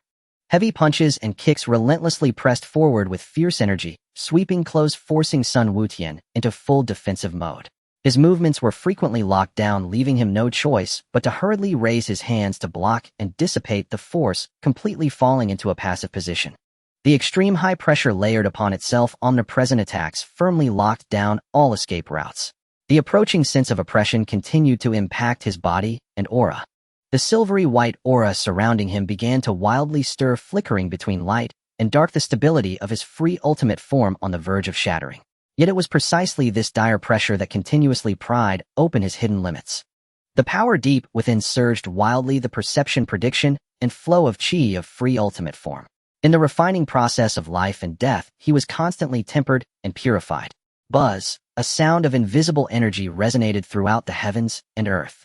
The chaotic silver-blue aura surrounding Sun Wutian suddenly unified, solidifying completely, and the floating glimmers became transparent and flawless. His entire body's muscles relaxed to the extreme, every inch of function, every strand of chi flow perfectly aligned with the ultimate principles of free ultimate form. His free ultimate form was utterly perfected. No explosive energy, no exaggerated momentum, merely a return to pure essence. The airflow of the whole world, the spatial trajectories, and the directions of offense and defense all fell into his perception. At this moment his movements were impeccable, his predictions flawless, and the skills of ultimate form shed all rawness, reaching a state of perfect stability. The battle situation reversed once again. Facing the frenzied onslaught of Vegeta, who had broken through the Super Saiyan 4 limits, Sun Wutian moved with composure, in a state of perfected ultimate form. He dodged with precision, blocking and dissipating force with utmost accuracy, counterattacking with lightning speed. Vegeta's overwhelming heavy punches, knee strikes, energy blades, and rapid-fire attacks could no longer suppress him in the slightest. The two returned to a state of absolute parity. The supreme brute force of the Super Saiyan 4 breakthrough, the terrifying battle power from their fusion, and the solid strength from their rigorous training. Against the supreme techniques of perfected free ultimate form, instinctive predictions, and intractable movements. On the icy field their two figures intertwined at high speed, countless afterimages flickering. Vegeta's moves were sharp and domineering, with heavy punches enveloped in fierce winds, spinning roundhouse kicks, tearing through the airflow, and palm energy blasts raining down. Multi-angle instant strikes emerged endlessly, each blow carrying the power to crush everything. Sun Wutian, on the other hand, broke through myriad techniques with skill, effortlessly dodging the sharp edges by slightly shifting his body, dissipating immense force at close range. With a light touch of his fingertip, he neutralized the incoming energy, counterattacking directly at the vital points, blending offense and defense seamlessly. A thunderous cacophony of clashing fists reverberated endlessly, shockwaves detonating in successive violent rings. The shattered ice planes fractured, reformed, and collapsed anew beneath their titanic struggle. The deadlock persisted for an interminable time. Gotenks grew increasingly astonished with every exchange, genuine admiration blazing in his eyes. As the ultimate fusion warrior of Goku and Vegeta, he had assumed his current power would decisively surpass Goten's. Yet he never anticipated that Goten would break through into the autonomous Ultra Instinct mid-battle, matching him blow for blow. Truly unfathomable. Gotenks murmured gravely amid the blinding speed of offense and defense. I never imagined your autonomous Ultra Instinct would reach such perfection so swiftly. Admiration aside, the fusion warrior's critical energy deficit now lay fully exposed. The Super Saiyan 4 transformation already demanded colossal reserves, and prolonged high-intensity combat had pushed those limits to the breaking point. Gotenks' internal energy was rapidly depleting, his assaults gradually lost their initial ferocity and dominance, his aura flickering, growing ragged and fatigued. Sensing his reserves nearing exhaustion, Gotenks wasted no time. He abruptly retreated half a step. Viola Tread battle aura erupted violently around him as he gathered every last trace of his fading power into his palms. If neither can prevail, then let this final strike decide our fate. A crimson torrent of energy coalesced furiously in his hands, its sheer magnitude trembling the heavens and shaking the earth. This was his ultimate energy wave, unleashed with absolute total commitment. Goten, his spirit utterly focused, activated his perfected autonomous Ultra Instinct state fully. A silver-blue aura condensed around him to razor-sharp intensity. With steady hands, he gathered immense force, forging a luminous crystalline silver-blue shockwave. Calm in appearance, yet charged with unparalleled piercing potency. In the next instant, the two ultimate energies collided with cataclysmic force. Radiant Redan blue and silvery white light flooded the entire Arctic sky, unleashing a planetary-scale explosion whose shockwave tore across the horizon. Every snowflake vaporized in an instant, space itself convulsed with deafening resonance. The entire ice plane trembled faintly under the overwhelming pressure of their opposing forces. Just as victory teetered on the precipice of revelation, a serene, gentle voice resonated across the battlefield, utterly unbidden, utterly calm. Enough. Let it end here. A flash of white light, and Whis appeared effortlessly between the two converging torrents. With a single effortless sweep of his hand, he dissolved both planet-shattering energies with tranquil, absolute grace. The blinding radiance faded, the tempestuous gales subsided into profound stillness. Peace returned to the battlefield in an instant.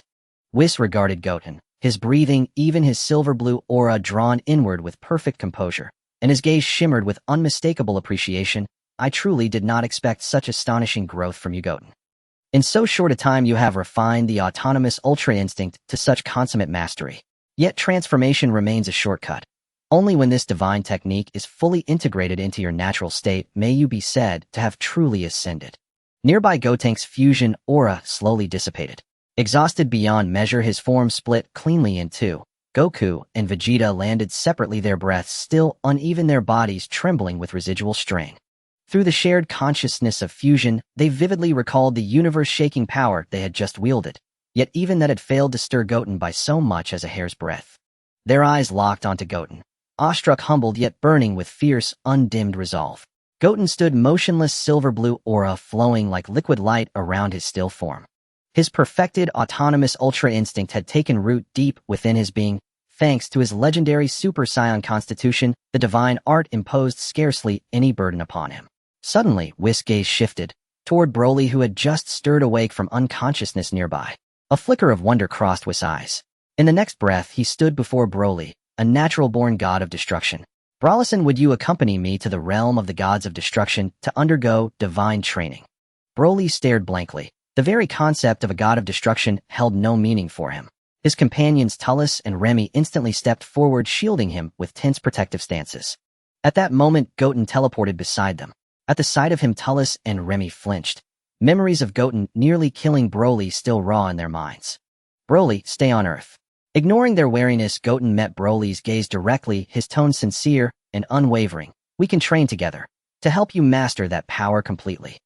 Before the words had fully settled, emerald green aura erupted around him. His black hair surged downward to his waist, turning vibrant green. Crackling lightning danced wildly at his sides, his brow lowered, his eyebrows vanishing entirely. The legendary Super Saiyan 3 form manifested in full splendor. Broly watched, eyes wide with unrestrained envy. Though he could not recall the precise details of his own transformations, he instinctively sensed the terrifying magnitude of this form, far exceeding even his most uncontrolled Super Saiyan rage. Goku joined them, grinning warmly. "And Earth has endless delicious food. You can eat until you burst every single day. Stay with us, Broly." Goten extended his hand. "Let us be partners." "Partners?" Broly ran his fingers over the green hide tied at his waist, his confusion softening, replaced by a quiet, dawning yearning. And so Broly, Tullus, and Remy settled on Earth. To help him integrate into the community, Bulma hosted a grand banquet without hesitation. Hundreds of chefs prepared exquisite delicacies laid out across the garden. Every Z-fighter, Beerus, Broly, and his two friends gathered around the table, feasting together in camaraderie. Watching Goku devour his meal, Broly mimicked him, grabbing a roasted leg of beef and tearing into it, ravenously, muffled but earnest, so delicious. Tullus and Remy hovered nearby, constantly passing him dish after dish. When the feast concluded at dawn the following day, Broly set off on the path to the realm of the gods of destruction, guided by Goten alongside Goku, Vegeta, and future Trunks. Realm of the gods of destruction. Whis stood calmly in an open clearing, staff in hand. Behind him sat Goten and Broly, cross-legged in meditation. Not far away, Goku, Vegeta, and future Trunks stood ready, fists clenched, spirits alight. Beneath the shade of a great tree, Beerus dozed deeply in his custom recliner, snoring thunderously, drool trailing from his lip, utterly oblivious to the sacred atmosphere of training unfolding before him. "Goten, though your autonomous ultra instinct has reached perfection, it remains fundamentally an explosive state." Whis' voice remained gentle, yet carried the immutable weight of divine authority. "Though your legendary Super Saiyan lineage grants you a body strong enough to withstand most of this technique's backlash, it also risks fostering dependence on that very surge." He raised a finger, sending a thread of silvery light to rest upon Goten's brow. "Now try weaving the perception of ultra instinct into your everyday awareness. Only when it flows ceaselessly, unbroken, unwavering, will you have truly scaled its highest peak." Goten closed his eyes and nodded. His silver-blue aura softened, thinning into a translucent mist. His breath slowed, so still that not a single strand of hair stirred, as if he had dissolved seamlessly into the ambient air itself. Turning toward Broly, Whis' tone softened with patient warmth. "Brolison, your strength is terrifying, but untamed." With a graceful flick of his staff, a gentle divine energy enveloped Broly. "Feel this presence, not as resistance, but as guidance. Learn to harness the wildness within you. Only when you can command that inner wildness and retain clarity of mind during transformation will true self-mastery be yours." Broly clenched his jaw tightly, the veins on his forehead throbbing as the golden aura surrounding him fluctuated wildly, unable to stabilize. Under Whis' guidance, the uncontrollable energy within him gradually calmed down, and the frenzy that devoured everything in his eyes faded a bit. Whis then turned to the three eager individuals beside him. "Son Wukong, Vegeta, Trunks, your combat power has now reached a bottleneck. Only through real combat can you find the opportunity for a breakthrough." With these words, he waved his staff lightly, and a solid energy barrier instantly enveloped the three. "Practice freely, capture each other's flaws and techniques, and refine the rhythm of attack and defense." "Great." Son Wukong was the first to unleash his aura, the Super Saiyan blue energy soaring into the sky, and in a flash he threw a punch straight at Vegeta's face. "Oomph." Vegeta snorted coldly, his Super Saiyan 4 aura instantly wrapping around him. While dodging the attack, he delivered a fierce knee strike aimed at Son Wukong's abdomen. On the other side, Trunks held a long sword, also transforming into Super Saiyan 4, moving back and forth around the two in fierce combat. Seizing the openings, he unleashed sharp energy blades, restraining Son Wukong while probing Vegeta's defensive limits. The three exchanged blows, sword energies crisscrossing, and the intense sounds of their clashes made the barrier reverberate. Days quietly passed in relentless training, and everyone's strength continuously improved with each day's honing. In the blink of an eye, a month had passed. Son Wukong suddenly threw a punch, but it was effortlessly blocked by Whis' outstretched finger. "Your speed is still lacking, Mr. Wukong." Whis did not even glance at him. Instead, he focused on the glowing sphere floating at the tip of his staff. "Mr. Vegeta, your movements are too straightforward, your intentions too obvious, making it easy for your opponent to predict. Vegeta's sidekick, which was about to be executed, abruptly froze in midair. Unbeknownst to him, Whis' other hand had already blocked in front of his calf. Irritated, he clicked his tongue and leaped back 2 steps, wiping the corner of his mouth. Let's talk, let's go again. Just as Whis was about to respond with a smile, the sky of the God of Destruction realm was suddenly torn apart by a distorted beam of light. Everyone instinctively looked up, spotting a slender figure falling from the light, crashing heavily onto the ground. Xiao Wu. Sun Wukong immediately restrained his aura and rushed forward. Xiao Wu lay on the ground, trembling all over, and when she raised her head, her face was already streaming with tears. Trunks. Trunks is gone. What? Vegeta frowned and stepped forward, reaching out to help her up. He didn't train today, he was always with you, how could he suddenly disappear? I don't know. When we were together, a beam of light suddenly enveloped him, and in the blink of an eye he was gone. I couldn't hold on to him. Xiao Wu's voice was thick with sobs as she clutched Vegeta's arm tightly. Sun Wutian also stopped his actions and stepped forward, disappeared into thin air. No trace left. None. No signs at all.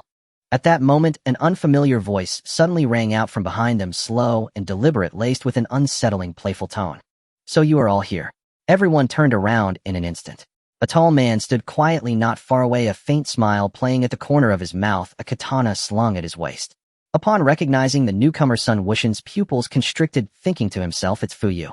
Vegeta immediately assumed a fighting stance, his aura erupting with a thunderous roar. Who are you?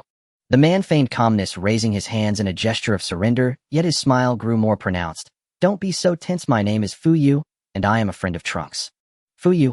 Sun Wukong tilted his head slightly, seemingly pondering something. Fuyu lowered his hands and leisurely walked closer. Trunks is currently imprisoned on Prison Planet, and I am here to take you to rescue him. Vegeta narrowed his eyes, filled with suspicion. Why should we trust you? Then you are free to not go. Fuyu tilted his head, his smile unwavering. But whether Trunks can hold on until you find him, I cannot guarantee. Vegeta, calmed down. Sun Wukong reached out to stop the about-erupt Vegeta, gazing deeply at Fuyu for a few seconds, then said solemnly, the most important thing now is to rescue Trunks.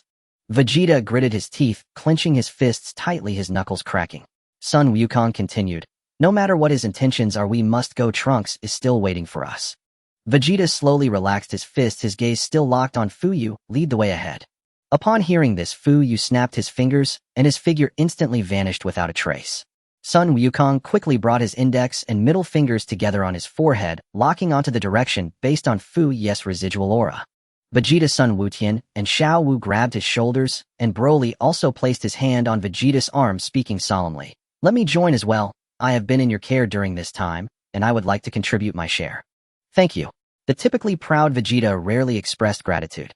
The 5 figures vanished in an instant from the God of Destruction realm. The moment they landed, the scene before them plunged everyone into silence. The sky was a dark crimson, like congealed blood. Countless thick chains hung above, each thicker than an adult's waist, crisscrossing to tightly encase the entire planet. The ends of the chains disappeared into the heavy dark clouds, where crimson lightning occasionally split the clouds. This is Prison Planet. Fuyu's voice came from behind, sounding somewhat satisfied.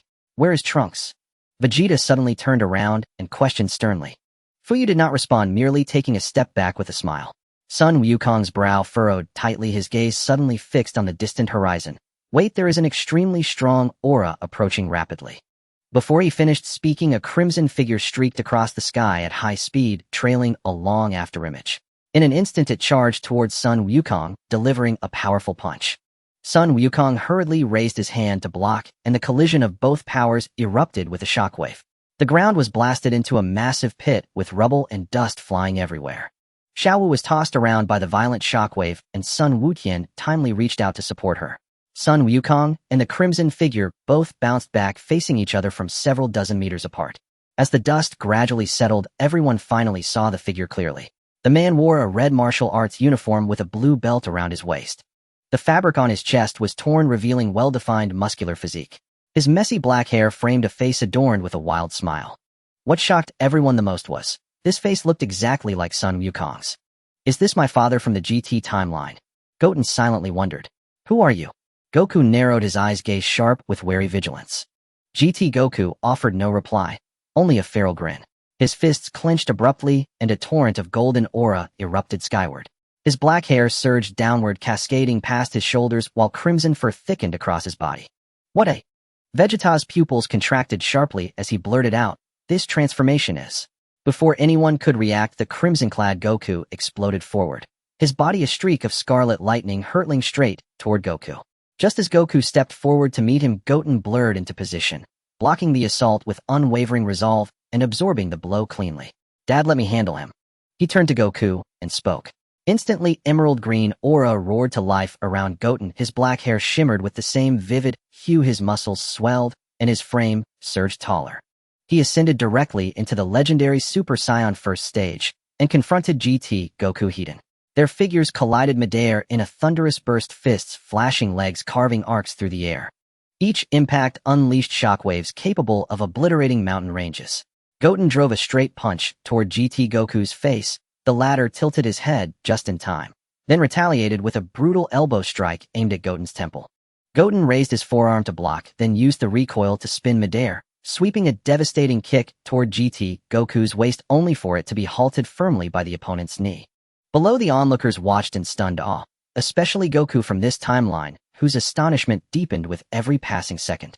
Though the fighter's combat style mirrored his own almost perfectly, the subtle nuances diverged sharply, each movement infused with raw, untamed ferocity like that of a primal beast. As Goku pondered the stranger's identity, the battle's tide shifted abruptly. Goten hurled GT Goku backward with a single explosive clash, then threw back his head and unleashed a deafening roar, channeling his full power. His emerald aura churned violently, crackling with jagged arcs of electricity. The legendary Super Saiyan second stage had awakened. The moment the transformation completed, he shot forward like a Viridian comet, driving a crushing fist into GT Goku's chest. GT Goku grunted, his body flung backward, carving a deep, smoking trench across the earth. Before he could regain his footing, Goten closed the distance in an instant, hammering down another devastating blow from above. GT Goku barely crossed his arms in time to absorb the impact, but even so, the sheer force sent him staggering backward, crashing hard onto the ground. "I didn't expect you to be this strong." GT Goku gritted his teeth, forcing the words through clenched jaws. Then, swiftly repositioning himself, he drew his palms together at his waist, where a brilliant blue and white energy sphere coalesced rapidly. Kamehameha! A torrent of luminous blue and white energy flooded the sphere, its radiance intensifying until it blazed like captured starlight. Seeing this, Goten assumed the identical stance, emerald light blazing in his palms. Kamehameha! Two beams erupted simultaneously, one Viridian, one Cerulean, clashing midair in a cataclysmic detonation. Goten deliberately restrained his output, allowing the two energies to lock in precarious equilibrium. Wild surges of residual power lashed outward, shaking suspended chains into frantic clatter and splitting the earth with fissures plunging into unfathomable depths. After 30 seconds of tense standoff, both beams detonated in unison. GT Goku was hurled away by the blast, but Goten remained rooted in place, untouched by the maelstrom of aftermath. At that moment, abrupt applause pierced the silence. Clap! Clap! Clap! Furyu emerged calmly from the shadows, a genuine smile playing upon his lips, as if savoring a masterful theatrical performance. "Brilliant. Absolutely brilliant. You've left me utterly spellbound." He strode between them, arms spread wide in delight. "Furyu!" Vegeta lunged forward in one swift motion, grabbing Furyu's collar with white-knuckled fury. "What twisted game are you playing?" "No need to get so worked up, Vegeta."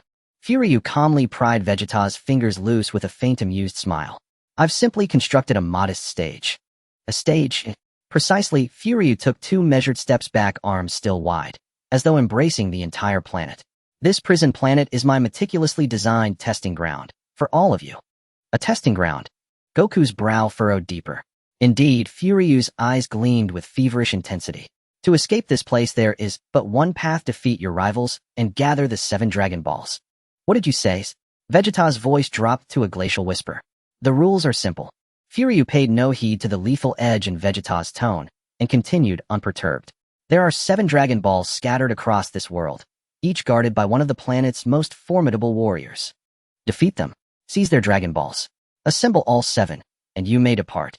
Of course, others will covet the Dragon Balls you claim. You may hide, you may flee, but if you wish never to be trapped here again, you must fight." "Who asked you to drag us into this ridiculous charade?" Vegeta snarled, and launched a furious punch straight at Furyu's face. Yet his fist passed clean through Furyu's form, as if striking nothing but empty air. It's a projection, Goten observed, frowning. Clever indeed. Furyu's image began to dissolve, his tone laced with playful mockery. Enjoy the game, everyone. His figure vanished completely. Meanwhile, GT Goku, recovered from the earlier blast, strode forward and addressed the group. His voice was lower, richer, worn smooth by decades of experience and quiet gravity. I am also Goku, of another timeline. And I too serve as a time patrol agent. A time patrol agent? Goku murmured, echoing the title softly. So, you're me then? In essence, GT Goku nodded. I was captured by Furyu just as you were. We were on a mission with Trunks of my timeline, when he struck us from behind. Trunks, your timeline has a Trunks too. Vegeta pressed urgently. Yes, but he isn't with me now. He must be imprisoned elsewhere. And what about you? Are you searching for someone as well? Our Trunks was taken too, Goku said. We must find him and leave this place. GT Goku paused, then spoke slowly. Furyu's words weren't entirely false. I've been here for some time. To escape, gathering the Dragon Balls may truly be the only way. Not necessarily, Goten interjected. He stepped forward, paused, and added with quiet certainty. I'm confident I can shatter this prison, not with magic, but with pure strength. It won't be that simple. GT Goku shook his head. I tested that very idea moments ago, launching a full-force assault to breach the barrier. Yet the cage held firm, utterly unmoved. That's only because your strength remains insufficient. Goten's voice was calm, yet carried the unshakable weight of absolute conviction. Oh, is that so? GT Sun Wukong's expression shifted to one of genuine surprise as his gaze locked firmly onto the youth before him. His tone carried a trace of incredulity, then softened as he spoke slowly. You're Goten, aren't you? I never imagined, here in this timeline, you'd grown so formidable. Goten remained silent. He stilled his mind, clenched his fists tight, and his aura erupted with thunderous force. A dense violet red flame surged violently around his body, churning with searing, turbulent energy. Bright magenta fur rapidly sprouted across his skin, while his jet black hair shot downward in wild, untamed strands cascading past his shoulders. Super Saiyan 4, limit break, complete. GT Sun Wukong's pupils contracted sharply. A shock flooded his face as he stared, his inner world convulsing like a storm-tossed sea. He had never dreamed Goten could ascend into the Super Saiyan 4 realm, and yet this overwhelming, profound aura dwarfed even his own. At that moment, Vegeta strode forward, his eyes locking onto GT Sun Wukong. His voice cut cold and sharp. Humph. So you're Kakarot too. Goten's power has long since surpassed anything you can fathom. Now fully transformed, Goten drew both hands to his waist, palms pressed together. The raging violet red energy swirling about him surged inward like rivers converging upon the sea, furious, unrelenting, rushing toward his clasped palms. The radiant halo of the Kamehameha coalesced, poised to unleash its fury. Yet just as the technique was about to detonate, an eerie alien presence erupted from the distant horizon, sudden, uncanny, and utterly unnatural. Goten instantly reined in, every ounce of energy halting the attack mid-release. This was no ordinary warrior's ki. Murky, frigid, viscous, it slithered upward like countless invisible icy tendrils rising from the abyssal depths of the earth. It seeped through the air, climbing silently up every spine until a bone-deep chill suffocated the entire realm. Vegeta's face darkened instantly. Fine beads of cold sweat broke out across his brow, and his entire aura tightened to a razor's edge. What is this? His voice dropped low, heavy with a gravity he'd never known before. This aura. I've never sensed anything like it. Every soul present stiffened in unison, turning as one toward the far horizon. Boom! A jagged, blinding column of crimson-black light tore violently from the earth, spearing skyward and rending the oppressive leaden clouds asunder. Black lightning writhed and exploded along its length with deafening cracks. The ground trembled fiercely. Pebbles leapt into the air, tumbling wildly, as if flung by unseen hands. An unbearable, suffocating pressure descended like a crushing tide, pressing down until breath itself grew scarce. Xiao Wu's face paled instantly. Instinctively, she staggered half a step back, her frame trembling faintly. Xiao Wu, hide now. Vegeta barked his command, urgent and absolute. Clenching her teeth, Xiao Wu didn't hesitate. She whirled and dashed toward a massive boulder in the distance, vanishing behind its shelter in a single fluid motion. Broly followed close behind, positioning himself protectively at her side. Gradually, the earth's violent shuddering subsided, the towering crimson-black pillar faded, and thick plumes of dust drifted lazily into the air. From within the swirling haze emerged a colossal figure, broad-shouldered, immense, advancing with slow, deliberate steps.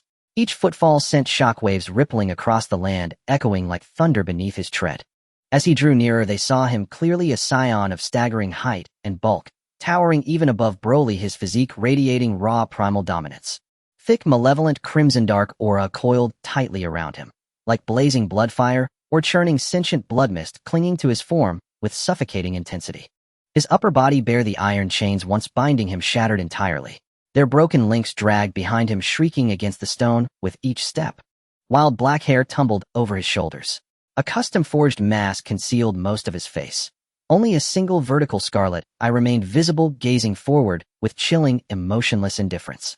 Floating beside him, suspended in midair, glowed a faint yet unsettling orange-yellow Dragon Ball.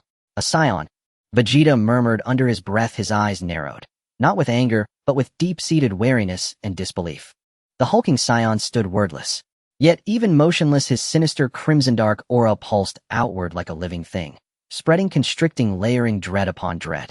Kakarot of this timeline stiffened, his expression hardening. No longer a passive observer, he stepped forward, resolve blazing in his eyes. A torrent of golden aura erupted from his core. His black hair shot upright, blazing gold. Super Saiyan form ignited in an instant. I'll go first.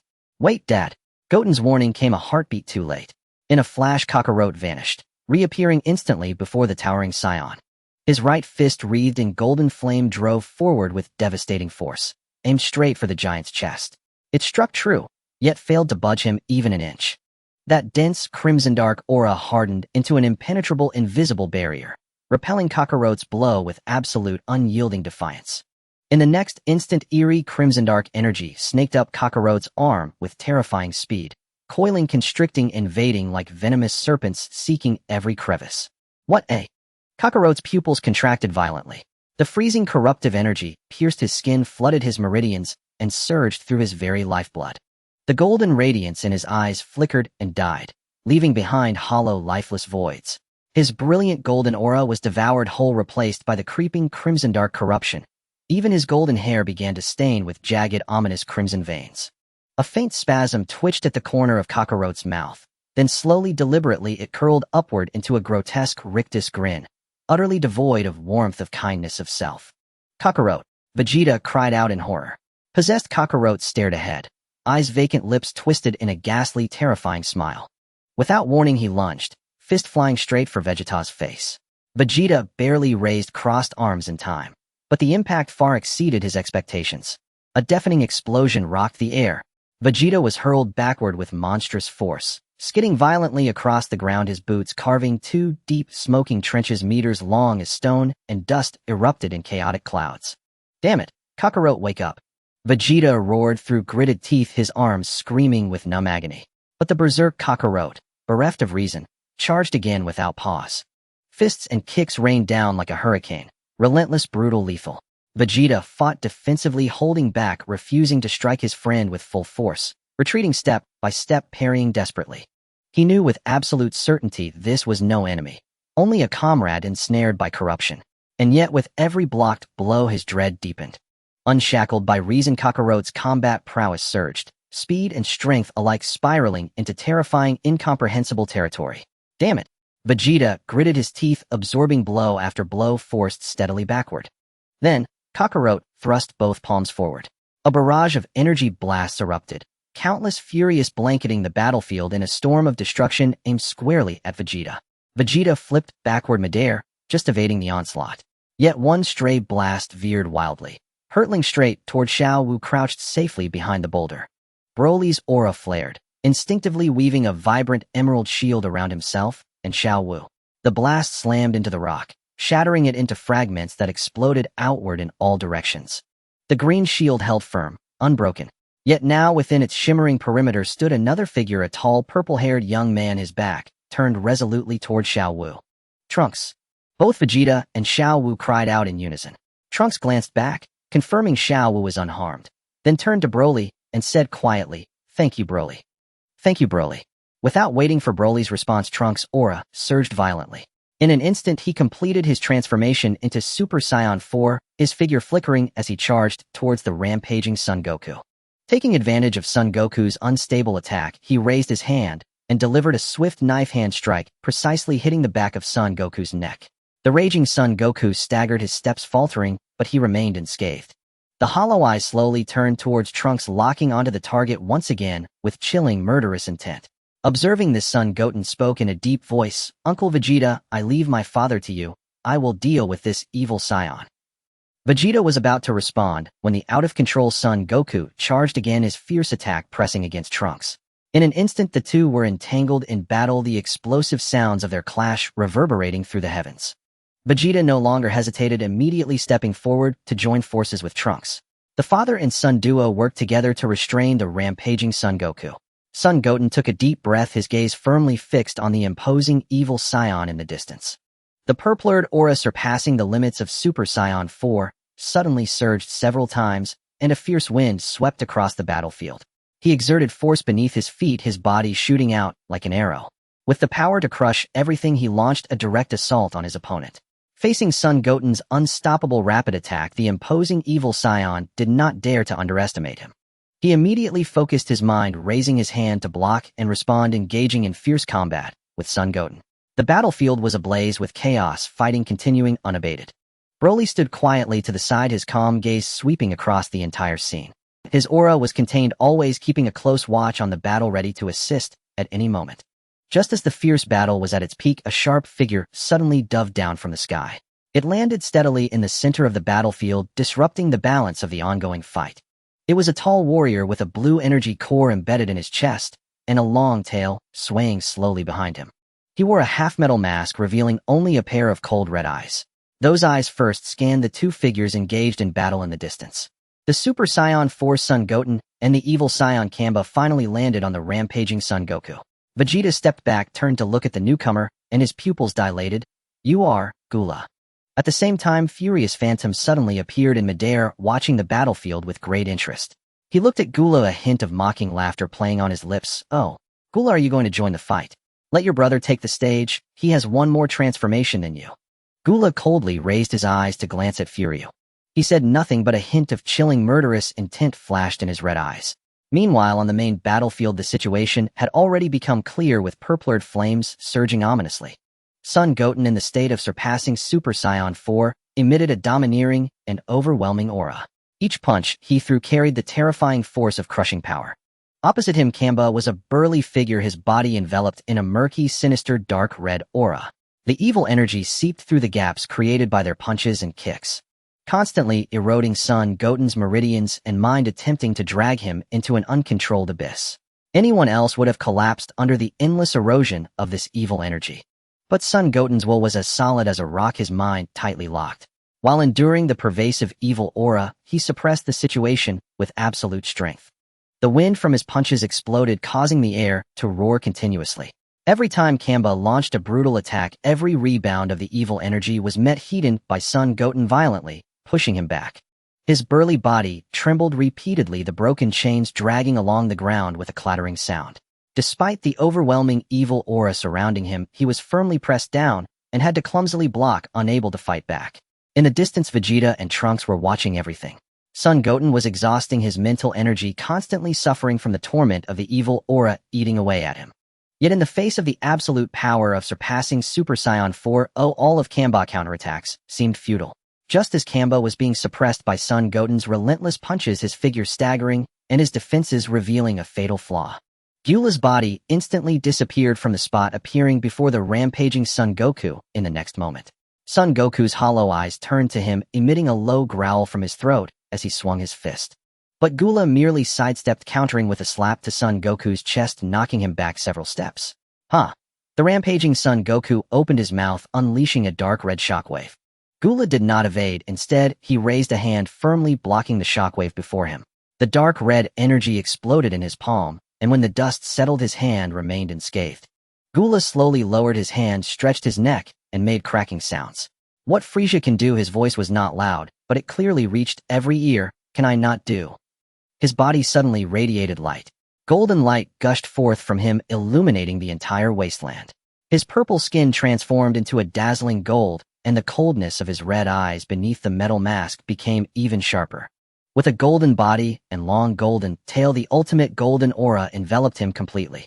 Golden Gula in this world. In midair, Furious' smile instantly froze.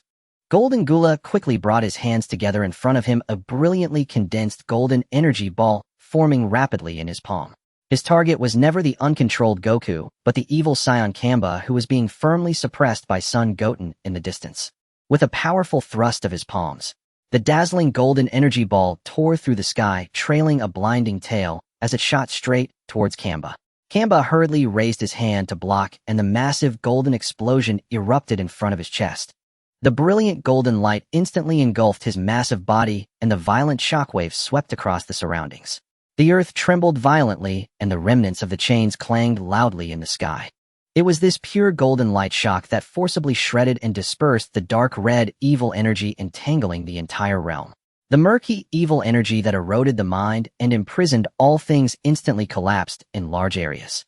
The evil energy barrier enveloping Son Goku completely shattered and vanished. The out-of-control Goku trembled violently, his hollow eyes suddenly regaining clarity, and his darkened golden hair returned to black. He staggered a step, staring blankly at his slightly trembling hands, confusion and daze written all over his face. What happened? Fragments of uncontrolled memories, the sight of a devastated battlefield, and the terrified Xiaowu behind a distant rock all flashed before his eyes. Son Goku instantly understood everything, his face turning pale, voice hoarse with guilt. "I'm sorry, Vegeta. Let's talk, just act." Vegeta quickly walked to his side, his serious gaze locked onto the main battlefield. "Let's deal with that guy together with Goten first." The golden explosion's aftermath slowly dissipated. Kamba still stood in place, his blocking arm emitting wisps of blue smoke, his body seemingly unharmed. However, the remnants of the binding clothes completely shattered, and all the broken iron chains fell to the ground, utterly freeing him from all restraints. Having been violently crushed by Sun Wukong and forced into a corner, Kamba finally raised his head slowly. A low, hoarse laugh emerged from deep within his throat, reminiscent of a predator's low growl, enveloping the atmosphere with an overwhelming sense of pressure. "Interesting. You all are quite interesting." As the words fell, the dark red malevolent energy surrounding him surged several times, becoming thicker and more violent. The cracks in the earth spread wildly, centered around him. In the air, visible black ripples emerged, suffocating waves of pressure overwhelming the entire scene. Completely driven mad, Kamba ceased his grappling. He looked up at the darkened sky, suddenly gathering a sphere of light in his palm and hurling it into the high heavens. In an instant, an artificial full moon appeared in the sky, casting its bright light throughout the prison planet. Vegeta's pupils contracted. An artificial full moon. He is going to. The terrifying power of the giant ape instantly swept across the entire realm. Kamba's massive body suddenly swelled and grew, muscles bulging. His body was covered with golden red fur, where malevolent energy and the strength of the giant ape completely merged. In a mere moment, the towering and dominating golden giant ape Kamba took form. The earth-shattering roar of the giant ape shattered the clouds, and the terrifying aura that surged several times crushed the entire area, bringing down an overwhelming sense of pressure, far exceeding previous levels. How could his aura surge to such a degree? Trunks' expression changed dramatically. Except for the distant Xiaowu and Broda protecting her, the others were not watching. Seeing that Sun Wukong was unable to hold off alone, Wukong, Vegeta, Trunks, and Golden Gula all erupted with energy. Kamba's combat power was perplexing, having once dominated Vegeta, then matched with Zycong 55, only to be overpowered by mechanical Golden Gula later. Without hesitation, they charged forward together, joining forces to encircle and slay the golden giant ape Kamba. However, the battle power of the transformed golden giant ape Kamba had already undergone a complete metamorphosis. With a massive sweep of its giant paw infused with overwhelming malevolent energy and the strength of the giant ape, it shattered everyone's combined assault. The raging torrent of energy exploded, sweeping across the entire wasteland with a devastating shockwave. Amid the booming sound, Sun Wukong, Vegeta, Trunks, and Gula were all violently thrown back. They crashed to the ground, their auras disordered, and everyone felt their blood surge. Smoke and dust filled the air, creating a scene of chaos. Yet amidst it all, only one person remained unmoved. Sun Wukong still maintained his Super Saiyan 4 form, with a violet red aura fiercely burning, his feet firmly planted in the ground. Letting the overwhelming aftermath wash over his body and the malevolent energy invade wildly, he stood steadfast, not retreating a single step. The giant golden giant ape lowered its gaze, its crimson vertical eyes locking onto the only standing Sun Wukong below. With a cruel and excited killing intent swirling in its eyes, the enormous paw lifted high, once more slamming down towards Sun Wukong. Seeing the defeat of her companions, Xiaowu hiding behind a rock could no longer hold back. She gritted her teeth and rushed out of the trench, her body trembling slightly, yet her gaze was resolute. She reached into her bosom and pulled out a small box, opening it with force. Inside lay a pair of patera earrings radiating a divine golden light. With all her strength, she hurled the box towards the center of the battlefield, her voice trembling yet unwavering catch. The two earrings traced perfect arcs in the air, one landing in front of Sun Wukong and the other rolling to Vegeta's feet. You both just need to wear one on different ears to complete the fusion. Sun Wukong bent down to pick up the earring, glancing at Vegeta beside him. Vegeta's gaze darted between the earrings, the fallen comrades, and the lone Wukong, facing the enemy, his jaw clenched with only resolve remaining in his eyes. Vegeta, Sun Wukong's voice was steady. Without hesitation, Vegeta grabbed the earring and fastened it to his right ear. At the same moment, Sun Wukong adorned his left ear with the other earring.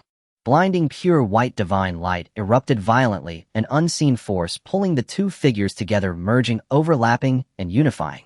As the bright light faded, a brand new towering figure stood proudly on the battlefield. With sharp, rebellious black hair and two strands of wispy bangs falling over his forehead. Clad in an orange martial arts uniform paired with blue tights, he wore Vegeta's signature blue belt around his waist.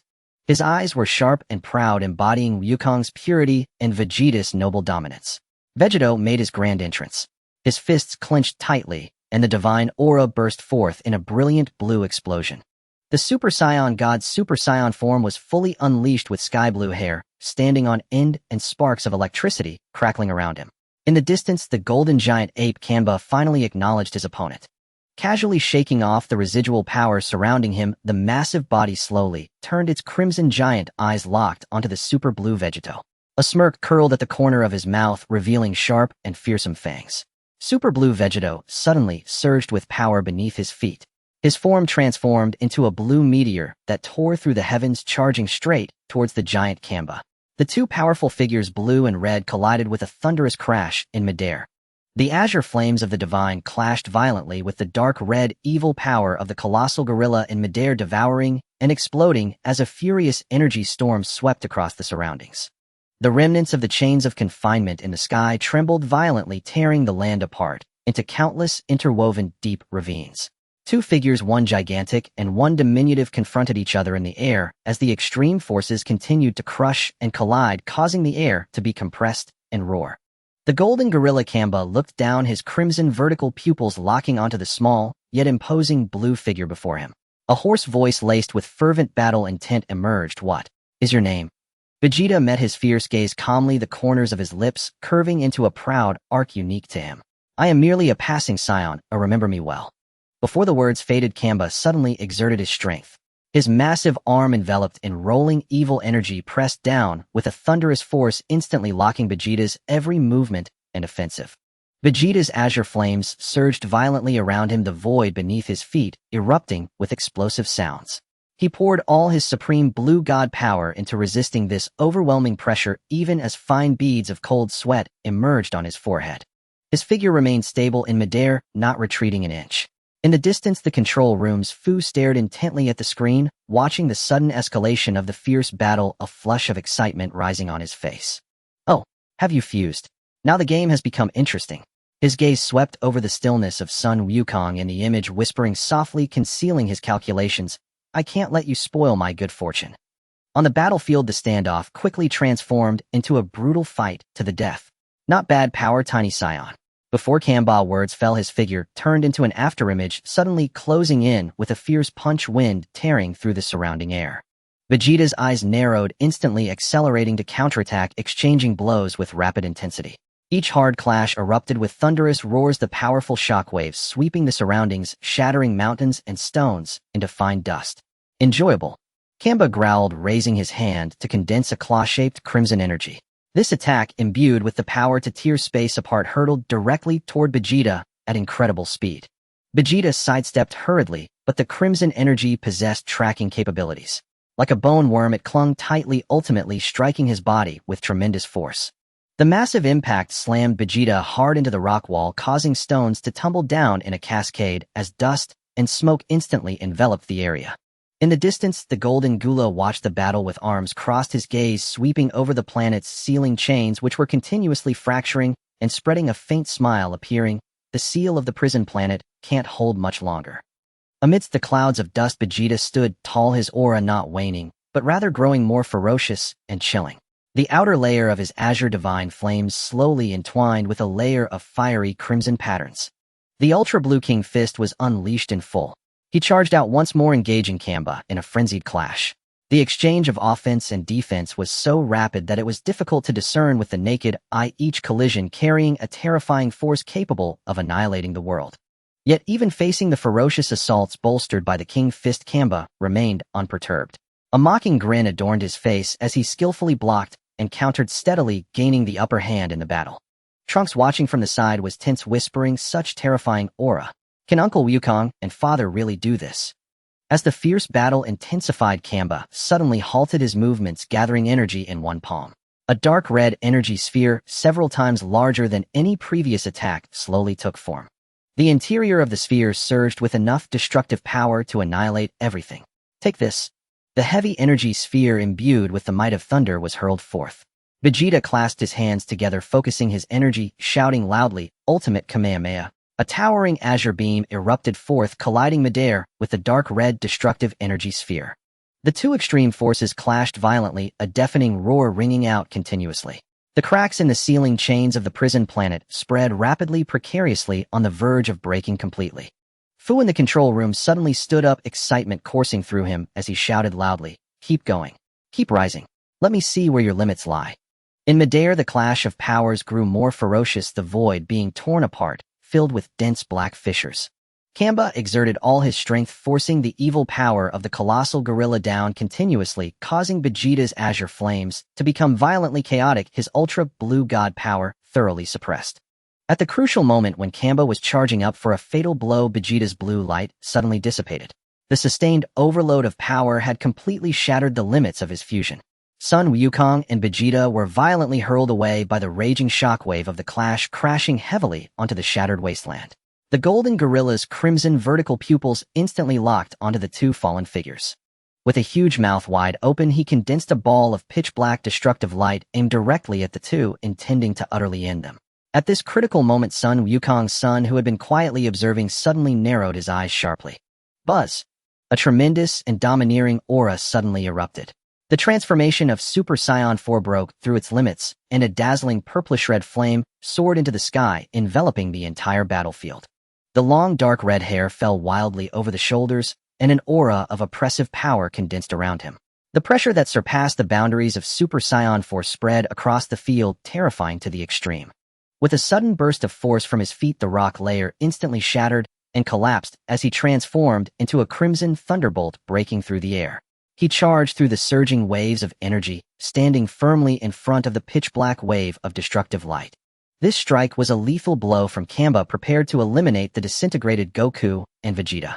Yet Son Goten's expression remained as calm as water, showing no intention of retreat. Pushing forward with one palm, he concentrated all his immense power into his hand, bracing himself against the destructive black light wave, boldly confronting it head-on. A deafening roar echoed throughout the world. The clash of the black and red forces was fierce, with violent energy ripples spreading in layers, sweeping across the surroundings.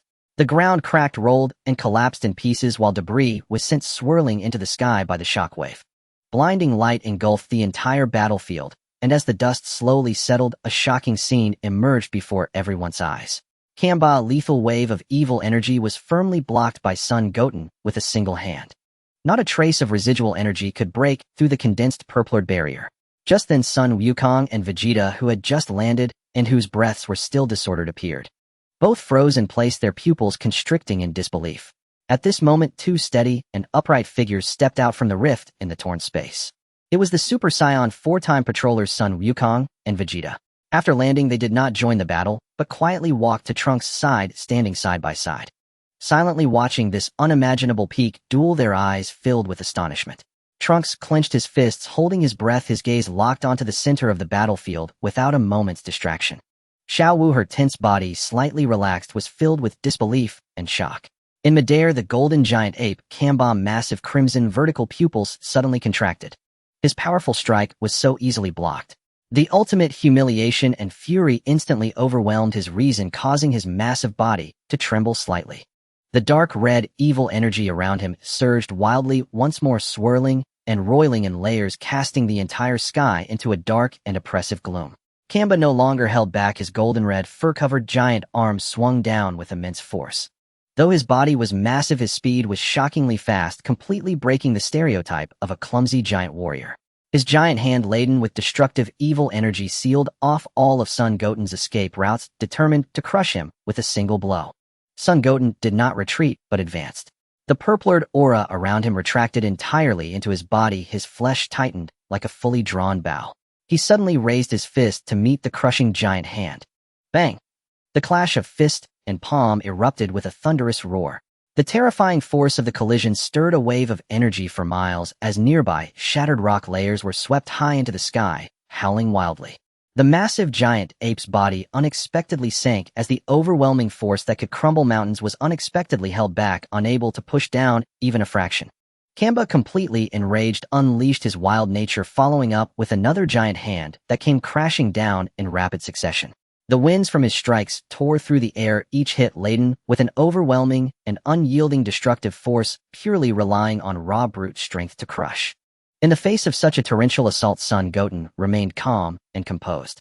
He relied on the ultimate speed and physical resilience from surpassing the limits of Super Saiyan 4. He sometimes sidestepped nimbly to evade, sometimes raised his hands to deflect the immense force, and at times charged in close to counterattack. The crimson figure darted between the giant shadows, effortlessly dismantling each violent offensive. Kamba's moves were fierce and immensely powerful, yet he could not even touch the hem of Son Goten's clothing. With each failed strike, his own evil energy spiraled more chaotically, disrupting the rhythm of his attacks. Frustrated by his inability to land a hit, Kamba became completely frantic, unleashing a barrage of concentrated evil energy blasts. Countless black energy spheres flooded the air, sealing off the entire area and ruthlessly bombarding Son Goten. Son Goten's gaze turned sharp, and a powerful aura burst forth from his body in a sudden explosion. Bang, bang, bang, bang. All the nearby evil energy blasts were instantly shattered by the aura, unable to even get close to him. Seizing the moment when Kamba's old power was exhausted and his new power had not yet replenished, Son Goten suddenly accelerated, appearing right in front of the giant ape's chest and abdomen. Gathering power in both fists, he unleashed a series of fierce and domineering strikes, all landing on Kamba's thickest chest and abdomen.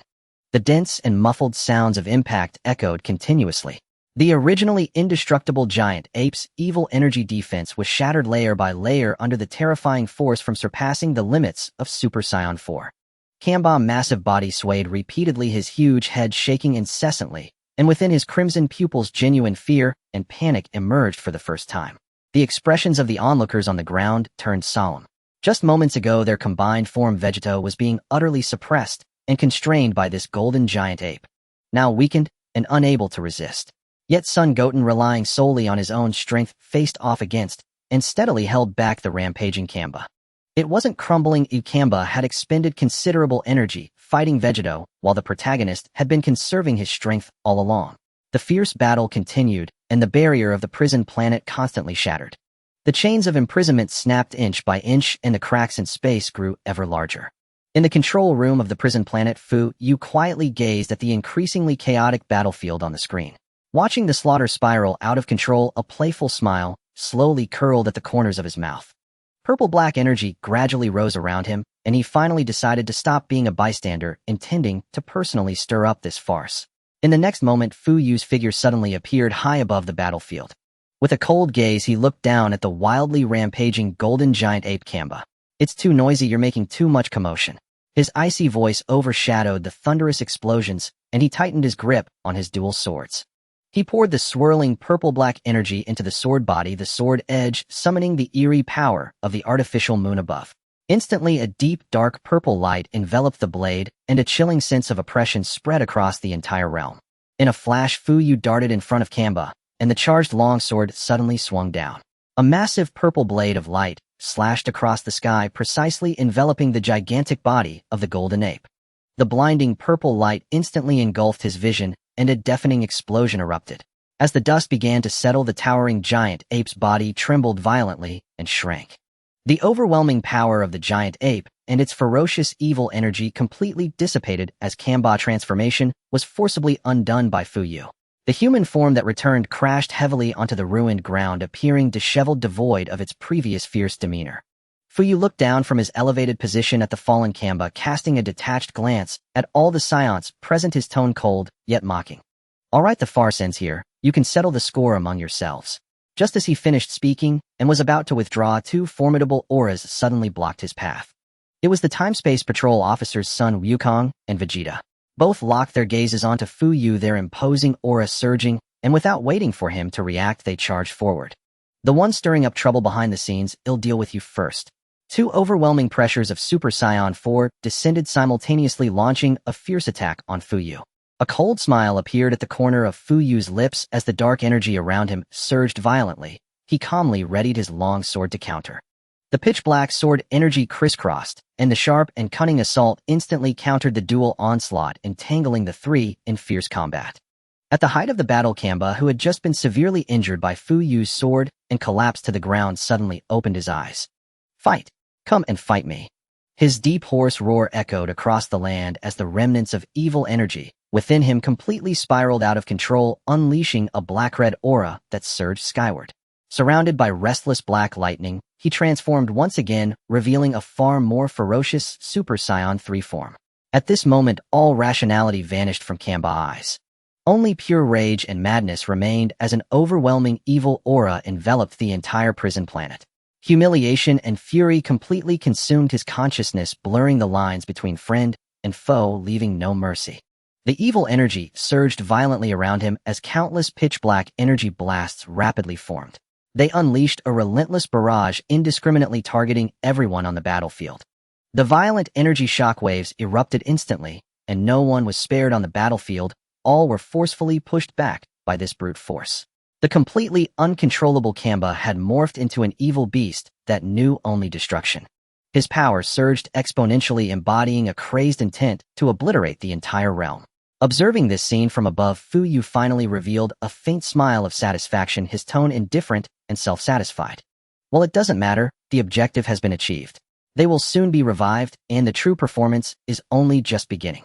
I must truly thank you, Saiyans." Upon finishing his words, Fuyu swung his sword with both hands, and the sharp pitch-black sword energy instantly tore through the void, creating a massive spatial rift. He no longer lingered on the battlefield. With a leap, his figure swiftly vanished into the rift, disappearing without a trace. "Damn it! Trying to escape."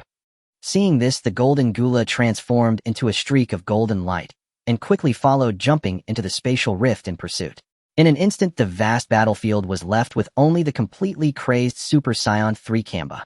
As the others were about to band together to surround him, Son Goten raised his hand to signal them to halt. He stepped forward alone, the purplured aura of Super Saiyan 4 steadily unfolding. With a solid and dominant presence, he confronted the completely uncontrollable Kamba. The others, seeing this, refrained from advancing and stood aside, quietly observing the battle, leaving only the two facing each other in the center of the battlefield. In the next moment, the two figures clashed in a burst of speed. Kamba unleashed a frenzied assault fueled by the explosive power of Super Saiyan 3. Waves of pitch-black evil energy continuously erupted, each strike carrying the might to annihilate everything. The heavens trembled, the ground cracked and collapsed, and mountains were overturned. The entire prison planet suffered severe devastation and was left in ruins under the extreme counterattacks of the two. The core of the planet rumbled violently, already on the verge of collapse and explosion. Realizing the planet was about to be destroyed, Vegeta immediately shouted loudly, "Kakarot, use instant transmission to evacuate everyone." Upon hearing this, Sun Wukong nodded immediately, placing his fingertip to his forehead to charge up, while the others raised their hands to rest on his shoulders. In the next moment, with a flash of light, everyone's figures vanished into thin air. On the desolate and ruined battlefield, only Son Goten and the Mad Kamba remained standing face to face.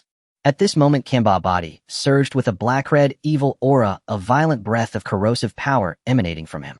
He then threw his head back and let out a roar that resonated through the heavens and earth, causing the rocky ground beneath him to shatter and explode.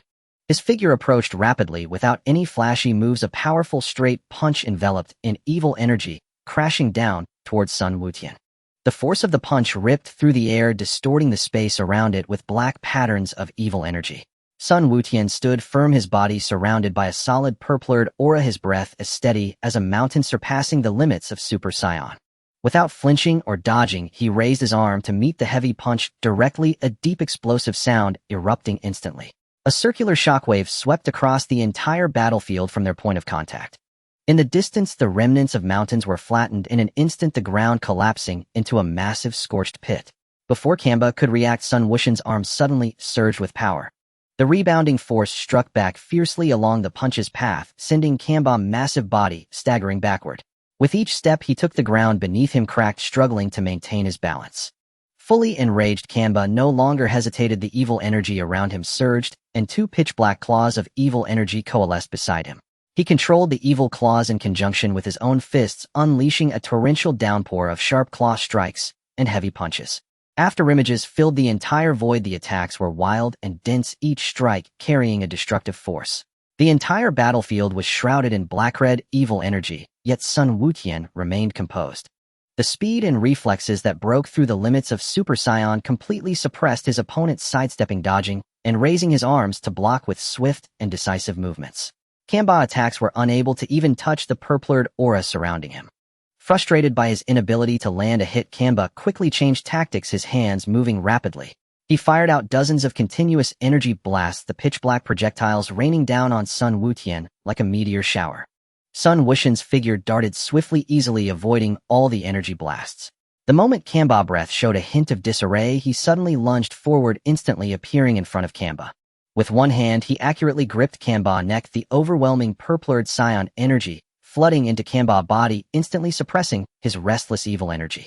Kamba struggled desperately, but his neck was firmly held, rendering him unable to exert any strength. Sun Wutian then elbowed him hard in the abdomen, causing Kamba to double over. A mouthful of fresh blood erupted from Kamba, and the aura of Super Saiyan 3 visibly dimmed. Taking advantage of the moment, Sun Wutian exerted his strength, executing a decisive shoulder throw that slammed Kamba into the ground, causing the earth to tremble violently and rocks to scatter. Even after suffering severe injuries, Kamba refused to give up, forcing his battered body to rise abruptly. The remaining evil energy within him erupted completely, his hands gathering energy before his chest. 4 claws of evil energy appeared simultaneously, 4 pitch-black energy spheres converging and merging in his palms. He was forming his ultimate technique, Super Evil Wave. The massive black energy sphere carried a world-destroying pressure, surrounded by black-red evil energy patterns. Kamba roared as he violently unleashed the energy wave, the pitch-black torrent crushing everything in its path. Wherever it passed, the space continuously shattered, and the surface of the prison planet collapsed on a large scale. Sun Wuxian's expression remained calm, his purplured aura soaring into the sky as his energy peaked. He brought his hands to his waist, gathering all his strength as a condensed purplured light wave formed. It was the ultimate Kamehameha under the limit-breaking state. The two energies, powerful enough to shake planets, collided with a thunderous roar, creating a violent storm at the point of impact. The heavens and earth trembled violently, and the evil energy retreated in defeat under the scorching of the purplured aura. After a brief stalemate, Kamba's overdrawn evil wave dissipated first, while the purplured light wave surged forward, crashing heavily into Kamba. Kamba's Super Saiyan 3 form was instantly dispelled, and the evil aura completely vanished. He was violently knocked away by the light wave, crashing heavily onto the cracked ground, utterly powerless to fight back. At that moment, a massive spatial rift tore open in the sky above, and Zamasu stepped out, accompanied by several figures. Sun Wuxian's gaze suddenly sharpened, his aura tightening once more. Zamasu wore a cold smile as he raised his hand to lift the unconscious Kamba into the air with divine power. He then retreated with the others back into the spatial rift, vanishing without a trace. As Zamasu and his group departed, the prison planet teetered on the brink of destruction. Cracks spread across the surface, and the space continued to shatter. The core of the planet emitted a dull rumble on the verge of complete collapse. Sun Wutian had already gained the ability to survive in the vacuum of space through the Dragon Balls, rendering the scene before him completely harmless. He pressed his index and middle fingers together against his brow, activating instant transmission, causing his figure to vanish from the soon-to-be annihilated planet. Behind him, the prison planet erupted in a deafening explosion, blinding white light, consuming everything. The massive planet shattered into countless starry fragments, completely dissipating in the vast universe. In a flash of light, Sun Wutian landed steadily in the God of Destruction realm, his aura gradually receding and his breath quickly returning to calm. What a perilous battle, Wutian. Whis approached slowly, speaking in a gentle tone. Sun Wutian turned to look at him, his expression easing slightly as he asked, Whis, how is everyone else? Whis nodded slightly and replied slowly, everyone is safe, but the Supreme Kai of Universe 6 just came seeking help. Universe 6 is facing an invasion from external enemies, and since Lord Kampa and the other gods of destruction have been summoned by the Omni King, we are completely unable to contact them. Lacking powerful forces to hold the line, the situation is already precarious. Goku and the others have already set off to provide assistance. Upon hearing this, Sun Wuxian's eyes suddenly sharpened without a hint of hesitation. I will go help too. On the battlefield of the 6th universe, the battle has entered a fevered stage. Sun Wukong, Vegeta, Trunks, and Broly rushed to reinforce the battlefield. With the support from the 7th universe, the previously crumbling battle situation temporarily steadied. However, even with the situation stabilized, the power exhibited by the artificial twin beings Aeolian and Kamen remained astonishing. They not only possessed a terrifying recovery ability that allowed for rapid healing, but also seemed to have anticipated everything in advance, fully understanding the moves, techniques, and attack habits of every warrior present. It was as if all of their attack routes had been seen through, leaving no chance for a surprise victory. As the battlefield stagnated, Aeolian and Kamen quietly exchanged a glance, their lips curling into a strange arc simultaneously. Sister, these two Saiyan bodies look quite appealing. Aeolian licked her lips, her gaze greedily locking onto Caulifla, and Kale, her eyes filled with longing. Then let's borrow them for a bit. Kamen chuckled coldly. The moment her words fell, their bodies abruptly transformed into two strange beams of light.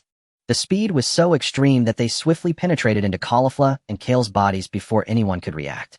The bodies of the two female Saiyans from the 6th universe suddenly stiffened, their limbs becoming rigid.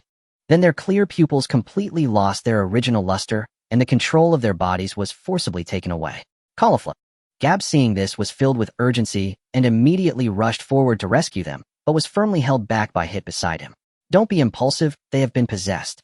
Hit's voice remained calm and steady, but deep in his eyes a chilling, killing intent rapidly coalesced. The successfully possessed Aeolian and Kamen, relying on the Saiyan's formidable physical prowess, surged with overwhelming energy from within. In an instant, their overall power skyrocketed several times. The two, now in control of their new bodies, charged forward and launched a fierce attack against Hit and Gab. Faced with their companions, Hit and Gab were extremely cautious, not daring to retaliate with full force. Fearing to accidentally harm Caulifla and Kale, they could only passively defend and retreat step by step. The possessed twins precisely seized on their vulnerabilities, continuously delivering heavy blows, forcing them to retreat further. Beside them, Broly's aura erupted into a surging grass-green flame, his raging power enveloping him. Fixated on the two possessed female Saiyans, his battle intent boiled over, ready to strike at any moment. Damn it! Vegeta's eyes ignited with a fierce rage as he glanced back at Sun Wukong and Trunks, speaking in a deep voice. You find a way to subdue them, I'll force those two bastards out. Understood. Trunks tightened his grip on his sword, exchanging a determined glance with Sun Wukong. The three immediately split up to take action. Sun Wukong exploded with energy in an instant, forcibly augmenting his ultra-blue form, with the Kaioken, the azure flames, taking on a red hue. The overwhelming pressure quickly enveloped the battlefield, momentarily stifling the assault of the possessed duo. Trunks seized the fleeting opportunity, swiftly advancing. Using the sword hilt and his body, he firmly locked the joints of Caulifla and Kale, thoroughly restricting their movements. Meanwhile, Broly's green flames surged, shifting his form to block the flank. He guarded against Aeolian and Kamen's escape, sealing off all their retreat routes. In the back, Vegeta stood firm, gathering dazzling golden light between his palms. The massive energy around him surged wildly, causing the air to distort severely from the intense energy. Final flash. Vegeta shouted, unleashing a gigantic energy beam that spanned the heavens like a destructive torrent, crashing towards the two who were firmly restrained. This strike was enough to obliterate an entire planet, and the possessed Aeolian and Kamen did not dare to take it heed. The faint glow of the artificial beings was forcibly expelled from Caulifla and Kale's bodies. In a flash through the air, they landed and transformed back into human forms, landing clumsily on the nearby ruins. The binding was completely lifted, and Kale and Caulifla slowly regained their senses, their bodies weak and limp. They collapsed to the ground, barely holding on, fortunately only exhausted and in no danger of losing their lives. Aeolian wiped away the blood at the corner of her mouth, her previously playful gaze abruptly turning fierce and sharp. The Prince of the Saiyans indeed has some skill, but... Before she could finish her sentence, the entire world suddenly felt heavy. A terrifying gravitational pressure descended from above, crushing the entire battlefield. It was pure gravitational law, an overwhelming presence, so powerful it was suffocating. Vegeta's body suddenly sank as if an invisible hand had forcefully slammed him to the ground. In an instant, the bodies of everyone present were firmly restrained by this strange force, rendering them immobile. Even breathing became exceedingly difficult. Even the inherently violent and physically formidable Broly was now bent under the weight of gravity, his raging aura suppressed, unable to move an inch. Vegeta struggled with all his might to hold up his body, but his limbs would not obey. He could only lay humiliated on the ground, staring intently at the unfamiliar figure approaching from the distance. Vegeta. Son Goku gritted his teeth. At this moment, his Super Saiyan blue form, empowered by the Kaioken, seemed utterly ineffective against this terrifying force. Beneath the ominous sky, a figure slowly emerged.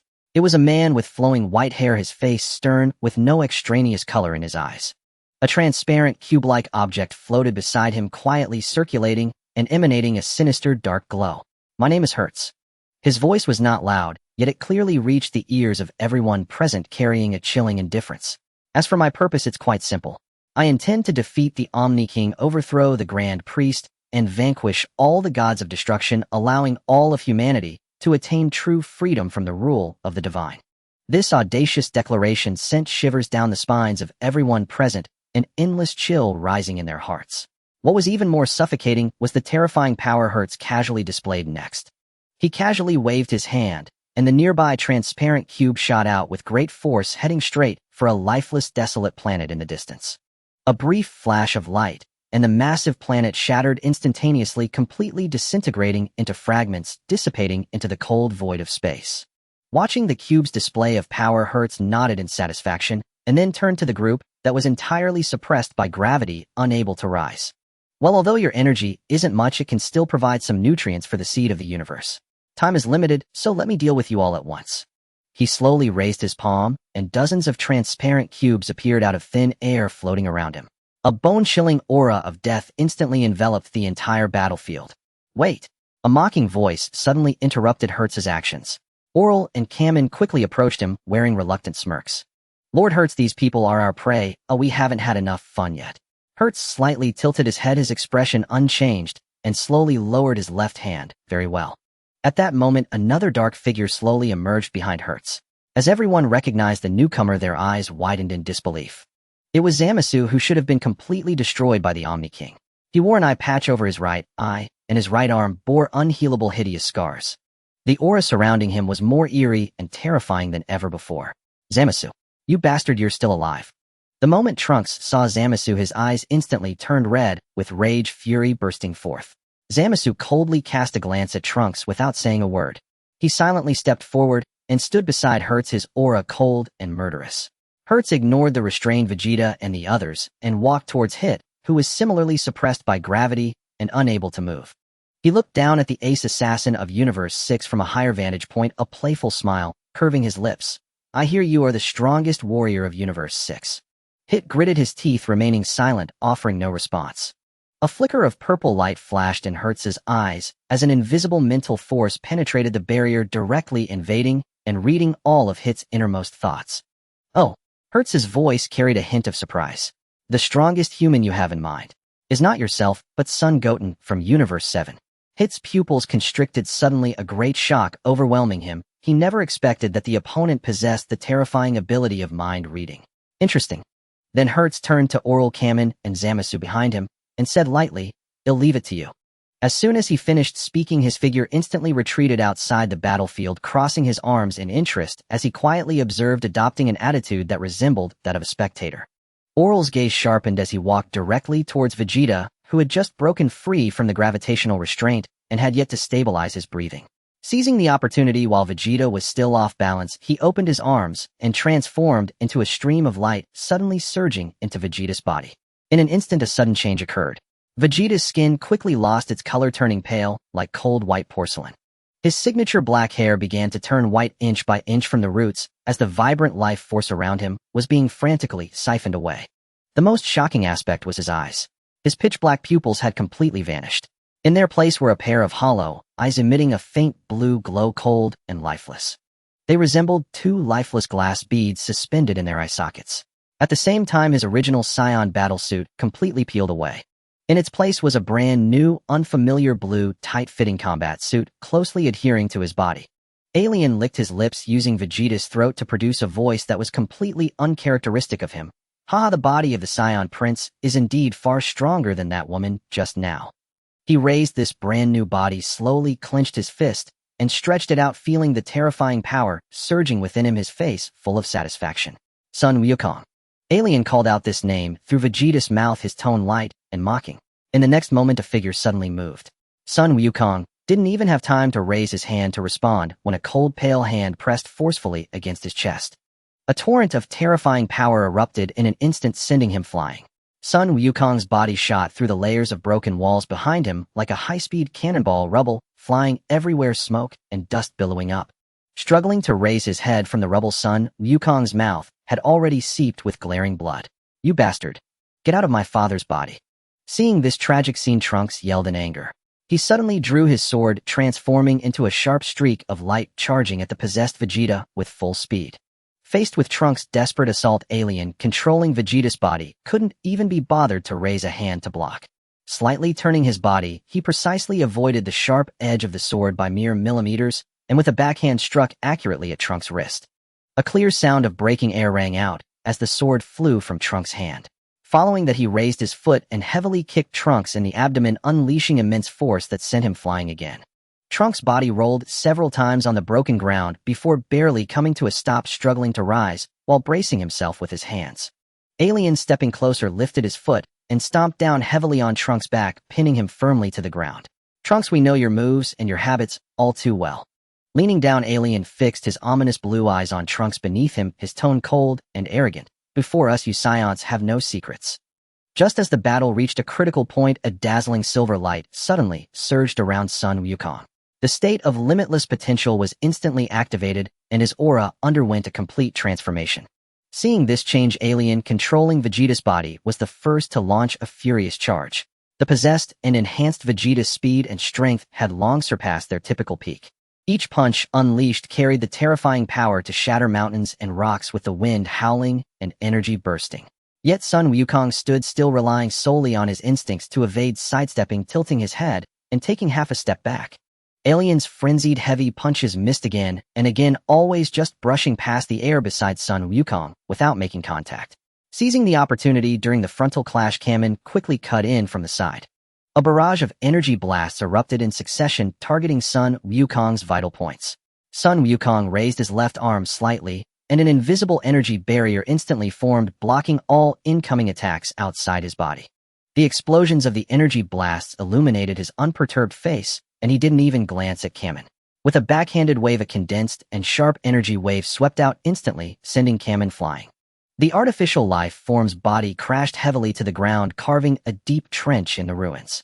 Just in that fleeting opening, an extraordinarily swift figure suddenly entered the battlefield. Zamasu made his move. With his injured right arm suddenly swelling with brilliant purple flames, he concentrated all of his power into a single punch, directly striking towards Sun Wukong's face. This punch was fast to the extreme. Even the surrounding air was forcibly compressed, creating visible waves of white air, its might terrifying. Sun Wukong's expression remained unchanged as he lightly raised his right hand to firmly catch this heavy punch. His palm securely enveloped Zamasu's fist, and his fingers slowly tightened. Zamasu's face changed drastically in an instant, feeling as if his hand bones were crying out under this terrifying grip. A sense of extreme pressure he had never experienced before enveloped his entire body. In the face of absolute power, all tricks and brute force seemed incredibly laughable. On the other side, Trunks had already gritted his teeth and struggled to stand up from the pile of rubble. Seeing Sun Wukong single-handedly facing three powerful enemies, the situation was extremely perilous. He gritted his teeth and again increased his speed, charging fiercely towards the possessed Vegeta. "Father, wake up!" Just as Zamasu was restrained by Sun Wukong, and Kamen had just lost her balance and landed. Broly, who had been holding back his fighting spirit, completely unleashed his berserk power. The sky-high grass-green aura erupted, and a fierce wind swept across the entire ruin, sending all the rubble flying. Facing Kamen's unsteady stance, Broly's eyes turned white, and without hesitation he exploded forward. He didn't employ any techniques. Purely with overwhelming brute strength, he delivered a heavy elbow strike right between Kamen's chest and abdomen. The dull sound reverberated across the battlefield. Kamen's already injured body couldn't withstand Broly's frenzied physical power. She was sent flying back like a kite with a broken string, energy fragments spilling from her mouth. Before she could land and bounce back, Broly pursued her in an instant, stomping the ground and launching a series of heavy punches. The force of each punch exploded, sealing off all avenues for Kamen to turn the tide, escape, or counterattack. No matter how strong the self-healing ability of the artificial life form, facing the unreasonable and frenzied onslaught of the Saiyans' primal rage, she was quickly overwhelmed, her energy fluctuating wildly. Broly remained silent, filled only with endless fighting spirit and ferocity. The grass-green aura blazed even fiercer, firmly suppressing Kamen, forcefully tearing open a gap of despair in the battlefield. In the midst of the dire situation, another tall figure broke through the air, landing steadily in the center of the battlefield. It was Son Goten, rushing to provide support. Sun Wukong looked at Son Goten arriving at the battlefield. His tense gaze slightly shifted, and he felt a bit more at ease. The battered Trunks wiped the blood from the corner of his mouth. In the depths of Trunks' gaze towards Son Goten, a glimmer of hope for salvation from despair flashed by. "Are you Son Wukong?" Hertz crossed his arms over his chest, his gaze locking onto the suddenly appearing Son Wukong, with keen interest, slowly posing the question. "I've heard you are the strongest human. How about teaming up with me?" "Team up?" Son Wukong's eyes narrowed slightly, a trace of surprise flickering in his gaze. In his past life, he was well versed in the plot of Dragon Ball and knew Hertz's plans like the back of his hand. He never expected that this person who sought to upend the divine realm would proactively extend an olive branch of cooperation to him. Exactly, cooperation. Hertz's tone was firm, carrying a seductive undertone, each word clearly reaching the ears. "Together we can overthrow the rule of the Omni King and create a new world that belongs entirely to humanity." Seeing Son Wukong fall into silence, Trunks beside him felt a pang of anxiety. Fearing that he might be swayed by Hertz's rhetoric, he immediately shouted sternly, "Wukong, don't believe his nonsense." Before the words even faded, an unexpected change occurred. The alien entity residing within Vegeta suddenly unleashed a furious roar, secretly condensing a pitch-black and sharp energy ball. Carried by the rush of wind from the surprise attack, it shot straight towards Son Wukong's back, the move being both ruthless and unexpected. In the face of this deadly ambush, Son Wukong's expression remained unchanged, not even lifting his eyelids. His body merely tilted slightly, effortlessly evading the whistling energy attack by a hair's breadth. The fierce energy burst exploded beside him, creating a massive wave of energy, yet failing to harm him in the slightest. In the next instant, a mighty purplish red aura erupted from his body. The scorching airflow engulfed the area, rapidly covering his body with magenta fur. In the blink of an eye, Son Wukong had completed his transformation beyond Super Saiyan 4. The overwhelming aura radiating from him instantly crushed the battlefield. Before the alien entity who had just missed its attack could react, Son Wukong's figure had already vanished from its original position. In a flash, he teleported right in front of the alien, delivering a simple yet powerful straight punch. This seemingly plain punch concealed unfathomable, terrifying power. The violent force erupted instantly, sending the alien, which was parasitizing Vegeta, flying. Without giving the opponent a moment to breathe, Son Wukong's figure flickered again. He quickly caught up with the retreating figure, landing a precise second punch right on the chest of the alien. This punch was executed with extreme precision, the violent energy targeting only the parasite and not harming Vegeta's true body in the slightest. A piercing scream erupted, echoing like a black mist entwined within Vegeta. The parasite was violently torn and pulled out from the shell. The black parasite, in a disheveled retreat, escaped into the air, the strange blue light in Vegeta's eyes fading away as his occupied consciousness fully returned. Exhausted, he fell to one knee on the ground, his breath weak. "Wukong." The now awakened Vegeta slowly raised his head, gazing at the tall figure standing protectively in front of him. Always proud, he felt a tumult of complex emotions swirling within him. Shock moved and a hint of unnoticeable guilt. Not far away, Zama's witnessed the entire scene, his fury surging, revealing a sinister expression as he charged forward, wanting to seize the opportunity to ambush Son Wukong. However, as soon as he moved, Broly suddenly intervened, grabbing hold of him tightly. He then slammed him to the ground, effectively thwarting his ambush attempt. Meanwhile, Son Wukong, who had activated the Ultra Instinct, darted swiftly in front of Kamen. A casual strike sent Kamen flying, completely dismantling the threat from the other side. What had been a tense standoff and a chaotic battle was completely overturned within mere moments after Son Wukong's arrival, shifting the tide overwhelmingly in their favor. Hertz stood quietly at a distance, overlooking everything with no hint of fear in his eyes, instead slowly curling his lips into a fervent smile. Is this the strongest human? His tone was deep, yet exhilarated, filled with utmost expectation and ambition. Sun Wukong slowly turned, meeting Hertz's gaze with calm and steady eyes. At this moment, Vegeta was slowly getting up with Trunks and Broly following closely behind. The five stood shoulder to shoulder, their auras connecting, their formidable fighting spirit soaring to the heavens. Hertz, your conspiracy ends here. Sun Wukong took a step forward, his voice serious and powerful, breaking the silence of the battlefield. Hertz feigned indifference, merely tilting his head slightly, his expression apathetic, not showing a hint of disturbance. In that fleeting moment, two shadows suddenly dashed forward from behind Wukong. It was the alien siblings Orin and Kamen, who had just been forcefully ripped from Vegeta. The two gathered their palms, dark purple energy swirling, condensing into sharp energy blasts. With a chilling ferocity, they shot straight towards Sun Wukong's back, their moves cunning and vicious. However, at that moment, Sun Wukong was in the state of ultra instinct, his physical instincts having long surpassed his thoughts.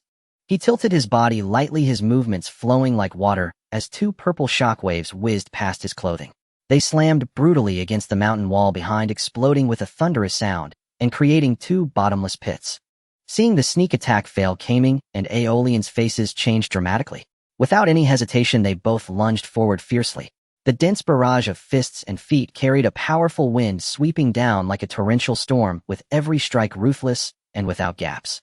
However, Sun Wukong's form was light and elusive, akin to clouds drifting in the wind. No matter how fiercely the attack came, he could effortlessly evade it by mere inches, moving with the grace of a leisurely stroll. Is this all you can do? Wukong said lightly, raising his fist and striking out. A flash of silver-white light cut through the air, the force decisive and clean, sending Aeolian flying backward. With a swift motion, he unleashed another energy wave, accurately hitting the charging Kaming and crashing him heavily to the ground. The brother and sister struggled to rise from the rubble, exchanging a glance that revealed their resolve. There's no way out. Aeolian gritted his teeth and growled. Kaming nodded heavily, and the two raised their arms, intertwining their fingers tightly. A dazzling, blinding light erupted from their palms.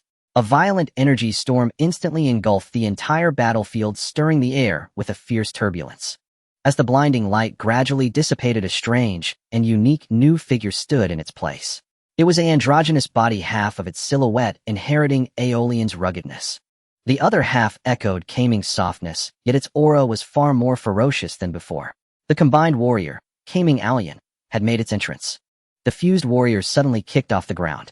Its form transformed into a streak of light, charging fiercely towards Sun Wukong. The speed and power of this strike were no comparison to the individual efforts of the brother and sister. Wukong's eyes sparkled with silver light as he steadily met the full force of the blow with one hand. Bang! The sound of their clash erupted, and the hard ground beneath Wukong immediately cracked like spiderwebs.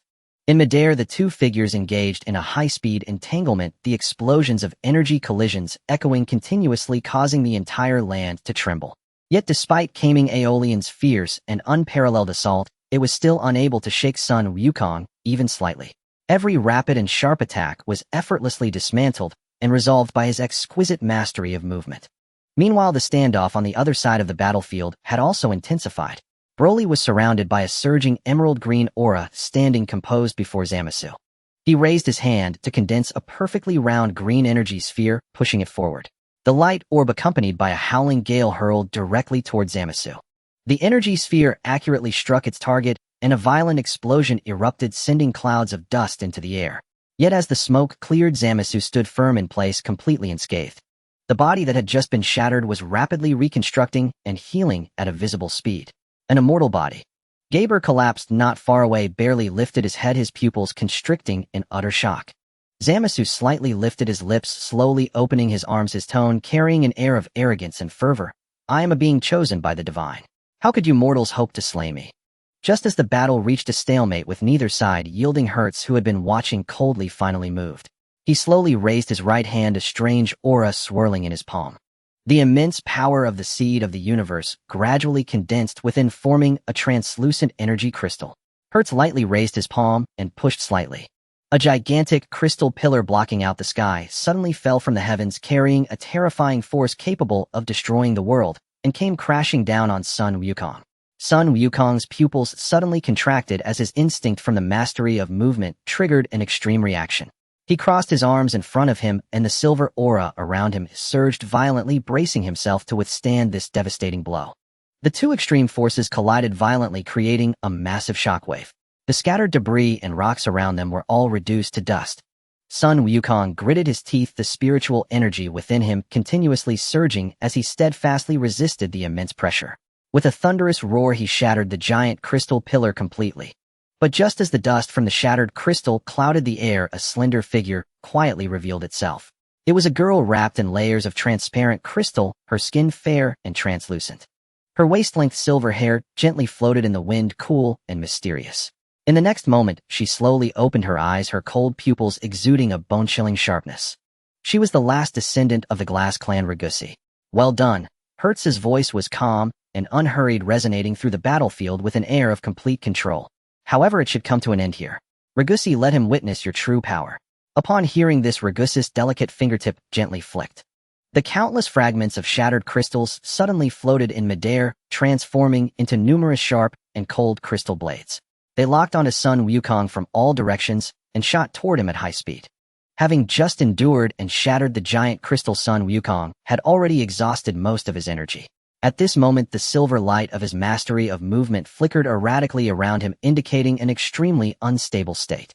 Sun Wukong exerted all his strength to dodge the relentless crystal onslaught from Ragus, but after several exchanges, his stamina was already depleted. Ultimately, he was just a moment too late. A massive crystal shard hurtled towards him, crashing brutally against his chest.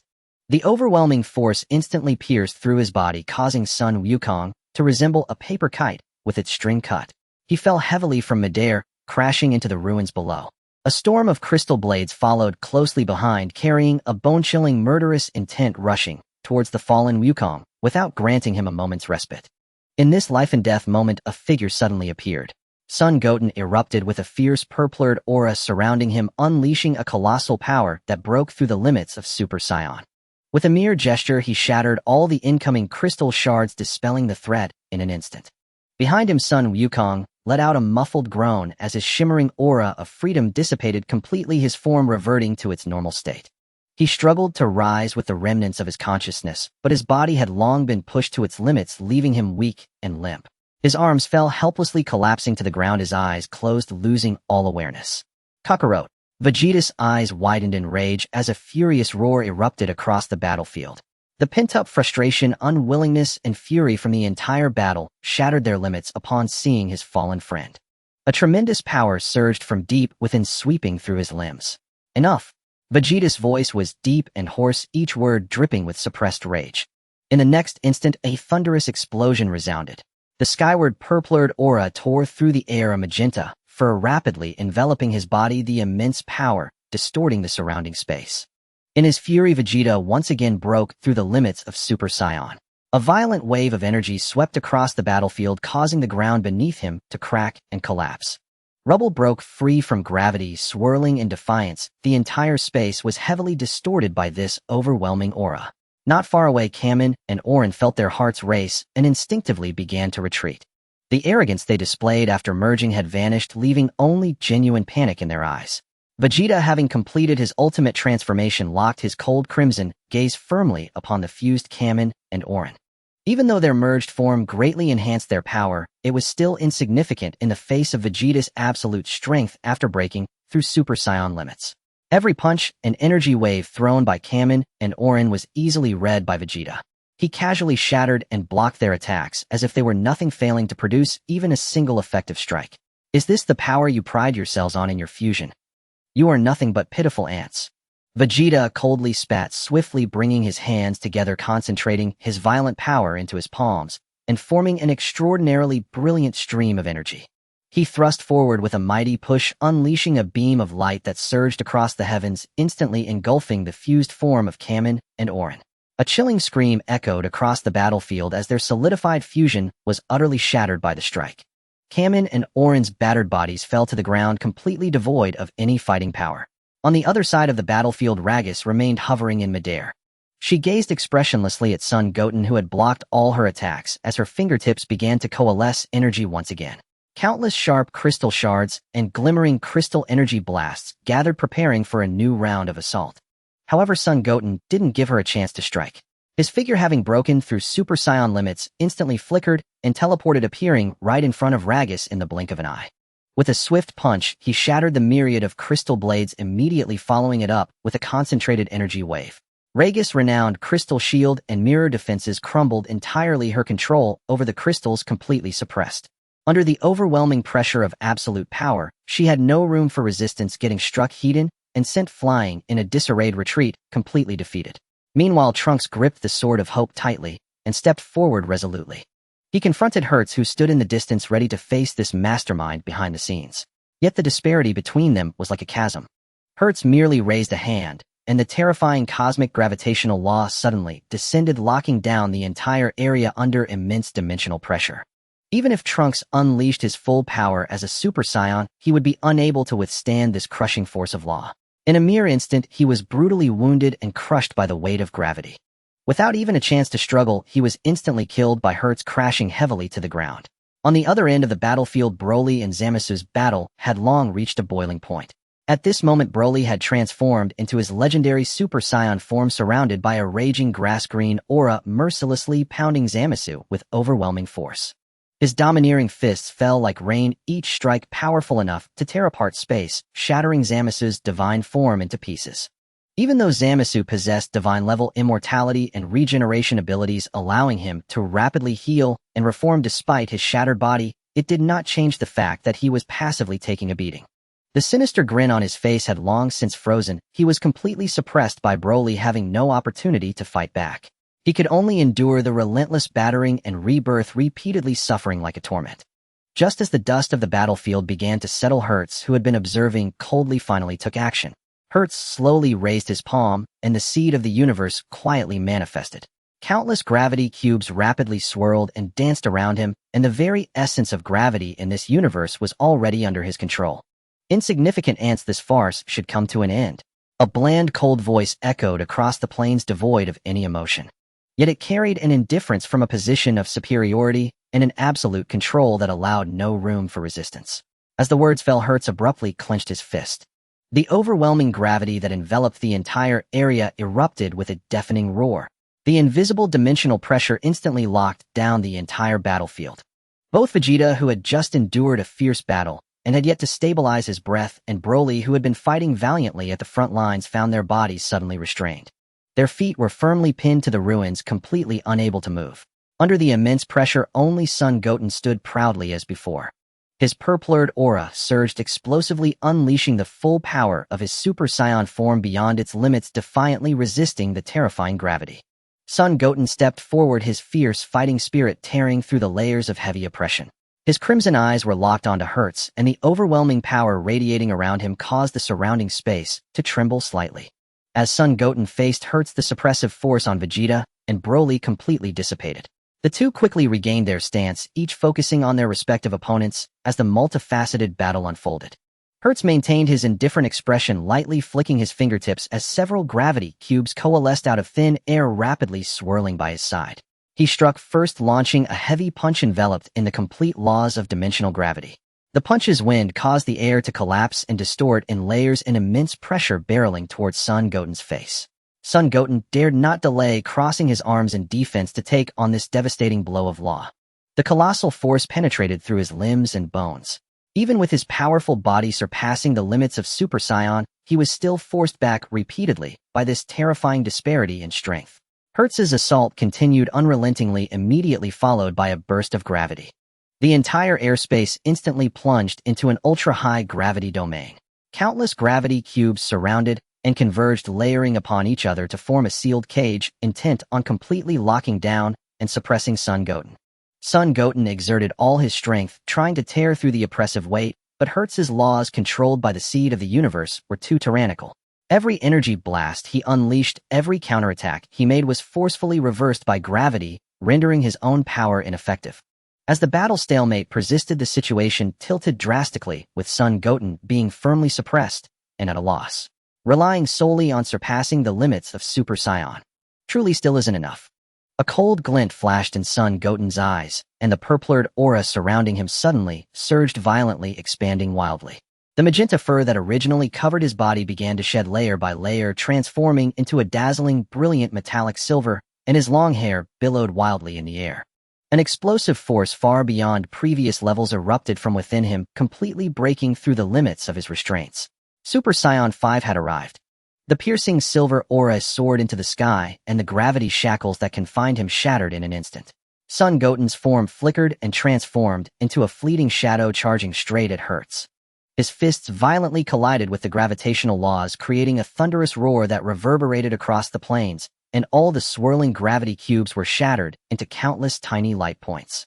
A genuine look of surprise finally crossed Hertz's face, no longer looking down upon him in the slightest, as he fully unleashed the power of the seed of the universe within him. A massive golden gravity cube materialized, overshadowing everything, and came crashing down towards Son Goten. Son Goten raised his hand to gather energy, unleashing a highly condensed energy wave that shot skyward, resolutely clashing against the giant cube. The deafening explosion shook the heavens and earth, sending shards of space flying everywhere. The duel between the two top-tier powerhouses had escalated into a white-hot battle of life and death. Meanwhile, Broly, freed from the grasp of gravity, faced off against Zamasu. An utterly one-sided slaughter of pure brute force began without any suspense. The grass-green violent aura enveloped Broly completely, as he relied on no flashy techniques. Relying solely on his peak physical strength, he unleashed a relentless close-quarters assault. His arms moved so quickly that they left behind layers of afterimages, with countless heavy punches raining down like a torrential storm.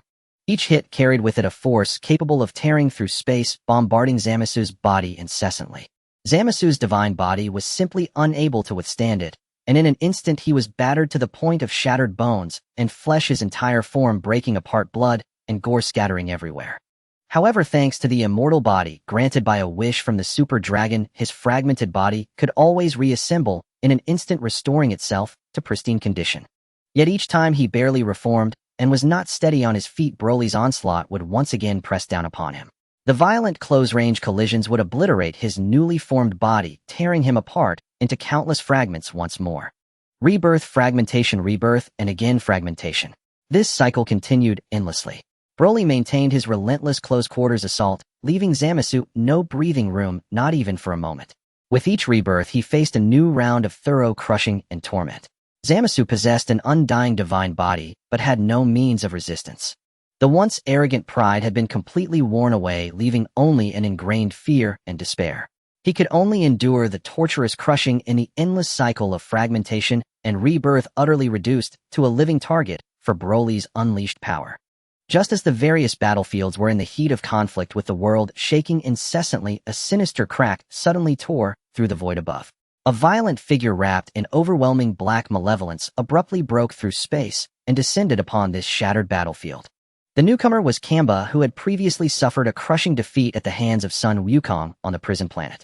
The dark red and black malevolence surged wildly across his body, and his tyrannical aura swept across the entire battlefield. He completely ignored the peak confrontation between Sun Wukong and Hertz in the sky, coldly locking his gaze onto Vegeta, Broly, and others below. Kamba raised his arms, and thick malevolence rapidly gathered and took shape. Two gigantic claws of evil energy tore through the air, coming at them with an overwhelming sense of oppression. The target was none other than Vegeta, who had just endured a series of fierce battles and was already physically exhausted. Vegeta hurriedly raised his hand to block, but the terrifying corrosive power of Kamba malevolence seeped into his body upon impact. His Super Saiyan 4 energy suddenly became chaotic, with violent fluctuations all around him. He was brutally tossed into the air and crashed heavily to the ground, stirring up clouds of rubble and dust. On the other side, seeing this, Broly immediately shook off the entangling Zamasu in front of him and swiftly moved forward. He stepped in front, determined to intercept Kamba, who was preparing to continue his assault on Vegeta. The dazzling grass-green aura of the legendary Super Saiyan surged explosively, sweeping forth a torrential wave of heat. Broly clenched his fists, meeting Kamba heat with pure brute force, their fists and palms clashing in fierce combat. However, Kamba's exclusive dark malevolence had a highly corrosive and disruptive effect. With each clash of fists and intertwining of energy, the corrosive aura seeped into Broly's body through the gaps of impact. He not only had to withstand Kamba's relentless barrage, but also had to remain mentally alert to suppress the turbulent malevolence within him, preventing his own power from going out of control. Even though Broly, with the terrifying talent of the legendary Saiyan, maintained a power advantage over Kamba, Throughout his stamina rapidly depleted under the continuous consumption from Kamba's relentless wave of evil energy claws and consecutive energy blasts. His offensive became increasingly weak, his defense retreated step by step, gradually falling into a passive disadvantage, and the situation grew more dire. As the dust settled, Vegeta, who had just been blasted away, gritted his teeth and pushed himself up. The searing pain from the malevolence within him constantly spread, but seeing Broly's continuous retreat, a sharp glint flashed in Vegeta's eyes. The previously chaotic Super Saiyan 4 energy surged once more, swelling and exploding. Vegeta refused to accept such defeat, squeezing every last bit of potential from his body and the remnants of energy within, repeatedly unleashing his entire aura. His muscles tensed to the limit, overwhelming combat power surged to its peak, causing the surrounding space to subtly tremble and distort under this extreme force. Huh! A deep shout echoed through the heavens and the earth as Vegeta transformed into a purplured streak of light, aiming to team up with Broly to encircle Kamba and turn the tide of battle. However, just as he was about to step into the fray, Zamasu suddenly appeared and blocked Vegeta's route of support. Having been severely injured by Broly, Zamasu had already completed his resurrection and repair thanks to his immortal body. The holy yet chilling pressure of the divine firmly locked onto Vegeta's movements as he wielded a sharp blade of light. His eyes were filled with disdain for the mortal Saiyan as he swung the blade, without hesitation, forcefully severing Vegeta's route of support.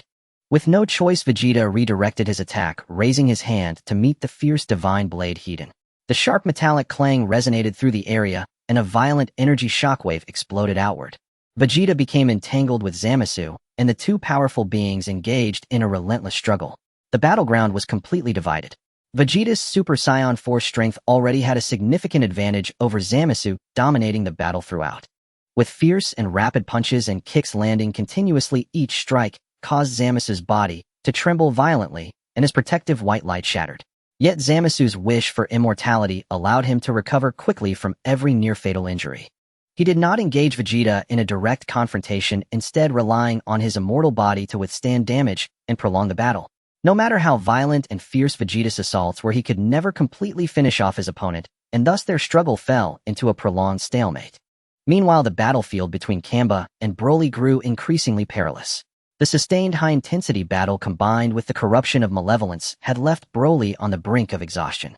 Defensive gaps continuously exposed themselves, his body covered in numerous fine wounds, and the once fiery and domineering grass-green aura became flickering and weak.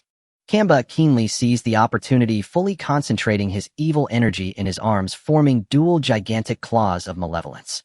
With a force capable of annihilating the heavens and earth, he slammed down a blow that could seriously injure the exhausted Broly. In that life-and-death moment at the edge of the battlefield, Sun Wukong, who had been unconscious on the ground, suddenly opened his eyes wide. His dormant aura instantly revived, and his scattered gaze regained its sharp clarity. Having endured extreme fatigue and the shackles of pain, he erupted explosively. With a whoosh, his instantaneous movement left behind layers of afterimages, and Wukong instantly moved to Broly's side. He steadily raised his hand, forcefully blocking Kamba's lethal strike. The pure silver aura of divine intent soared into the sky, with fragments of light swirling around him as he fully unleashed the ultimate instinct. "Leave it to me." Wukong's voice was calm and steady. Stepping into the realm of perfect ultra instinct, his physical reactions and battle predictions had surpassed the limits of instinct. He moved gracefully, effortlessly unloading force and precisely dodging, resolving Kamba's storm-like onslaught of malevolence one by one.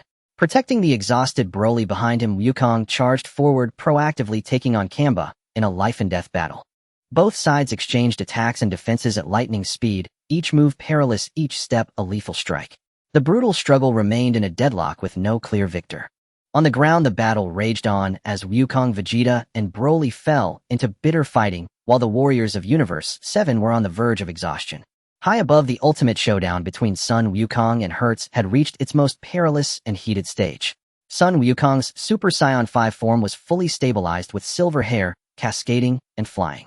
His body covered in a layer of fine silver, for deep blue divine lightning flowed and erupted along his skin. He perfectly fused the Super Saiyan 5 form with the instinctual predictions of Ultra Instinct, achieving seamless offense and defense and flawless movement. Every punch unleashed a tearing sound that ripped through space, and amidst the explosive lightning, he continuously shattered the dimensional fragments hurled by Hertz, his relentless assault pressing ever closer. Hertz stood still in the void, his gray-white hair slightly moving with the airflow, his expression remaining indifferent and calm. As he watched the warriors of Universe 7 fall one after another, and the energy of Universe 6 being fully absorbed, he no longer held back. The cosmic seed, which had been concealed and absorbing the entirety of Universe 6's essence, suddenly trembled violently. A dark purple torrent of destruction surged from his body, and countless sharply defined black gravitational dimensional cubes appeared out of thin air. Layer upon layer wrapped around him, the cubes contained remnants of planets devoured by the cosmic seed and the ashes of obliterated energy. A terrifying god-slaying pressure enveloped the entire sky. Gazing at Hertz in his full power form, Sun Wukong's heart suddenly sank amidst the fierce battle in the sky, secretly alarmed. After all having crossed over, he was aware of Hertz's ultimate form. At this moment, he was merely a half-finished power, having fused only part of the cosmic seed, yet it was already imposing such pressure. If he were to gather all the cosmic energy and fully integrate the cosmic seed, he would truly master the primal forces of the entire universe. The strength at that time would likely reach an unimaginable level of terror. Sun Wukong's mind raced. Before his thoughts could settle, Hertz had already taken the initiative to break the standoff.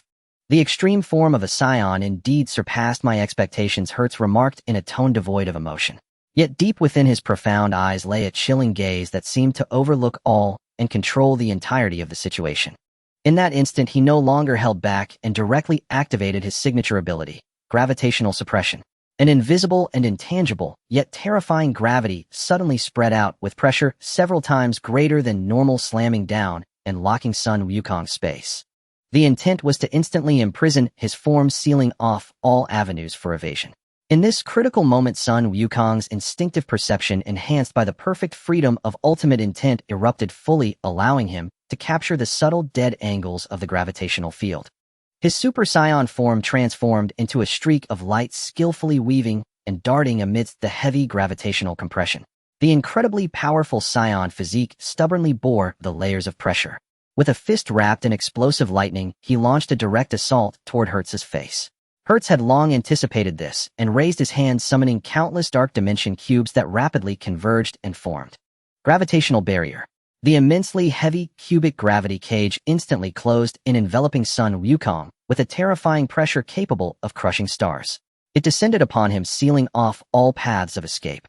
Faced with this inescapable confinement, Sun Wukong showed no intention of retreating. Instead, he charged forward against the odds. With blue lightning surging around him to its utmost, he stooped to gather strength and slammed a fist down onto the heavy cubic barrier. Boom!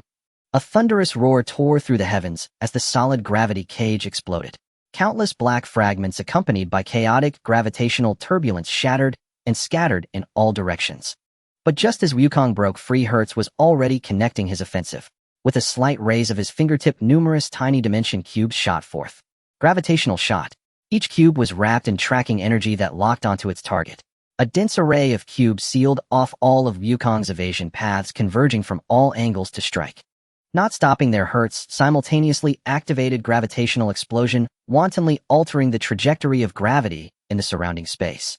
The lightning energy spheres that Sun Wukong launched along his path were forcibly twisted by the chaotic gravity, disintegrating midair and unable to approach Hertz in the slightest. At this moment, the cosmic seed fused with an immense amount of primordial energy from the sixth universe, provided Hertz with nearly endless energy reserves. His attacks were continuous, showing no signs of exhaustion. The pressure piled up layer by layer, tightly wrapping around Sun Wukong to sustain constant consumption. Taking advantage of the moments when Wukong was breaking free and his energy was slightly fluctuating, Hertz raised his hand again and unleashed an even more cunning gravitational rebound. The giant lightning shockwave that Wukong had just gathered was suddenly frozen midair, rendered motionless by the invisible gravity. In the next second, all the violent energy was reversed intact, surging back toward him as a backlash. Sun Wukong's gaze sharpened. Relying on the top-notch reflexes of perfect freedom, he swiftly sidestepped several zhong, narrowly avoiding the torrent of backlash energy. Before he could steady his breath, he immediately closed in. He intended to use the meat strength of the Super Saiyan to break through Hedon and crush Hertz's law offensive. However, Hertz, having fully unlocked part of the cosmic seed's powers, already possessed god-slaying level combat prowess. The dimension cubes hovering around him converged and condensed, layering over his fists. Hertz stepped forward and unleashed the gravitational fist. The terrifying force that tore through dimensions and overturned space collided head-on with the charging Sun Wukong. The moment their fists collided, the entire high-altitude space violently wrinkled, twisting, and collapsing. The violently overwhelming energy shockwaves swept across the entire battlefield, causing the heavens above to tremble faintly. Without stopping, Hertz launched another killing move, invoking the primal power of the cosmic seed to initiate space annihilation. A deep, desolate purple light circle slowly spread out, sweeping over everything.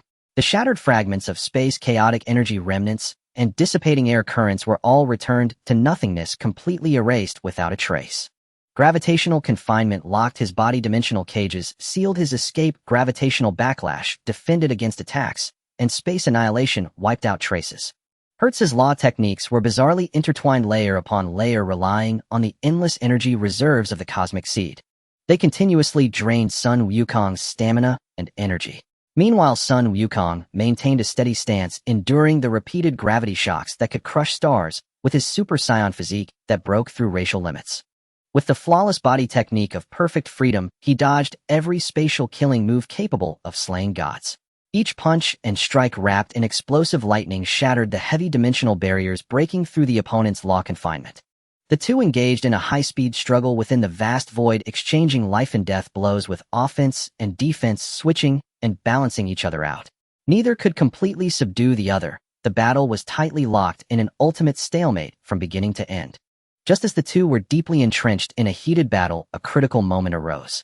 The once turbulent heavens suddenly tore open, a grotesque and twisted giant spatial rift.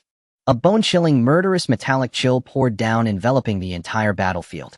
A familiar yet strange, brutal killing intent accompanied by a chilling mechanical pressure spread throughout the arena from the depths of the dark rift. Everyone instinctively looked up, only to see a tall figure stepping out of the void. The newcomer was none other than Gula, who had previously pursued Fuyu. At this moment, for reasons unknown, his body had been transformed into a metallic form. His left eye was a crimson mechanical optical pupil, and his body emitted no excess aura, only an extreme cold, killing intent. Hertz glanced down from the skies with a faint, cold smile. He made no move to intervene, merely watching quietly as the metallic Gula made his appearance. Gula hovered in midair, his crimson mechanical pupil scanning the battlefield, instantly locking onto the exhausted and fiercely attacking Vegeta. Without any unnecessary words or pre-battle confrontation, he was surrounded by a fierce aura. His crimson left eye instantly turned black, and black stripes appeared on his head. He directly entered a berserk state. Without any hesitation, Metal Gula suddenly lunged forward. A beam of deathly light coalesced at his fingertips. A purple-black energy beam shot directly toward Vegeta's chest. In a panic, Vegeta raised his hand to block, but the Metal Gula, reconstructed by the high-tech machines, was no longer what it used to be. The fierce beam easily tore through his already fragile protective energy shield, pressing directly toward his physical body. He gritted his teeth, squeezing out the last bit of strength within him, and swung his fist to collide with Gula's incoming mechanical heavy punch. However, at this moment, Vegeta was already nearing his limits, his stamina exhausted, and the corrupting evil energy, coupled with days of fierce battles, made it impossible for him to withstand this blow. The violent force from the punch rebounded fiercely, causing him to stagger back several steps, his legs buckling as he dropped to one knee. The fiery aura from his Super Saiyan 4 form weakened significantly, and his chi surged chaotically, sustaining direct injuries. Seeing Gula raise his hand to gather energy, preparing to unleash a ki blast to finish off Vegeta, a figure suddenly broke through the air. It was Trunks, who had taken a brief rest and regained some of his energy. Seeing his father in a dire situation, he held nothing back. His aura erupted violently, and he transformed into Super Saiyan 4. Wielding the Sword of Hope, he positioned himself directly in front of Gula. "Don't you dare touch my father." Trunks' sword strikes were sharp, continuously delivering rapid slashes while using the agility of Super Saiyan 4 to engage in close combat. Metal Gula was unwilling to back down, raising his hand to unleash a series of energy blasts, countless purple orbs raining down like a storm. Yet Trunks skillfully dodged, making it difficult for them to hit. One fought in close quarters while the other suppressed from afar. The back and forth in attack and defense created a momentary stalemate on the battlefield. However, this deadlock could not last long. Seeing the offensive continuously restrained, Metal Gula stopped holding back and fully unleashed his power. A brilliant golden aura suddenly enveloped him, and his originally gray-blue mechanical body was instantly coated in a dazzling gold. The golden Metal Gula thus emerged. With a change in form, his speed, strength, and defense soared in all aspects. He gathered a tremendous amount of golden energy in his palm, splitting it into 3 massive energy spheres, which charged toward Trunks with destructive force. Trunks exerted all his strength to block with his sword, but the level of oppression from the golden form was unstoppable, causing his sword light to shatter. The violent shockwave sent him flying, crashing heavily to the ground, disrupting his breath and leading to his total defeat. On the other side, Son Goku was still engaged in a deadly struggle with Kamba. Seeing Vegeta seriously injured and Trunks utterly defeated, Goku's heart tightened, and he instinctively glanced aside, distracted. It was this fleeting moment of vulnerability. Kamba's eyes glinted with malice, gathering all of his dark red, evil energy into his fist. With immense brutality, he struck fiercely at Goku's chest. Bang! A dull thud echoed across the battlefield, and the protective aura that Goku relied on shattered instantly. He flew backward like a kite with a broken string, crashing heavily to the ground, severely injured and unable to rise. Immediately after, Kamen and Orin, who had recovered from their prior defeat, rejoined the battle. They flanked to the left and right, attacking the members of Universe 7. Zamasu had also fully repaired himself, with his immortal body floating in midair, coldly observing the entire scene. At this moment, Universe 7 was in a dire state. Son Goku lay heavily injured, Vegeta was exhausted, and wounded Trunks was completely defeated, with only Broly barely maintaining his fighting power. Yet with just him alone facing the 5 formidable foes of Golden Metal Gula, Kamba, Zamasu, Kamen, and Orin, he could hardly hold on for long. High above, Son Goten locked in a fierce battle with Hertz, perceived the dire situation below and felt a surge of anxiety. However, Hertz's gravity techniques were relentless, keeping him firmly restrained with no chance of escape to provide support. Just as everyone was about to be completely surrounded, a gentle yet radiant white light descended from the sky. Amongst the brilliance, the god of destruction from Universe 7, Shin, timely arrived beside them. "Everyone hold on to me, I will take you away." With all his might, he activated instant transmission. In the next moment, all the members of Universe 7 vanished into thin air, safely retreating from the battlefield. On the battlefield, only Son Goten remained, facing Hertz from a distance. The 5 figures of Golden Metal Gula, Kamba, Zamasu, Kamen, and Orin immediately took to the sky. The 5 powerful beings exuded a chilling intent to kill, all locking onto the lone Son Goten. They simultaneously gathered their energy and unleashed 5 beams of energy of different colors toward him. Gold, black, purple, red, and blue beams of light tore through the void, attempting to strike down the solitary opponent. As Son Goten was surrounded, Hertz hovered in the air watching. Facing the combined strike of 5, Son Goten did not dare to be careless. He clasped his hands into fists at his waist, and the aura of Super Saiyan 5 surged forth. A layer of silver-white shield expanded around him, unwavering, as he prepared to take on the 5 combined energy attacks heated. In an instant, the violent energy torrent crashed against the shield, yet Son Goten remained firmly planted. Seeing their attacks ineffective against Son Goten, they increased their energy output. "Huh!" Son Goten roared, and the silver-white shield thickened, absorbing all the impact. In the next moment, the shield erupted violently, sending the 5 beams of energy back at their origin. Boom! The counter-explosive energy torrent surged directly toward the 5 formidable foes. Golden Metal Gula was sent flying by his own triple golden supernova. Kamba, evil energy, was dispersed. Zamasu's divine energy was forced to collapse, and Kamen and Orin were directly toppled by the furious shockwave. Seeing this, Hertz finally ceased to observe passively. Countless gravitational dimensional blocks unfolded around him, channeling the power of the universe seed. He raised his hand to condense a thick, dark gravity shockwave aimed directly at Son Goten. Goten's eyes narrowed, and he concentrated his fists, compressing and gathering all his energy to unleash a massive energy shockwave that spanned the horizon. The 2 streams of destructive energy collided, producing a thunderous roar. Fragments of dimensions scattered in all directions, and the violent shockwave swept across the entire void.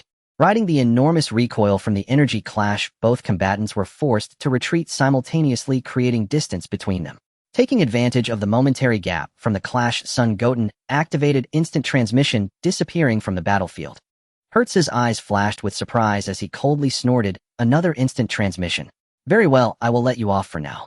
He raised his hand to release energy, rapidly healing the previously wounded Ragusu with the power of the cosmos. Hertz looked at his subordinates and ordered in a cold tone, "The energy from Universe 6 has been fully collected. Ragusu, Kamba, you 2 immediately head to Universe 3 and ensure to seize its source of energy." He paused, turning his gaze towards Universe 7, and continued, "The rest of you follow me to Universe 7. In a dark monitoring room deep in the unknown expanse of the starry sky, the scenes of this great battle were being broadcast in real time. Fry was sitting with his legs crossed, a hint of a meaningful smile playing on his lips. Interesting. It's getting more and more interesting. He crossed his hands over his knees, his gaze deep and indifferent, as if he were merely observing a chess game rather than a life-and-death struggle concerning the fate of the universe. In the seventh universe, the realm of the destroyers, the floating sea of clouds surged, and the sacred halo flowed quietly. Here the tranquility was profound, devoid of any hint of violence. In stark contrast to the brutal scene of the sixth universe battlefield, it was a complete opposite. Whooshed! The Kaioshin of the realm descended with the others. The moment everyone stabilized their feet on the cloud sea's surface, the battle aura that had been taut to the limit finally eased slightly. The condition of everyone at this moment was utterly dire. Sun Wukong's martial arts uniform was tattered, his body covered in burn marks and cracks, and blood continually seeped from the corner of his mouth. The aura of the Zizai Ji Gong completely dissipated. He could barely stand, only able to support himself on his knees, gasping for breath, his breath in disarray. Vegeta knelt on one knee. The aura from his Super Saiyan 4 limit breaking had completely dimmed. His muscles tensed and trembled. Dark, sinister energy surged through his veins, utterly depleting his physical strength. He lacked the strength to even lift his head. Only bitterness and gravity remained in his eyes. Trunks slumped on the ground, his aura disordered, his chest heaving violently. The injuries from taking the heavy blow from Golden Cooler still tore at his body, leaving him utterly drained and unable to rise. Only Broly stood quietly to the side. The raging aura of the transmitted energy had subsided significantly, and his body bore few wounds. However, after continuous high-intensity battles, he was immensely exhausted, his expression filled with fatigue. Weiss looked at the battered and injured individuals. The usual lazy smile on his face completely vanished. He walked forward slowly, scanning the group, his tone carrying palpable seriousness. It seems that this enemy is quite formidable. Wukong gritted his teeth, forcing his weary legs to stand casually, wiping the blood from his face. Without a word of unnecessary chatter, he quickly informed Weiss of the situation and intentions of Hertz and his group. After detailing all the crises, he immediately looked around and asked urgently, "Weiss, has Lord Beerus not returned yet?" Weiss shook his head gently, his tone calm, yet heavy with despair. "No, not only Beerus, but all the destroyers from the 12 universes are currently in a meeting with Lord Zeno." In reality, they were just playing hide and seek with Zeno. This single statement shattered everyone's last hope. All the destroyers of the 12 universes were absent, and not a single one could come to their aid. Sun Wukong's face turned ashen in an instant, his heart freezing over. He immediately looked to Weiss, his posture exceedingly sincere. "Since Lord Beerus cannot return, Weiss, please help us stop Hertz." Upon hearing this, Weiss slightly lowered his gaze, remaining silent, his expression filled with difficulty. Due to someone's guidance, the Kaioshin of the realm had also come to understand many things at this moment. He immediately stepped forward to ease the situation for Weiss. "Mr. Weiss cannot intervene in battle." He looked at the desperate Wukong and the unwilling Vegeta, solemnly stating the rules of the angels. Angels are strictly forbidden from intervening in any conflict of the universes, and they cannot use their own powers to fight. If Mr. Weiss violates this and intervenes, he will vanish completely. The atmosphere instantly became oppressive. Just as everyone felt weighed down, Weiss gently sighed. "The only help I can provide is this." He raised his hand and waved his staff. A gentle divine light immediately enveloped everyone. In an instant, all their severe injuries healed completely. Their depleted stamina was fully restored, and their torn clothing reverted to its original form. In just a few seconds, everyone transitioned from a state of severe injuries to one of peak condition. Just as everyone's breath stabilized completely, whoosh! A figure instantaneously teleported, and Goten appeared before everyone. He bore no injuries, however, after a series of intense battles, his aura was slightly unstable. The aura of the perfected Zizai Ji Zhao flickered, his chest gently rising and falling, carrying a hint of post-battle fatigue. As he landed, Goten quickly scanned the group. Seeing everyone intact and their injuries fully healed, the stone that had been hanging in his heart finally fell. Weiss raised his gaze to Goten, his expression clearly one of surprise and gravity, and asked, "Goten, just how strong is Hertz?" "You couldn't defeat him either." Goten retracted his aura, returning to his ordinary state, his expression serious and solemn. "Hertz's strength surpasses our estimates by a significant margin. The most troublesome aspect is his stamina, which seems virtually endless, showing no signs of fatigue." Just as the two conversed, the Kaioshin of the realm's expression suddenly changed dramatically. "Not good." His forehead glowed brightly as he sensed the situation in his universe. A massive divine consciousness instantly spread out, penetrating layers of spatial barriers, sweeping across the entire seventh universe. The next second, he cried out urgently. I sensed it. Hertz and his group have already arrived in our seventh universe. Zamasu, Cooler, and those two artificial life forms have all come in with them. Trunks' expression tightened, and he immediately asked, Where are they? The Kaioshin of the realm concentrated to sense. For a moment his voice turned cold.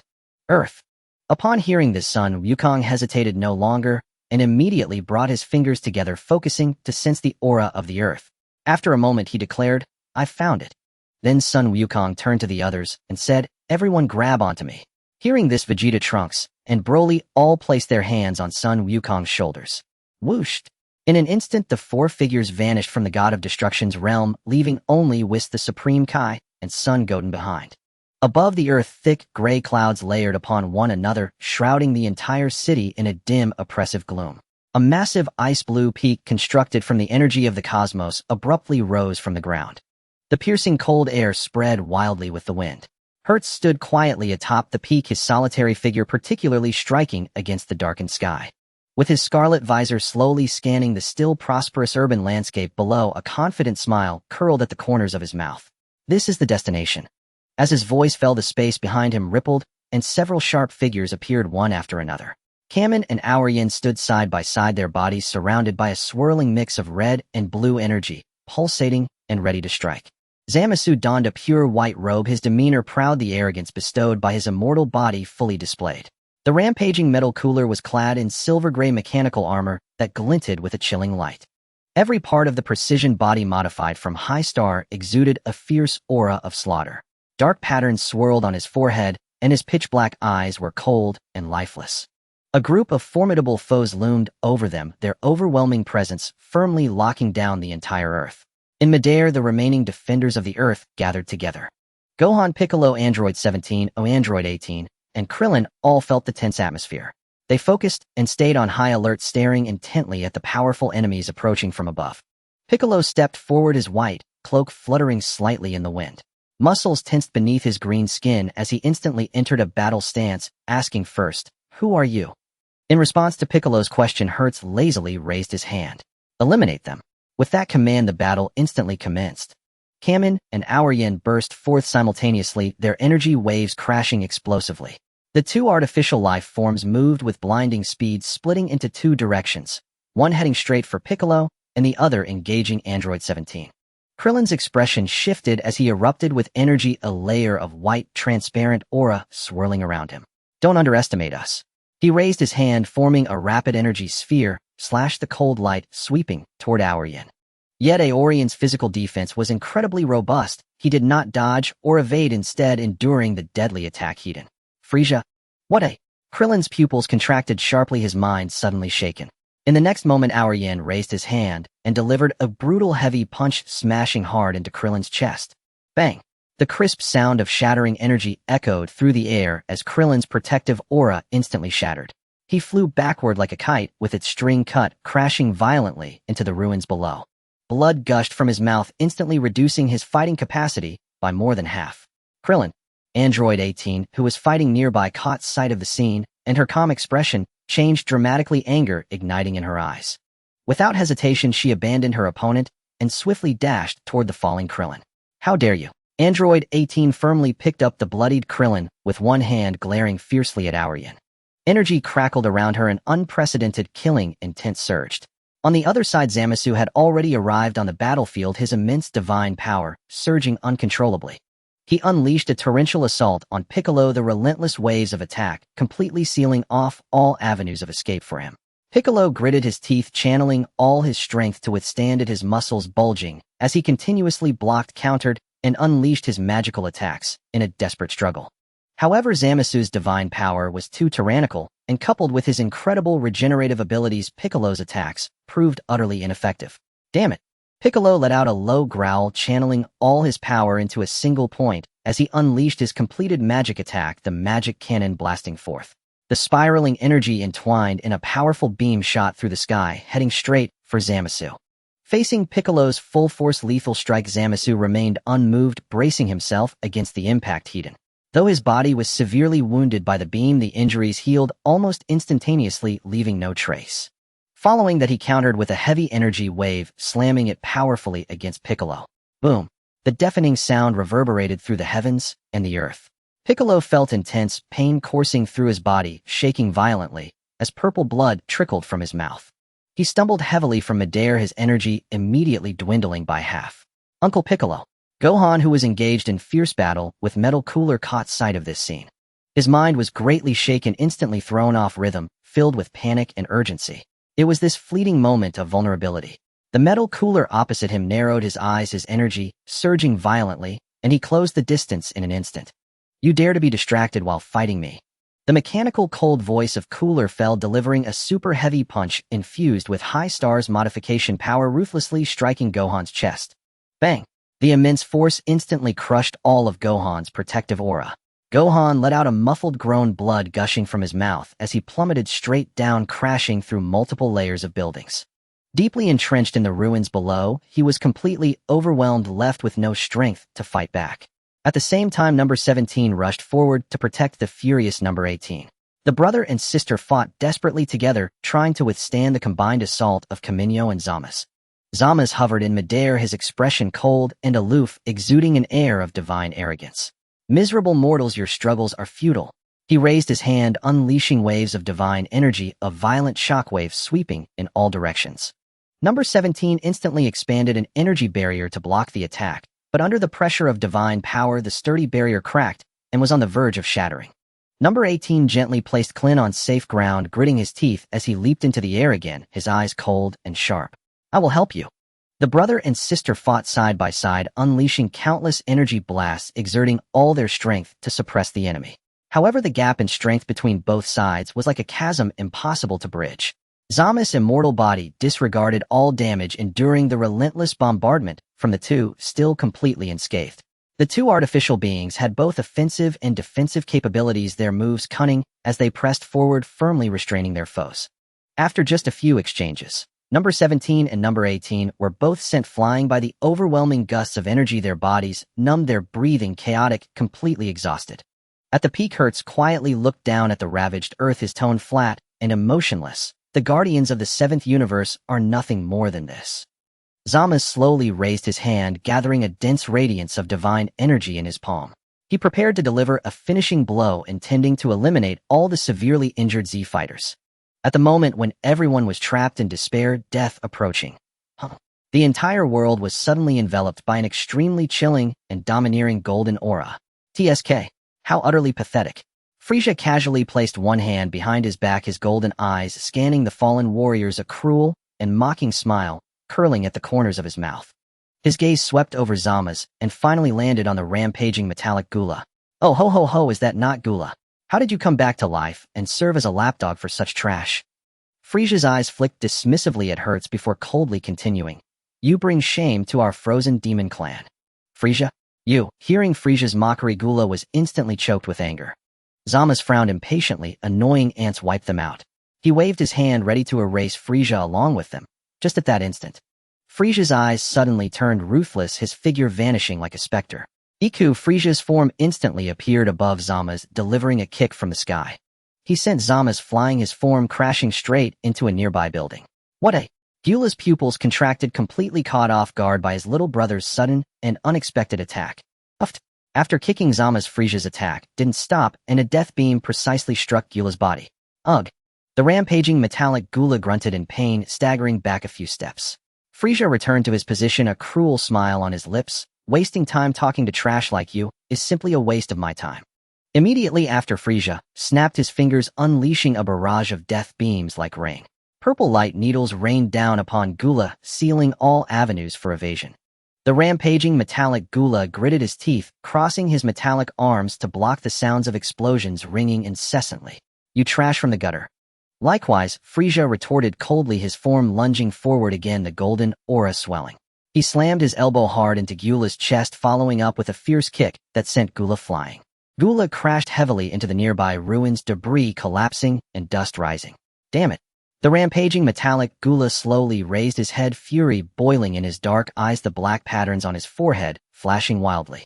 His entire metallic body began to tremble violently, emitting a piercing mechanical hum. You have angered me, Frisia.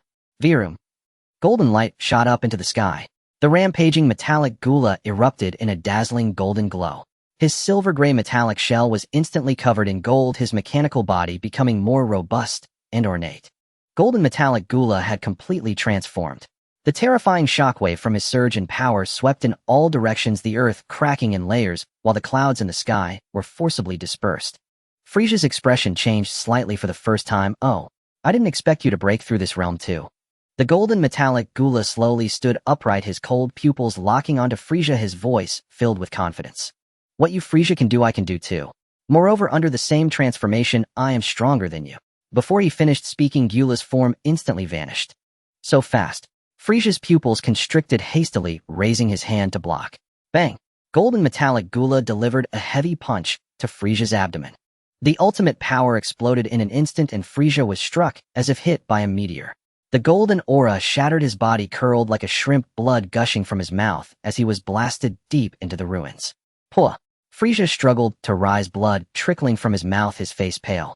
His eyes were filled with disbelief and boundless fury. Impossible. How could you be this strong? This does not weaken Frisia, as in Dragon Ball Kamba can fight evenly with Jiren, and the modified Gula in his golden form can easily defeat Kamba. The golden metallic Gula approached slowly, his tone as cold as ice. The times have long since changed Frisia. He gradually concentrated an enormous energy ball in the palm of his hand, a terrifying aura of destruction overwhelming the entire land. Frisia, firmly locked at the bottom of the pit, had already made up his mind to completely end Frisia. At this critical moment, a whoosh echoed through the air.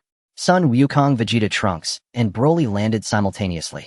As soon as Sun Wukong's feet landed steadily, his gaze swept across the shattered battlefield. Seeing Frisia at the bottom of the pit spitting blood and in a desperate state, he couldn't help but feel slightly taken aback when facing the golden metallic Gula ahead. He never expected that his former enemy Frisia would appear to protect Earth, blocking the lethal crisis for everyone. However, the surging battle situation left no room for Sun Wukong to contemplate. Gula took the initiative to attack, his body transforming into a brilliant golden streak of light. Abandoning Frisia, he charged directly at Sun Wukong. Kamen and Aryan worked together skillfully, their roles clearly defined, immediately shifting their offensive. Both entwined around Vegeta, effectively locking down all his potential movements. Zama's wielded a sword of light, his figure flashing as he burst through the air, heading straight for Trunks to kill him. Among the four, only Broly stood quietly in place, his raging grass-green aura slowly surging and fluctuating. His cold gaze suddenly locked onto the battlefield, fixated on the red and blue twins who were working together to suppress Vegeta. Vegeta's Ultra Super Saiyan aura surged violently around him, his punches powerful and fierce, launching rapid and domineering attacks. Yet Kamen and Aryan's cooperation was seamless. The intertwining blue and red energies formed a closed-loop field, firmly restraining his movements, pressing in step by step and continuously applying pressure. Your opponents are us. The artificial life-form siblings revealed sinister smiles, their tones filled with resentment. Previously in the 6th universe, you toyed with us. Today we will settle old and new scores together. As their words fell, the two unleashed a tremendous combined energy wave. The violent, dual-colored energy torrent roared and crushed towards them. Vegeta dared not be careless, channeling all his energy to block the attack. Relying solely on the power of his Ultra Super Saiyan form, he was unable to withstand their combined ferocious assault. His body was continuously pressed back by the overwhelming force, retreating in a sorry state, completely falling into a disadvantage. Just at that critical moment, when Vegeta was tightly restrained by the dual-colored energy and unable to escape, a wildly turbulent grass-green energy wave suddenly crashed down on the battlefield. Broly flashed into the scene forcefully, standing in front of Vegeta. Without dodging or evading, he braced himself against the oncoming dual-colored energy torrent. The explosive sound of energy echoed through the heavens and the earth as the violent impact crashed onto him, yet it could not leave even a faint scratch. In the next second, a fierce glint surged in Broly's eyes, his tightly clenched fist carrying boundless might as he delivered a brutal punch. The muffled sound of immense power erupted, catching Kamen and Aryan completely off guard. In an instant, they were sent flying by this heavy punch, their intertwined energy fields fracturing and spiraling into chaos. Vegeta furrowed his brow, fiercely, lowly growling with pride. Who told you to meddle? I can handle this myself. Broly remained expressionless, unconcerned with Vegeta's stubbornness. His aura rose sharply again, locking onto the struggling red and blue twins. He firmly took control of the battlefield, completely suppressing the two artificial life forms. On another battlefield, Trunks tightly gripped the Sword of Hope, its blade gleaming with a chilling light. The sword clashed continuously with Zama's Sword of Light, the harsh sounds of metal ringing in the air. Trunks loathed Zama's to the core, memories of past cosmic massacres flashing vividly in his mind. His heart was filled with rage that had long surpassed reason, and his sword techniques became increasingly fierce and rapid, each strike deadly. However, Zama's possessed an immortal body, and no matter how sharp the blade struck, how explosive the energy bombarded, or how relentless the close-range assault was, all the damage inflicted upon him instantly healed. After a lengthy struggle, Trunks' offensive remained relentless, pushing himself to the limit. Yet he could never truly injure Zama's, and the battle had completely fallen into a deadlock. Among the entire battlefield, only the duel between Sun Wukong and the golden metallic Gula was the most perilous, with the greatest sense of pressure. Faced with the fully transformed golden Gula, Sun Wukong dared not relax even for a moment. Immediately activating the Ultra Blue Kaioken, he faced the charging formidable enemy Hiden. However, the combat power of the golden metallic Gula had long surpassed conventional levels. In just a few exchanges of punches and kicks, Sun Wukong was completely overwhelmed, utterly restrained. Gula's golden iron fists rained down in a rapid succession, too fast for the naked eye to catch. Each strike carried the terrifying force of crushing power, heavy and lethal with every hit. Sun Wukong used the ultimate speed of the Ultra Blue Kaioken to dodge, counterattack, and block. Yet all of his attacks fell upon Gula's hard metallic body, returning without effect. After several rounds of combat, Sun Wukong was caught off guard and struck in the chest and abdomen by Gula's swift knee. The immense force penetrated through him, sending Sun Wukong flying through the air. His chest felt a chaotic surge of energy, the brilliant aura of the Ultra Blue Kaioken visibly weakening and dimming. Frieza at the bottom of the pit witnessed this scene, gritting his teeth to endure the pain from his injuries. Bracing himself against the excruciating pain, he suddenly stood up, his golden aura erupting once more. Damn it, don't get too complacent. Frieza's form shot forward in an instant, his fingertips bursting with dense purple death rays. Countless beams of death swept across the sky, accurately aimed at Gula, forcibly interrupting his pursuit. Thus, Sun Wukong and the Golden Frieza officially joined forces. With their combined strength, they faced the powerful golden metallic Gula together. Sun Wukong faced the onslaught Hiden, unleashing a rapid series of attacks with the Ultra Blue Kaioken, firing high-frequency energy blasts to disrupt. Frieza maneuvered to the flanks, using sharp and cunning close combat punches and kicks to coordinate with the death rays for a series of sneak attacks. One striking from the front, the other from the side, one quick and the other fierce, the two formed a hasty and tenuous offensive and defensive cooperation. Yet even with their combined efforts, they still struggled to shake Gula in the slightest. The golden metallic Gula's modified mechanical body showed no flaws in attack or defense. Facing the onslaught of the two powerful opponents, he remained calm and collected, effortlessly maneuvering. In the next moment, a violent surge of golden energy erupted around Gula. A circle of devastating and overwhelming energy waves swept outward from him. Boom! The shocking energy wave instantly engulfed both of them, sending Sun Wukong and Frieza hurtling away. Upon landing, both stumbled unsteadily, their energies completely disordered and their stamina severely depleted. They poured all their techniques into a series of fierce attacks, alternating to restrain, ultimately managing only to maintain a fragile stalemate. Throughout the entire process, they were firmly suppressed by Gula, with no chance to turn the tide.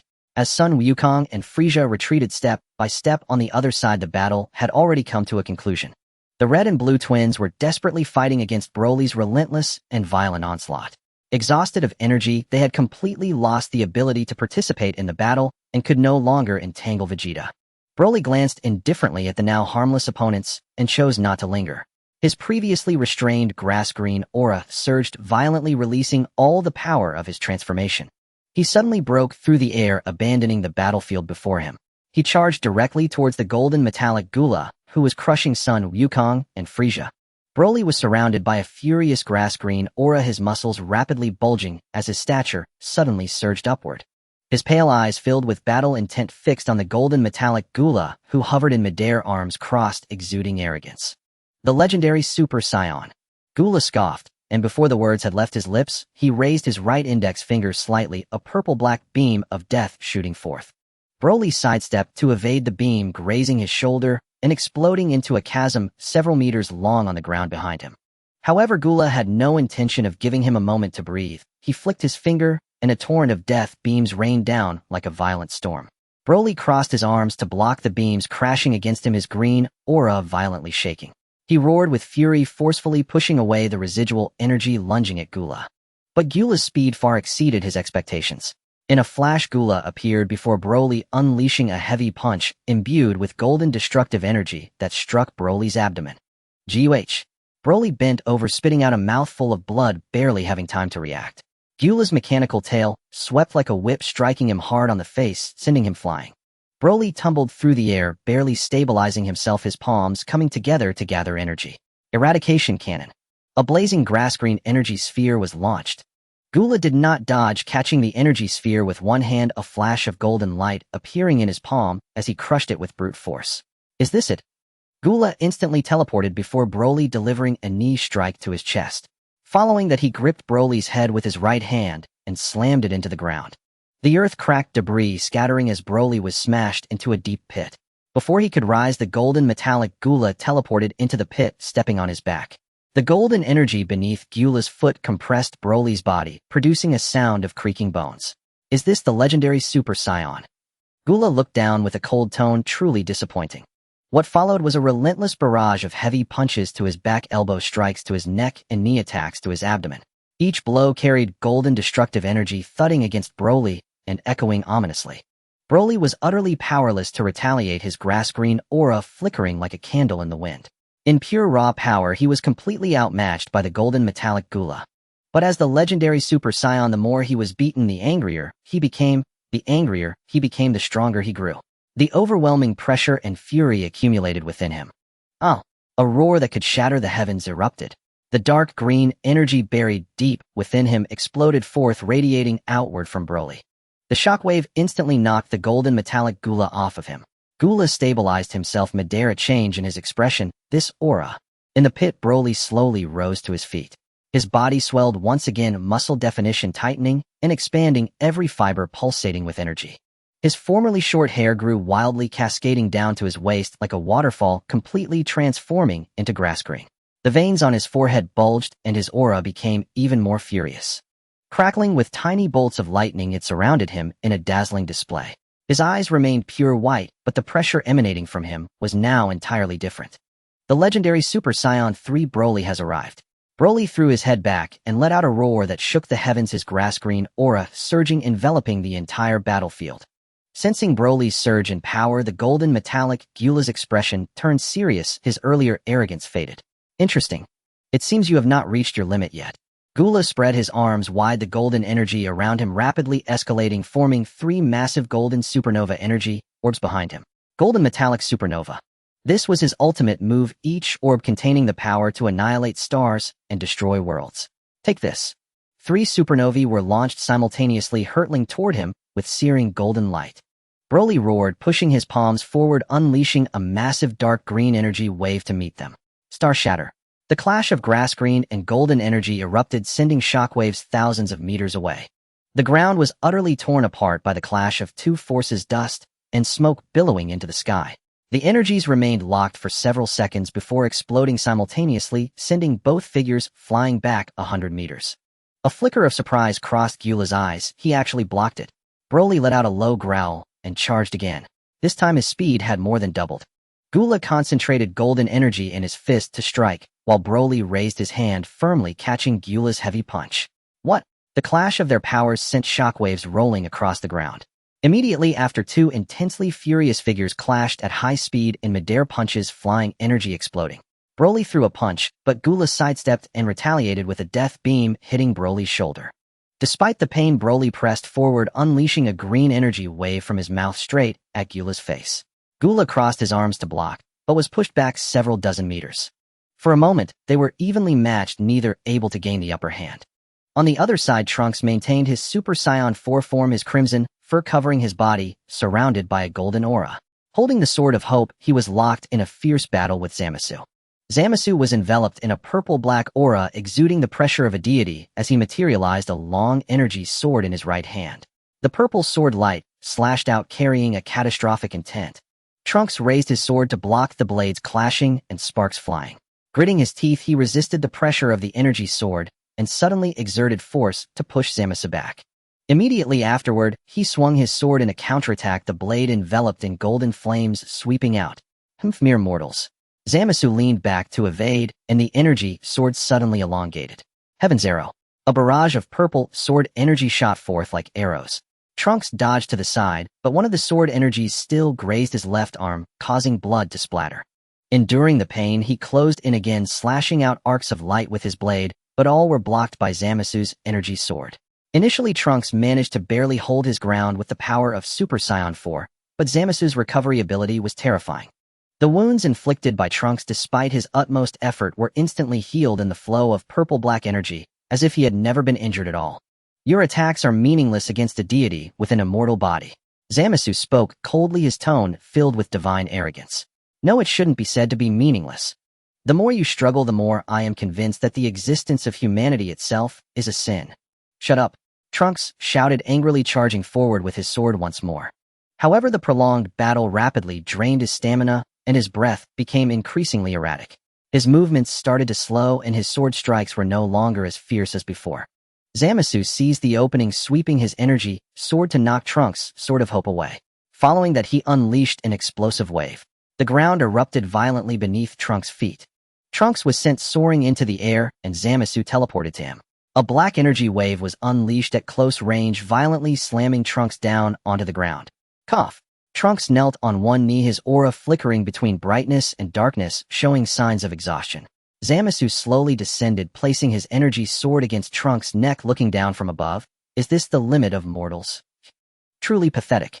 Trunks glared at him fiercely, his teeth grinding. Zamasu raised his sword to strike. At that moment, Frieza, who had been watching from a distance, keenly caught sight of the opportunity. A cold smirk appeared at the corner of his mouth. The purple-black aura erupted violently, transforming Frieza into the golden Frieza, covered in a dazzling golden sheen and radiating immense power. His speed surged explosively, becoming a golden blur.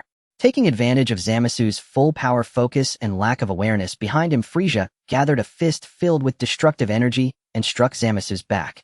What? Zamasu's pupils constricted, unable to turn in time. Boom.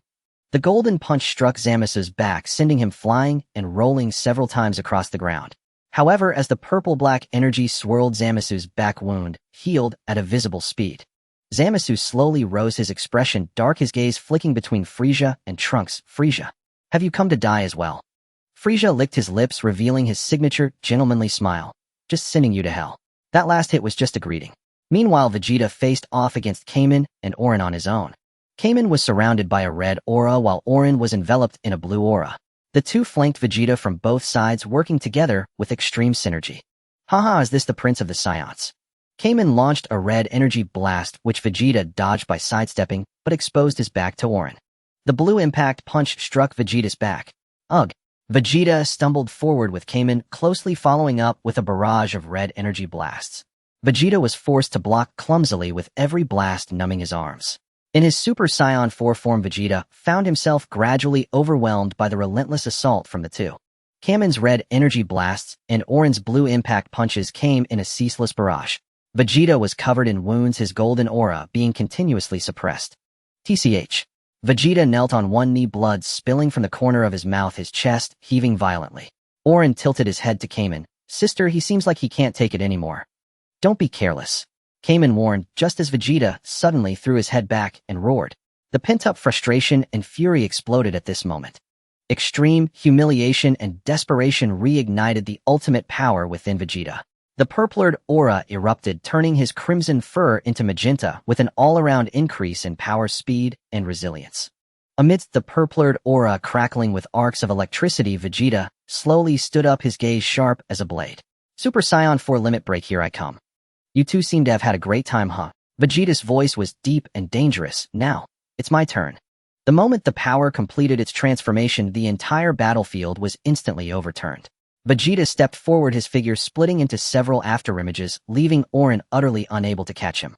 With a precise knife hand strike to the side of Orin's neck, he was sent soaring away. Meanwhile, Kamen raised his hand to fire a crimson energy blast, which Vegeta effortlessly shattered with a single-handed violet energy cannon. In an instant, he teleported in front of her and landed a powerful punch directly to her chest. Cough. Kamen spewed blood and was sent flying. Orin, gritting through his injuries, rose up, his azure flames surging as he charged forward. Vegeta retaliated with a massive explosion attack, the golden energy sphere detonating and crashing Orin hard into the ground. The brother and sister duo gave it their all in a joint effort, yet they remained firmly suppressed by Vegeta's relentless assault. After suffering heavy injuries and nearing defeat, Vegeta grabbed Kamen by the face and lifted her into the air.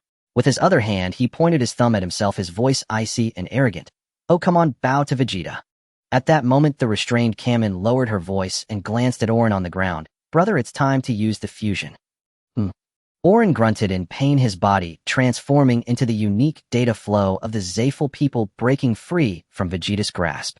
In midair, the siblings pressed their palms together tightly, their crimson and azure flames merging and surging. A blinding light engulfed the entire battlefield, causing the very space to slightly distort under the energy's tremor. Vegeta raised a hand to shield his eyes from the brilliance, coldly stating, "Fusion, is it? Bring it on." As the light gradually subsided, Kamen and Orin stood firmly in midair. He was the perfect fusion of Zayful's artificial life forms. His body was entirely snow white, with the right half adorned with Kamen's crimson patterns and red biological crystals. The left half was covered in Orin's azure patterns and blue crystals, with a purple core crystal embedded right in the center of his chest. His long white hair swept back, and his eyes were cold blue with white vertical pupils. Surrounded by a swirling artificial aura of red and blue, his body was muscular and powerful. He perfectly fused Kamen's agility with Orin's strength, and his aura was vastly stronger than when they fought together. Kamen and Orin flexed their wrists, their cold gazes looking down at Vegeta, the corners of their mouths curling into a cold smirk. "Vegeta, feel the absolute power birth from our fusion. We have inherited all combat programs. Your techniques have long been analyzed by us." Vegeta's body was engulfed in a violet flame that surpassed the limits of Super Saiyan, for his muscles taut as he fixed his gaze on the fused warrior before him. "Humph, just two ants cobbled together think they can defeat me. Ridiculous." Before his words could fade, Kamen and Orin suddenly vanished. Their speed exceeded the limit of Orin's solo combat, leaving only a red and blue afterimage in the air. In the next second, they closed in on Vegeta, a punch infused with red and blue energy striking toward his face. Vegeta's pupils constricted, and he hastily crossed his arms to block. Boom! A dull explosive sound erupted, the terrifying force crashing through his arms, forcing Vegeta back several steps. His feet carved two deep grooves into the ground, debris and dust flying everywhere. What a... Vegeta felt a chill in his heart. He could clearly sense that their power, speed, and reactions completely overwhelmed those of the brother and sister duo. Even with his Super Saiyan 4 power exceeding its limits, he found himself at a disadvantage. Kamen and Orin pressed the attack, giving him no chance to catch his breath. With both hands swiftly gathering energy, a torrential downpour of energy blasts rained down. The red and blue projectiles sealed off all avenues of escape, crashing down with the sound of tearing air. "I am the proud prince of the Saiyans." Vegeta roared, his aura surging as he raised his hands to unleash several energy shockwaves, continuously shattering the incoming blasts. The sounds of explosions echoed repeatedly, energy shards swirling in the air as the violent shockwave blew away the surrounding debris. Seizing the moment of suppressed firepower, Kamen and Orin closed in rapidly. With a fierce spinning kick sweeping toward his waist, they immediately followed up with a series of rapid punches. Each strike carried the precision and power of an artificial life form, targeting vital points. Vegeta dodged, blocked, and countered with all his might. Though his Super Saiyan 4 physique was powerful, Kamen and Orin possessed instantaneous regeneration and perfect combat program analysis. Even if struck, they could instantly heal their injuries, their offensive momentum remaining unaffected. In just a few dozen exchanges, the battlefield became completely entrenched, gradually leaning towards Kamen and Orin. Vegeta's blocks became increasingly strenuous, and the massive explosion attacks and energy cannons he occasionally struck out were either dodged by the duo or blocked by the red and blue energy barrier, yielding minimal effect. His arms began to tingle, blood surging within. It was clear he was gradually falling behind. "Is this all you can do? The pride of the Saiyans is nothing more than this." Kamen and Orin sneered, unleashing another revenge limit break. Gathering dual-colored energy, they released a thick shockwave, charging directly at Vegeta.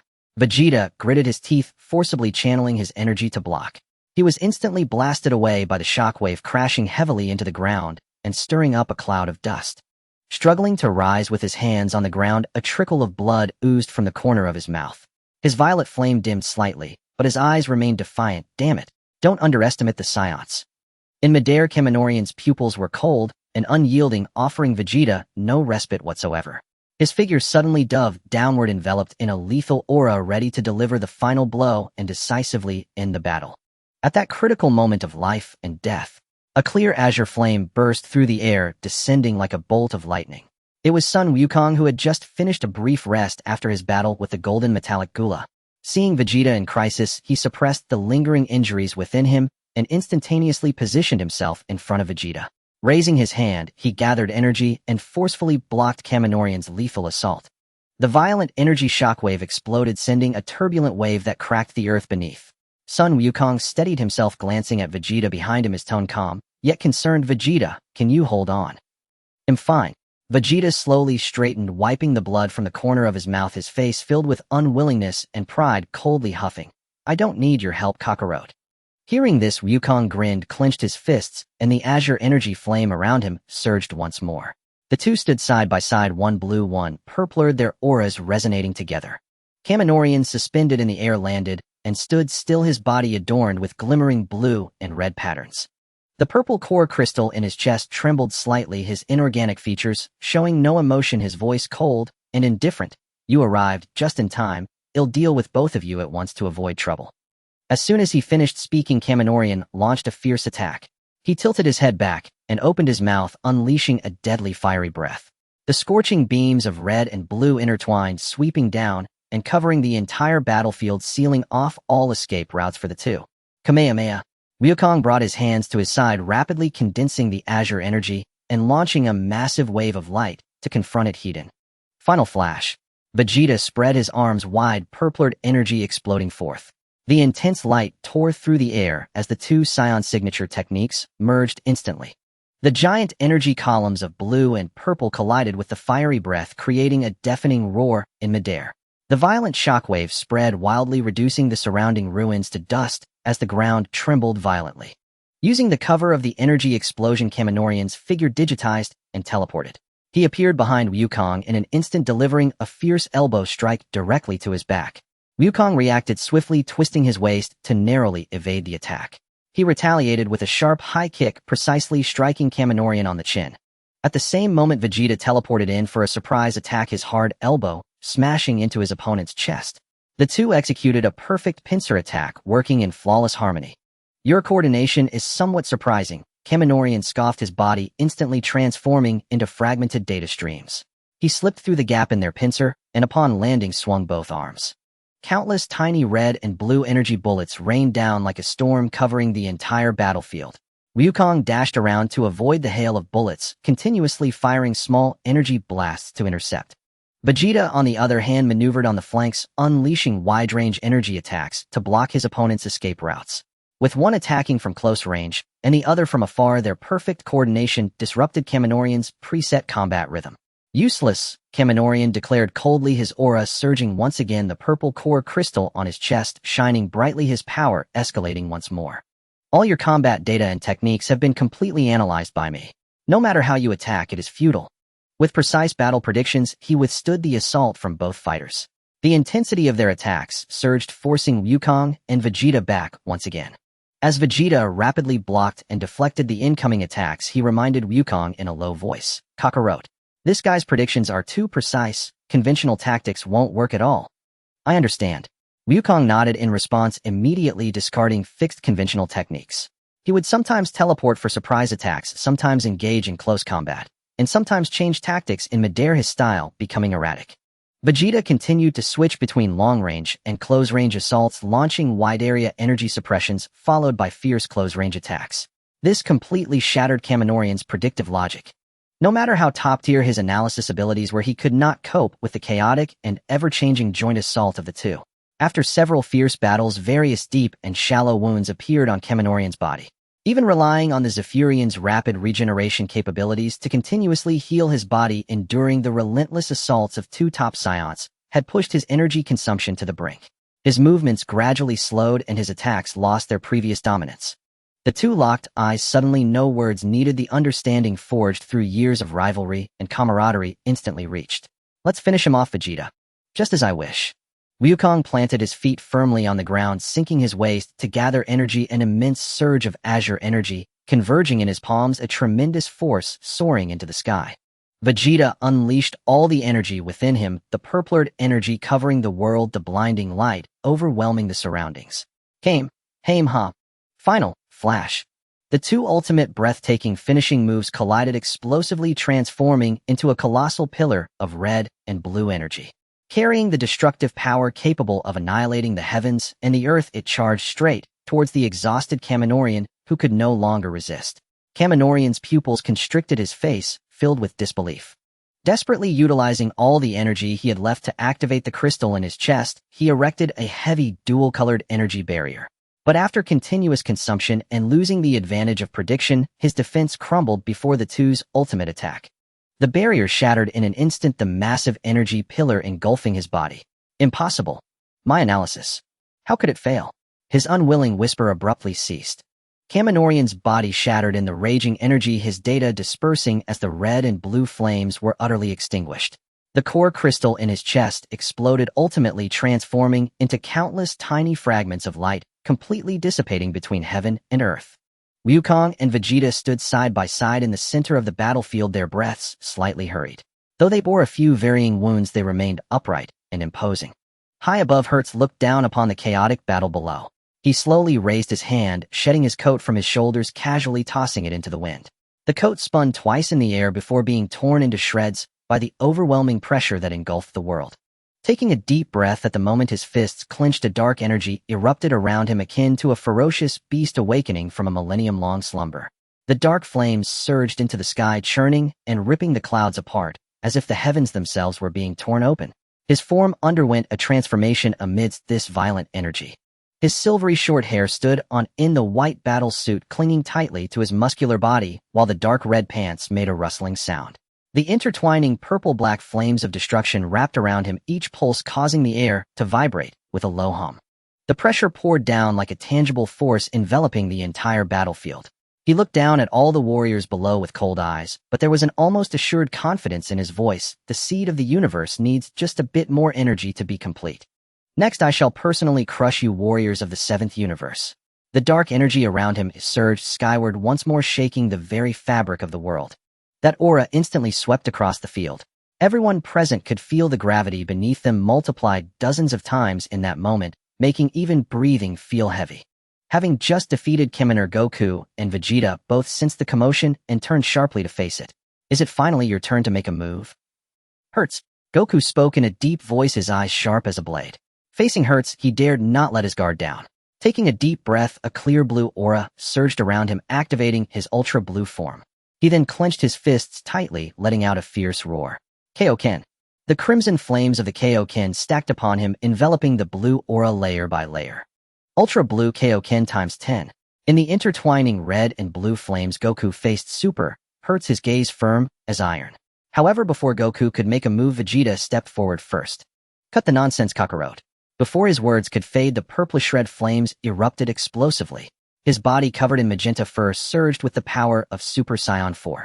Vegeta tightened his fists, transforming into a purplish red meteor charging straight at Hertz. His speed was incredible, his power formidable. But just as he approached, an invisible gravity suddenly enveloped him, as if thousands of mountains were pressing down at once. Hertz's gravitational suppression. Vegeta's figure came to an abrupt halt in midair, then like a fly swatted down, he crashed down with a resounding bang against the ground. The earth cracked, debris scattering as he was embedded several meters into the ground. His limbs were firmly shackled by the terrifying gravity, rendering him utterly incapable of even raising a hand. The purplish red flames flickered under the immense pressure like a flame being choked by the throat. Ugh. Damn it. I am Super Vegeta. He lay in the pit, his face pressed against the rubble, gritting his teeth in dissatisfaction. Hertz looked down at the pitiful Vegeta, a cold smile crept across his lips. The black energy around him flowed, manipulating gravitational power to crush, as if he were not in a battle, but merely squashing an ant. Vegeta. Seeing this, Goku yelled out in alarm. No sooner had he spoken than Hertz's figure abruptly vanished. Wrapped in the power to crush all, Super Hertz instantly appeared before Goku. his limbs entwined with countless tiny dimensional blocks moving at high speed along a unique trajectory. Gravitational punch. A torrential flurry of punches rained down. The shadows of the fists descended like a downpour, each punch carrying gravitational enhancement so fast that Goku had no room to evade. He could only cross his arms, bracing himself with all his might. Bang, bang, bang, bang, bang. The heavy punches struck against his gauntlets in succession, forcing him to retreat, dozens of steps crashing through building after building. Bricks shattered, steel twisted. Throughout the ordeal, Goku found himself trapped in an overwhelming state of suppression, unable to find any opportunity to counterattack. Is this all the strength you possess? Super Hertz pressed his advantage, looking down with scorn. Goku, you are far behind your son Goten. Goku gritted his teeth, enduring blow after blow. The red and blue flames surrounding him surged violently under the immense pressure. His body was nearing its limit, yet his gaze held no trace of retreat. The unwilling power within him boiled over. Kaioken 20 times. At the moment of his furious shout, the ultra-blue aura was completely enveloped by the crimson flames. His aura underwent a transformative eruption, a magnificent energy field exploding like a volcanic eruption, directly pushing back the encroaching Super Hertz. Don't underestimate me. Goku, with the explosive power of ultra-blue Kaioken 20 times, had a fierce look in his eyes. He then transformed into a blur of red and blue, taking the initiative to counterattack. The two engaged in a furious clash midair. Fists met, flesh techniques collided. Their speed was so great that it was barely distinguishable to the naked eye. The intertwining red and blue flames clashed with the purple-black destructive energy shockwaves sweeping in all directions. In that moment, they were evenly matched, neither gaining the upper hand. In the brief moments of conflict, Super Hertz seized Goku's arm, his fingers clamping down like iron pincers. With a knowing smirk, he said, "I have seen through your heart, Goku." Mind reading. Goku's pupils constricted. You are unwilling to be overshadowed by your son, and you wish to grow stronger, right? The most secret thoughts of Goku were casually exposed by Hertz. Immediately, Hertz exerted force, hurling Wukong violently towards the ground. Son Wukong's body flipped in midair before crashing down hard, sending shards of stone flying. Yet almost the instant he hit the ground, he sprang back to his feet. With both hands rapidly gathering chi, countless golden energy orbs formed in his palms, shooting continuously towards Super Hertz. The sky was filled with golden energy orbs sweeping across like a meteor shower, illuminating half the horizon. Super Hertz remained unfazed, casually waving his hand before him. An invisible gravitational field instantly enveloped all the energy orbs, freezing them midair. Dozens of energy orbs hovered before Hertz, shimmering with golden light, yet unable to advance further. Gravitational explosion. Then Hertz swung his fist, reversing the gravity. All the energy orbs suddenly changed direction, rebounding towards Sun Wukong at a speed even faster than before. Gravitational backlash. Sun Wukong's pupils constricted. He could only cross his arms, struggling to withstand the energy orbs enhanced by gravity. Boom, boom, boom. Each shot was heavier than when he fired them, numbing his arms and forcing him to step back. Kakarot. Vegeta, who had been pressed to the ground by Hertz, finally regained his ability to move. Struggling to stand, he shouted towards Sun Wukong, who was not far away. As the thick smoke dissipated, Sun Wukong knelt on the ground, his martial arts uniform in tatters. His exposed skin was covered in wounds of varying depths as he struggled to support his body. Every breath pulled at the intense pain in his chest, yet the fire of defiance still burned in his dark eyes. Damn it! Seeing Sun Wukong's state, Vegeta was enraged. A purplured aura surged again, its presence even more overwhelming than before. Clenching his fists, he was about to charge forward when suddenly a seven-colored orb appeared out of thin air at the location where Cameron had just vanished. Slowly it flew towards Hertz's palm. Hertz looked at the orb, a slight smile forming on his lips. You see, this is the complete form. The seed of the universe has finally gathered all its power. Then Hertz's eyes became even more fervent as he stared at the orb in his palm. Cameron, I won't let your sacrifice be in vain. Countless translucent energy cubes were wildly converging around Hertz. They fit together piece by piece like a puzzle. Finally, they formed a gigantic orange cube that enveloped Hertz completely. The power of the seed of the universe was being consumed by his body. In the distance, Zamasu, who was locked in a fierce battle with Frieza and Trunks, also paused. He sensed that aura and turned to look at Hertz, a slight smile appearing on his face. Hertz, is it finally time for you to realize your wish? The others also turned their gaze towards Hertz, witnessing countless colorful cubes continuing to gather. The seed-like energy body suspended at the core of the cube was now emitting blinding white light. Each pulse caused the ground of the battlefield to tremble, with an overwhelming sense of oppression filling the air. It felt as if even breathing was being suppressed by that power. We can't let him finish absorbing. Vegeta was the first to move. Gritting his teeth, the remaining aura enveloped his body. He pushed both hands forward, unleashing a purpler shockwave directly at the giant orange cube. However, a purple-black figure flashed out from the side. With a casual wave of his hand, he deflected Vegeta's shockwave. The beam shot diagonally into the sky, exploding into a purple firework among the clouds. It was Zamasu. He had abandoned the fight with Frieza and Trunks to stand in front of the orange cube. He crossed his arms, surrounded by a purple-black aura that carried the weight of a deity, wearing a contemptuous smile. The Patera earring on his left ear sparkled in the light, and the halo behind him slowly rotated. You. Vegeta's eyes widened in anger. What's the hurry, Saiyan? Zamasu looked down at Vegeta with disdain. Let Lord Hertz quietly complete his transformation. That's the only thing you should be doing right now. You bastard. Sun Wukong's furious shout came from the other side. He struggled to support his weary body, and together with Trunks and Vegeta unleashed several energy waves towards Zamasu. Zamasu didn't even try to dodge. He let the attacks strike him, his body shattering, yet the purple-black energy flowed and instantly restored him to his original state. Again. Shatter him again. Restore again. Repeating this cycle, Zamasu maintained a smile, as if he were merely enduring a trivial breeze. Damn it. Vegeta panted, watching Zamasu, who had returned to normal. Faced with this inexplicable regenerative ability, he felt utterly helpless. Just then a grass-green figure rushed in. A large hand suddenly clamped down on Zamasu's head, forcefully pressing it towards the ground. It was Broly in his Super Saiyan 3 form. He had abandoned the fight with Goku and rushed over, grabbing Zamasu. Let go of me, you filthy mortal. Facing Broly's large hand on his head, Zamasu struggled desperately, but couldn't break free. The legendary pure might of Super Saiyan 3 was helpless against the physical suppression, as Zamasu's proud divine body remained powerless. Broly pressed him down to the ground, crushing through piles of cement, rubble, and ruins, flattening everything in his path. Immediately, Broly raised Zamasu and slammed him down onto the ground. Then he seized one of Zamasu's legs and swung it around, striking left and right. Bang, bang, bang. It was simple and brutal, lacking any finesse. Although it couldn't inflict substantial damage, the overwhelming power and the humiliation of being crushed by a mortal caused Zamasu immense suffering. With every slam to the ground, his body would bounce up and then crash back down among the rubble. The violet-black aura scattered and reformed, scattering and then gathering again. Let go, you barbaric mortal. Gula stood to the side, arms crossed, watching with keen interest as Zamasu was tormented. Though they were on the same side, he couldn't stand this guy who kept calling everyone immortal. However, after enjoying the show, it was time to get to work. He shifted his gaze from Broly to the others. Simply raising one hand, a surge of violet-black energy flowed from his palm like a tidal wave. The violent energy surged directly towards Son Goku and the others. Seeing this unfold, Goku, Vegeta, and Trunks hurriedly gathered their energy to resist. 3 waves of energy converged into one, intertwining blue, violet, red, and gold, advancing to meet the oncoming force. The two sides remained locked in a tense standoff for several seconds before the energy exploded. Everyone present was knocked back, unable to maintain their footing. Damn! Trunks knelt on one knee, his clothes tattered and his body riddled with cracks. This guy's power is too strong. Son Goku said in a deep voice, cold sweat pouring from his forehead.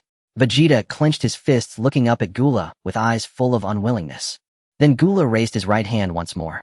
With fingers spread wide, the violet-black aura swirled in his palm, gathering into a deadly beam ready to unleash. At that critical moment, a golden light suddenly erupted in the sky and a golden figure descended from above. Accompanied by a terrifying wave of energy, it landed a powerful kick on Gula's back. What? Gula was sent flying by the surprise kick, hurtling several dozen meters before barely stabilizing himself midair. As the dust settled, the figure stood firmly on the ground. With a body of gilded gold crimson eyes and a violet-black aura swirling around him, it was Golden Frieza. Standing with his back to Goku, his crimson eyes fixed intently on Gula, a signature cold smirk crept across his lips. Oh ho ho ho. It seems you've forgotten about me. Frieza. Seeing Frieza's timely intervention, Goku's face lit up with joy. TCH. Vegeta wore a look of disdain, clearly not needing Frieza's help. Gula steadied himself, his expression dark as he glared at Frieza. Do you want to die, Frieza? Don't think that just because you share the same color scheme you can defeat me. Frieza snorted coldly, and the tip of his right finger suddenly glowed with crimson light. The golden death beam shot forth. A barrage of small high-speed crimson beams rained down on Gula like a machine gun. Gula's eyes suddenly glowed with violet-black light as he faced the beams. Beams. The purple-black energy beam shot from his eyes, precisely intercepting and detonating Frisia's death beams one by one in midair. What? Frisia looked on in shock as Gula easily blocked his attacks. However, Gula didn't give Frisia any time to react. He vanished from his original spot. In the next instant, a heavy punch infused with golden destructive energy struck Frisia's abdomen. Ugh! Frisia felt as though his eyes were about to pop out from the impact. He retched uncontrollably, his gilded body bending into a shrimp-like shape as he flew backward. Seeing Frisia fall into a disadvantageous position, Goku, Vegeta, and Trunks erupted with energy once more.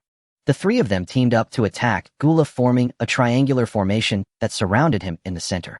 3. Gula said slowly, the violet-black aura erupting again, his eyes filled with disdain. Do you three really think you can defeat me? Humph. So ignorant of your own limitations.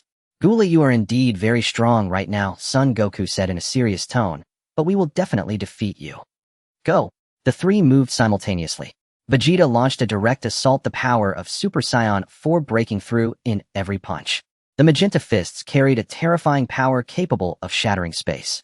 Trunks cut in from the side, his sword of the brave, carving a golden arc of burning slash targeting Gula's defensive gaps. Despite being utterly exhausted, Son Goku fought desperately in his Super Saiyan blue form to hold his ground. The three forces merged and tangled with Gula. Just as they combined their assault in a tense standoff, a thunderous pulse erupted from that massive orange cube. What? Goku, Vegeta, and Trunks were all sent flying by this surge of energy. The force was so terrifying it didn't come from Gula, but from the cosmic seed in the sky. In the distance, Broly also released Zamasu, turning to look at the cosmic seed. The massive orange cube began to tremble violently, cracks spreading across its surface. Blinding white light poured out from the fissures, illuminating the entire sky. Faced with the white light, everyone had no choice but to raise their hands to shield their eyes. Not far away, Broly also released his grip on Zamasu, turning to gaze at the seed of the universe.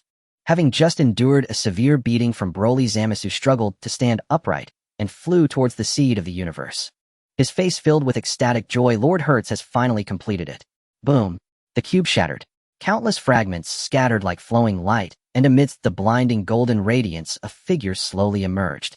It was Hertz, but he was no longer the Hertz from before. His entire being was enveloped in dazzling golden light, resembling a golden deity descending to the world. From his back, 6 sharp, colorful horns burst forth, extending like a spine that pointed directly to the heavens. Surrounding the horns were 12 emerald green energy spheres, symbolizing the 12 universes, quietly floating and rotating slowly like stars encircling the sun. Each green energy sphere emanated an aura powerful enough to make the earth tremble. Within a radius of several dozen kilometers, the air became thick and heavy. Even the strongest Broly present could not help but tense every muscle in his body. This was not a threat to be ignored, but a sense of crisis imprinted in their DNA. Vegeta's pupils contracted sharply, his gaze fixated on the transformed Hertz. Goku's arm trembled. It was not out of fear, but because the aura was overwhelmingly powerful. So powerful that his body instinctively reacted in alarm. This aura. Trunks' voice was dry. It's terrifyingly strong. Zamasu looked at Hertz, glowing with excitement. He opened his arms, gazing at Hertz with a tone almost reverent. Lord Hertz, you have finally. Hertz slowly turned his head. In his golden pupils, there was no emotional fluctuation, calm like a mirror. He looked at Zamasu, and just one glance caused Zamasu's smile to freeze. Zamasu felt an invisible force locking him down. It was not a paralysis technique, but a more fundamental absolute suppression. As if the very laws of the universe were declaring to him, do not move. Hertz slowly extended his palm, facing Zamasu. You've worked hard, Zamasu. His voice was calm, even gentle. So far you have done well. Zamasu's pupils trembled. He tried to speak, but found his lips could not move. Hertz's lips curled slightly in a smile that was not of gratitude, but a kind of mocking pity. However, my goal is to eliminate all gods. This statement was like a knife stabbing into Zamasu's heart. You? What did you say? Zamasu finally managed to speak, his eyes filled with disbelief. He fought with all his might, collecting cosmic energy for Hertz, buying time for Hertz's transformation. Yet Hertz's purpose was to eliminate him from the very beginning. Seeing Zamasu's panic, Gula crossed his arms and scoffed. Fool. Wait. We are not in cooperation. Zamasu struggled, desperately pleading for his life. However, Hertz did not grant him any further opportunity to speak. Countless translucent energy cubes appeared out of nowhere, surrounding Zamasu layer by layer. Gravity threshold. No. Stop. Zamasu struggled desperately, the purplish-black aura erupting wildly, attempting to break through the encirclement of the cubes. But those cubes seemed to have a will of their own, multiplying and tightening around him. Zamasu's figure became blurred within the cubes, then increasingly indistinct. The cubes began to shrink. Smaller and smaller. Smaller still. I am a god with an immortal body, I cannot be. Zamasu's voice came through the gaps of the cubes, sharp and hysterical. But his voice was also diminishing, getting further away. Weaker and weaker. Finally, those cubes compressed down to a single point the size of a pinprick, and then dispersed. Not even a trace was left. The fused Zamasu, granted immortality by the Super Dragon, was thus completely erased. The whole place fell silent. Goku stared wide-eyed, something lodged in his throat. Vegeta and Trunks' faces were ashen. Even Broly, who usually knew no fear, tightened his fists a little. Hertz retracted his palm and slowly turned around. In the golden light, he looked down at everyone present: Goku, Vegeta, Trunks, Broly, Frieza, and even Gula. The strongest warriors. At that moment in his eyes, they were merely lambs awaiting slaughter. He casually raised a hand, and an invisible wave of energy radiated outward from him. It was not an attack, but a declaration. Divine aura. In an instant, the city beneath them vanished, as if erased by an eraser, disappearing into thin air. Buildings, streets, all man-made objects reduced to nothingness. Only the barren rocky surface remained, along with the dust suspended in the air. Do you see, Oi? Hertz's voice echoed through the heavens, neither loud nor soft, but penetrating directly into everyone's ears. This is my power. He spread his arms wide, the golden light becoming even more brilliant as the 12 green energy spheres behind him rotated slowly, resembling a deity manifesting in the world. I am the ultimate Godslayer Hertz. High above, the golden form of Hertz shimmered with radiant light, and 6 colorful horns stood out prominently. Several green energy spheres slowly rotated beside him, an overwhelming sense of oppression enveloping the entire battlefield. Hertz looked down at the crowd below, a playful smile tugging at the corners of his mouth. Come now, lose yourself in my power. Vegeta clutched his chest, suppressing his injuries as he stepped forward, coldly questioning, what does this guy really want? Hertz did not respond, merely snapping his fingers lightly. The 12 green energy spheres surrounding the horns suddenly shot out instantly, surrounding the crowd. The light spheres spun rapidly and continuously shrank, compressing the movement space of everyone while launching a flurry of attacks. Immediately, Hertz transformed into a beam of golden light, rushing forward in an instant. His fists moved with lightning speed, each strike precisely targeting vital points. The dull sound of collisions rang out repeatedly as Sun Wukong, Vegeta, Trunks, and Frieza were all sent flying by the overwhelming force. Only Frieza remained struggling to hold on, but in the next moment Hertz's heavy punch sent Broly crashing away. He floated back in midair, looking down at the fallen crowd with a tone full of mockery. Truly, you are all utterly defenseless. The crowd struggled to rise. Vegeta clenched his fists tightly, fury boiling within him. Damn it! How could I be beaten down like this in just a few moves? Broly's grass-green aura suddenly surged, fully activating the legendary Super Saiyan transformation. Frieza ignited a thick purple-black aura, entering the golden Frieza form. The two surged forward with a fierce punch toward Hertz. Hertz stood unmoving, his expression indifferent in the face of Broly and Frieza's fierce assault. He raised his hand and firmly grasped the fists coming at him, pushing them aside effortlessly. The immense impact transmitted through his arms, sending both Broly and Frieza flying simultaneously. The legendary Super Saiyan form and Golden Frieza form were forcibly dispelled, crashing heavily to the ground. Damn it, don't underestimate me. Vegeta shouted in anger, unleashing all his energy with the purplured aura of Super Saiyan 4 erupting violently. In a flash, he charged upward with a punch aimed directly at Hertz. Vegeta! Wukong exclaimed in slight surprise, not having time to think further. He too unleashed all his power. A clear blue aura soared into the sky, following closely behind Vegeta to attack Hertz. Hertz glanced at the approaching duo, his expression unchanging as numerous orange-yellow gravity cubes suddenly appeared around him. This is futile struggle. The terrifying gravity cascaded down, completely enveloping Wukong and Vegeta. The heavy pressure weighed down on them, causing their movements to become sluggish. What is this thing? Vegeta's expression shifted slightly as he struggled against the gravitational restraints. Sun Wukong shouted in anger, activating the 20 times Kaioken, pushing through the gravity as he stepped forward. His fist infused with overwhelming power struck at Hertz, but the latter easily dodged aside. Hertz retaliated with a swift palm strike, landing heavily on Sun Wukong's shoulder. Sun Wukong grunted, staggering backward several steps. The two were ultimately knocked back, crashing down to the ground. Both Sun Wukong and Vegeta panted heavily, their auras of Super Blue and Super Saiyan 4 dimming faintly. The continuous injuries drained their stamina, their bodies aching unbearably. Hertz looked down at the two struggling below with a cold, mocking smile. "Come now, lose yourself in my power." As his voice fell, he snapped his fingers again, causing all the green energy spheres behind him to split and dive down. They transformed into a dense cage of light, tightly imprisoning Wukong and Vegeta, continuously compressing their movement space. Vegeta gritted his teeth, enduring the excruciating pain as he whispered angrily, "This guy's power is simply unreasonable." Hertz flickered again, the golden light arriving in an instant. A series of swift assaults followed, relying solely on ordinary punches and kicks, further sending the already heavily injured duo crashing away. The two figures landed heavily on the ground, raising a cloud of dust, and the auras of Sun Wukong and Vegeta almost completely dissipated. Hertz hovered in midair, looking down impassively at the fallen duo. "Today, I will eradicate you all." Wukong struggled to rise from the shattered ground, glancing at the equally disheveled Vegeta beside him, his gaze resolute. "Vegeta, there's no other way. We must fuse to have a chance against him." Vegeta looked at the overwhelming Hertz, fully aware that they were in a desperate situation, and nodded through gritted teeth. "Just this once, let's end it quickly." The two no longer hesitated, enduring their injuries as they stood shoulder to shoulder, raising their hands to assume the standard fusion stance. Seeing this from above, Hertz's mocking expression vanished, his eyes suddenly turning cold. He understood the threat of the fused warrior and would never allow them to complete the ritual. "Thinking you can turn the tide? Stop right there." Hertz shouted sternly, the orange-yellow gravity cubes around him suddenly expanding.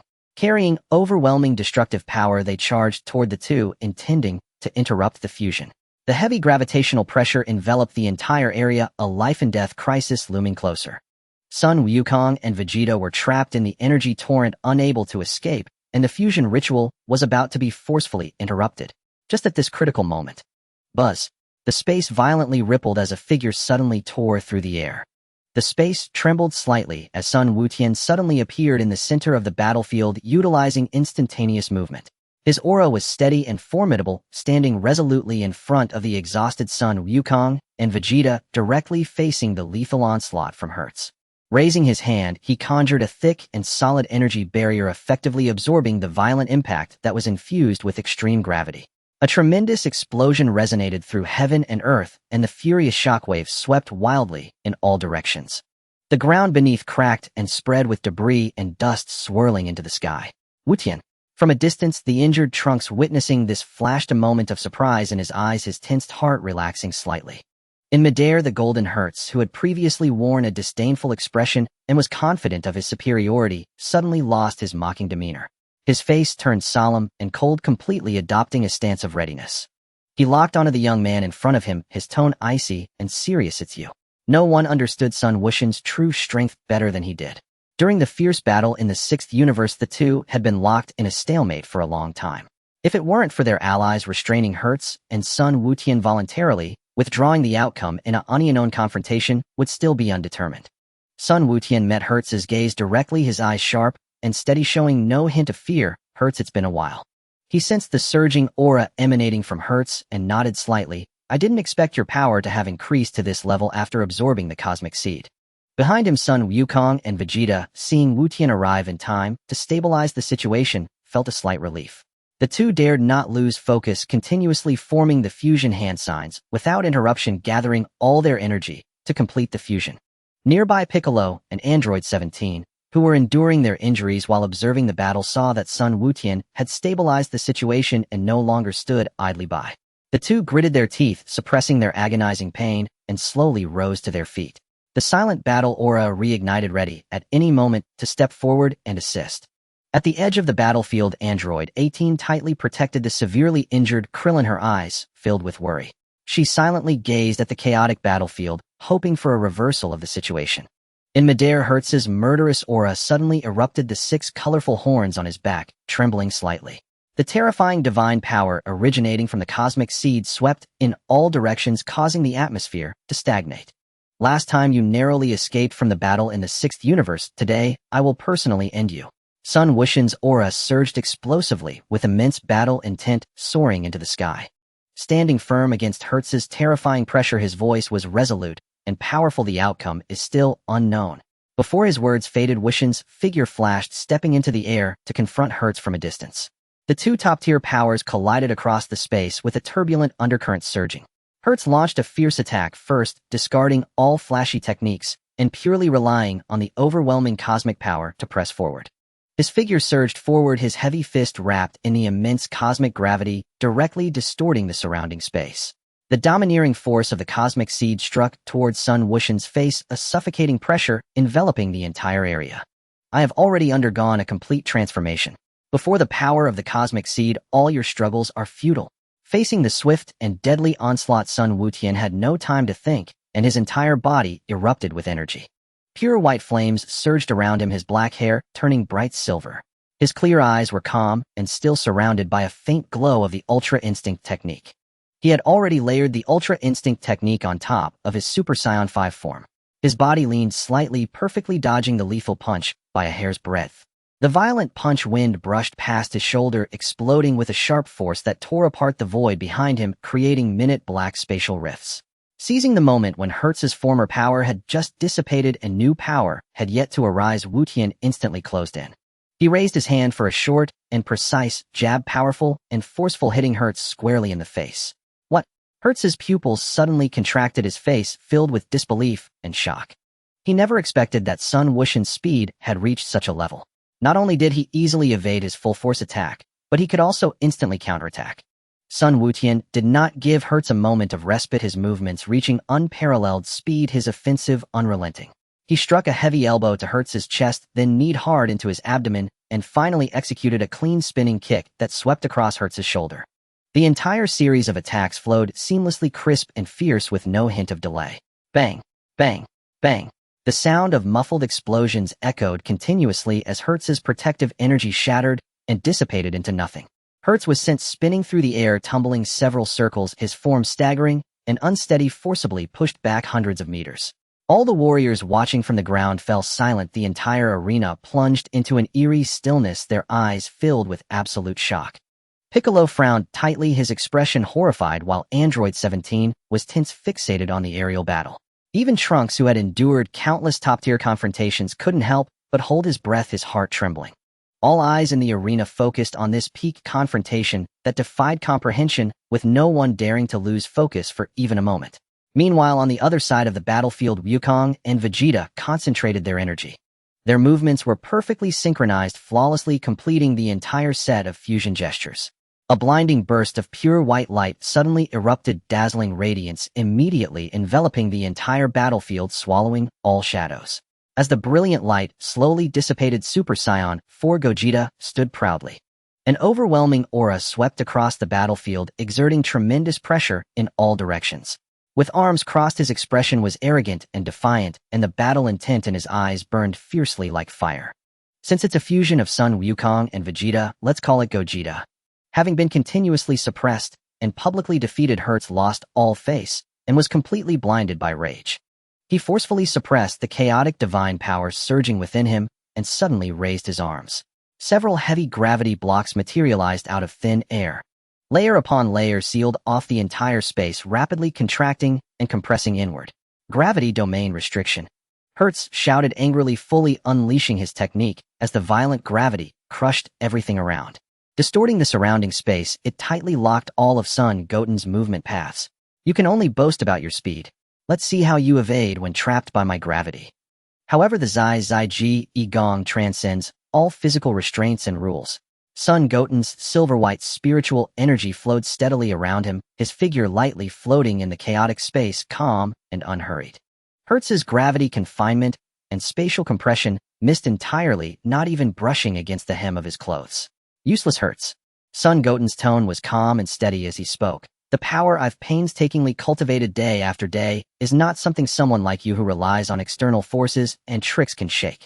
Before his words fell, he suddenly transformed into a silver-white afterimage, swiftly launching a counterattack. His fierce punches and kicks rained down like a torrential storm, each strike precisely landing on Hertz's weak points in his divine power flow, every move lethal and cunning. Hertz was forced to retreat repeatedly, his divine power becoming increasingly chaotic, his aura fluctuating violently, completely unable to keep up with Son Goten's assault. He fell into a completely passive state, unable to defend or counterattack. Desperate and cornered, Hertz went completely mad, unleashing the primal force of the universe seed within him without a care. He raised his hand and shot out several giant black energy spheres, immediately followed by a torrent of dense light waves. These waves covered all of Son Goten's potential escape routes, attempting to turn the tide with sheer firepower. I have fused the powers of 12 universes, how can you contend with me? Faced with the overwhelming onslaught, Son Goten relied on the instinctive foresight of Ji Gong, moving with fluidity. He sidestepped, stepped back, and instantly flashed away. All his movements were as smooth as flowing water, rendering Hertz's lethal techniques ineffective. The rampant waves of explosions swept across the battlefield, but couldn't even ruffle a single hair on Son Goten. As he dodged the attack, Son Goten spoke coldly, his tone flat, yet filled with an undeniable oppressive force. You are merely a coward who steals the universe seed and relies on external power. True strength has always come from continuously breaking one's own limits, not from relying on outside objects. Just as the two were locked in a fierce battle, the Golden Gula on the other side was secretly plotting. Seeing Son Goten fully embroiled with Hertz, he quietly gathered energy, planning to take advantage of the moment to launch a surprise attack and eliminate Goten in one fell swoop.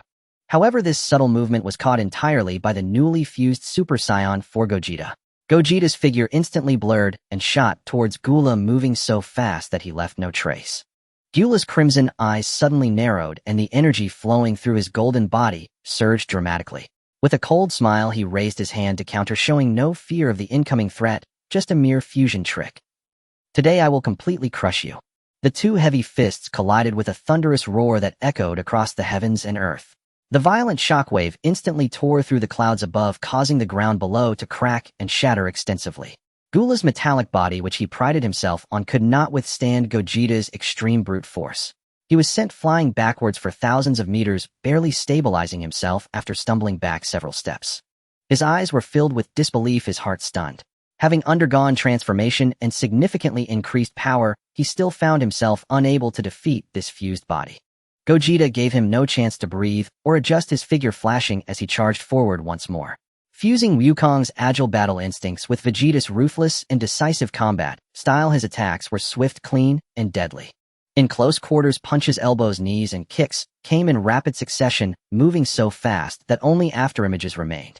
Direct punches to the face, elbow strikes shattering defenses, knee thrusts breaking air, and spinning kicks targeting shoulders. The entire series of attacks was airtight, without any flaws. The sounds of successive impacts from the concentrated punches and kicks exploded, each strike enveloped in overwhelming power. Gula hurriedly raised his arms to block his hard metallic arms, enduring the continuous blows, a bone-chilling shockwave coursing throughout his body. His figure swayed and stumbled, continuously retreating, completely unable to keep up with Gogeta's rapid attacks, losing all capacity to counter and being thoroughly crushed. Watching Gula being thoroughly beaten without the ability to defend himself, Frieza, who was observing from below, couldn't help but reveal a hint of mocking delight on his cold face, quietly watching his older brother being suppressed. Vegeta halted his relentless onslaught, floating in midair. He looked down at the disheveled Gula, his gaze filled with icy arrogance, and coldly mocked, "Is this all you've got? The power gained through modification is ultimately superficial." This statement shattered Gula's pride completely. "Damn Saiyan monkey. How dare you underestimate me?" Gula roared in fury as a thick, dark purple energy surged around him. He swiftly swung his arms, unleashing a torrent of high-density dark energy blasts that filled the air. These blasts densely sealed off the entire aerial domain, rushing towards Vegeta with a fierce, destructive momentum. Faced with this overwhelming assault, Vegeta remained unperturbed. The crimson energy of his Super Saiyan 4 form instantly coalesced into a tight circular energy barrier that firmly enveloped his body. The dark energy blasts continuously struck the surface of the barrier, exploding and scattering without even causing the slightest ripple. The backlash of the explosions swept across the battlefield, forcing Gula to retreat repeatedly. The protective aura around him visibly dimmed and thinned. At this point, the battlefield had clearly split into two distinct lines of top-tier combat. On one side, Sun Wutian broke free from all constraints, exerting an extraordinary power to firmly suppress ultimate Hertz. The fierce clash of rules and divine power shook the very heavens and earth. On the other side, Vegeta in Super Saiyan 4 form relentlessly crushed Golden Gula, launching a furious and violent assault. The combat power completely surpassed his opponent, establishing an absolute dominance in the battle. All eyes present darted between the two peak confrontations, witnessing the collision of such overwhelming power that defied understanding. Hearts trembled violently, unable to calm down for a long time, leaving only extreme shock and horror. In midair, Hertz, who had been completely suppressed, fell into madness, unwilling to accept defeat. He poured all the remaining cosmic energy within him, forcibly condensing it into an enormous black cosmic shockwave. With a devastating force, it charged straight towards Sun Wutian. The power I've painstakingly obtained has yet to overthrow the king of all. How could I possibly be defeated by you? Die. Sun Wutian dared not show any slack in facing Hertz's desperate final attack. The silver-white aura of Super Saiyan 5 erupted completely as he raised his hand, gathering energy from his entire body, prepared to take this killing blow head on. Boom! The two streams of terrifying energy capable of toppling the heavens collided violently. The entangled black and silver energy torrents exploded and wreaked havoc, sweeping in all directions. Sun Wutian stood firm, unmoving. In contrast, Hertz was directly repelled by the backlash of his own overwhelming power, staggering back as his blood surged. The cosmic energy patterns within him quickly dimmed and cracked, suffering a severe blow to the source of his power. After several futile attempts to fight back, Hertz's energy was completely exhausted, leaving him with glaring openings and no further offensive capability. Sun Wutian seized this fleeting opportunity, condensing a pure silver energy sphere and accurately striking Hertz's cosmic core in his chest. A blinding light erupted at Hertz's chest, shattering his outer energy barrier completely. The cosmic energy rooted within him wildly disintegrated, leaving him utterly devoid of any chance of turning the tide. As Wutian steadily suppressed Hertz, the situation on the other side of the battlefield also took a turn. Although the Super Saiyan 4 form boasted unparalleled explosive power, it came with an extremely terrifying energy consumption. After a prolonged period of high-intensity assault, Vegeta's crimson aura visibly weakened and became chaotic. A strong sense of fatigue swept over him, rendering his limbs heavy and drained, the backlash of energy depletion increasingly apparent. Even so, he still suppressed his fatigue, gritting his teeth and charging forward, unwilling to take a step back.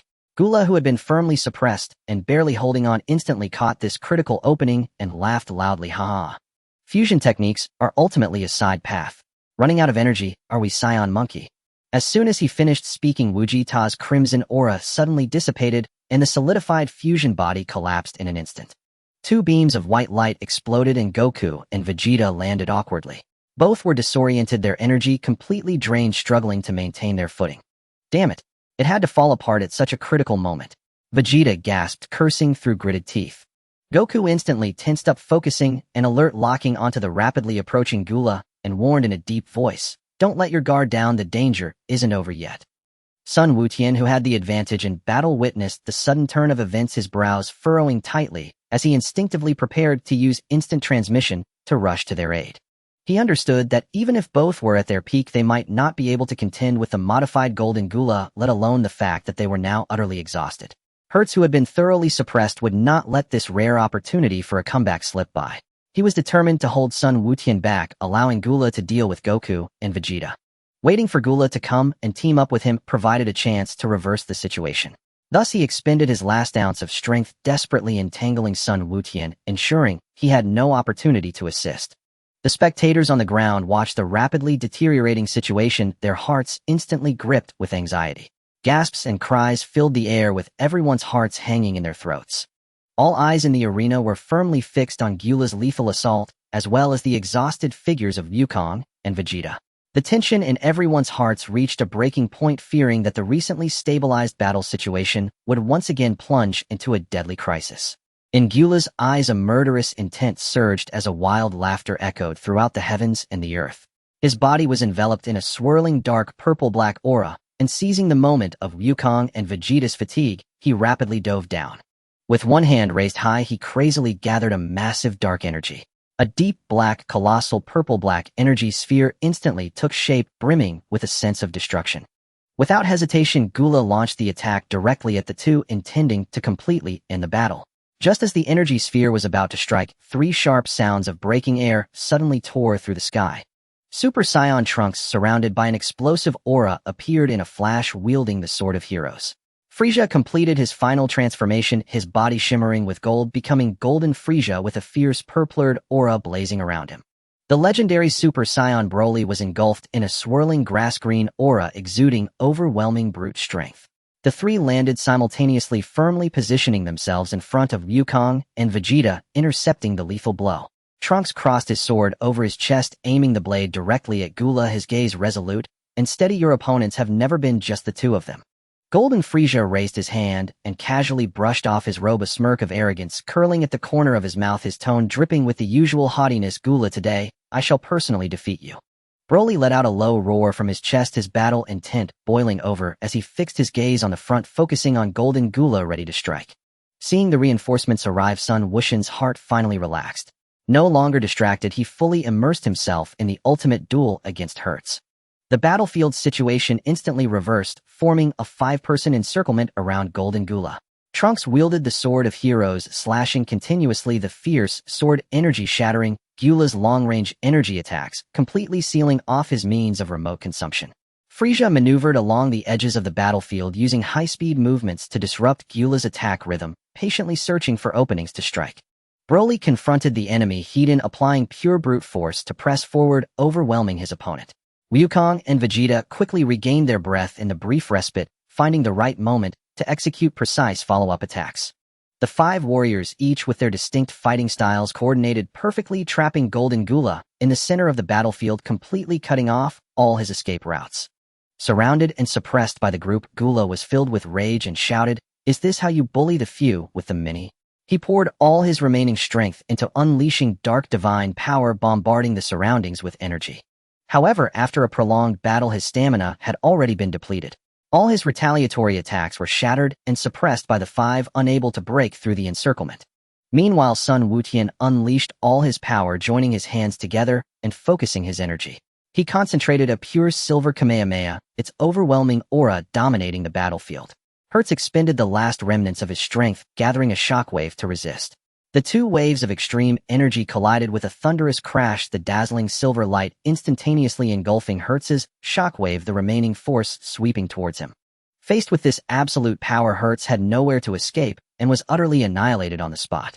Meanwhile, the battle situation for Gula had also reached a decisive end, being firmly suppressed by the 5, with no chance of a comeback. The 5 simultaneously gathered their strength, activating their strongest techniques. Sun Wukong's Kamehameha, Vegeta and Trunks' Final Flash, Golden Frieza's Supernova, and Broly's Energy Blast all took form together. Golden Gula gritted his teeth and poured every ounce of his life force into forming the ultimate dark destructive sphere, desperately fighting back. The 2 massive energies capable of overturning the heavens and the earth collided with a thunderous roar, unleashing an energy storm that shook the universe. The 5 joined forces to firmly suppress Gula's ultimate move, and with a piercing scream, Golden Gula was completely shattered and fell. As the violent energy aftermath slowly dissipated, the dust filled the sky, gradually cleared, and the turbulent cosmic space finally returned to tranquility. The warriors on the battlefield began to retract their auras, their tense bodies relaxing slowly. After the intense battle, everyone was panting heavily, their auras fluctuating. Despite being filled with exhaustion from the fight, each person's gaze remained exceptionally clear and resolute. Sun Wukong straightened his body, wiping the sweat from his forehead as he gazed at the empty battlefield, letting out a long sigh of relief. Vegeta slightly reined in his aura, his expression still cold, yet he acknowledged the victory of their joint efforts. Trunks steadied the Sword of Heroes in his grip, slowly sheathing it. Broly, having shed his wild battle intent, gradually calmed his raging aura, returning to a state of tranquility. Even the usually arrogant Frieza refrained from mocking, merely casting a cold glance over the devastated battlefield, silently acknowledging the end of this battle. Sun Wuxian walked over, joining the others.